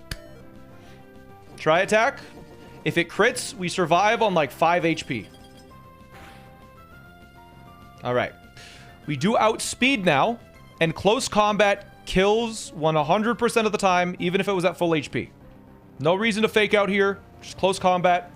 Go for it. Good to go. Now, Gyarados outspeeds, and because I am at -1 on both of my defensive stats, it sees a kill with either Waterfall or Earthquake. So, it has to either Waterfall or Earthquake, because it sees a fast kill on me. Our new Pokemon, Lobster, is able to survive either of those moves. Lobster's gonna come in. Lobster doesn't have a Lumberry, but Lobster has a Cherry Berry. So Lobster comes in, and it's gonna take a Waterfall or an Earthquake. There's a Waterfall. Now, Gyarados, because of the quirk of the AI, it has Dragon Dance, Thunder Wave, Earthquake, and Waterfall. Earthquake is its highest damaging move, but because it doesn't kill, it could use Dragon Dance. The thing is, because Gyarados has Waterfall, a move that can flinch, it actually puts Thunder Wave on a little bit of a higher priority than Dragon Dance, meaning it can never Dragon Dance, and it is either going to Thunder Wave or Earthquake, depending on the Earthquake roll. So it is going to Thunder Wave or Earthquake here. It cannot Dragon Dance. If it does Dragon Dance, I think we wipe. There might be some ways out of it, but it would not be good. But we looked into it, and we're pretty sure that it... And by pretty sure, I mean 100% sure that it cannot Dragon Dance, and it has to Thunder Wave. And we yawn on this either attack or this Thunder Wave. Alright, there's the Thunder Wave. We have a Cherry Berry to cure that, to bait a second Thunder Wave, so it cannot Dragon Dance.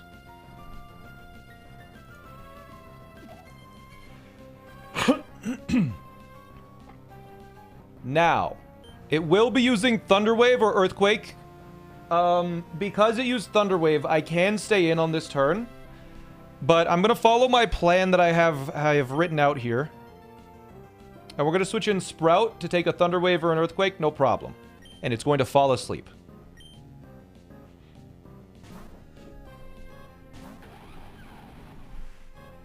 There's another Thunder Wave. And then it falls asleep. And now it is guaranteed to sleep for at least one turn. Which is exactly the amount of turns we needed for Dino Nugget to switch in.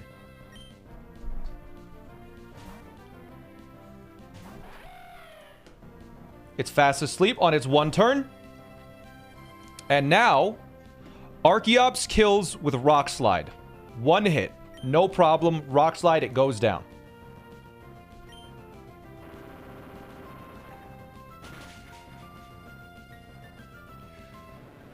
Now, the last Pokemon, Togekiss, is a little scary. Because we've taken Life Orb Chip. And this has Aura Sphere. Its strongest move against me is Aura Sphere. So it will be using Aura Sphere. Now, Aura Sphere could crit. If Aura Sphere crits and Life Orb hits me, then I cannot kill this Togekiss. Because Life Orb would eliminate Dino Nugget. So I'm just going to Rock Slide. This is a 75% chance to KO. We outspeed.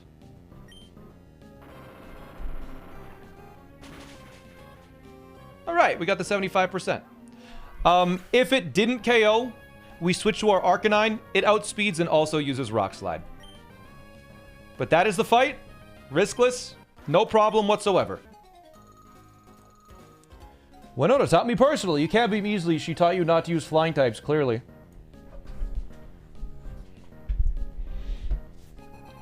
Alright. This child Ashley. How long did she take to calc out? I don't know. Too long. I'll tell you that much. We drizzling. Okay. Rock Slide kills Pelipper. We take 10%.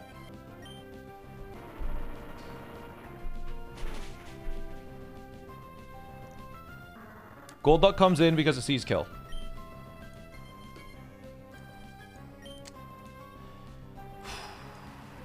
Man, we've been going 7 hours today. What is this, battle 4?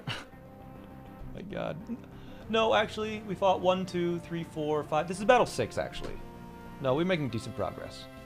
Anyways, Golduck only sees kill with Surf. So we're going to switch in Sashimi to take the Surf. And Sashimi has a Flame Orb. You cannot pre-damage or pre-status in gym fights, which is really annoying. But we figured out how to take this Surf, and because we just switched in, our Flame Orb now activates. After the rain.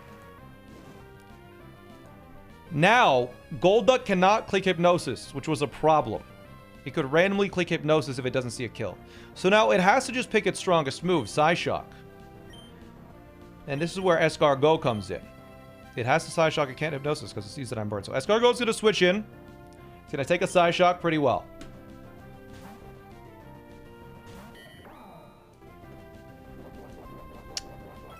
It has a Psychic Gem, which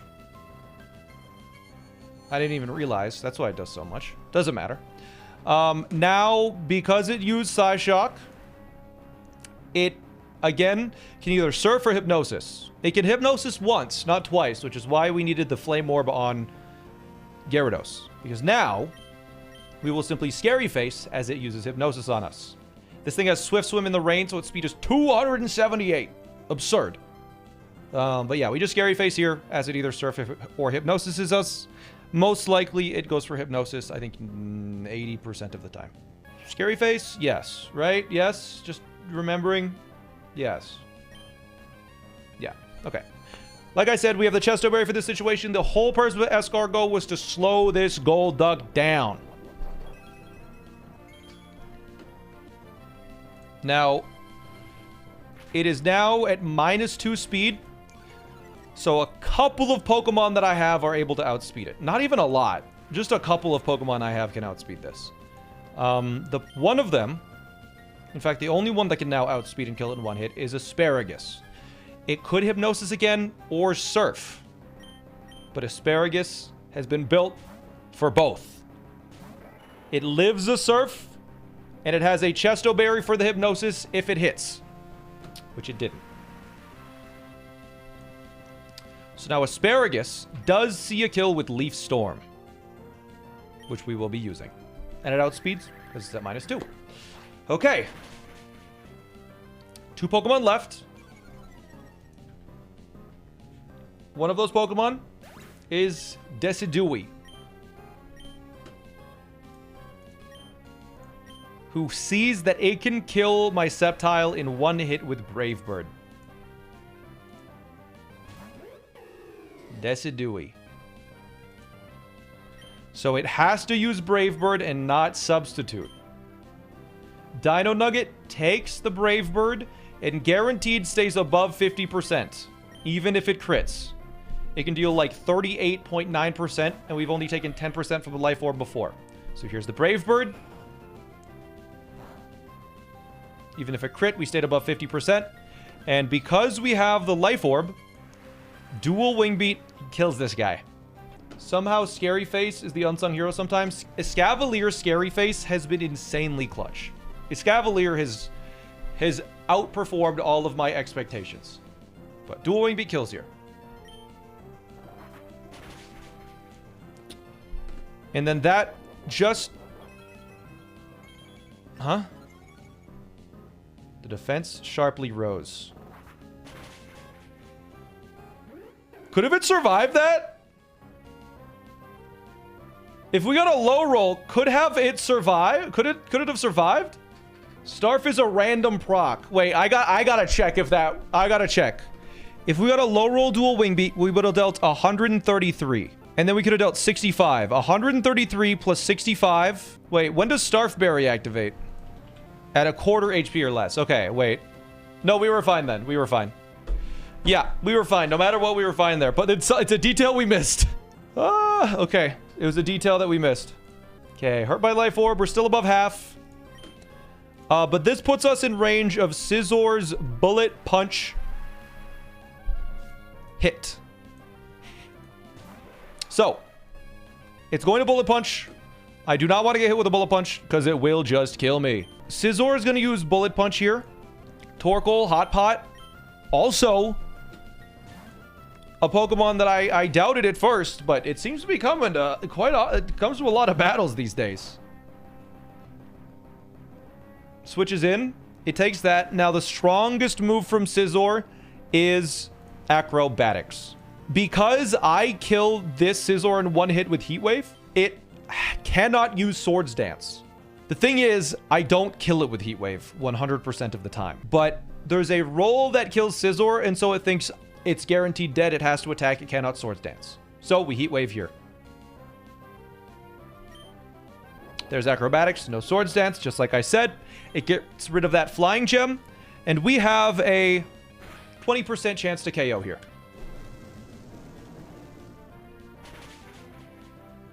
All right, that's fine. So, again, because we can kill it, it has to use its strongest move against me, which again is Acrobatics, which fortunately, Alaska can take a critical hit from alongside a Bullet Punch critical hit and kill with any one move. So, we will do that. We outspeed. It's going to Bullet Punch. I could Extreme Speed, but I'm just going to Flare Blitz. Because Bullet Punch will never kill. Just for consistency's sake, because if it survived that would have been very bad. I guess we could have E-Speeded twice, but whatever. It's fine. And that works. It's another fight down.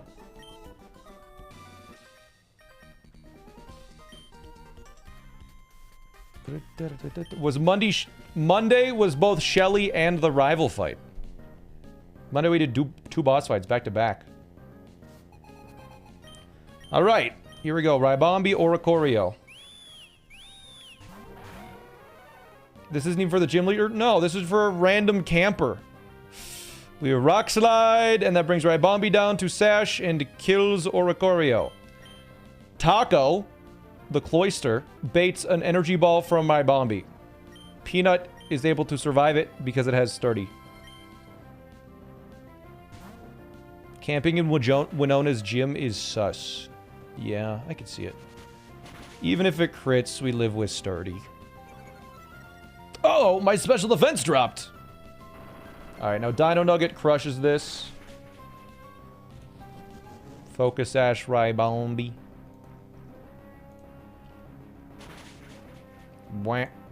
Okay.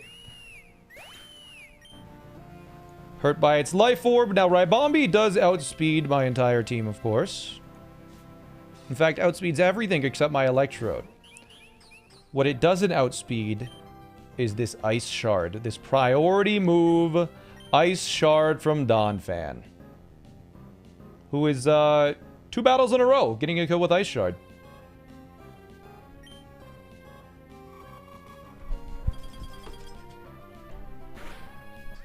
Nice.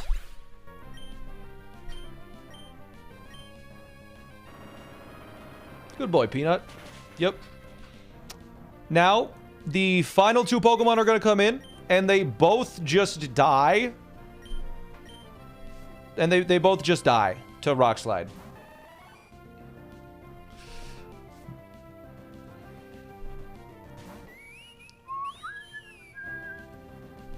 And that's the whole fight. And we'll rapid spin for fun.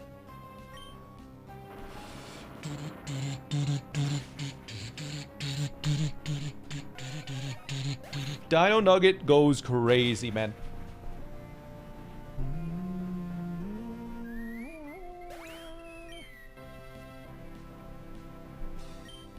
That's the fight.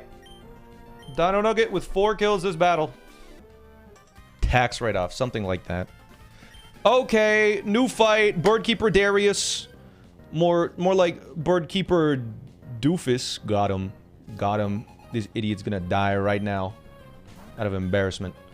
Okay, so here's the plan. We cannot kill Clefable in 1 hit with literally any Pokemon. Well, except for Muck, but it doesn't outspeed. So, we needed a Pokemon that could outspeed and kill this freaking little thing, because it has Stealth Rocks and a bunch of weird, wacky moves. So, we're going to start with a Fake Out to deal some chip damage. Now, this Clefable sees that it can kill my Tofu with Moonblast. And now that it's the second turn, the Stealth Rock, the AI devalues Stealth Rock a little bit, and it sees that, oh my god, I can kill with Moonblast. I gotta go for that. It's past the first turn. I don't need to Stealth Rock anymore. So, we're going to switch in Dumpling on a Moonblast. I guaranteed Moonblast at that. And it's going to take the Moonblast. It's holding a Citrus Berry in case it crits. Didn't crit, that's fine. So now it's guaranteed to Flamethrower, but we still can't kill it in 1 hit. So we need to fake it out a second time. And now, with that amount of damage, because it sees a guaranteed kill on Dumpling with Flamethrower, we're going to switch in our Alaska. It has wings in the flying gym. It counts, chat, okay? It has wings. Now we can switch it on a Flamethrower, take basically no damage, and Arcanine does outspeed, and with a Life Orb, kills with Flare Blitz. It has Rock Head, so it will not be taking any recoil damage. And then the first Pokemon that can outspeed and kill Arcanine comes in, which should be Gliscor.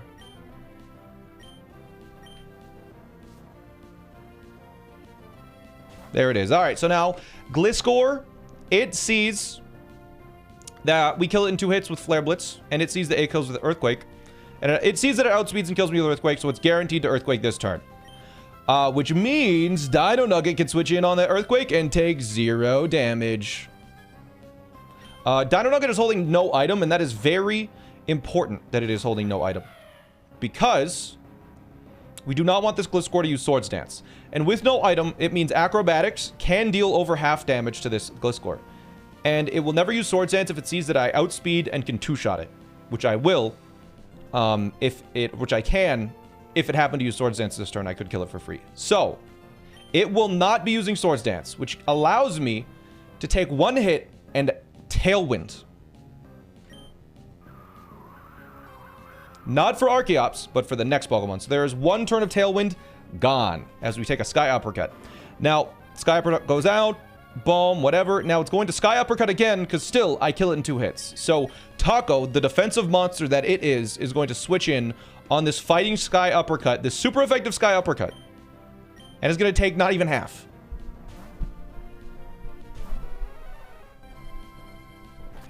Unless it crits. There we go. And now, this Gliscor does have a Yachi Berry to protect it from dying to an ice move.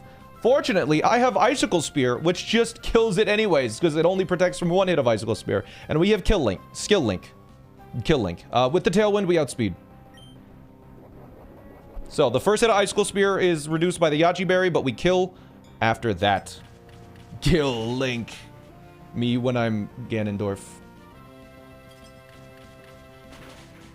There we go. Look at that damage.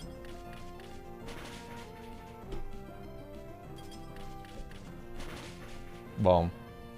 Now, with Tailwind still up, we actually outspeed everything on the opponent's team. And we kill everything on the opponent's team with Cloister. So this Noivern's going to switch in, and it's just going to die to Icicle Spear.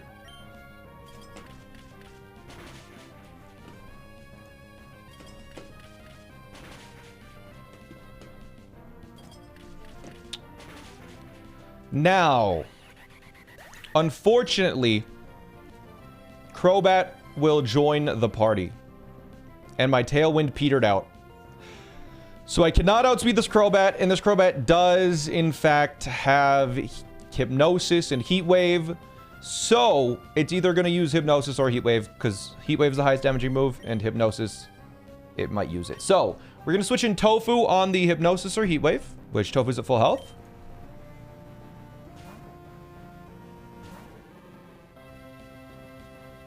And there's Hypnosis.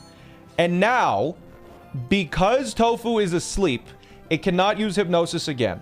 In fact, it has to Brave Bird this turn onto my lovely little Chowder, because it actually sees kill on Tofu. Regardless of what it did. It had to Brave Bird. So now it has to Brave Bird, which we take 25% from. No problem at all. And now Chowder stays in until it gets put to sleep. This Crobat may not put me to sleep. It depends. But this Crobat can basically only Brave Bird or Hypnosis. We do have a Chesto Berry to get a guaranteed Rock Tomb off to lower its speed. So we're going to start with that. As it uses Brave Bird. And that means that no matter what, we will now be killing this Crobat with our Dreadnought. Because another Brave Bird can deal a maximum of 79 damage even if it crits. So we're free to Rock Tomb again, regardless of whether it Hypnosises or Brave Birds.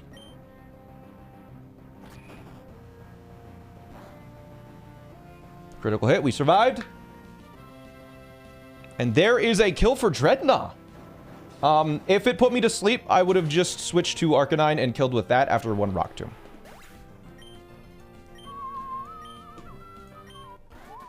So there's Birdkeeper Darius done, and now we have a bit of an evil guy. We cooked for, I don't know, I've been live for 10 hours today, and we did one fight.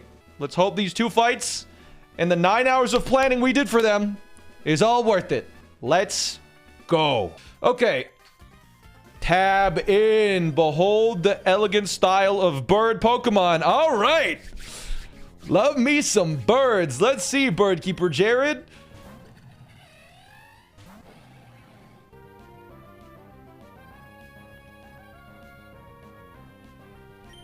This idiot? Huh? That's a bug.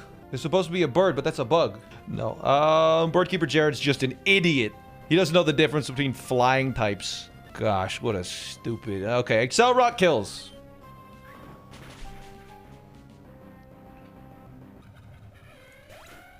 And hopefully, if Surfetched, please come in, Surfetched. Oh my god, please. Okay, good. Ugh.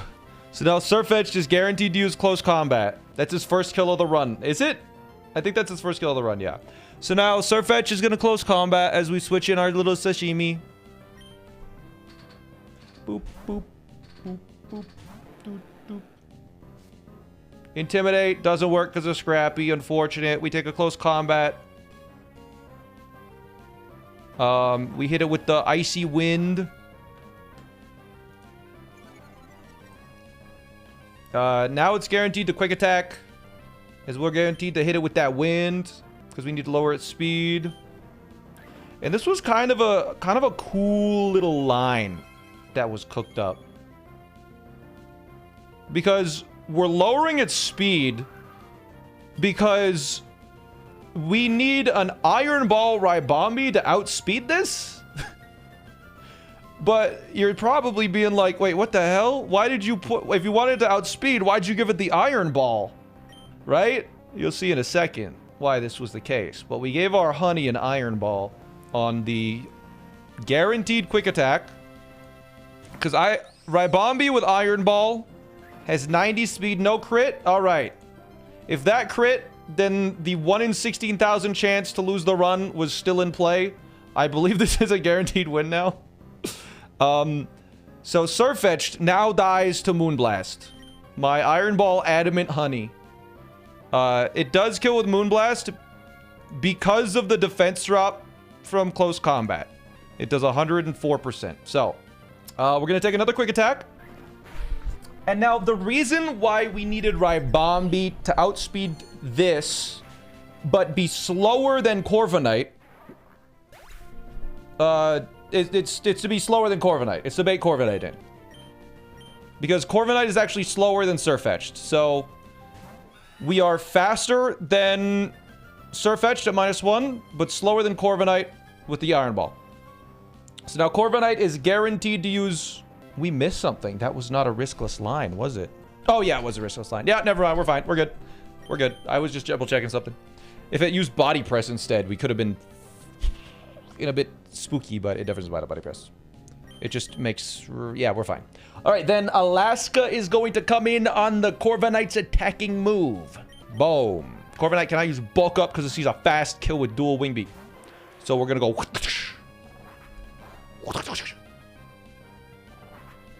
And then Arcanine with a Charcoal kills with Flare Blitz. Ah. Cool. Wow. And now this was the problem pair. The Archeops and the Blaziken. They're blazing fast, and Blaziken has Speed Boost and Swords Dance, which gives it the capability of sweeping the entire team. And Archeops has a Focus Sash, which means we can't kill it in one hit.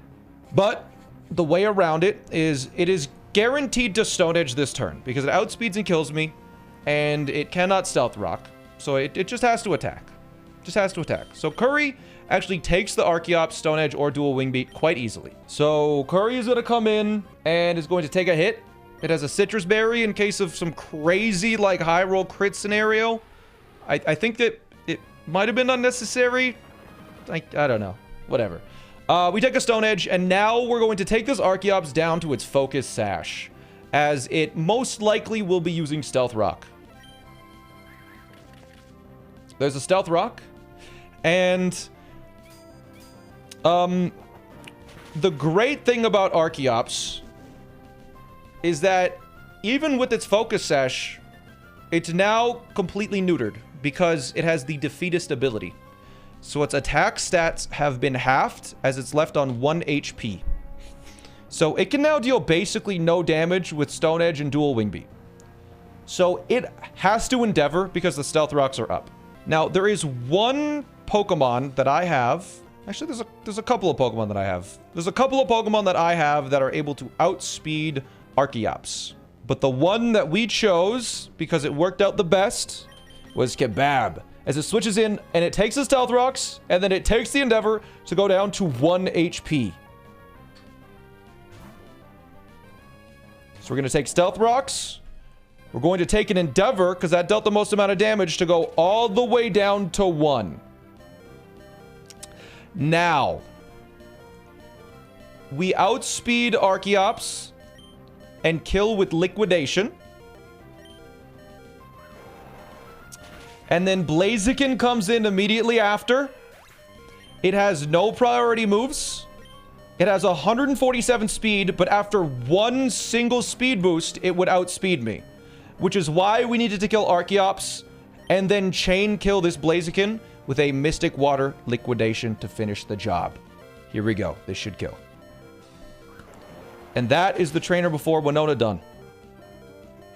Thanks to some good lines from Drew. Thanks, Drew. Okay. It's time for badge number 6. I can't. Okay.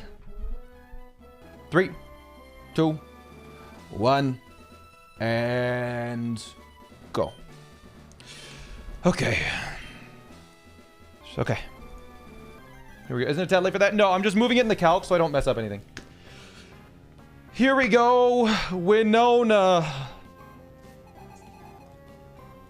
would like to battle. Opens with a choice Scarf Staraptor. There is 0 chance we are outspeeding this ever. But because we're an Arcanine, it's guaranteed to close combat here. And so we start with Arcanine to force a close combat, so we can switch into Lobster, who takes very little from close combat. 22% from close combat. So, Lobster switches in and is going to take... it's gonna take a close combat. Easy peasy. So after close combat, here it is. There is one close combat. We will be taking another close combat, and we need to let it go down to -4. So we're gonna slack off again, so we're gonna slack off to heal after it brings us down to half, basically. So there's another close combat. It has 5 close combats total. They're not PP maxed.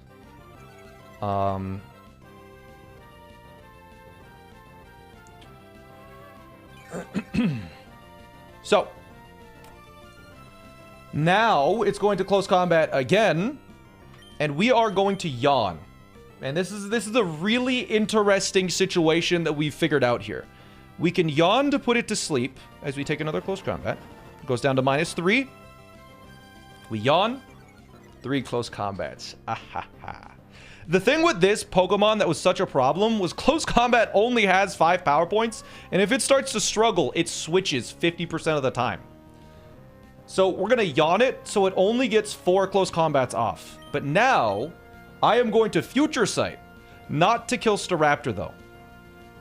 So we're going to Future Sight as it close combats its final time.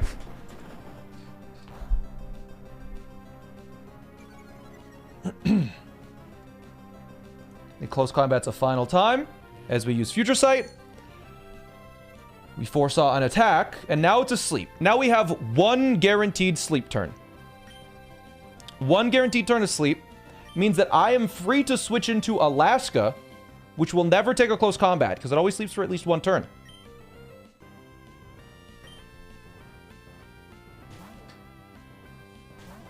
Alaska comes in, it sleeps. Now, it could wake up on this turn, but because it's at -4 defense, Extreme Speed with a Life Orb on Alaska kills Staraptor before it even has a chance to wake up. So, we're going to kill it with Extreme Speed. Now, another problem Pokemon comes in, Hawlucha. It is too strong with Acrobatics. Hawlucha outspeeds basically everything on my team after it uses it outspeeds everything once it uses Acrobatics, and then it just kills everything, including Alaska. The thing is, Hawlucha's gonna blink and it's dead because Hawlucha switches in and it dies to Future Sight. Boom. It's gone. And now another big threat comes in that sees a kill. Shaman should come in next because it sees it outspeeds and it sees a kill with Earth Power specifically. Fortunately, and this was the thing that unlocked this fight, Gyarados can switch in on an Earth Power, and it learned Icy Wind, which we just picked up while we were running around looking for all of the items we missed. We missed Icy Wind TM, and that is what saved this. That's what made this line possible. We switch in Sashimi. On the Earth Power.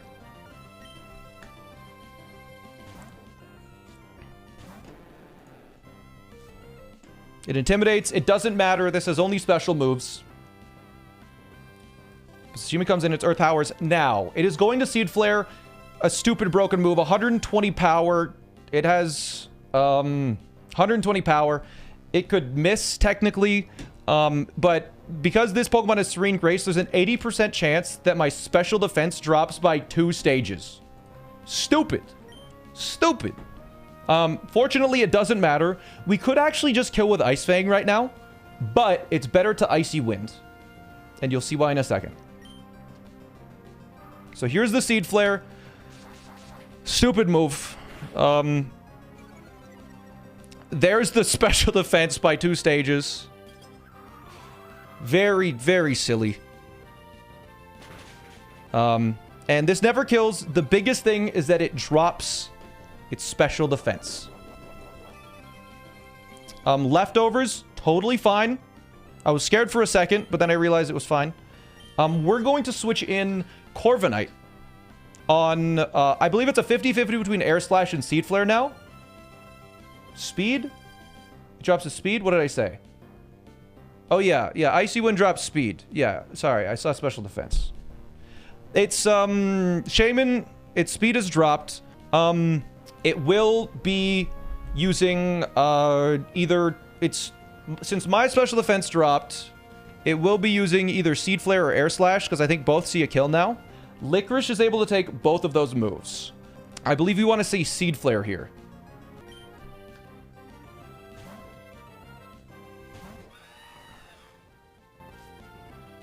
Shaman, it can't eat its berries. So Air Slash, it's the worst move, but it's not really a big deal. It's an extra couple percent. Shaman's leftovers are going to activate. It doesn't matter.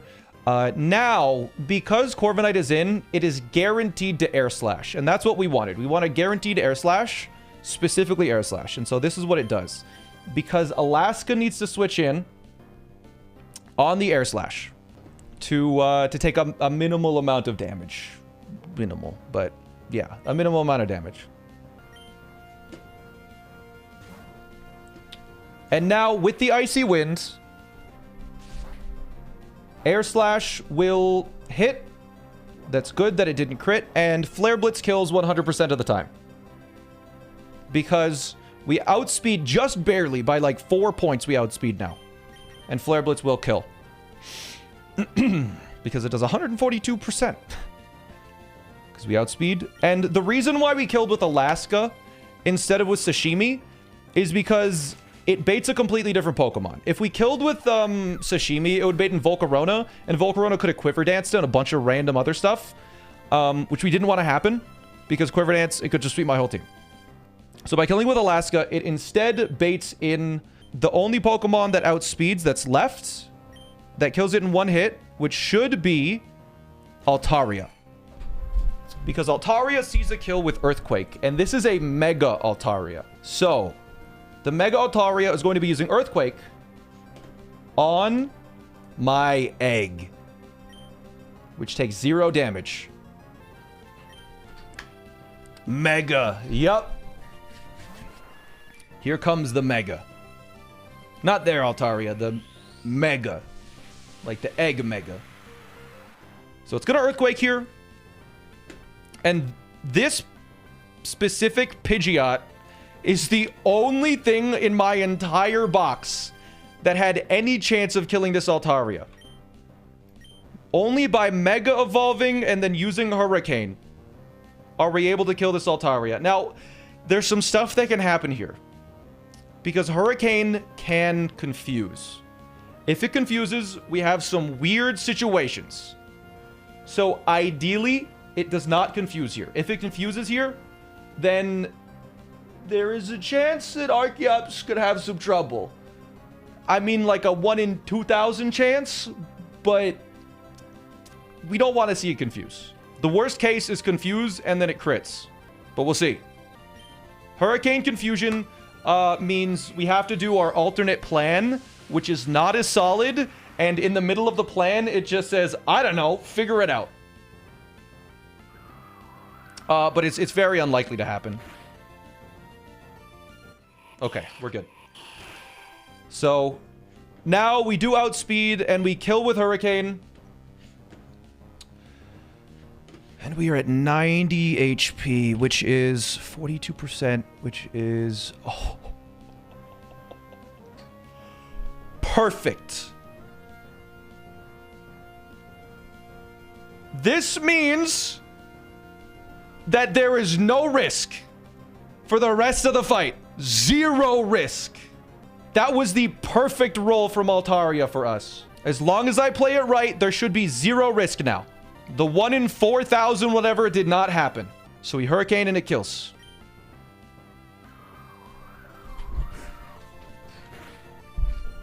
All right.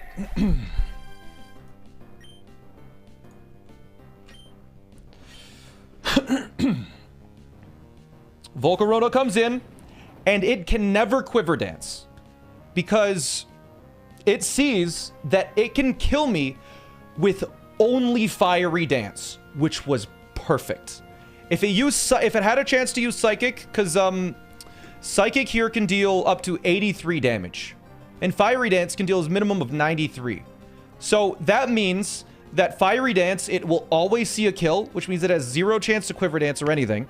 It's just always going to Fiery Dance. It'll never Psychic. Psychic was the problem move, where it needed to, like, it needed to have a 1/3 chance of getting Psychic, and then it needed a critical hit Psychic, and then they needed a high roll Psychic, and then we needed to not flinch with Rock Slide, and then it would kill us.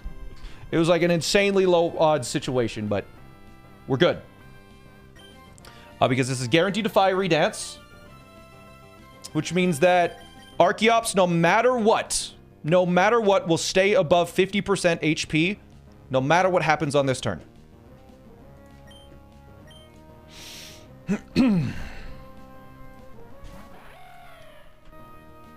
There's the guaranteed Fiery Dance. It cannot burn. It can raise its special attack, but honestly, it doesn't matter. Volcarona special attack rose.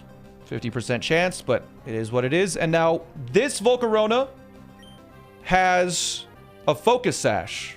This Volcarona, the problem with the Quiver Dance thing is that it has a Focus Sash, so even if we could kill it, it wouldn't even work because it could Quiver Dance and it would have a Focus Sash and it would just survive. Luckily, if Dino Nugget is not in defeatist range, it just barely kills with dual wing beat. 2 hits. 1 breaks the Focus Sash, and then 1 kills. So let's do it. There's the 1. There's the 2. And now there is only 1 Pokemon left. Celesteela. So, because I am at 134 HP, Celesteela can see a kill with both Rock Slide and Heavy Slam. Luckily, Licorice is able to take both of those moves, even if they critical hit. So, Licorice is going to switch in. It now has to use Flamethrower against Licorice. So, Alaska will switch in yet again on the guaranteed Flamethrower. And with the Life Orb, is able to one-shot Celesteela. For the 4th Pokemon this battle, Alaska is going to watch die.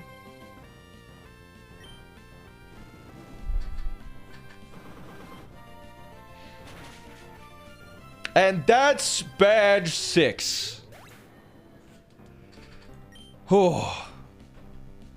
No deaths. This whole split, this whole section, we've won. Barrascudo 1v1s everyone a Life Orb? No shot.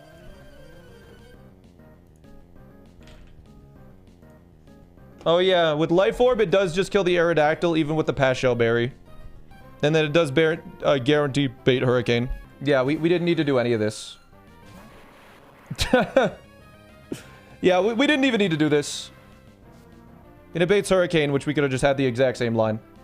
That's silly. Anyways, whatever. This is a cool line. We'll just Volt Switch here.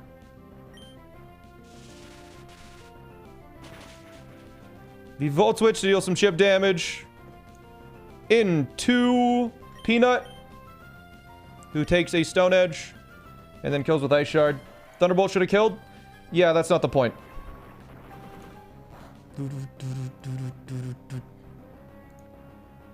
Barrascuda could have gotten another frag. Yeah, but instead, Peanut is getting the kill today. Right?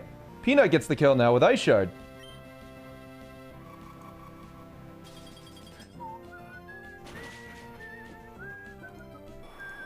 And it does bait a guaranteed Weather Ball, which is kind of nice.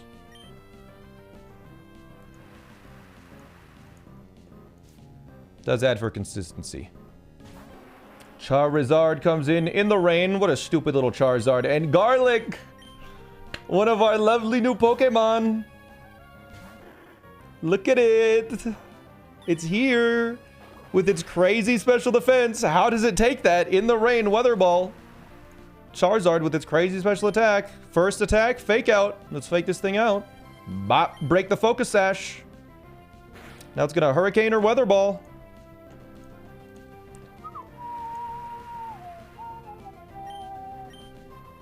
Garlic interesting name choice. I think it's a great name. I think it fits so well. Chicken switches in.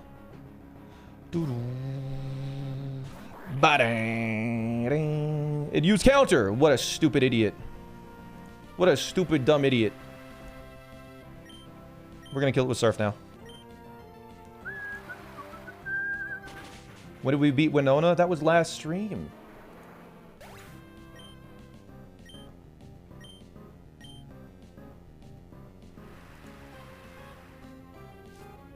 And now... Empoleon. Which our Sprout is just able to handle no matter what. Even if it Swords Dances. Whoa! Sprout is going for the one tap. Bop.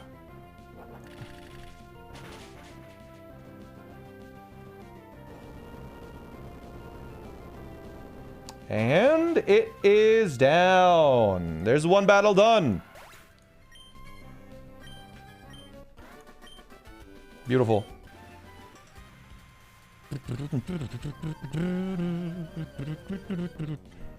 Alright, this Drifblim has Aftermath and a Colbur Berry and Thunder in the rain and Weather Ball in the rain. So Alaska's going to switch in and is just going to kill it with one hit with a non-contact move. So Aftermath does not affect it. So Rock Slide just kills you. Alaska taking it out. Now Swampert will come in. And Swampert can use Liquidation, Flip Turn, Earthquake, or Stealth Rock. They can just use any of its moves. But we have realized that Galissapod, our new champion, is able to switch in. And is able to take any hit, including Flip Turn. Because we do not want to see Swampert switch out. Flip Turn brings us below half. Citrus Berry brings us above half, but because we went below half, Emergency Exit activates, cancels out its Flip Turn, and gives... and our Emergency Exit lets us switch for free. Okay, so now Pear comes in. So now Pear is going to come in and is going to kill the Swampert. Because, yeah, because only one Pokemon can switch out at a time, it cancels Flip Turn's effect. Which I learned just now. And Leaf Storm with Life Orb does kill Swampert 100%. Even with its Rindo Berry.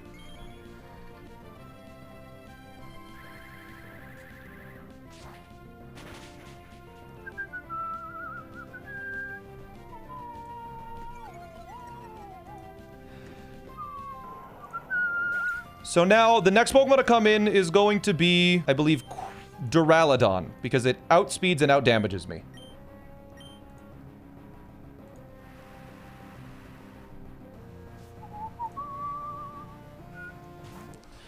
Duraludon's strongest move is Draco Meteor. So Corviknight is going to switch in to take the Draco. So we're going to take a Draco Meteor here. And this is just as a pivot. We switched Corviknight in. It could have defogged if it set up the Stealth Rocks. Fortunately, Swampert did not set up Stealth Rocks. Instead went for the kill. Now, it is going to Body Press, I believe now, because that is the highest damaging move. And I believe technically it is most optimal for me to use Roost at this moment in time. Because we want to be on high HP just in case. And Body Press deals less than the +2 Draco Meteor, so by roosting, we are able to, I believe, get out of this on full health.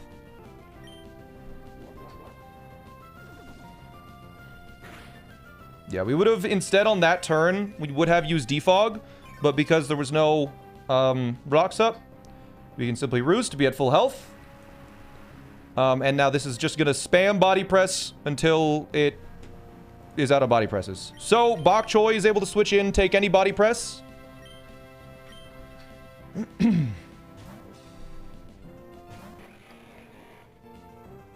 There it is. And it will just kill Duraludon with Earth Power. Yep, just kills with Earth Power, because Duraludon special defense is so low.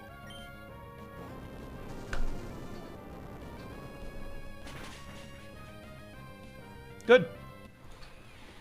All right, now Alakazam is going to come out next, and this was a problem. This took us a while how to figure out how to beat this Alakazam, just because Alakazams are really strong.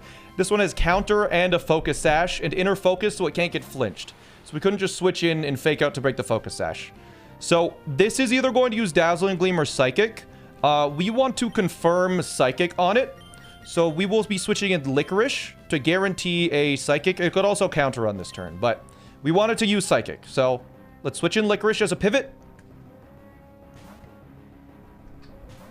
It's either going to Psychic or counter, hopefully. That's the most likely, or it's going to Dazzling Gleam or counter, rather.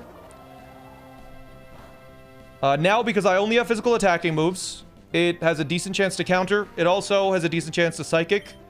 Both are totally fine because nothing is going to happen to Beer on that situation because it is a poison dark type, which will switch in on a Psychic or a counter.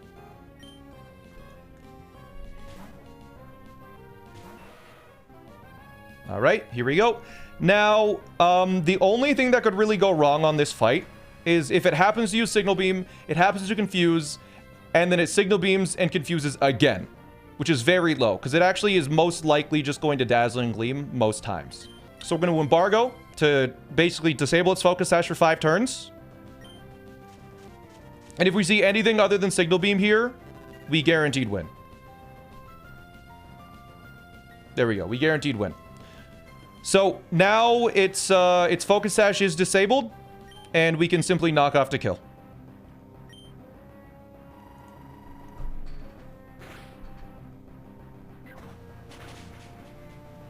And there we go. There is one Pokemon left. But because Muck Alola is able to kill this Alchemy, which is about to come out in one hit, it cannot use any setup moves like Calm Mind or Acid Armor, which is its whole thing. It also has Stored Power, but that's a Psychic type move. So it's actually just forced to Draining Kiss on this very first turn, which Arcanine Hisui is able to take at full health and can kill with 3 Rock Slides. And again, Arcanine Hisui also outspeeds and is able to kill this in one hit, so it cannot use any setup. So it is forced to purely use Draining Kiss every single turn because it sees that I kill it with Head Smash. Now, Head Smash isn't a guaranteed hit move. So I just don't need to use it. I can instead just kill with Rock Slide by using Rock Slide 3 times. Honestly, what's the accuracy on Head Smash? What's the accuracy on Head Smash? You know what? Let's see the animation for the content. There we go. There's the Head Smash. I was able to afford at least one miss, so it wasn't a risk. But we killed it. 3, 2, 1, fight!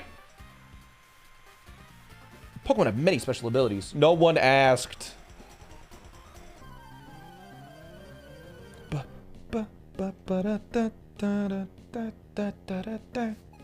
Alright, so this fight's kind of interesting. They have really strong Pokemon on one side, and then Pokemon that know coaching on the other. So Sock just wants to coach this Metagross to become a monster. We have made it so Dumpling, they really want to kill Dumpling. So Sock will ignore all of its instincts to coach and will instead just try and kill Dumpling. We're going to Spiky Shield, as the Sock will be attacking our Dumpling. And same with the Metagross. It's also going to attack our Dumpling. We will Brave Bird to kill Sock. Now, Sock does have Sturdy. So this Brave Bird shouldn't kill from full health. The thing is, it won't be at full health. And you'll see why.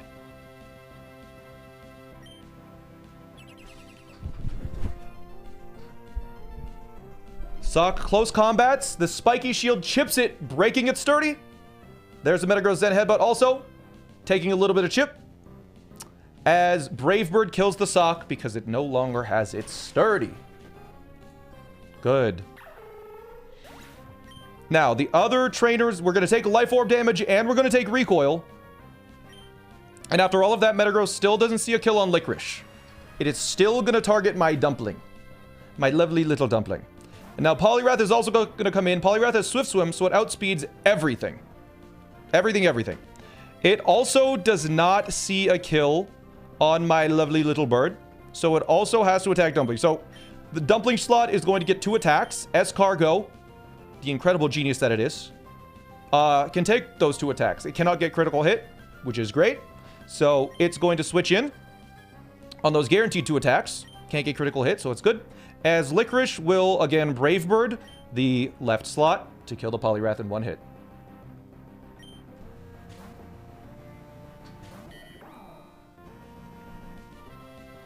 It missed. All right. No problem. There's our Zen Headbutt. Bop. Brave Bird. Stupid Poliwrath. Can't even get a hit in. And now we've defeated all of one trainer's Pokemon. It's just the other trainer's Pokemon left. And now, with the Life Orb chip, this Metagross has to use Thunder Punch.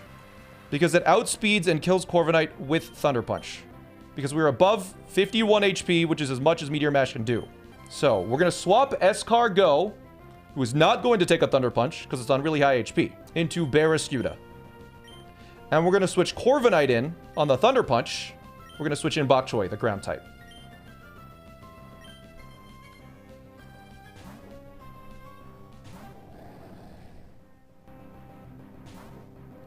Are all of these precise calculations to pretty much ensure that you don't have to retry?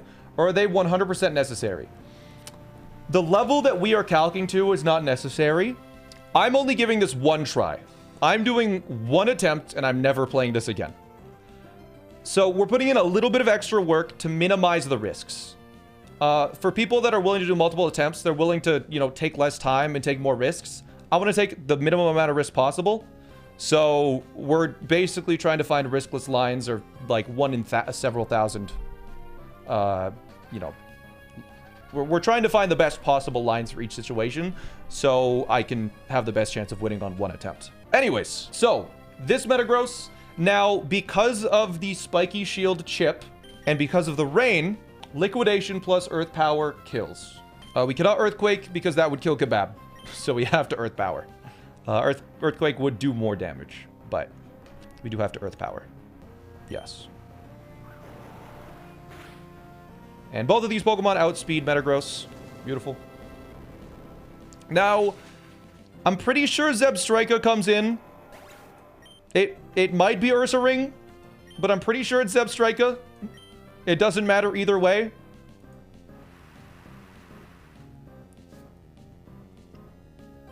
Okay, yeah, it is Zebstrika. So, Zebstrika does see a kill on Kebab and outspeeds Bok Choy, which means that we need to switch out Kebab to a Pokemon that can take its Zing Zap, which it is guaranteed to use because it's the only move that kills. So, we're going to switch in Oatmeal on that Zing Zap, and I need to double check something, actually, before we take this turn.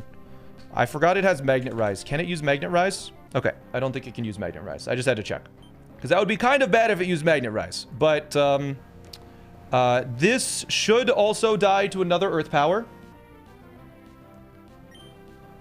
So we switch out. It's going to Zing Zap onto my ground type. Yep.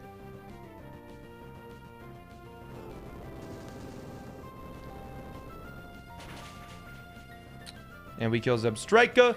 And now the final Pokemon comes in, an Ursaring that has a Toxic Orb and Quick Feet. So it should come in. It's not poisoned yet. So both of my Pokemon outspeed it. And we kill with the Draco Meteor knockoff combo. Knockoff and Draco Meteor.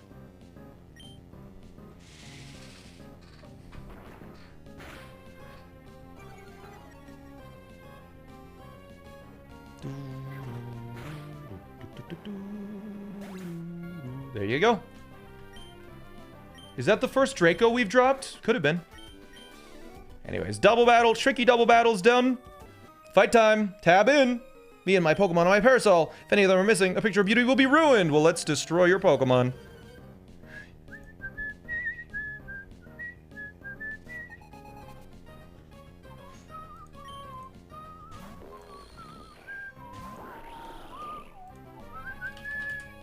Surf.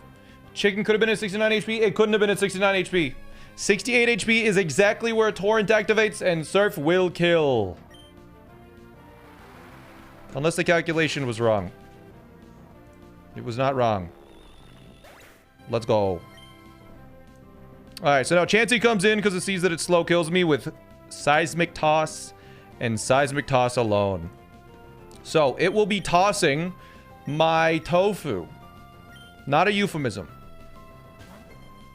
It's just, that's just what it's gonna do.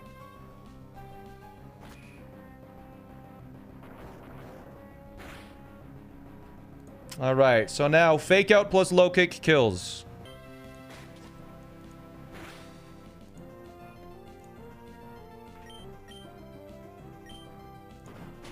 And there it goes. Now Miss Magius comes in because it sees that it can, in fact, kill me with Shadow Ball. So, it's gonna use Shadow Ball, Dazzling. Oh my god.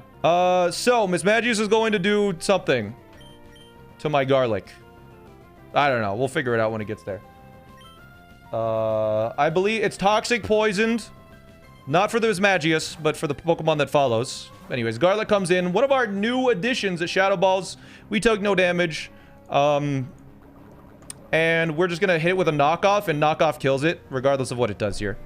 I believe it has to Dazzling Gleam or Mystical Fire on this turn now. Yeah. We're not a Dark type yet, but we will be after we use our move. Why not Fake Out first? You know what? That's a crazy idea. But yeah, we are a Dark type now. One of the great... It's the strongest thing that Kecleon has is its ability Protean. We can just make it a different type.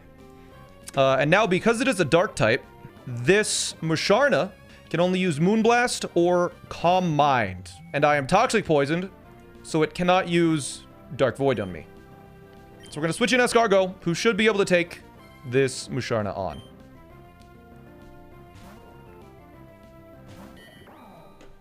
There is that. There's a Moonblast. Makes it a lot simpler, not having to see Calm Mind. Oh no, my special attack fell. X-Scissor does two-shot this Musharna, so we will be using X-Scissor to kill it. Dark Void, we have a Chesto Berry in case of this exact situation. So we will wake up from it, and we will kill with, or we will hit it with an X-Scissor.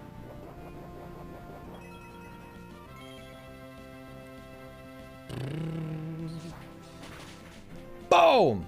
And now one more X-Scissor will kill as long as it doesn't Dark Void me. Haha! Idiot! You fool! You should have Dark Voided. You would have seen more of my team.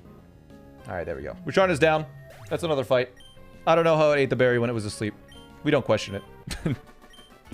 That's that fight there. Alright, good stuff. Oh, that's the fight that we're doing right now? Tab in, I guess. I thought we fought this one. I didn't double check my team. Let's hope I got it all in the right order. Okay. I'm checking now? Jesus. You have your shed shell. You have your shed shell. You have black glasses. I think that's fine. You Pidgeotto. I think we should be good. I think we should be... I thought it was the next trainer after that. All right, I guess we're in it. Here we go. Icicle Spear should kill.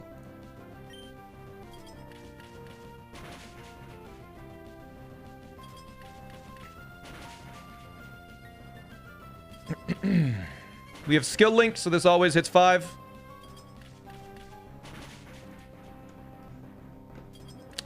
And now, the first Pokemon that outspeeds me and kills me in one hit is Gothitelle. Gothitelle is Shadow Tag, so I cannot switch out of it. But I have a Shed Shell on, so I actually can switch out of it. So Pop Rocks is going to switch in on a Thunderbolt or a Grass Knot.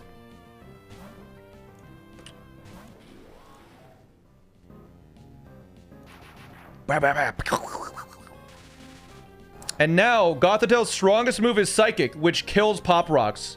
But Pop Rocks also has a Shed Shell, so it's going to guaranteed Psychic onto Oatmeal.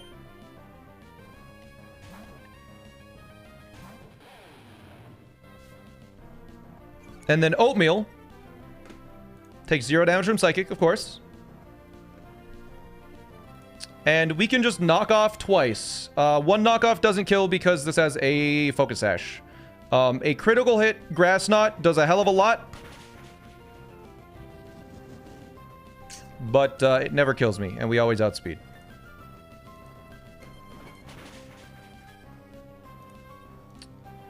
And knock off, a second one will do the trick. Are Shed Trails reusable? Yep. Yeah, they're held items that just sit there.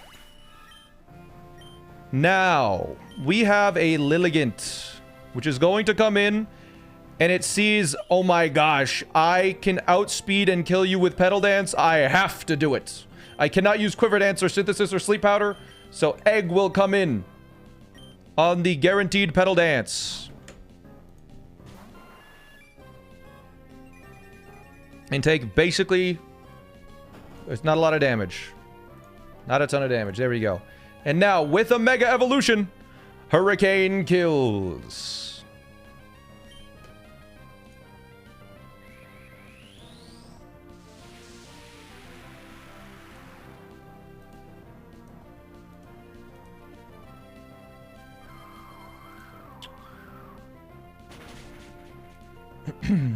And then, Pangoro comes in.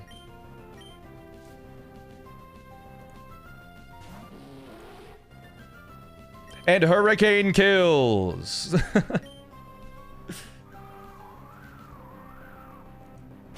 And that's the fight. That's the whole thing.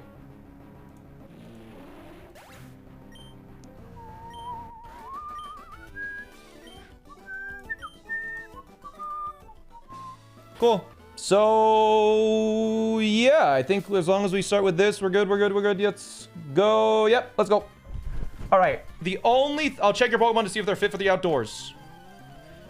Ranger Lorenzo should open with a Galissapod, and Galissapod should never, ever, ever use First Impression. It should only use Liquidation, because it sees that I cannot kill it, because I'm a burned little baby bird.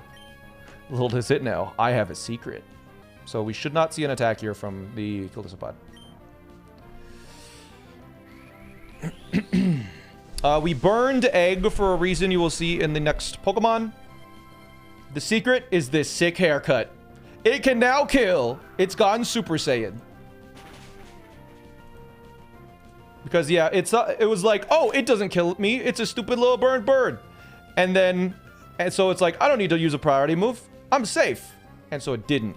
But it should have, because I did.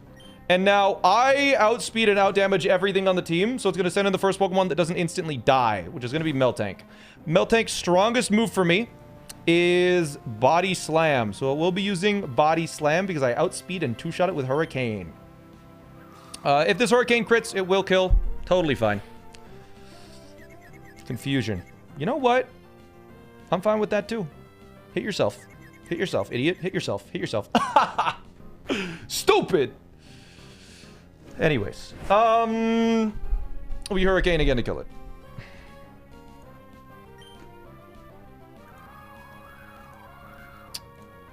Alright. Now, the only Pokemon that doesn't instantly die to Egg comes in, which is Mr. Mime. Oh, the white herb. It's not going to save you from death. We got burned, so it's Body Slam that it was supposed to hit me with. Couldn't paralyze.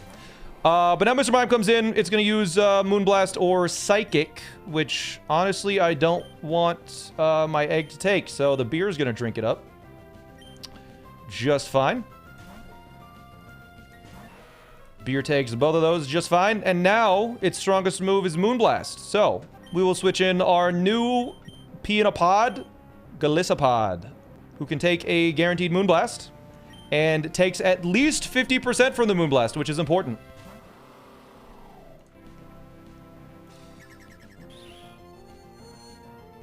We guaranteed live that. But now Emergency Exit kicks us out, and we get a free switch into my other lovely bird, Dino Nugget. And Dino Nugget with no item at full health outspeeds and kills this Mr. Mime with acrobatics.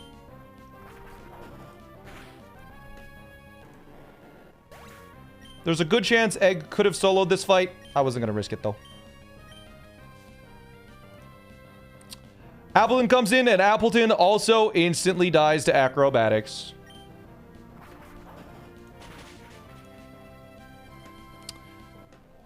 And now, chat, I'm just gonna... Before we even jump into this next fight, or before we even go back, before you tab out, I'm pretty sure the next fight we can just win right now. We don't even need to go back to the Pokemon Center.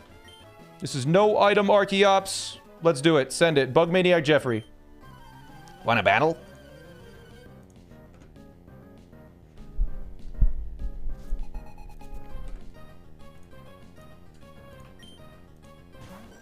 Alright, Vivian comes in.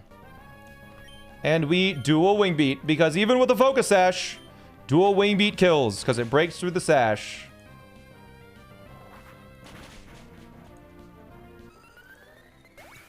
Alright.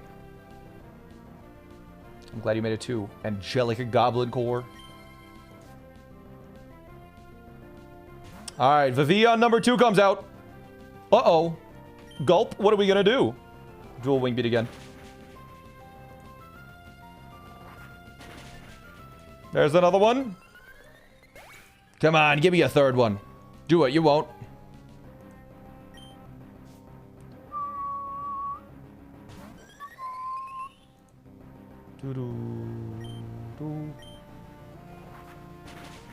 And there's a 1. And there's a 2.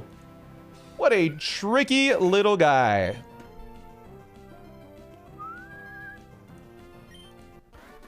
We defeated Bug Maniac Jeffrey. Excellent. Let's go. Who might you be? Are you perhaps searching for an ancient... No, you idiot. Does Hitmonlee outspeed everything? Oh, Hitmonlee's a fast fella.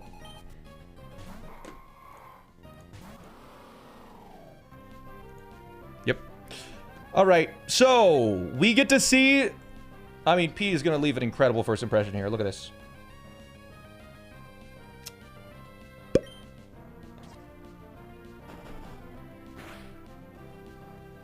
And I use Stealth Rocks.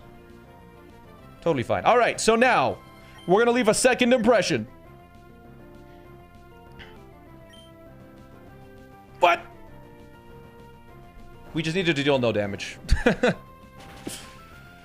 So that will activate our emergency exit. Which will allow us to switch in Tofu for almost free. Take a little bit of Rock Chip. And now I hit the A button 4 times in a row. Because close combat with a black belt kills. Did I give this a black belt? Did I remember to give this a black belt? I need to double check.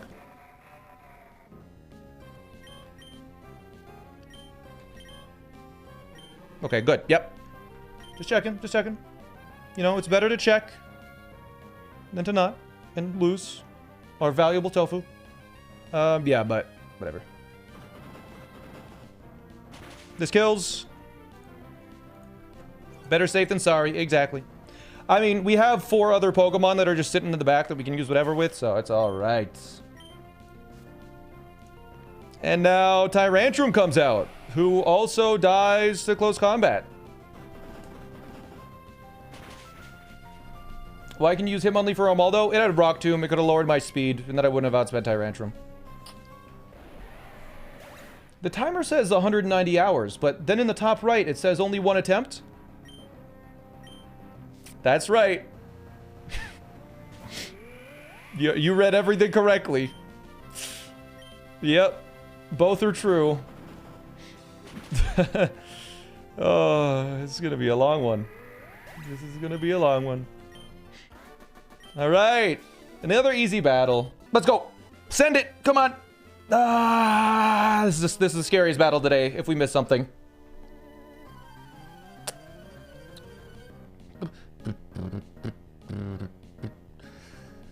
I've watched all the Run and Bun VODs, and no AI has ever voluntarily switched Pokemon. Is it even possible? It is possible. We try to make sure that doesn't happen because it's really annoying. So we play around it, but you can force the AI to switch. All right, so Licky Licky comes out first. And the way we figured this out is we need Archeops to kill this Licky Licky. But Archeops can do basically 50% to it.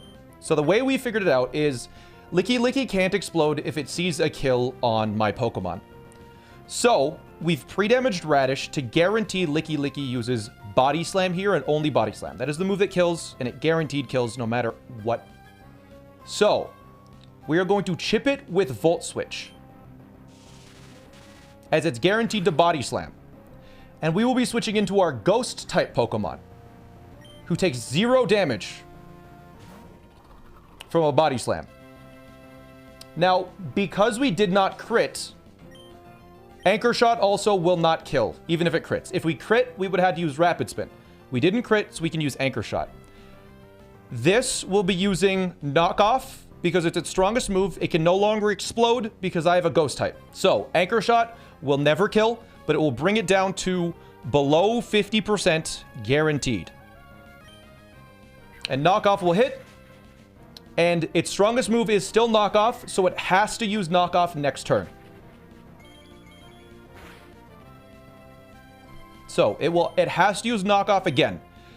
So we're going to switch in P, who has been pre-damaged, to a precise value, to where it gets hit by Knockoff.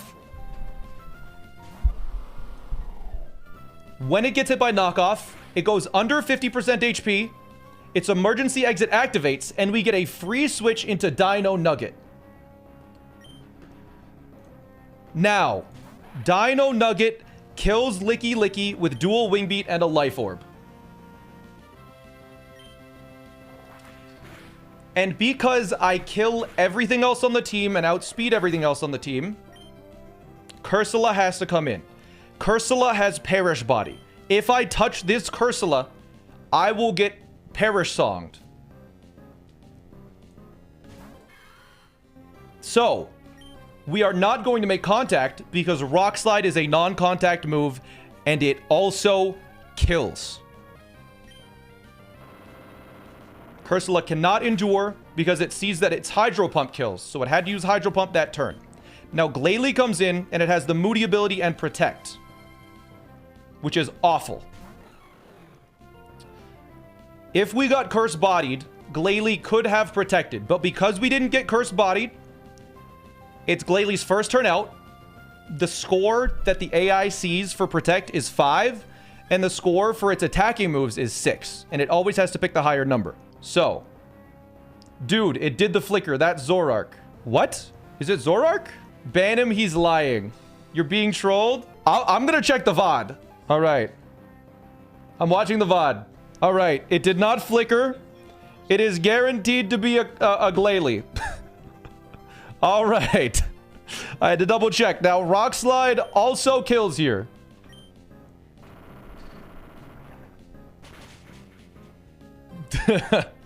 Sorry for putting the battle on hold. I couldn't help myself. Hey, if I missed it, you know what? Something could have gone wrong if we missed a detail. I don't know.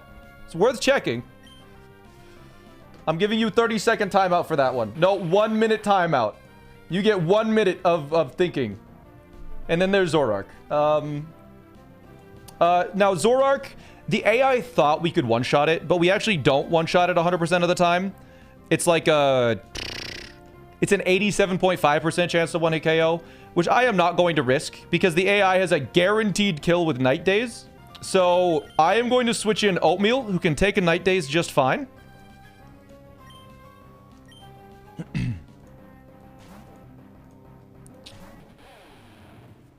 It flickered! It's a Zorark! I knew it!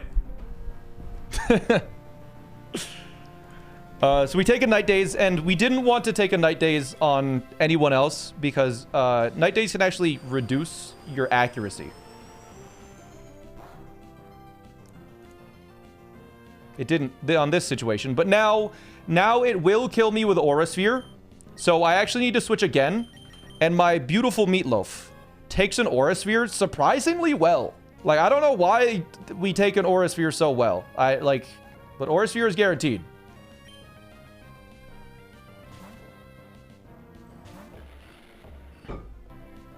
So we take an Aura Sphere, and because our meatloaf is burned, Mach Punch just kills. It just kills it.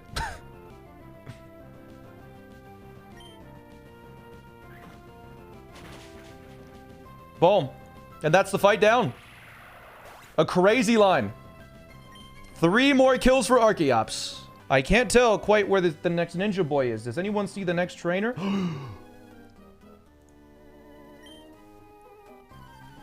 All right. Can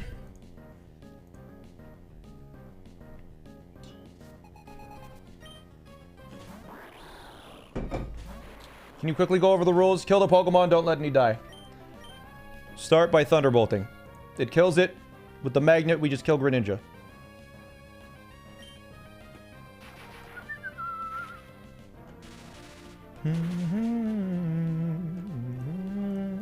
Whoa. I double-clicked.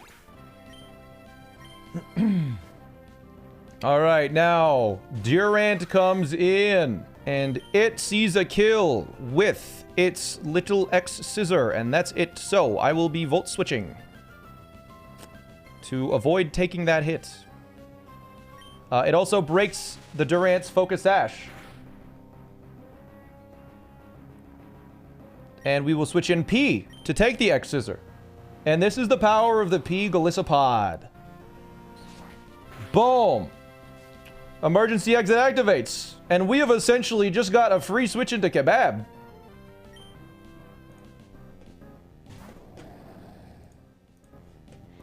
And that just kills with liquidation. We outspeed and kill. And because we outspeed and kill the rest of the Pokemon, they just have to come out in order.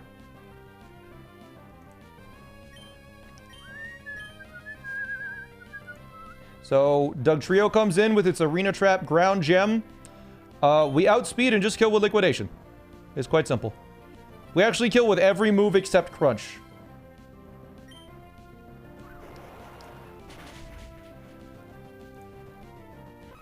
Alright. I love Kebab's smug fish face. Yeah, me too. So now, because I guaranteed kill this Bisharp, it has to use its priority move, Sucker Punch, which actually, if it critical hits, could kill me. So we're going to send in Meatloaf with Burn on the Sucker Punch to take no damage. And a Mach Punch kills. And there we go. There's another fight down. Beautiful, right? Beautiful. It's a tricky double battle where basically we're going to be fighting a Slacking and an Archeops on one side, and on the other side are Weezings with neutralizing gases that turn off all abilities on the field, which is pretty crazy because it gets rid of Slacking's Truant. It's crazy. So we have pre-damaged Asparagus, so both Pokemon target down Asparagus. And Lobster is able to Psychic the Weezing to get rid of the neutralizing gas.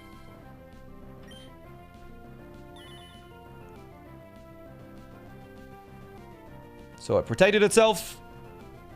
And Gugshot, it protected itself. The thing is, with this fight, we don't know when the neutralizing gas, when the Truant turn will actually happen. So we assume it's going to happen on turn 4. That was turn 1. But we don't know for sure. So we've tried to make a plan that accommodates for both, but I'm just going to assume that it happens on turn 4, I think.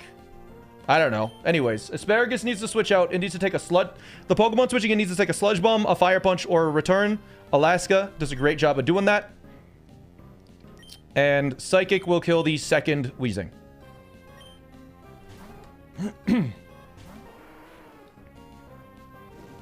So against the Fire Punch, that's good. That's a low amount of damage. Alaska and Sludge Bomb. It's paralyzed, so it can't get poisoned, because that's extra damage that we might not have anticipated. Psychic should kill the Weezing. Now, based on what experts in chat have said, Slacking will always attack on odd-numbered turns and will be truant on even-numbered turns. So, Slacking should attack on this turn because it is turn number 3. It will see a guaranteed kill on Alaska, which means it has to do that. It sees a guaranteed kill with Earthquake on Alaska. So, I'm going to switch in my Flying-type Egg. And I'm going to switch in my Flying-type Dino Nugget. Should take 0 damage because it's Earthquake. If it's truant on this turn, we're in a real bad spot. What? It could do that? Huh? Wait, hold on. Huh? It saw a kill with Earthquake on Alaska, a fast kill. We're fine, but it should have... that shouldn't have been possible. No, we're totally fine still. It did not see a kill on Slowbro. Knockoff deals a maximum of 77% on Slowbro. And in a double battle, it should see that it deals 124% to Arcanine Hisui. Slowbro had an item equipped. Yeah. Is this a bug that we just discovered in this fight? Does Earthquake have custom AI? Okay, what the hell happened here? Oh my god. There's a bug. I realize there's a bug. Magnitude and Earthquake. If their partner isn't grounded or their partner's using Magnet Rise and is faster than the EQ user, basically, if the partner isn't going to be hit by Earthquake this turn, it's +2. But if the partner will be hit by Earthquake and is Fire, Poison, Electric, or Rock type, -10. We killed the Weezing and we broke its balloon and it went down, but I think the AI still sees a Weezing with no balloon. And so it can't use Earthquake. Is that a bug that is known? The AI, okay, in the bug list, the AI doesn't recognize a partner Pokemon correctly fainted in double battles, meaning it still can be discouraged to use Earthquake even if it's the only Pokemon on their side of the field. It is a bug. All right, now we know. That was a situation where there was a bug that I did not know about that we now know about. This Slacking, if it crit, we would be in a very bad situation. But we also know that it's not truant, so it has to be truant on this turn. It was a bug that we didn't know about. Luckily, we were not punished for it. So we Hurricane here, and let me just double check the damage that is dealt. I believe Hurricane and Acrobatics is the way now. We Hurricane, and we Acrobatics. It should have Earthquaked, but it just doesn't see that its AI friend is dead. All right. So Hurricane kills. If it knocked off a Megastone, it can't knock off a Megastone. Confuse, it doesn't matter. It's truant next turn. And it has a Lumberry. If I put Pidgeot on the other slot, it would have taken 34%. It would have taken even less. It would have been better, in fact. All right. So now their Archeops comes in. And my Archeops is better than their Archeops. Also, my Pidgeot is better than their Archeops. So we are simply free to Hurricane deals 40% here. And Rock Slide deals 85% here. So whoever moves second kills the Archeops. Whoever moves second out of my Pokemon. So we're just going to Hurricane. And we're going to Rock Slide. I hope my Archeops kills theirs. That's all I'm going to say. Yeah, that's right. That's right. My Archeops is better, idiot. Get out of here. Take the Rock Slide. Easy. All right, we beat it. Here we go. Up. Jumping into the fight. Stop. Have a good look at my precious Pokemon.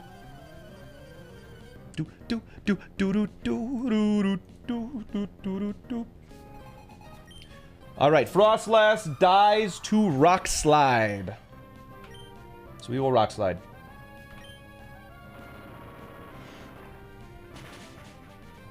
And it goes down. Now, because I'm pre-damaged, Florages should come in. because it sees that it kills me with the Moonblast. So it cannot double team because it sees it kills me with Moonblast. So we will be switching in P to take the Moonblast. If it at any point double teams, we are in a really bad situation, but we don't think it should be able to double team. Because now it hits P, which brings it down to its emergency exit. It exits out. And now we're able to switch in Radish, who also dies to a Moonblast. So this actually baits another Moonblast. And so now it's going to be like, I can kill this one too. I'm going to Moonblast. So we'll Volt Switch before it can Moonblast me. And this is just to deal a little bit of extra chip. So Jurian can come in. That damage seemed really low. I mean, I'll trust the calcs, but that seemed really low. Jurian will now come in, take the Moonblast, and because the AI sees that it kills with a second Moonblast, that's fine. Because the AI sees that it can kill with a second Moonblast, it should just die. Is that... How much HP is that at? That seems really high. I mean, Poison Jab deals a minimum of 88.5%. I'm just gonna trust the calcs. Maybe we might have just got a low roll or something. Poison Jab should kill though.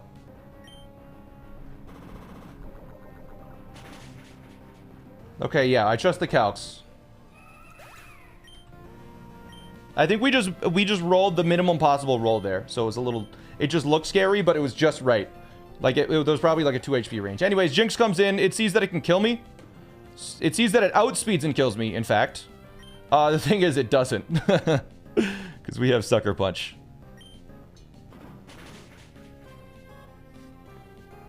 Brilliant. All right.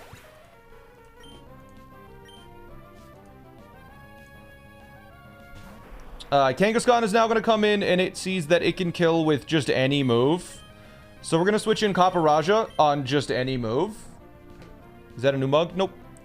We're just going to sit here. Curry's going to take a double edge. And now this guy is guaranteed to Earthquake. Okay, whatever. You got leftovers. Sure. Which part of this was chat suggestion? So originally I was going to use Kaparaja with Smart Strike to guaranteed kill the Florges.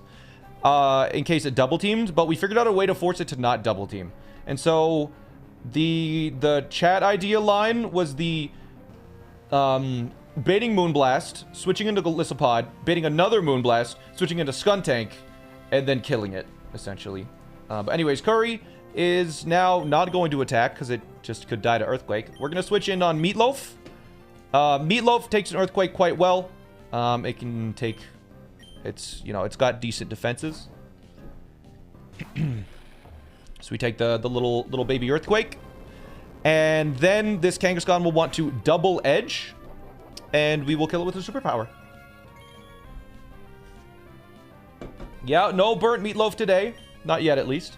Superpower will 100% of the time just kill.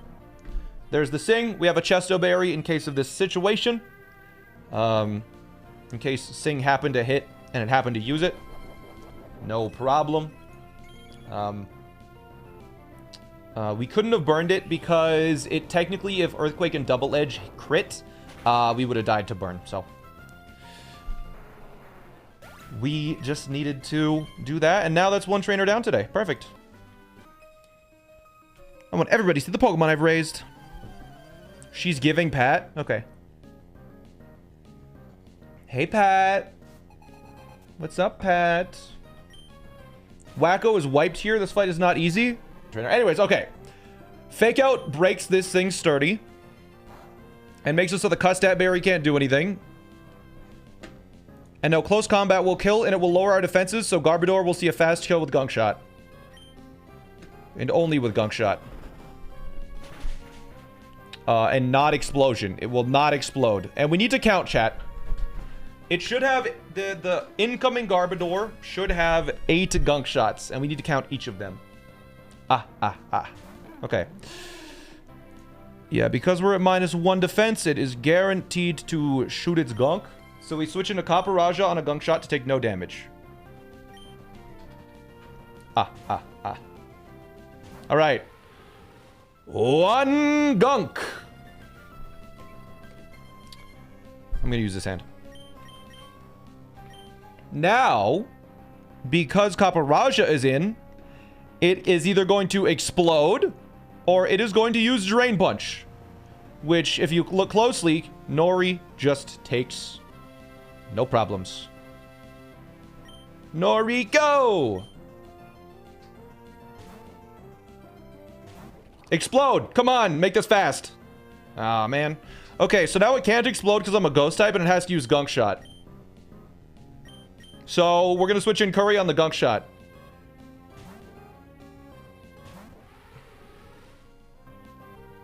Two Gunk. Okay. Now it's gonna Drain Punch. Or Explode. Explode already! This will save us like 5 turns of switching. No? 10 turns of switching? Okay.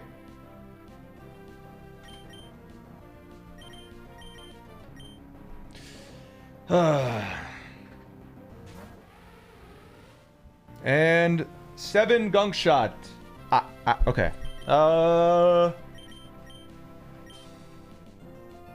Bro, Garmador, just explode already, man. You know you wanna. This freaking guy.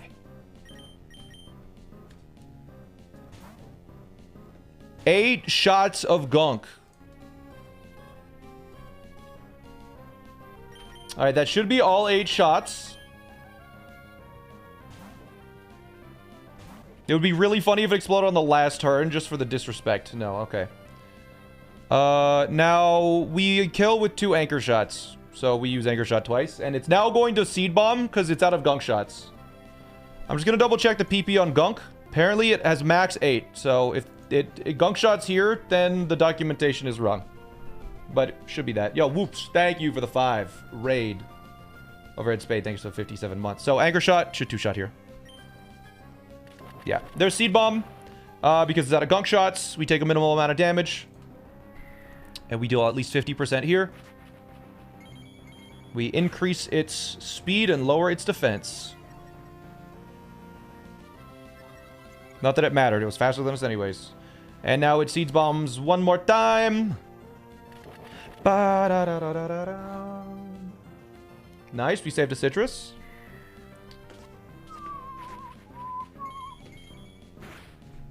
Wow. Alright. So now... Porygon should come in because it outspeeds and sees kill. It'll either use Psychic or Dark Pulse. Oh! Did we consider that? Yes, we did. Yes, we did. I think the calculator automatically detected it. If it didn't have download and it has a +1 ability, then Psychic deals a maximum of 71% with a crit, which is 141. So yeah. Yeah, I believe we ought to... We did slip up, but the calculator kind of saved us here because we technically forgot about the boost from...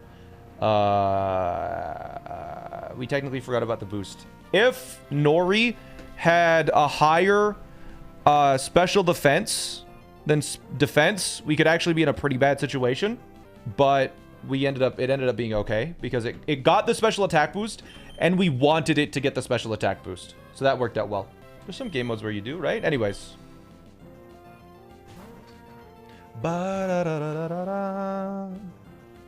Alright, we take a Dark Pulse on our Golisopod RP. Oh my god, it crit.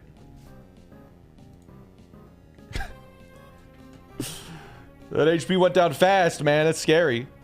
It's funny. Alright, Tofu comes in. And we fake out, and we close combat, and we kill.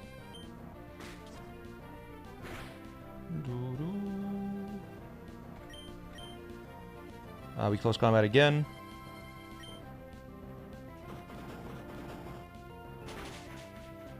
We gotta remember download in the future. If there's ever any download Pokemon, make sure to point them out for me if you can, chat.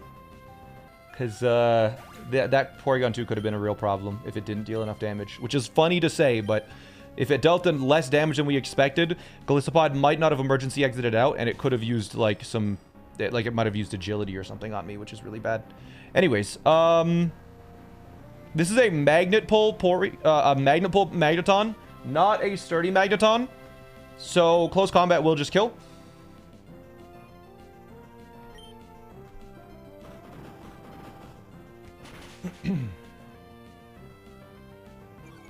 Only the Porygon line and Genesect get download. All right. So whenever Porygon and Genesect come out, we'll need to think about it. We've used 2 close combats. So I believe... Yeah, Colossal is guaranteed to burn up here.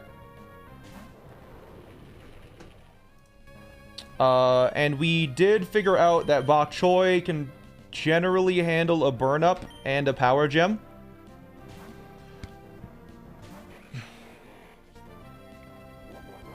A fire gem burn up deals up to 55%. A crazy amount of damage. It is no longer a fire type now, which is kind of annoying. Because now it doesn't die to 1 earth power, but it is what it is. So yeah, now it's just going to use like a random move, I think. So we just earth power and send it.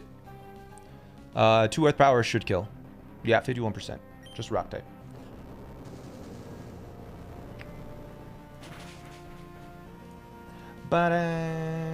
Will-O-Wisp. It missed. Hey, we saved a citrus berry. Nice.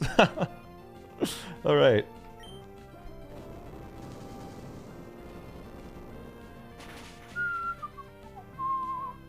There we go. We didn't use... Did we not use any citrus this time? Hold on. Hold on. Wow, spectacular.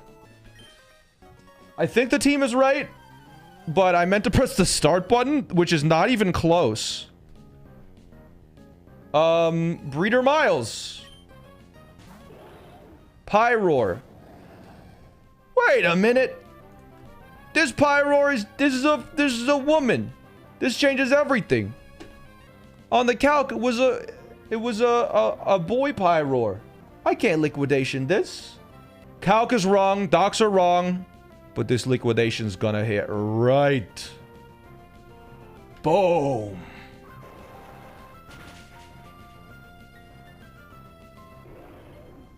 There we go. It's down. All right. So now Passimian, in theory, should come in. Passimian is going to use close combat because it sees that it's the highest damaging move. And Ribombee is able to switch in and take the close combat somehow.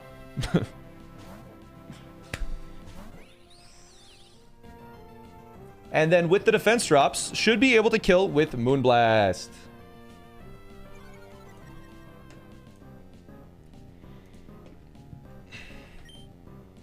Moonblast should kill after the defense drops.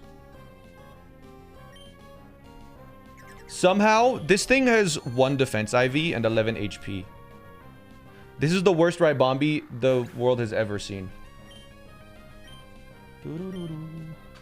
Okay, now the other monkey comes in. Oranguru. And literally, I think it just has to Psychic. I'm not exactly sure what it's going to do, but it genuinely doesn't matter. Escargot just handles it. Escargot just handles it. There's a Psychic. All right. And because we have a zoom lens on Escargot, I didn't do my item check before battle. Okay, we do. Because I have a zoom lens, Mega Horn just kills in a single hit.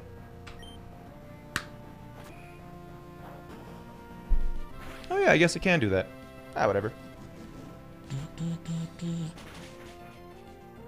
But yeah, zoom lens guaranteed that hitting. Now Mudsdale comes in because I believe it out damages me. And it's either going to Earthquake or Substitute here. I genuinely don't think it matters because P is going to come in on either a Earthquake or a Sub. All right, that makes it easy. We're going to get exited out.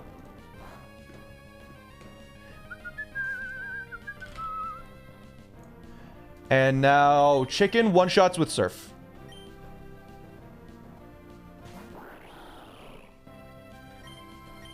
Because it is in Torrent range with a Life Orb. Surf. Kills. There we go. So, is Golisopod really only good for free switches? Golisopod, that... Inept You are drastically underestimating the value of a free switch. He also clicked first impression because he has decent attack and it's a priority move though. Galissapod is very, a free switch opens up. It actually makes him the best mon in the game. Like, it's absurd.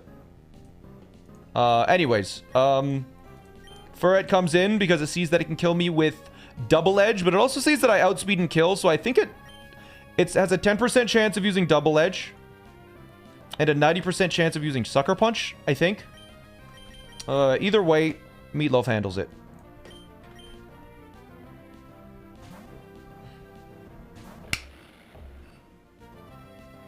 Okay, cool.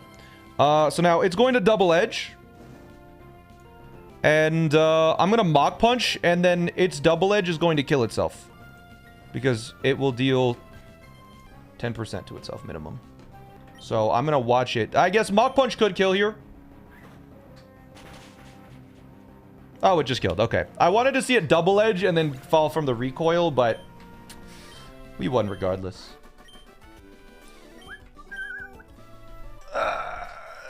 Okay, we're jumping into it. Well, my Pokemon have never tasted defeat. Well, they will now.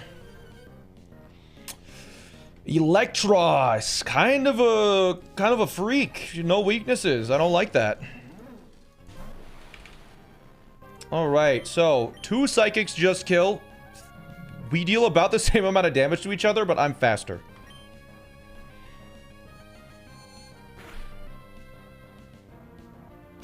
I am faster. We're good. No Cherry Berry proc, which would keep us faster, so we can just Psychic again. I mean, we're going to Psychic again anyways. But anyways.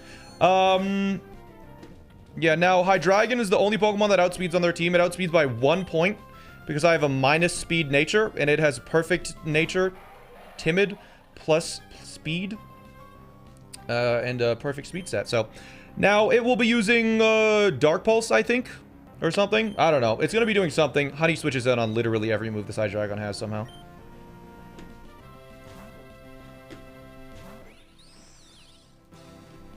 Yeah, there's Dark Pulse. We take 35 to 53% max. Or we take 30 to 53%, depending on low roll or high roll crit. Moonblast does just stomp this thing into the ground.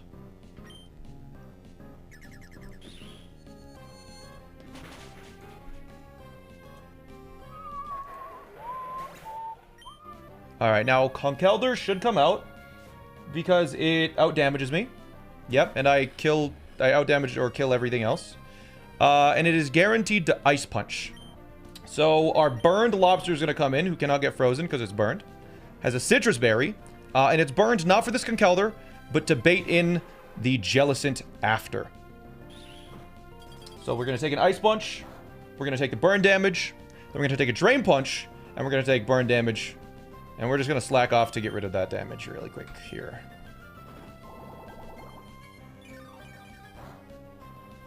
So yeah, we'll go up to full, minus the burn damage. And, I believe now we can Future Sight, slack off, and then Psychic to kill. So we will Future Sight. And this guy's just going to spam Drain Punch. I can't believe the restaurant burnt my lobster. How do you burn a lobster? Don't you just boil it? But yeah, we cannot kill with one thing because this thing has a Salt Vest with 1 attack, so we're just going to do this. We will probably get with the Drain Punch, activate a Citrus Berry, unfortunately. Citrus Berry was to protect from, like, infinite critical hits. Like, if we got critical hit 4 times in a row, we would need the Citrus Berry, basically. But we're back to full HP. Burn brings us down a little bit. And now I believe Psychic plus Future Sight will kill.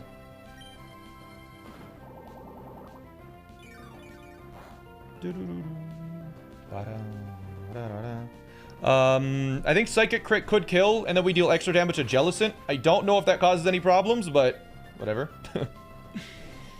I think we're at a good amount of HP that Jellicent is just guaranteed to use Hex here. Let me double check. burned. I believe, yeah, I believe Jellicent is guaranteed to use Hex. So I don't need to use Sceptile. We were going to use Sceptile in case I was low enough that it could have used Scald, but because it cannot use Scald, I believe I can switch directly into Durian on a Hex. Let me just double check that that's all correct. Yes, yeah, we can switch in Durian on a Hex. We were going to use Asparagus to guarantee a Hex if Lobster was too low, but we can just go directly into Durian now and save some HP on Asparagus in case of some insane emergency happening that we didn't foresee. Yeah, there's our Hex. It's going to deal minimal damage because we don't have any status moves. And now we will Sucker Punch on a guaranteed attacking move because it cannot use Strength Sap because it's at full HP.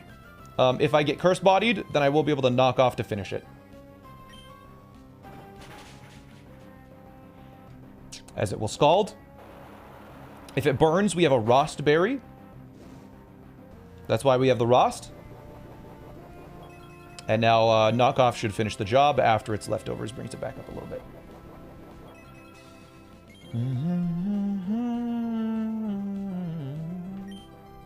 So yeah, knockoff will do the trick here.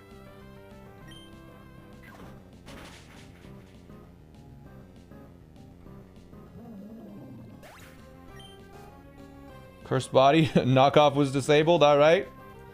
Who cares? And now Scrafty is the only Pokemon left. Because I am above 51 HP, it cannot use Crunch or Poison Jab, and means it has to Close Combat or Dragon Dance. And luckily, this thing is so slow that even after taking a Close Combat or this using Dragon Dance, Rybombi just kills. My Honey kills. Yeah. I think it had to Close Combat there because it saw a kill. But again, that's fine. But yeah, Moonblast kills here.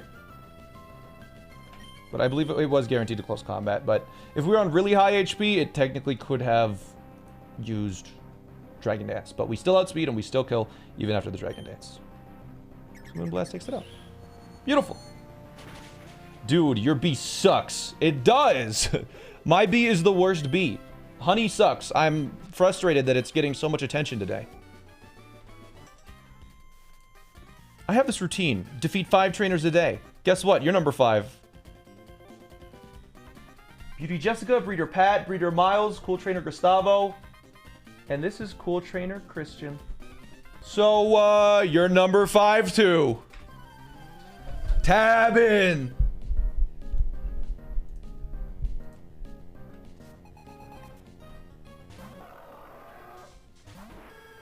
Alright, so a 100% HP Meganium. Leaf Storm just kills. Beautiful.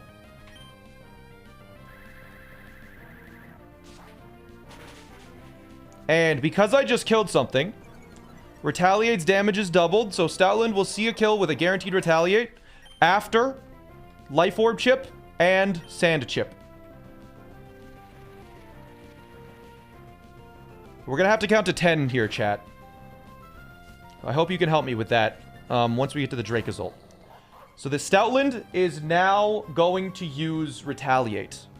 140 power move, and it also has a normal gem. And it's also adamant. So this thing's a creature from another world. Escargot, the shell armor in goat, its value is actually immense. Escargot switching in on the normal gem. 140 base power, stab, retaliate. Look at how much damage this deals.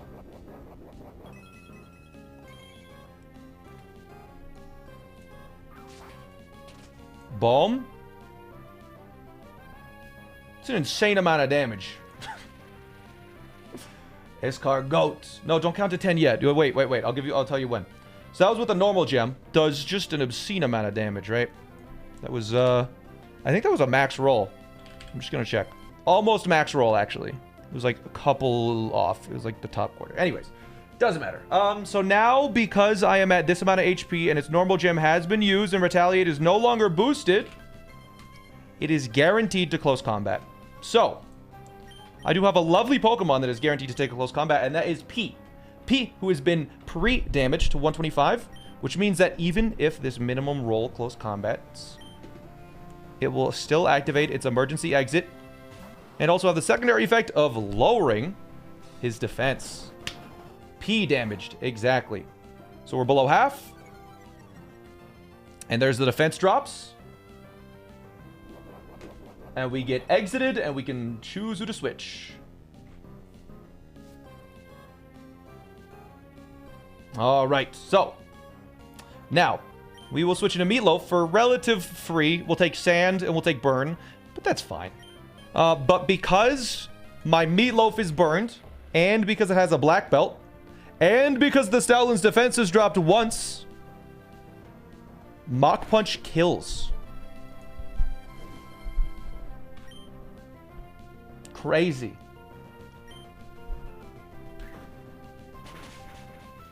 Boom. And now, because I one-shot Tyranitar, Dracozolt will come in, and I am above 64% HP, so it will have to Draco Meteor.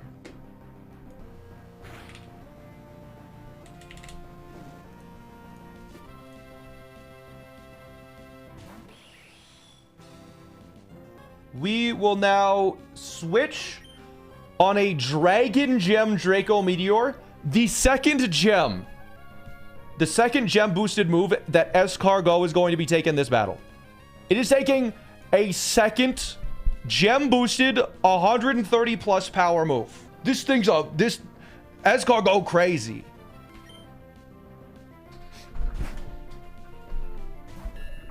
Nepo Baby uses 10 gems per day to beat 5 trainers. So there's the Dragon Gem, gone. And here is the Draco Meteor. We live. We survive comfortably. Our Citrus Berry goes off. And now... And now the Dracozolt has to use Bolt Beak, because that is its highest damaging move. Because it has to use Bolt Beak, that is an electric move, and Bolt Beak has 10 power points. So we're gonna switch into Sprout. Sprout is going to take the Bolt Beak and take 0 damage, and is also going to take no Sandstream damage.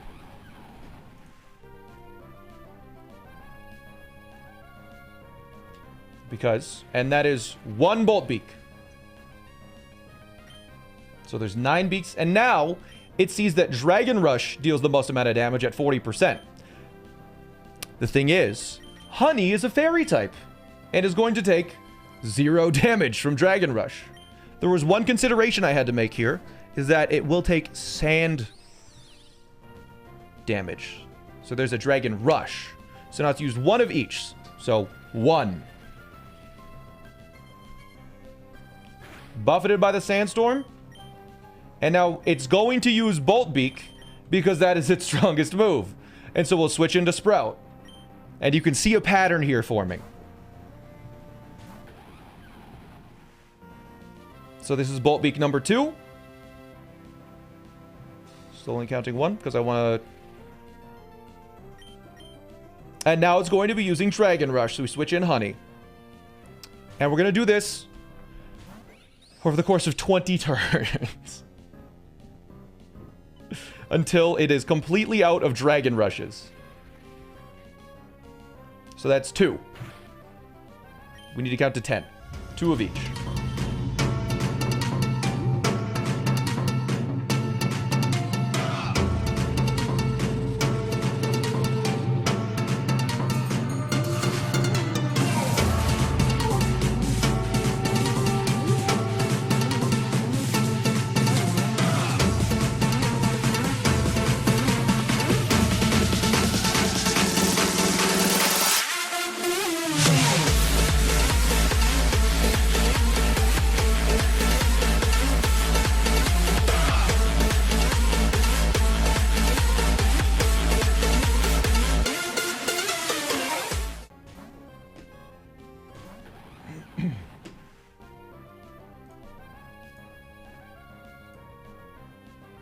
Nine. There's no more Bolt Beaks left. Honey's gonna come in. Gonna go down to 68 HP, which is out of range of it using Earthquake still. Yeah, perfect. All right. So now it is out of Bolt Beaks. It is out of Dragon Rushes. It cannot hit me with Draco Meteor, so it has to use Earthquake. So Sprout will now switch in on an Earthquake.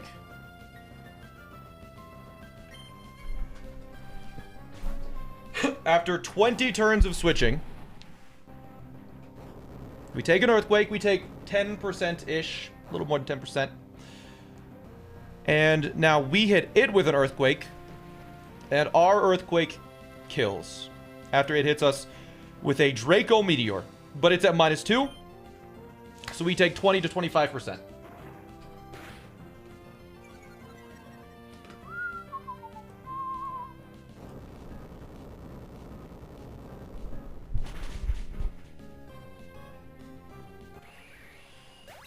And there we go. Now, the last Pokemon comes in, Tyranitar, who unfortunately does outspeed me, but it really doesn't have much to do. It has Counter, it has Stone Edge, it has Pursuit, and it has Earthquake. So, we're going to chip it with Giga Drain, get some HP back, as it uses Stone Edge. It cannot crit. Actually, it used Counter. Because we should be slower than it. But yeah, now we dealt 23% minimum. Earthquake deals 80%, so we kill with Earthquake. Yeah, there's a Stone Edge. And that's the game. Or that's the fight? Yeah, what is how's the announcer go? And that's the fight.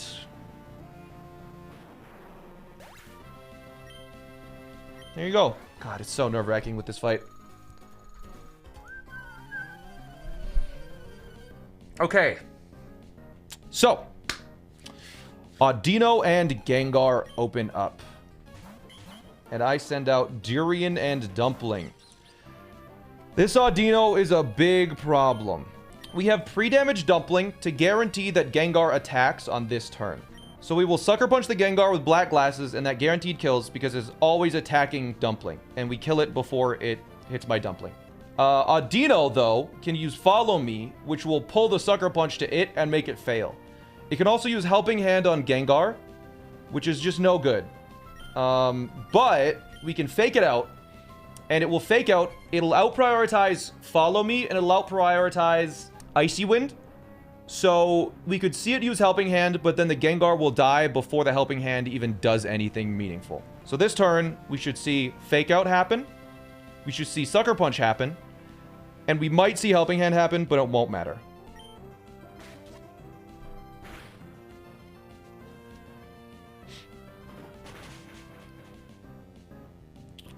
Gengar goes down, and now, if I've positioned my Pokemon correctly, Heracross comes in. Because it sees a kill on Dumpling, and it outspeeds it. Good.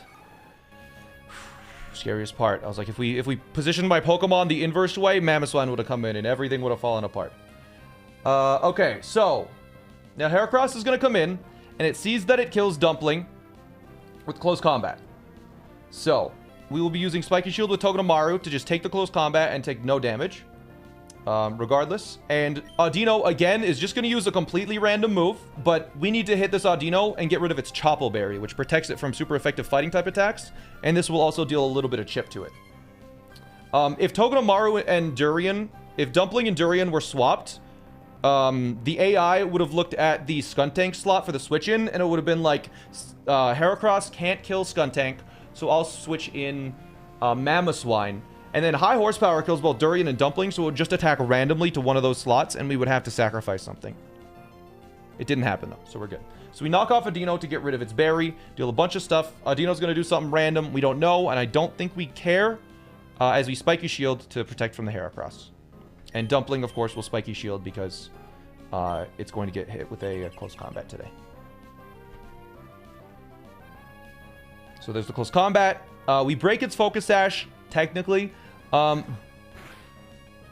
we get rid of the Chople Berry. So now we're going to see Icy Wind, I believe. Yeah, there's our Icy Wind. Our speed is lowered. It's not like we were going to be faster anyways. The Heracross is surprisingly quick. Now, again, Audino will be using a completely random move. And Heracross will be using close combat once again onto Dumpling. So we're going to, I believe, double switch this turn.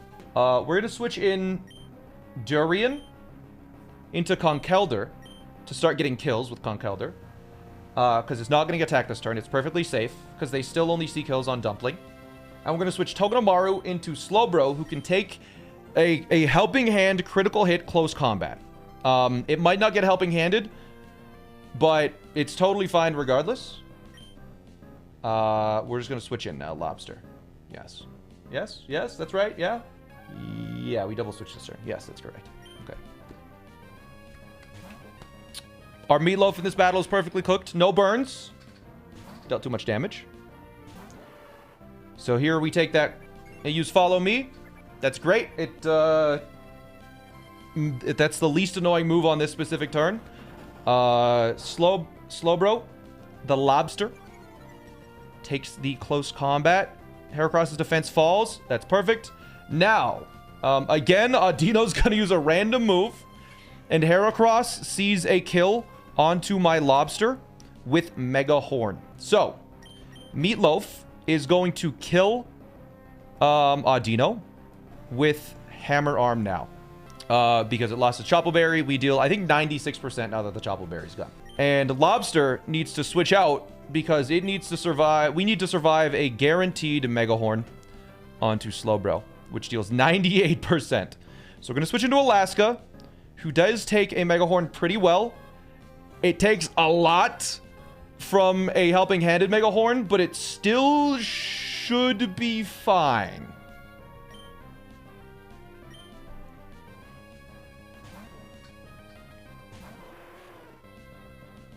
So there's the Mega Horn onto Arcanine. No Helping Hand, so it's not going to take an enormous amount of damage.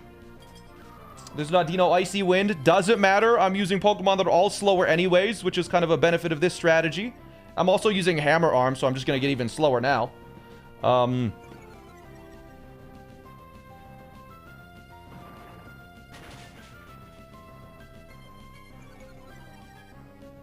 there we go. Couple of speed drops, and now Heracross. Dumpling leveled up. I don't think that's that matters. Yeah. Anyways, so because Alaska is in, Mamoswine sees a kill with specifically a high horsepower on Alaska. And Heracross specifically sees a close combat kill on Alaska. So they're going to double up on Alaska, which gives Meatloaf a free turn to attack. So, Hammer Arm will kill Mamoswine on this turn, as it attacks Alaska. And we're just going to switch into Sashimi to take the high horsepower and the close combat. There's no more Helping Hand shenanigans that can happen, so it takes it pretty well.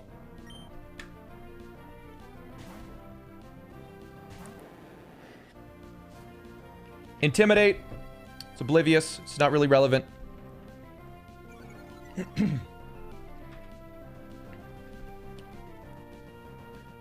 So there's the close combat from Heracross into Sashimi. We take minimal damage, and we'll take no damage from high horsepower. But that is the second defense drop from Heracross. So it's Stupid Baby now. That is all alone with -2 defense, -2 special defense, and -1 attack. So yeah, Heracross now is at its wit's end. Its stats are so low.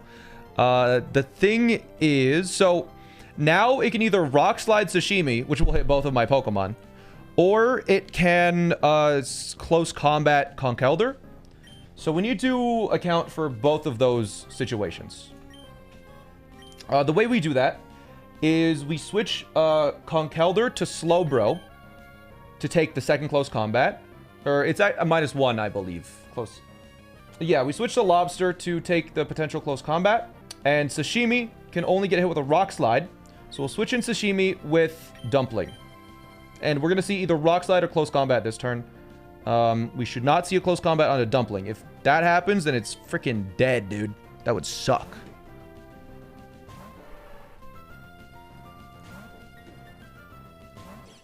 But it shouldn't be possible.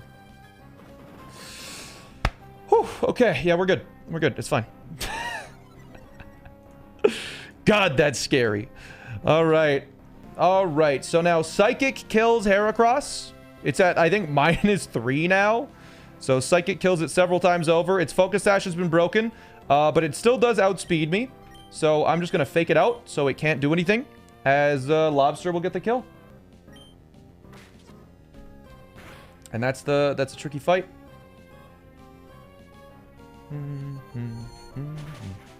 It's a kill for Lobster. Beautiful. Riskless. I think it is. I'm pretty sure in a regular game in Ruby Sapphire, he's standing in a little alleyway, and if you pick up the item and then run to where the item is, he can look down, see you in the fence, and walk over the fence. Anyways. That happened to me when I was growing up, and I was like, he walked on the fence, he's cheating! Anyways, Toxtricity versus Gramble. We outspeed and we kill with Sludge Bomb as long as we're holding a Poison Barb, which I double-checked before the fight, and we should have. We are pre-damaged to 88. So Manectric is outspeeding us and sees that it kills us with exactly Flamethrower. Now, there is some risk in this fight. We couldn't find a riskless line. There is a 1 in 100 million chance that this Manectric critical hits Flamethrower 6 times in a row and then uses Hidden Power Grass instead of Flamethrower on the 7th turn. And then Azumarill gets a high roll on its Aqua Tail.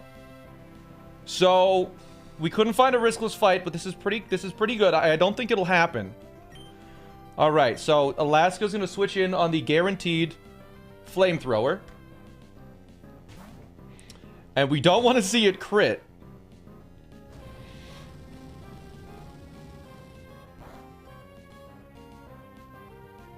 All right, we're good. So now it's going to use Thunderbolt on Sprout. So we're going to switch to Sprout on the Thunderbolt. And Manectric takes 10% every time it uses Flamethrower. We need to count. 1 Flamethrower has been used. It's taken 10% of its HP. And now Alaska is going to switch in on the guaranteed Flamethrower. And we're doing a lot of counting today, but it works. Okay. I guess that's fine. It's because I had a ground type move and it was faster than me. That doesn't really matter.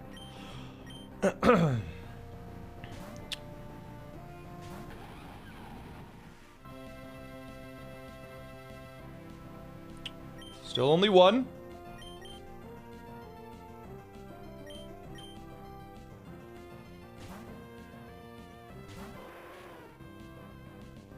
Two. This Alaska's holding an Iron Ball because we need it to be real slow.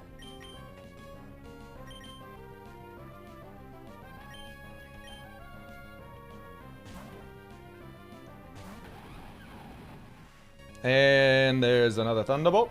Thunderbolt. And here is a 3. Hopefully.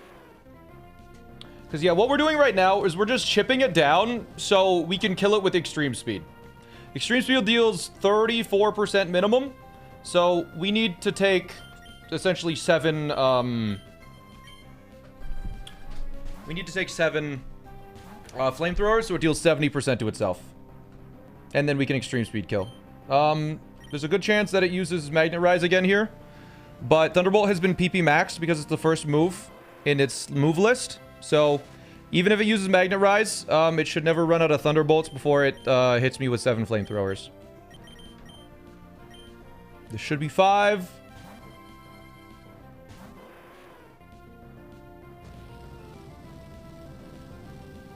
Yeah, wait, I just realized, chat. I'm looking at its IVs. This Pokemon has imperfect special attack and HP. And that's, I believe, reducing its HP, so it takes less Life Orb damage. Oh, no, so it has HP Grass. Never mind. I'm silly. Anyways, it's only gonna have Hidden Power Grass. 5. This should be 7.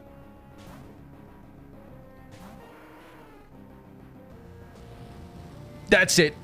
He gave me a gun. It's over. It's time to shoot. 7 in a row, no crits. I'm crazy like that. Extreme speed. Done. Bop.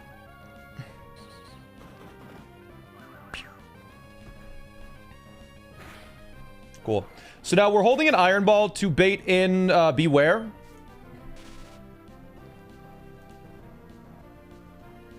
That's fine.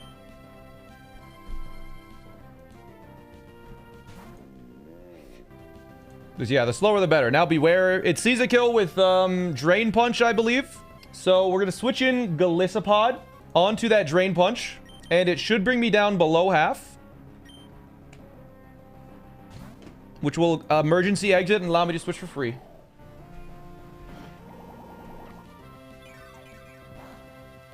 There we go.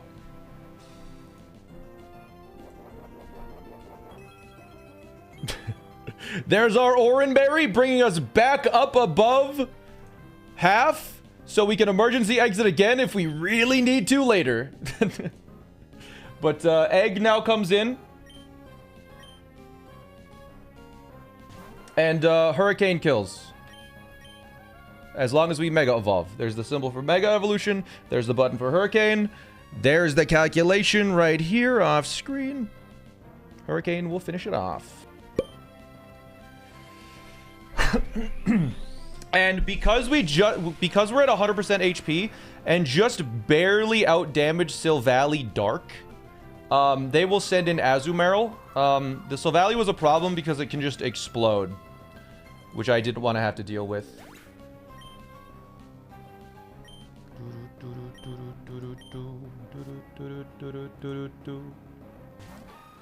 All right, so Azumarill comes in, and Azumarill, its strongest move is Aqua Tail, which kills Pidgeot. But Sprout, who's taken, I don't know, like 30 Thunderbolts by now and is still feeling fine, is just going to switch in on the Aqua Tail and take up to 70% of its HP.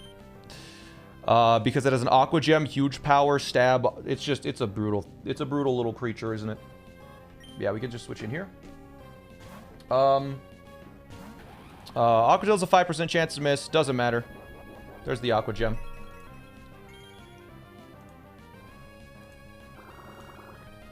So here we go. We take a lot of damage. But now, we outspeed this Azumarill, and we do kill it with Woodhammer, which means it is now forced to use its priority move every single turn, because it doesn't see a kill with anything else. So all I need to do is Synthesis until I'm at full HP, as it's forced to Aqua Jet.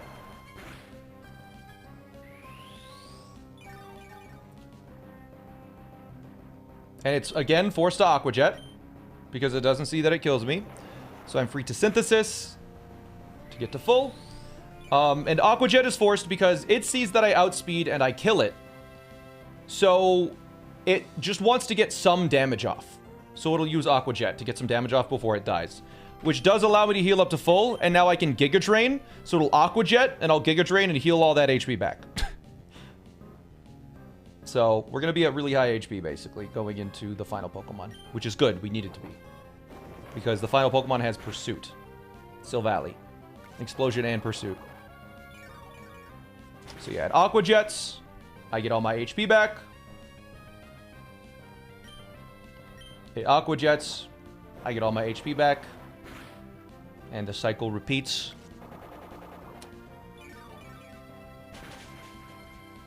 Alright, we won't get all of my HP back now, but we're high enough that the Silvally cannot pursue. And has to Flamethrower. So there's our last little HP back. Why not Woodhammer? We need to be high HP when we kill this Pokemon, so Silvally can't pursuit trap us. But now Silvally comes in. It's going to use Flamethrower, and the monster that Conkeldurr is, he just takes 2 Flamethrowers. It can't explode because it's the last Pokemon to come out. The AI says no explosion if it's the last Pokemon, so We're guaranteed to take a flamethrower here, and then we're guaranteed to take a flamethrower the next turn. If they both crit, we're fine. If they both burn, we're fine. Because we just kill with superpower. And we have a Rostberry. And we have guts anyways, so it didn't matter. But yeah, superpower should kill, and we're done this fight.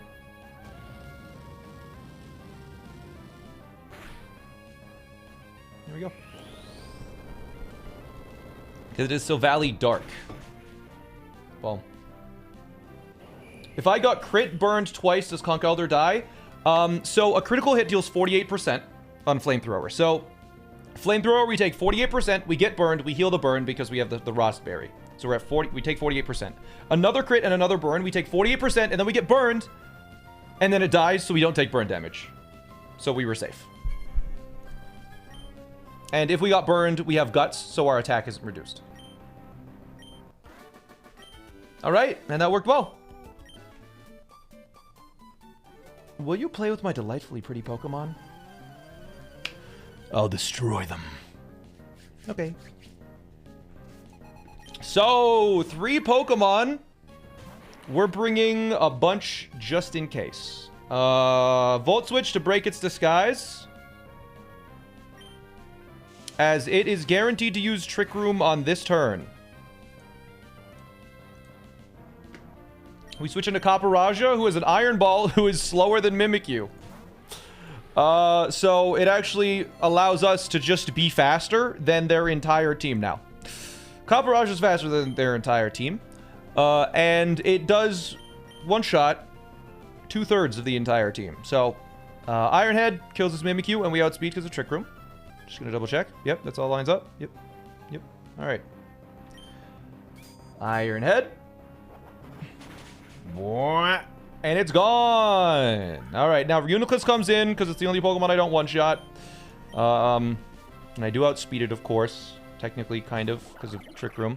And its strongest move against me is Thunder. So, I will switch into Peanut on the Thunder to take 0 damage. Peanut, fortunately, has the incredible ability of Sturdy, so we'll take no damage from Thunder. It won't break our Sturdy. And I will knock off to deal 55% of this guy's HP. As it Psychics me, dealing up to 100%, or sorry, 99% of my HP. Knocked off the Life Orb, who cares? And now, now it's going to use Signal Beam or Psychic. So we're just going to switch Endurian. On a Signal Beam or a Psychic, no problem, as Trick Room runs out. There's a Signal Beam. We're holding a Person Berry in case that happens. Good, they return to normal, so we do outspeed this Reuniclus now. And we do kill with Knock Off. Boom. Now, the Aromatisse is going to come in, and it can do one of 2 things. It can Moonblast, or it can Trick Room. Because it does see that Moonblast kills. So, we're going to switch into Caparajah, and we're going to see what happens, essentially. It all depends. I used Moonblast. There's its Fairy Gem gone. Alright. So it is faster than me. And it did deal almost half. But because its gem is now used up, it can deal a maximum of 41% to me. And I can deal a minimum of 102% to it with Iron Head. So, it's gonna Moonblast or Trick Room again. I think it has to Trick Room. So we just kill with Iron Head. Oh no, Moonblast again. But whatever, who cares? Yeah. Oh no, my special attack fell. But that's it. That's every trainer up to Lily Cove. We have made it to Lily Cove City. Oh hey, it's SmallAnt. I'm running an errand for my dad. No, I'm not buying any dolls. Anyways, it's been a while. Want to have a battle to see who's raising Pokemon better? No. I really don't. Aw. But you know I'm not going to lose to no SmallAnt.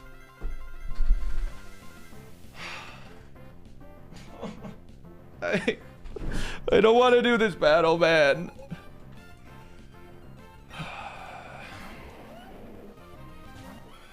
All right. We need to PP stall out Garchomp completely.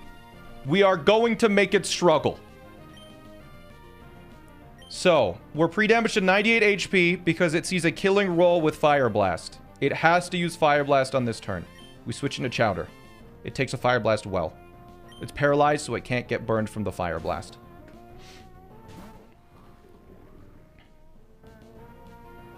One. Now, Chowder guaranteed always dies to Earthquake, which Licorice takes 0 damage from. So we will switch into Licorice.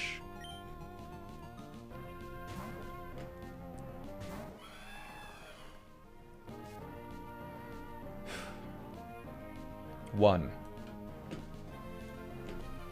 Now, is a miss good? Doesn't matter. Now we will switch into Chowder. And once I see the text, I'll write it down.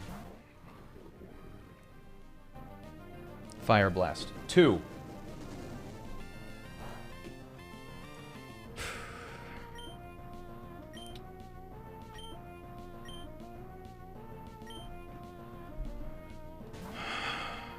Okay.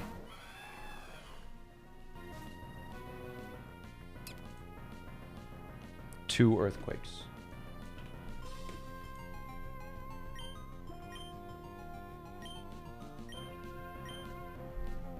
Only the first move should be PP maxed.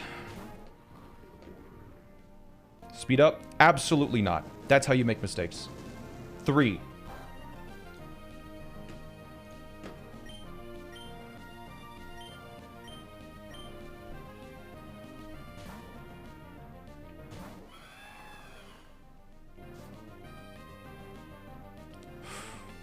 Earthquake. 3.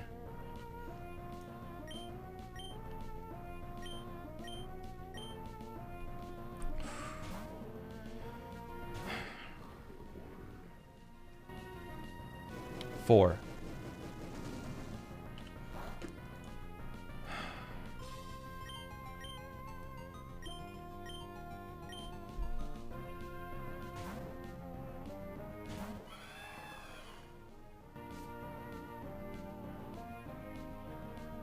Four.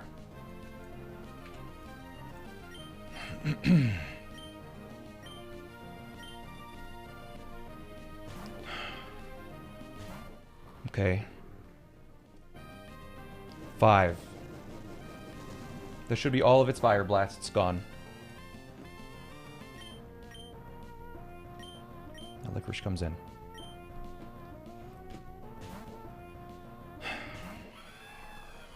Earthquake. Earthquake. 5. So now we need to Roost, as it will most likely use Stealth Rocks. 1.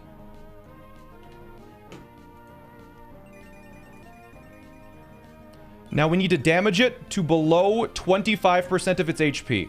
We use Roost if we're below 144. If we're above 144, we attack. It has to use Dual Chop now that the rocks are up. We can out-Roost Dual Chops. Hidden Power does 2 things. It brings it down below 25%. It also takes a hell of a lot of turns to bring it below 25%. Once Dual Chop runs out of power points, Garchomp will switch unless it's below 50%, in which case it cannot. So Hidden Power is doing 2 things here. It's bringing it down below 25 or below 50% HP and then also below 25% HP, but it takes a long time to do it, which we need to waste 15 turns here because that's how much Dual Chop PP has. So we Hidden Power as it does 1 Dual Chop.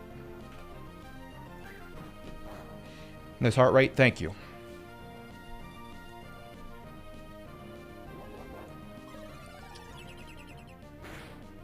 We're above 144, so we Hidden Power again.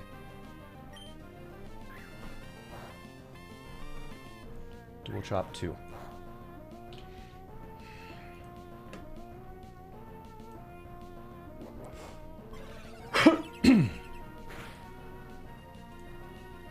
We Roost because we're below 144.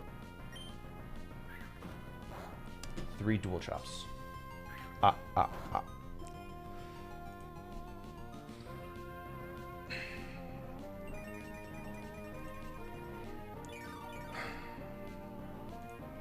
Okay. We're above 144, so we hidden power. Dual chop number 4.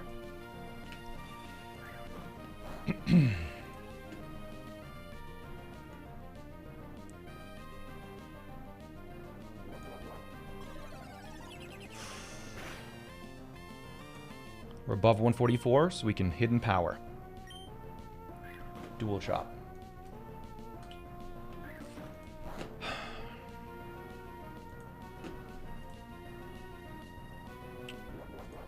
Okay. We're below 144. We roost.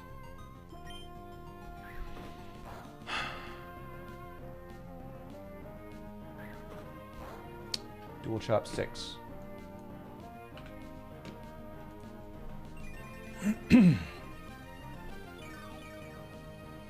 We're above 144. So we hidden power. Dual chop 7.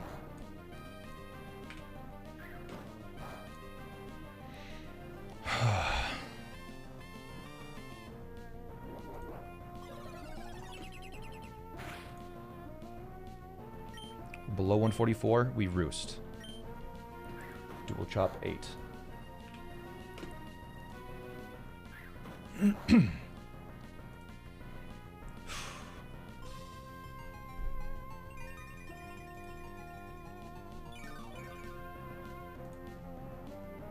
We're above 144, so we hidden power. Dual chop 9.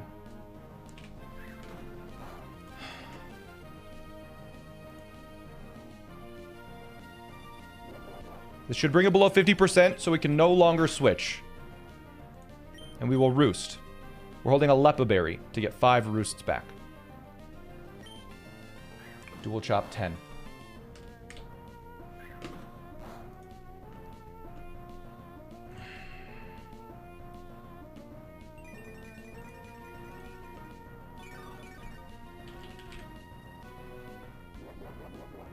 There's the Lepa Berry activating. We are above 144. So we hidden power. Dual chop number 11.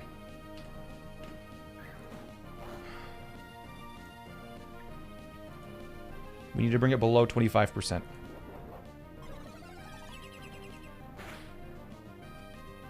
We're above 144. So we hidden power. Dual chop 12.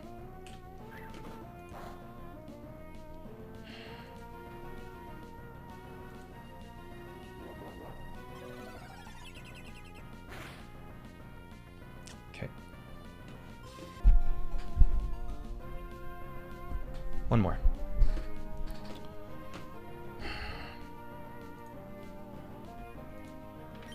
We roost because we're below.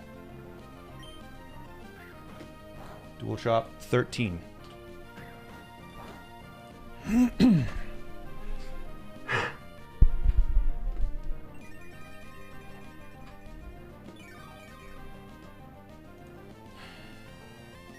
We hidden power.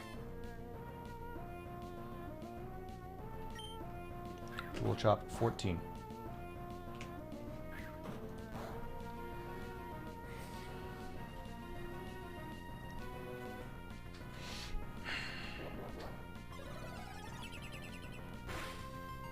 Okay. Below 144, so we roost, and we're not using hidden power again, because it could kill.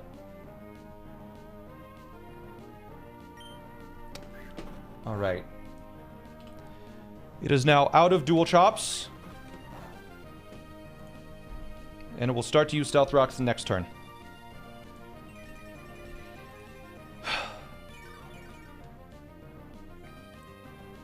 So.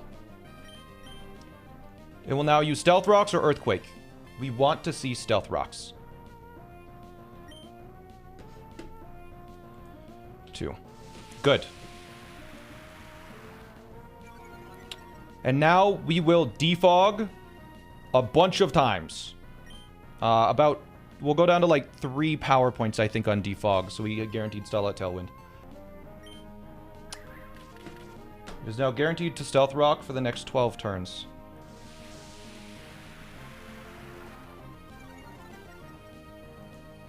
We want Stealth Rocks to run out before Earthquake. If Stealth Rocks run out before Earthquake, we should win.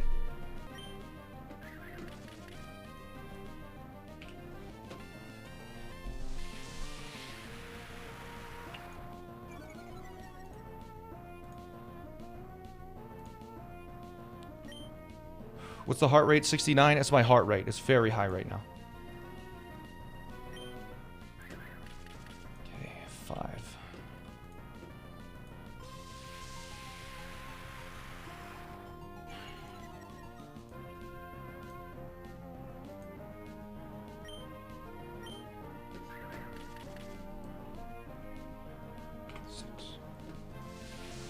There's more Stealth Rocks PP than defog, which was the problem we were having. But I believe, based on the odds, it should run out of Stealth Rocks before Earthquake, because the odds of it using Stealth Rock are significantly higher than Earthquake if both scores are added or subtracted plus 20 when they're useless.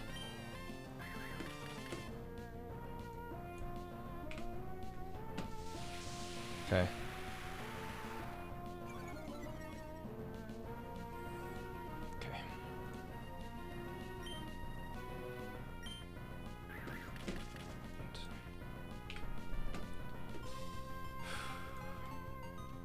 Evasive system won't go lower, but we blew away the Stealth Rocks.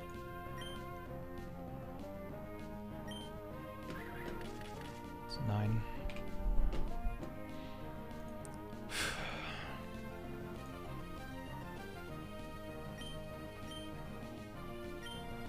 Am I okay? Why was I doing that?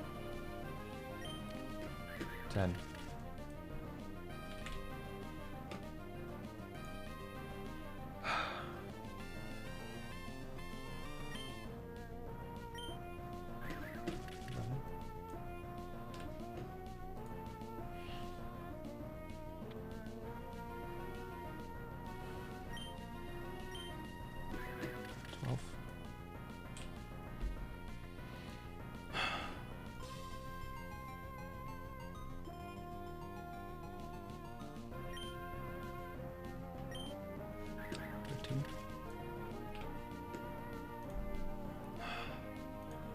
Okay. I think I switch now. Because I need to stall out Tailwind if I happen to get into a situation where it runs out of Stealth Rock. Yeah. I think I switch now.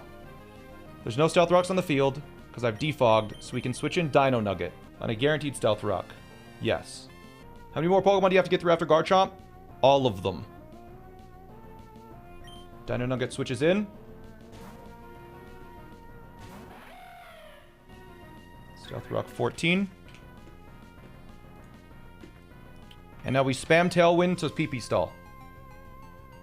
And we want to see Stealth Rocks. It can Earthquake, it can Stealth Rocks. We need 6 Stealth Rocks before it uses 11 Earthquakes.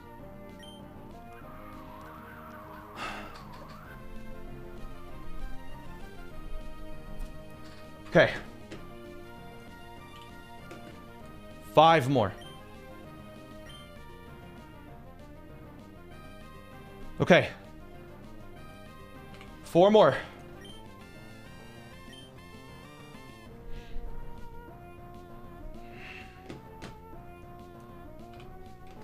Was Earthquake?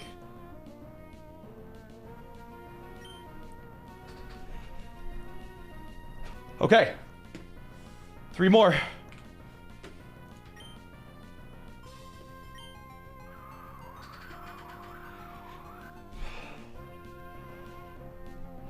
Okay, 2 more. This was the risk. This was the risk. I think it's working as we thought it would. Okay, 1 more.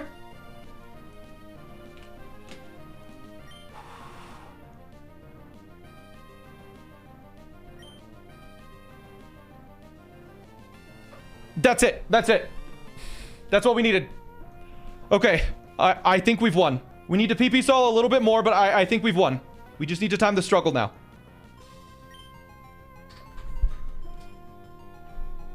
Earthquake number 7. I think we can weigh out one more Tailwind.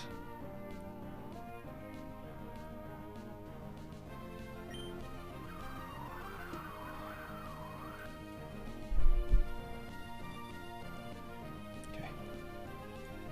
8.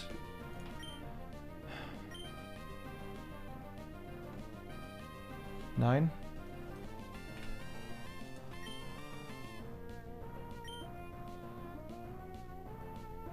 10.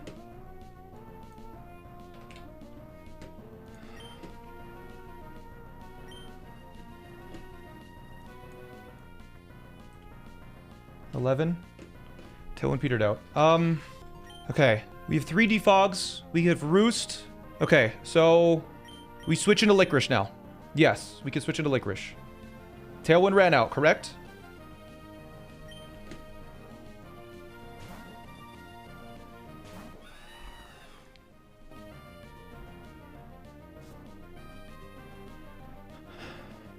Okay, 12 Earthquakes.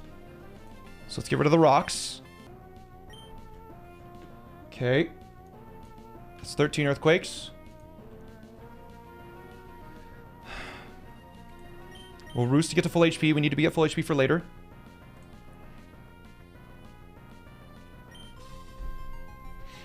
Okay. That's 14.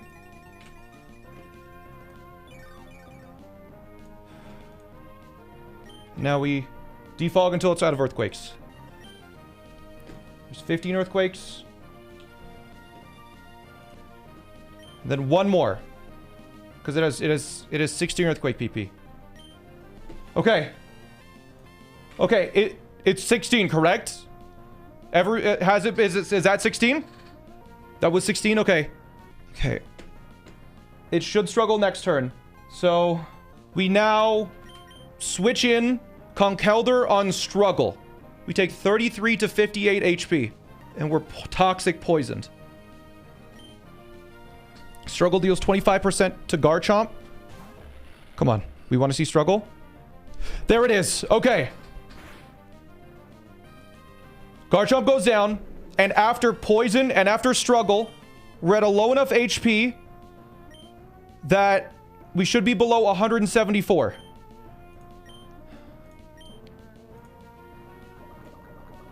And because of that, Weavile comes in. Because it sees a kill. Okay. The thing is, it didn't know that we have Mach Punch. And Mach Punch always kills.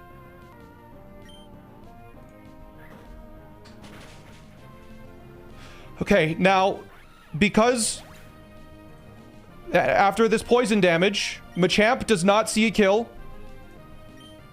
But Melmetal does. So Melmetal comes in. And Melmetal, it sees a kill with only double Iron Bash. It's guaranteed going to double Iron Bash because that is the move that does the most damage. Togedemaru, because we use a heart scale to maximize its HP IV, takes double Iron Bash and both double Iron Bash and Thunder Punch even if they crit. So Dumpling switches in on double Iron Bash. It has the Iron Barbs ability, which means this Melmetal is losing a quarter of its HP right now. As we this is quad resisted double Iron Bash, by the way.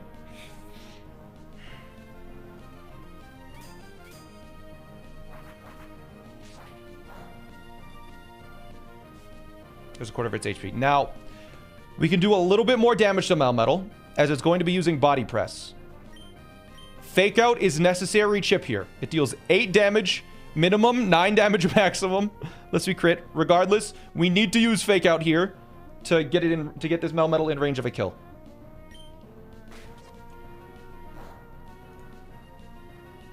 Now, it will use Body Press as we Spiky Shield to deal another 1/8 of its HP.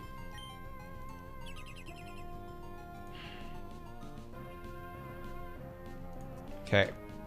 Now, we would like to use Spiky Shield again. So, Licorice, being at full HP, takes a Body Press. And even with a crit, always guarantees Thunder Punch afterwards. So, Licorice switches in on a Body Press.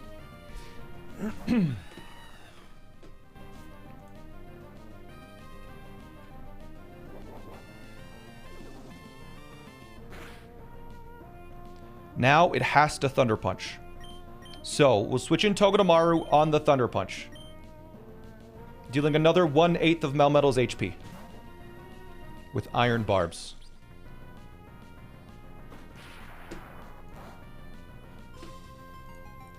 There's our Citrus Berry activating.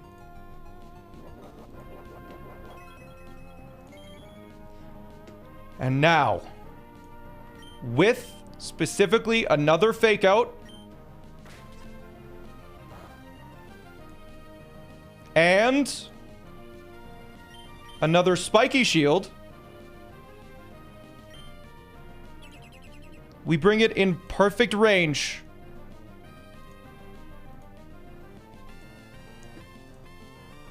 to kill with Conkeldurr. But Conkeldurr cannot take a body press. So we're going to switch in Golisopod, who has been very precisely pre-damaged.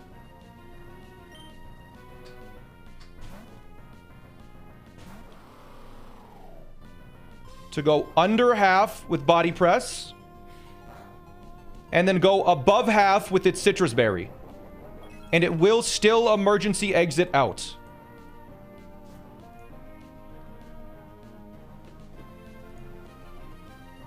We have a lot of HP there. Into Conkeldurr. Why do we have so much HP? Is that fine?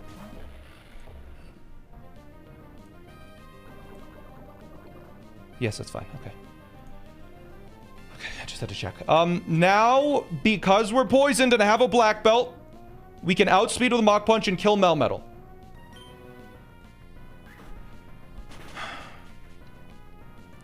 And now, after the poison, we will go down below 97 HP. The toxic poison. That brings in Machamp, because it outspeeds and kills with Dynamic Punch 100% of the time, meaning it can never substitute. It has to Dynamic Punch. And so we're able to switch in P to take a Dynamic Punch. A resisted Dynamic Punch. For a second emergency exit.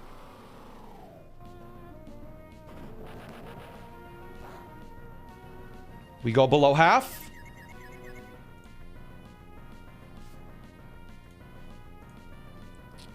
And now Dino Nugget comes in. And with a Life Orb, with a max speed stat, with its jolly nature, kills Machamp with a dual Wing Beat. Outspeeds and kills with a dual Wing Beat.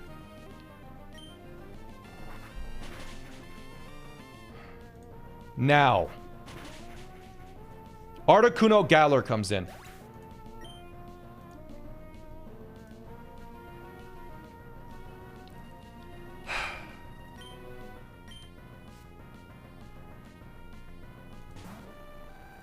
And we outspeed and kill with Life Orb Rock Slide.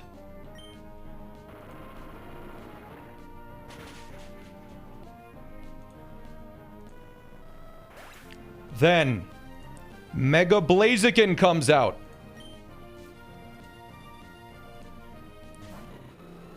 And we outspeed and kill with dual Wing Beat.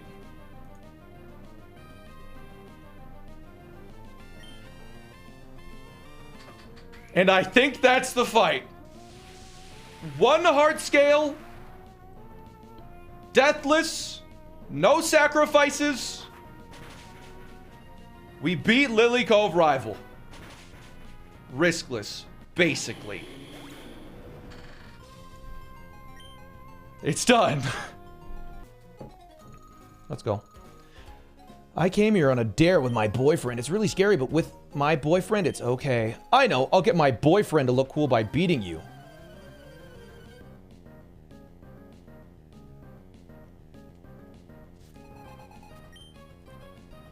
Berserker and Meowstic. Alright.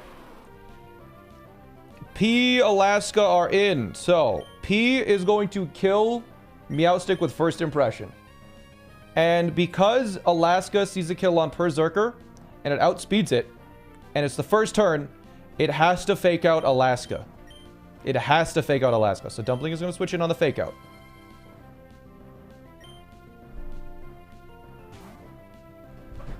That's the first move we should see, is fake out onto Dumpling. There we go. It takes 12.5%. Because of Iron Barbs.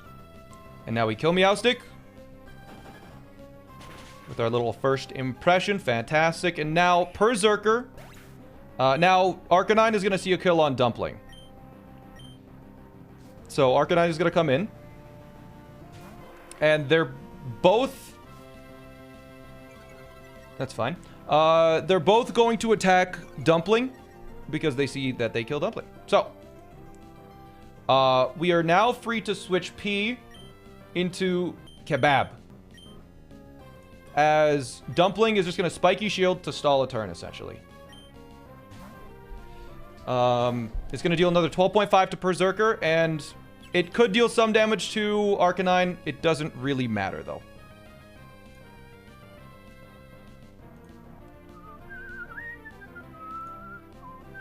Now, Dumpling has an Iron Ball, because technically we can kill Berserker right now with Kebab. But because Dumpling is holding an Iron Ball, Berserker sees that it outspeeds and kills Dumpling, so it will always attack Dumpling. So, because of that, Kebab is perfectly safe to Liquidation kill the Arcanine. And Dumpling is now going to switch out into Hot Pot, who's going to take that close combat from Berserker. And Hot Pot is pre-damage to 96 HP. So after a close combat, it is below 36% HP. It cannot get crit because it has shell armor. As you'll see here in a second. This is going to take a close combat. And we're pretty low. It's a little scary, I know. Berserker critically loses some defense, which is fantastic. Smeargle comes out because it does see a kill on Hot Pot. Okay, that's interesting. So now we know that the AI does see Psy-Wave damage. The AI does see Psy-Wave damage for Switch-In AI. I'm not sure how much it saw, because we're guaranteed to die to Psy-Wave. Fortunately, because this Smeargle is guaranteed to Psy-Wave, Liquidation kills Smeargle. And it has to Psy-Wave because it sees a killing move. And Hot Pot can protect, which allows it to survive any hit from Berserker and Smeargle. The Switch AI would see 73 damage. Fantastic. So, Liquidation kills Smeargle. We did not need to close combat, and we couldn't have close combated because of the rat coming out next. Berserker uses a random move. Now, again, because Eradicate sees fast kill onto Hot Pot, it has to attack Hot Pot. And again, we will now close combat to kill the rat. As Hot Pot is going to switch out into someone else to take the hit from Berserker.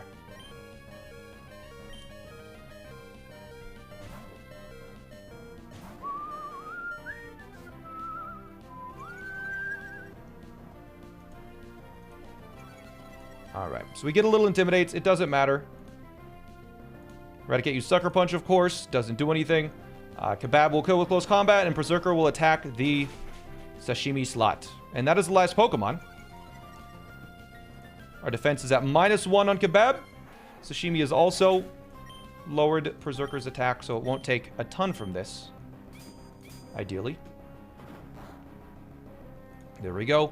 And again, because it's at -1 and it's lost a quarter of its HP due to Spiky Shield and due to Iron Barbs, close combat and the defense drop, close combat kills here. And we can just waterfall.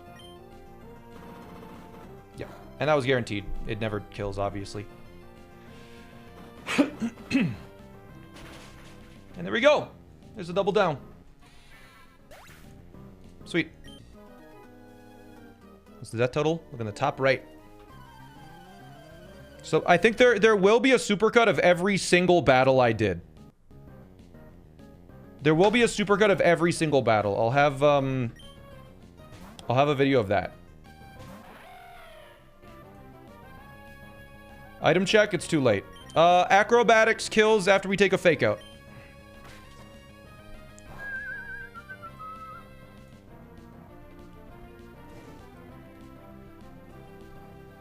So acrobatics kills here does 124%. Okay. Okay. And then Behem comes out and is guaranteed to Meteor Beam, which does just an obscene amount to Escargot. Just an absolute ridiculous amount to Escargot.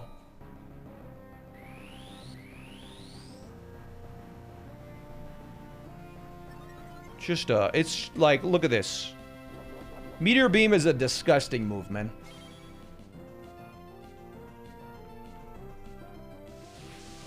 Look at this. Resisted, right? Not resisted, never mind. I thought it was a... Is it not a steel move? Oh, it's a rock move. Anyways, we calced properly. X-Scissor kills, because we have the silver powder. And we outspeed for the first time in a long time. And now Umbreon is guaranteed to attack us with foul play or payback. So we get to switch into Meatloaf, who resists both of those.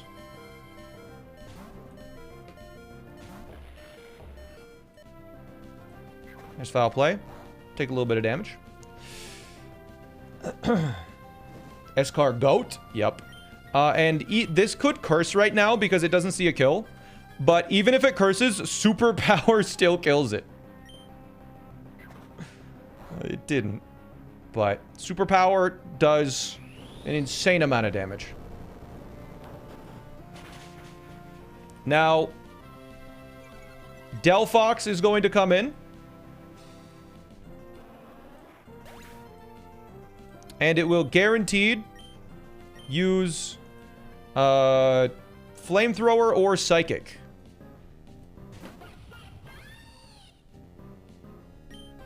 So, we can switch in P to take a Flamethrower or Psychic.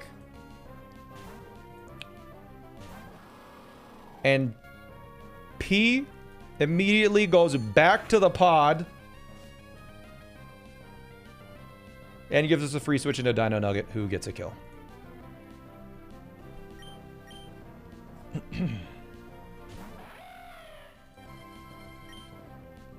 With Rock Slide. Fantastic. All right. There is another easy fight down.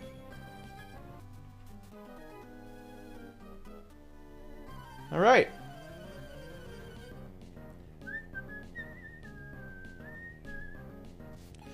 Pokemaniac Mark would like to battle. So Cramorant starts out. And Cramorant, actually, 3 of the 4 Pokemon on this guy's team just die to Archeops. That's why Dino Nugget is the GOAT. So just Rock Slide or even Acrobatics just kills this Cramorant. But I'm just going to Rock Slide for the content. Because, oh, what if it misses? Cool. Now, Rhydon comes in because it's the only Pokemon that kills. It kills with guaranteed with Head Smash. But it also has Stealth Rock, so it could be using Stealth Rocks this turn. We're going to switch in Curry just to not have to deal with that at all. On either a Head Smash or a Stealth Rocks. There's Stealth Rocks. That's fine. And now it's guaranteed to use Earthquake, which we want Sprout to take the Earthquake. So we're just going to switch in Sprout. We want Sprout to take an Earthquake because it's a very consistent amount of damage. So I believe it does have to Earthquake. Yeah. Because Earthquake was a fast kill, so it had to use it. Now we're going to use Woodhammer, which will bring us down to guaranteed above 74 HP, which means that that should bait in Hitmonlee. Because we'll outspeed and we'll kill with Woodhammer. This says Rockhead, not Sturdy. So this dies. Excellent. And then Hitmonlee comes in, and now I'm above 74 HP, so Hitmonlee has to use... Or I'm above 65 HP, rather. Or I'm above... Sorry, I am above 74 HP. So it has to use Close Combat or Double Edge. Which Nori takes no damage from, because it's a fighting and a whatever move.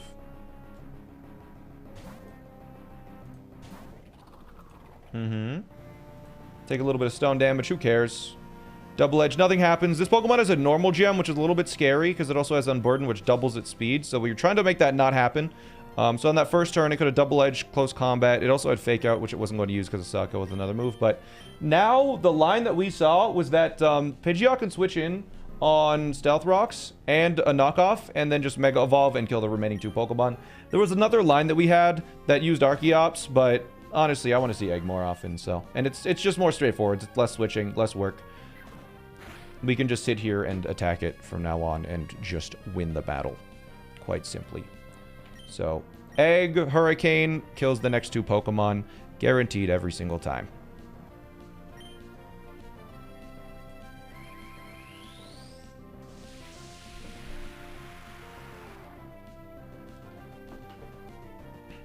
Alright. Good. So it goes down. And then Yanmega comes in, and we outspeed Yanmega. It has 180 speed. We have 214 speed. It does have speed boost, but on the first turn, I am still faster and kill with Hurricane. And it has no priority moves. And as a Rock Gem, no Focus Sash. Alright, cool. Whoa. Whoops. Alright, that's one battle done for the day. Why not throw something on? Because it can change... It can change... Sometimes, if you throw on items onto a Pokemon that you didn't calculate for initially, it can change the rolls of, like, damage or certain things that we didn't expect and conveyed in different Pokemon randomly. And ruin lines. That's happened before to other people. I don't want it to happen to me. Anyways, Runerigus comes in, and Leaf Storm simply kills it. We are pre-damaged to 218 to guarantee a Glaceon coming in and using Blizzard on me.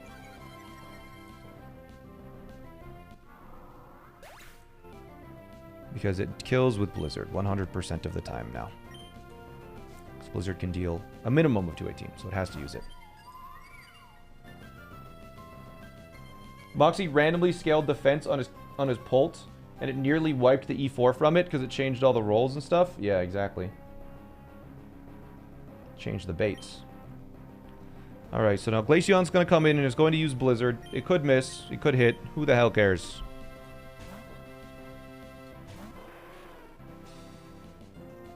There's Blizzard. Oh no, chat. What if we get frozen? We don't have an item. Uh-oh. We're dead. Except Flare Blitz thaws us out.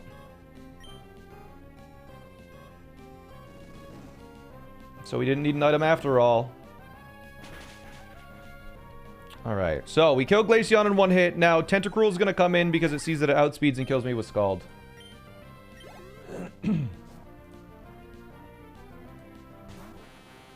Alright. Wasn't one of the first Mon that died on you where you decided to poison after the calcs were all done? Yes, that's exactly right. Okay, now Tentacruel is guaranteed to use Scald, so P is going to switch in on the MVP. Most valuable P. He's going to switch in on the Scald. He's going to get emergency exited out. Oh! Which allows us to switch into a Lycanroc for free. Our Corn Dog. And this is the second time Corn Dog has seen the heat of battle. Like, ever. Because it sucks. But in this specific situation, high horsepower gets the job done.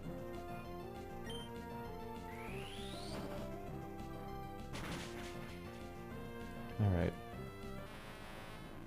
Little Corn Dog's second kill. Second blood. It's killed a Yanmega in the past. Alright, now Executor comes in. And Executor sees that it kills me with only Giga Drain, and it has to use Giga Drain. So we can switch in Egg on the guaranteed Giga Drain and we'll be fine and ready to go.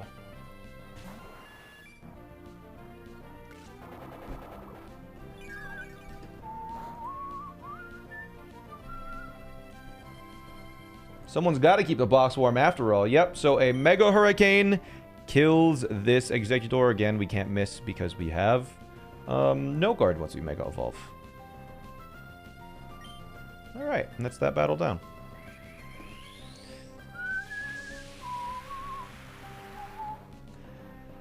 I would like to see Egg's kill count now. Yeah, I wonder what the total kills are. Is anyone still keeping the frag list? Oh yeah, someone has the kills. Where's the frag sheet? Just use the kills command. A little nervous, but that's how it goes with every battle these days. Why have you come here? Is it the last boosting item? Maybe. RB item tracker. Held items. That was the last... Yeah, wait, that was the last one. There's a couple of gems left later on. There's a ghost gem that we're getting here. But not too much past that. Anyways. Vegemite's in. And with a fake out and a last resort, kills Clefable.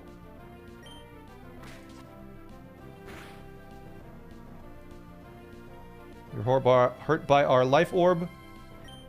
And now last resort will kill.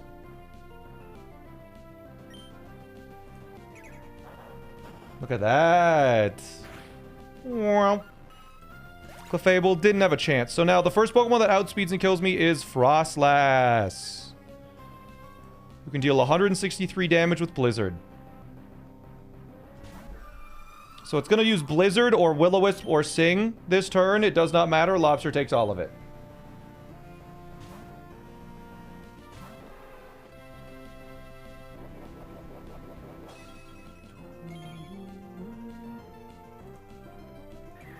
All right.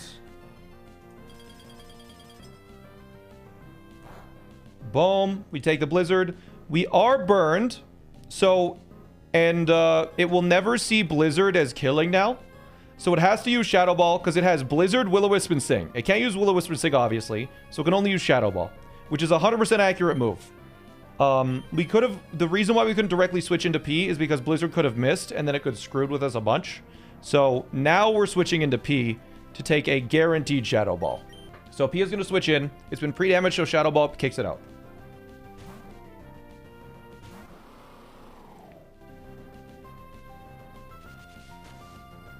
So we go down below. Oh my god, that's always scary, but again, it couldn't have killed.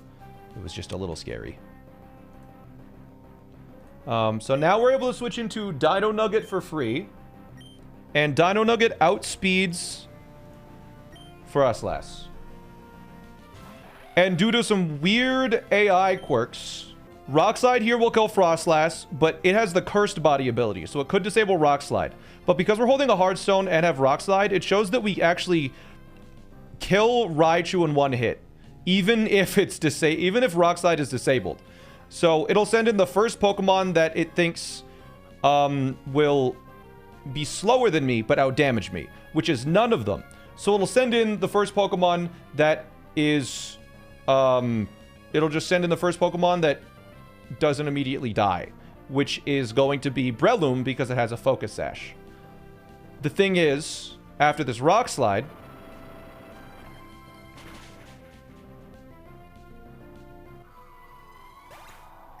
we didn't get disabled. That's good. No Cursed Body proc. It's a 30% chance, I think. So now Breloom should come in. Yep. Because Breloom thinks, I have a Focus Sash. I cannot be killed. When in reality, it totally can. It's just going to die to Dual Wing Beat right now.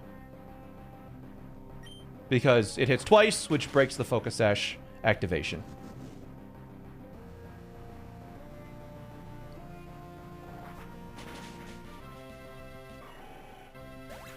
Alright, so now... again, because the Raichu thinks it's dead to Rock Slide, which it is sometimes, not all the time, but the Raichu just assumes I'm going to get a max roll. It'll instead send in Grimmsnarl. And because I two-shot the Grimmsnarl, I outspeed and two-shot the Grimmsnarl, it cannot use Bulk Up, which means it has to use Play Rough, which my Curry can take very easily. And Play Rough can, unfortunately, lower my attack. 10% of the time. The thing is, if that happens, Caparajah is still such a monster that Heavy Slam kills anyways with a metal coat. As this is going to use either Sucker Punch or Body Press on me now.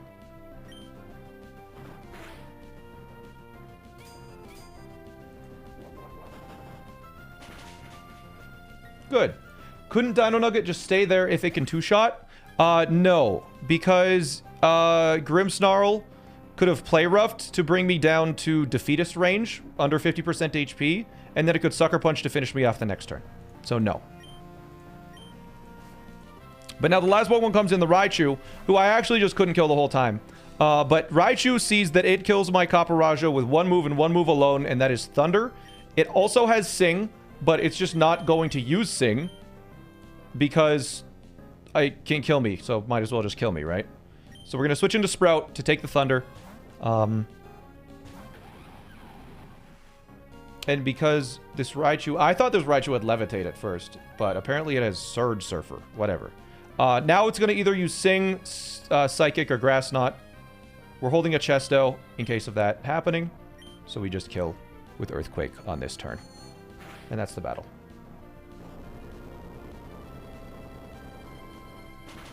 Another riskless fight.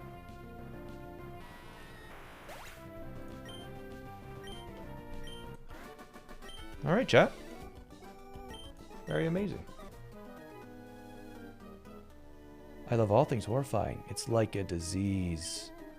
When I'm here, I shiver with fear.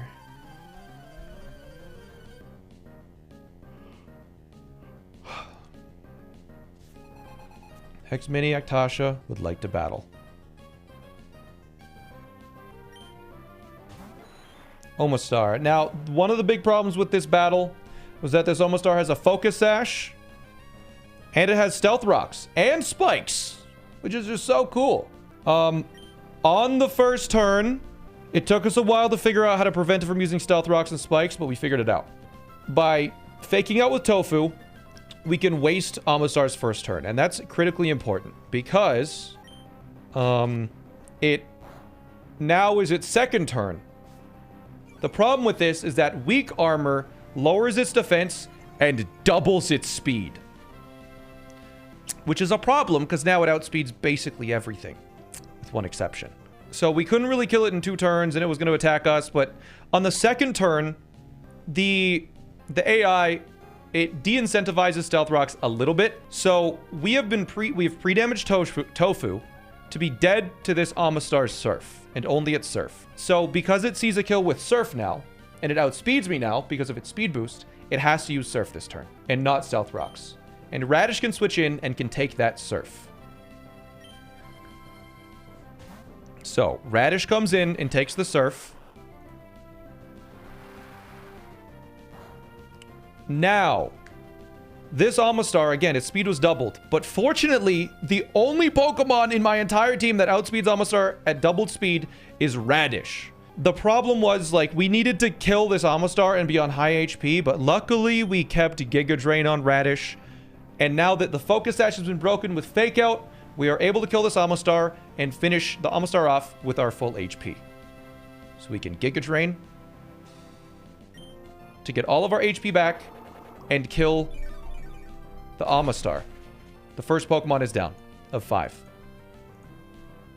Now, the next Pokemon was annoying because it has the Poison Touch ability and the Black Sludge, which heals it. It also has Curse. So we needed to prevent it from using Curse. We needed to play around every single move of it having a 30% chance to poison me. And it also heals every turn 1/16 of its HP, which makes it very difficult because this thing is very tanky. The way that we figured out how to beat it was not with one Pokemon, but with 2. And that is by Volt Switching to deal 20% to this Muck. Because we're at 100% HP, this Muck is guaranteed to Poison Jab. It is the only move that kills. We wanted it to Poison Jab. So we Volt Switch. And this will deal 20%, at least. And this allows us to switch into Bok Choy, who takes a Poison Jab, and has a Pecha Berry to cure its poison. There's a pretty high chance that it poisons here.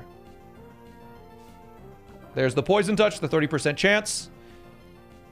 And there's our berry healing it off, so we don't take any extra damage. Now, with that poison jab, after the black sludge heals, this Flygon barely kills Muck now with an earthquake. It deals about 90%. After the black sludge, it heals 6%. It took 20% from the... It took 20% from the volt switch, so it's at 86% now. Earthquake deals 90%, which guaranteed kills, and we outspeed. And now, because we took the poison jab,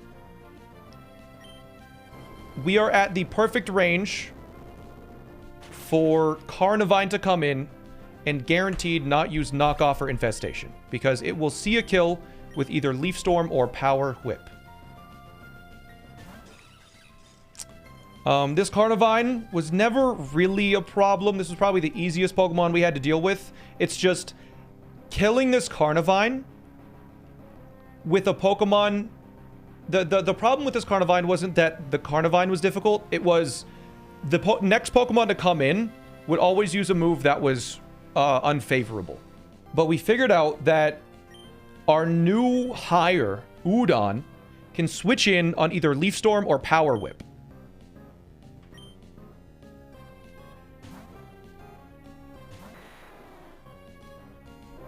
Leaf Storm. It takes that. Now, Power Whip can miss. We had to play around that as well. Because we did actually need... Udon to take some damage here. That was critically important for the next Pokemon. Because with this damage, Udon is able to kill Carnivine in one hit. But now that it's been damaged, the Spiritomb that's about to come in will deal more damage to me than I can do to it. Which means Spiritomb is now guaranteed to come in next as long as I kill this Carnivine right now. And Dual Wing Beat does 103%.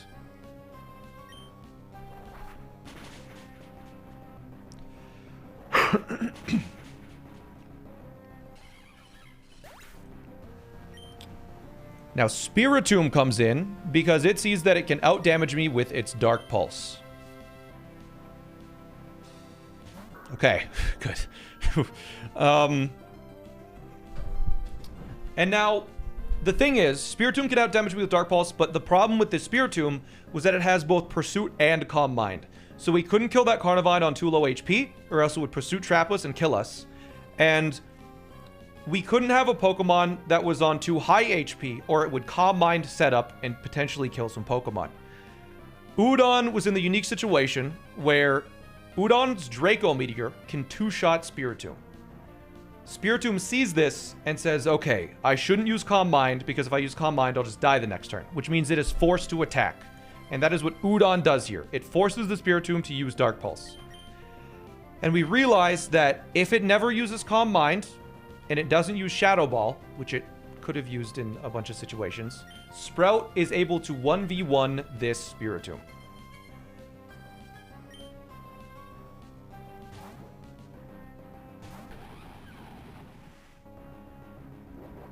There's the Dark Pulse with the Dark Gem. And this was the scariest part, because the only moves that reliably could kill Spiritomb was Woodhammer, which deals an immense amount, and it's a two-shot. And this deals a hell of a lot of damage to myself. So, we will now be using Woodhammer to deal 50% to the Spiritomb. Why did our Citrus Berry not activate?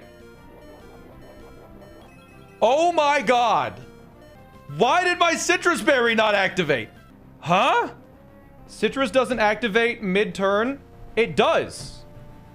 I believe it's supposed to. I'm gonna be honest, I'm pretty sure we were safe no matter what. Because a Dark Pulse with the Dark Gem deals 49.5%. And then the maximum recoil I could have taken was 15%. And the maximum a Shadow Ball could deal was 33%. So we were guaranteed to live that. But we didn't consider that. We're fine. But apparently self-inflicted damage does not activate a berry, apparently. I'm pretty sure that was supposed to in a normal game. I'm pretty sure. Or at least the berry can activate mid-turn. That is something very good to know, though. Something we will never forget. Woodhammer now kills. It deals a maximum of like 20 damage to myself. There's no bug list that explains that. Interesting. I was at 101 HP after recoil, which was significantly under half. Bulbapedia. Due to a glitch in Generation 5, dropping below half by taking self-inflicted damage from confusion will not activate a citrus berry. Huh. I mean, we were still fine no matter what, but that is very interesting. If we got a critical hit there, I believe Sprout died. There was just a 1 in 16 chance for Sprout to die that we just didn't know about. A crit would have not killed Spiritomb. We would have dealt an extra couple percent to ourselves, and we would have died. If we crit Spiritomb, we would have taken more recoil, and we would have died. Is there any danger to use Synthesis before using Woodhammer again? Yes. The reason why we did not Synthesis on that first Dark Pulse is because the next Pokemon, we need to be below a certain HP threshold so that it does not pain split when I switch in. We could not... We need to be at low HP when we beat the Spiritomb. It should activate after... I mean, we're fine, but what the hell just happened? Apparently, that was a bug that we were not aware of. Okay, so that was a bug in this specific game that I did not know about that apparently was known. That's very good to know. Is there going to be a death? No, there's not a death. There was an unexpected bug in this battle that meant there is a 1 in 16 chance... A 1 in 16 chance that Sprout critical hit its Woodhammer, which would have dealt more recoil damage to itself, and then Shadow Ball would have killed my Pokemon before my berry activated, and it was supposed to activate. So we're fine. I'm glad it didn't happen. Woodhammer, Spiritomb kills.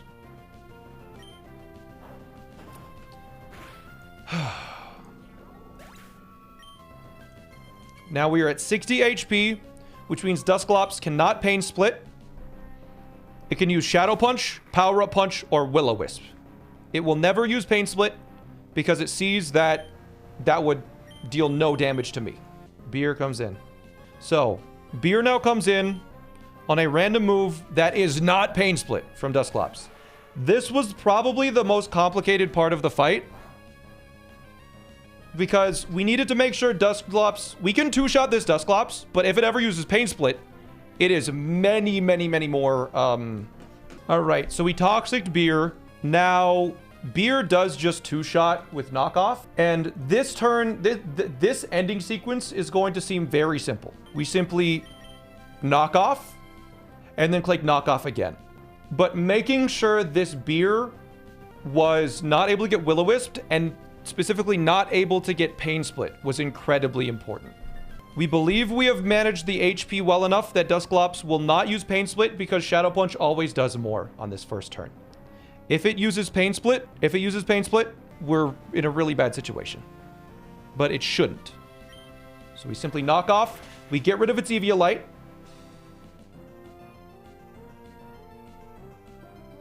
And thus, it uses Shadow Punch. Its defense boost from Eviolite is gone. But also, my knockoff boost from it having Eviolite is gone.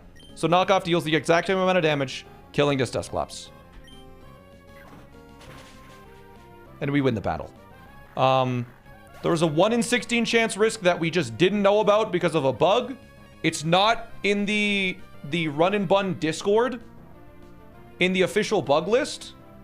So what I'm going to do after this stream is I'm going to go through I'm basically just going to type in bug in that Discord, go through 20,000 messages, and make my own comprehensive bug list, because that's unacceptable. Yeah, all right, here we go. Battle time! So, we open the battle with Black Belt at Sushi.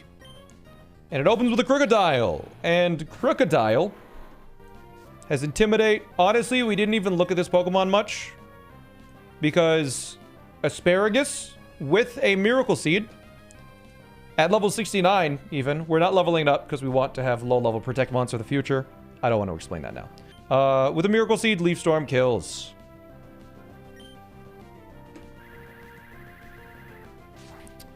And we are damaged to 143 HP. Specifically, so the next Pokemon to come out is Lycanroc Dusk. Because Lycanroc Dusk has outspeeds Asparagus. It's the first Pokemon in the opponent's team that outspeeds my Pokemon. And it sees that it can kill me guaranteed with close combat every time. So it has to use close combat here because it sees that it kills me. So we're going to switch into our Ghost type, who is pre-damaged to 136. So we'll switch into Nori, who will take 0 damage from close combat. And now, we're pre-damaged to 136, which means that Lycanroc again outspeeds and again guaranteed kills me with Crunch. So it is going to use Crunch. And Meatloaf takes a Crunch pretty well. But Meatloaf is also pre-damaged. So now we switch in Meatloaf on this Crunch. And it brings it down with the burn, 2 turns of burn, to under 111 HP. And over 62 HP after the burn turns. Because if Crunch, critical hit, defense dropped, if we were at 62 HP, then it could have used Excel Rock. But it's not. With a black belt, with a burn, Mach Punch guaranteed one-shots this Lycanroc. Just barely. Like, it exactly kills it. And now, because I am at, or below, rather, because I am below 111 HP, but above 79 HP, Infernape comes in, and it sees that it guaranteed kills me with Flamethrower. Because it guaranteed kills me with Flamethrower, it's going to use it. And P is going to come in and is going to take that Flamethrower. P, the MVP, takes Flamethrower, and it's been pre-damaged, so Flamethrower always brings it below half health. Like so. Which activates its emergency exit and gives me a free switch to Dino Nugget, who cannot take a hit. And its ability, Defeatist, means we really, if it goes below 50% HP, it's basically useless. But it's at 100% HP, which means Archeops is able to kill this Infernape. Now, it could kill it with Acrobatics, but this Infernape has a Focus Sash, which means I have to dual Wing Beat, which will break the Focus Sash. But because I outspeed and kill, Infernape is going to Vacuum Wave, a priority move, which, I've done the calculations, shouldn't bring me under 50%. Dual Wing Beat to break the Sash. Oh, sorry. It did not Vacuum Wave because it didn't think I could kill it in one hit because it had a Focus Sash. So it actually never even hit me. If it didn't have a Focus Sash, it would have used Vacuum Wave, but because it did have a Focus Sash and it didn't think that my Dual Wing Beat was a 2-hit move, it didn't do that. Didn't matter anyways. Just extra damage. No problem. Now, Poliwrath does not die to Dual Wing Beat, but it does die to Acrobatics. So we're going to Acrobatics, and it will kill this Poliwrath. Poliwrath doesn't have any priority moves. It's a stupid baby that just dies to Acrobatics.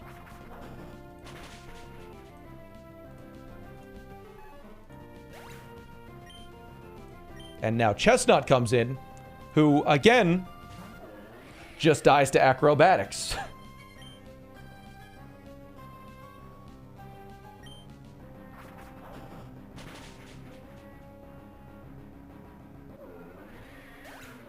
All right.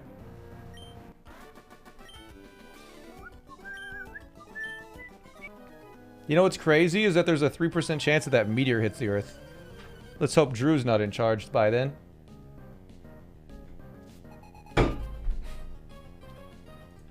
Yeah. Alright, Meatloaf's in. Superpower kills the Kangaskhan. Is gonna hit me with a double edge. Whatever.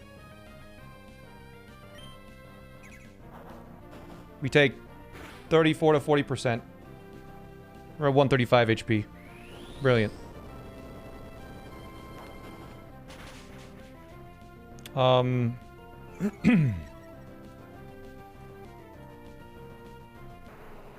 I believe because we're at 135 HP, we actually did bring Gyarados to this battle. But because we're at 135 HP, this Mismagius always sees a kill with Shadow Ball and only Shadow Ball no matter what. So it kind of just saves us a turn. if we just switch straight into Garlic, who does not... Oh, wait, I need to check Mystical Fire really quick. Especially, I just forgot. Okay. What does Mystical Fire do? Mystical Fire has a 100% chance to lower my special attack by 1 stage. If it's the highest damage you move, none of the bonuses are applied. Whatever, okay. If the target is not contrary or clear body or white smoke has a move with a corresponding split. +5. Okay, no. It always has the Shadow Ball because it sees a fast kill. It has Shadow Ball, Energy Ball, Mystical Fire, and Destiny Bond. So, we will simply switch into Garlic, who takes 0 damage from the Shadow Ball. It's always scary switching in a low HP Bond like this. Okay, cool.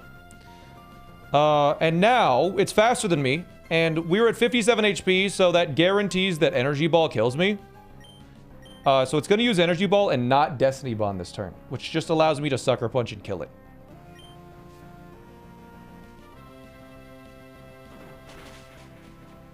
But also, because I'm at such low HP, Malamar is now going to come in, because it sees that it kills me in like 1 hit with, I think, Superpower and only Superpower. So, Malamar is now going to Superpower, raising its, what? Its attack and defense?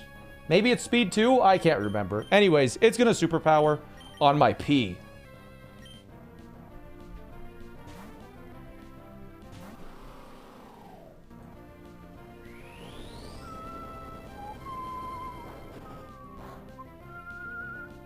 All right. It gets its attack boost. It gets its defense boost. But this stupid baby Malamar dies the first impression, even at +1 defense. I wanted P to get a kill here because P, it deserves more kills. So we first impression. And it kills. Yes. Yes. Yes.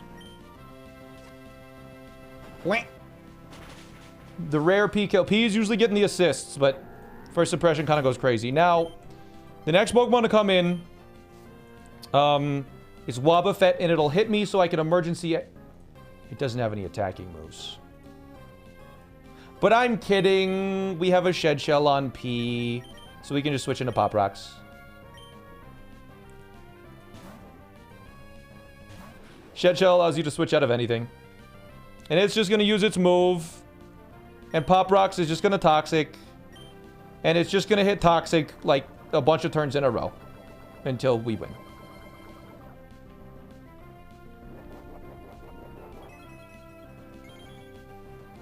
Oh no, it's Lumberry cured its problem. What are we going to do? Does the Shed Shell get consumed? No, it's a held item that just always sits there. So yeah, we're just going to sit here as I spam Toxic. That's it.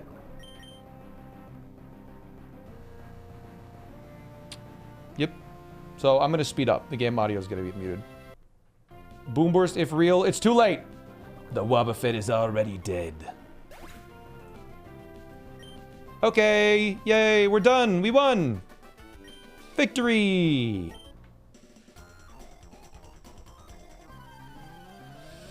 Here we go. It's battle time. Psychic Centric would like to battle. So, this Pokemon's pretty quick. It's naive for some reason. High horsepower. Luckily, kills in 1 hit because we're holding the Soft Sand.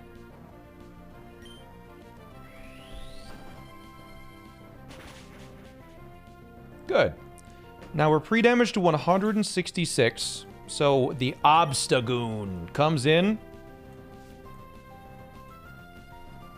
There it is. There's our Obstagoon. It's going to come in and it wants to close combat. So, our Honey is going to take the close combat because it is quad resisted. Despite having a 1 defense IV and an 11 HP IV, it does take not that much from the close combat, I'll be honest. Yeah. And now, because the defense drop, and because I'm holding a boosting item, just barely this Bug Buzz can kill, because I have 8 special attack IVs, and I'm adamant, which lowers my special attack by 10%. But we Bug Buzz here.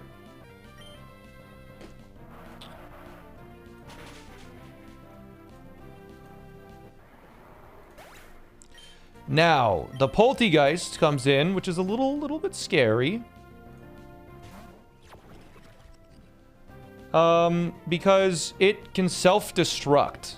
But I believe it has a Shadow Ball because I'm in range of a guaranteed Shadow Ball kill. So Darian is going to switch in. It's going to take a easy Shadow Ball.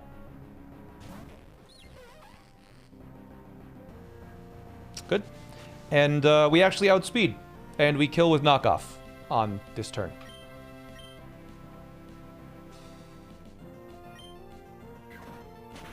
Very cool.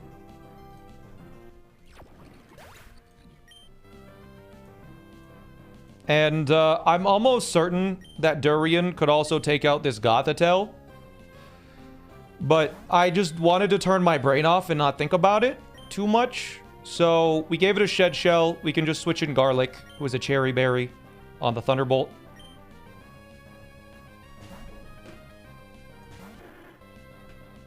We take minimal damage. Because its special defense is its best stat for some reason. And it's now going to use Psychic. Because it sees that it's its strongest move against me. So I'm just going to Sucker Punch.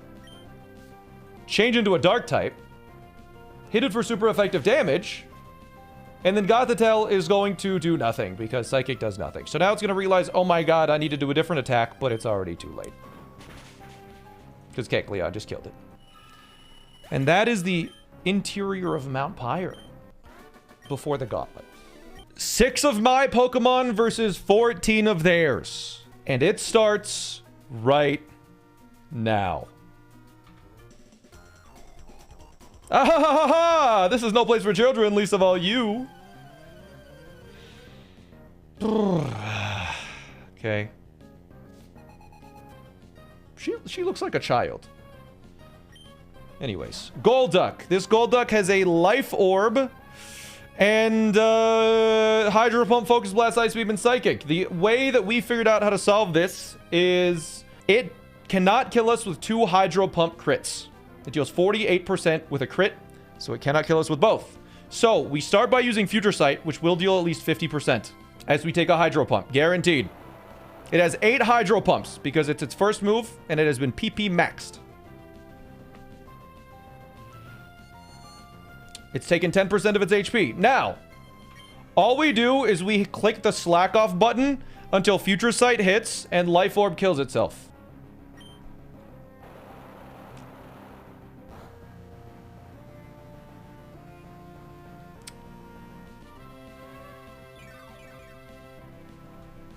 And this is a strategy you're going to be seeing a lot in this gauntlet, where we just sit here and click Slack Off for a while.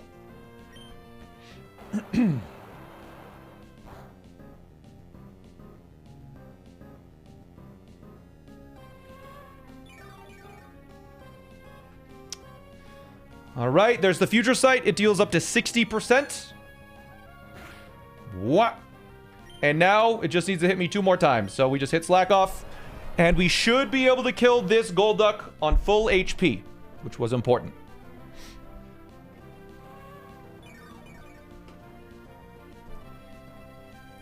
Before this fight, we did use a Heart Scale to maximize the HP, specifically so this Golduck crit Hydro Pumps doesn't 2-shot. All right. Good. All right.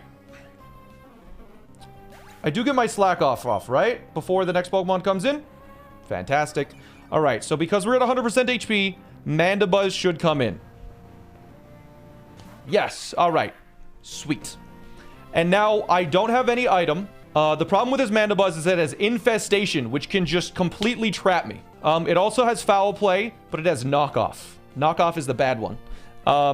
Because we're using some very valuable items. Without an item on Lobster, Foul Play always does more damage. But there's always a chance that it uses Infestation and traps me. So we're going to switch in Escargot to take the Foul Play or the Infestation.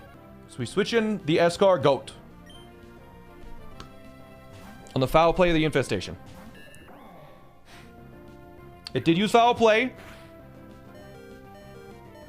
Okay. Escargot is okay. That was never a kill. We pre-damaged that much where an infestation would have brought me down to a foul play kill range. We have shell armor. It could never have crit. If it used infestation, we gave Escargot a shed shell to always switch out of the infestation. But now, Mandibuzz is... Okay, it cannot use infestation here. It cannot use infestation here because foul play or knockoff will kill. We missed a small detail.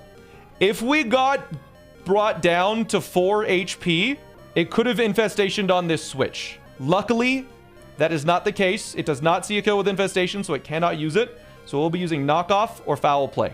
So we'll switch in Sashimi on that. So we needed to switch in Sashimi to intimidate this Mandibuzz. This Mandibuzz is now intimidated to lower its attack as it uses foul play. We take a boatload of damage. That's fine. And now, because its attack is lowered, it sees that knockoff deals less damage, so it pretty much just always foul plays here.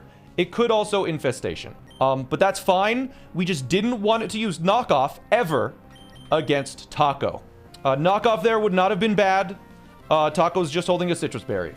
So Cloyster's going to come in on an infestation or a foul play. It's holding a never melt ice, so we're good. Taco is in. There's the infestation. That is A-okay. Because we take just a little bit of damage. And now we will Icicle Spear to deal a lot of damage, as this is guaranteed to use foul play on me, no matter what. But not knockoff, because it's a -1 attack. And Icicle Spear will not kill.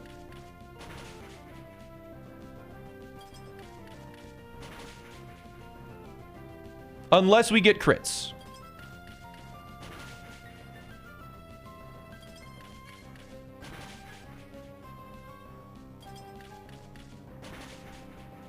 Oh, it killed. No, it didn't. Never mind. Okay. Anyways, it doesn't matter. We have Ice Shard. So now Ice Shard finishes it off. We needed the Never Melt Ice to kill Mandibuzz after Icicle Spear and Ice Shard. So, yeah. We just outspeed and kill it now.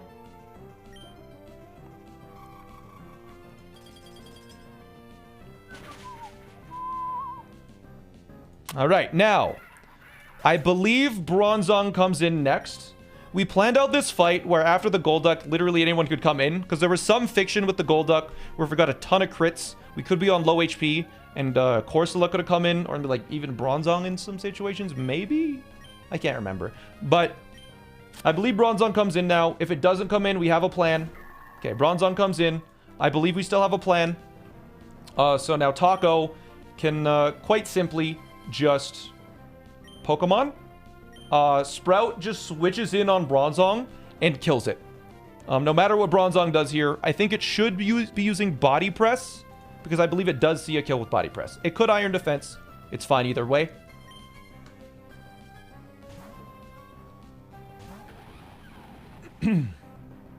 There's the Iron Defense. Because it's at +2, it will now deal a lot of damage with Body Press. Fortunately, 2 Earthquakes still kill. And because 2 Earthquakes still kill, it will never use another body, or will never use another Iron Defense. So, we're free to Earthquake, as it will be using Body Press to deal 44%-ish. There's the Body Press. And then one more Earthquake finishes this off.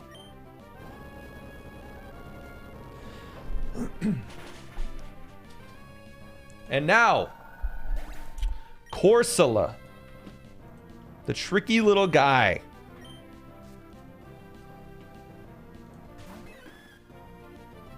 Corsola is weird because it has Eviolite. It has 100 defense normally and 100 special defense.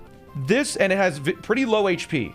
Corsola is evil because it has Nightshade, which deals just a consistent amount of damage, Will-O-Wisp, and Toxic, and Strength Sap. This thing is just unkillable because it just Strength Saps your Pokemon until you can't kill it anymore.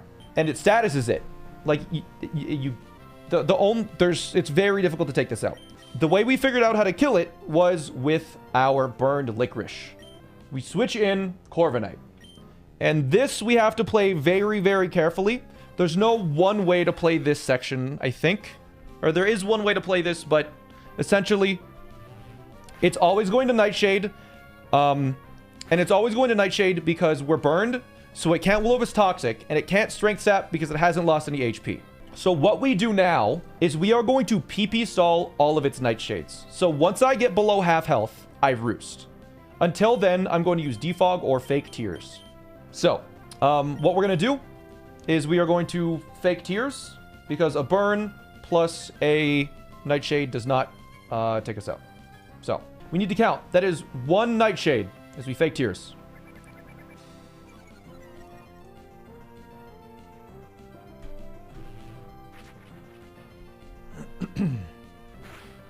That is 2 Nightshades.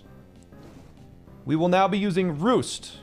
We will be using Roost to survive the next Nightshade.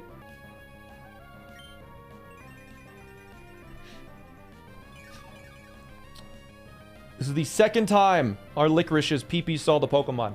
And it is not the last. Alright, we are again under half. And so we will Roost once again. That's 3 Nightshades.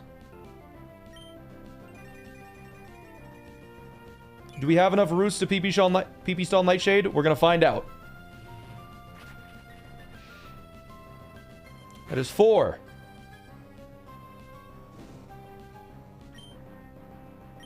We're able to... We won't die. We'll take 36% maximum from the burn and the Nightshade, and we outspeed. Yes, okay.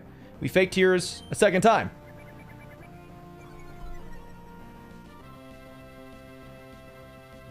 Every turn, we take about 36%. 5 Nightshades. We will now use Roost.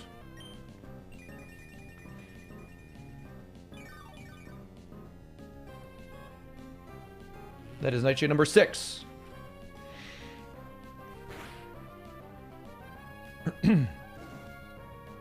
Oh, shit. Chat, we may have made a mistake. You know how I said Hydro Pump is PP max because it's the first move? This could be a problem.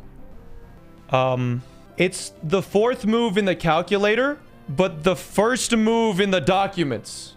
We're fine. We're fine. I've thought about it. We're fine. We're okay. I've thought it through. We are A-okay. We're good. We're good. We're good. I solved it. I solved it. But we do need to Roost.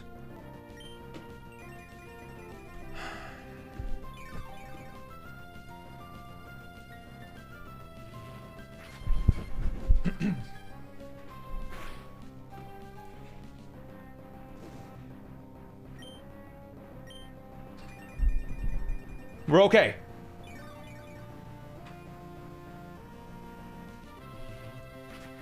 Okay. Because we don't know which is in the first slot. Wait, I need to check something now.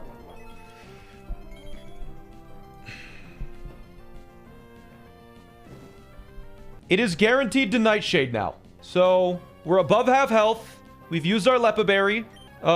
We need to Fake Tears one more time. 4 Fake Tears lets you Oko. That's a really good point, because using 4 Fake Tears is relevant, I'm sure. The 4th one matters, I'm sure.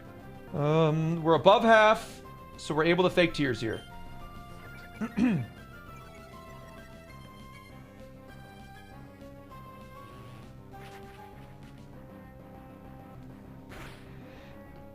Okay. All right. We have used Fake Tears 3 times, which means it is -6 special defense. This means Lobster, at full HP, can one-shot Corsola. Lobster survives 2 Nightshades guaranteed. It has more than 174 HP. So Lobster's going to come in. It has to Nightshade this turn. And then it will outspeed me the next turn. It does not matter what it does, because Psychic simply kills. And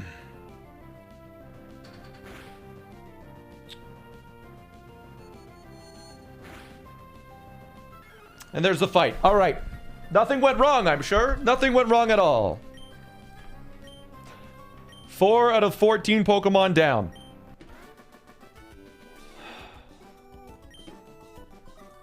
Riskless. Fight number 2. Give Gyarados a citrus to be safe. It's a terrible idea because then knockoff would be increased damage and it could knock off on the switch, getting rid of my incredible item that I need. All right, Sock. How about you? How about you? How about you? Yeah, no, never mind. So, chat, you know how I said it was riskless? Yeah, no, it's not riskless. I forgot. Gyarados isn't in. Yeah, I thought about it for a moment. Chat, so you know how right before the ads played I said we have a riskless line? Yeah, I misremembered. Misremember to misremember. We do actually need to take risk. It's like a 1 in 1,000, and it all depends on whether there's close combat crits or not.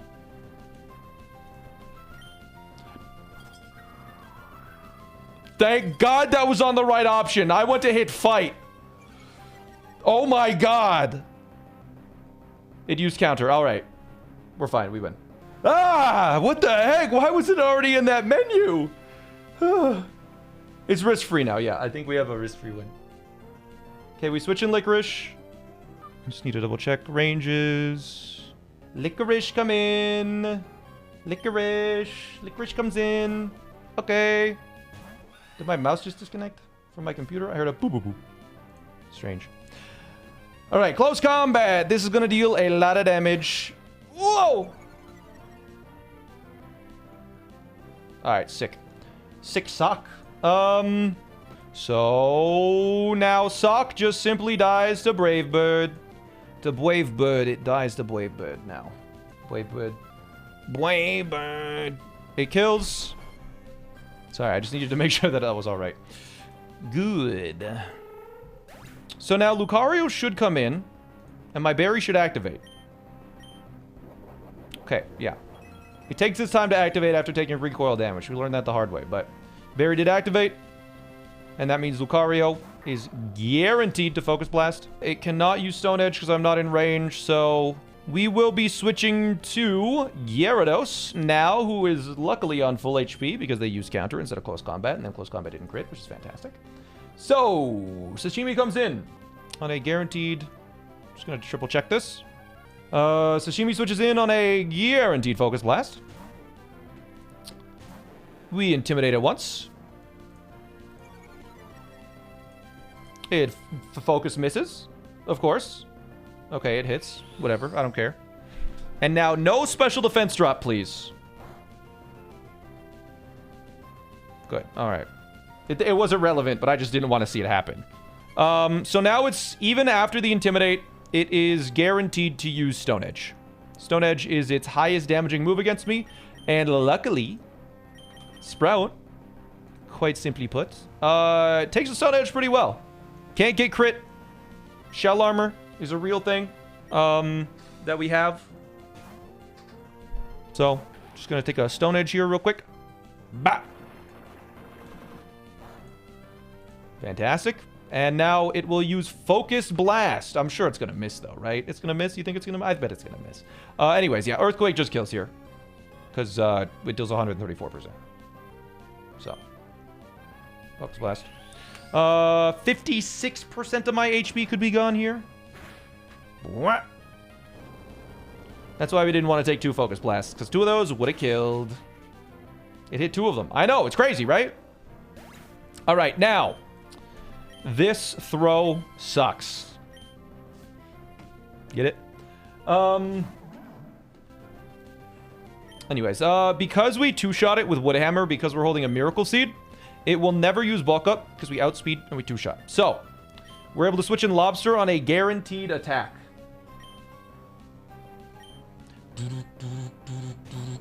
And Lobster is holding the Twisted Spoon. Why, you ask? It is not so it kills. It is so it thinks we can kill. Future Sight kills sometimes with a Twisted Spoon. But the AI just assumes it always is about to get killed. So it will never use Bulk Up. Does Throw-Wear clothes or is that his body? I think those are clothes that is made from the stuff in the... Anyways. So yeah, now this throw is faster and it can 3-shot crit me. But because it's faster, I can just slack off until I'm at full HP. Barring infinite crits in a row, I think. No matter what. Yeah. Yeah, I think this was just a guaranteed win. Because we just slack off until we're at full HP. And then even if we get crit 3 times or 2 times, we're totally safe. So yeah. The throw will never set up because it thinks we kill with Future Sight. I don't want to use Future Sight because that takes too long. So I can just use Psychic twice now. And because we're slower, Payback and Revenge never deal the double damage. Because Payback does not have negative priority. I believe. It shouldn't. Yeah. Yeah, because we're slower, it's actually a good thing. Because Payback doesn't get the double damage, so then this will 2-shot.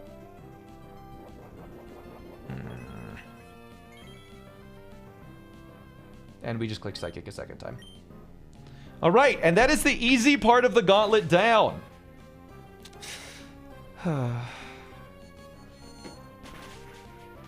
Because the next part of the gauntlet is just straight up evil. 7 Pokemon. All of them are threats.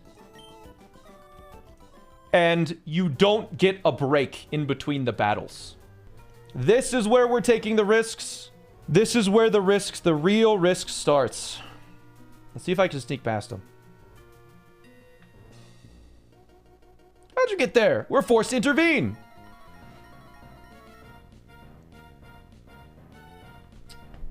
The first Pokemon is Crawdaunt. Crawdaunt is terrible because it has a Focus Sash, allowing it to survive any one hit. And it has adaptability, which makes stab moves 2x damage. Like the 100 base power Crab Hammer, or the insanely strong Knockoff if you're holding an item. So, Crab Hammer and Knockoff deal an insane amount of damage. We have intimidated it, so it should only deal 33% with Knockoff. If it crits, though, it will deal up to 75%.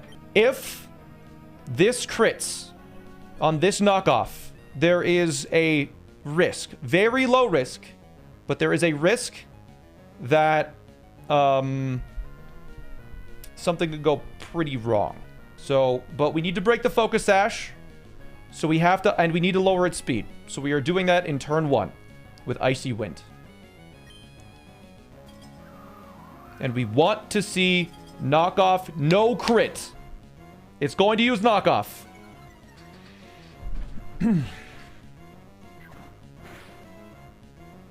Okay, incredible. That takes away an immense amount of the risk in the fight. There wasn't a lot of risk in the fights to begin with, but that takes away an immense amount immediately.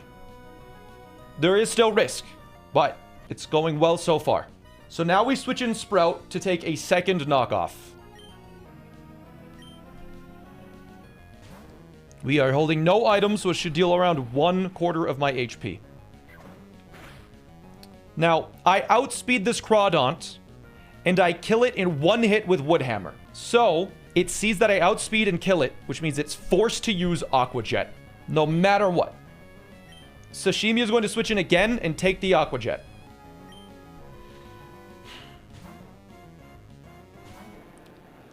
Leading to a second Intimidate drop.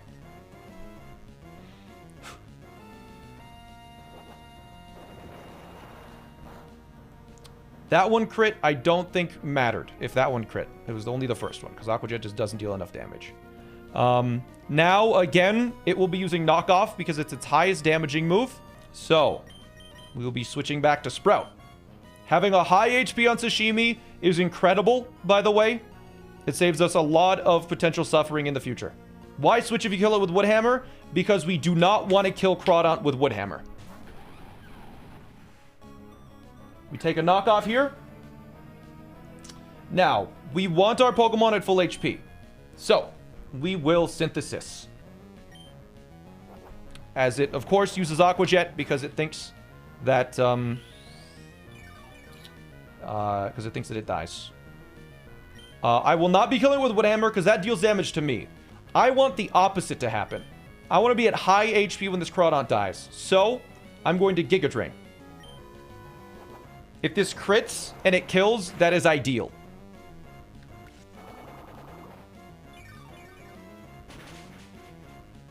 All right. No kill. That's fine. We're at full HP. So now it's going to Aqua Jet again. And we're going to Giga Drain and gain some of our HP back. Okay. We won't have full HP at the end. Because we won't heal quite as much as Aqua Jet deals. But we will be very high HP. The next demon to come out should be Kingdra. And this Kingdra is awful. This Kingdra is awful. Okay, good. Because it has Draco Meteor, Liquidation, Octazooka. It has the Sniper ability, which makes critical hits do extra damage, and it has Focus Energy. After one Focus Energy and a Scope Lens in the Generation 8 mechanics, it always crits. So it can just spam Draco Meteors, and it knows it can spam Draco Meteors. But with Sprout at this high of HP and Shell Armor so it can't get crit, it is able to 1v1 this Kingdra. We're guaranteed to see a Draco Meteor on this first turn. Ideally, we see a low roll Draco Meteor. We'll find out, though. But Earthquake deals 50% to this Kingdra. And critical hits would ignore the drop from Draco. Exactly, yes. But because we cannot get crit, we're fine.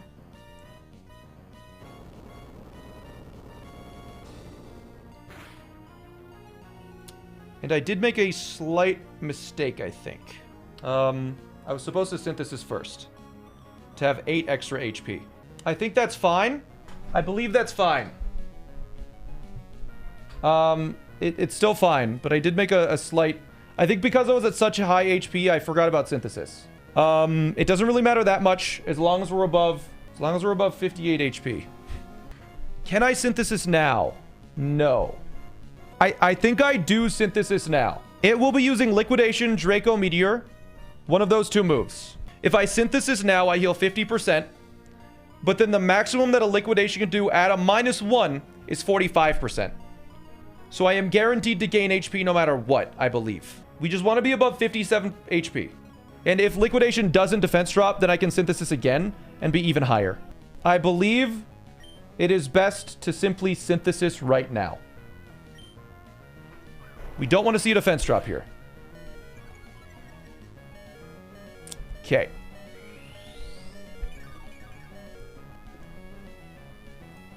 It's fine still. Sucks a little bit. But it is fine. A little bit of bad luck. It's not terrible. That was still the most optimal play. It was exactly the same as using Synthesis and then Earthquake. In fact, I think that was better to do that. Because it could have used Draco Meteor. That was actually the best order now that I'm thinking about it. But yeah, the defense drop, it didn't matter. Even if defense dropped, we gained health on this interaction. Because we can Earthquake, and it will deal a max of 45%. Perfect. Okay. That is really good. We are above 50. We are above 58 HP. We are above 57. That takes away a lot of the risk in this fight now. It takes a lot of the risk out of the next fight. There wasn't much risk, again, but it takes out almost all of it. No, it doesn't. I've realized. It doesn't take out most of the risk. Because we got defense dropped, this Gumshoes can still crunch. So we have to switch to Corviknight right now. And this is the trouble. If Corviknight gets crit here, this is where the bad luck can happen. If because of that defense drop, we have to switch in Licorice before we switch in Escargot. And if Licorice gets hit with a crit, there is some fiction that can happen. No crunch or frustration crit, please. Okay. Good. Good. Okay. Okay. It is now guaranteed to frustration. Licorice holds. That's a lot. I know I'm a broken record, but that not critting is a lot of the risk in the next fight taken away. We needed to do that to confirm no crunch on Escargot, because Escargot takes 3 frustrations and survives, and it kills with 2 X-scissors. So, Escargot now comes in.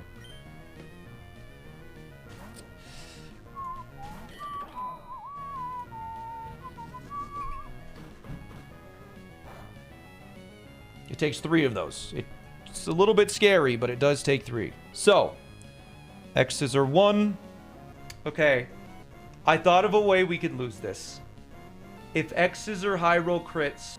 No, never mind. We're fine. Nope, we're good. No, I was like, this has a quick claw, but it's always faster, so Endeavor, Frustration won't do anything. Yeah, no, we're fine. All right, 2 X's are kills.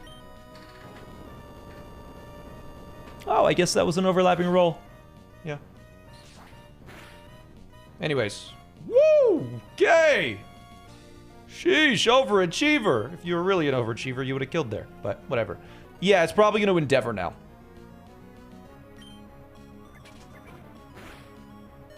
Lived on 6. We couldn't get crit, by the way, because, again, escargot, shell armor. Cool. 4 Pokemon left, and these are the 4 worst Pokemon. Does that matter? No. We're never using escargot again. This is the really tricky fight with a bunch of stupid Pokemon on it. Oh my god. The first Pokemon is a Dragonite with a multi-scale, so it takes less damage from its first hit. Multi-scale, and it has a white herb with Draco Meteor. It's really great. We intimidate it to immediately get rid of its white herb.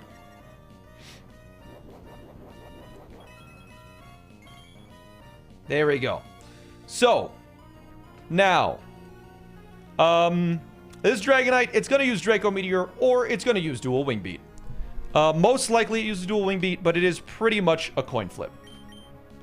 Now, I believe if this Dragonite critical hits like 7 times in a row, Licorice is in trouble. But we're immediately switching into Licorice to take a Draco Meteor or Dual Wing Beat.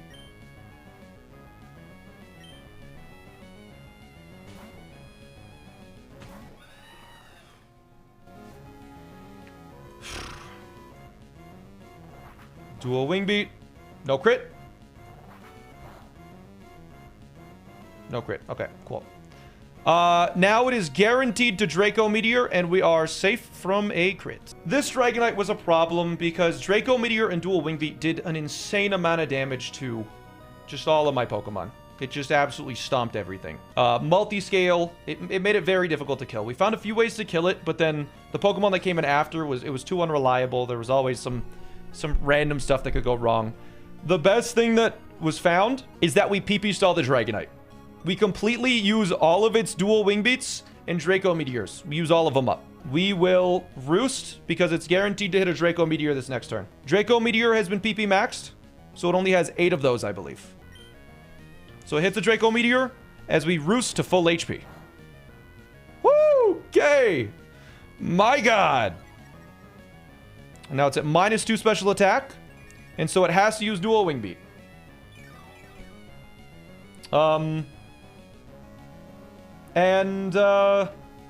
Will a double crit kill me? If a double crit doesn't kill me, I should be using Rock Smash.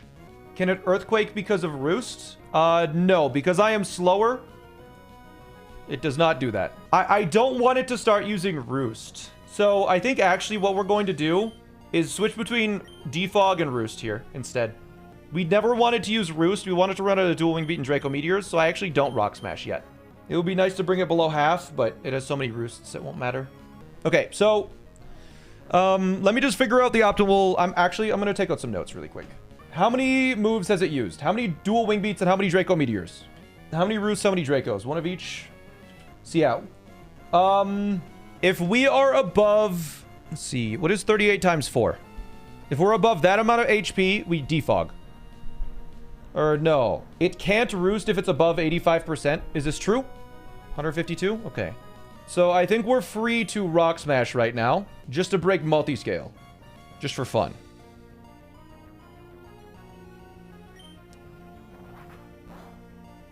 All right. Good, that was a good no Roost. So there's another Dual Wing Beat. It will be running out of Dual Wing Beats now. Roost. Huge crit. Oh, yeah. Yeah, another Dual Wing Beat coming.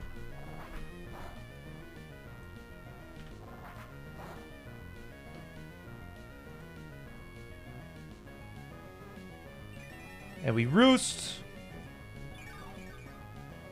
Okay. Now, again, we just sit here and we don't want to use a roost.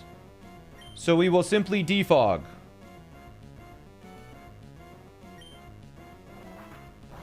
There's another dual wing beat. Critical hit. Okay. It's not good, but dual wing beat deals a minimum of a, let's see. Dual wing beat deals 17 to 20%.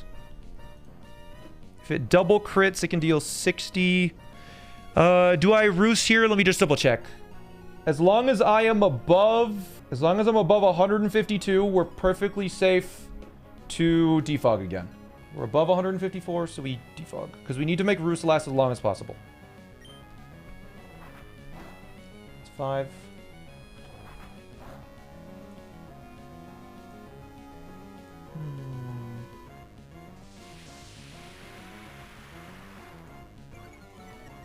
All right. Now we roost to get back our HP. There's our 7th dual wing beat.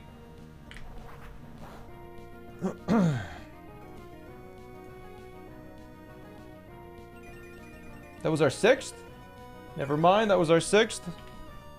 I don't know how I got to 6th there. And again, we're above 154.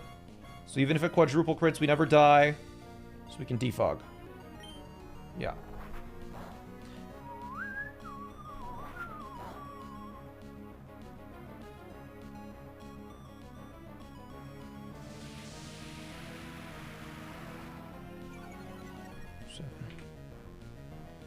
Okay. At 154, so we roost.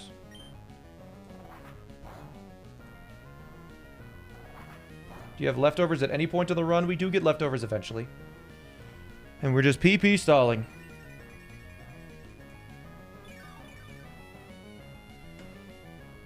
Why is this necessary? We want to neuter Dragonite, basically. We need to neuter Dragonite and be able to defeat it with Corviknight. Because Dragonite can just crush things.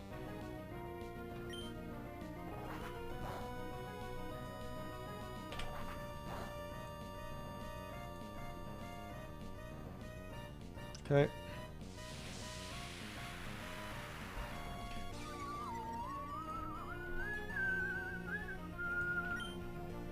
Okay, I defog again. So we beat number 10.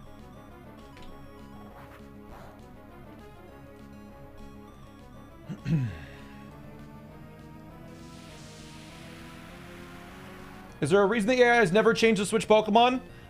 This Dragonite will be switching out on me. That is something that it will be doing. So here's Roost again. We're holding a Lepa Berry to have a lot of Roosts. And does Dual Wing Beat only have 10 power points? Wait, hold on. I thought it had 15. Oh, it does only have 10. Okay. That's perfect, actually. Because Draco Meteor double crit does 93, if we go below 186, I need to use Roost.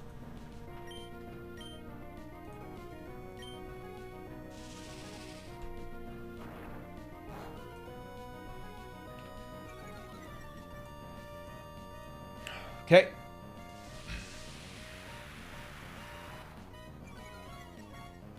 Yeah, that's 3 Draco Meteors. That's 4.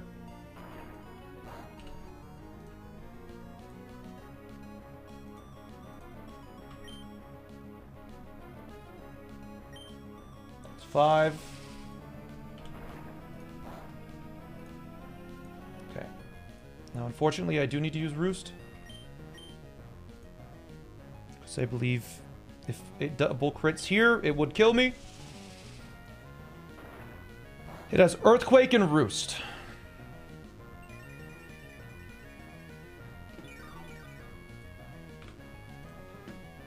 We're gonna hope we keep a bunch of those.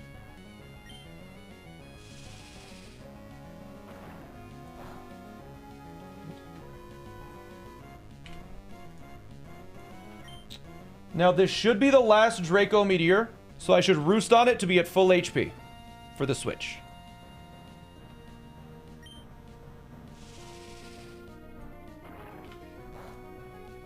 Okay, good. In case it crit, we needed to be on high HP. Now, Dragonite has only Earthquake and Roost, which means it can do 0 damage to me, and thus there is a 50% chance that it switches every turn. I'm going to Rock Smash until it switches. If it never switches, we kill with Brave Bird. I believe Dragonite is at -1 right now. If we can get to some -6, we deal 78% with Brave Bird, and we will do that. Can't you Earthquake after you Roost? He's faster than me, buddy. Okay, there's 1 Roost out of 5.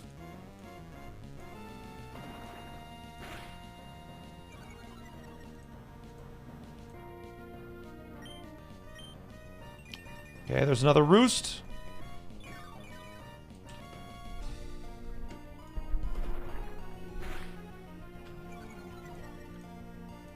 What are we trying to bait out? It does not matter. But I believe the Pokemon that comes out is going to be Floatzel with a guaranteed Hydro Pump or Waterfall. 2 Roosts. It's at -3 defense. 3 Roosts. I wonder if it's not switching because it sees that it can still do something. Are we sure it can even switch? It should be able to. It doesn't matter if it doesn't.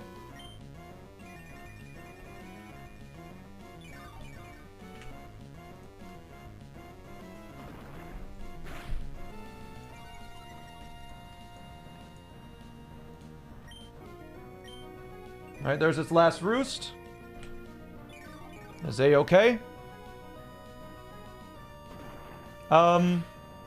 Now, on this turn, it can technically switch into Floatzel. I could just Brave Bird right now, and it would deal an insane amount to both Dragonite and Floatzel if it comes in.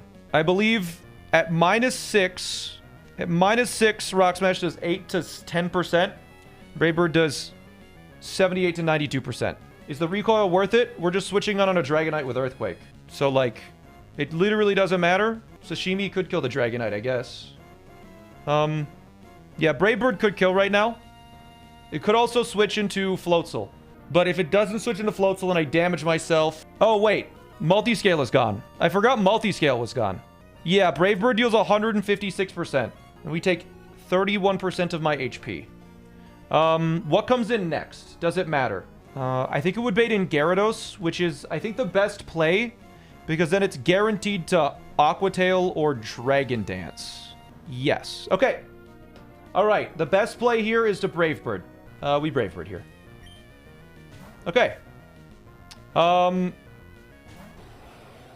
Avalugg? Huh. It's fine, but it's just not... It's kind of fucked up. It's fine, but it's kind of messed up. This is going to be completely random move. How much damage did that deal, actually? Did that deal 13%? Oh, nice. Nice. Okay.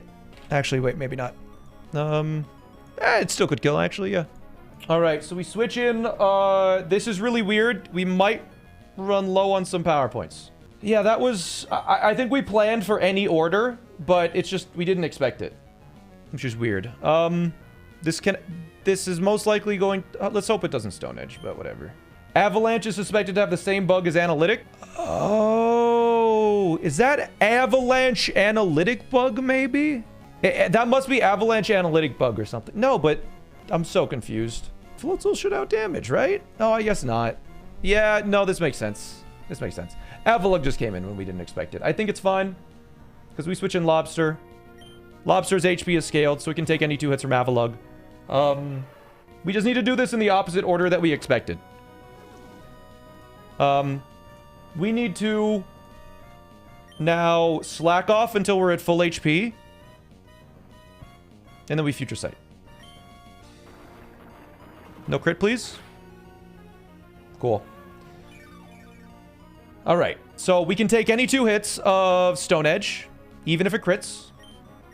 So we will Future Sight, and Future Sight actually has a chance to kill here. So we Future Sight and we slack off, and we need to kill this Avalog on full HP. Good miss, all right. So yeah, we Future Sight, and now all we do is we spam slack off until Future Sight hits.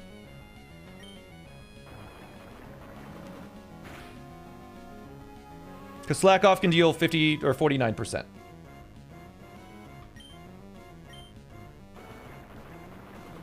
So, and we need to be at full HP when this dies.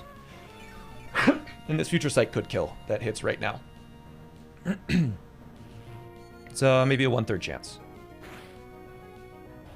Cool. All right, full HP. This is a little awkward though, because Gyarados might come in. Let's hope Floatzel comes in. We want Floatzel to come in right now.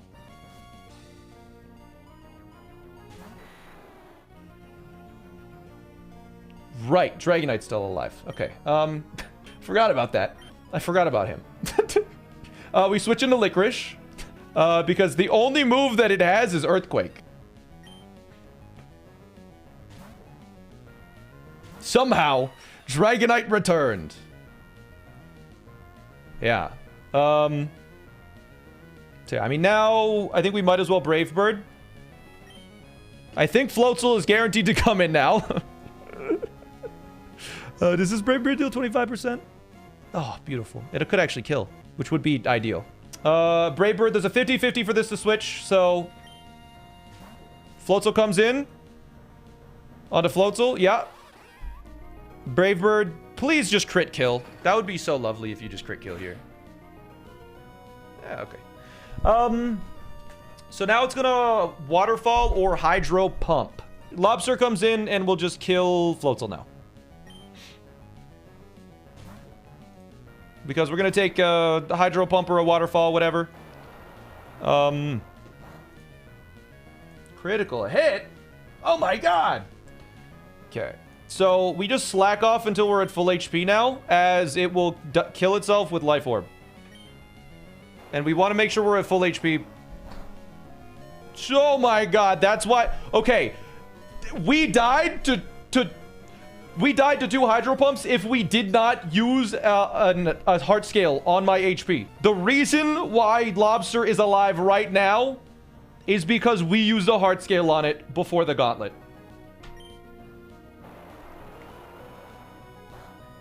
Crazy.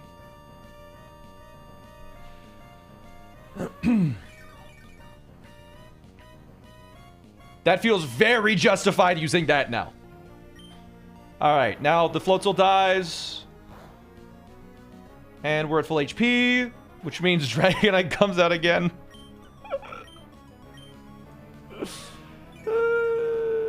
Okay. Oh, hey, Dragonite! Long time no see, buddy! What's going on? Hey! Say hello to Licorice. Fancy seeing you here, buddy. What's going on?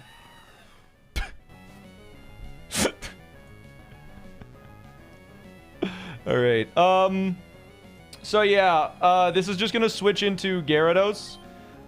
If we Rock Smash, then Cloyster one-shots it. So we're gonna do that. What is my purpose? You swap into slow, bro. Alright, so we just Rock Smash here, as it figures out if it wants to switch into Gyarados. Alright. Rooster fun? We literally don't need to. We don't need to. Okay. Buddy, you gotta switch. Please.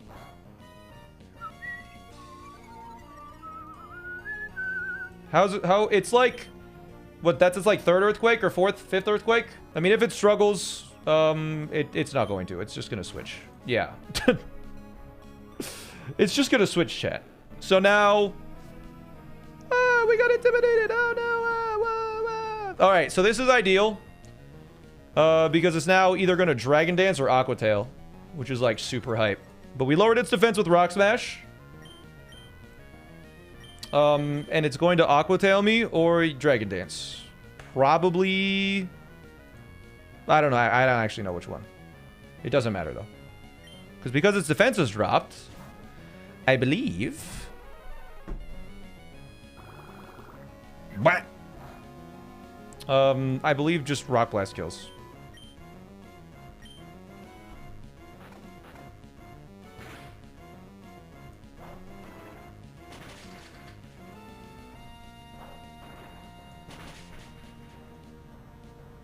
I have a zoom lens.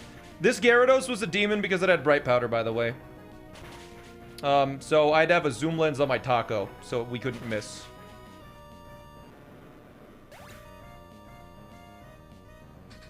Fantastic. All right, now we just have to deal with the Dragonite that has no moves except Earthquake.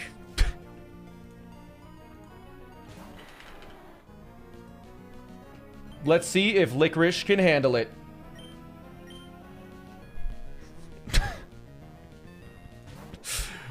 Alright, Brave Bird deals 39.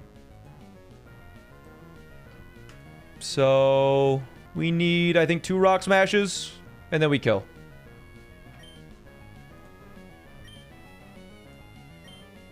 As it uses Earthquake, nothing happens.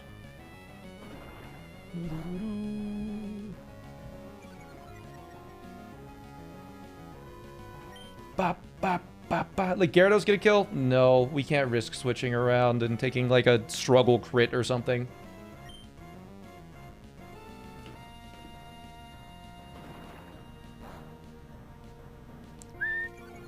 Is that below 60%? Fantastic. Brave Bird now kills.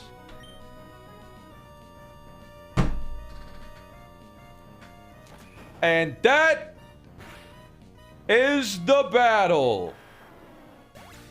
The gauntlet is over. We have won. No Pokemon dead. A single heart scale used. Feels good. There's a couple of things that can go wrong in this fight, but we're trying to minimize the risks. 1 in 25. We've risked worse. We've risked a 1 in 7 on Tabasco before, so let's just hope that that Durian is lucky as Tabasco, huh? I hate this. We might go up to Death 8, but let's go. All right.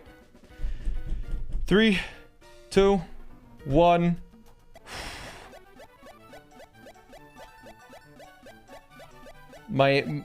I'm gonna be so intimidating. Asserting dominance. Ha! Too bad for you. If you came earlier, you would have only had to battle the Wimpy Team Magma, but since you arrived now, you have to take on us, toughies. Yep.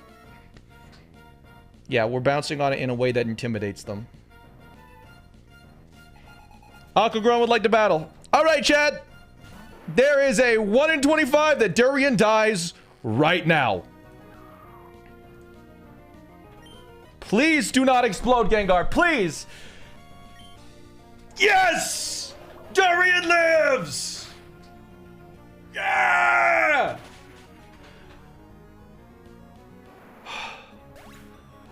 Okay! Woo!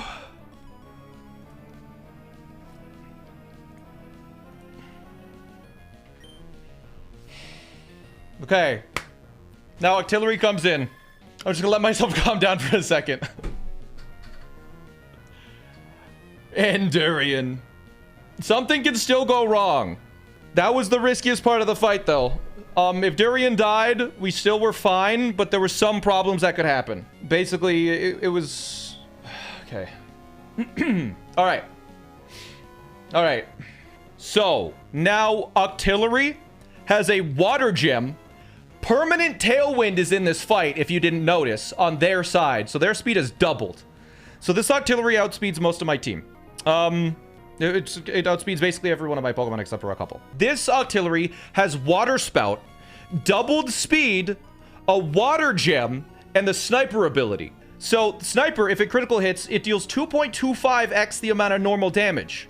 And it has Water Gem, which is what, like a 1.5x boost? And then Water Spout is 150 base power with the stab bonus. We looked at this, and Octillery kills 100% of all of my Pokemon if it crits, except one. And the only reason why it doesn't kill that one is Peanut, because it has Sturdy. It does 100% of its HP, but because it has Sturdy, it always survives. But it defeats everything in one hit, including all my Shell Armor Pokemon. Even like all my Shell Armor Pokemon, it just kills without a crit. But my Sturdy Peanut takes the water move and uses that water gem. Even Gyarados. Yes. The special defense resisted monster. There's the Octazooka. It was a random between Octazooka and Water Spout. The reason we're using Peanut here is specifically so it gets rid of the water gem. Now that the water gem is gone, Meganium is able to survive any one hit. And we had a Citrus Berry to heal out of Sludge Wave range, because now it cannot use Sludge Wave, because Sludge Wave deals a maximum of 51. So we will now be switching into Pear, who takes any one hit.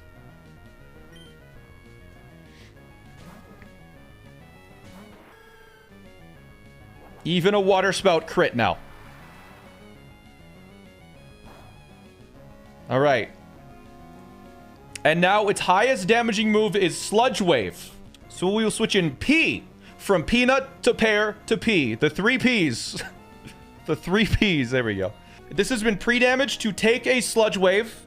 It always survives a Sludge Wave crit. Just barely. And we can switch into Corn Cob safely. So P is now going to come in on the guaranteed Sludge Wave.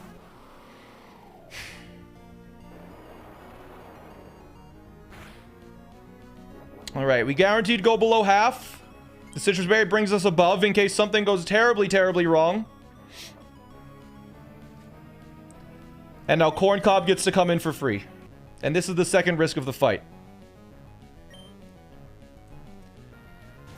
Most of the time, this why did its sniper frisk my life orb? Okay, that was a bug. It now knows I have a life orb. Not that that's relevant. Weird bug. I think it doesn't matter. Apparently that is an emergency exit bug. Apparently that's a bug with emergency exit, where if you emergency exit into someone else, then the abilities are... I don't know. Anyways, doesn't matter. So, now that we have Noivern here, most of the time, it will just use Water Spout. We want it to use Water Spout because Corn Cob is actually faster than Octillery and Tailwind. Because if it Water Spouts, we're going to hit it first, Water Spout will do less, and then we can just kill it the next turn. The thing that can go wrong here is if Sludge Wave hits me. It is a very low chance to Sludge Wave, though. Sludge Wave would need to hit me, and it needs to either poison or crit for something to go wrong, and then we need to steer. We're going to find out if that happens now. We want to see Water Spout. If we see Water Spout, we are good. Should be a pretty low odds to see a Sludge Wave, though. Draco Meteor here deals 69% with our Life Orb. And we outspeed. So we want to see Water Spout because that's reduced damage. Come on. Come on. There it is. Okay. So even with a crit, that does not do a ton of damage. And now a second Draco Meteor kills this Octillery, even after the drop. Now, the reason why we wanted Corn Cob to take a Water Spout, because it takes less damage. Because it now baits in Relicanth, which outspeeds me in Tailwind and is able to one-shot with Head Smash.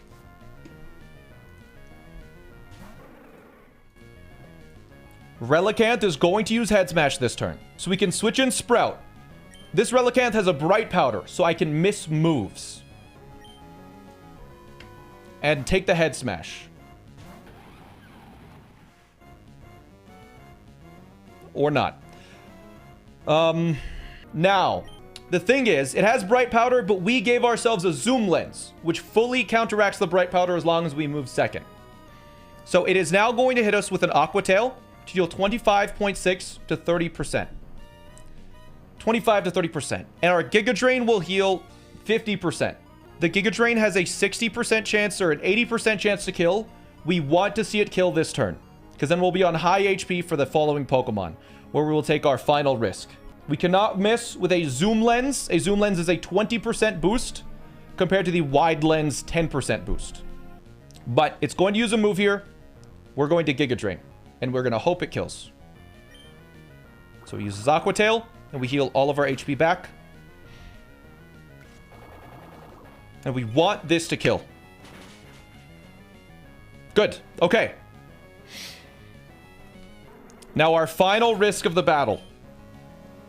I know, it's crazy. We just keep having to take risks. This Skuntank had Explosion. Has Explosion. It cannot use it because it's the last Pokemon out. That is why we wanted Noivern on high HP, was so Skuntank couldn't come out and explode on us. The thing is, this still can beat us because it has Sludge Bomb, which deals 28.9% minimum. The thing is, Dark Pulse can deal 30.6% maximum, which means it can choose Dark Pulse. And if it chooses Dark Pulse, it can flinch. And if it flinches enough times, we can lose. But we need to hit a single Earthquake. If we hit one Earthquake, Skuntank goes down. So we want to see Sludge Bomb. If we see Sludge Bomb, we win. If we see Dark Pulse, there's a chance. Sludge Bomb, we win. All right. Whew. Scary battle. We made it through. We're through. No deaths. Oh. But the biggest risk we've taken in probably over a month. Yeah. All right. Go. No, those Team Magma goons got here ahead of us. We can't fall behind.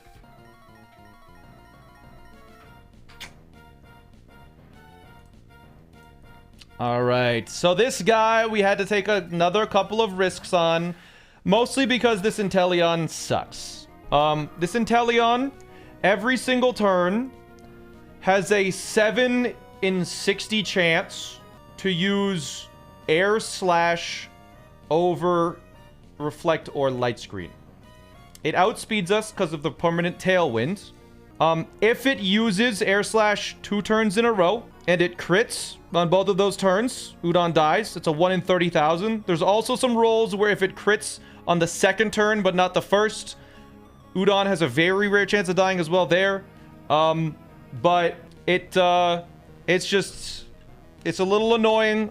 Hopefully we can just, if we don't see an Air Slash on this first turn, we just guaranteed win the fight. We just win. It's just straight up we won if we don't see Air Slash. But we're gonna Brick Break to break the screens every turn. After we Brick Break twice, we can kill with a Extreme Speed, which you're gonna see right now. There's Light Screen, and we guaranteed win. Okay.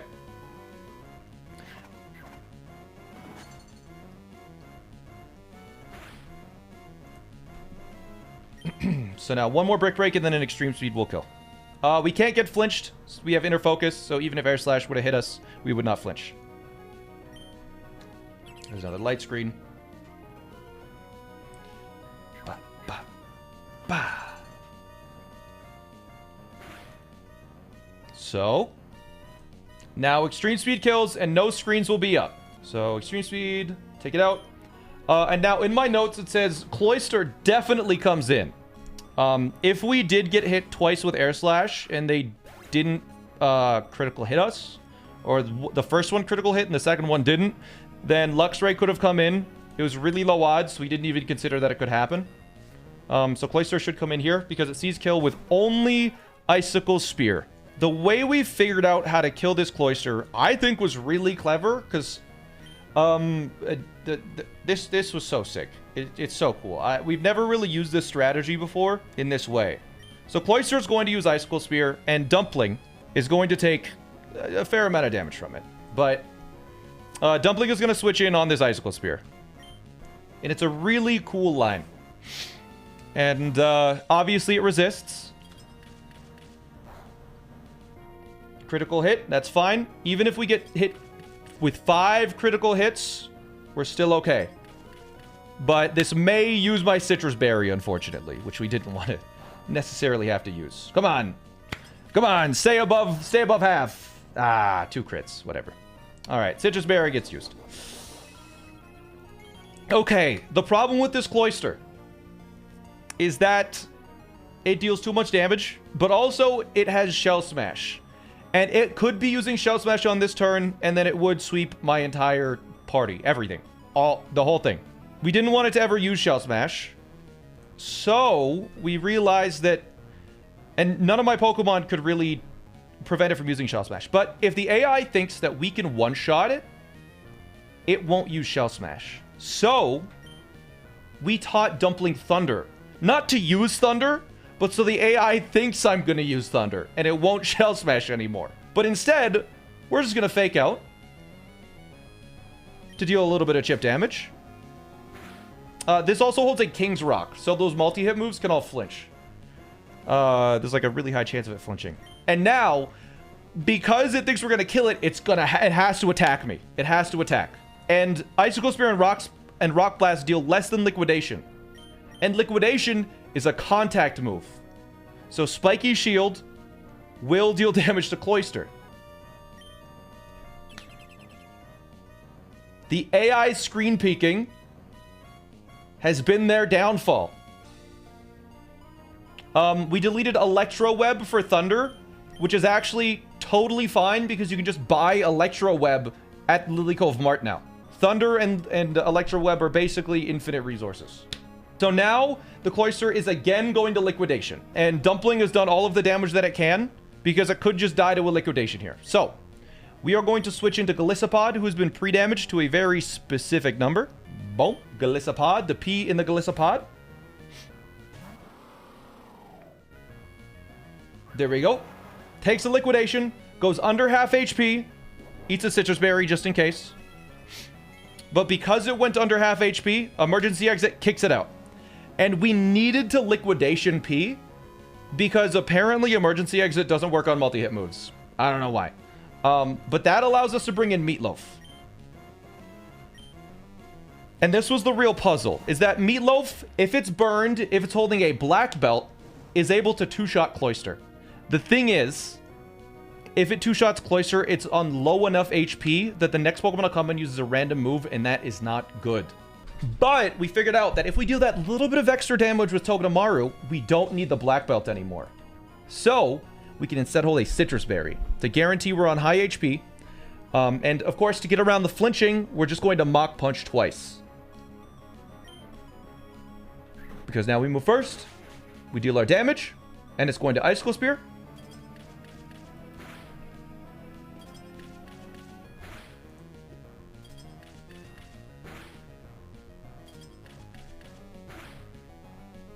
And there we go under half. -1 berry. And again, a lot of berries in this one. They got high rolls there, chat. That's what that was. Mach Punch now kills Cloyster. And I believe Luxray comes in next. I think. Maybe. We'll see. I don't actually know for sure. We hope Luxray comes in next. I think it should, though. Yes. All right. Would have you died to 5 crits? No. In no world did we ever die to 5 crits. So, Luxray now comes in, and we are going to switch directly into Sprout. Now, this Luxray is either going to Zing Zap or Superpower. Zing Zap makes this fight significantly faster. So just, please, just save me some time and Zing Zap. Just save me some time and Zing Zap. Because we take no damage.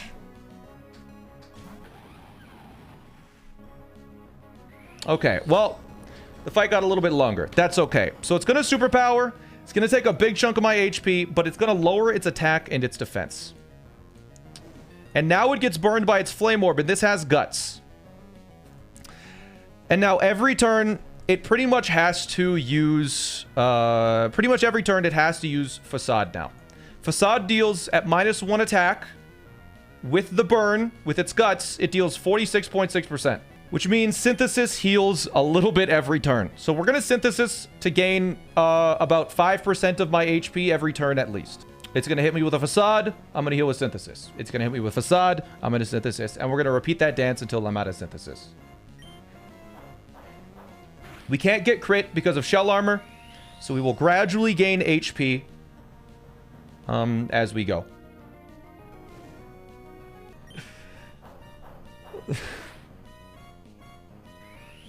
Stream delay or something.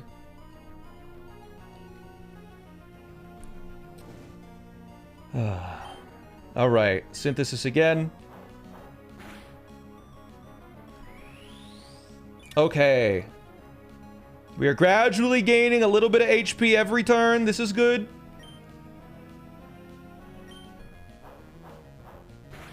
What? Oh. Okay. I believe we need to do it again. Did you know it's actually not even guaranteed to use Facade? We've just gotten bad luck. I mean, not good luck, I guess. All right, perfect. So we're back to max HP. We now kill with 1 Earthquake. EQ! Go! What? Perfect. And now that we're at this high of HP, Drapion is going to come in, a sniper Pokemon with a scope lens with high critical hit ratio moves and Swords Dance. It cannot use Swords Dance because it sees that I one-shot, so it has to use Cross Poison or Night Slash. It can't crit because I have Shell Armor, of course. And this Earthquake should kill 81% of the time. This Cross Poison hits. What?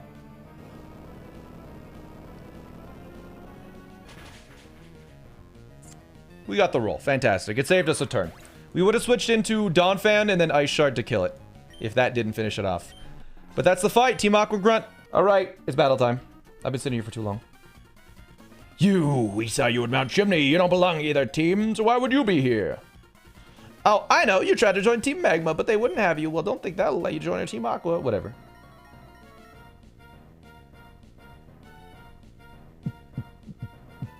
All right. Grunt and Grunt. They want a battle. Toxicroak and Dracovish. In Tailwind, and Dracovish has freaking... Dracovish has Vicious Rend, which has double damage if you move first. It has 85 base power, so it's a 170 base power move. But it has Strong Jaw, which gives it an insane boost, and it has Stab. Anyways, yeah, this thing's crazy. But Dumpling is just gonna Spiky Shield. The Dracovish doesn't know if it's faster or not yet, with Vicious Rend specifically. So, we pre-damage, so Vicious Rend always kills my Togedemaru. The AI thinks it always kills me. It does always kill me, but it thinks it always kills me. So we're going to Spiky Shield this first turn. We're going to Spiky Shield because Toxicroak and Dracovish both see a kill on Dumpling. So yeah, they'll do that basically. We'll Spiky Shield to start. And then Udon actually does not get one-shot by any of the things on their team, but Draco Meteor kills Dracovish in 1 hit. So there's our Spiky Shield. We should see an Aura Sphere, I believe, from Toxicroak. And a Vicious Rend onto Dumpling. Dracovish taking a little bit of damage. That's A-okay. And there goes the Dracovish. This is a 2-trainer battle. So each trainer has 2 Pokemon. So once that left side runs out, there'll just be a 2v1. Where I have the 2 and they have the 1. We're going to leave Toxicroak alone. Toxicroak is going to Aura Sphere again. And Basculin sees a kill with Liquidation. And that's actually Basculin's only move. Because it's Choice Band, Adaptability, Liquidation, Basculin. It's just a monster. So Dumpling is obviously not going to be able to take that. So we're going to switch into Nori to take the Liquidation and the Aura Sphere. Should be no problem. As Udon will be almost killing the Basculin. Because Udon is just going to do a Wing Beat. Its special attack is dropped, but its physical attack is still A-okay. So it's going to just do a Wing Beat this Basculin.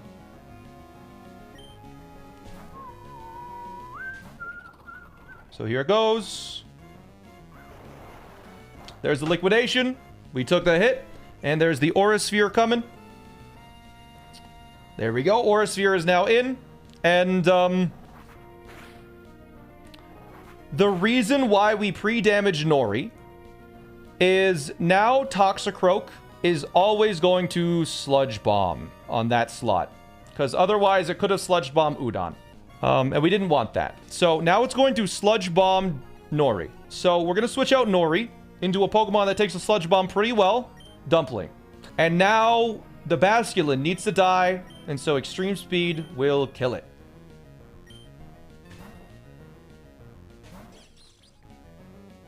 Before Basculin could move.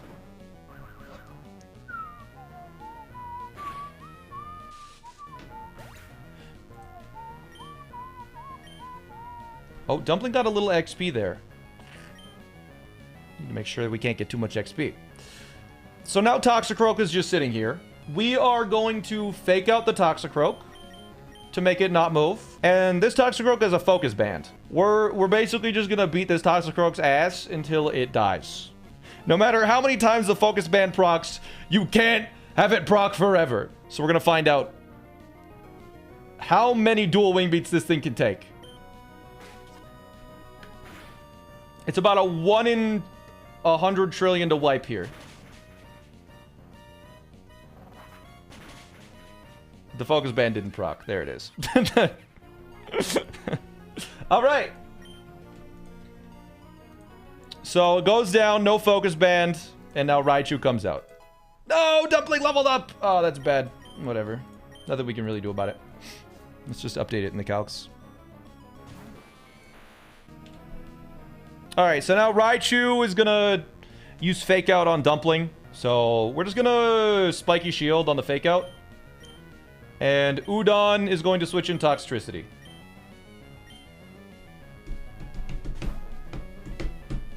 This also has a Focus Band, so it might not die immediately. Which is a little annoying. But we figured out an easy way around it. So now, it's probably going to use Thunderbolt on either Togedemaru or Toxtricity. It literally doesn't matter. Dumpling is going to switch into Sprout. And Pop Rocks is going to Toxic to get around the Focus Band. Because I just didn't feel like dealing with the Focus Band. Or I wanted to guarantee no Focus Band shenanigans. There's Thunderbolt on Sprout.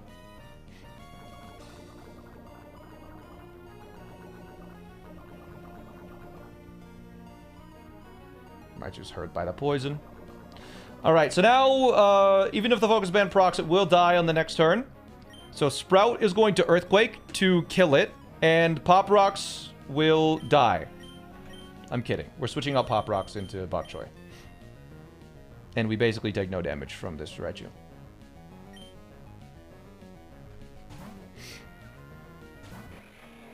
Pop Rocks is fine. We take a hit. Ouch. And now, if the Focus Band procs, the Toxic will finish it off. It didn't proc. Alright, we're good. And there goes the battle. Alright. And now it is Mount Pyre Tag. One of the worst fights in the game. Your timing is impeccable. It's almost as if you're following Team Aqua around and watching our every move. I don't think I've seen you since, like, the second badge, maybe? What are you talking about? Have I seen this man before?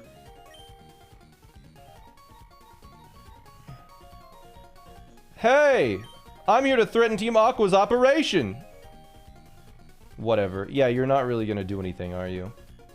The fight is only hard because Shell is here. And you get to bring 3 Pokemon. These are our 3. Let's go. Let's do it. 2 big booms. 2 big booms for Archie.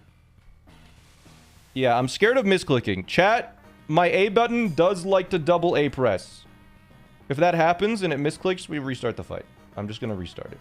Because that's a hardware issue. Aqua Leader Archie. And then Shell's useless Delcatty, bro. Delcatty. She's like, yeah, I'm sure this Delcatty will help defeat this Urshifu Rabbit's try. I'm sick. I probably shouldn't be yelling. Yeah, we're just gonna boom. I'm so sorry, Beer. You served us well. 1 big boom for the Urshifu and Hydreigon. Delcatty fakes out one of them. Hydreigon Dragon Pulses Delcatty.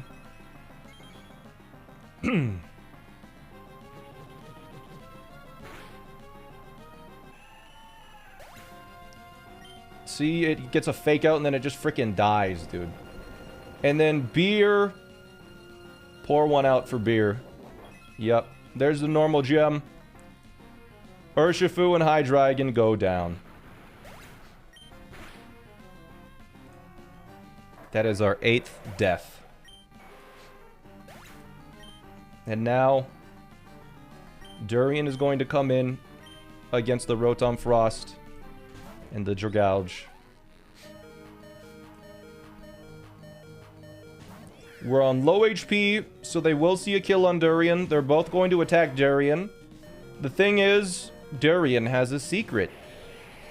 Yeah, unfortunately, because Durian is so damn slow, we did have to use a Custat Berry here, which is stupid. If we didn't have such crappy speed, because we have a 2 speed IV, if we had like a... If we had an 11 speed IV, we wouldn't have had to use, like... If our attack stat was 17 on Muck, we wouldn't have had to use the normal gem. If Skuntank's speed was 11 instead of 2, we wouldn't have had to use the Custat Berry, right? Oh, wait, no, this isn't Tailwind. Right, I forgot the enemy has permanent Tailwind. That's so stupid. We get 3 Pokemon, he gets 6, most of them are legendaries. And he has permanent Tailwind. Like, that's so stupid, dude. Anyways, they both outspeed and see kill, so I just need to explode again. We had to use 2 rare candies on Durian to deal enough damage to our own Rhyperior. So, Sharpedo sees a kill on Rhyperior and not on my Torterra. Or, so it can't attack my Torterra because it sees a kill on Rhyperior in regular form. Anyways, there's our Custat Berry being used. And there's another Pokemon going down. 2 big booms for Pyre Tag.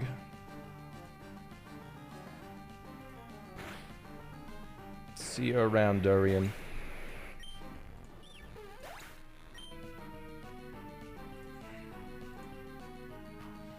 Now, Sprout comes in. And Woodhammer will be killing Sharpedo. As it uses Waterfall and Rhyperior, because regular Sharpedo does not see a kill with Ice Fang on Sprout. Which is a damn miracle. It sees that it only deals 90% to Sprout. So it does see a kill on Rhyperior. That means it has to attack Rhyperior. And Woodhammer will kill Sharpedo.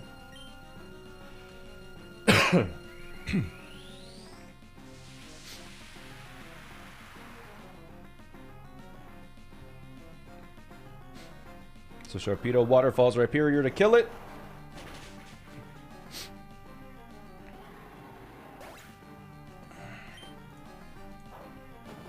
Woodhammer goes down.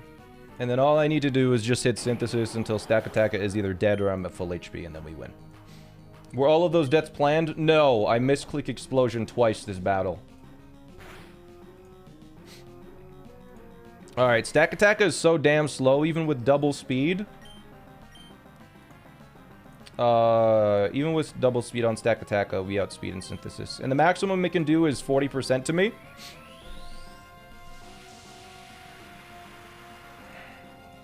And this is either going to Sleep Powder or High Horsepower or something. It missed, whatever. I think the only way we could win, or only way we could lose this is if Sleep Powder, it uses Sleep Powder a million times in a row. And then it also, if it basically only uses Sleep Powder. But yeah, we have a guaranteed win. If it only used Sleep, oh, it just killed it in one hit. Okay. Cool. Well, that's Pyre Tag down. We won. 9 deaths. This death counter will be going up in the next section. You need to sacrifice Pokemon in the next section. Alright, let's go. Frick it. Frick this fight. Frick this frickin' fight. Let's frickin' go. If something goes wrong, we simply will clause it. When Team Magma has roll call, we get an important guarding assignments in order that we line up. I'm sick. It's not my fault. If I make a mistake, it's because I'm sick and we clause it. I'm not being serious, by the way. Alright, so this Torkoal has a Quick Claw and can explode. It's a 0.8% chance. If it happens, Flygon simply dies. That's the first risk. Everybody has 1 Sick Clause and 1 Birthday Clause. Alright, fortunately, it's not my birthday today. Because if they overlapped on the same day, that would suck. So, if we see the jingle from the Quick Claw, there's then like a 1 in whatever chance that Bok Choy dies. We just don't want to see the Quick Claw activate. Okay. So, the 1% chance of Flygon dying is now gone. That's incredible. That's actually incredible. That makes it so there's basically no risk of Kaparaja dying now. That takes away a huge amount of risk. Because this is now going to Play Rough, which deals less than Body Slam. Because it could have Body Slammed if it got a Quick Claw attack on me. So we're going to switch in Curry the Kaparaja now. As it's going to guaranteed Play Rough.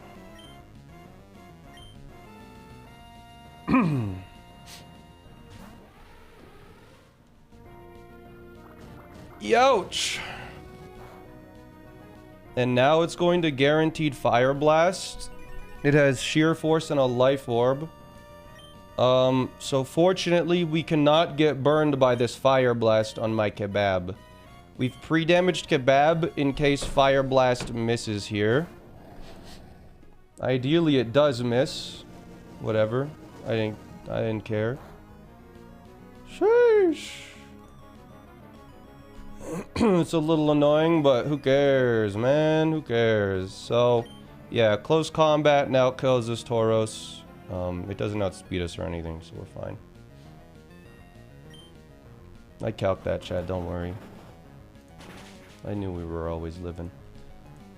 Alright, we got the crit back. The world is balanced. The world is fair. Now, Charizard's gonna come in because it sees a kill. Unfortunately, it sees a kill with a random move, so it could use the high damaging moves against me now. This is kind of the scary part of the fight, because you can't really plan out the whole thing. But Lobster is going to switch in on a random move. Charizard. Charizard has Belly Drum and Bright Powder. It's not going to be using Belly Drum because I two-shot it. That was the best move it could have used. Fantastic. It outsped me anyways, and Flame Charge does no damage. So now we're just going to Yawn. And then we're going to Future Sight. And then we're going to just spam Slack Off, basically. I think I might Yawn and then Slack Off just to get back to full here. Any Peach Out fans in the chat? That Yawn went out to you. So yeah, it's just gonna hit me again with Dual Wing Beat. I'll Slack Off to full HP and it's gonna be sleeping next turn. Nope, don't like that guy. Oh, that's... Oh, sorry. I didn't realize this is such a sensitive topic.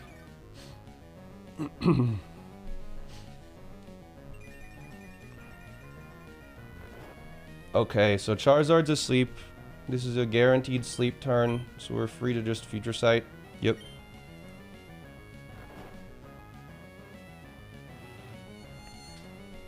So I hit the Future Sight, and then I'm just gonna spam Yawn until it wakes up. Cool.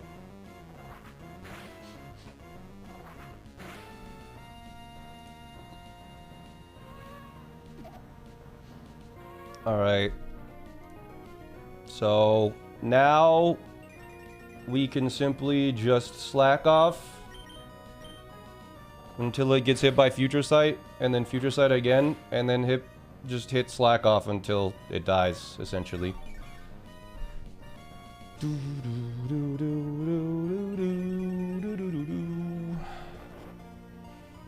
So yeah, it's a stupid idiot baby that's asleep.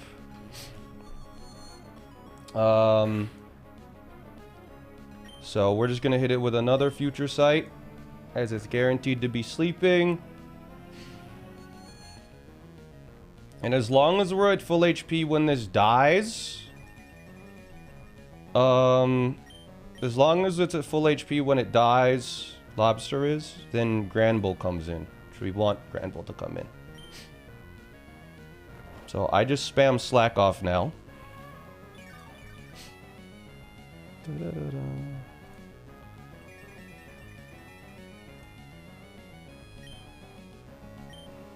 So it got the minimum sleep turns, which is why I decided to spam Slack off.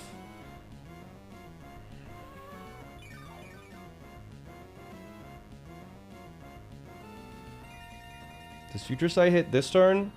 It does, alright. Because we had the zoom lens, none of our attacks were going to miss.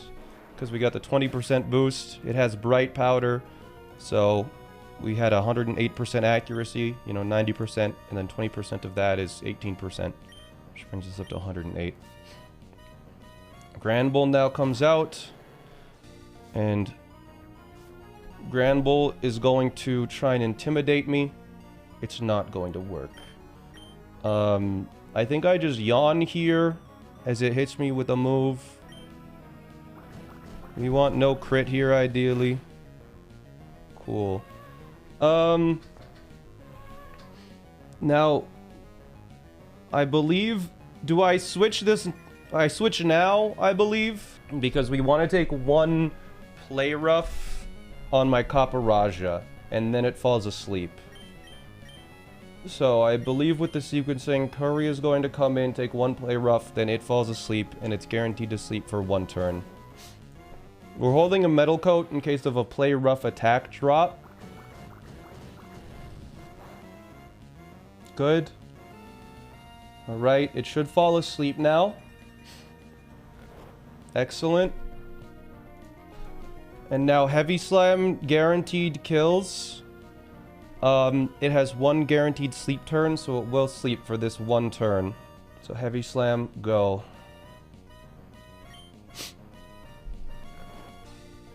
Okay.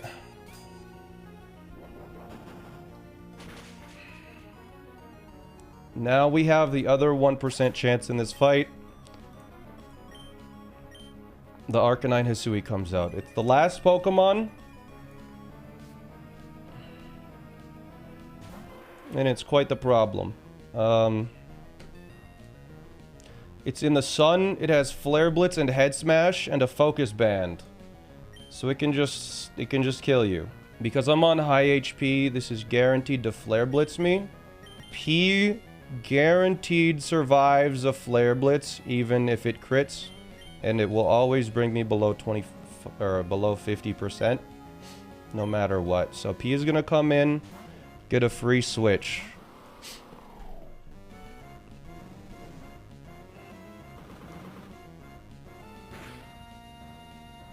Cool. Does that bring me above half? That, I don't know if it's relevant, but it just is always nice. It does. Cool. I guess we can use it again. Now Peanut is going to save our day here. There is a 10% chance that this Arcanine survives any one hit. I can use Knockoff to get rid of its Focus Band, but we found that we actually have better odds to just risk it. So we're just gonna hit Earthquake, as it's going to Flare Blitz. Ideally, no burn here. Cool. There's a Citrus Berry. There's a chance we survive another one if the Focus Band procs here. The Focus Band procced. There's the first 10%. If it procs again, Peanut dies.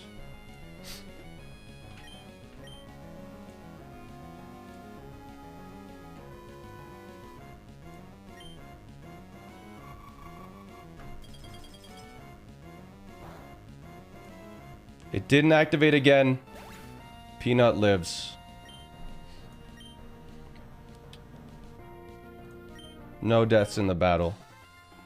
With the Citrus Berry, there was actually only about a 50% chance that Donphan died from a second Flare Blitz. So,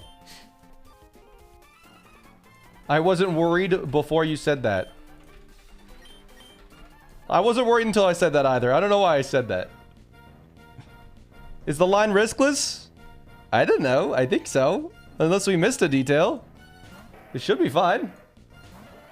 So first turn, most likely it's gonna stealth rocks, so we knock off to get rid of this Aggron's focus band. It has focus band and sturdy and counter, which is really freaking annoying. But we got off its focus band. Now we're gonna get rid of its rocks, as it most likely is going to use heavy slammer counter.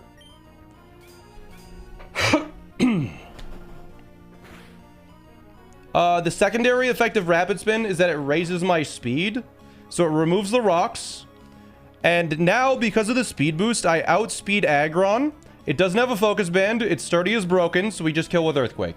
And now the rest of this fight is completely sort of freeform. Whatever comes in, we just switch in its counter. So whatever comes in, Houndoom. All right, so this Houndoom is going to be using Dark Pulse or Will-O-Wisp, I think. Almost certainly Dark Pulse. So, we are going to be switching in Meatloaf on the Dark Pulse or the very low chance of a Will-O-Wisp. Yes. It takes a Dark Pulse pretty well. It's using up its Dark Gem. And because we are burned, we simply kill in one hit with a Mach Punch.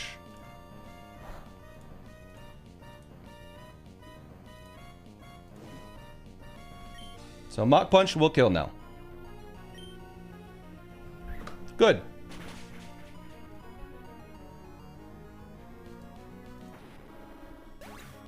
And now, whatever Pokemon comes out next, we will simply switch in its counter.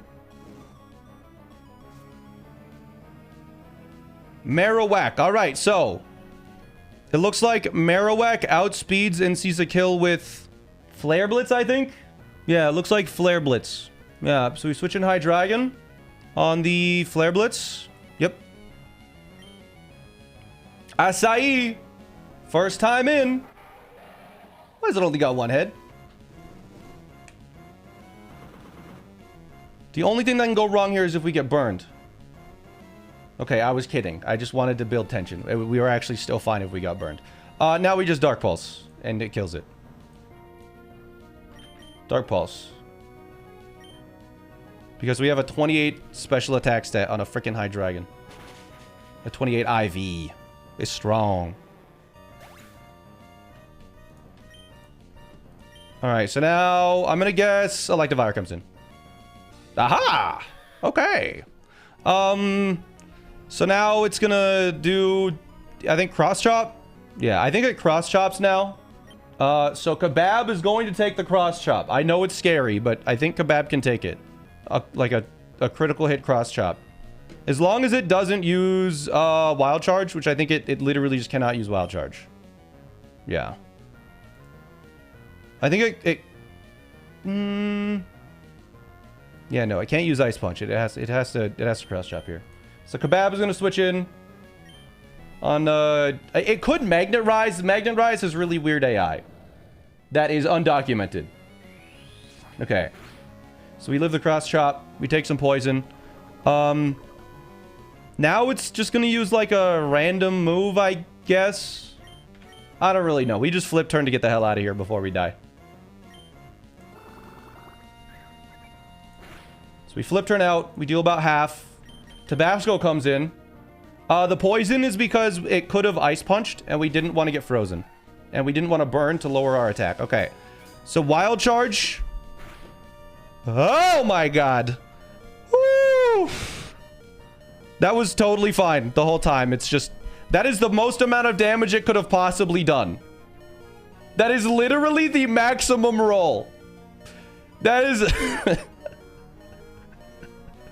I think that's the most it possibly could have done. We're fine now. We kill with an Overheat. I believe Overheat always hits.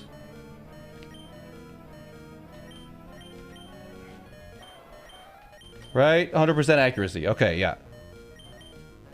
Whatever we do, do not Flare Blitz. We Overheat now. Okay, good. Now the only Pokemon left is Seviper. And it is using a purely random move, I believe.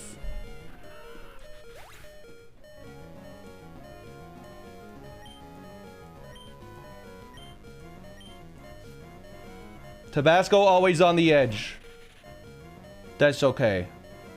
As long as it stays alive. So yeah, now we just switch in Bok Choy, and I believe Bok Choy will Earthquake. If it gets hit with a Fire Blast, we Earth Power instead.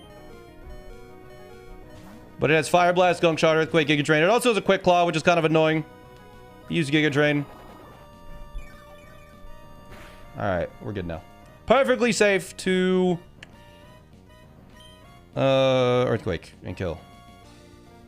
But I'm gonna Earth Power for fun. No, no. Does this have a Soft Sand? No, this doesn't have a Soft Sand. There was some risk in this fight, I have just realized. If we got burned on Fire Blast, then Earth Power wouldn't have killed.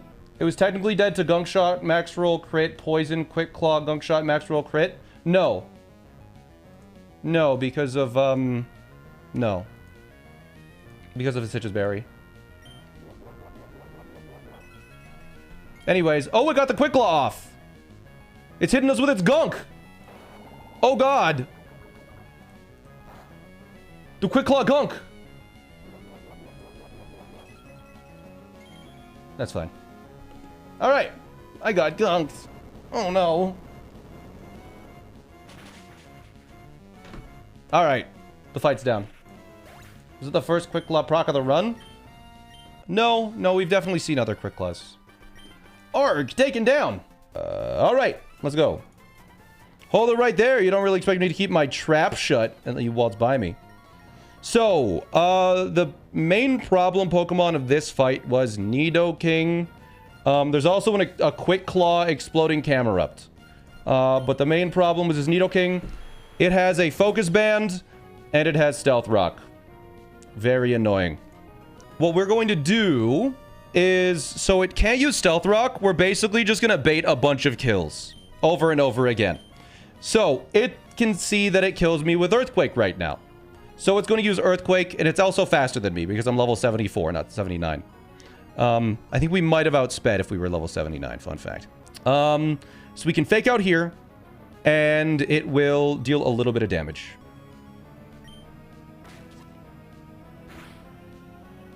Nidoking flinches, and now, because it sees a kill with Earthquake, it's going to use Earthquake. So Bok Choy is going to take no damage from the Earthquake. It is Toxic Poisoned. So it takes no damage from the Earthquake. And then it's going to take a little bit from Toxic Poison. We Toxic Poisoned, specifically so it can't Poison Point us. And regular Poison. Because we only stay in for one turn. If we're only staying in for one turn, it's about to be Toxic Poisoned, because we take 116 rather than 1/8. So, now, because we're at 200 HP, that's the exact amount of HP where Nidoking's Ice Punch kills me. So it's going to use Ice Punch over Stealth Rock now. So, we're going to U-turn to deal a little bit of damage because we outspeed by a couple of points.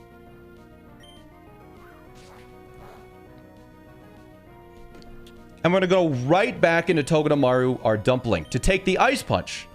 And now, because Dumpling has the Iron Barbs ability, it's going to take an additional 12%. And this is how we're getting around the Focus Band. The Iron Barbs goes through Focus Band, so it's going to kill itself. Because we didn't get Frozen there, we are free to Fake Out yet again. So we're going to Fake Out for a little bit of extra damage. Good. Nidoking flinches. And now we're able to switch back into Bok Choy to do that same cycle again.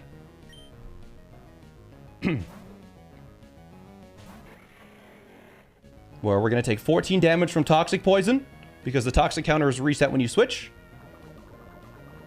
Just like that, and we're going to U-turn out. Just like so. We're going to switch into Dumpling, who takes another Ice Punch.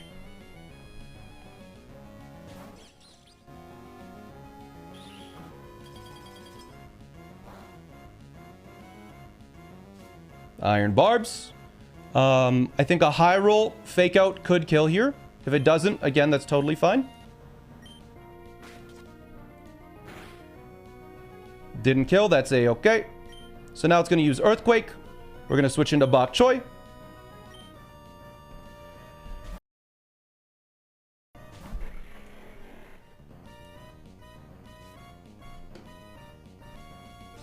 Takes a little bit of poison. And now U-turn will kill unless Focus Band procs. Alright, Focus Band didn't proc. That's totally fine. We now get to switch in Dumpling.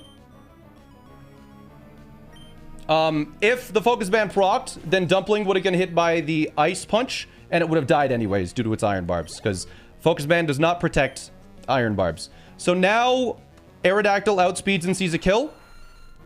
Aerodactyl outspeeds and sees a kill with only Earthquake, I believe, at this HP. Yep. So it now has to Earthquake, and we will switch into Flygon one more time to take the Earthquake. It was going to either Earthquake or Fire Fang, but luckily we got the Earthquake. It didn't matter, but it's just less damage overall. So we're going to take no damage from the Earthquake here. And now we're doing a funky little dance now. It isn't necessary. So now it's going to Dual Wing Beat, because Dual Wing Beat is its highest damaging move. Our Caracosta, Tortellini, because of its incredible defensive IVs, actually takes this quite well. It takes this Dual Wing Beat quite well indeed.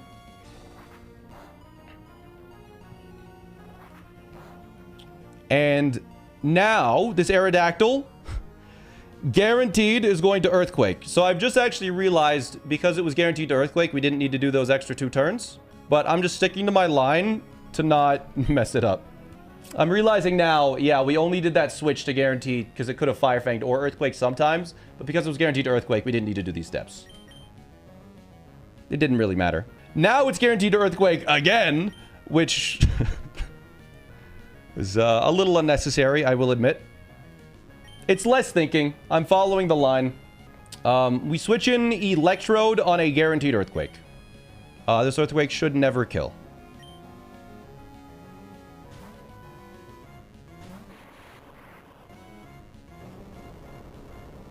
Yeah, we could have saved 2 turns. Who cares? Woo! Okay. So now, this is the only Pokemon that outspeeds this Aerodactyl, is my Electrode. We are holding a Life Orb, and we are going to do a lot of damage, potentially kill with Volt Switch. We needed to outspeed, specifically because this thing has a King's Rock. A crit does not kill me, no. So now that was going to use just like a completely random-ass move, I believe. So we're going to switch in Peanut on that random-ass move. Peanut's able to take any one hit. Any one random-ass move. There's Fire Fang. We're Toxic Poisoned, so Fire Fang couldn't burn me. Because now we need to outspeed and kill this because it has the King's Rock. And Ice Shard kills if we're not burned. So we're Ice Sharding now to kill the Aerodactyl. We have 81 speed on this Donphan, which means their exploding Quick Claw Camera-Ups cannot come in. And instead, I believe it is going to be the Slacking, who's going to retaliate, because it's a 140 base power move. Slacking. That is Slacking's animation and not Zoroark's animation. Just have to pay attention there.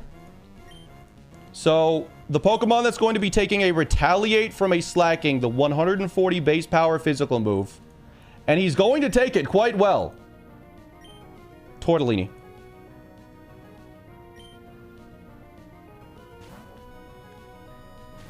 Bah!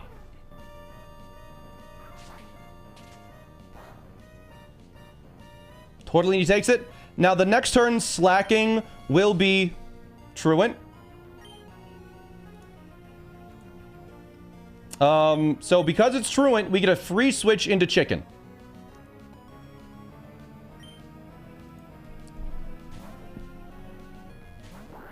Chicken comes in on the Truant turn. Now, my Greninja is able to outspeed this Slacking and will be killing it with Surf.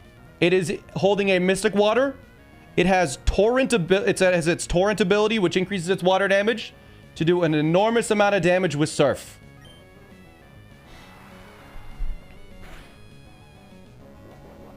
And it's not killing with this Surf, though. It's ejecting it to kill it later. Now, this is Camerupt, and this is actually Camerupt. Now, this Camerupt has a Quick Claw and Explosion.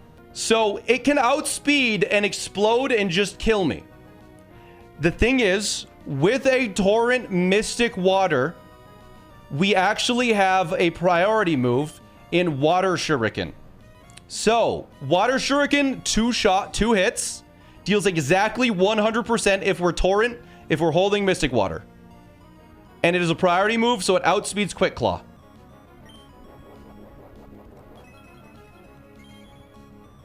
It should outspeed Quick Claw. Okay.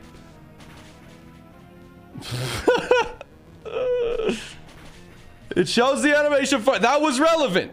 That was relevant that we had Water Shuriken. So now, I believe Slacking comes out next. And we do outspeed it. So we are able to simply kill with Surf this time.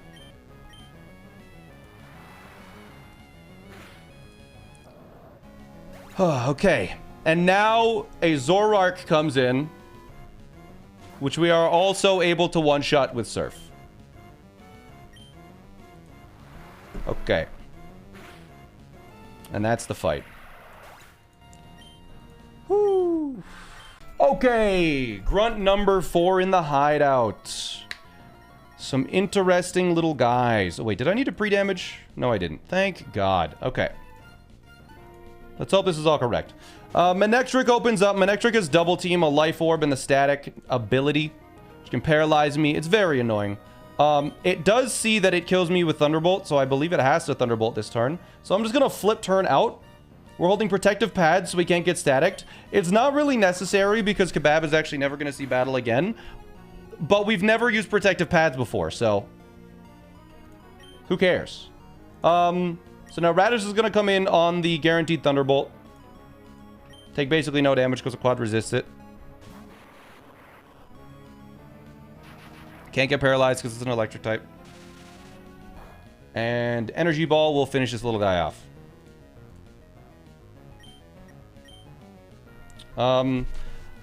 I believe the only Pokemon that is able to... or the first Pokemon that can kill me that I do not kill, because I outspeed everything else on their team, is Pyroar. So Pyroar's going to come in, and it's going to see that it kills me with only Fire Blast. So Pyroar now has to Fire Blast. And so I'm going to switch in Tortellini on our little Fire Blast that we are guaranteed to take. And we're just going to hope it doesn't crit, just because, I don't know, it's a little scary when it just says crit, you know? Just a little scary. Right?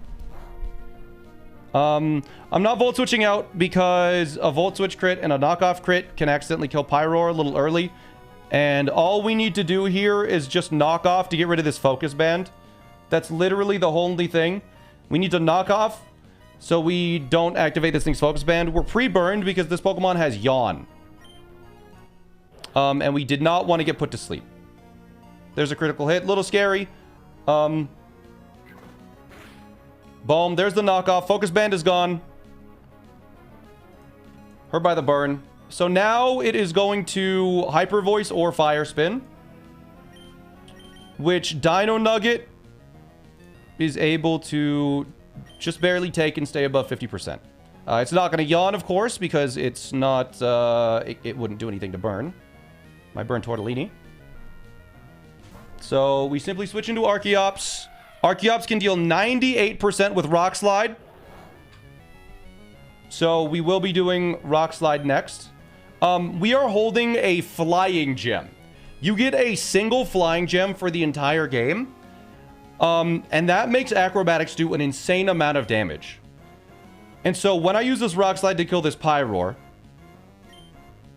the AI sees, oh my god, my entire team is outsped and one-shot by Acrobatics. There's nothing I can do. And so it just sends in the next Pokemon.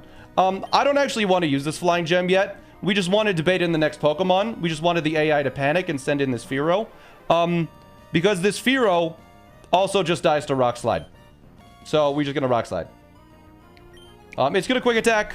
If it crits, it brings us below 50%, but then a second rock slide just kills. So yeah, we made the AI panic. Think we're going to use that. Now we're set. Now Absol comes in because again the AI is like, there's nothing I can do. I might as well just send in my next Pokemon. Thinks I'm gonna die. So yeah, it sees kill with Stone Edge and Night Slash, I think. Which Meatloaf resists.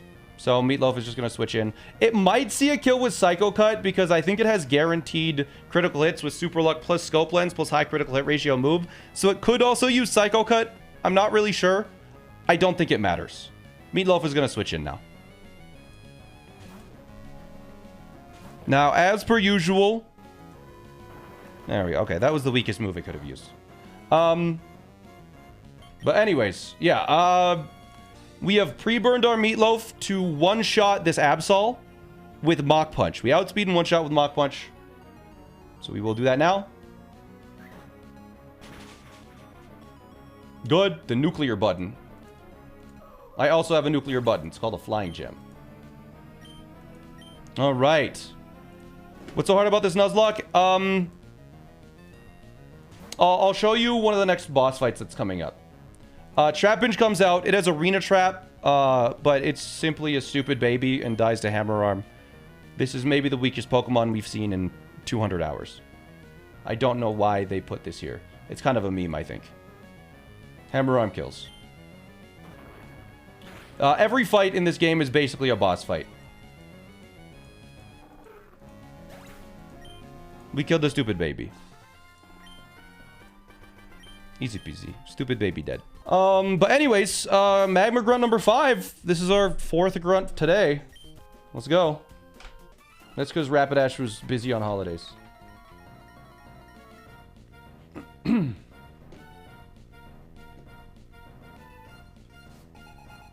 Alright, Druddigon! Did I put items on these? I hope I did. I'm just gonna trust that I did. Draco Meteor kills Druddigon. It's quite simple. The Druddigon just dies. Now, the rest of their team is basically either killed or out-damaged by Acai even after that drop.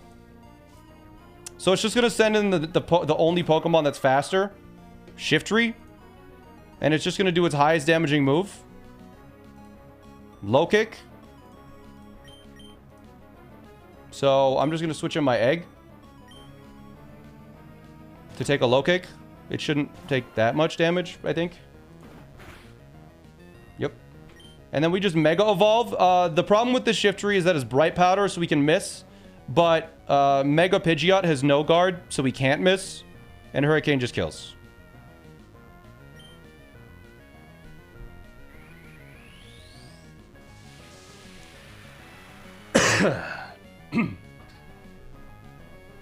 So, there's the Hurricane.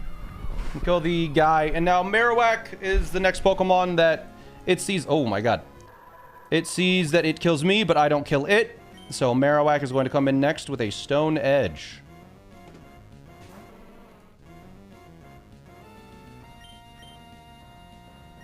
And Sprout takes a Stone Edge pretty nicely.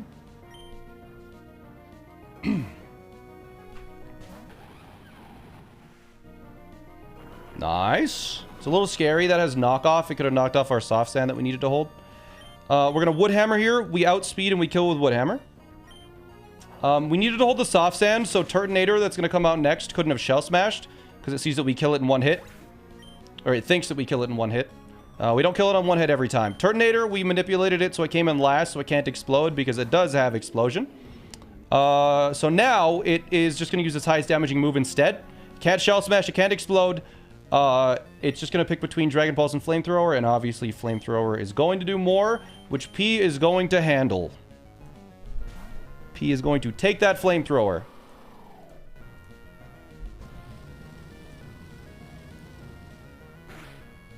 And it's going to drop below half HP. And it is going to allow Hydreigon to come in for free.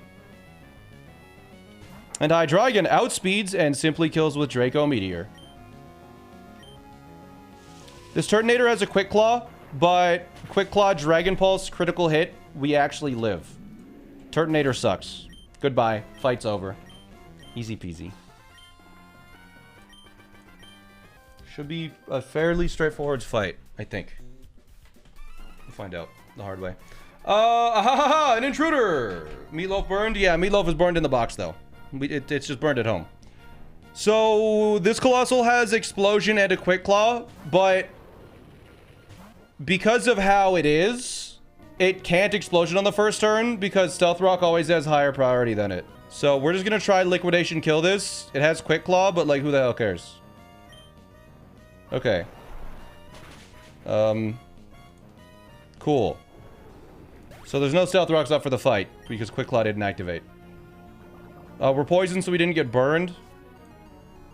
I believe Flareon comes in now because it thinks it can kill me. It thinks it can kill me with Super Power. So we'll be using Super Power onto my Gyarados.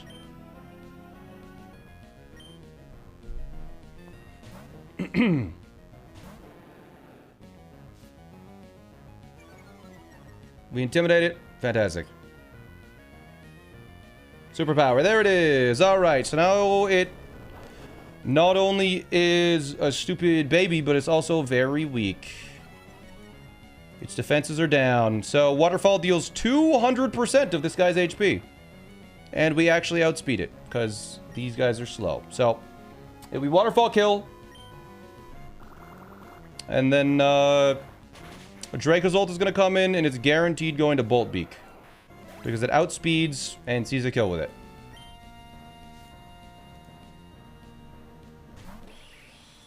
So Torterra, luckily, takes no damage from Bolt Beak because it's an electric move.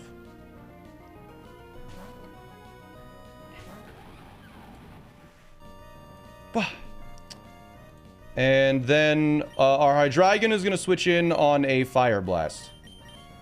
Because that is the move that does the most amount of damage against it.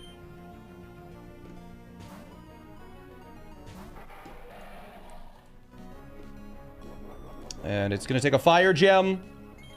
I think that means it hits because it has Hustle and Fire Blast. Hits it anyways, of course. Draco Meteor just kills this guy. And then we're pretty sure Talonflame comes in. I think. Then we hope Talonflame comes in. I'm pretty sure I did the Switch AI right. It's kind of weird because we technically... I think...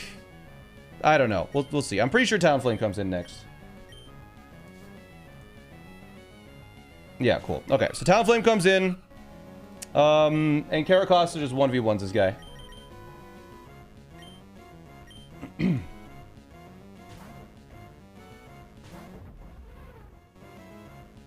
Take a Brave Bird, easy peasy. This has a focus band, so it can just survive forever. So, we're gonna knock off to get rid of the focus band. It has Flame Body, doesn't matter. First kill for Caracosta, leaving only Cast Form with no kills. Cast Form's gonna get 1 kill. And it's going to die. Alright, Flame Body, youch. We knocked off the focus band, though. That's good. We're gonna take probably 1 more Brave Bird as we kill it with a Power Gem. Power Gem's a special move. Alright, -1 Citrus Berry.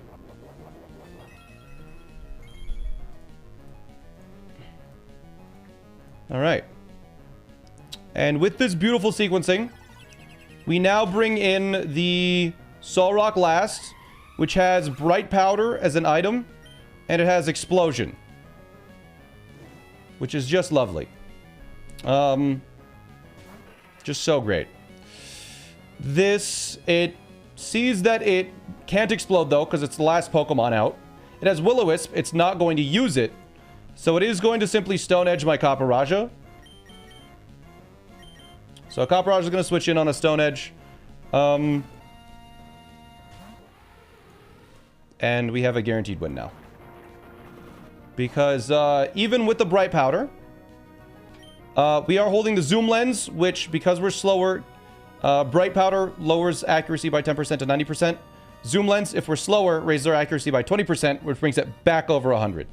Wide lens doesn't bring it over 100, but zoom lens does. So we now are able to kill with an iron head or 2 if it used will-o-wisp there. But no will-o-wisp, so iron head will kill.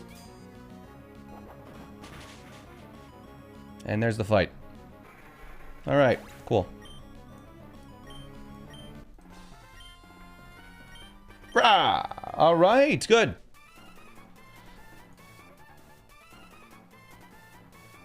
One of our guys was freaking out that he lost his magma emblem. Wait a minute, was it you who found it? Battle time. All right, so the Pokemon, they form like an X or something, where like the inner Pokemon and the inner Pokemon look at each other, and the outer Pokemon look at each other. So we want to see Noivern and Executor looking at each other.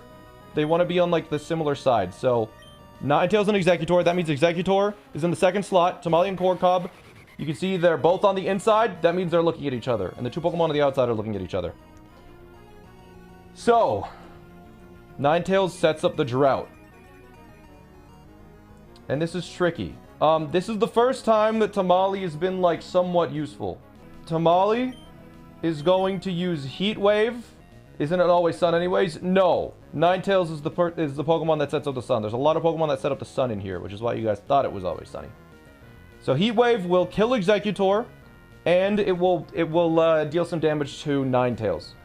The thing with that is that we don't actually outspeed Executor right now because the Sun doubles its speed. I'm going to Heat Wave, and now Corncob is not going to attack. It's in a Tailwind, which with the dynamic speed, Corncob outspeeds everything on the field, and because it gets a Tailwind, it will double Tamale's speed, and then Tamale will move next. So, we Tailwind now. Tamale goes and kills Executor. Then Ninetales is going to attack, except it's not going to attack. The reason why we're using Tamale is because Ninetales has Imprison. And it will use Imprison if it doesn't see a kill, which it doesn't at this turn. And there is a Pokemon on the field that has a move that matches it, which Ninetales has Heat Wave and Flamethrower. So it has to Imprison this turn. Meaning that we can no longer use Flamethrower and Heat Wave.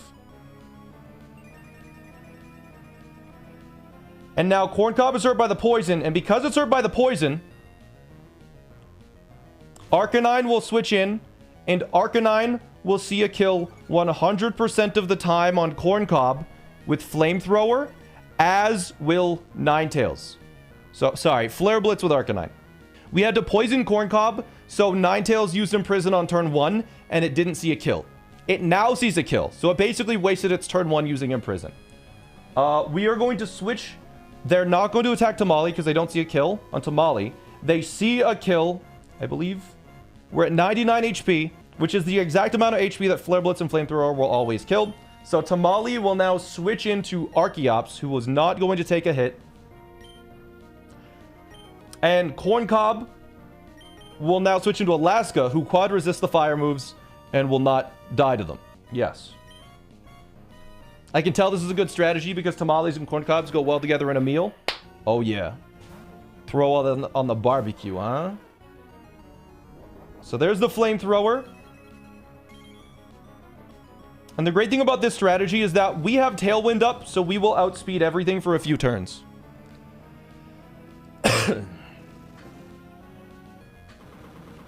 There we go. We take the hits. Alaska's fine. Beautiful line, princess. Thank you. So now we just rock slide twice because we outspeed both of them because we're still under Tailwind. And yeah, we just kill. It's completely riskless now. It's always been completely riskless. We rock slide and we rock slide.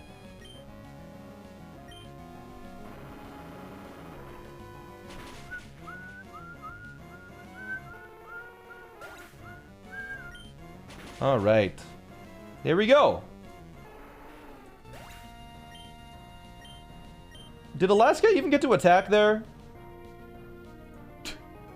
I don't know, get too strong.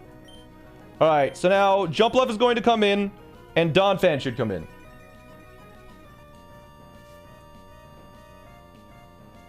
Good. There's our beautiful little Donphan. And there's our jump bluff.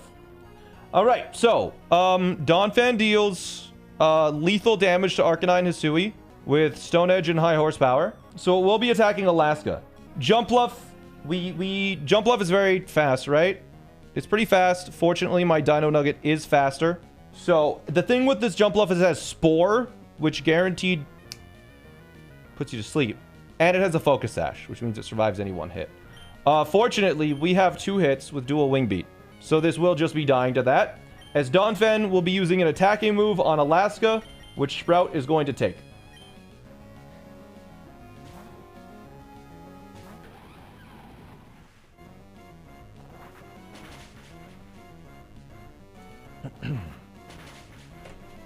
And there, Jump Bluff takes 2 hits. And now it is just some simple 1v2 stuff. High horsepower.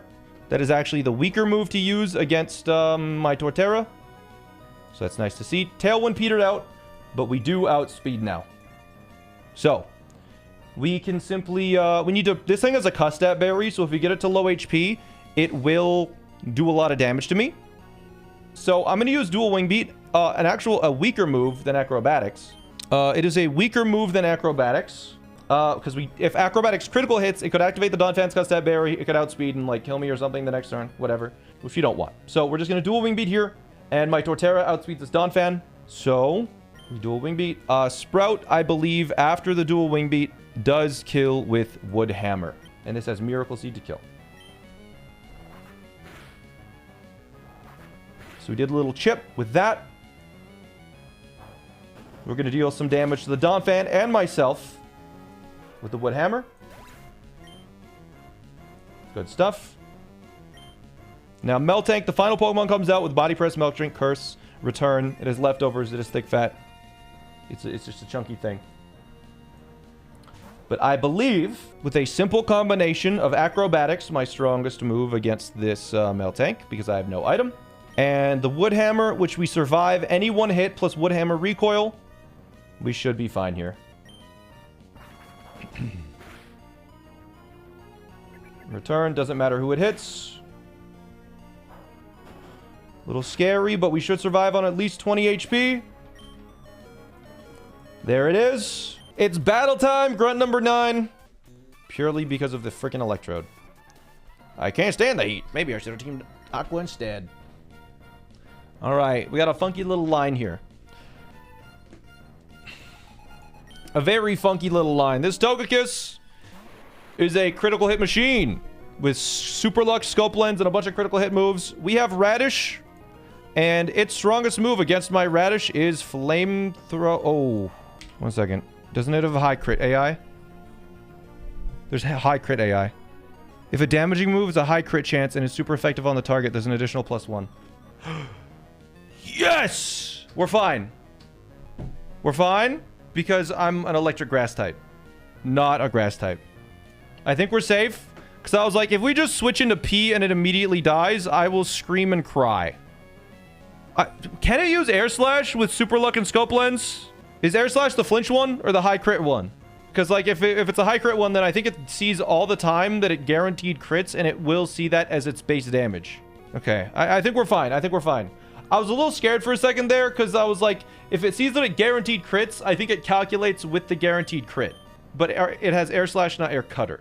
So we simply Volt Switch to Golisopod, and we should see Flamethrower. I think we're fine. As long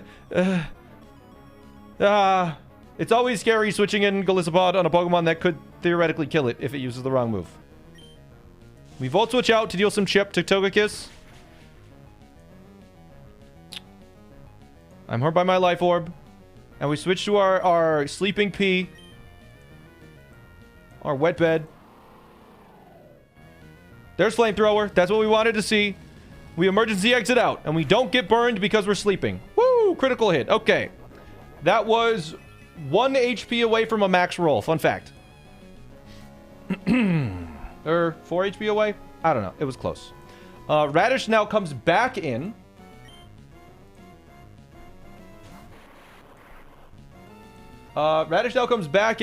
and will kill with a Thunderbolt, bringing me down to 145 HP. Yes. And because we're at exactly 145 HP, I believe that means Delmise is guaranteed to come in and is guaranteed to Phantom Force. If we're at 144 HP, I think another Pokemon could have come in. So we should see Delmise here. Yes, okay. And now Delmise is guaranteed to use the Ghost-type move Phantom Force, because it always kills. Fortunately, I have Garlic, who is able to take that and take no damage from it. And Kecleon is kind of silly. Kecleon's a really silly guy. Because Kecleon could switch in.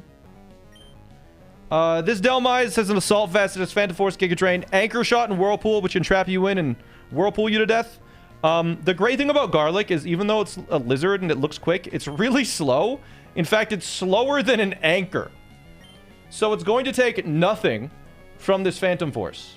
And then we're going to get a Stab knockoff. So, we hit it with the knockoff as we get hit with a Phantom Force. And we take no damage from it. But now we change to a Dark type, and we have a Stab knockoff to deal a bunch of damage. But this Delmise is faster, right? Well, not with the Stab Sucker Punch now. Why is it Dark type? Garlic is Dark type because of its Protean ability. When it uses a move, it changes to that type. And this is pre-nerf Protean, so we change type every time. So now we go Sucker Punch, and it should kill. And because we out-damage Slowbro, I believe Seismitoad will come in because it out-damages me, and it outspeeds me. So this is a frog that has Water Absorb and a Bright Powder. Bright Powder, which makes moves miss 10% of the time. It has Stealth Rocks. It's very annoying. So we will switch in our Sleepy P. And we just need to get hit by the Seismitoad once. Most likely the Seismitoad is just going to Stealth Rock, though. Which is kind of annoying, but it is what it is. We hope it Earthquakes. It's like a low chance that it Earthquakes, but it could. It makes it easier if it Earthquakes. Okay, it's Stealth Rocked. That's annoying, but we'll deal with it. Because it says Water Absorb, we don't actually want to deal damage to this guy yet or kill it with P. So we're just going to Liquidation until we wake up. And we just want it. We want it. It's going to hit me. It hits me with Sludge Wave. We don't wake up. It's fine. We don't get poisoned either. We get emergency exited out. And we're going to go into Electrode to take out our 4th Pokemon with just these 3. Electrode is going to go down to 123 HP after Stealth Rocks, I believe. Yes. This is our 3rd Pokemon. Oh, yeah, sorry. Give us a second. We're still working. And we will now Magical Leaf to go down to 105 HP. Magical Leaf never misses, so it ignores the Bright Powder. And it's quad super effective with Radish. This is the only investment we had to make, was we had to delete Giga Drain on Radish. We'll probably never get that back, but it's fragile, so we probably weren't going to use it anyways. So Magical Leaf is going to hit.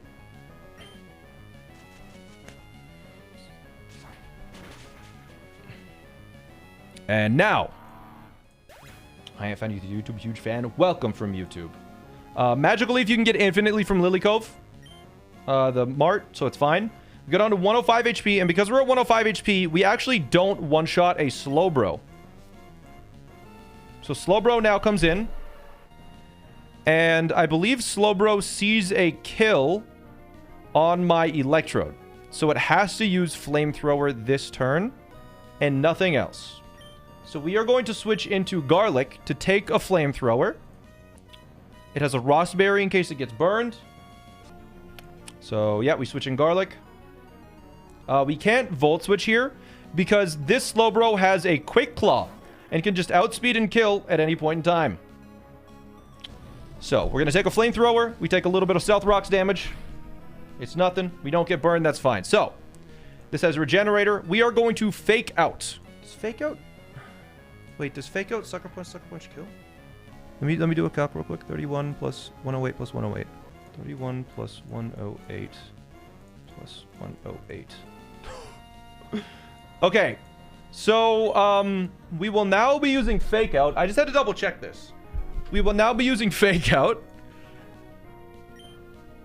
And Fake Out, it flinches it. It also gets around Quick Claw. Now, Slowbro will be using Psychic because it's its strongest move against me. The thing is, I have Sucker Punch. And it's fast. It's actually... It's slower than me, I guess. It's slower than me, but it could Quick Claw. So we have to Sucker Punch to outspeed the Quick Claw. It will be using Psychic because it sees that I outspeed and kill it with 2 knockoffs. So it has to use Psychic this turn. I'm going to Sucker Punch to move first. To change to a Dark type to take 0 damage from Psychic.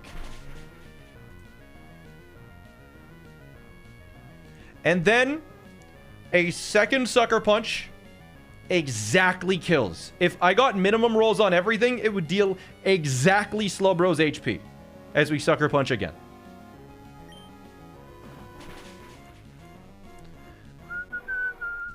And this whole dance, this whole mess was for one purpose, chat. That was to get the big demon of this fight in last. This Electrode. And this Electrode is evil. It has Thunder. It has Explosion, first off. So we're bringing it in last so it can't explode. It has Bright Powder, which makes moves miss 10% of the time. It also is faster than everything I have. It also has the ability Static, so if you make physical contact with it, it can paralyze us. It also has Thunderbolt, which means it can paralyze it.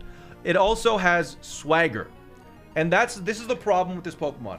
Bright Powder plus Swagger, and outspeeding me is a terrible combo. Because we can either have a Zoom Lens to counteract the Bright Powder, or we can have a Person Berry to counteract the Swagger. We can't counteract both. So there's always a chance we lose. But I believe we found a way to get through it. This Evil Electrode is in. The first thing it's going to do, because we are a Dark type, it also has Foul Play. But because we're a Dark type, it's either going to use Thunderbolt or Swagger. It will be using Thunderbolt or Swagger on my Oatmeal.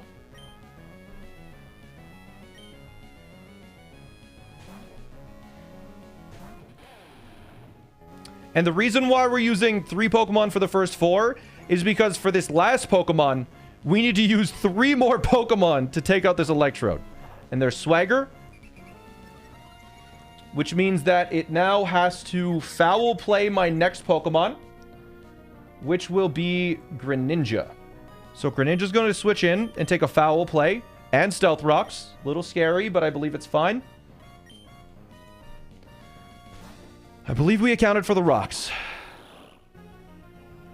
So there's rocks from Chicken. The Citrus Berry activates. We then get hit with a Foul Play. We're at 126 HP, which means that Thunderbolt now always kills. So that means it's guaranteed to Thunderbolt and it cannot Swagger, which is important because we need to switch in my Pop Rocks on the Thunderbolt, which is resisted. And there's only one thing that can go wrong on this fight. It's a 1 in 70,000 chance. It's if this high roll crit Thunderbolts.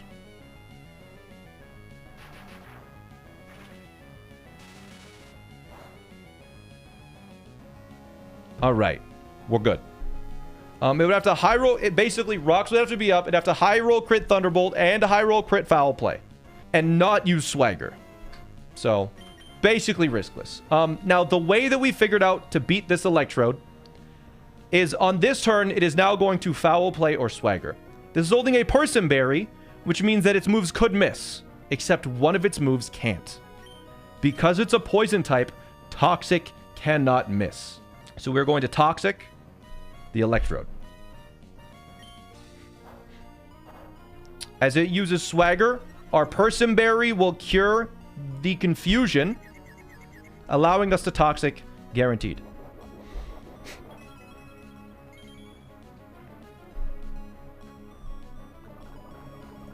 So there's Toxic.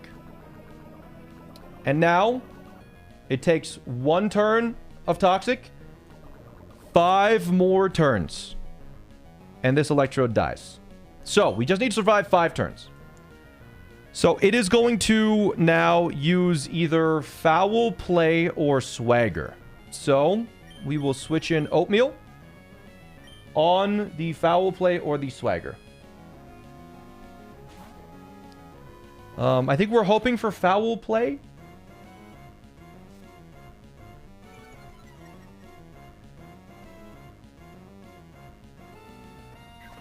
Okay, cool.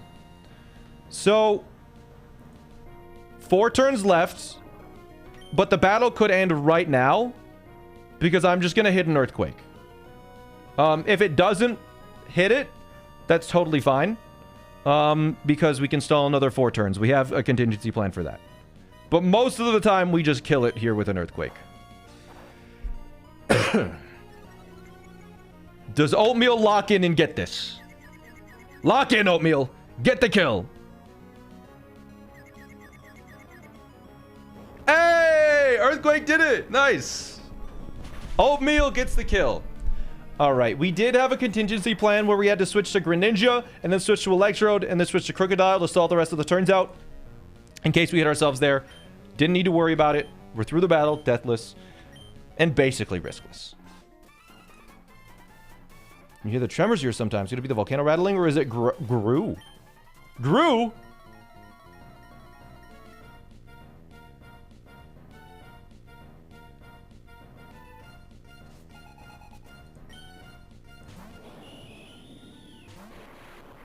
Light party. We Volt Switch to get away from this Silvally, who is going to be using multi-attack. It has Explosion. It can't use Explosion because it sees a kill with its multi-attack. I hope.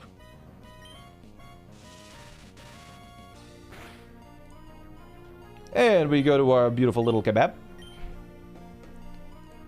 Kebab takes a Fire multi-attack. The 100% accurate, 120 base power move, because that makes sense. Anyways. And we simply kill with Liquidation. Easy peasy. Because this is a fire type, Silvally.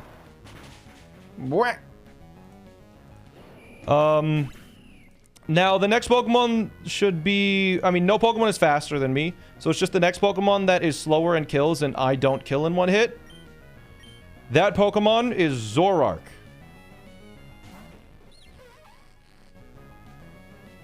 That's its ability. That is not a Skuntank. So, we are going to flip turn to break the Zoroark's Focus Sash, because it has a Focus Sash, as Zoroark's going to be using a random move.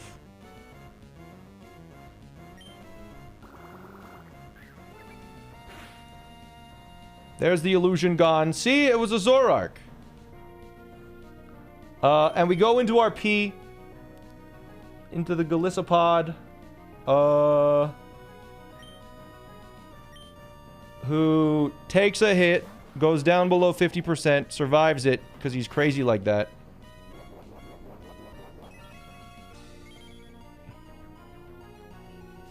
Alright, he healed above half with the Oran Berry that you guys begged me to put on him, even though it's completely unnecessary. We go back to Kebab, and Kebab will now kill with another flip turn.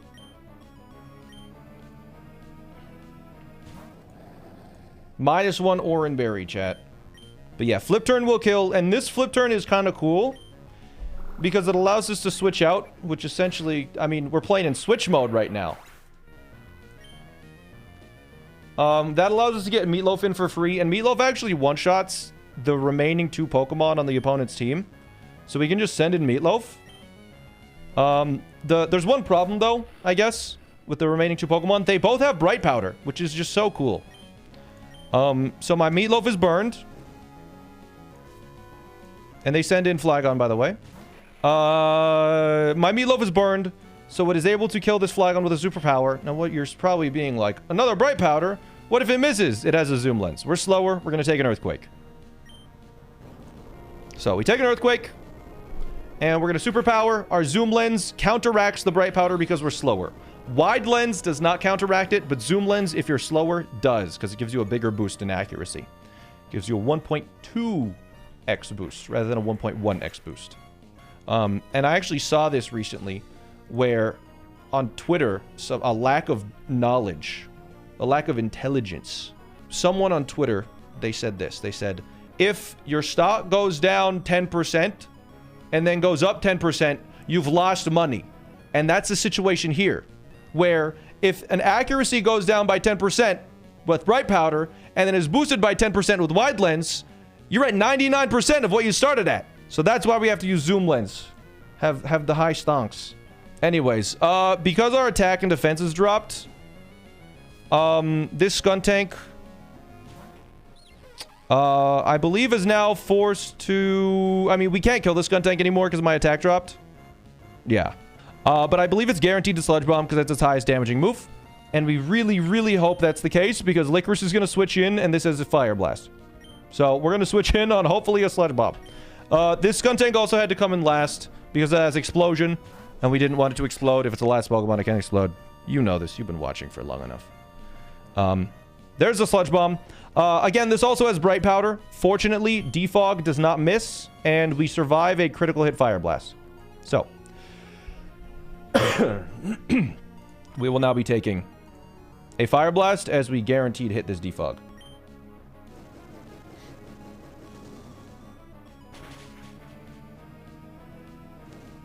Burned. Don't matter. Who cares? We hit the Defog. Its evasion fell, so that also counteracts.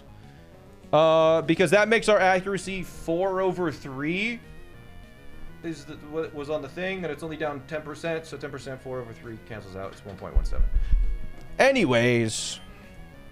It's just going to use Fire Blast again. Bok Choy's going to switch in. Take the Fire Blast.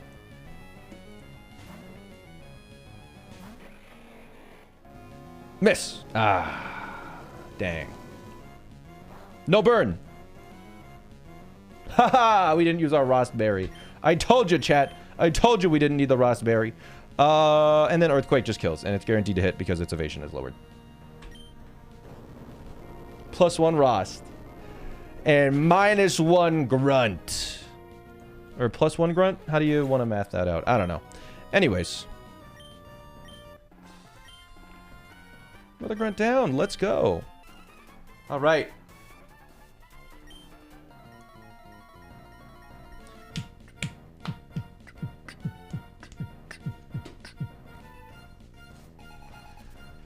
All right, Team Magma Grunt sent out a Weezing, which sets up the Misty's Terrain, which apparently prevents status conditions.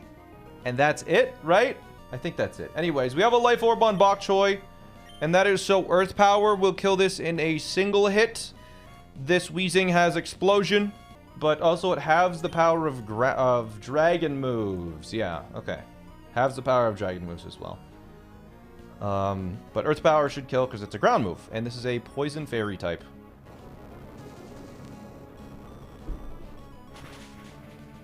Okay. So now, because we have a Life Orb, we go down to 111 HP, which means that Cinderace will see that it kills me with Low Kick.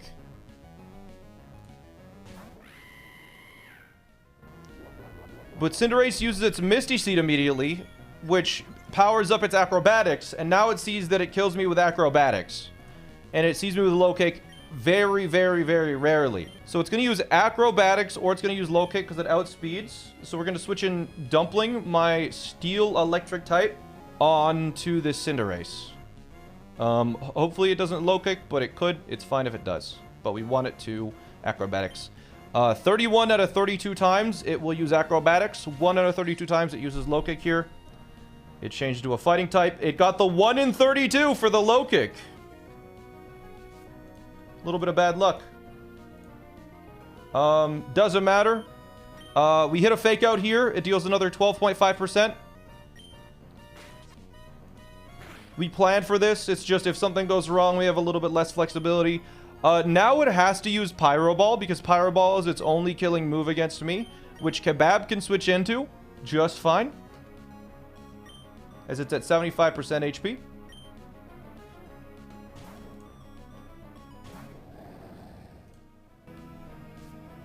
So we'll switch into the Fire type. It sends a ball my way. We take way too much damage. And then we are holding Mystic Water, and Flip Turn will kill this Cinderace.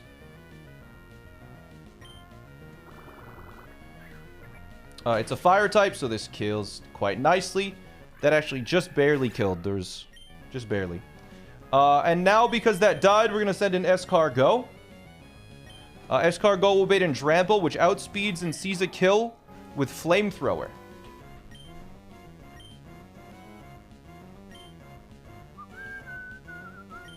Can Pyro Ball burn? No, it cannot.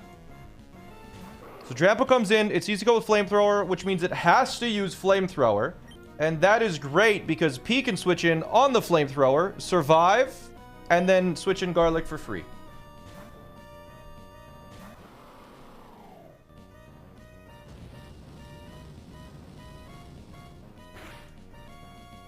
There we go. We emergency exit out.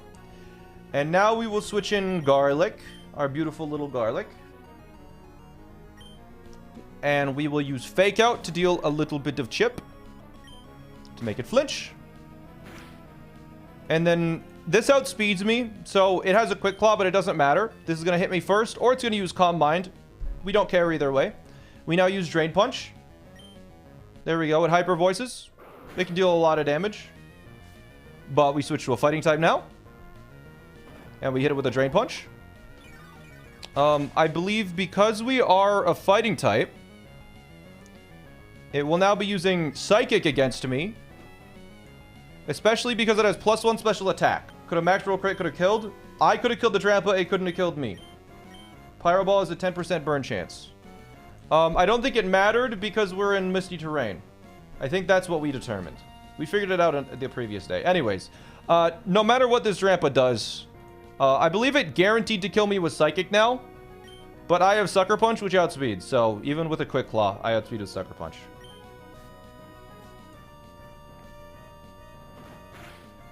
So that's fine. Yeah, we looked at all this last stream. It's all fine. Muckalola now comes out. We did all of this so Muckalola comes out last because, of course, it has Explosion. We will now switch into Escargot, which we use to bait out Drampa because it counters Muckalola quite well. Muckalola is going to be using Gunk Shot right now because it does the most amount of damage, which Escargot takes 0 damage. There's Gunk Shot. We take no damage. Now, the best thing it can do is knock off on my no-item Escavalier. We can't get critical hit, so it's going to knock off. I'm going to Iron Head. It's going to knock off. I'm going to Iron Head until we kill it.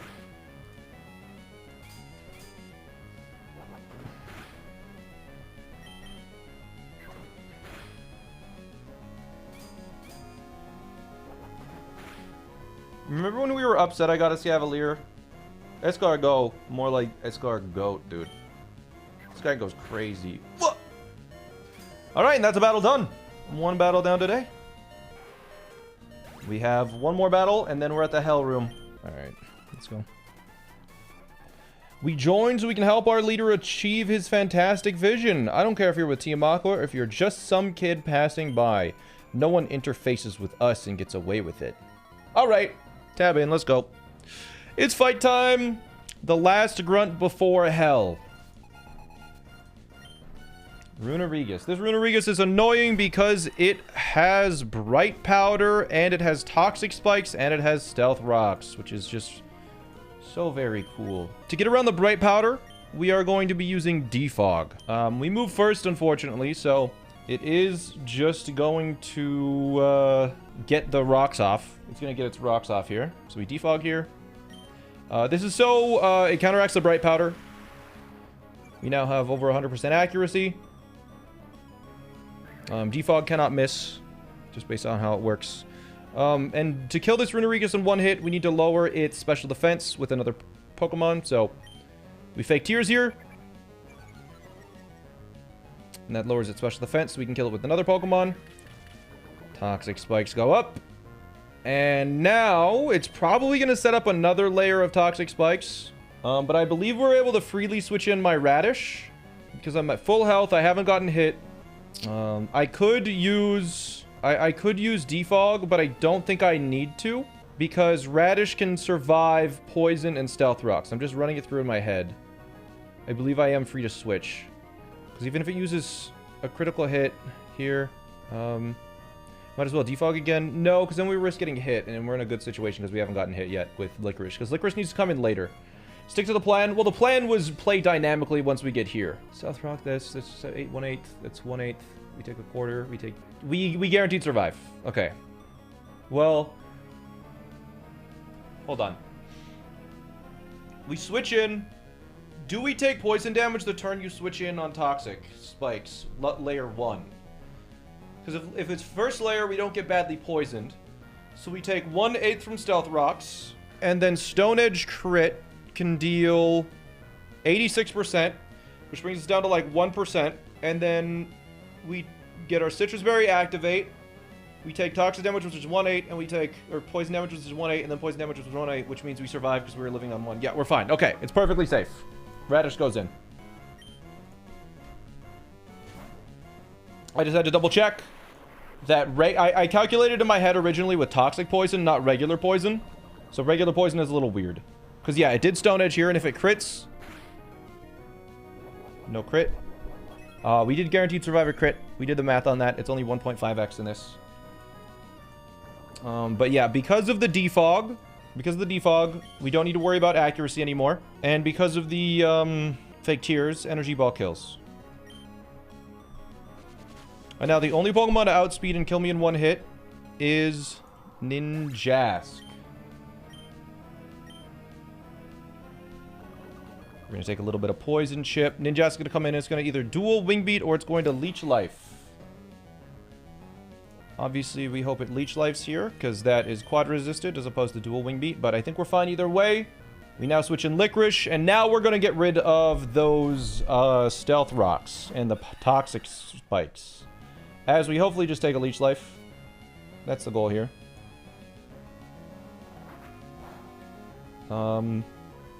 Because we killed this Ninjask in one hit with Brave Bird, I believe it's not able to Swords Dance. It has a Focus Band, but it doesn't consider the Focus Band. So I believe now we are free to defog to get rid of the rocks and the spikes. Can't kill me, yep.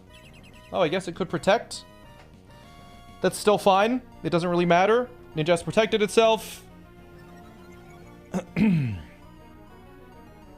Let's go again.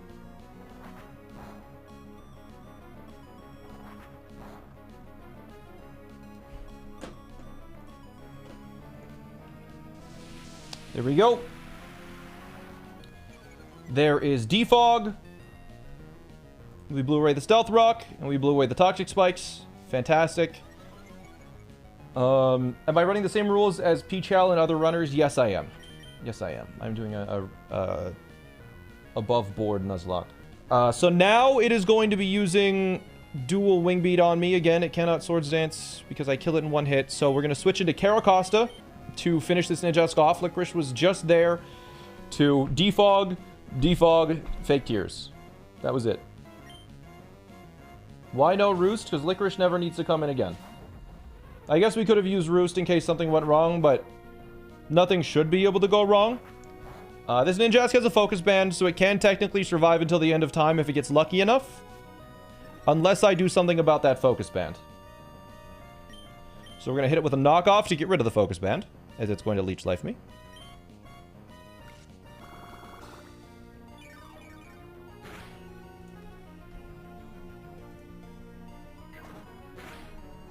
So there's the Focus Band gone, and now I can just kill it in one hit with whatever I like. So we Power Gem to kill. As it hits another Leech Life.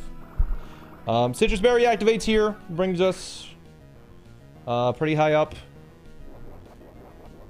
Below 198, I'm sure. Yep.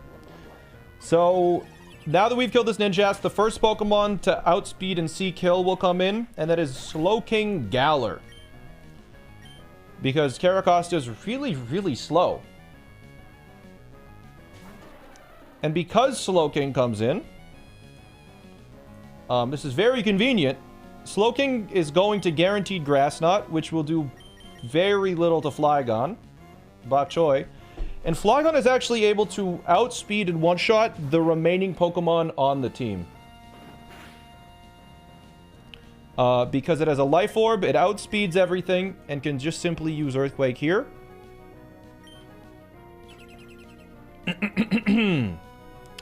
It can simply use Earthquake here.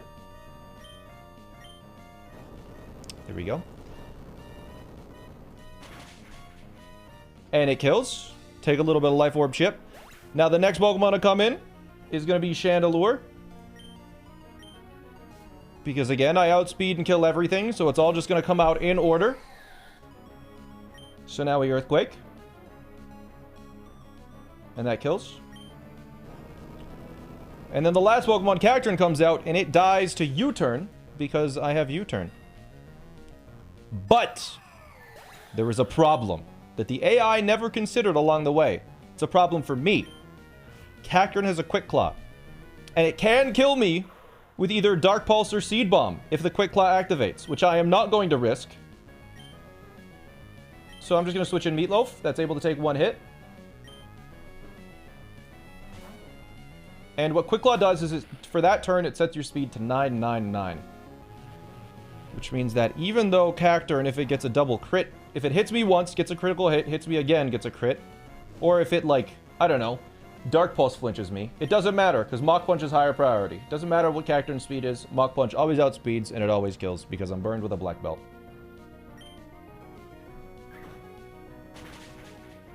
And there you go.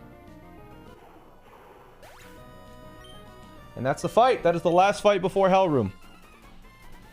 I want to see Groudon too, but they won't let me even see its tail. It got me feeling really frustrated. Oh no, I blabbed about Groudon.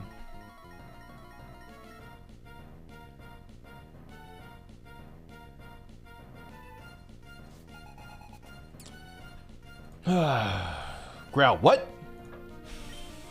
Alright, Kangaskhan. P is now in, and a Maelstrom of Fire traps your team in swirling magma. Very cool. This Kangaskhan has a Silk Scarf. It has Fake Out. It's quite annoying. So yeah, we're just gonna get hit with a Fake Out. That brings us below half health. So the emergency exit will activate.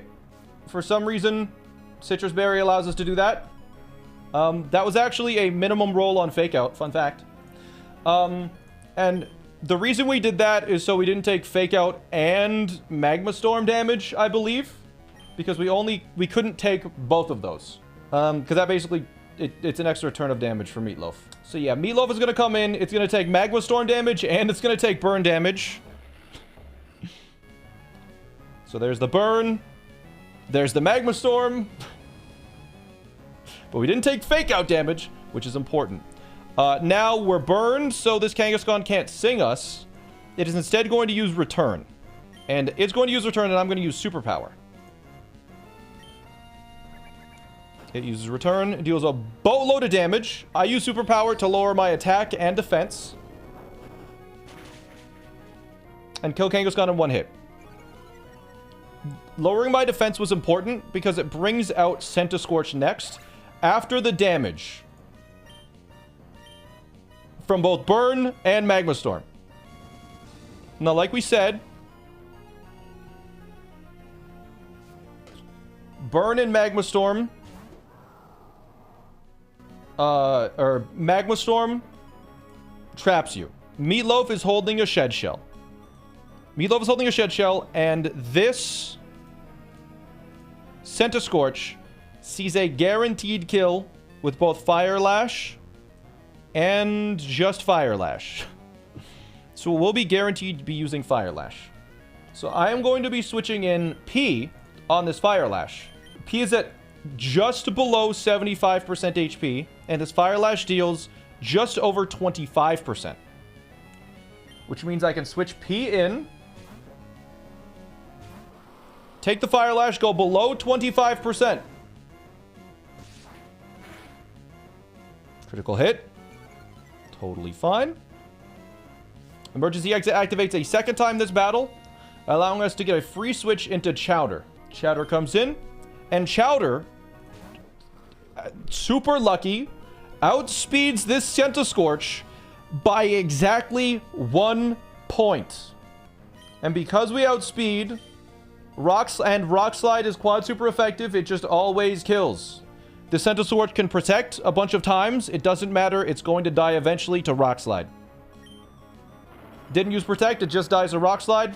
That is A-okay.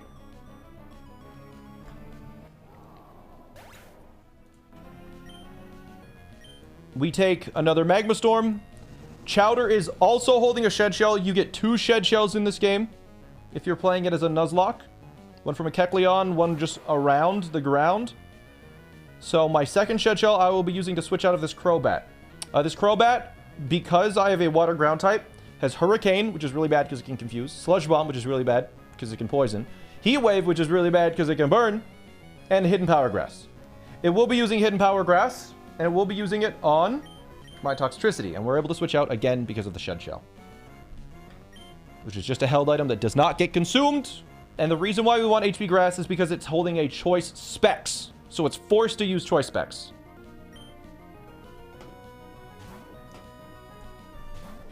And now Pop Rocks takes the Hidden Power Grass. It also will be taking the Magma Storm. And because Crobat outspeeds, it will be doing HP Grass and Magma Storm again. And Pop Rocks is holding a Life Orb. But Overdrive does one-shot. So we will be using Overdrive here. Because of the Punk Rock boost on Overdrive. So we take another Hidden Power again because it's Choice Spexed. So it's locked into that move. Overdrive will kill it. We will take Life Orb damage. We will take Magma Storm damage.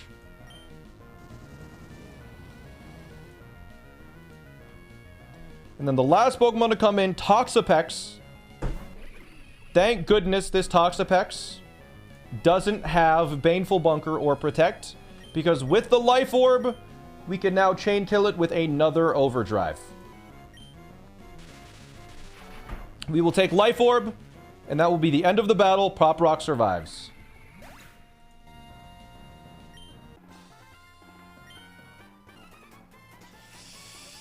Soon, very soon. Lord Hikaru, thank you for the Prime. Okay. Is Alasa reset? It is, yes. Okay. Grimmsnarl is first. A Maelstrom of Fire traps your team in Swirling Magma. Was it just me, or did that trap the Grimmsnarl? That visual effect was on Grimmsnarl, was it not? I think that was a visual bug. I'm pretty sure that was a visual bug. We switched to P to take the Fake Out and the Magma Storm immediately. We had to do this so it could First Impression on the second turn. So there's a Fake Out.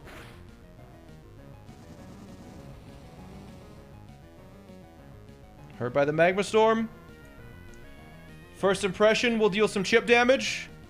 And then it will hit me with Darkest Lariat or Play Rough to kick me out.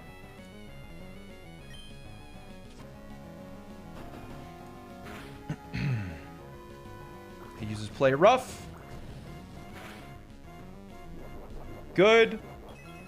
Citrus Berry brings us above half. Our emergency exit activates. We shouldn't need that second emergency exit. We shouldn't need a second emergency exit, but we have one if we need it. Okay, so now we're going to go into Archeops to take Magma Storm. A crit wouldn't have killed? No. Everything's good so far. We exit to Archeops to take a Magma Storm. Let me just double check. Dual Wing Beat should kill here.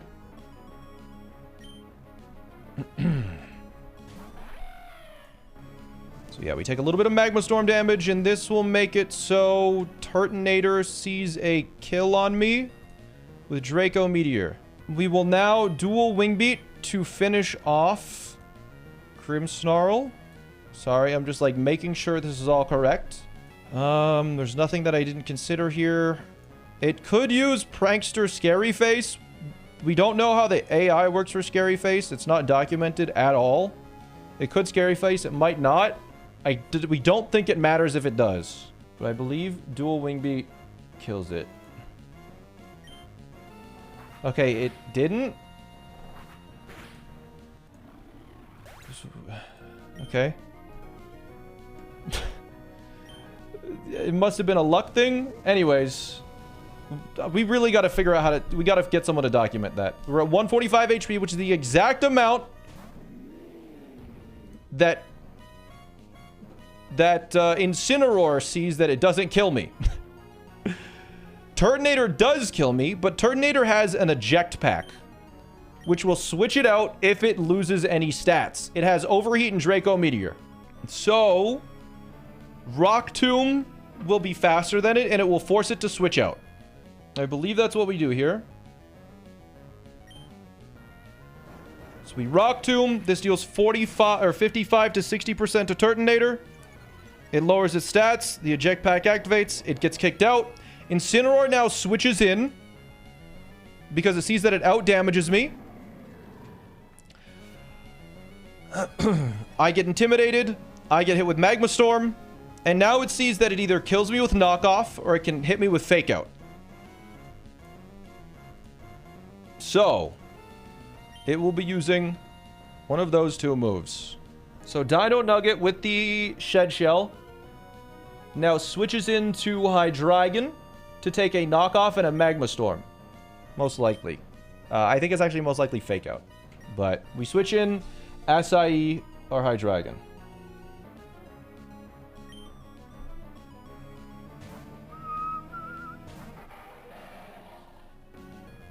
So there's knockoff. We're not holding an item. We now take Magma Storm. Knockoff was the stronger move.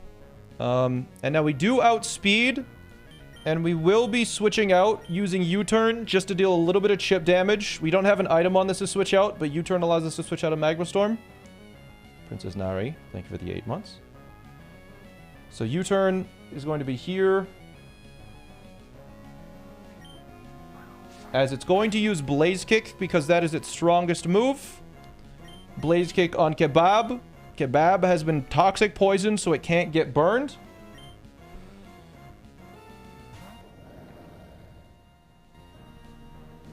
We take Blaze Kick. And then we take Top Poison. And then we take Magma Storm. So now we are able to kill with Liquidation. That's a lot of residual damage. Oh, it is, yes. Liquidation kills, and I believe because of our HP... Yeah, Liquidation should kill here.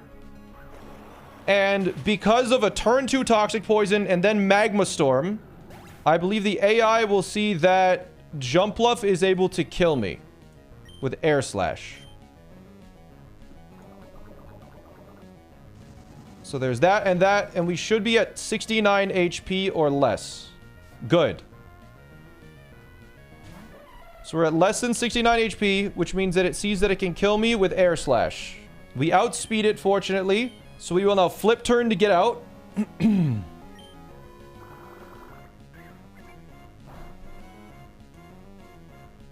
we'll be switching into Mamoswine, who's going to take an Air Slash. Okay. And now this Jumpluff can flinch me with Air Slash. It can Substitute. It can Spore. It can Leech Seed. There's a whole bunch of nonsense it can do. Also, I take Magma Storm damage, which is stupid and evil. But by some miracle, this Truffle's attack stat is just barely high enough that Ice Shard outspeeds and kills Jumpluff in one hit. Wouldn't a crit Blaze Kick kill the fish? No, we calced it. Ice Shard kills it now. Now, we're pretty now, Licky should come in next because I outspeed and kill Turtonator. And Licky is really the only Pokemon left on the team.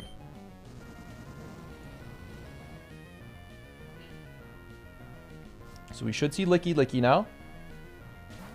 And Licky has Quick Claw Explosion. That's it. It just has Quick Claw Explosion. That's the only... It has a Quick Claw item, and it has the move Explosion. So it just has to explode. So we just have to switch in Nori, our Ghost type. So Nori switches in. It explodes and dies. One big boom. They threw a grenade at me. Nori takes a little bit of Magma Storm chip, and then the only Pokemon left is a Turtonator that has no more eject pack. Turtonator sees a kill with overheat and only overheat, so it must overheat this turn. And Acai is able to take an overheat, crit, and a Magma Storm. And we're a ghost type, so we're able to switch out of Magma Storm because it works like Shadow Tag. Good. Okay, that is how that works. Excellent.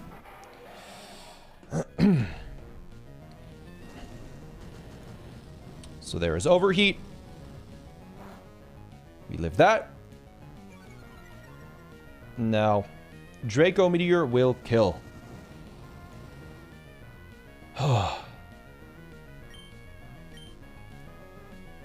Okay. That's battle number 2 in the Hell Room. As long as Draco Meteor doesn't miss. Okay. Good stuff. Draco Meteor can't miss. Just send it. Okay. We're good. We're going. You're not finished yet. You're not getting by me easily. So, this is Magma Grunt. 15 of Magma Hideout. The third one in the Hell Room. It is going to send out a Galvantula that has sticky webs, which will slow down my team. It's guaranteed to use sticky webs on the first turn, apparently. It gives me a free turn to use Rock Slide, as this Galvantula has a Focus Sash. It will survive. So there's its sticky web. It will now slow down my team-ish. Kind of. You'll see. Anyways. Hang on with its Focus Sash. This is not a Focus Band, so we don't need to play around it surviving until the end of time. Which is nice. Which means I am now free to... can we delete the challenge command, by the way? It's not accurate. I'm now free to Extreme Speed, Outspeed, and kill the Galvantula. Doesn't have any priority moves. It's just going to die. We'll take one more Magma Storm. Alright. 1 of 5 down. What's up, Two Traps? Welcome to the stream. From Scotland. It's a long ways away. Okay. Now, Ursaring should come in because it sees that it kills me with Earthquake. And I kill everything else in 1 hit. I outspeed and kill everything else in the entire team in 1 hit. Some exceptions, but that's what the AI thinks. Because it's mostly with Head Smash, and Head Smash is not 100% accurate, so we wouldn't be using it. It's just a bait in Ursaring. Now, Ursaring, I believe, only sees a kill with Earthquake, so it has to use Earthquake. Which means that Delmise is going to take it quite nicely. Delmise being my only ghost type, which can switch out of Magma Storm, of course. I believe we switch in Delmise first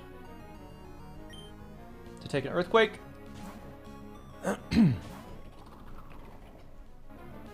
Caught into Sticky Web, my speed is lowered. It is what it is. We take an Earthquake, we take a Magma Storm, but because we're a ghost type, we can switch out. And we will be switching out immediately, because the only reason why we're switching in Nori right now is to let the Sorcerer Ring get toxic. And apparently there's a bug in this room that makes it so every time Magma Storm activates, it ticks up specifically Toxic Orb, Toxic Poison on Ursaring, so it's going to be taking some extra damage. It doesn't affect the fight too much, but you'll see that it's taking a lot more damage than it should be. That is why. It basically doubles the counter for Toxic. So on the first turn, it'll take 2/16, and then 4/16, and then 6/16. So we're just gonna switch into Conkeldurr because Conkeldurr takes crunches pretty well, as it's guaranteed to crunch here.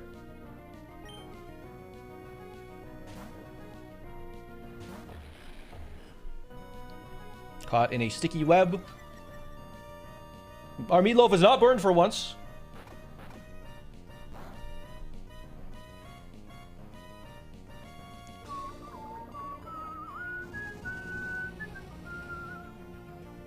Alright, we get hurt by Magma Storm, and now we are not going to attack again because we need Ursaring to take a little more damage from poison. So it's going to use Facade against Nori.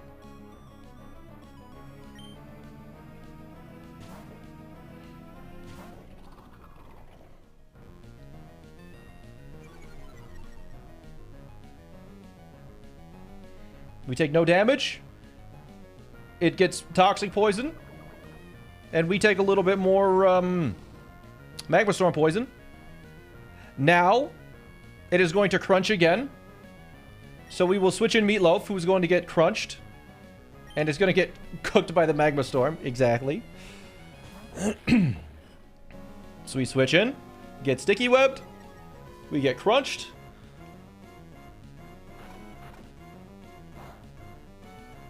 And then we get Magma Stormed after the Toxic Poison. And it goes down to like a quarter HP. Because Toxic is taking way too much. And so now we can simply kill this with Mach Punch because it's at like a tiny sliver of its regular HP. Good. Alright. So we Mach Punch.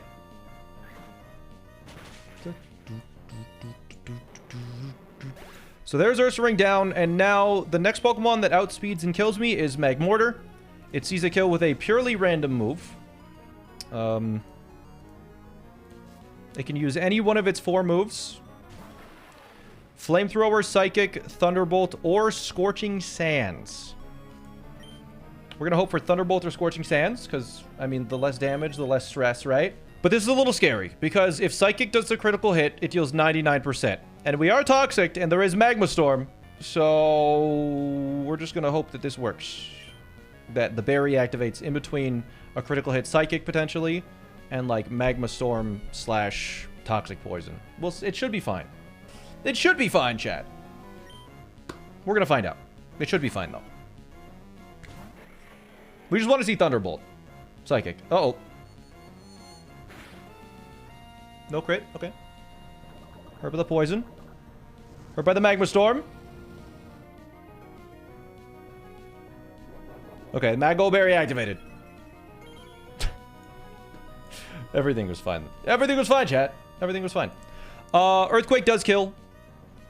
I believe. Kind of did these calcs with soft sand.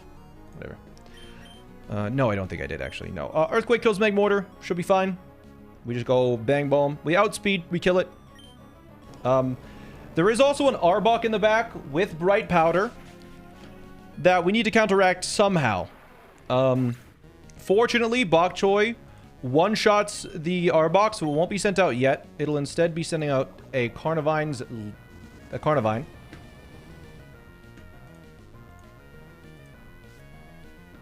Because Carnivine we do not kill yet. So on this turn, we need to take whatever the Carnivine has to throw at us. It's not going to use Sleep Powder. This is why we're Toxic. So we couldn't get burned by the Magmortar, and so we can't get Sleep Powder by the Carnivine. So we will now U-turn out, because we don't have an item. We can't get out without U-turn, but we do outspeed, fortunately. So we U-turn now, and this says Levitate, so we didn't get affected by Sticky Web, which is why we still outspeed. So we U-turn here. If we happen to crit and kill this Carnivine, we need to switch into Mamoswine. If we do not crit, we need to switch into Acai and just U-turn a second time. We're not holding any items in case of, like, some random knockoff nonsense. But this is just going to use Leaf Storm. We resist it, so we take minimal damage. We'll take Toxic. We'll take Magma Storm. It's A-okay. But again, this is just so we cannot get statused on Acai. So now we U-turn, and U-turn will finish it off. And then we can send in Mamoswine. What determines if you're able to switch in Magma Storm? If you're a Ghost type or if you're holding Shed Shells. Any Pokemon that you see that I switch out with are Ghost types, or I have Shed Shells on them as an item. It's incredibly limiting because I only have 2 Shed Shells to work with, ever. But anyways, that Pokemon dies, which means there's only one Pokemon left. It's Arbok with the Bright Powder. So Truffle goes out. Yeah, so Truffle goes out. It's going to take Toxic. It's going to take Magma Storm.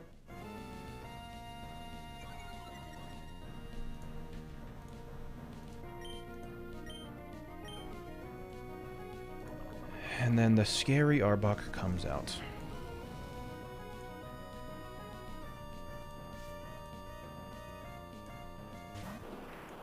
Now, Arbok is going to hit me.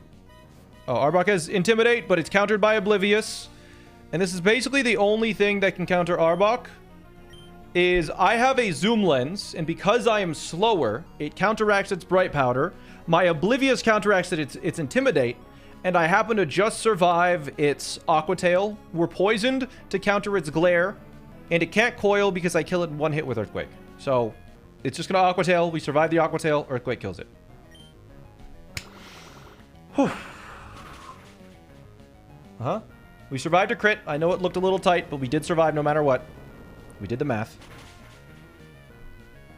That is Grunt 3 down. There are 2 fights in Hell Room left. And this is where the Pokemon are going to start to die. Hee hee hee, you made it this far, so I'll tell you. That's right, up ahead, Groudon is sleeping. Maxie went to Groudon just seconds ago. It's going to awaken real soon. Hee hee hee hee hee.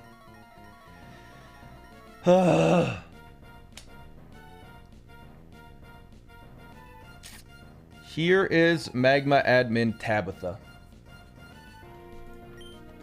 This Blacephalon, or sorry, Blackphalon. This Blackphalon has a Focus Sash and Explosion. We are pre-damage to 183 HP, so it cannot explode this turn. It has to attack me with its only move that kills. It has to attack me with Shadow Ball. So I will flip turn to bring it down to its Focus Sash.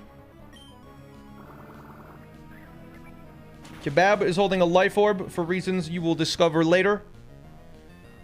Not to kill the Blacephalon. Sorry, the Blackphalon. Anyways. Garlic is now going to switch in on a guaranteed Shadow Ball.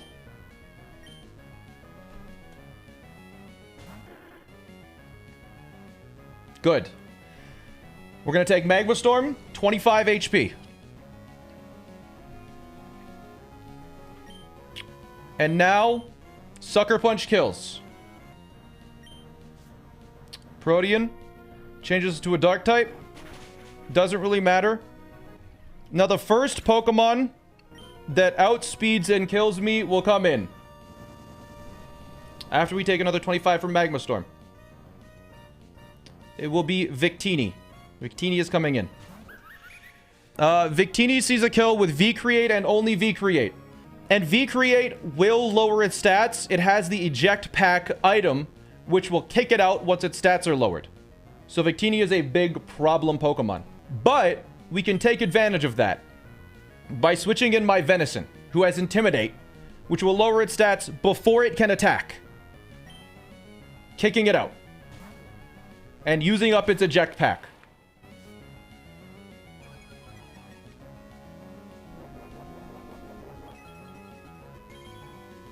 So there, its Eject Pack goes out. We are pre-damaged, so Hitmonlee sees a kill.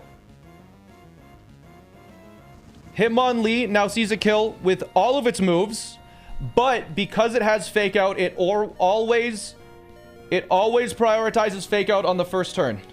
So it has to use Fake Out right now. Nori is going to come in on the Fake Out, taking only Magma Storm.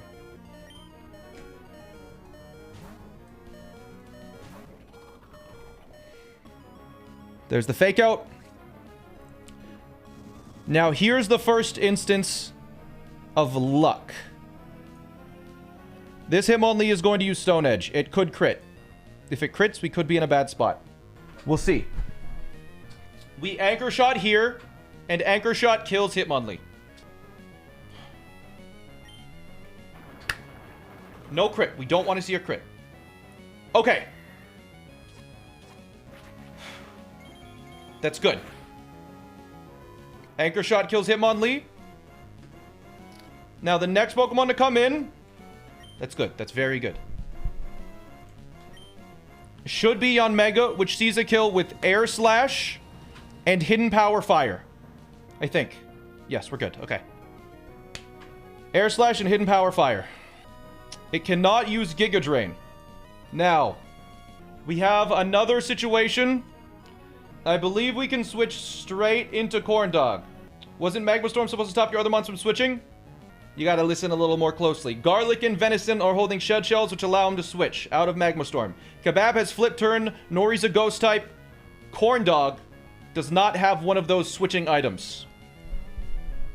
So, you can probably guess what's about to happen to Corn Dog. We are going to switch into Corn Dog now.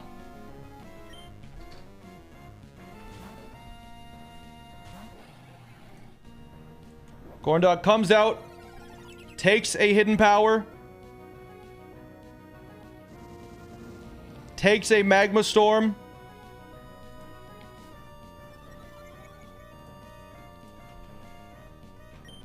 It's Rainbow Bridge time for the corn dog. That's all I can say. But not before it kills its second Pokemon ever. This corn dog hates Yanmegas. It got 2 kills this whole Nuzlocke. And they were only Yanmegas. Accelerock kills now. It did its job. All right.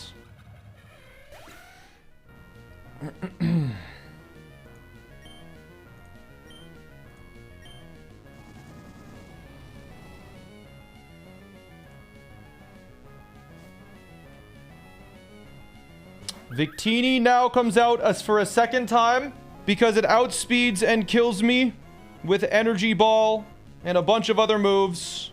We will now be using Accelerock for some extra chip. Goodbye, corn dog.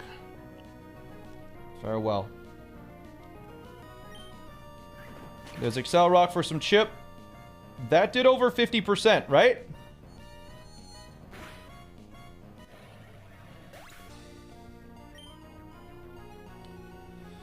Corn dog went down. Barraskewda is going to come and finish off.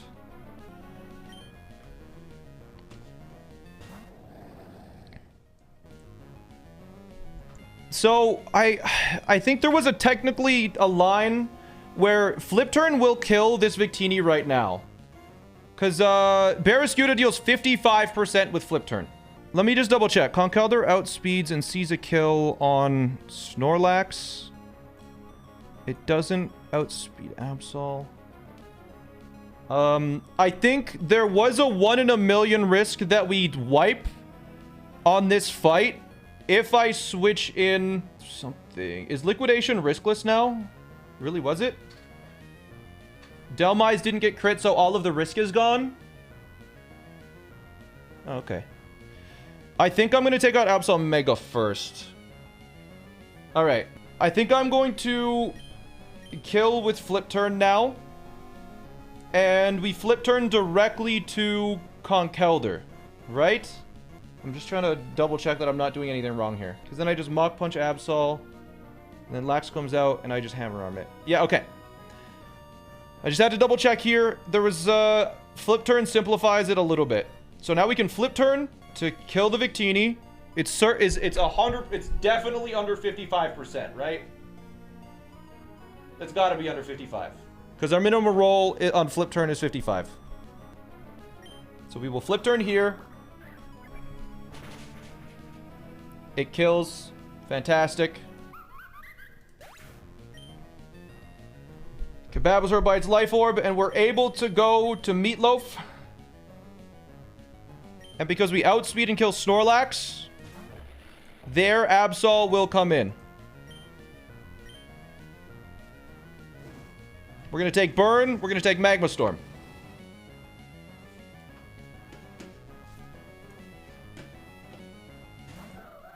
Absol comes in. This is a Mega Absol that outspeeds me. Fortunately, with a Black Belt and with a Burn Guts Meatloaf, Mach Punch kills after Mega Evolving. It's going to close combat. It has Sucker Punch, but it's going to close combat, which means Mach Punch kills it.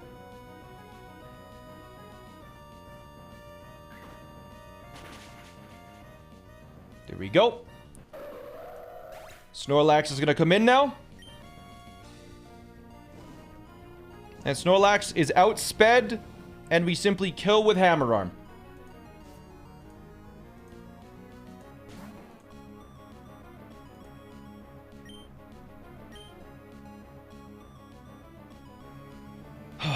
And that is Tabitha down.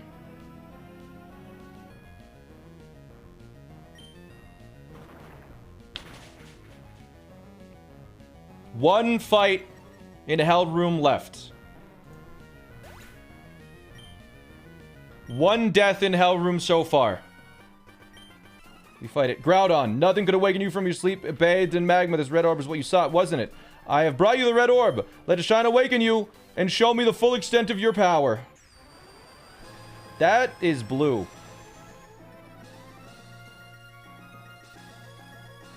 That is so very clearly blue. That is not the red orb, you idiot. Groudon, finally! Groudon, come to me! Oh, it's you again. I've seen you poking around uninvited here and there. I'll make sure this is the last time. You're not much for me and Groudon!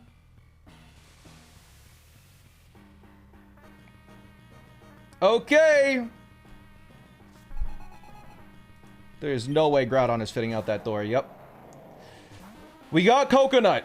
Because of Groudon's drought, there is permanent sun in this fight. And every single one of his Pokemon has a fire move. It's also in Magma Storm, which means we take 1/8 of our HP every turn. And we can't switch out because of it. It's basically like being Shadow Tagged. It's got to be a Ghost type, you have to have a Shed Shell, or you have to have a Pivoting move. Coconut does have one of those things. Or you need to die. And Coconut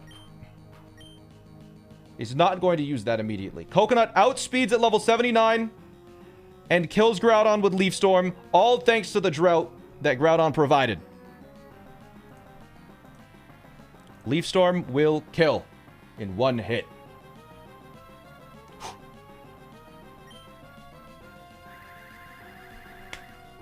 And it outspeeds thanks to the Chlorophyll again. Groudon down. Our special attack reduced. The first Pokemon to outspeed and kill me will now come in. That is going to be Naganadel.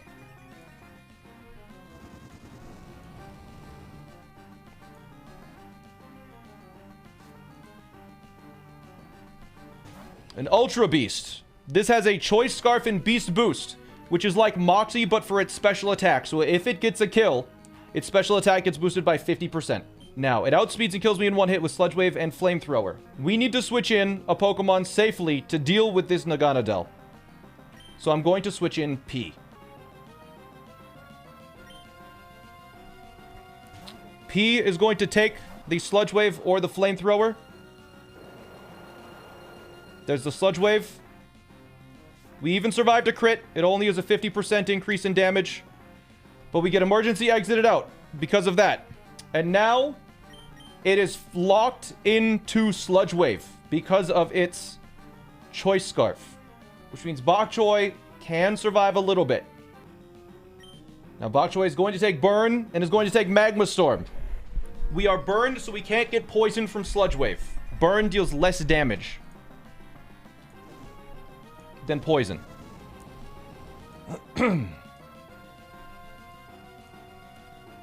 Alright. Now, Naganadel is going to use Sludge Wave again. And it outspeeds me. So I will be using Tailwind. One of the major investment we made for this fight was using my Tailwind TM on a Pokemon. So we Tailwind here. As we take a Sludge Wave. We go down below half. Our Citrus Berry activates. As we Tailwind. Now, under Tailwind, we have 3 more turns after this one to attack with our Tailwind. With a Burn, our Earthquake does not kill this Naganadel. Fortunately, we don't need to use our physical attack. We can use our special attack to guaranteed kill Naganadel, and we outspeed by 18 points with Tailwind. We've doubled our speed, and we just barely outspeed this Naganadel. Draco, go. This kills it. Meaning Naganadel never gets a Beast Boost. Now, the first Pokemon that kills me, that I do not kill, comes in. That Pokemon is Tangrowth.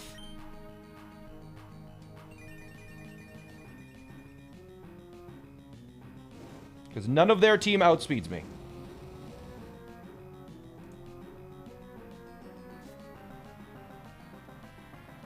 There's Tangrowth. Now, we have 2 turns of Tailwind left. So we do outspeed this Tangrowth, even though it has the Chlorophyll ability. So we're able to U-turn out safely, getting out of the Magma Storm.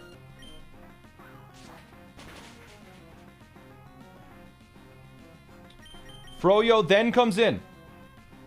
The Castform that has been a box warmer for years. Its only purpose... Castform has 2 purposes in Run Bun. 1, it gives you a life orb. And 2, it kills this Tangrowth.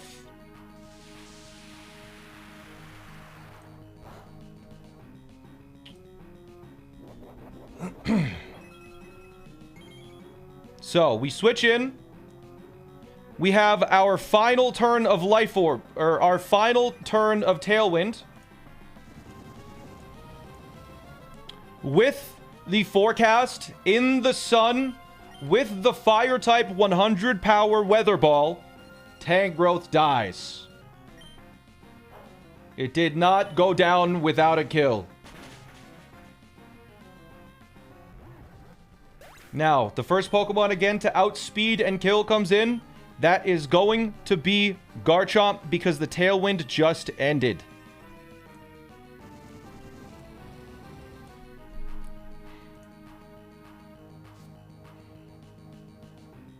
So Garchomp comes in, it outspeeds, and it kills me. Hit it with the Powder Snow just for fun. But we're not going to get another move off. I guess Stone Edge. You know what? If that Stone Edge missed, potentially we could have taught this Icy Wind. Right? Maybe. Anyways, it doesn't really matter. Froyo goes down. The expected result. And now Truffle is going to come in. Truffle, it was okay at the start of the game, maybe, kind of, not really. It's never really done that much, let's be honest. But Truffle, I'm gonna tell you, Truffle is holding a Citrus Berry, which should hint as to what's about to happen.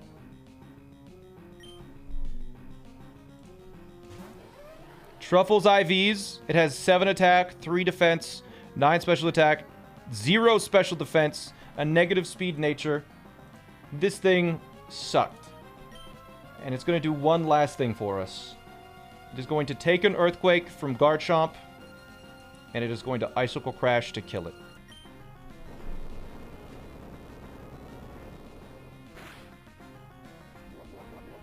There's the Citrus Berry.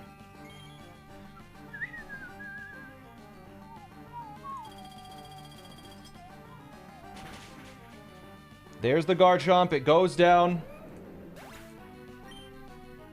Why did Garchomp rather than Stone Edge here? Because Stone Edge deals less damage. It's quite simple. Think of your type charts. Now, the Mew comes in, which is just a lovely Pokemon that knows Psychic Fangs, Flare Blitz, Soft Boiled, and Dragon Dance. It sees a kill.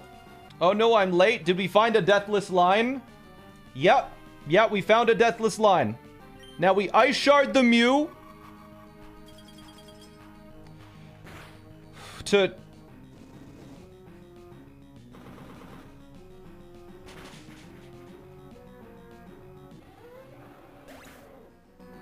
No, we planned for 3 deaths. That was one of the deaths. That was one of the deaths that we planned out from the start. Truffle was always going down there. Now, there's only 2 Pokemon left, and we need to kill them. The same Pokemon will be killing both of the Pokemon that remain. It is the Mew and a Mega Houndoom. So Hydreigon now comes in. And Hydreigon has a great matchup against this Mew and this Mega Houndoom. They can't do too much damage to it, which is why I'm immediately U-turning on the Mew. We cannot... we do not have enough damage output to... We do not have enough damage output to kill both Pokemon.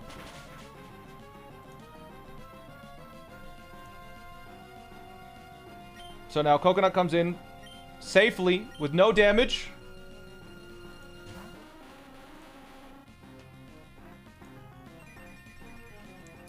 And with this Mew on low HP,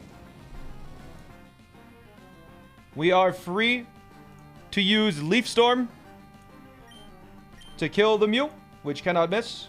Psychic for the culture. Psychic doesn't kill. Leaf Storm here. Because we outspeed because of Chlorophyll. And then the only Pokemon that outspeeds Houndoom and can kill it without dying first is, in fact, Coconut. But Coconut will not be making it out of this battle alive.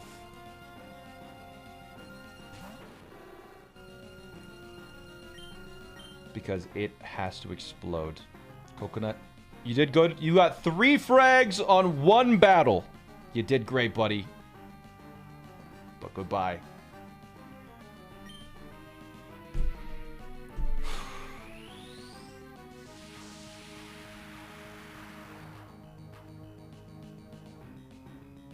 There it goes. Explosion on the Houndoom, killing it. Our new pickup, just for Maxi, took out 3. And there goes the battle. Alright, Grunt 1, let's go.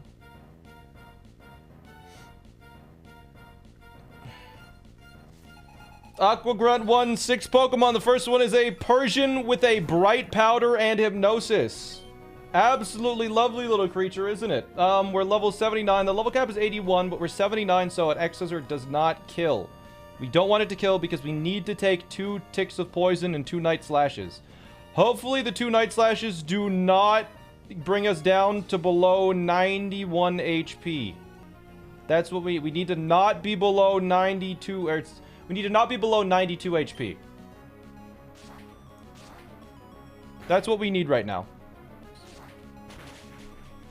Good. Alright, we're safe. All of the risk in this fight is now gone, I believe. It needed to get 2 max rolls, and then it needed to get another max roll, and then it needed another 50-50, and we could have had some problems. But anyways, we take another Night Slash.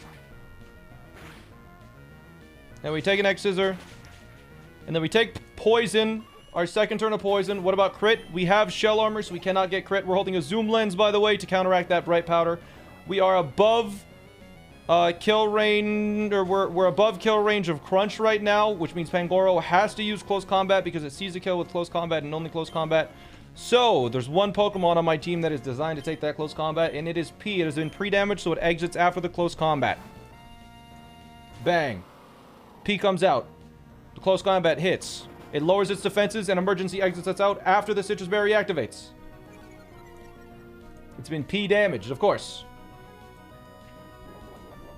Weird interaction, but the Citrus Berry activates and we still get ejected even though we're above half HP.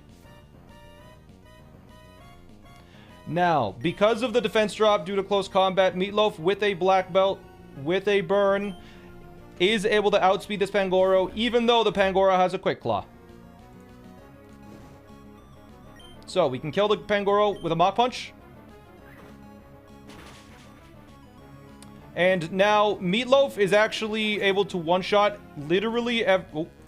Meatloaf is able to literally one-shot everything else on the team. So... And they can't one-shot it in return. So they're just going to send it out in Pokemon order. Should be Bouffalant next.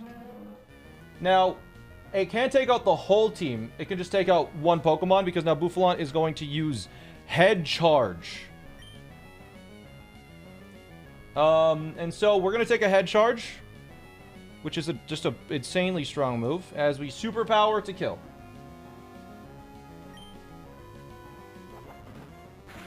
What? Oh my god, it crit, but we calculated for that. That is no big deal, I think.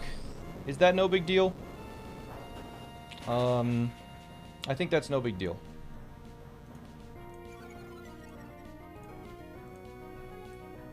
Oh, actually, wait. Is this really, really, really bad? We're safe, thank God. Okay. Never mind. I think we calculated for that. If we were at 38 HP, then Grapploct could have killed my P, my Golisopod. Oh wait.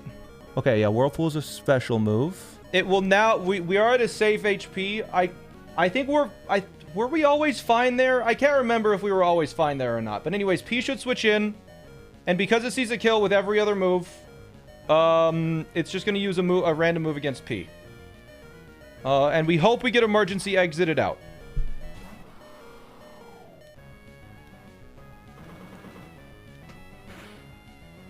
We didn't. That's fine.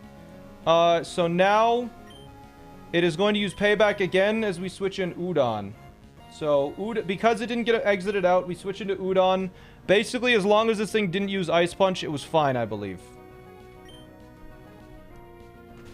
So we're going to switch in on not Ice Punch. Here we go. That's totally fine.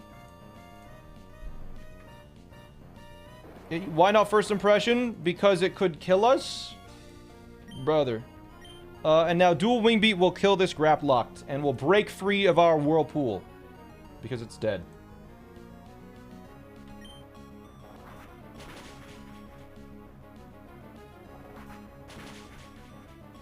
And now, the Pokemon that outspeeds and kills us comes in. That is Floatzel. Which guaranteed kills us with Ice Punch, I believe. Or it kills us with Ice Punch most of the time. I don't know. It should be Floatzel, which comes in. Yeah. Floatzel comes in, and we're free of Whirlpool, and it will kill with Ice Punch. And that is good, because it means we kill it with Draco Meteor, so I can't use Power Up Punch. So we're going to switch in Tortellini to take an Ice Punch. This Floatzel's annoying because it has a Focus Band, which means it can survive until the end of time on 1 HP. If the Focus Band procs over and over and over again. So we are going to get rid of that Focus Band with a knockoff. One of our only knockoff Pokemon here left, Tortellini. As it's going to use, I believe, Liquidation. It could have used Power Punch there too, but either one was fine. So we use knockoff. We get rid of its Focus Band. So now it will die if I give it a strong enough hit, no matter what. Radish is able to take a Liquidation or a Power Up Punch. Totally fine. So we're going to switch in my beautiful little Radish.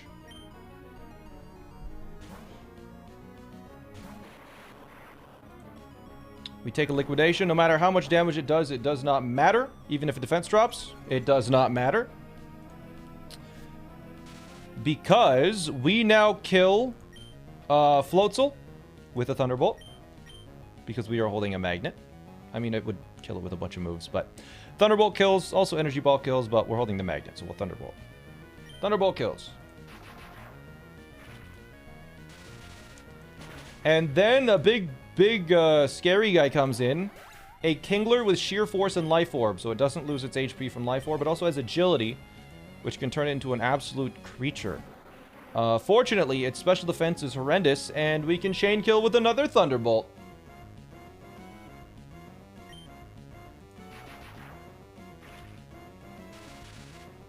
And there goes the battle.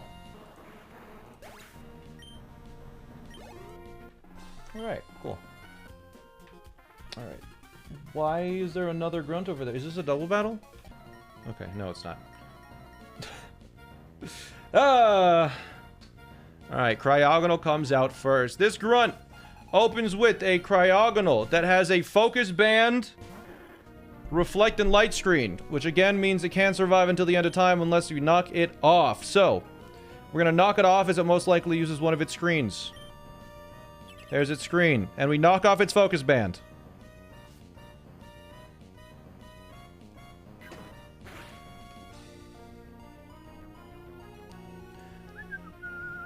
And now, it's going to use Reflect or an attacking move. Most likely Reflect. As we switch in Curry.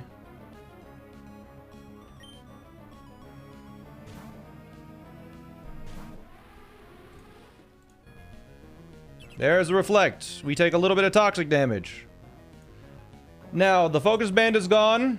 It has to use Ice Beam here, because it's used both of its screens, but we're poisoned, so we can't get... we're poisoned, so we can't get frozen. So Brick Break is going to break those screens and then kill Cryogonal. Go! Take an Ice Beam.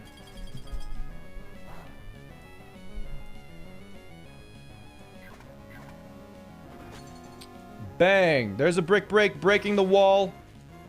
Getting rid of Cryogonal. The next Pokemon to come in will outspeed and kill me. which is going to be Harry Mama. No one wants frozen curry. Exactly. Now, in case we were on 123 HP or less, we did have a contingency plan, but we did get the good luck line. And now this Harry Mama is guaranteed to use close combat. And because it's guaranteed to use close combat, we can switch into Galissapod. We were going to take a close combat with Escargot. We don't need to anymore. We can go straight into Galissapod to take a close combat. It's been pre-damaged, so close combat brings it into range. This Harry Mama has Sheer Force, Life Orb, but because close combat does not have a secondary effect, apparently, Emergency Exit still activates, and it still takes damage from Sheer Force.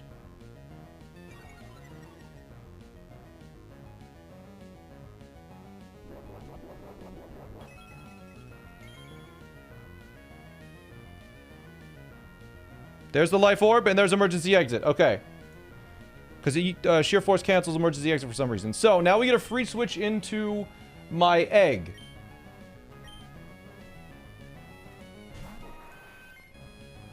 We're hurt by the burn. That's for later.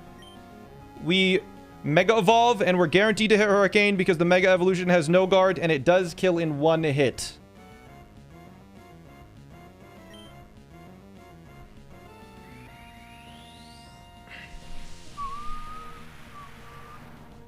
The egg is sunny side up. It's burned. Yeah. Alright. Now, the next Pokemon to come in is the only Pokemon that we can't kill, and it can kill us. That is going to be Electros. What a good egg. I agree. So now Electros. I actually two-shot this Electros with Hyper Voice, so it can't use its Coil, its setup move.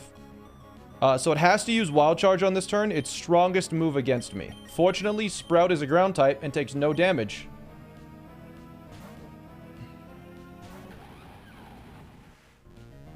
On the Wild Charge. And now, Sprout will two-shot with Wood Hammer. So, and it actually outspeeds, because this thing's slow as heck. So we hit a Wood Hammer. Bang. Take a little bit of recoil. We take an Aqua Tail. Bang, we have Shell Armor, we can't get crit.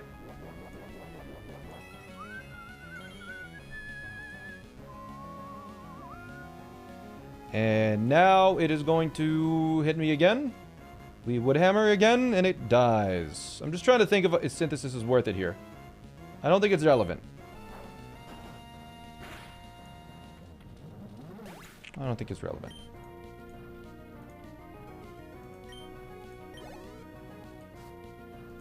Alright. So now Superior comes in because it sees that, oh my gosh, it can kill me with Leaf Storm. So it's almost guaranteed to use Leaf Storm. Which Egg switches in on just fine. It could use Glare, but again, that is why my Pidgeot is burned. There's a Leaf Storm. Bang. And we outspeed and one-shot this Superior with Hurricane.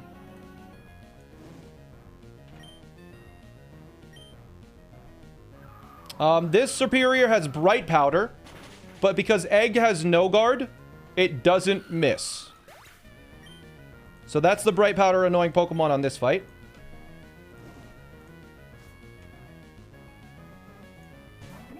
And then the last Pokemon, Alomomola, has Regenerator, Rocky Helmet. It does have Scald, which can deal up to 72 HP. But I'm pretty sure we can just Hurricane twice and kill this Alomomola. We can also Roost. Is there any reason not to Roost here? I think we Roost here just to... in case I miss some calc. Because it's going to Scald or Whirlpool. Yeah, I think I'm just going to Roost here. I Roost. Whatever. It's going to use Wish. Sure. We both heal this turn. I don't... Wait, why did it Wish? It was on full HP. I'm checking the AI. Is that supposed to be allowed? Apparently, Wish is not considered a healing move. So it's not in the AI. So it's actually rated as +6. Interesting. Is that the first time we've ever clicked Roost? Anyways, Hurricane 2 shots. I mean, 3 shots. It whirlpools us. Who cares? Does Wish activate now? Oh, it activates now. Okay. Yeah, whatever. Hurt by the burn, hurt by the whirlpool. Blah, blah, blah, blah, blah. We hurricane.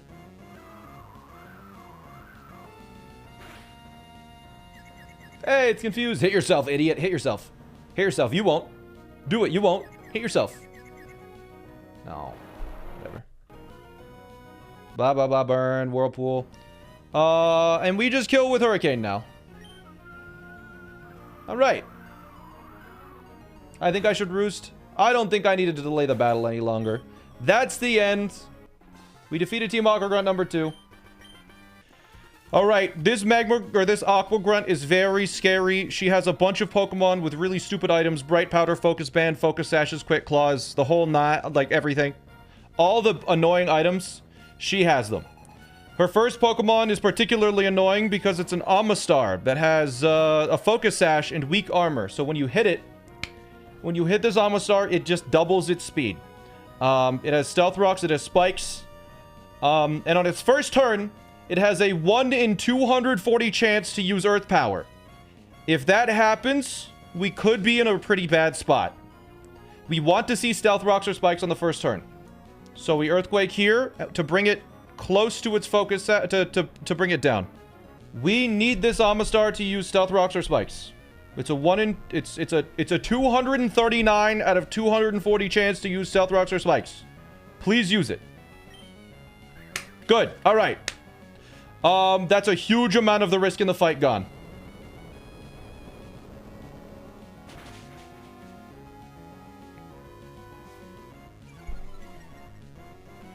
Its weak armor lowered its defense.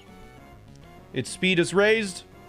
So, now it will hit me with either Earth Power or it will be using Stealth Rocks or Spikes. There's Spikes. Okay, that's good. Rapid Spin could kill here. It is a range. There's a crit. We got rid of the Stealth Rocks and Spikes. And that was really the only way we could take out that Amistar, is taking that risk at the start of the fight. Because we needed to end this Amistar without that. For this situation, if we didn't get hit ever, which was the most likely line, Peanut takes... Peanut's been pre-damaged. So Lantern comes in. Even after 1 Rapid Spin, it still comes in and sees a kill with Hydro Pump and only Hydro Pump. So we will be switching in Gyarados, Sashimi, onto the Hydro Pump. Why was it a 1 in 240? There was a 1/4 chance for Stealth Rocks to be... For Stealth Rocks and Spikes to be have a +8 score. There was a 1/5 chance for an attacking move for Earth Power to have a +8 score as well. And so with all of the myth +8, it is then a 1/3 chance to pick the attacking move. So it's 1/4 times 1/4 times 1/5 times 1/3 is 240. 1 in 240. All right, so Sashimi comes in on a Hydro Pump.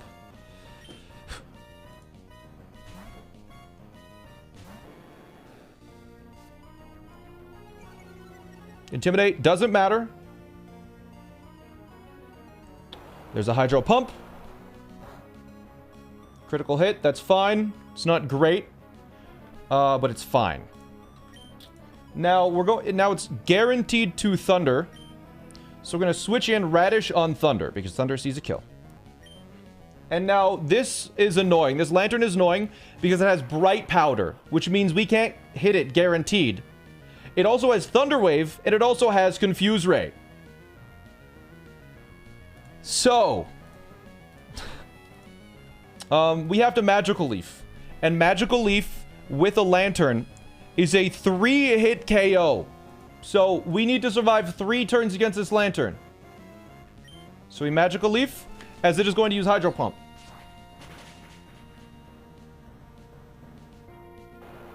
Good. All right. It could have Confuse Raid there, but this does guarantee we beat the Lantern now. Because we have a Person Berry, so we are able to get around this. This is good. There's the Confuse Ray. Our Person Berry activates. Fantastic.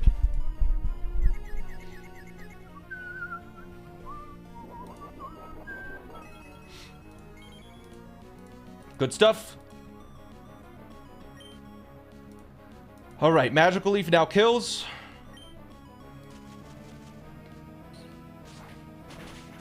And the only Pokemon to outspeed and kill me with one hit will come in, and that is Crobat. Crobat now comes in. And we determined that Crobat can be 1v1...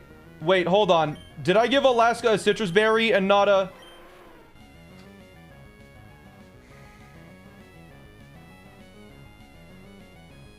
I gave it a Citrus Berry instead of a Hardstone.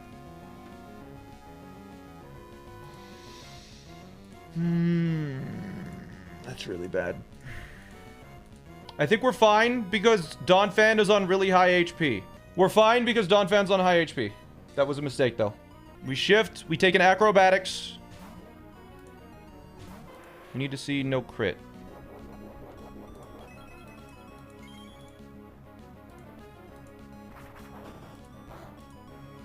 Okay. So now I think we will use Rock Slide, as it is going to use Super Fang. Ideally, Rock Slide just crits here.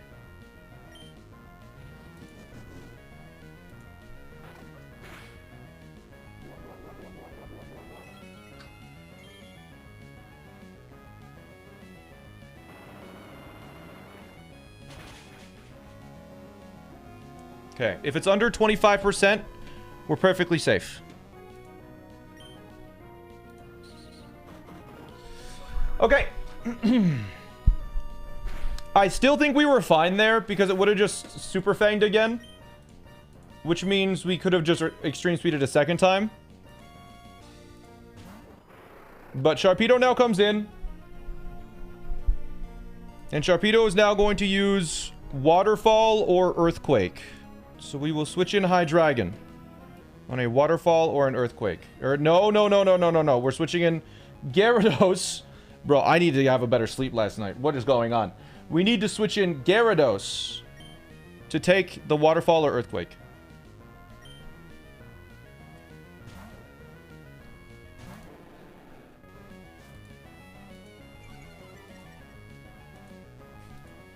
Man.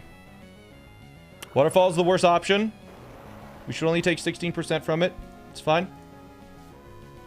So now it has to Dark Pulse because that's its highest damaging move. So we'll switch in Acai on the Dark Pulse.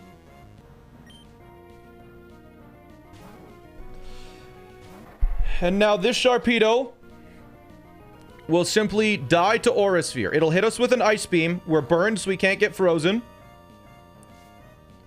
And we are just going to kill it with an Aura Sphere. We're just gonna kill with an Aura Sphere right now, and nothing is going to go wrong. We simply kill this with an Aura Sphere now.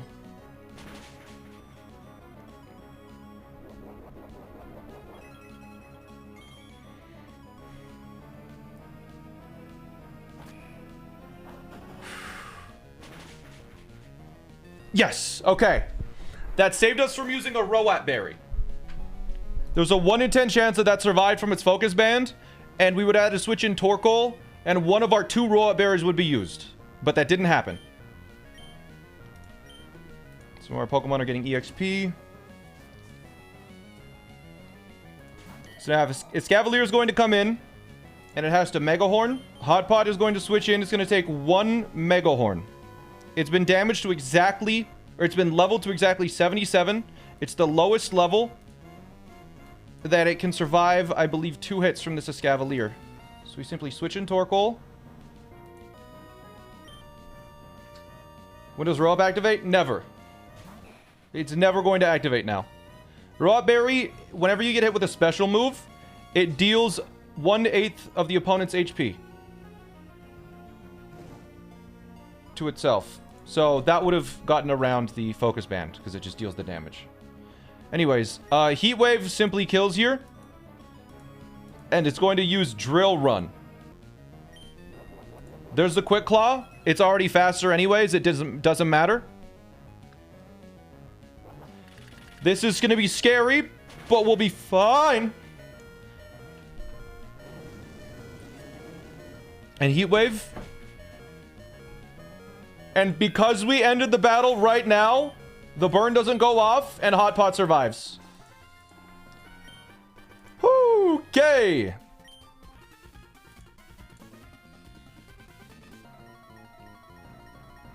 All right, tab in.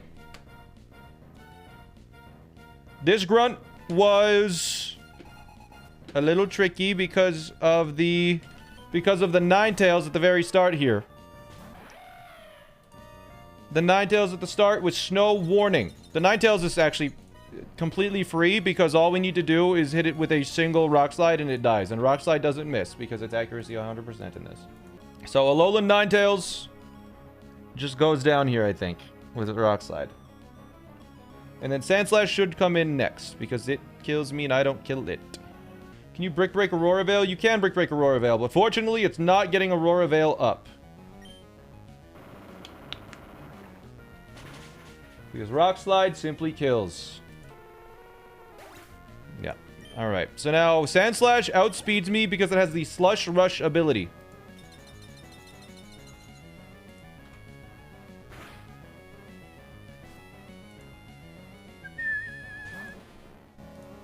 So its speed is 260 right now, outspeeding everything I have.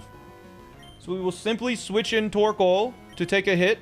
Level 77. We're trying not to level it up because we need to keep it under leveled for Tate and Liza's gym. Hope Triple Axle misses. W. It doesn't really matter, but it just feels good, like, mentally. Hot Pot pelted by hail. It's now going to Earthquake, and I kill it with Heat Wave. Just have to consider everything. Yes. Alright. Here we go.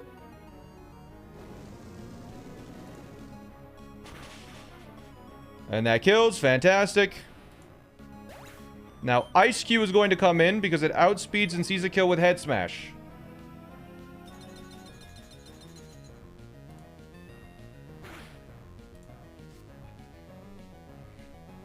There's Ice Cube. Ice Cube is now going to use, yeah, a Head Smash on me. And Curry's going to switch in on that. Taking a little bit from a Head Smash.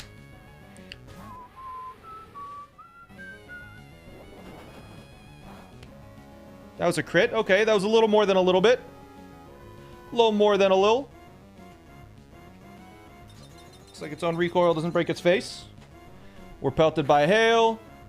And now, Heavy Slam is a one-shot. So we will now Heavy Slam to kill. Take another Head Smash. An unfortunate Citrus Berry activation here.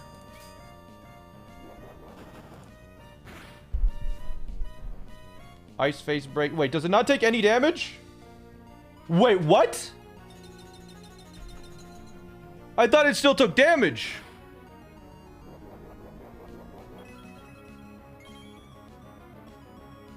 It's a free substitute. That's what it said? Wait, no, I knew that. Wait, no.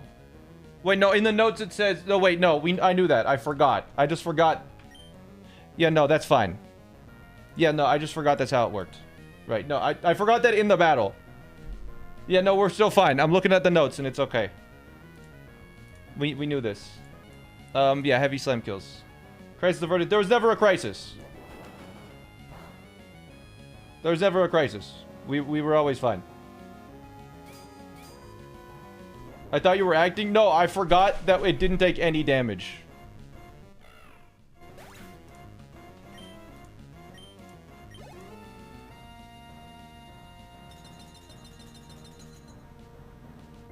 I think it could have belly drummed there, actually. Because it knew we couldn't kill it. Could it have belly drummed? It doesn't see its Ice Face? Okay. Well, thank God. If it did, we'd lose. We'd lose the entire run. Right there. Walrein is in. Walrein was the big problem Pokemon, because Walrein has Bright Powder. And it has Ice Body, and it has Substitute, which is really freaking annoying, man. Really freaking annoying. So we're going to switch on our Lobster. And now its strongest move is Blizzard against me. There's its Substitute. Alright, no problem. So yeah, it is going to proceed to Blizzard 8 times in a row. Because I'm burned, so I can't get Toxic. It is Blizzard, Scald, Toxic, Substitute. It used Substitute. We're just going to PP stall Blizzard out. It's its first move, so it has 8 power points. So we just spam Slack off now.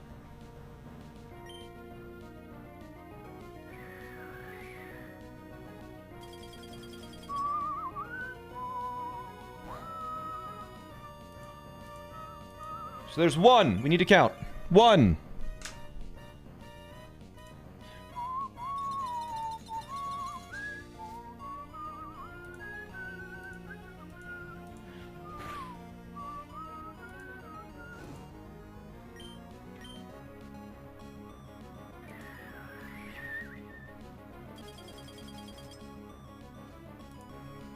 Two.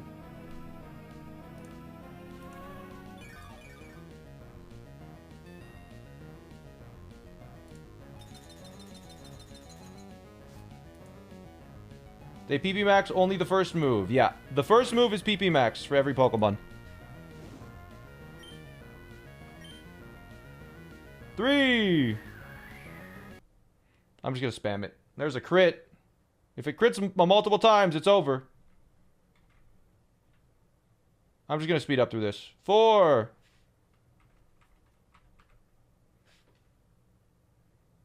5. 6. 7.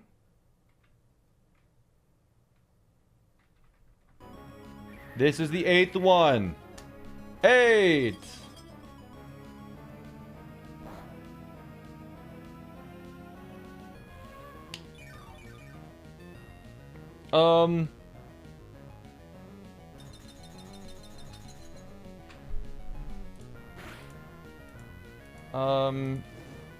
Just to be sure, I'm gonna slack off one more time as it's gonna scald me. Okay, yeah, so that means it's out.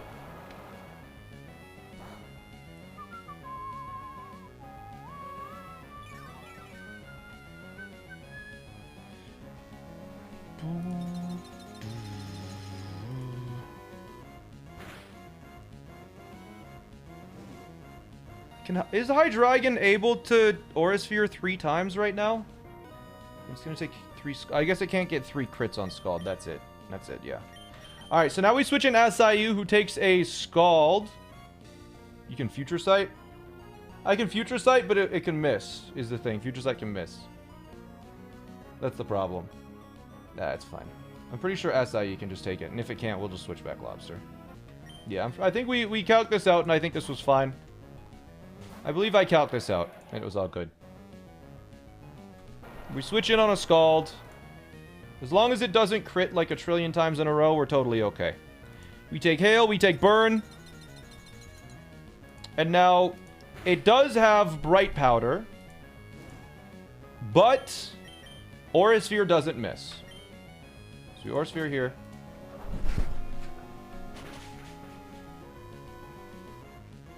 So we take out that. And it's going to Scald. Bang. Are we still, like... This feels really scary. Like, we feel pretty low on HP. But I think we're fine. I think if it crit, like, 3 times, we were in a little bit of danger, but...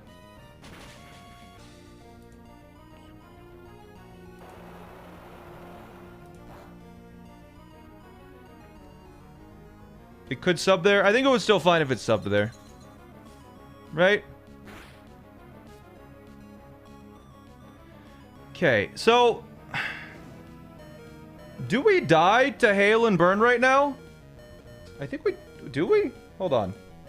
258 divided by 16.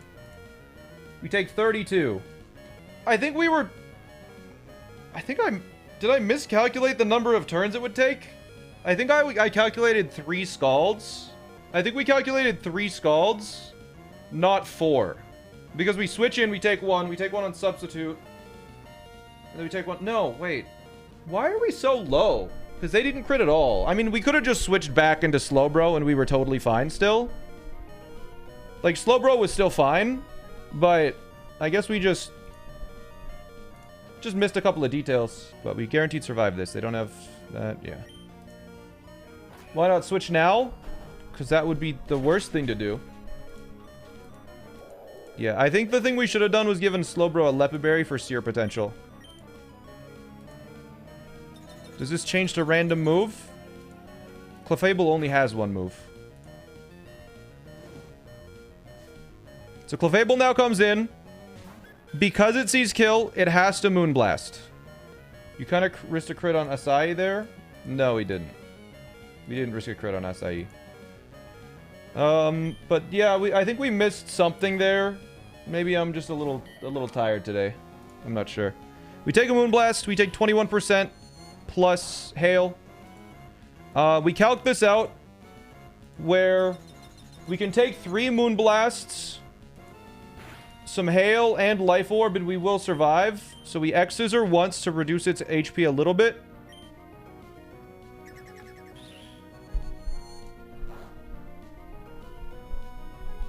We use X-Scissor. And with that...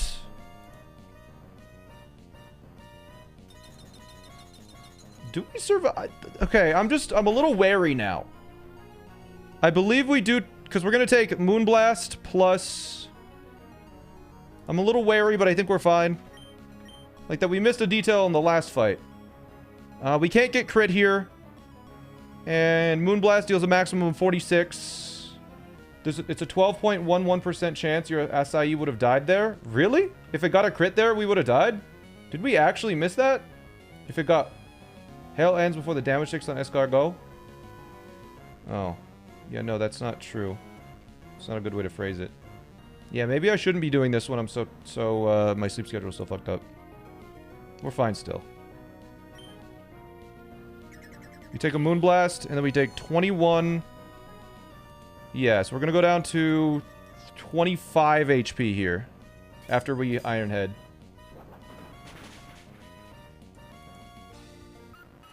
Wait, do we not take Life Orb? No, we do take Life Orb, okay. Alright, well, we won. But we did make a mistake with Hydreigon, for sure. Grunt time. Here we go. Grunt 5. Grunt 5. Originally, I mean, the biggest problem with this Grunt is this Gyarados. Gyarados sucks because it has Intimidate, which weakens your Pokemon. This Gyarados also has Bright Powder, which, again, always gives you that 10% chance to miss. But it also has Dragon Dance. So it can just set up and kill you as you miss your moves. Originally, we had like a 3 Pokemon line to deal with this Gyarados, but came up with an idea where we gave Flygon a Life Orb. The thing is, this Flygon is never going to use an attacking move this battle. It's using a Life Orb, so Gyarados thinks that it is 2-shot by Draco Meteor, and Flygon outspeeds by 2 points. So if it's outsped and gets 2-shot, then it can never use a setup move. So it has to attack here, because we don't want it to set up. So we will be using not an attacking move. We will be using Tailwind on this Gyarados, as it's going to hit us with a Waterfall, because that's its strongest move.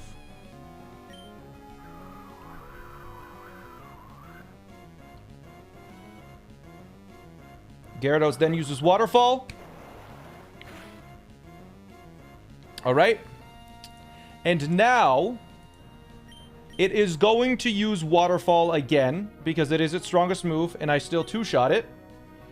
So we are going to switch in Pop Rocks on this guaranteed Waterfall.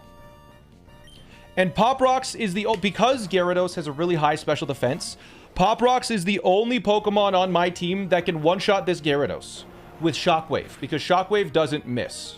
Crit, we planned for that. It's no problem. We do outspeed this Gyarados, and we kill. We outspeed this Gyarados because of Tailwind, and we kill just barely. Just barely kill. We're holding a Magnet. It's quad super effective, and it just barely kills. So Shockwave does the job. Now, that was the particularly hard part of the battle, was dealing with that Gyarados because of the avoiding Dragon Dance, avoiding misses, being able to kill it. We did have to get rid of Boom Burst on Pop Rocks, but we're never going to use it because it just has overdrive. So now our Go-Goat comes in, and Go-Goat is going to be using a random move. So I'm going to switch in Licorice on the random move.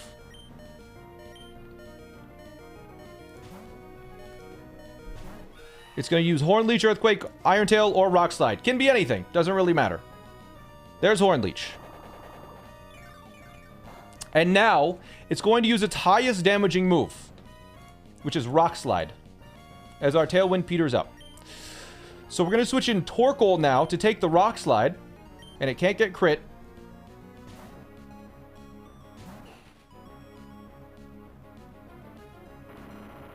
And now...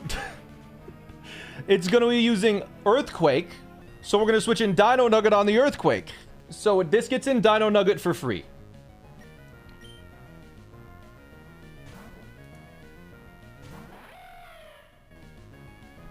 Good. And Dino Nugget outspeeds and kills Go-Goat in one hit.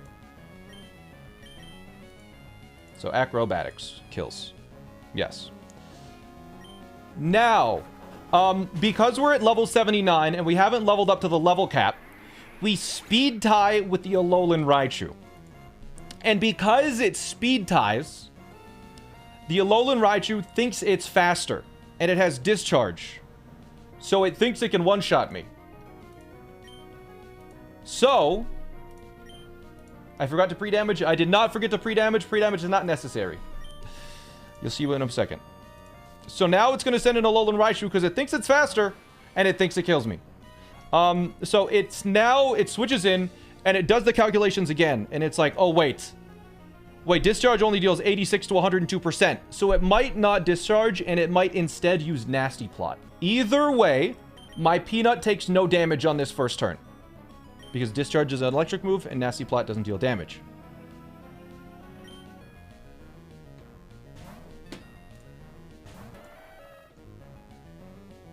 There's Discharge. Now, its strongest move against my Donphan is Grass Knot. So we'll be using Grass Knot as I knock off its Focus Band. We survive a hit, even if it crits, because we do have Sturdy. So Knock Off is going to knock off the Focus Band. There we go. Its Focus Band activated, and then it gets kicked off, which is dumb. I just knocked it off. But we are able to kill it with Ice Shard, so we will be using Ice Shard to kill, because that is a priority move.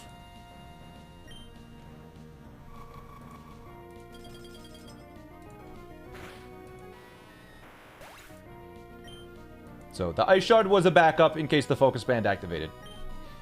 Then the next Pokemon is Cursula, which is just incredibly slow. It's a Ghost type with terrible defenses and terrible HP, which means that we can chain kill with Peanut with another knockoff.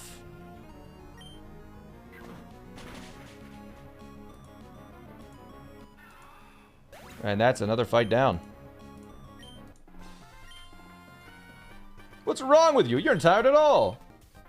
Alright, Aqua Grunt number 6. Fuel supply loaded A-OK. So, this fight, because two Pokemon have Bright Powder, you can only do so much to counteract that. One of the Pokemon is both of the Pokemon are very strong. Also, there's Infinite Rain because Politoed has Drizzle.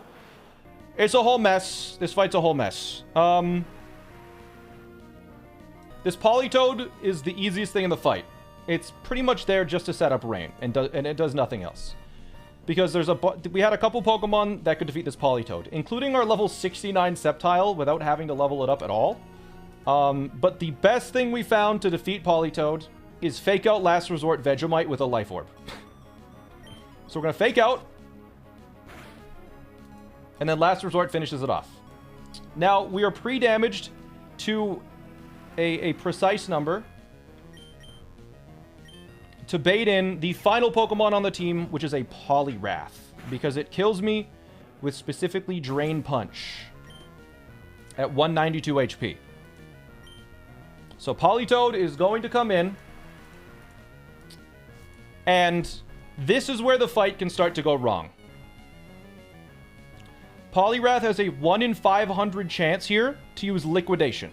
Most of the time, it will use Drain Punch. But there is a 1 in 500 chance that it can use Liquidation. If it does that, the fight can start to go wrong, because Sashimi is going to switch in on that. And it takes a Drain Punch better than a Liquidation. Also, it can critical hit Drain Punch. That can also go wrong.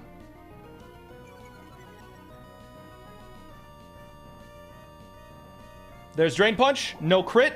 Please. Okay.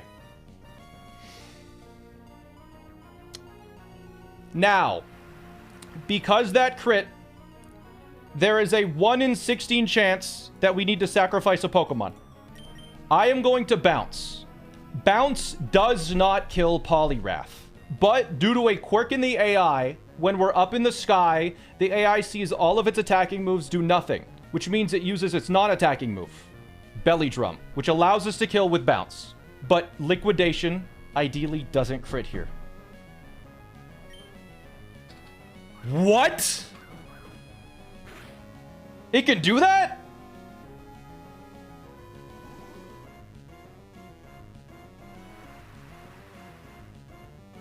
That's fine. That's totally fine. But I guess it can do that. I guess because we intimidated it, there is a roll of Darkest Lariat that is able to... Yeah, I guess there was a roll of Darkest Lariat that dealt more than Liquidation. But that's good. This is good. We don't need to sacrifice a Pokemon. And I guess Darkest Lariat... Does it ignore all stat changes? It ignores the target's stat changes. There was just an overlapping roll. I just forgot it could use Darkest Lariat. That was actually a better situation. So it was actually like more of a 1 in 20 that a Pokemon was dead there, I think. Anyways, that was good. That was very good. It did not get a critical hit, which means we are currently above the range of Heliolisk killing. Now, Heliolisk is the first real problem Pokemon. Heliolisk has Bright Powder, which means we're going to miss, right? 10% chance that we miss. It has Hyper Voice, it has Thunderbolt, it has Weather Ball, it has Glare. It's guaranteed to kill with only Thunderbolt right now. So, we will switch in Sprout to take the Thunderbolt and take 0 damage.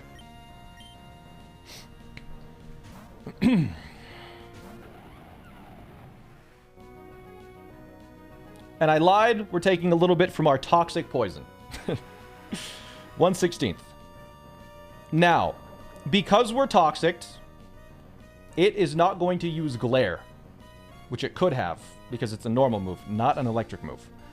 Its highest damaging move for me is either Hyper Voice or Weather Ball. It will be using one of those two, most likely Weather Ball. We are holding a Zoom Lens, and Zoom Lens with the 20% boost counteracts the 10% drop from Bright Powder. So we are able to one-shot with Earthquake. As it uses Weather Ball, the higher chance of happening.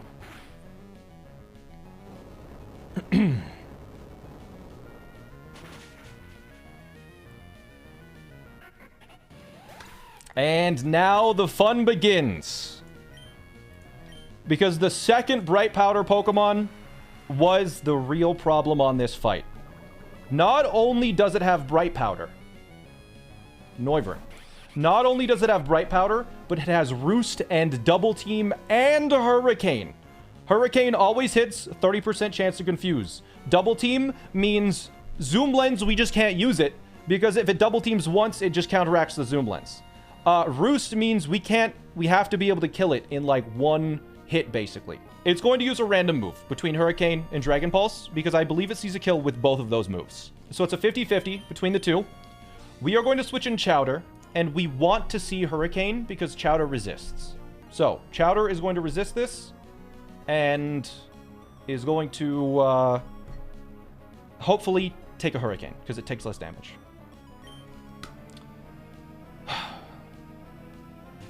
It could also, yeah, it's going to use one of those two moves. Hurricane, perfect. That's good. Good. We wanted to see Hurricane. That reduces the odds of us losing immensely.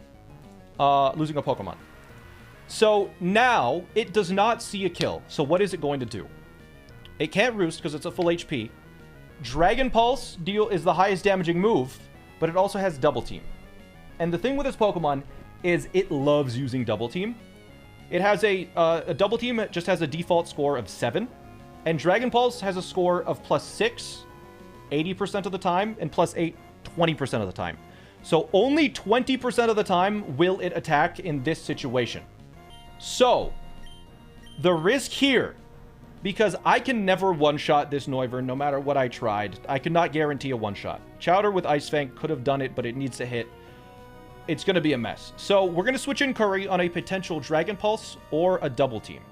We want to see it Double Team here. It is an 80% chance that it Double Teams. We want to see it Double Team more than it attacks. That's the big...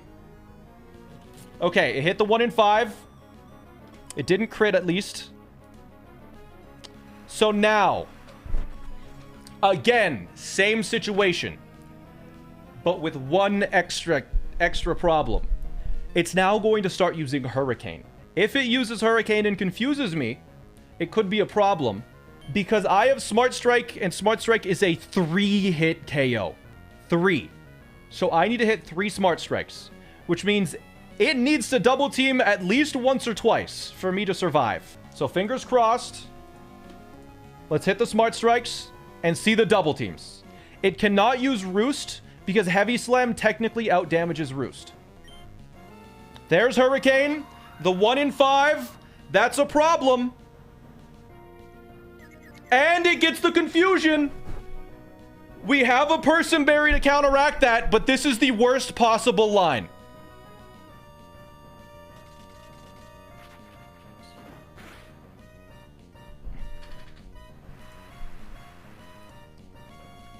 We are going to use another Smart Strike. We need to see Double Team. We need to see Double Team here. There's Double Team. Okay. Okay. Okay. It's not over. We need to hit one more Smart Strike. We need to see one more Smart Strike here. No Hurricane, please. There's Hurricane. Uh-oh. If we get confused here and hit ourselves. No confusion. Let's go. We got astronomically bad luck there, but not bad enough for us to die. We had backups, but a Pokemon would have died for the backups. Now, Ferrothorn is going to come in. Ferrothorn, we wanted Ferrothorn to come out last because it has Explosion. So it can't use Explosion because it came out last. I believe it sees a kill with Body Press. So it has to use Body Press here. So we're going to switch in Meatloaf. It could, if we were high on HP, if it used Double Team a lot, it could have used Curse instead. But Meatloaf, the incredible goat that it is,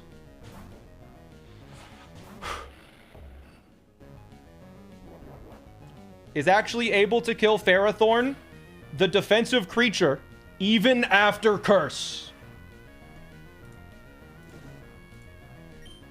With a burned Black Belt superpower.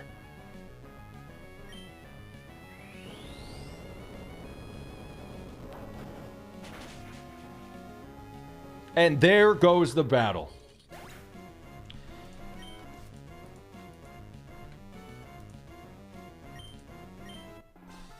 Good. I want to know a secret about your hideout. You'll have me to beat. Okay, chat.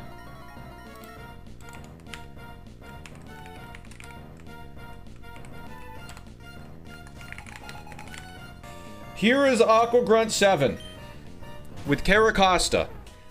Now, the problem in this fight is not Caracosta.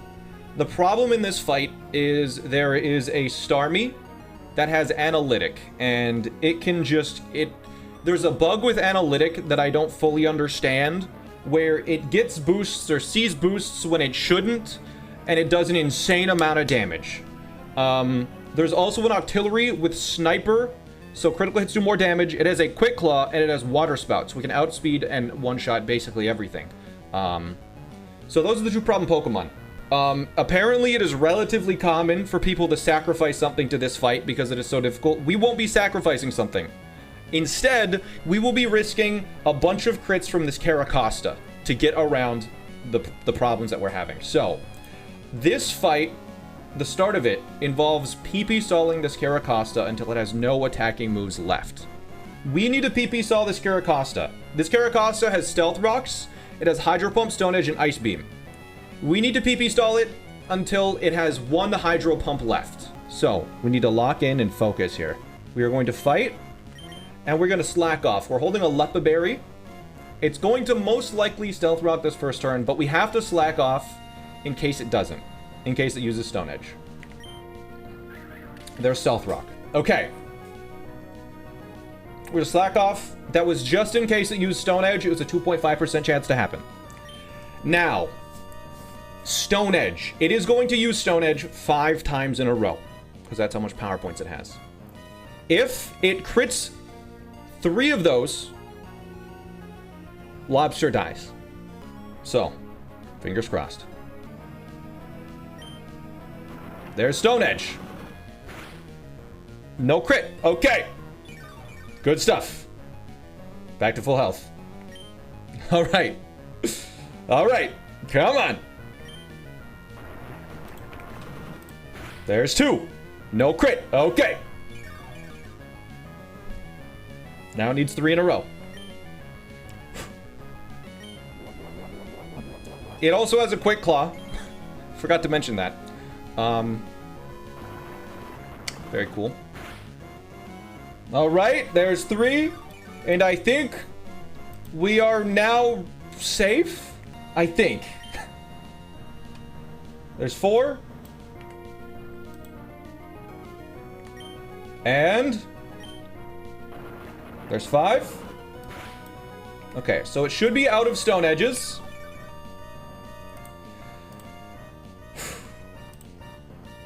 Now it will start using Hydro Pump. Is there any reason not to Psychic now? We'll just do it later. Now it has 8 Hydro Pumps because it's the first move, and the first move is always PP maxed. So, we're gonna slack off as it Hydro Pumps. 1. And once it's used 7 Hydro Pumps, we will hit it. I think it is technically most efficient to Psychic now. I think. So I'm actually going to Psychic now because I think even 2 Hydro Pump crits do not kill. So now we're going to Psychic once to deal a little bit of chip damage.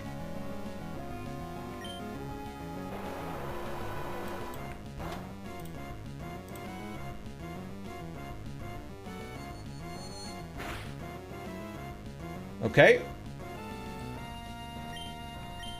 And now, we will be using Slack Off. Again, until Hydro Pump is out of power points. A little bit of chip. It has Sturdy, so it couldn't have died. It did set up rocks, yes. Alright. There is Hydro Pump number 4.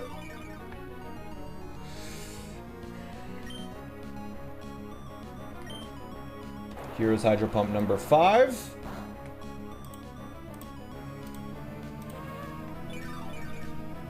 Okay. There's our Leppa Berry to give us 10 more Slack Offs.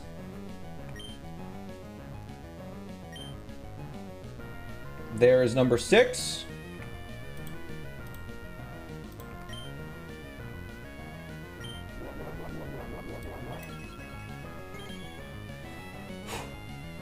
Okay. There's number 7. And it should have 8 total hydro pumps. So, we will now use Slack Off one more time here, as it wastes its last hydro pump on us. Donnie, thank you for the sub. That should be all of its hydro pumps. Originally, I said we were going to use Psychic on the last hydro pump, but we used Psychic earlier because I realized that we can have more health. Now, it only has Ice Beam and Stealth Rock, so it will be using Ice Beam. The thing is, Lobster could get frozen because we needed to PP stall Stone Edge and hydro pump, so we couldn't, like, burn ourselves because that did too much damage because of Stone Edge. Anyways, so Licorice is going to fill in and is going to take the Ice Beams because it's burned and it will not die to the Ice Beams. So, we now need to stall out all 10 Ice Beams.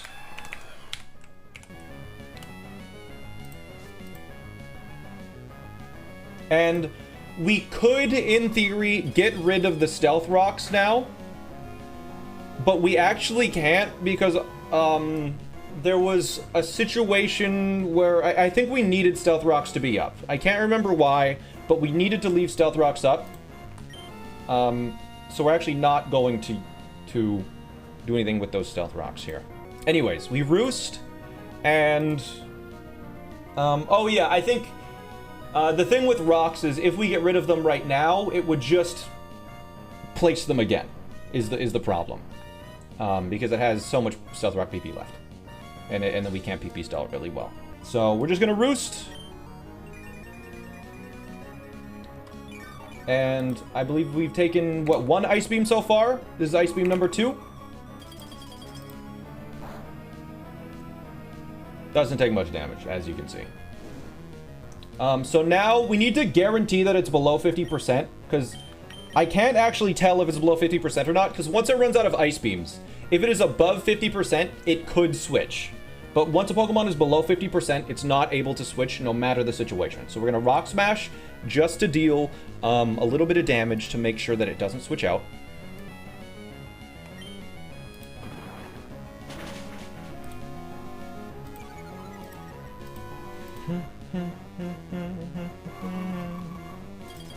And you can see that Licorice is burned. It's so we can't get frozen by this Ice Beam.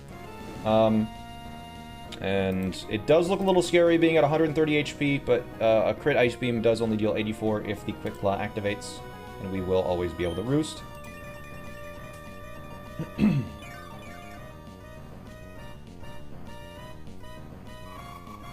Alright, how many Ice Beams is this? I think that's the 4th Ice Beam. And now what we're going to be doing is just using Roost until it is out of Ice Beams, I believe.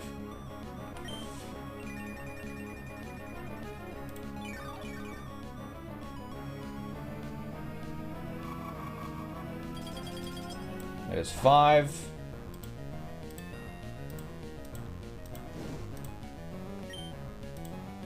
Is that for sure below half? Yes, it's for sure below half.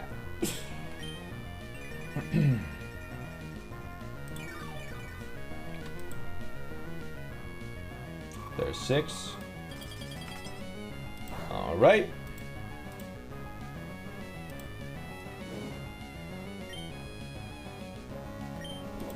Nice.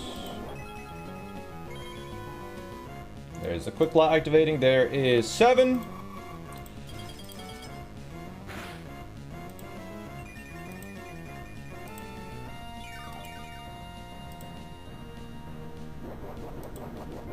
And there's our Lepo Berry activating, so we have more Roosts. So we'll have a couple of extras.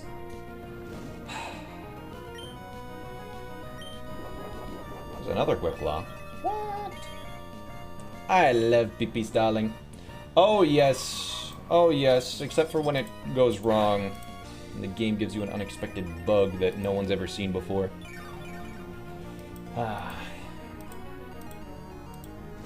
Alright. So it's up to... Whoa, what are we at? Like, this is the 9th Ice Beam right here. Ice Beam number 9. Has there been a single crit? I turned the Shell Armor hacks on. Whoa. Okay, please activate your Quick Claw so I can roost out of the Ice Beam. Yeah! Nice. That's great. There's one crit so far. Oh yeah, that was a crit Ice Beam. That's true. Alright, so that is the 10th Ice Beam, I believe, right? And that's actually perfect, because that saves me a roost. Because now I'm at full HP. That was 10, correct? We counted correctly here? We're just verifying other people are watching. That was 10. That was 10. Alright, so... in theory, it should now only have Stealth Rock. It should only have Stealth Rocks now. So we can switch in Lobster. We can stay in and defog once at no cost. Burn. But how does defog help at all? To confirm it's out of Ice Beam? Nah, it's out of Ice Beam. Come on. Come on. It's out of Ice Beam. Alright, so we're gonna switch Lobster back in.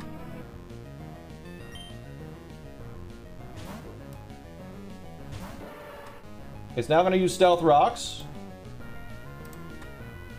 And all of this was so we could get Lobster to kill Caracosta, and Caracosta can't deal damage. Do I get this right? I Future Sight, I slack off, and then I switch because I use Future Sight, I have one turn, and then it dies the next turn. Right? Yeah. I guess even if it doesn't activate... Alright. So... we are now going to kill Caracosta with Future Sight. So we will be using Future Sight.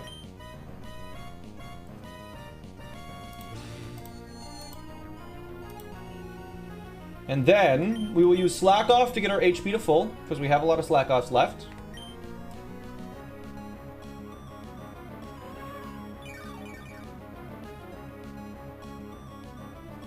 And this is why we did this whole dance. Is I am now able to switch into P for free, minus the rocks.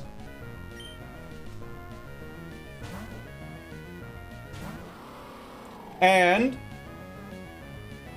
Caracosta will die to Future Sight.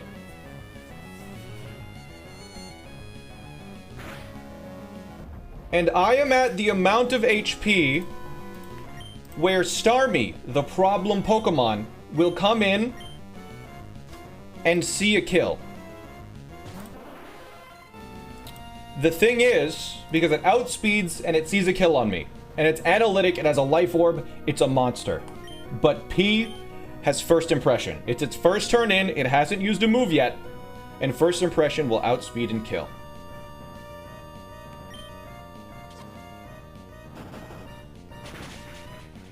Boom. There we go. Now, I outdamage every Pokemon, so it's just the first Pokemon to outspeed will come in next, and that's Octillery. And Octillery's strongest move against me is Water Spout. The problem is, if Water Spout crits, I think it could kill me, it might not kill me. Anyways, it's using Water Spout. Yeah, if Water Spout hits me and crits me, I'm dead. Because it has the Quick Claw Water Spout. It does absurd damage. But, Water Spout, there's one thing, though, that we can do. And I can Sucker Punch. Which will reduce its HP before it attacks. Which will reduce the damage of Water Spout. So we are going to hit it with Sucker Punch first. Which, just to clear things up, Quick Claw does not increase your priority. It effectively sets your speed to the max. It doesn't bump you up a priority bracket. So even if Quick Claw activates, Sucker Punch always goes first. So here's a Sucker Punch. And it will be using Water Spout. And it should emergency exit us out. There's emergency exit. So now, Garlic is going to come in.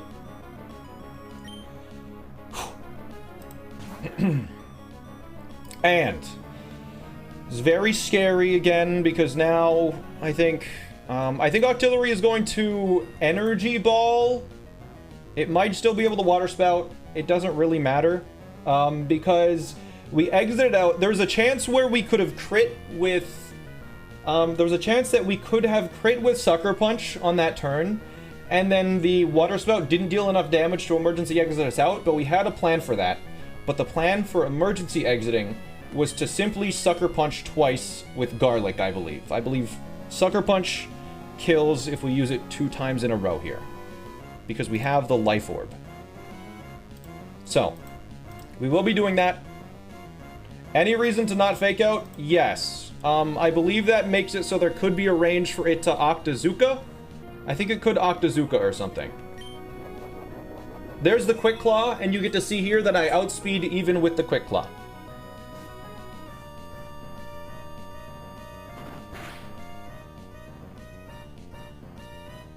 So there's the Water Spout. It's gonna deal basically no damage. Yeah, and then we Sucker Punch again to kill. And those are the 2 big threats gone in this fight. Boom. Now, I believe Gliscor comes in next, because it just always outspeeds and outdamages me no matter what. There's Gliscor. I do have Ice Punch on Garlic, which means that Gliscor sees that I can kill it. We taught Ice Punch to Garlic not to use Ice Punch, but to make Gliscor not use Swords Dance, because it won't use Swords Dance if it thinks I can kill it.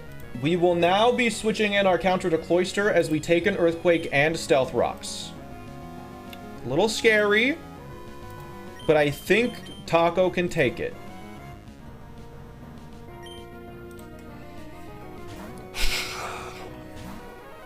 We take 25% from Stealth Rocks. We get hit with an Earthquake, and that guaranteed activates our Citrus Berry.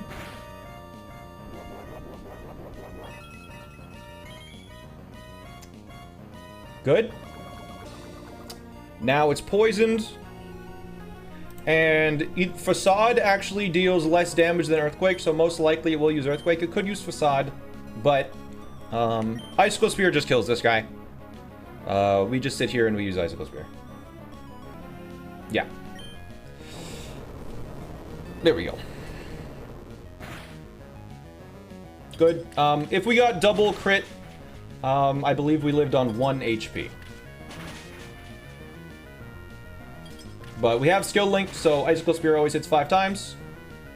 And that means we beat the Gliscor. Now,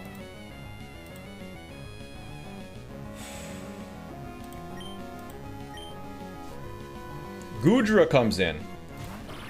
And if the rocks weren't up, Taco could take the Goodra. Unfortunately, it cannot. But I believe Goodra sees that I kill it, so it can't use Curse. It has to use its only attacking move, which is Body Press. Unfortunately, Meatloaf takes a Body Press quite nicely. And B, it has Dragon Tail, which it can't use because we see a kill. Apparently. Good. Good. Meatloaf is hurt by the burn. Meatloaf now takes any one hit and just simply kills with superpower with a burned black belt. Aqua Tail. We take it. Ooh, critical hit. Superpower. There we go. And there is Aqua Grunt 7 down. Oh no, we got Gooey. 1 grunt remaining before the boss.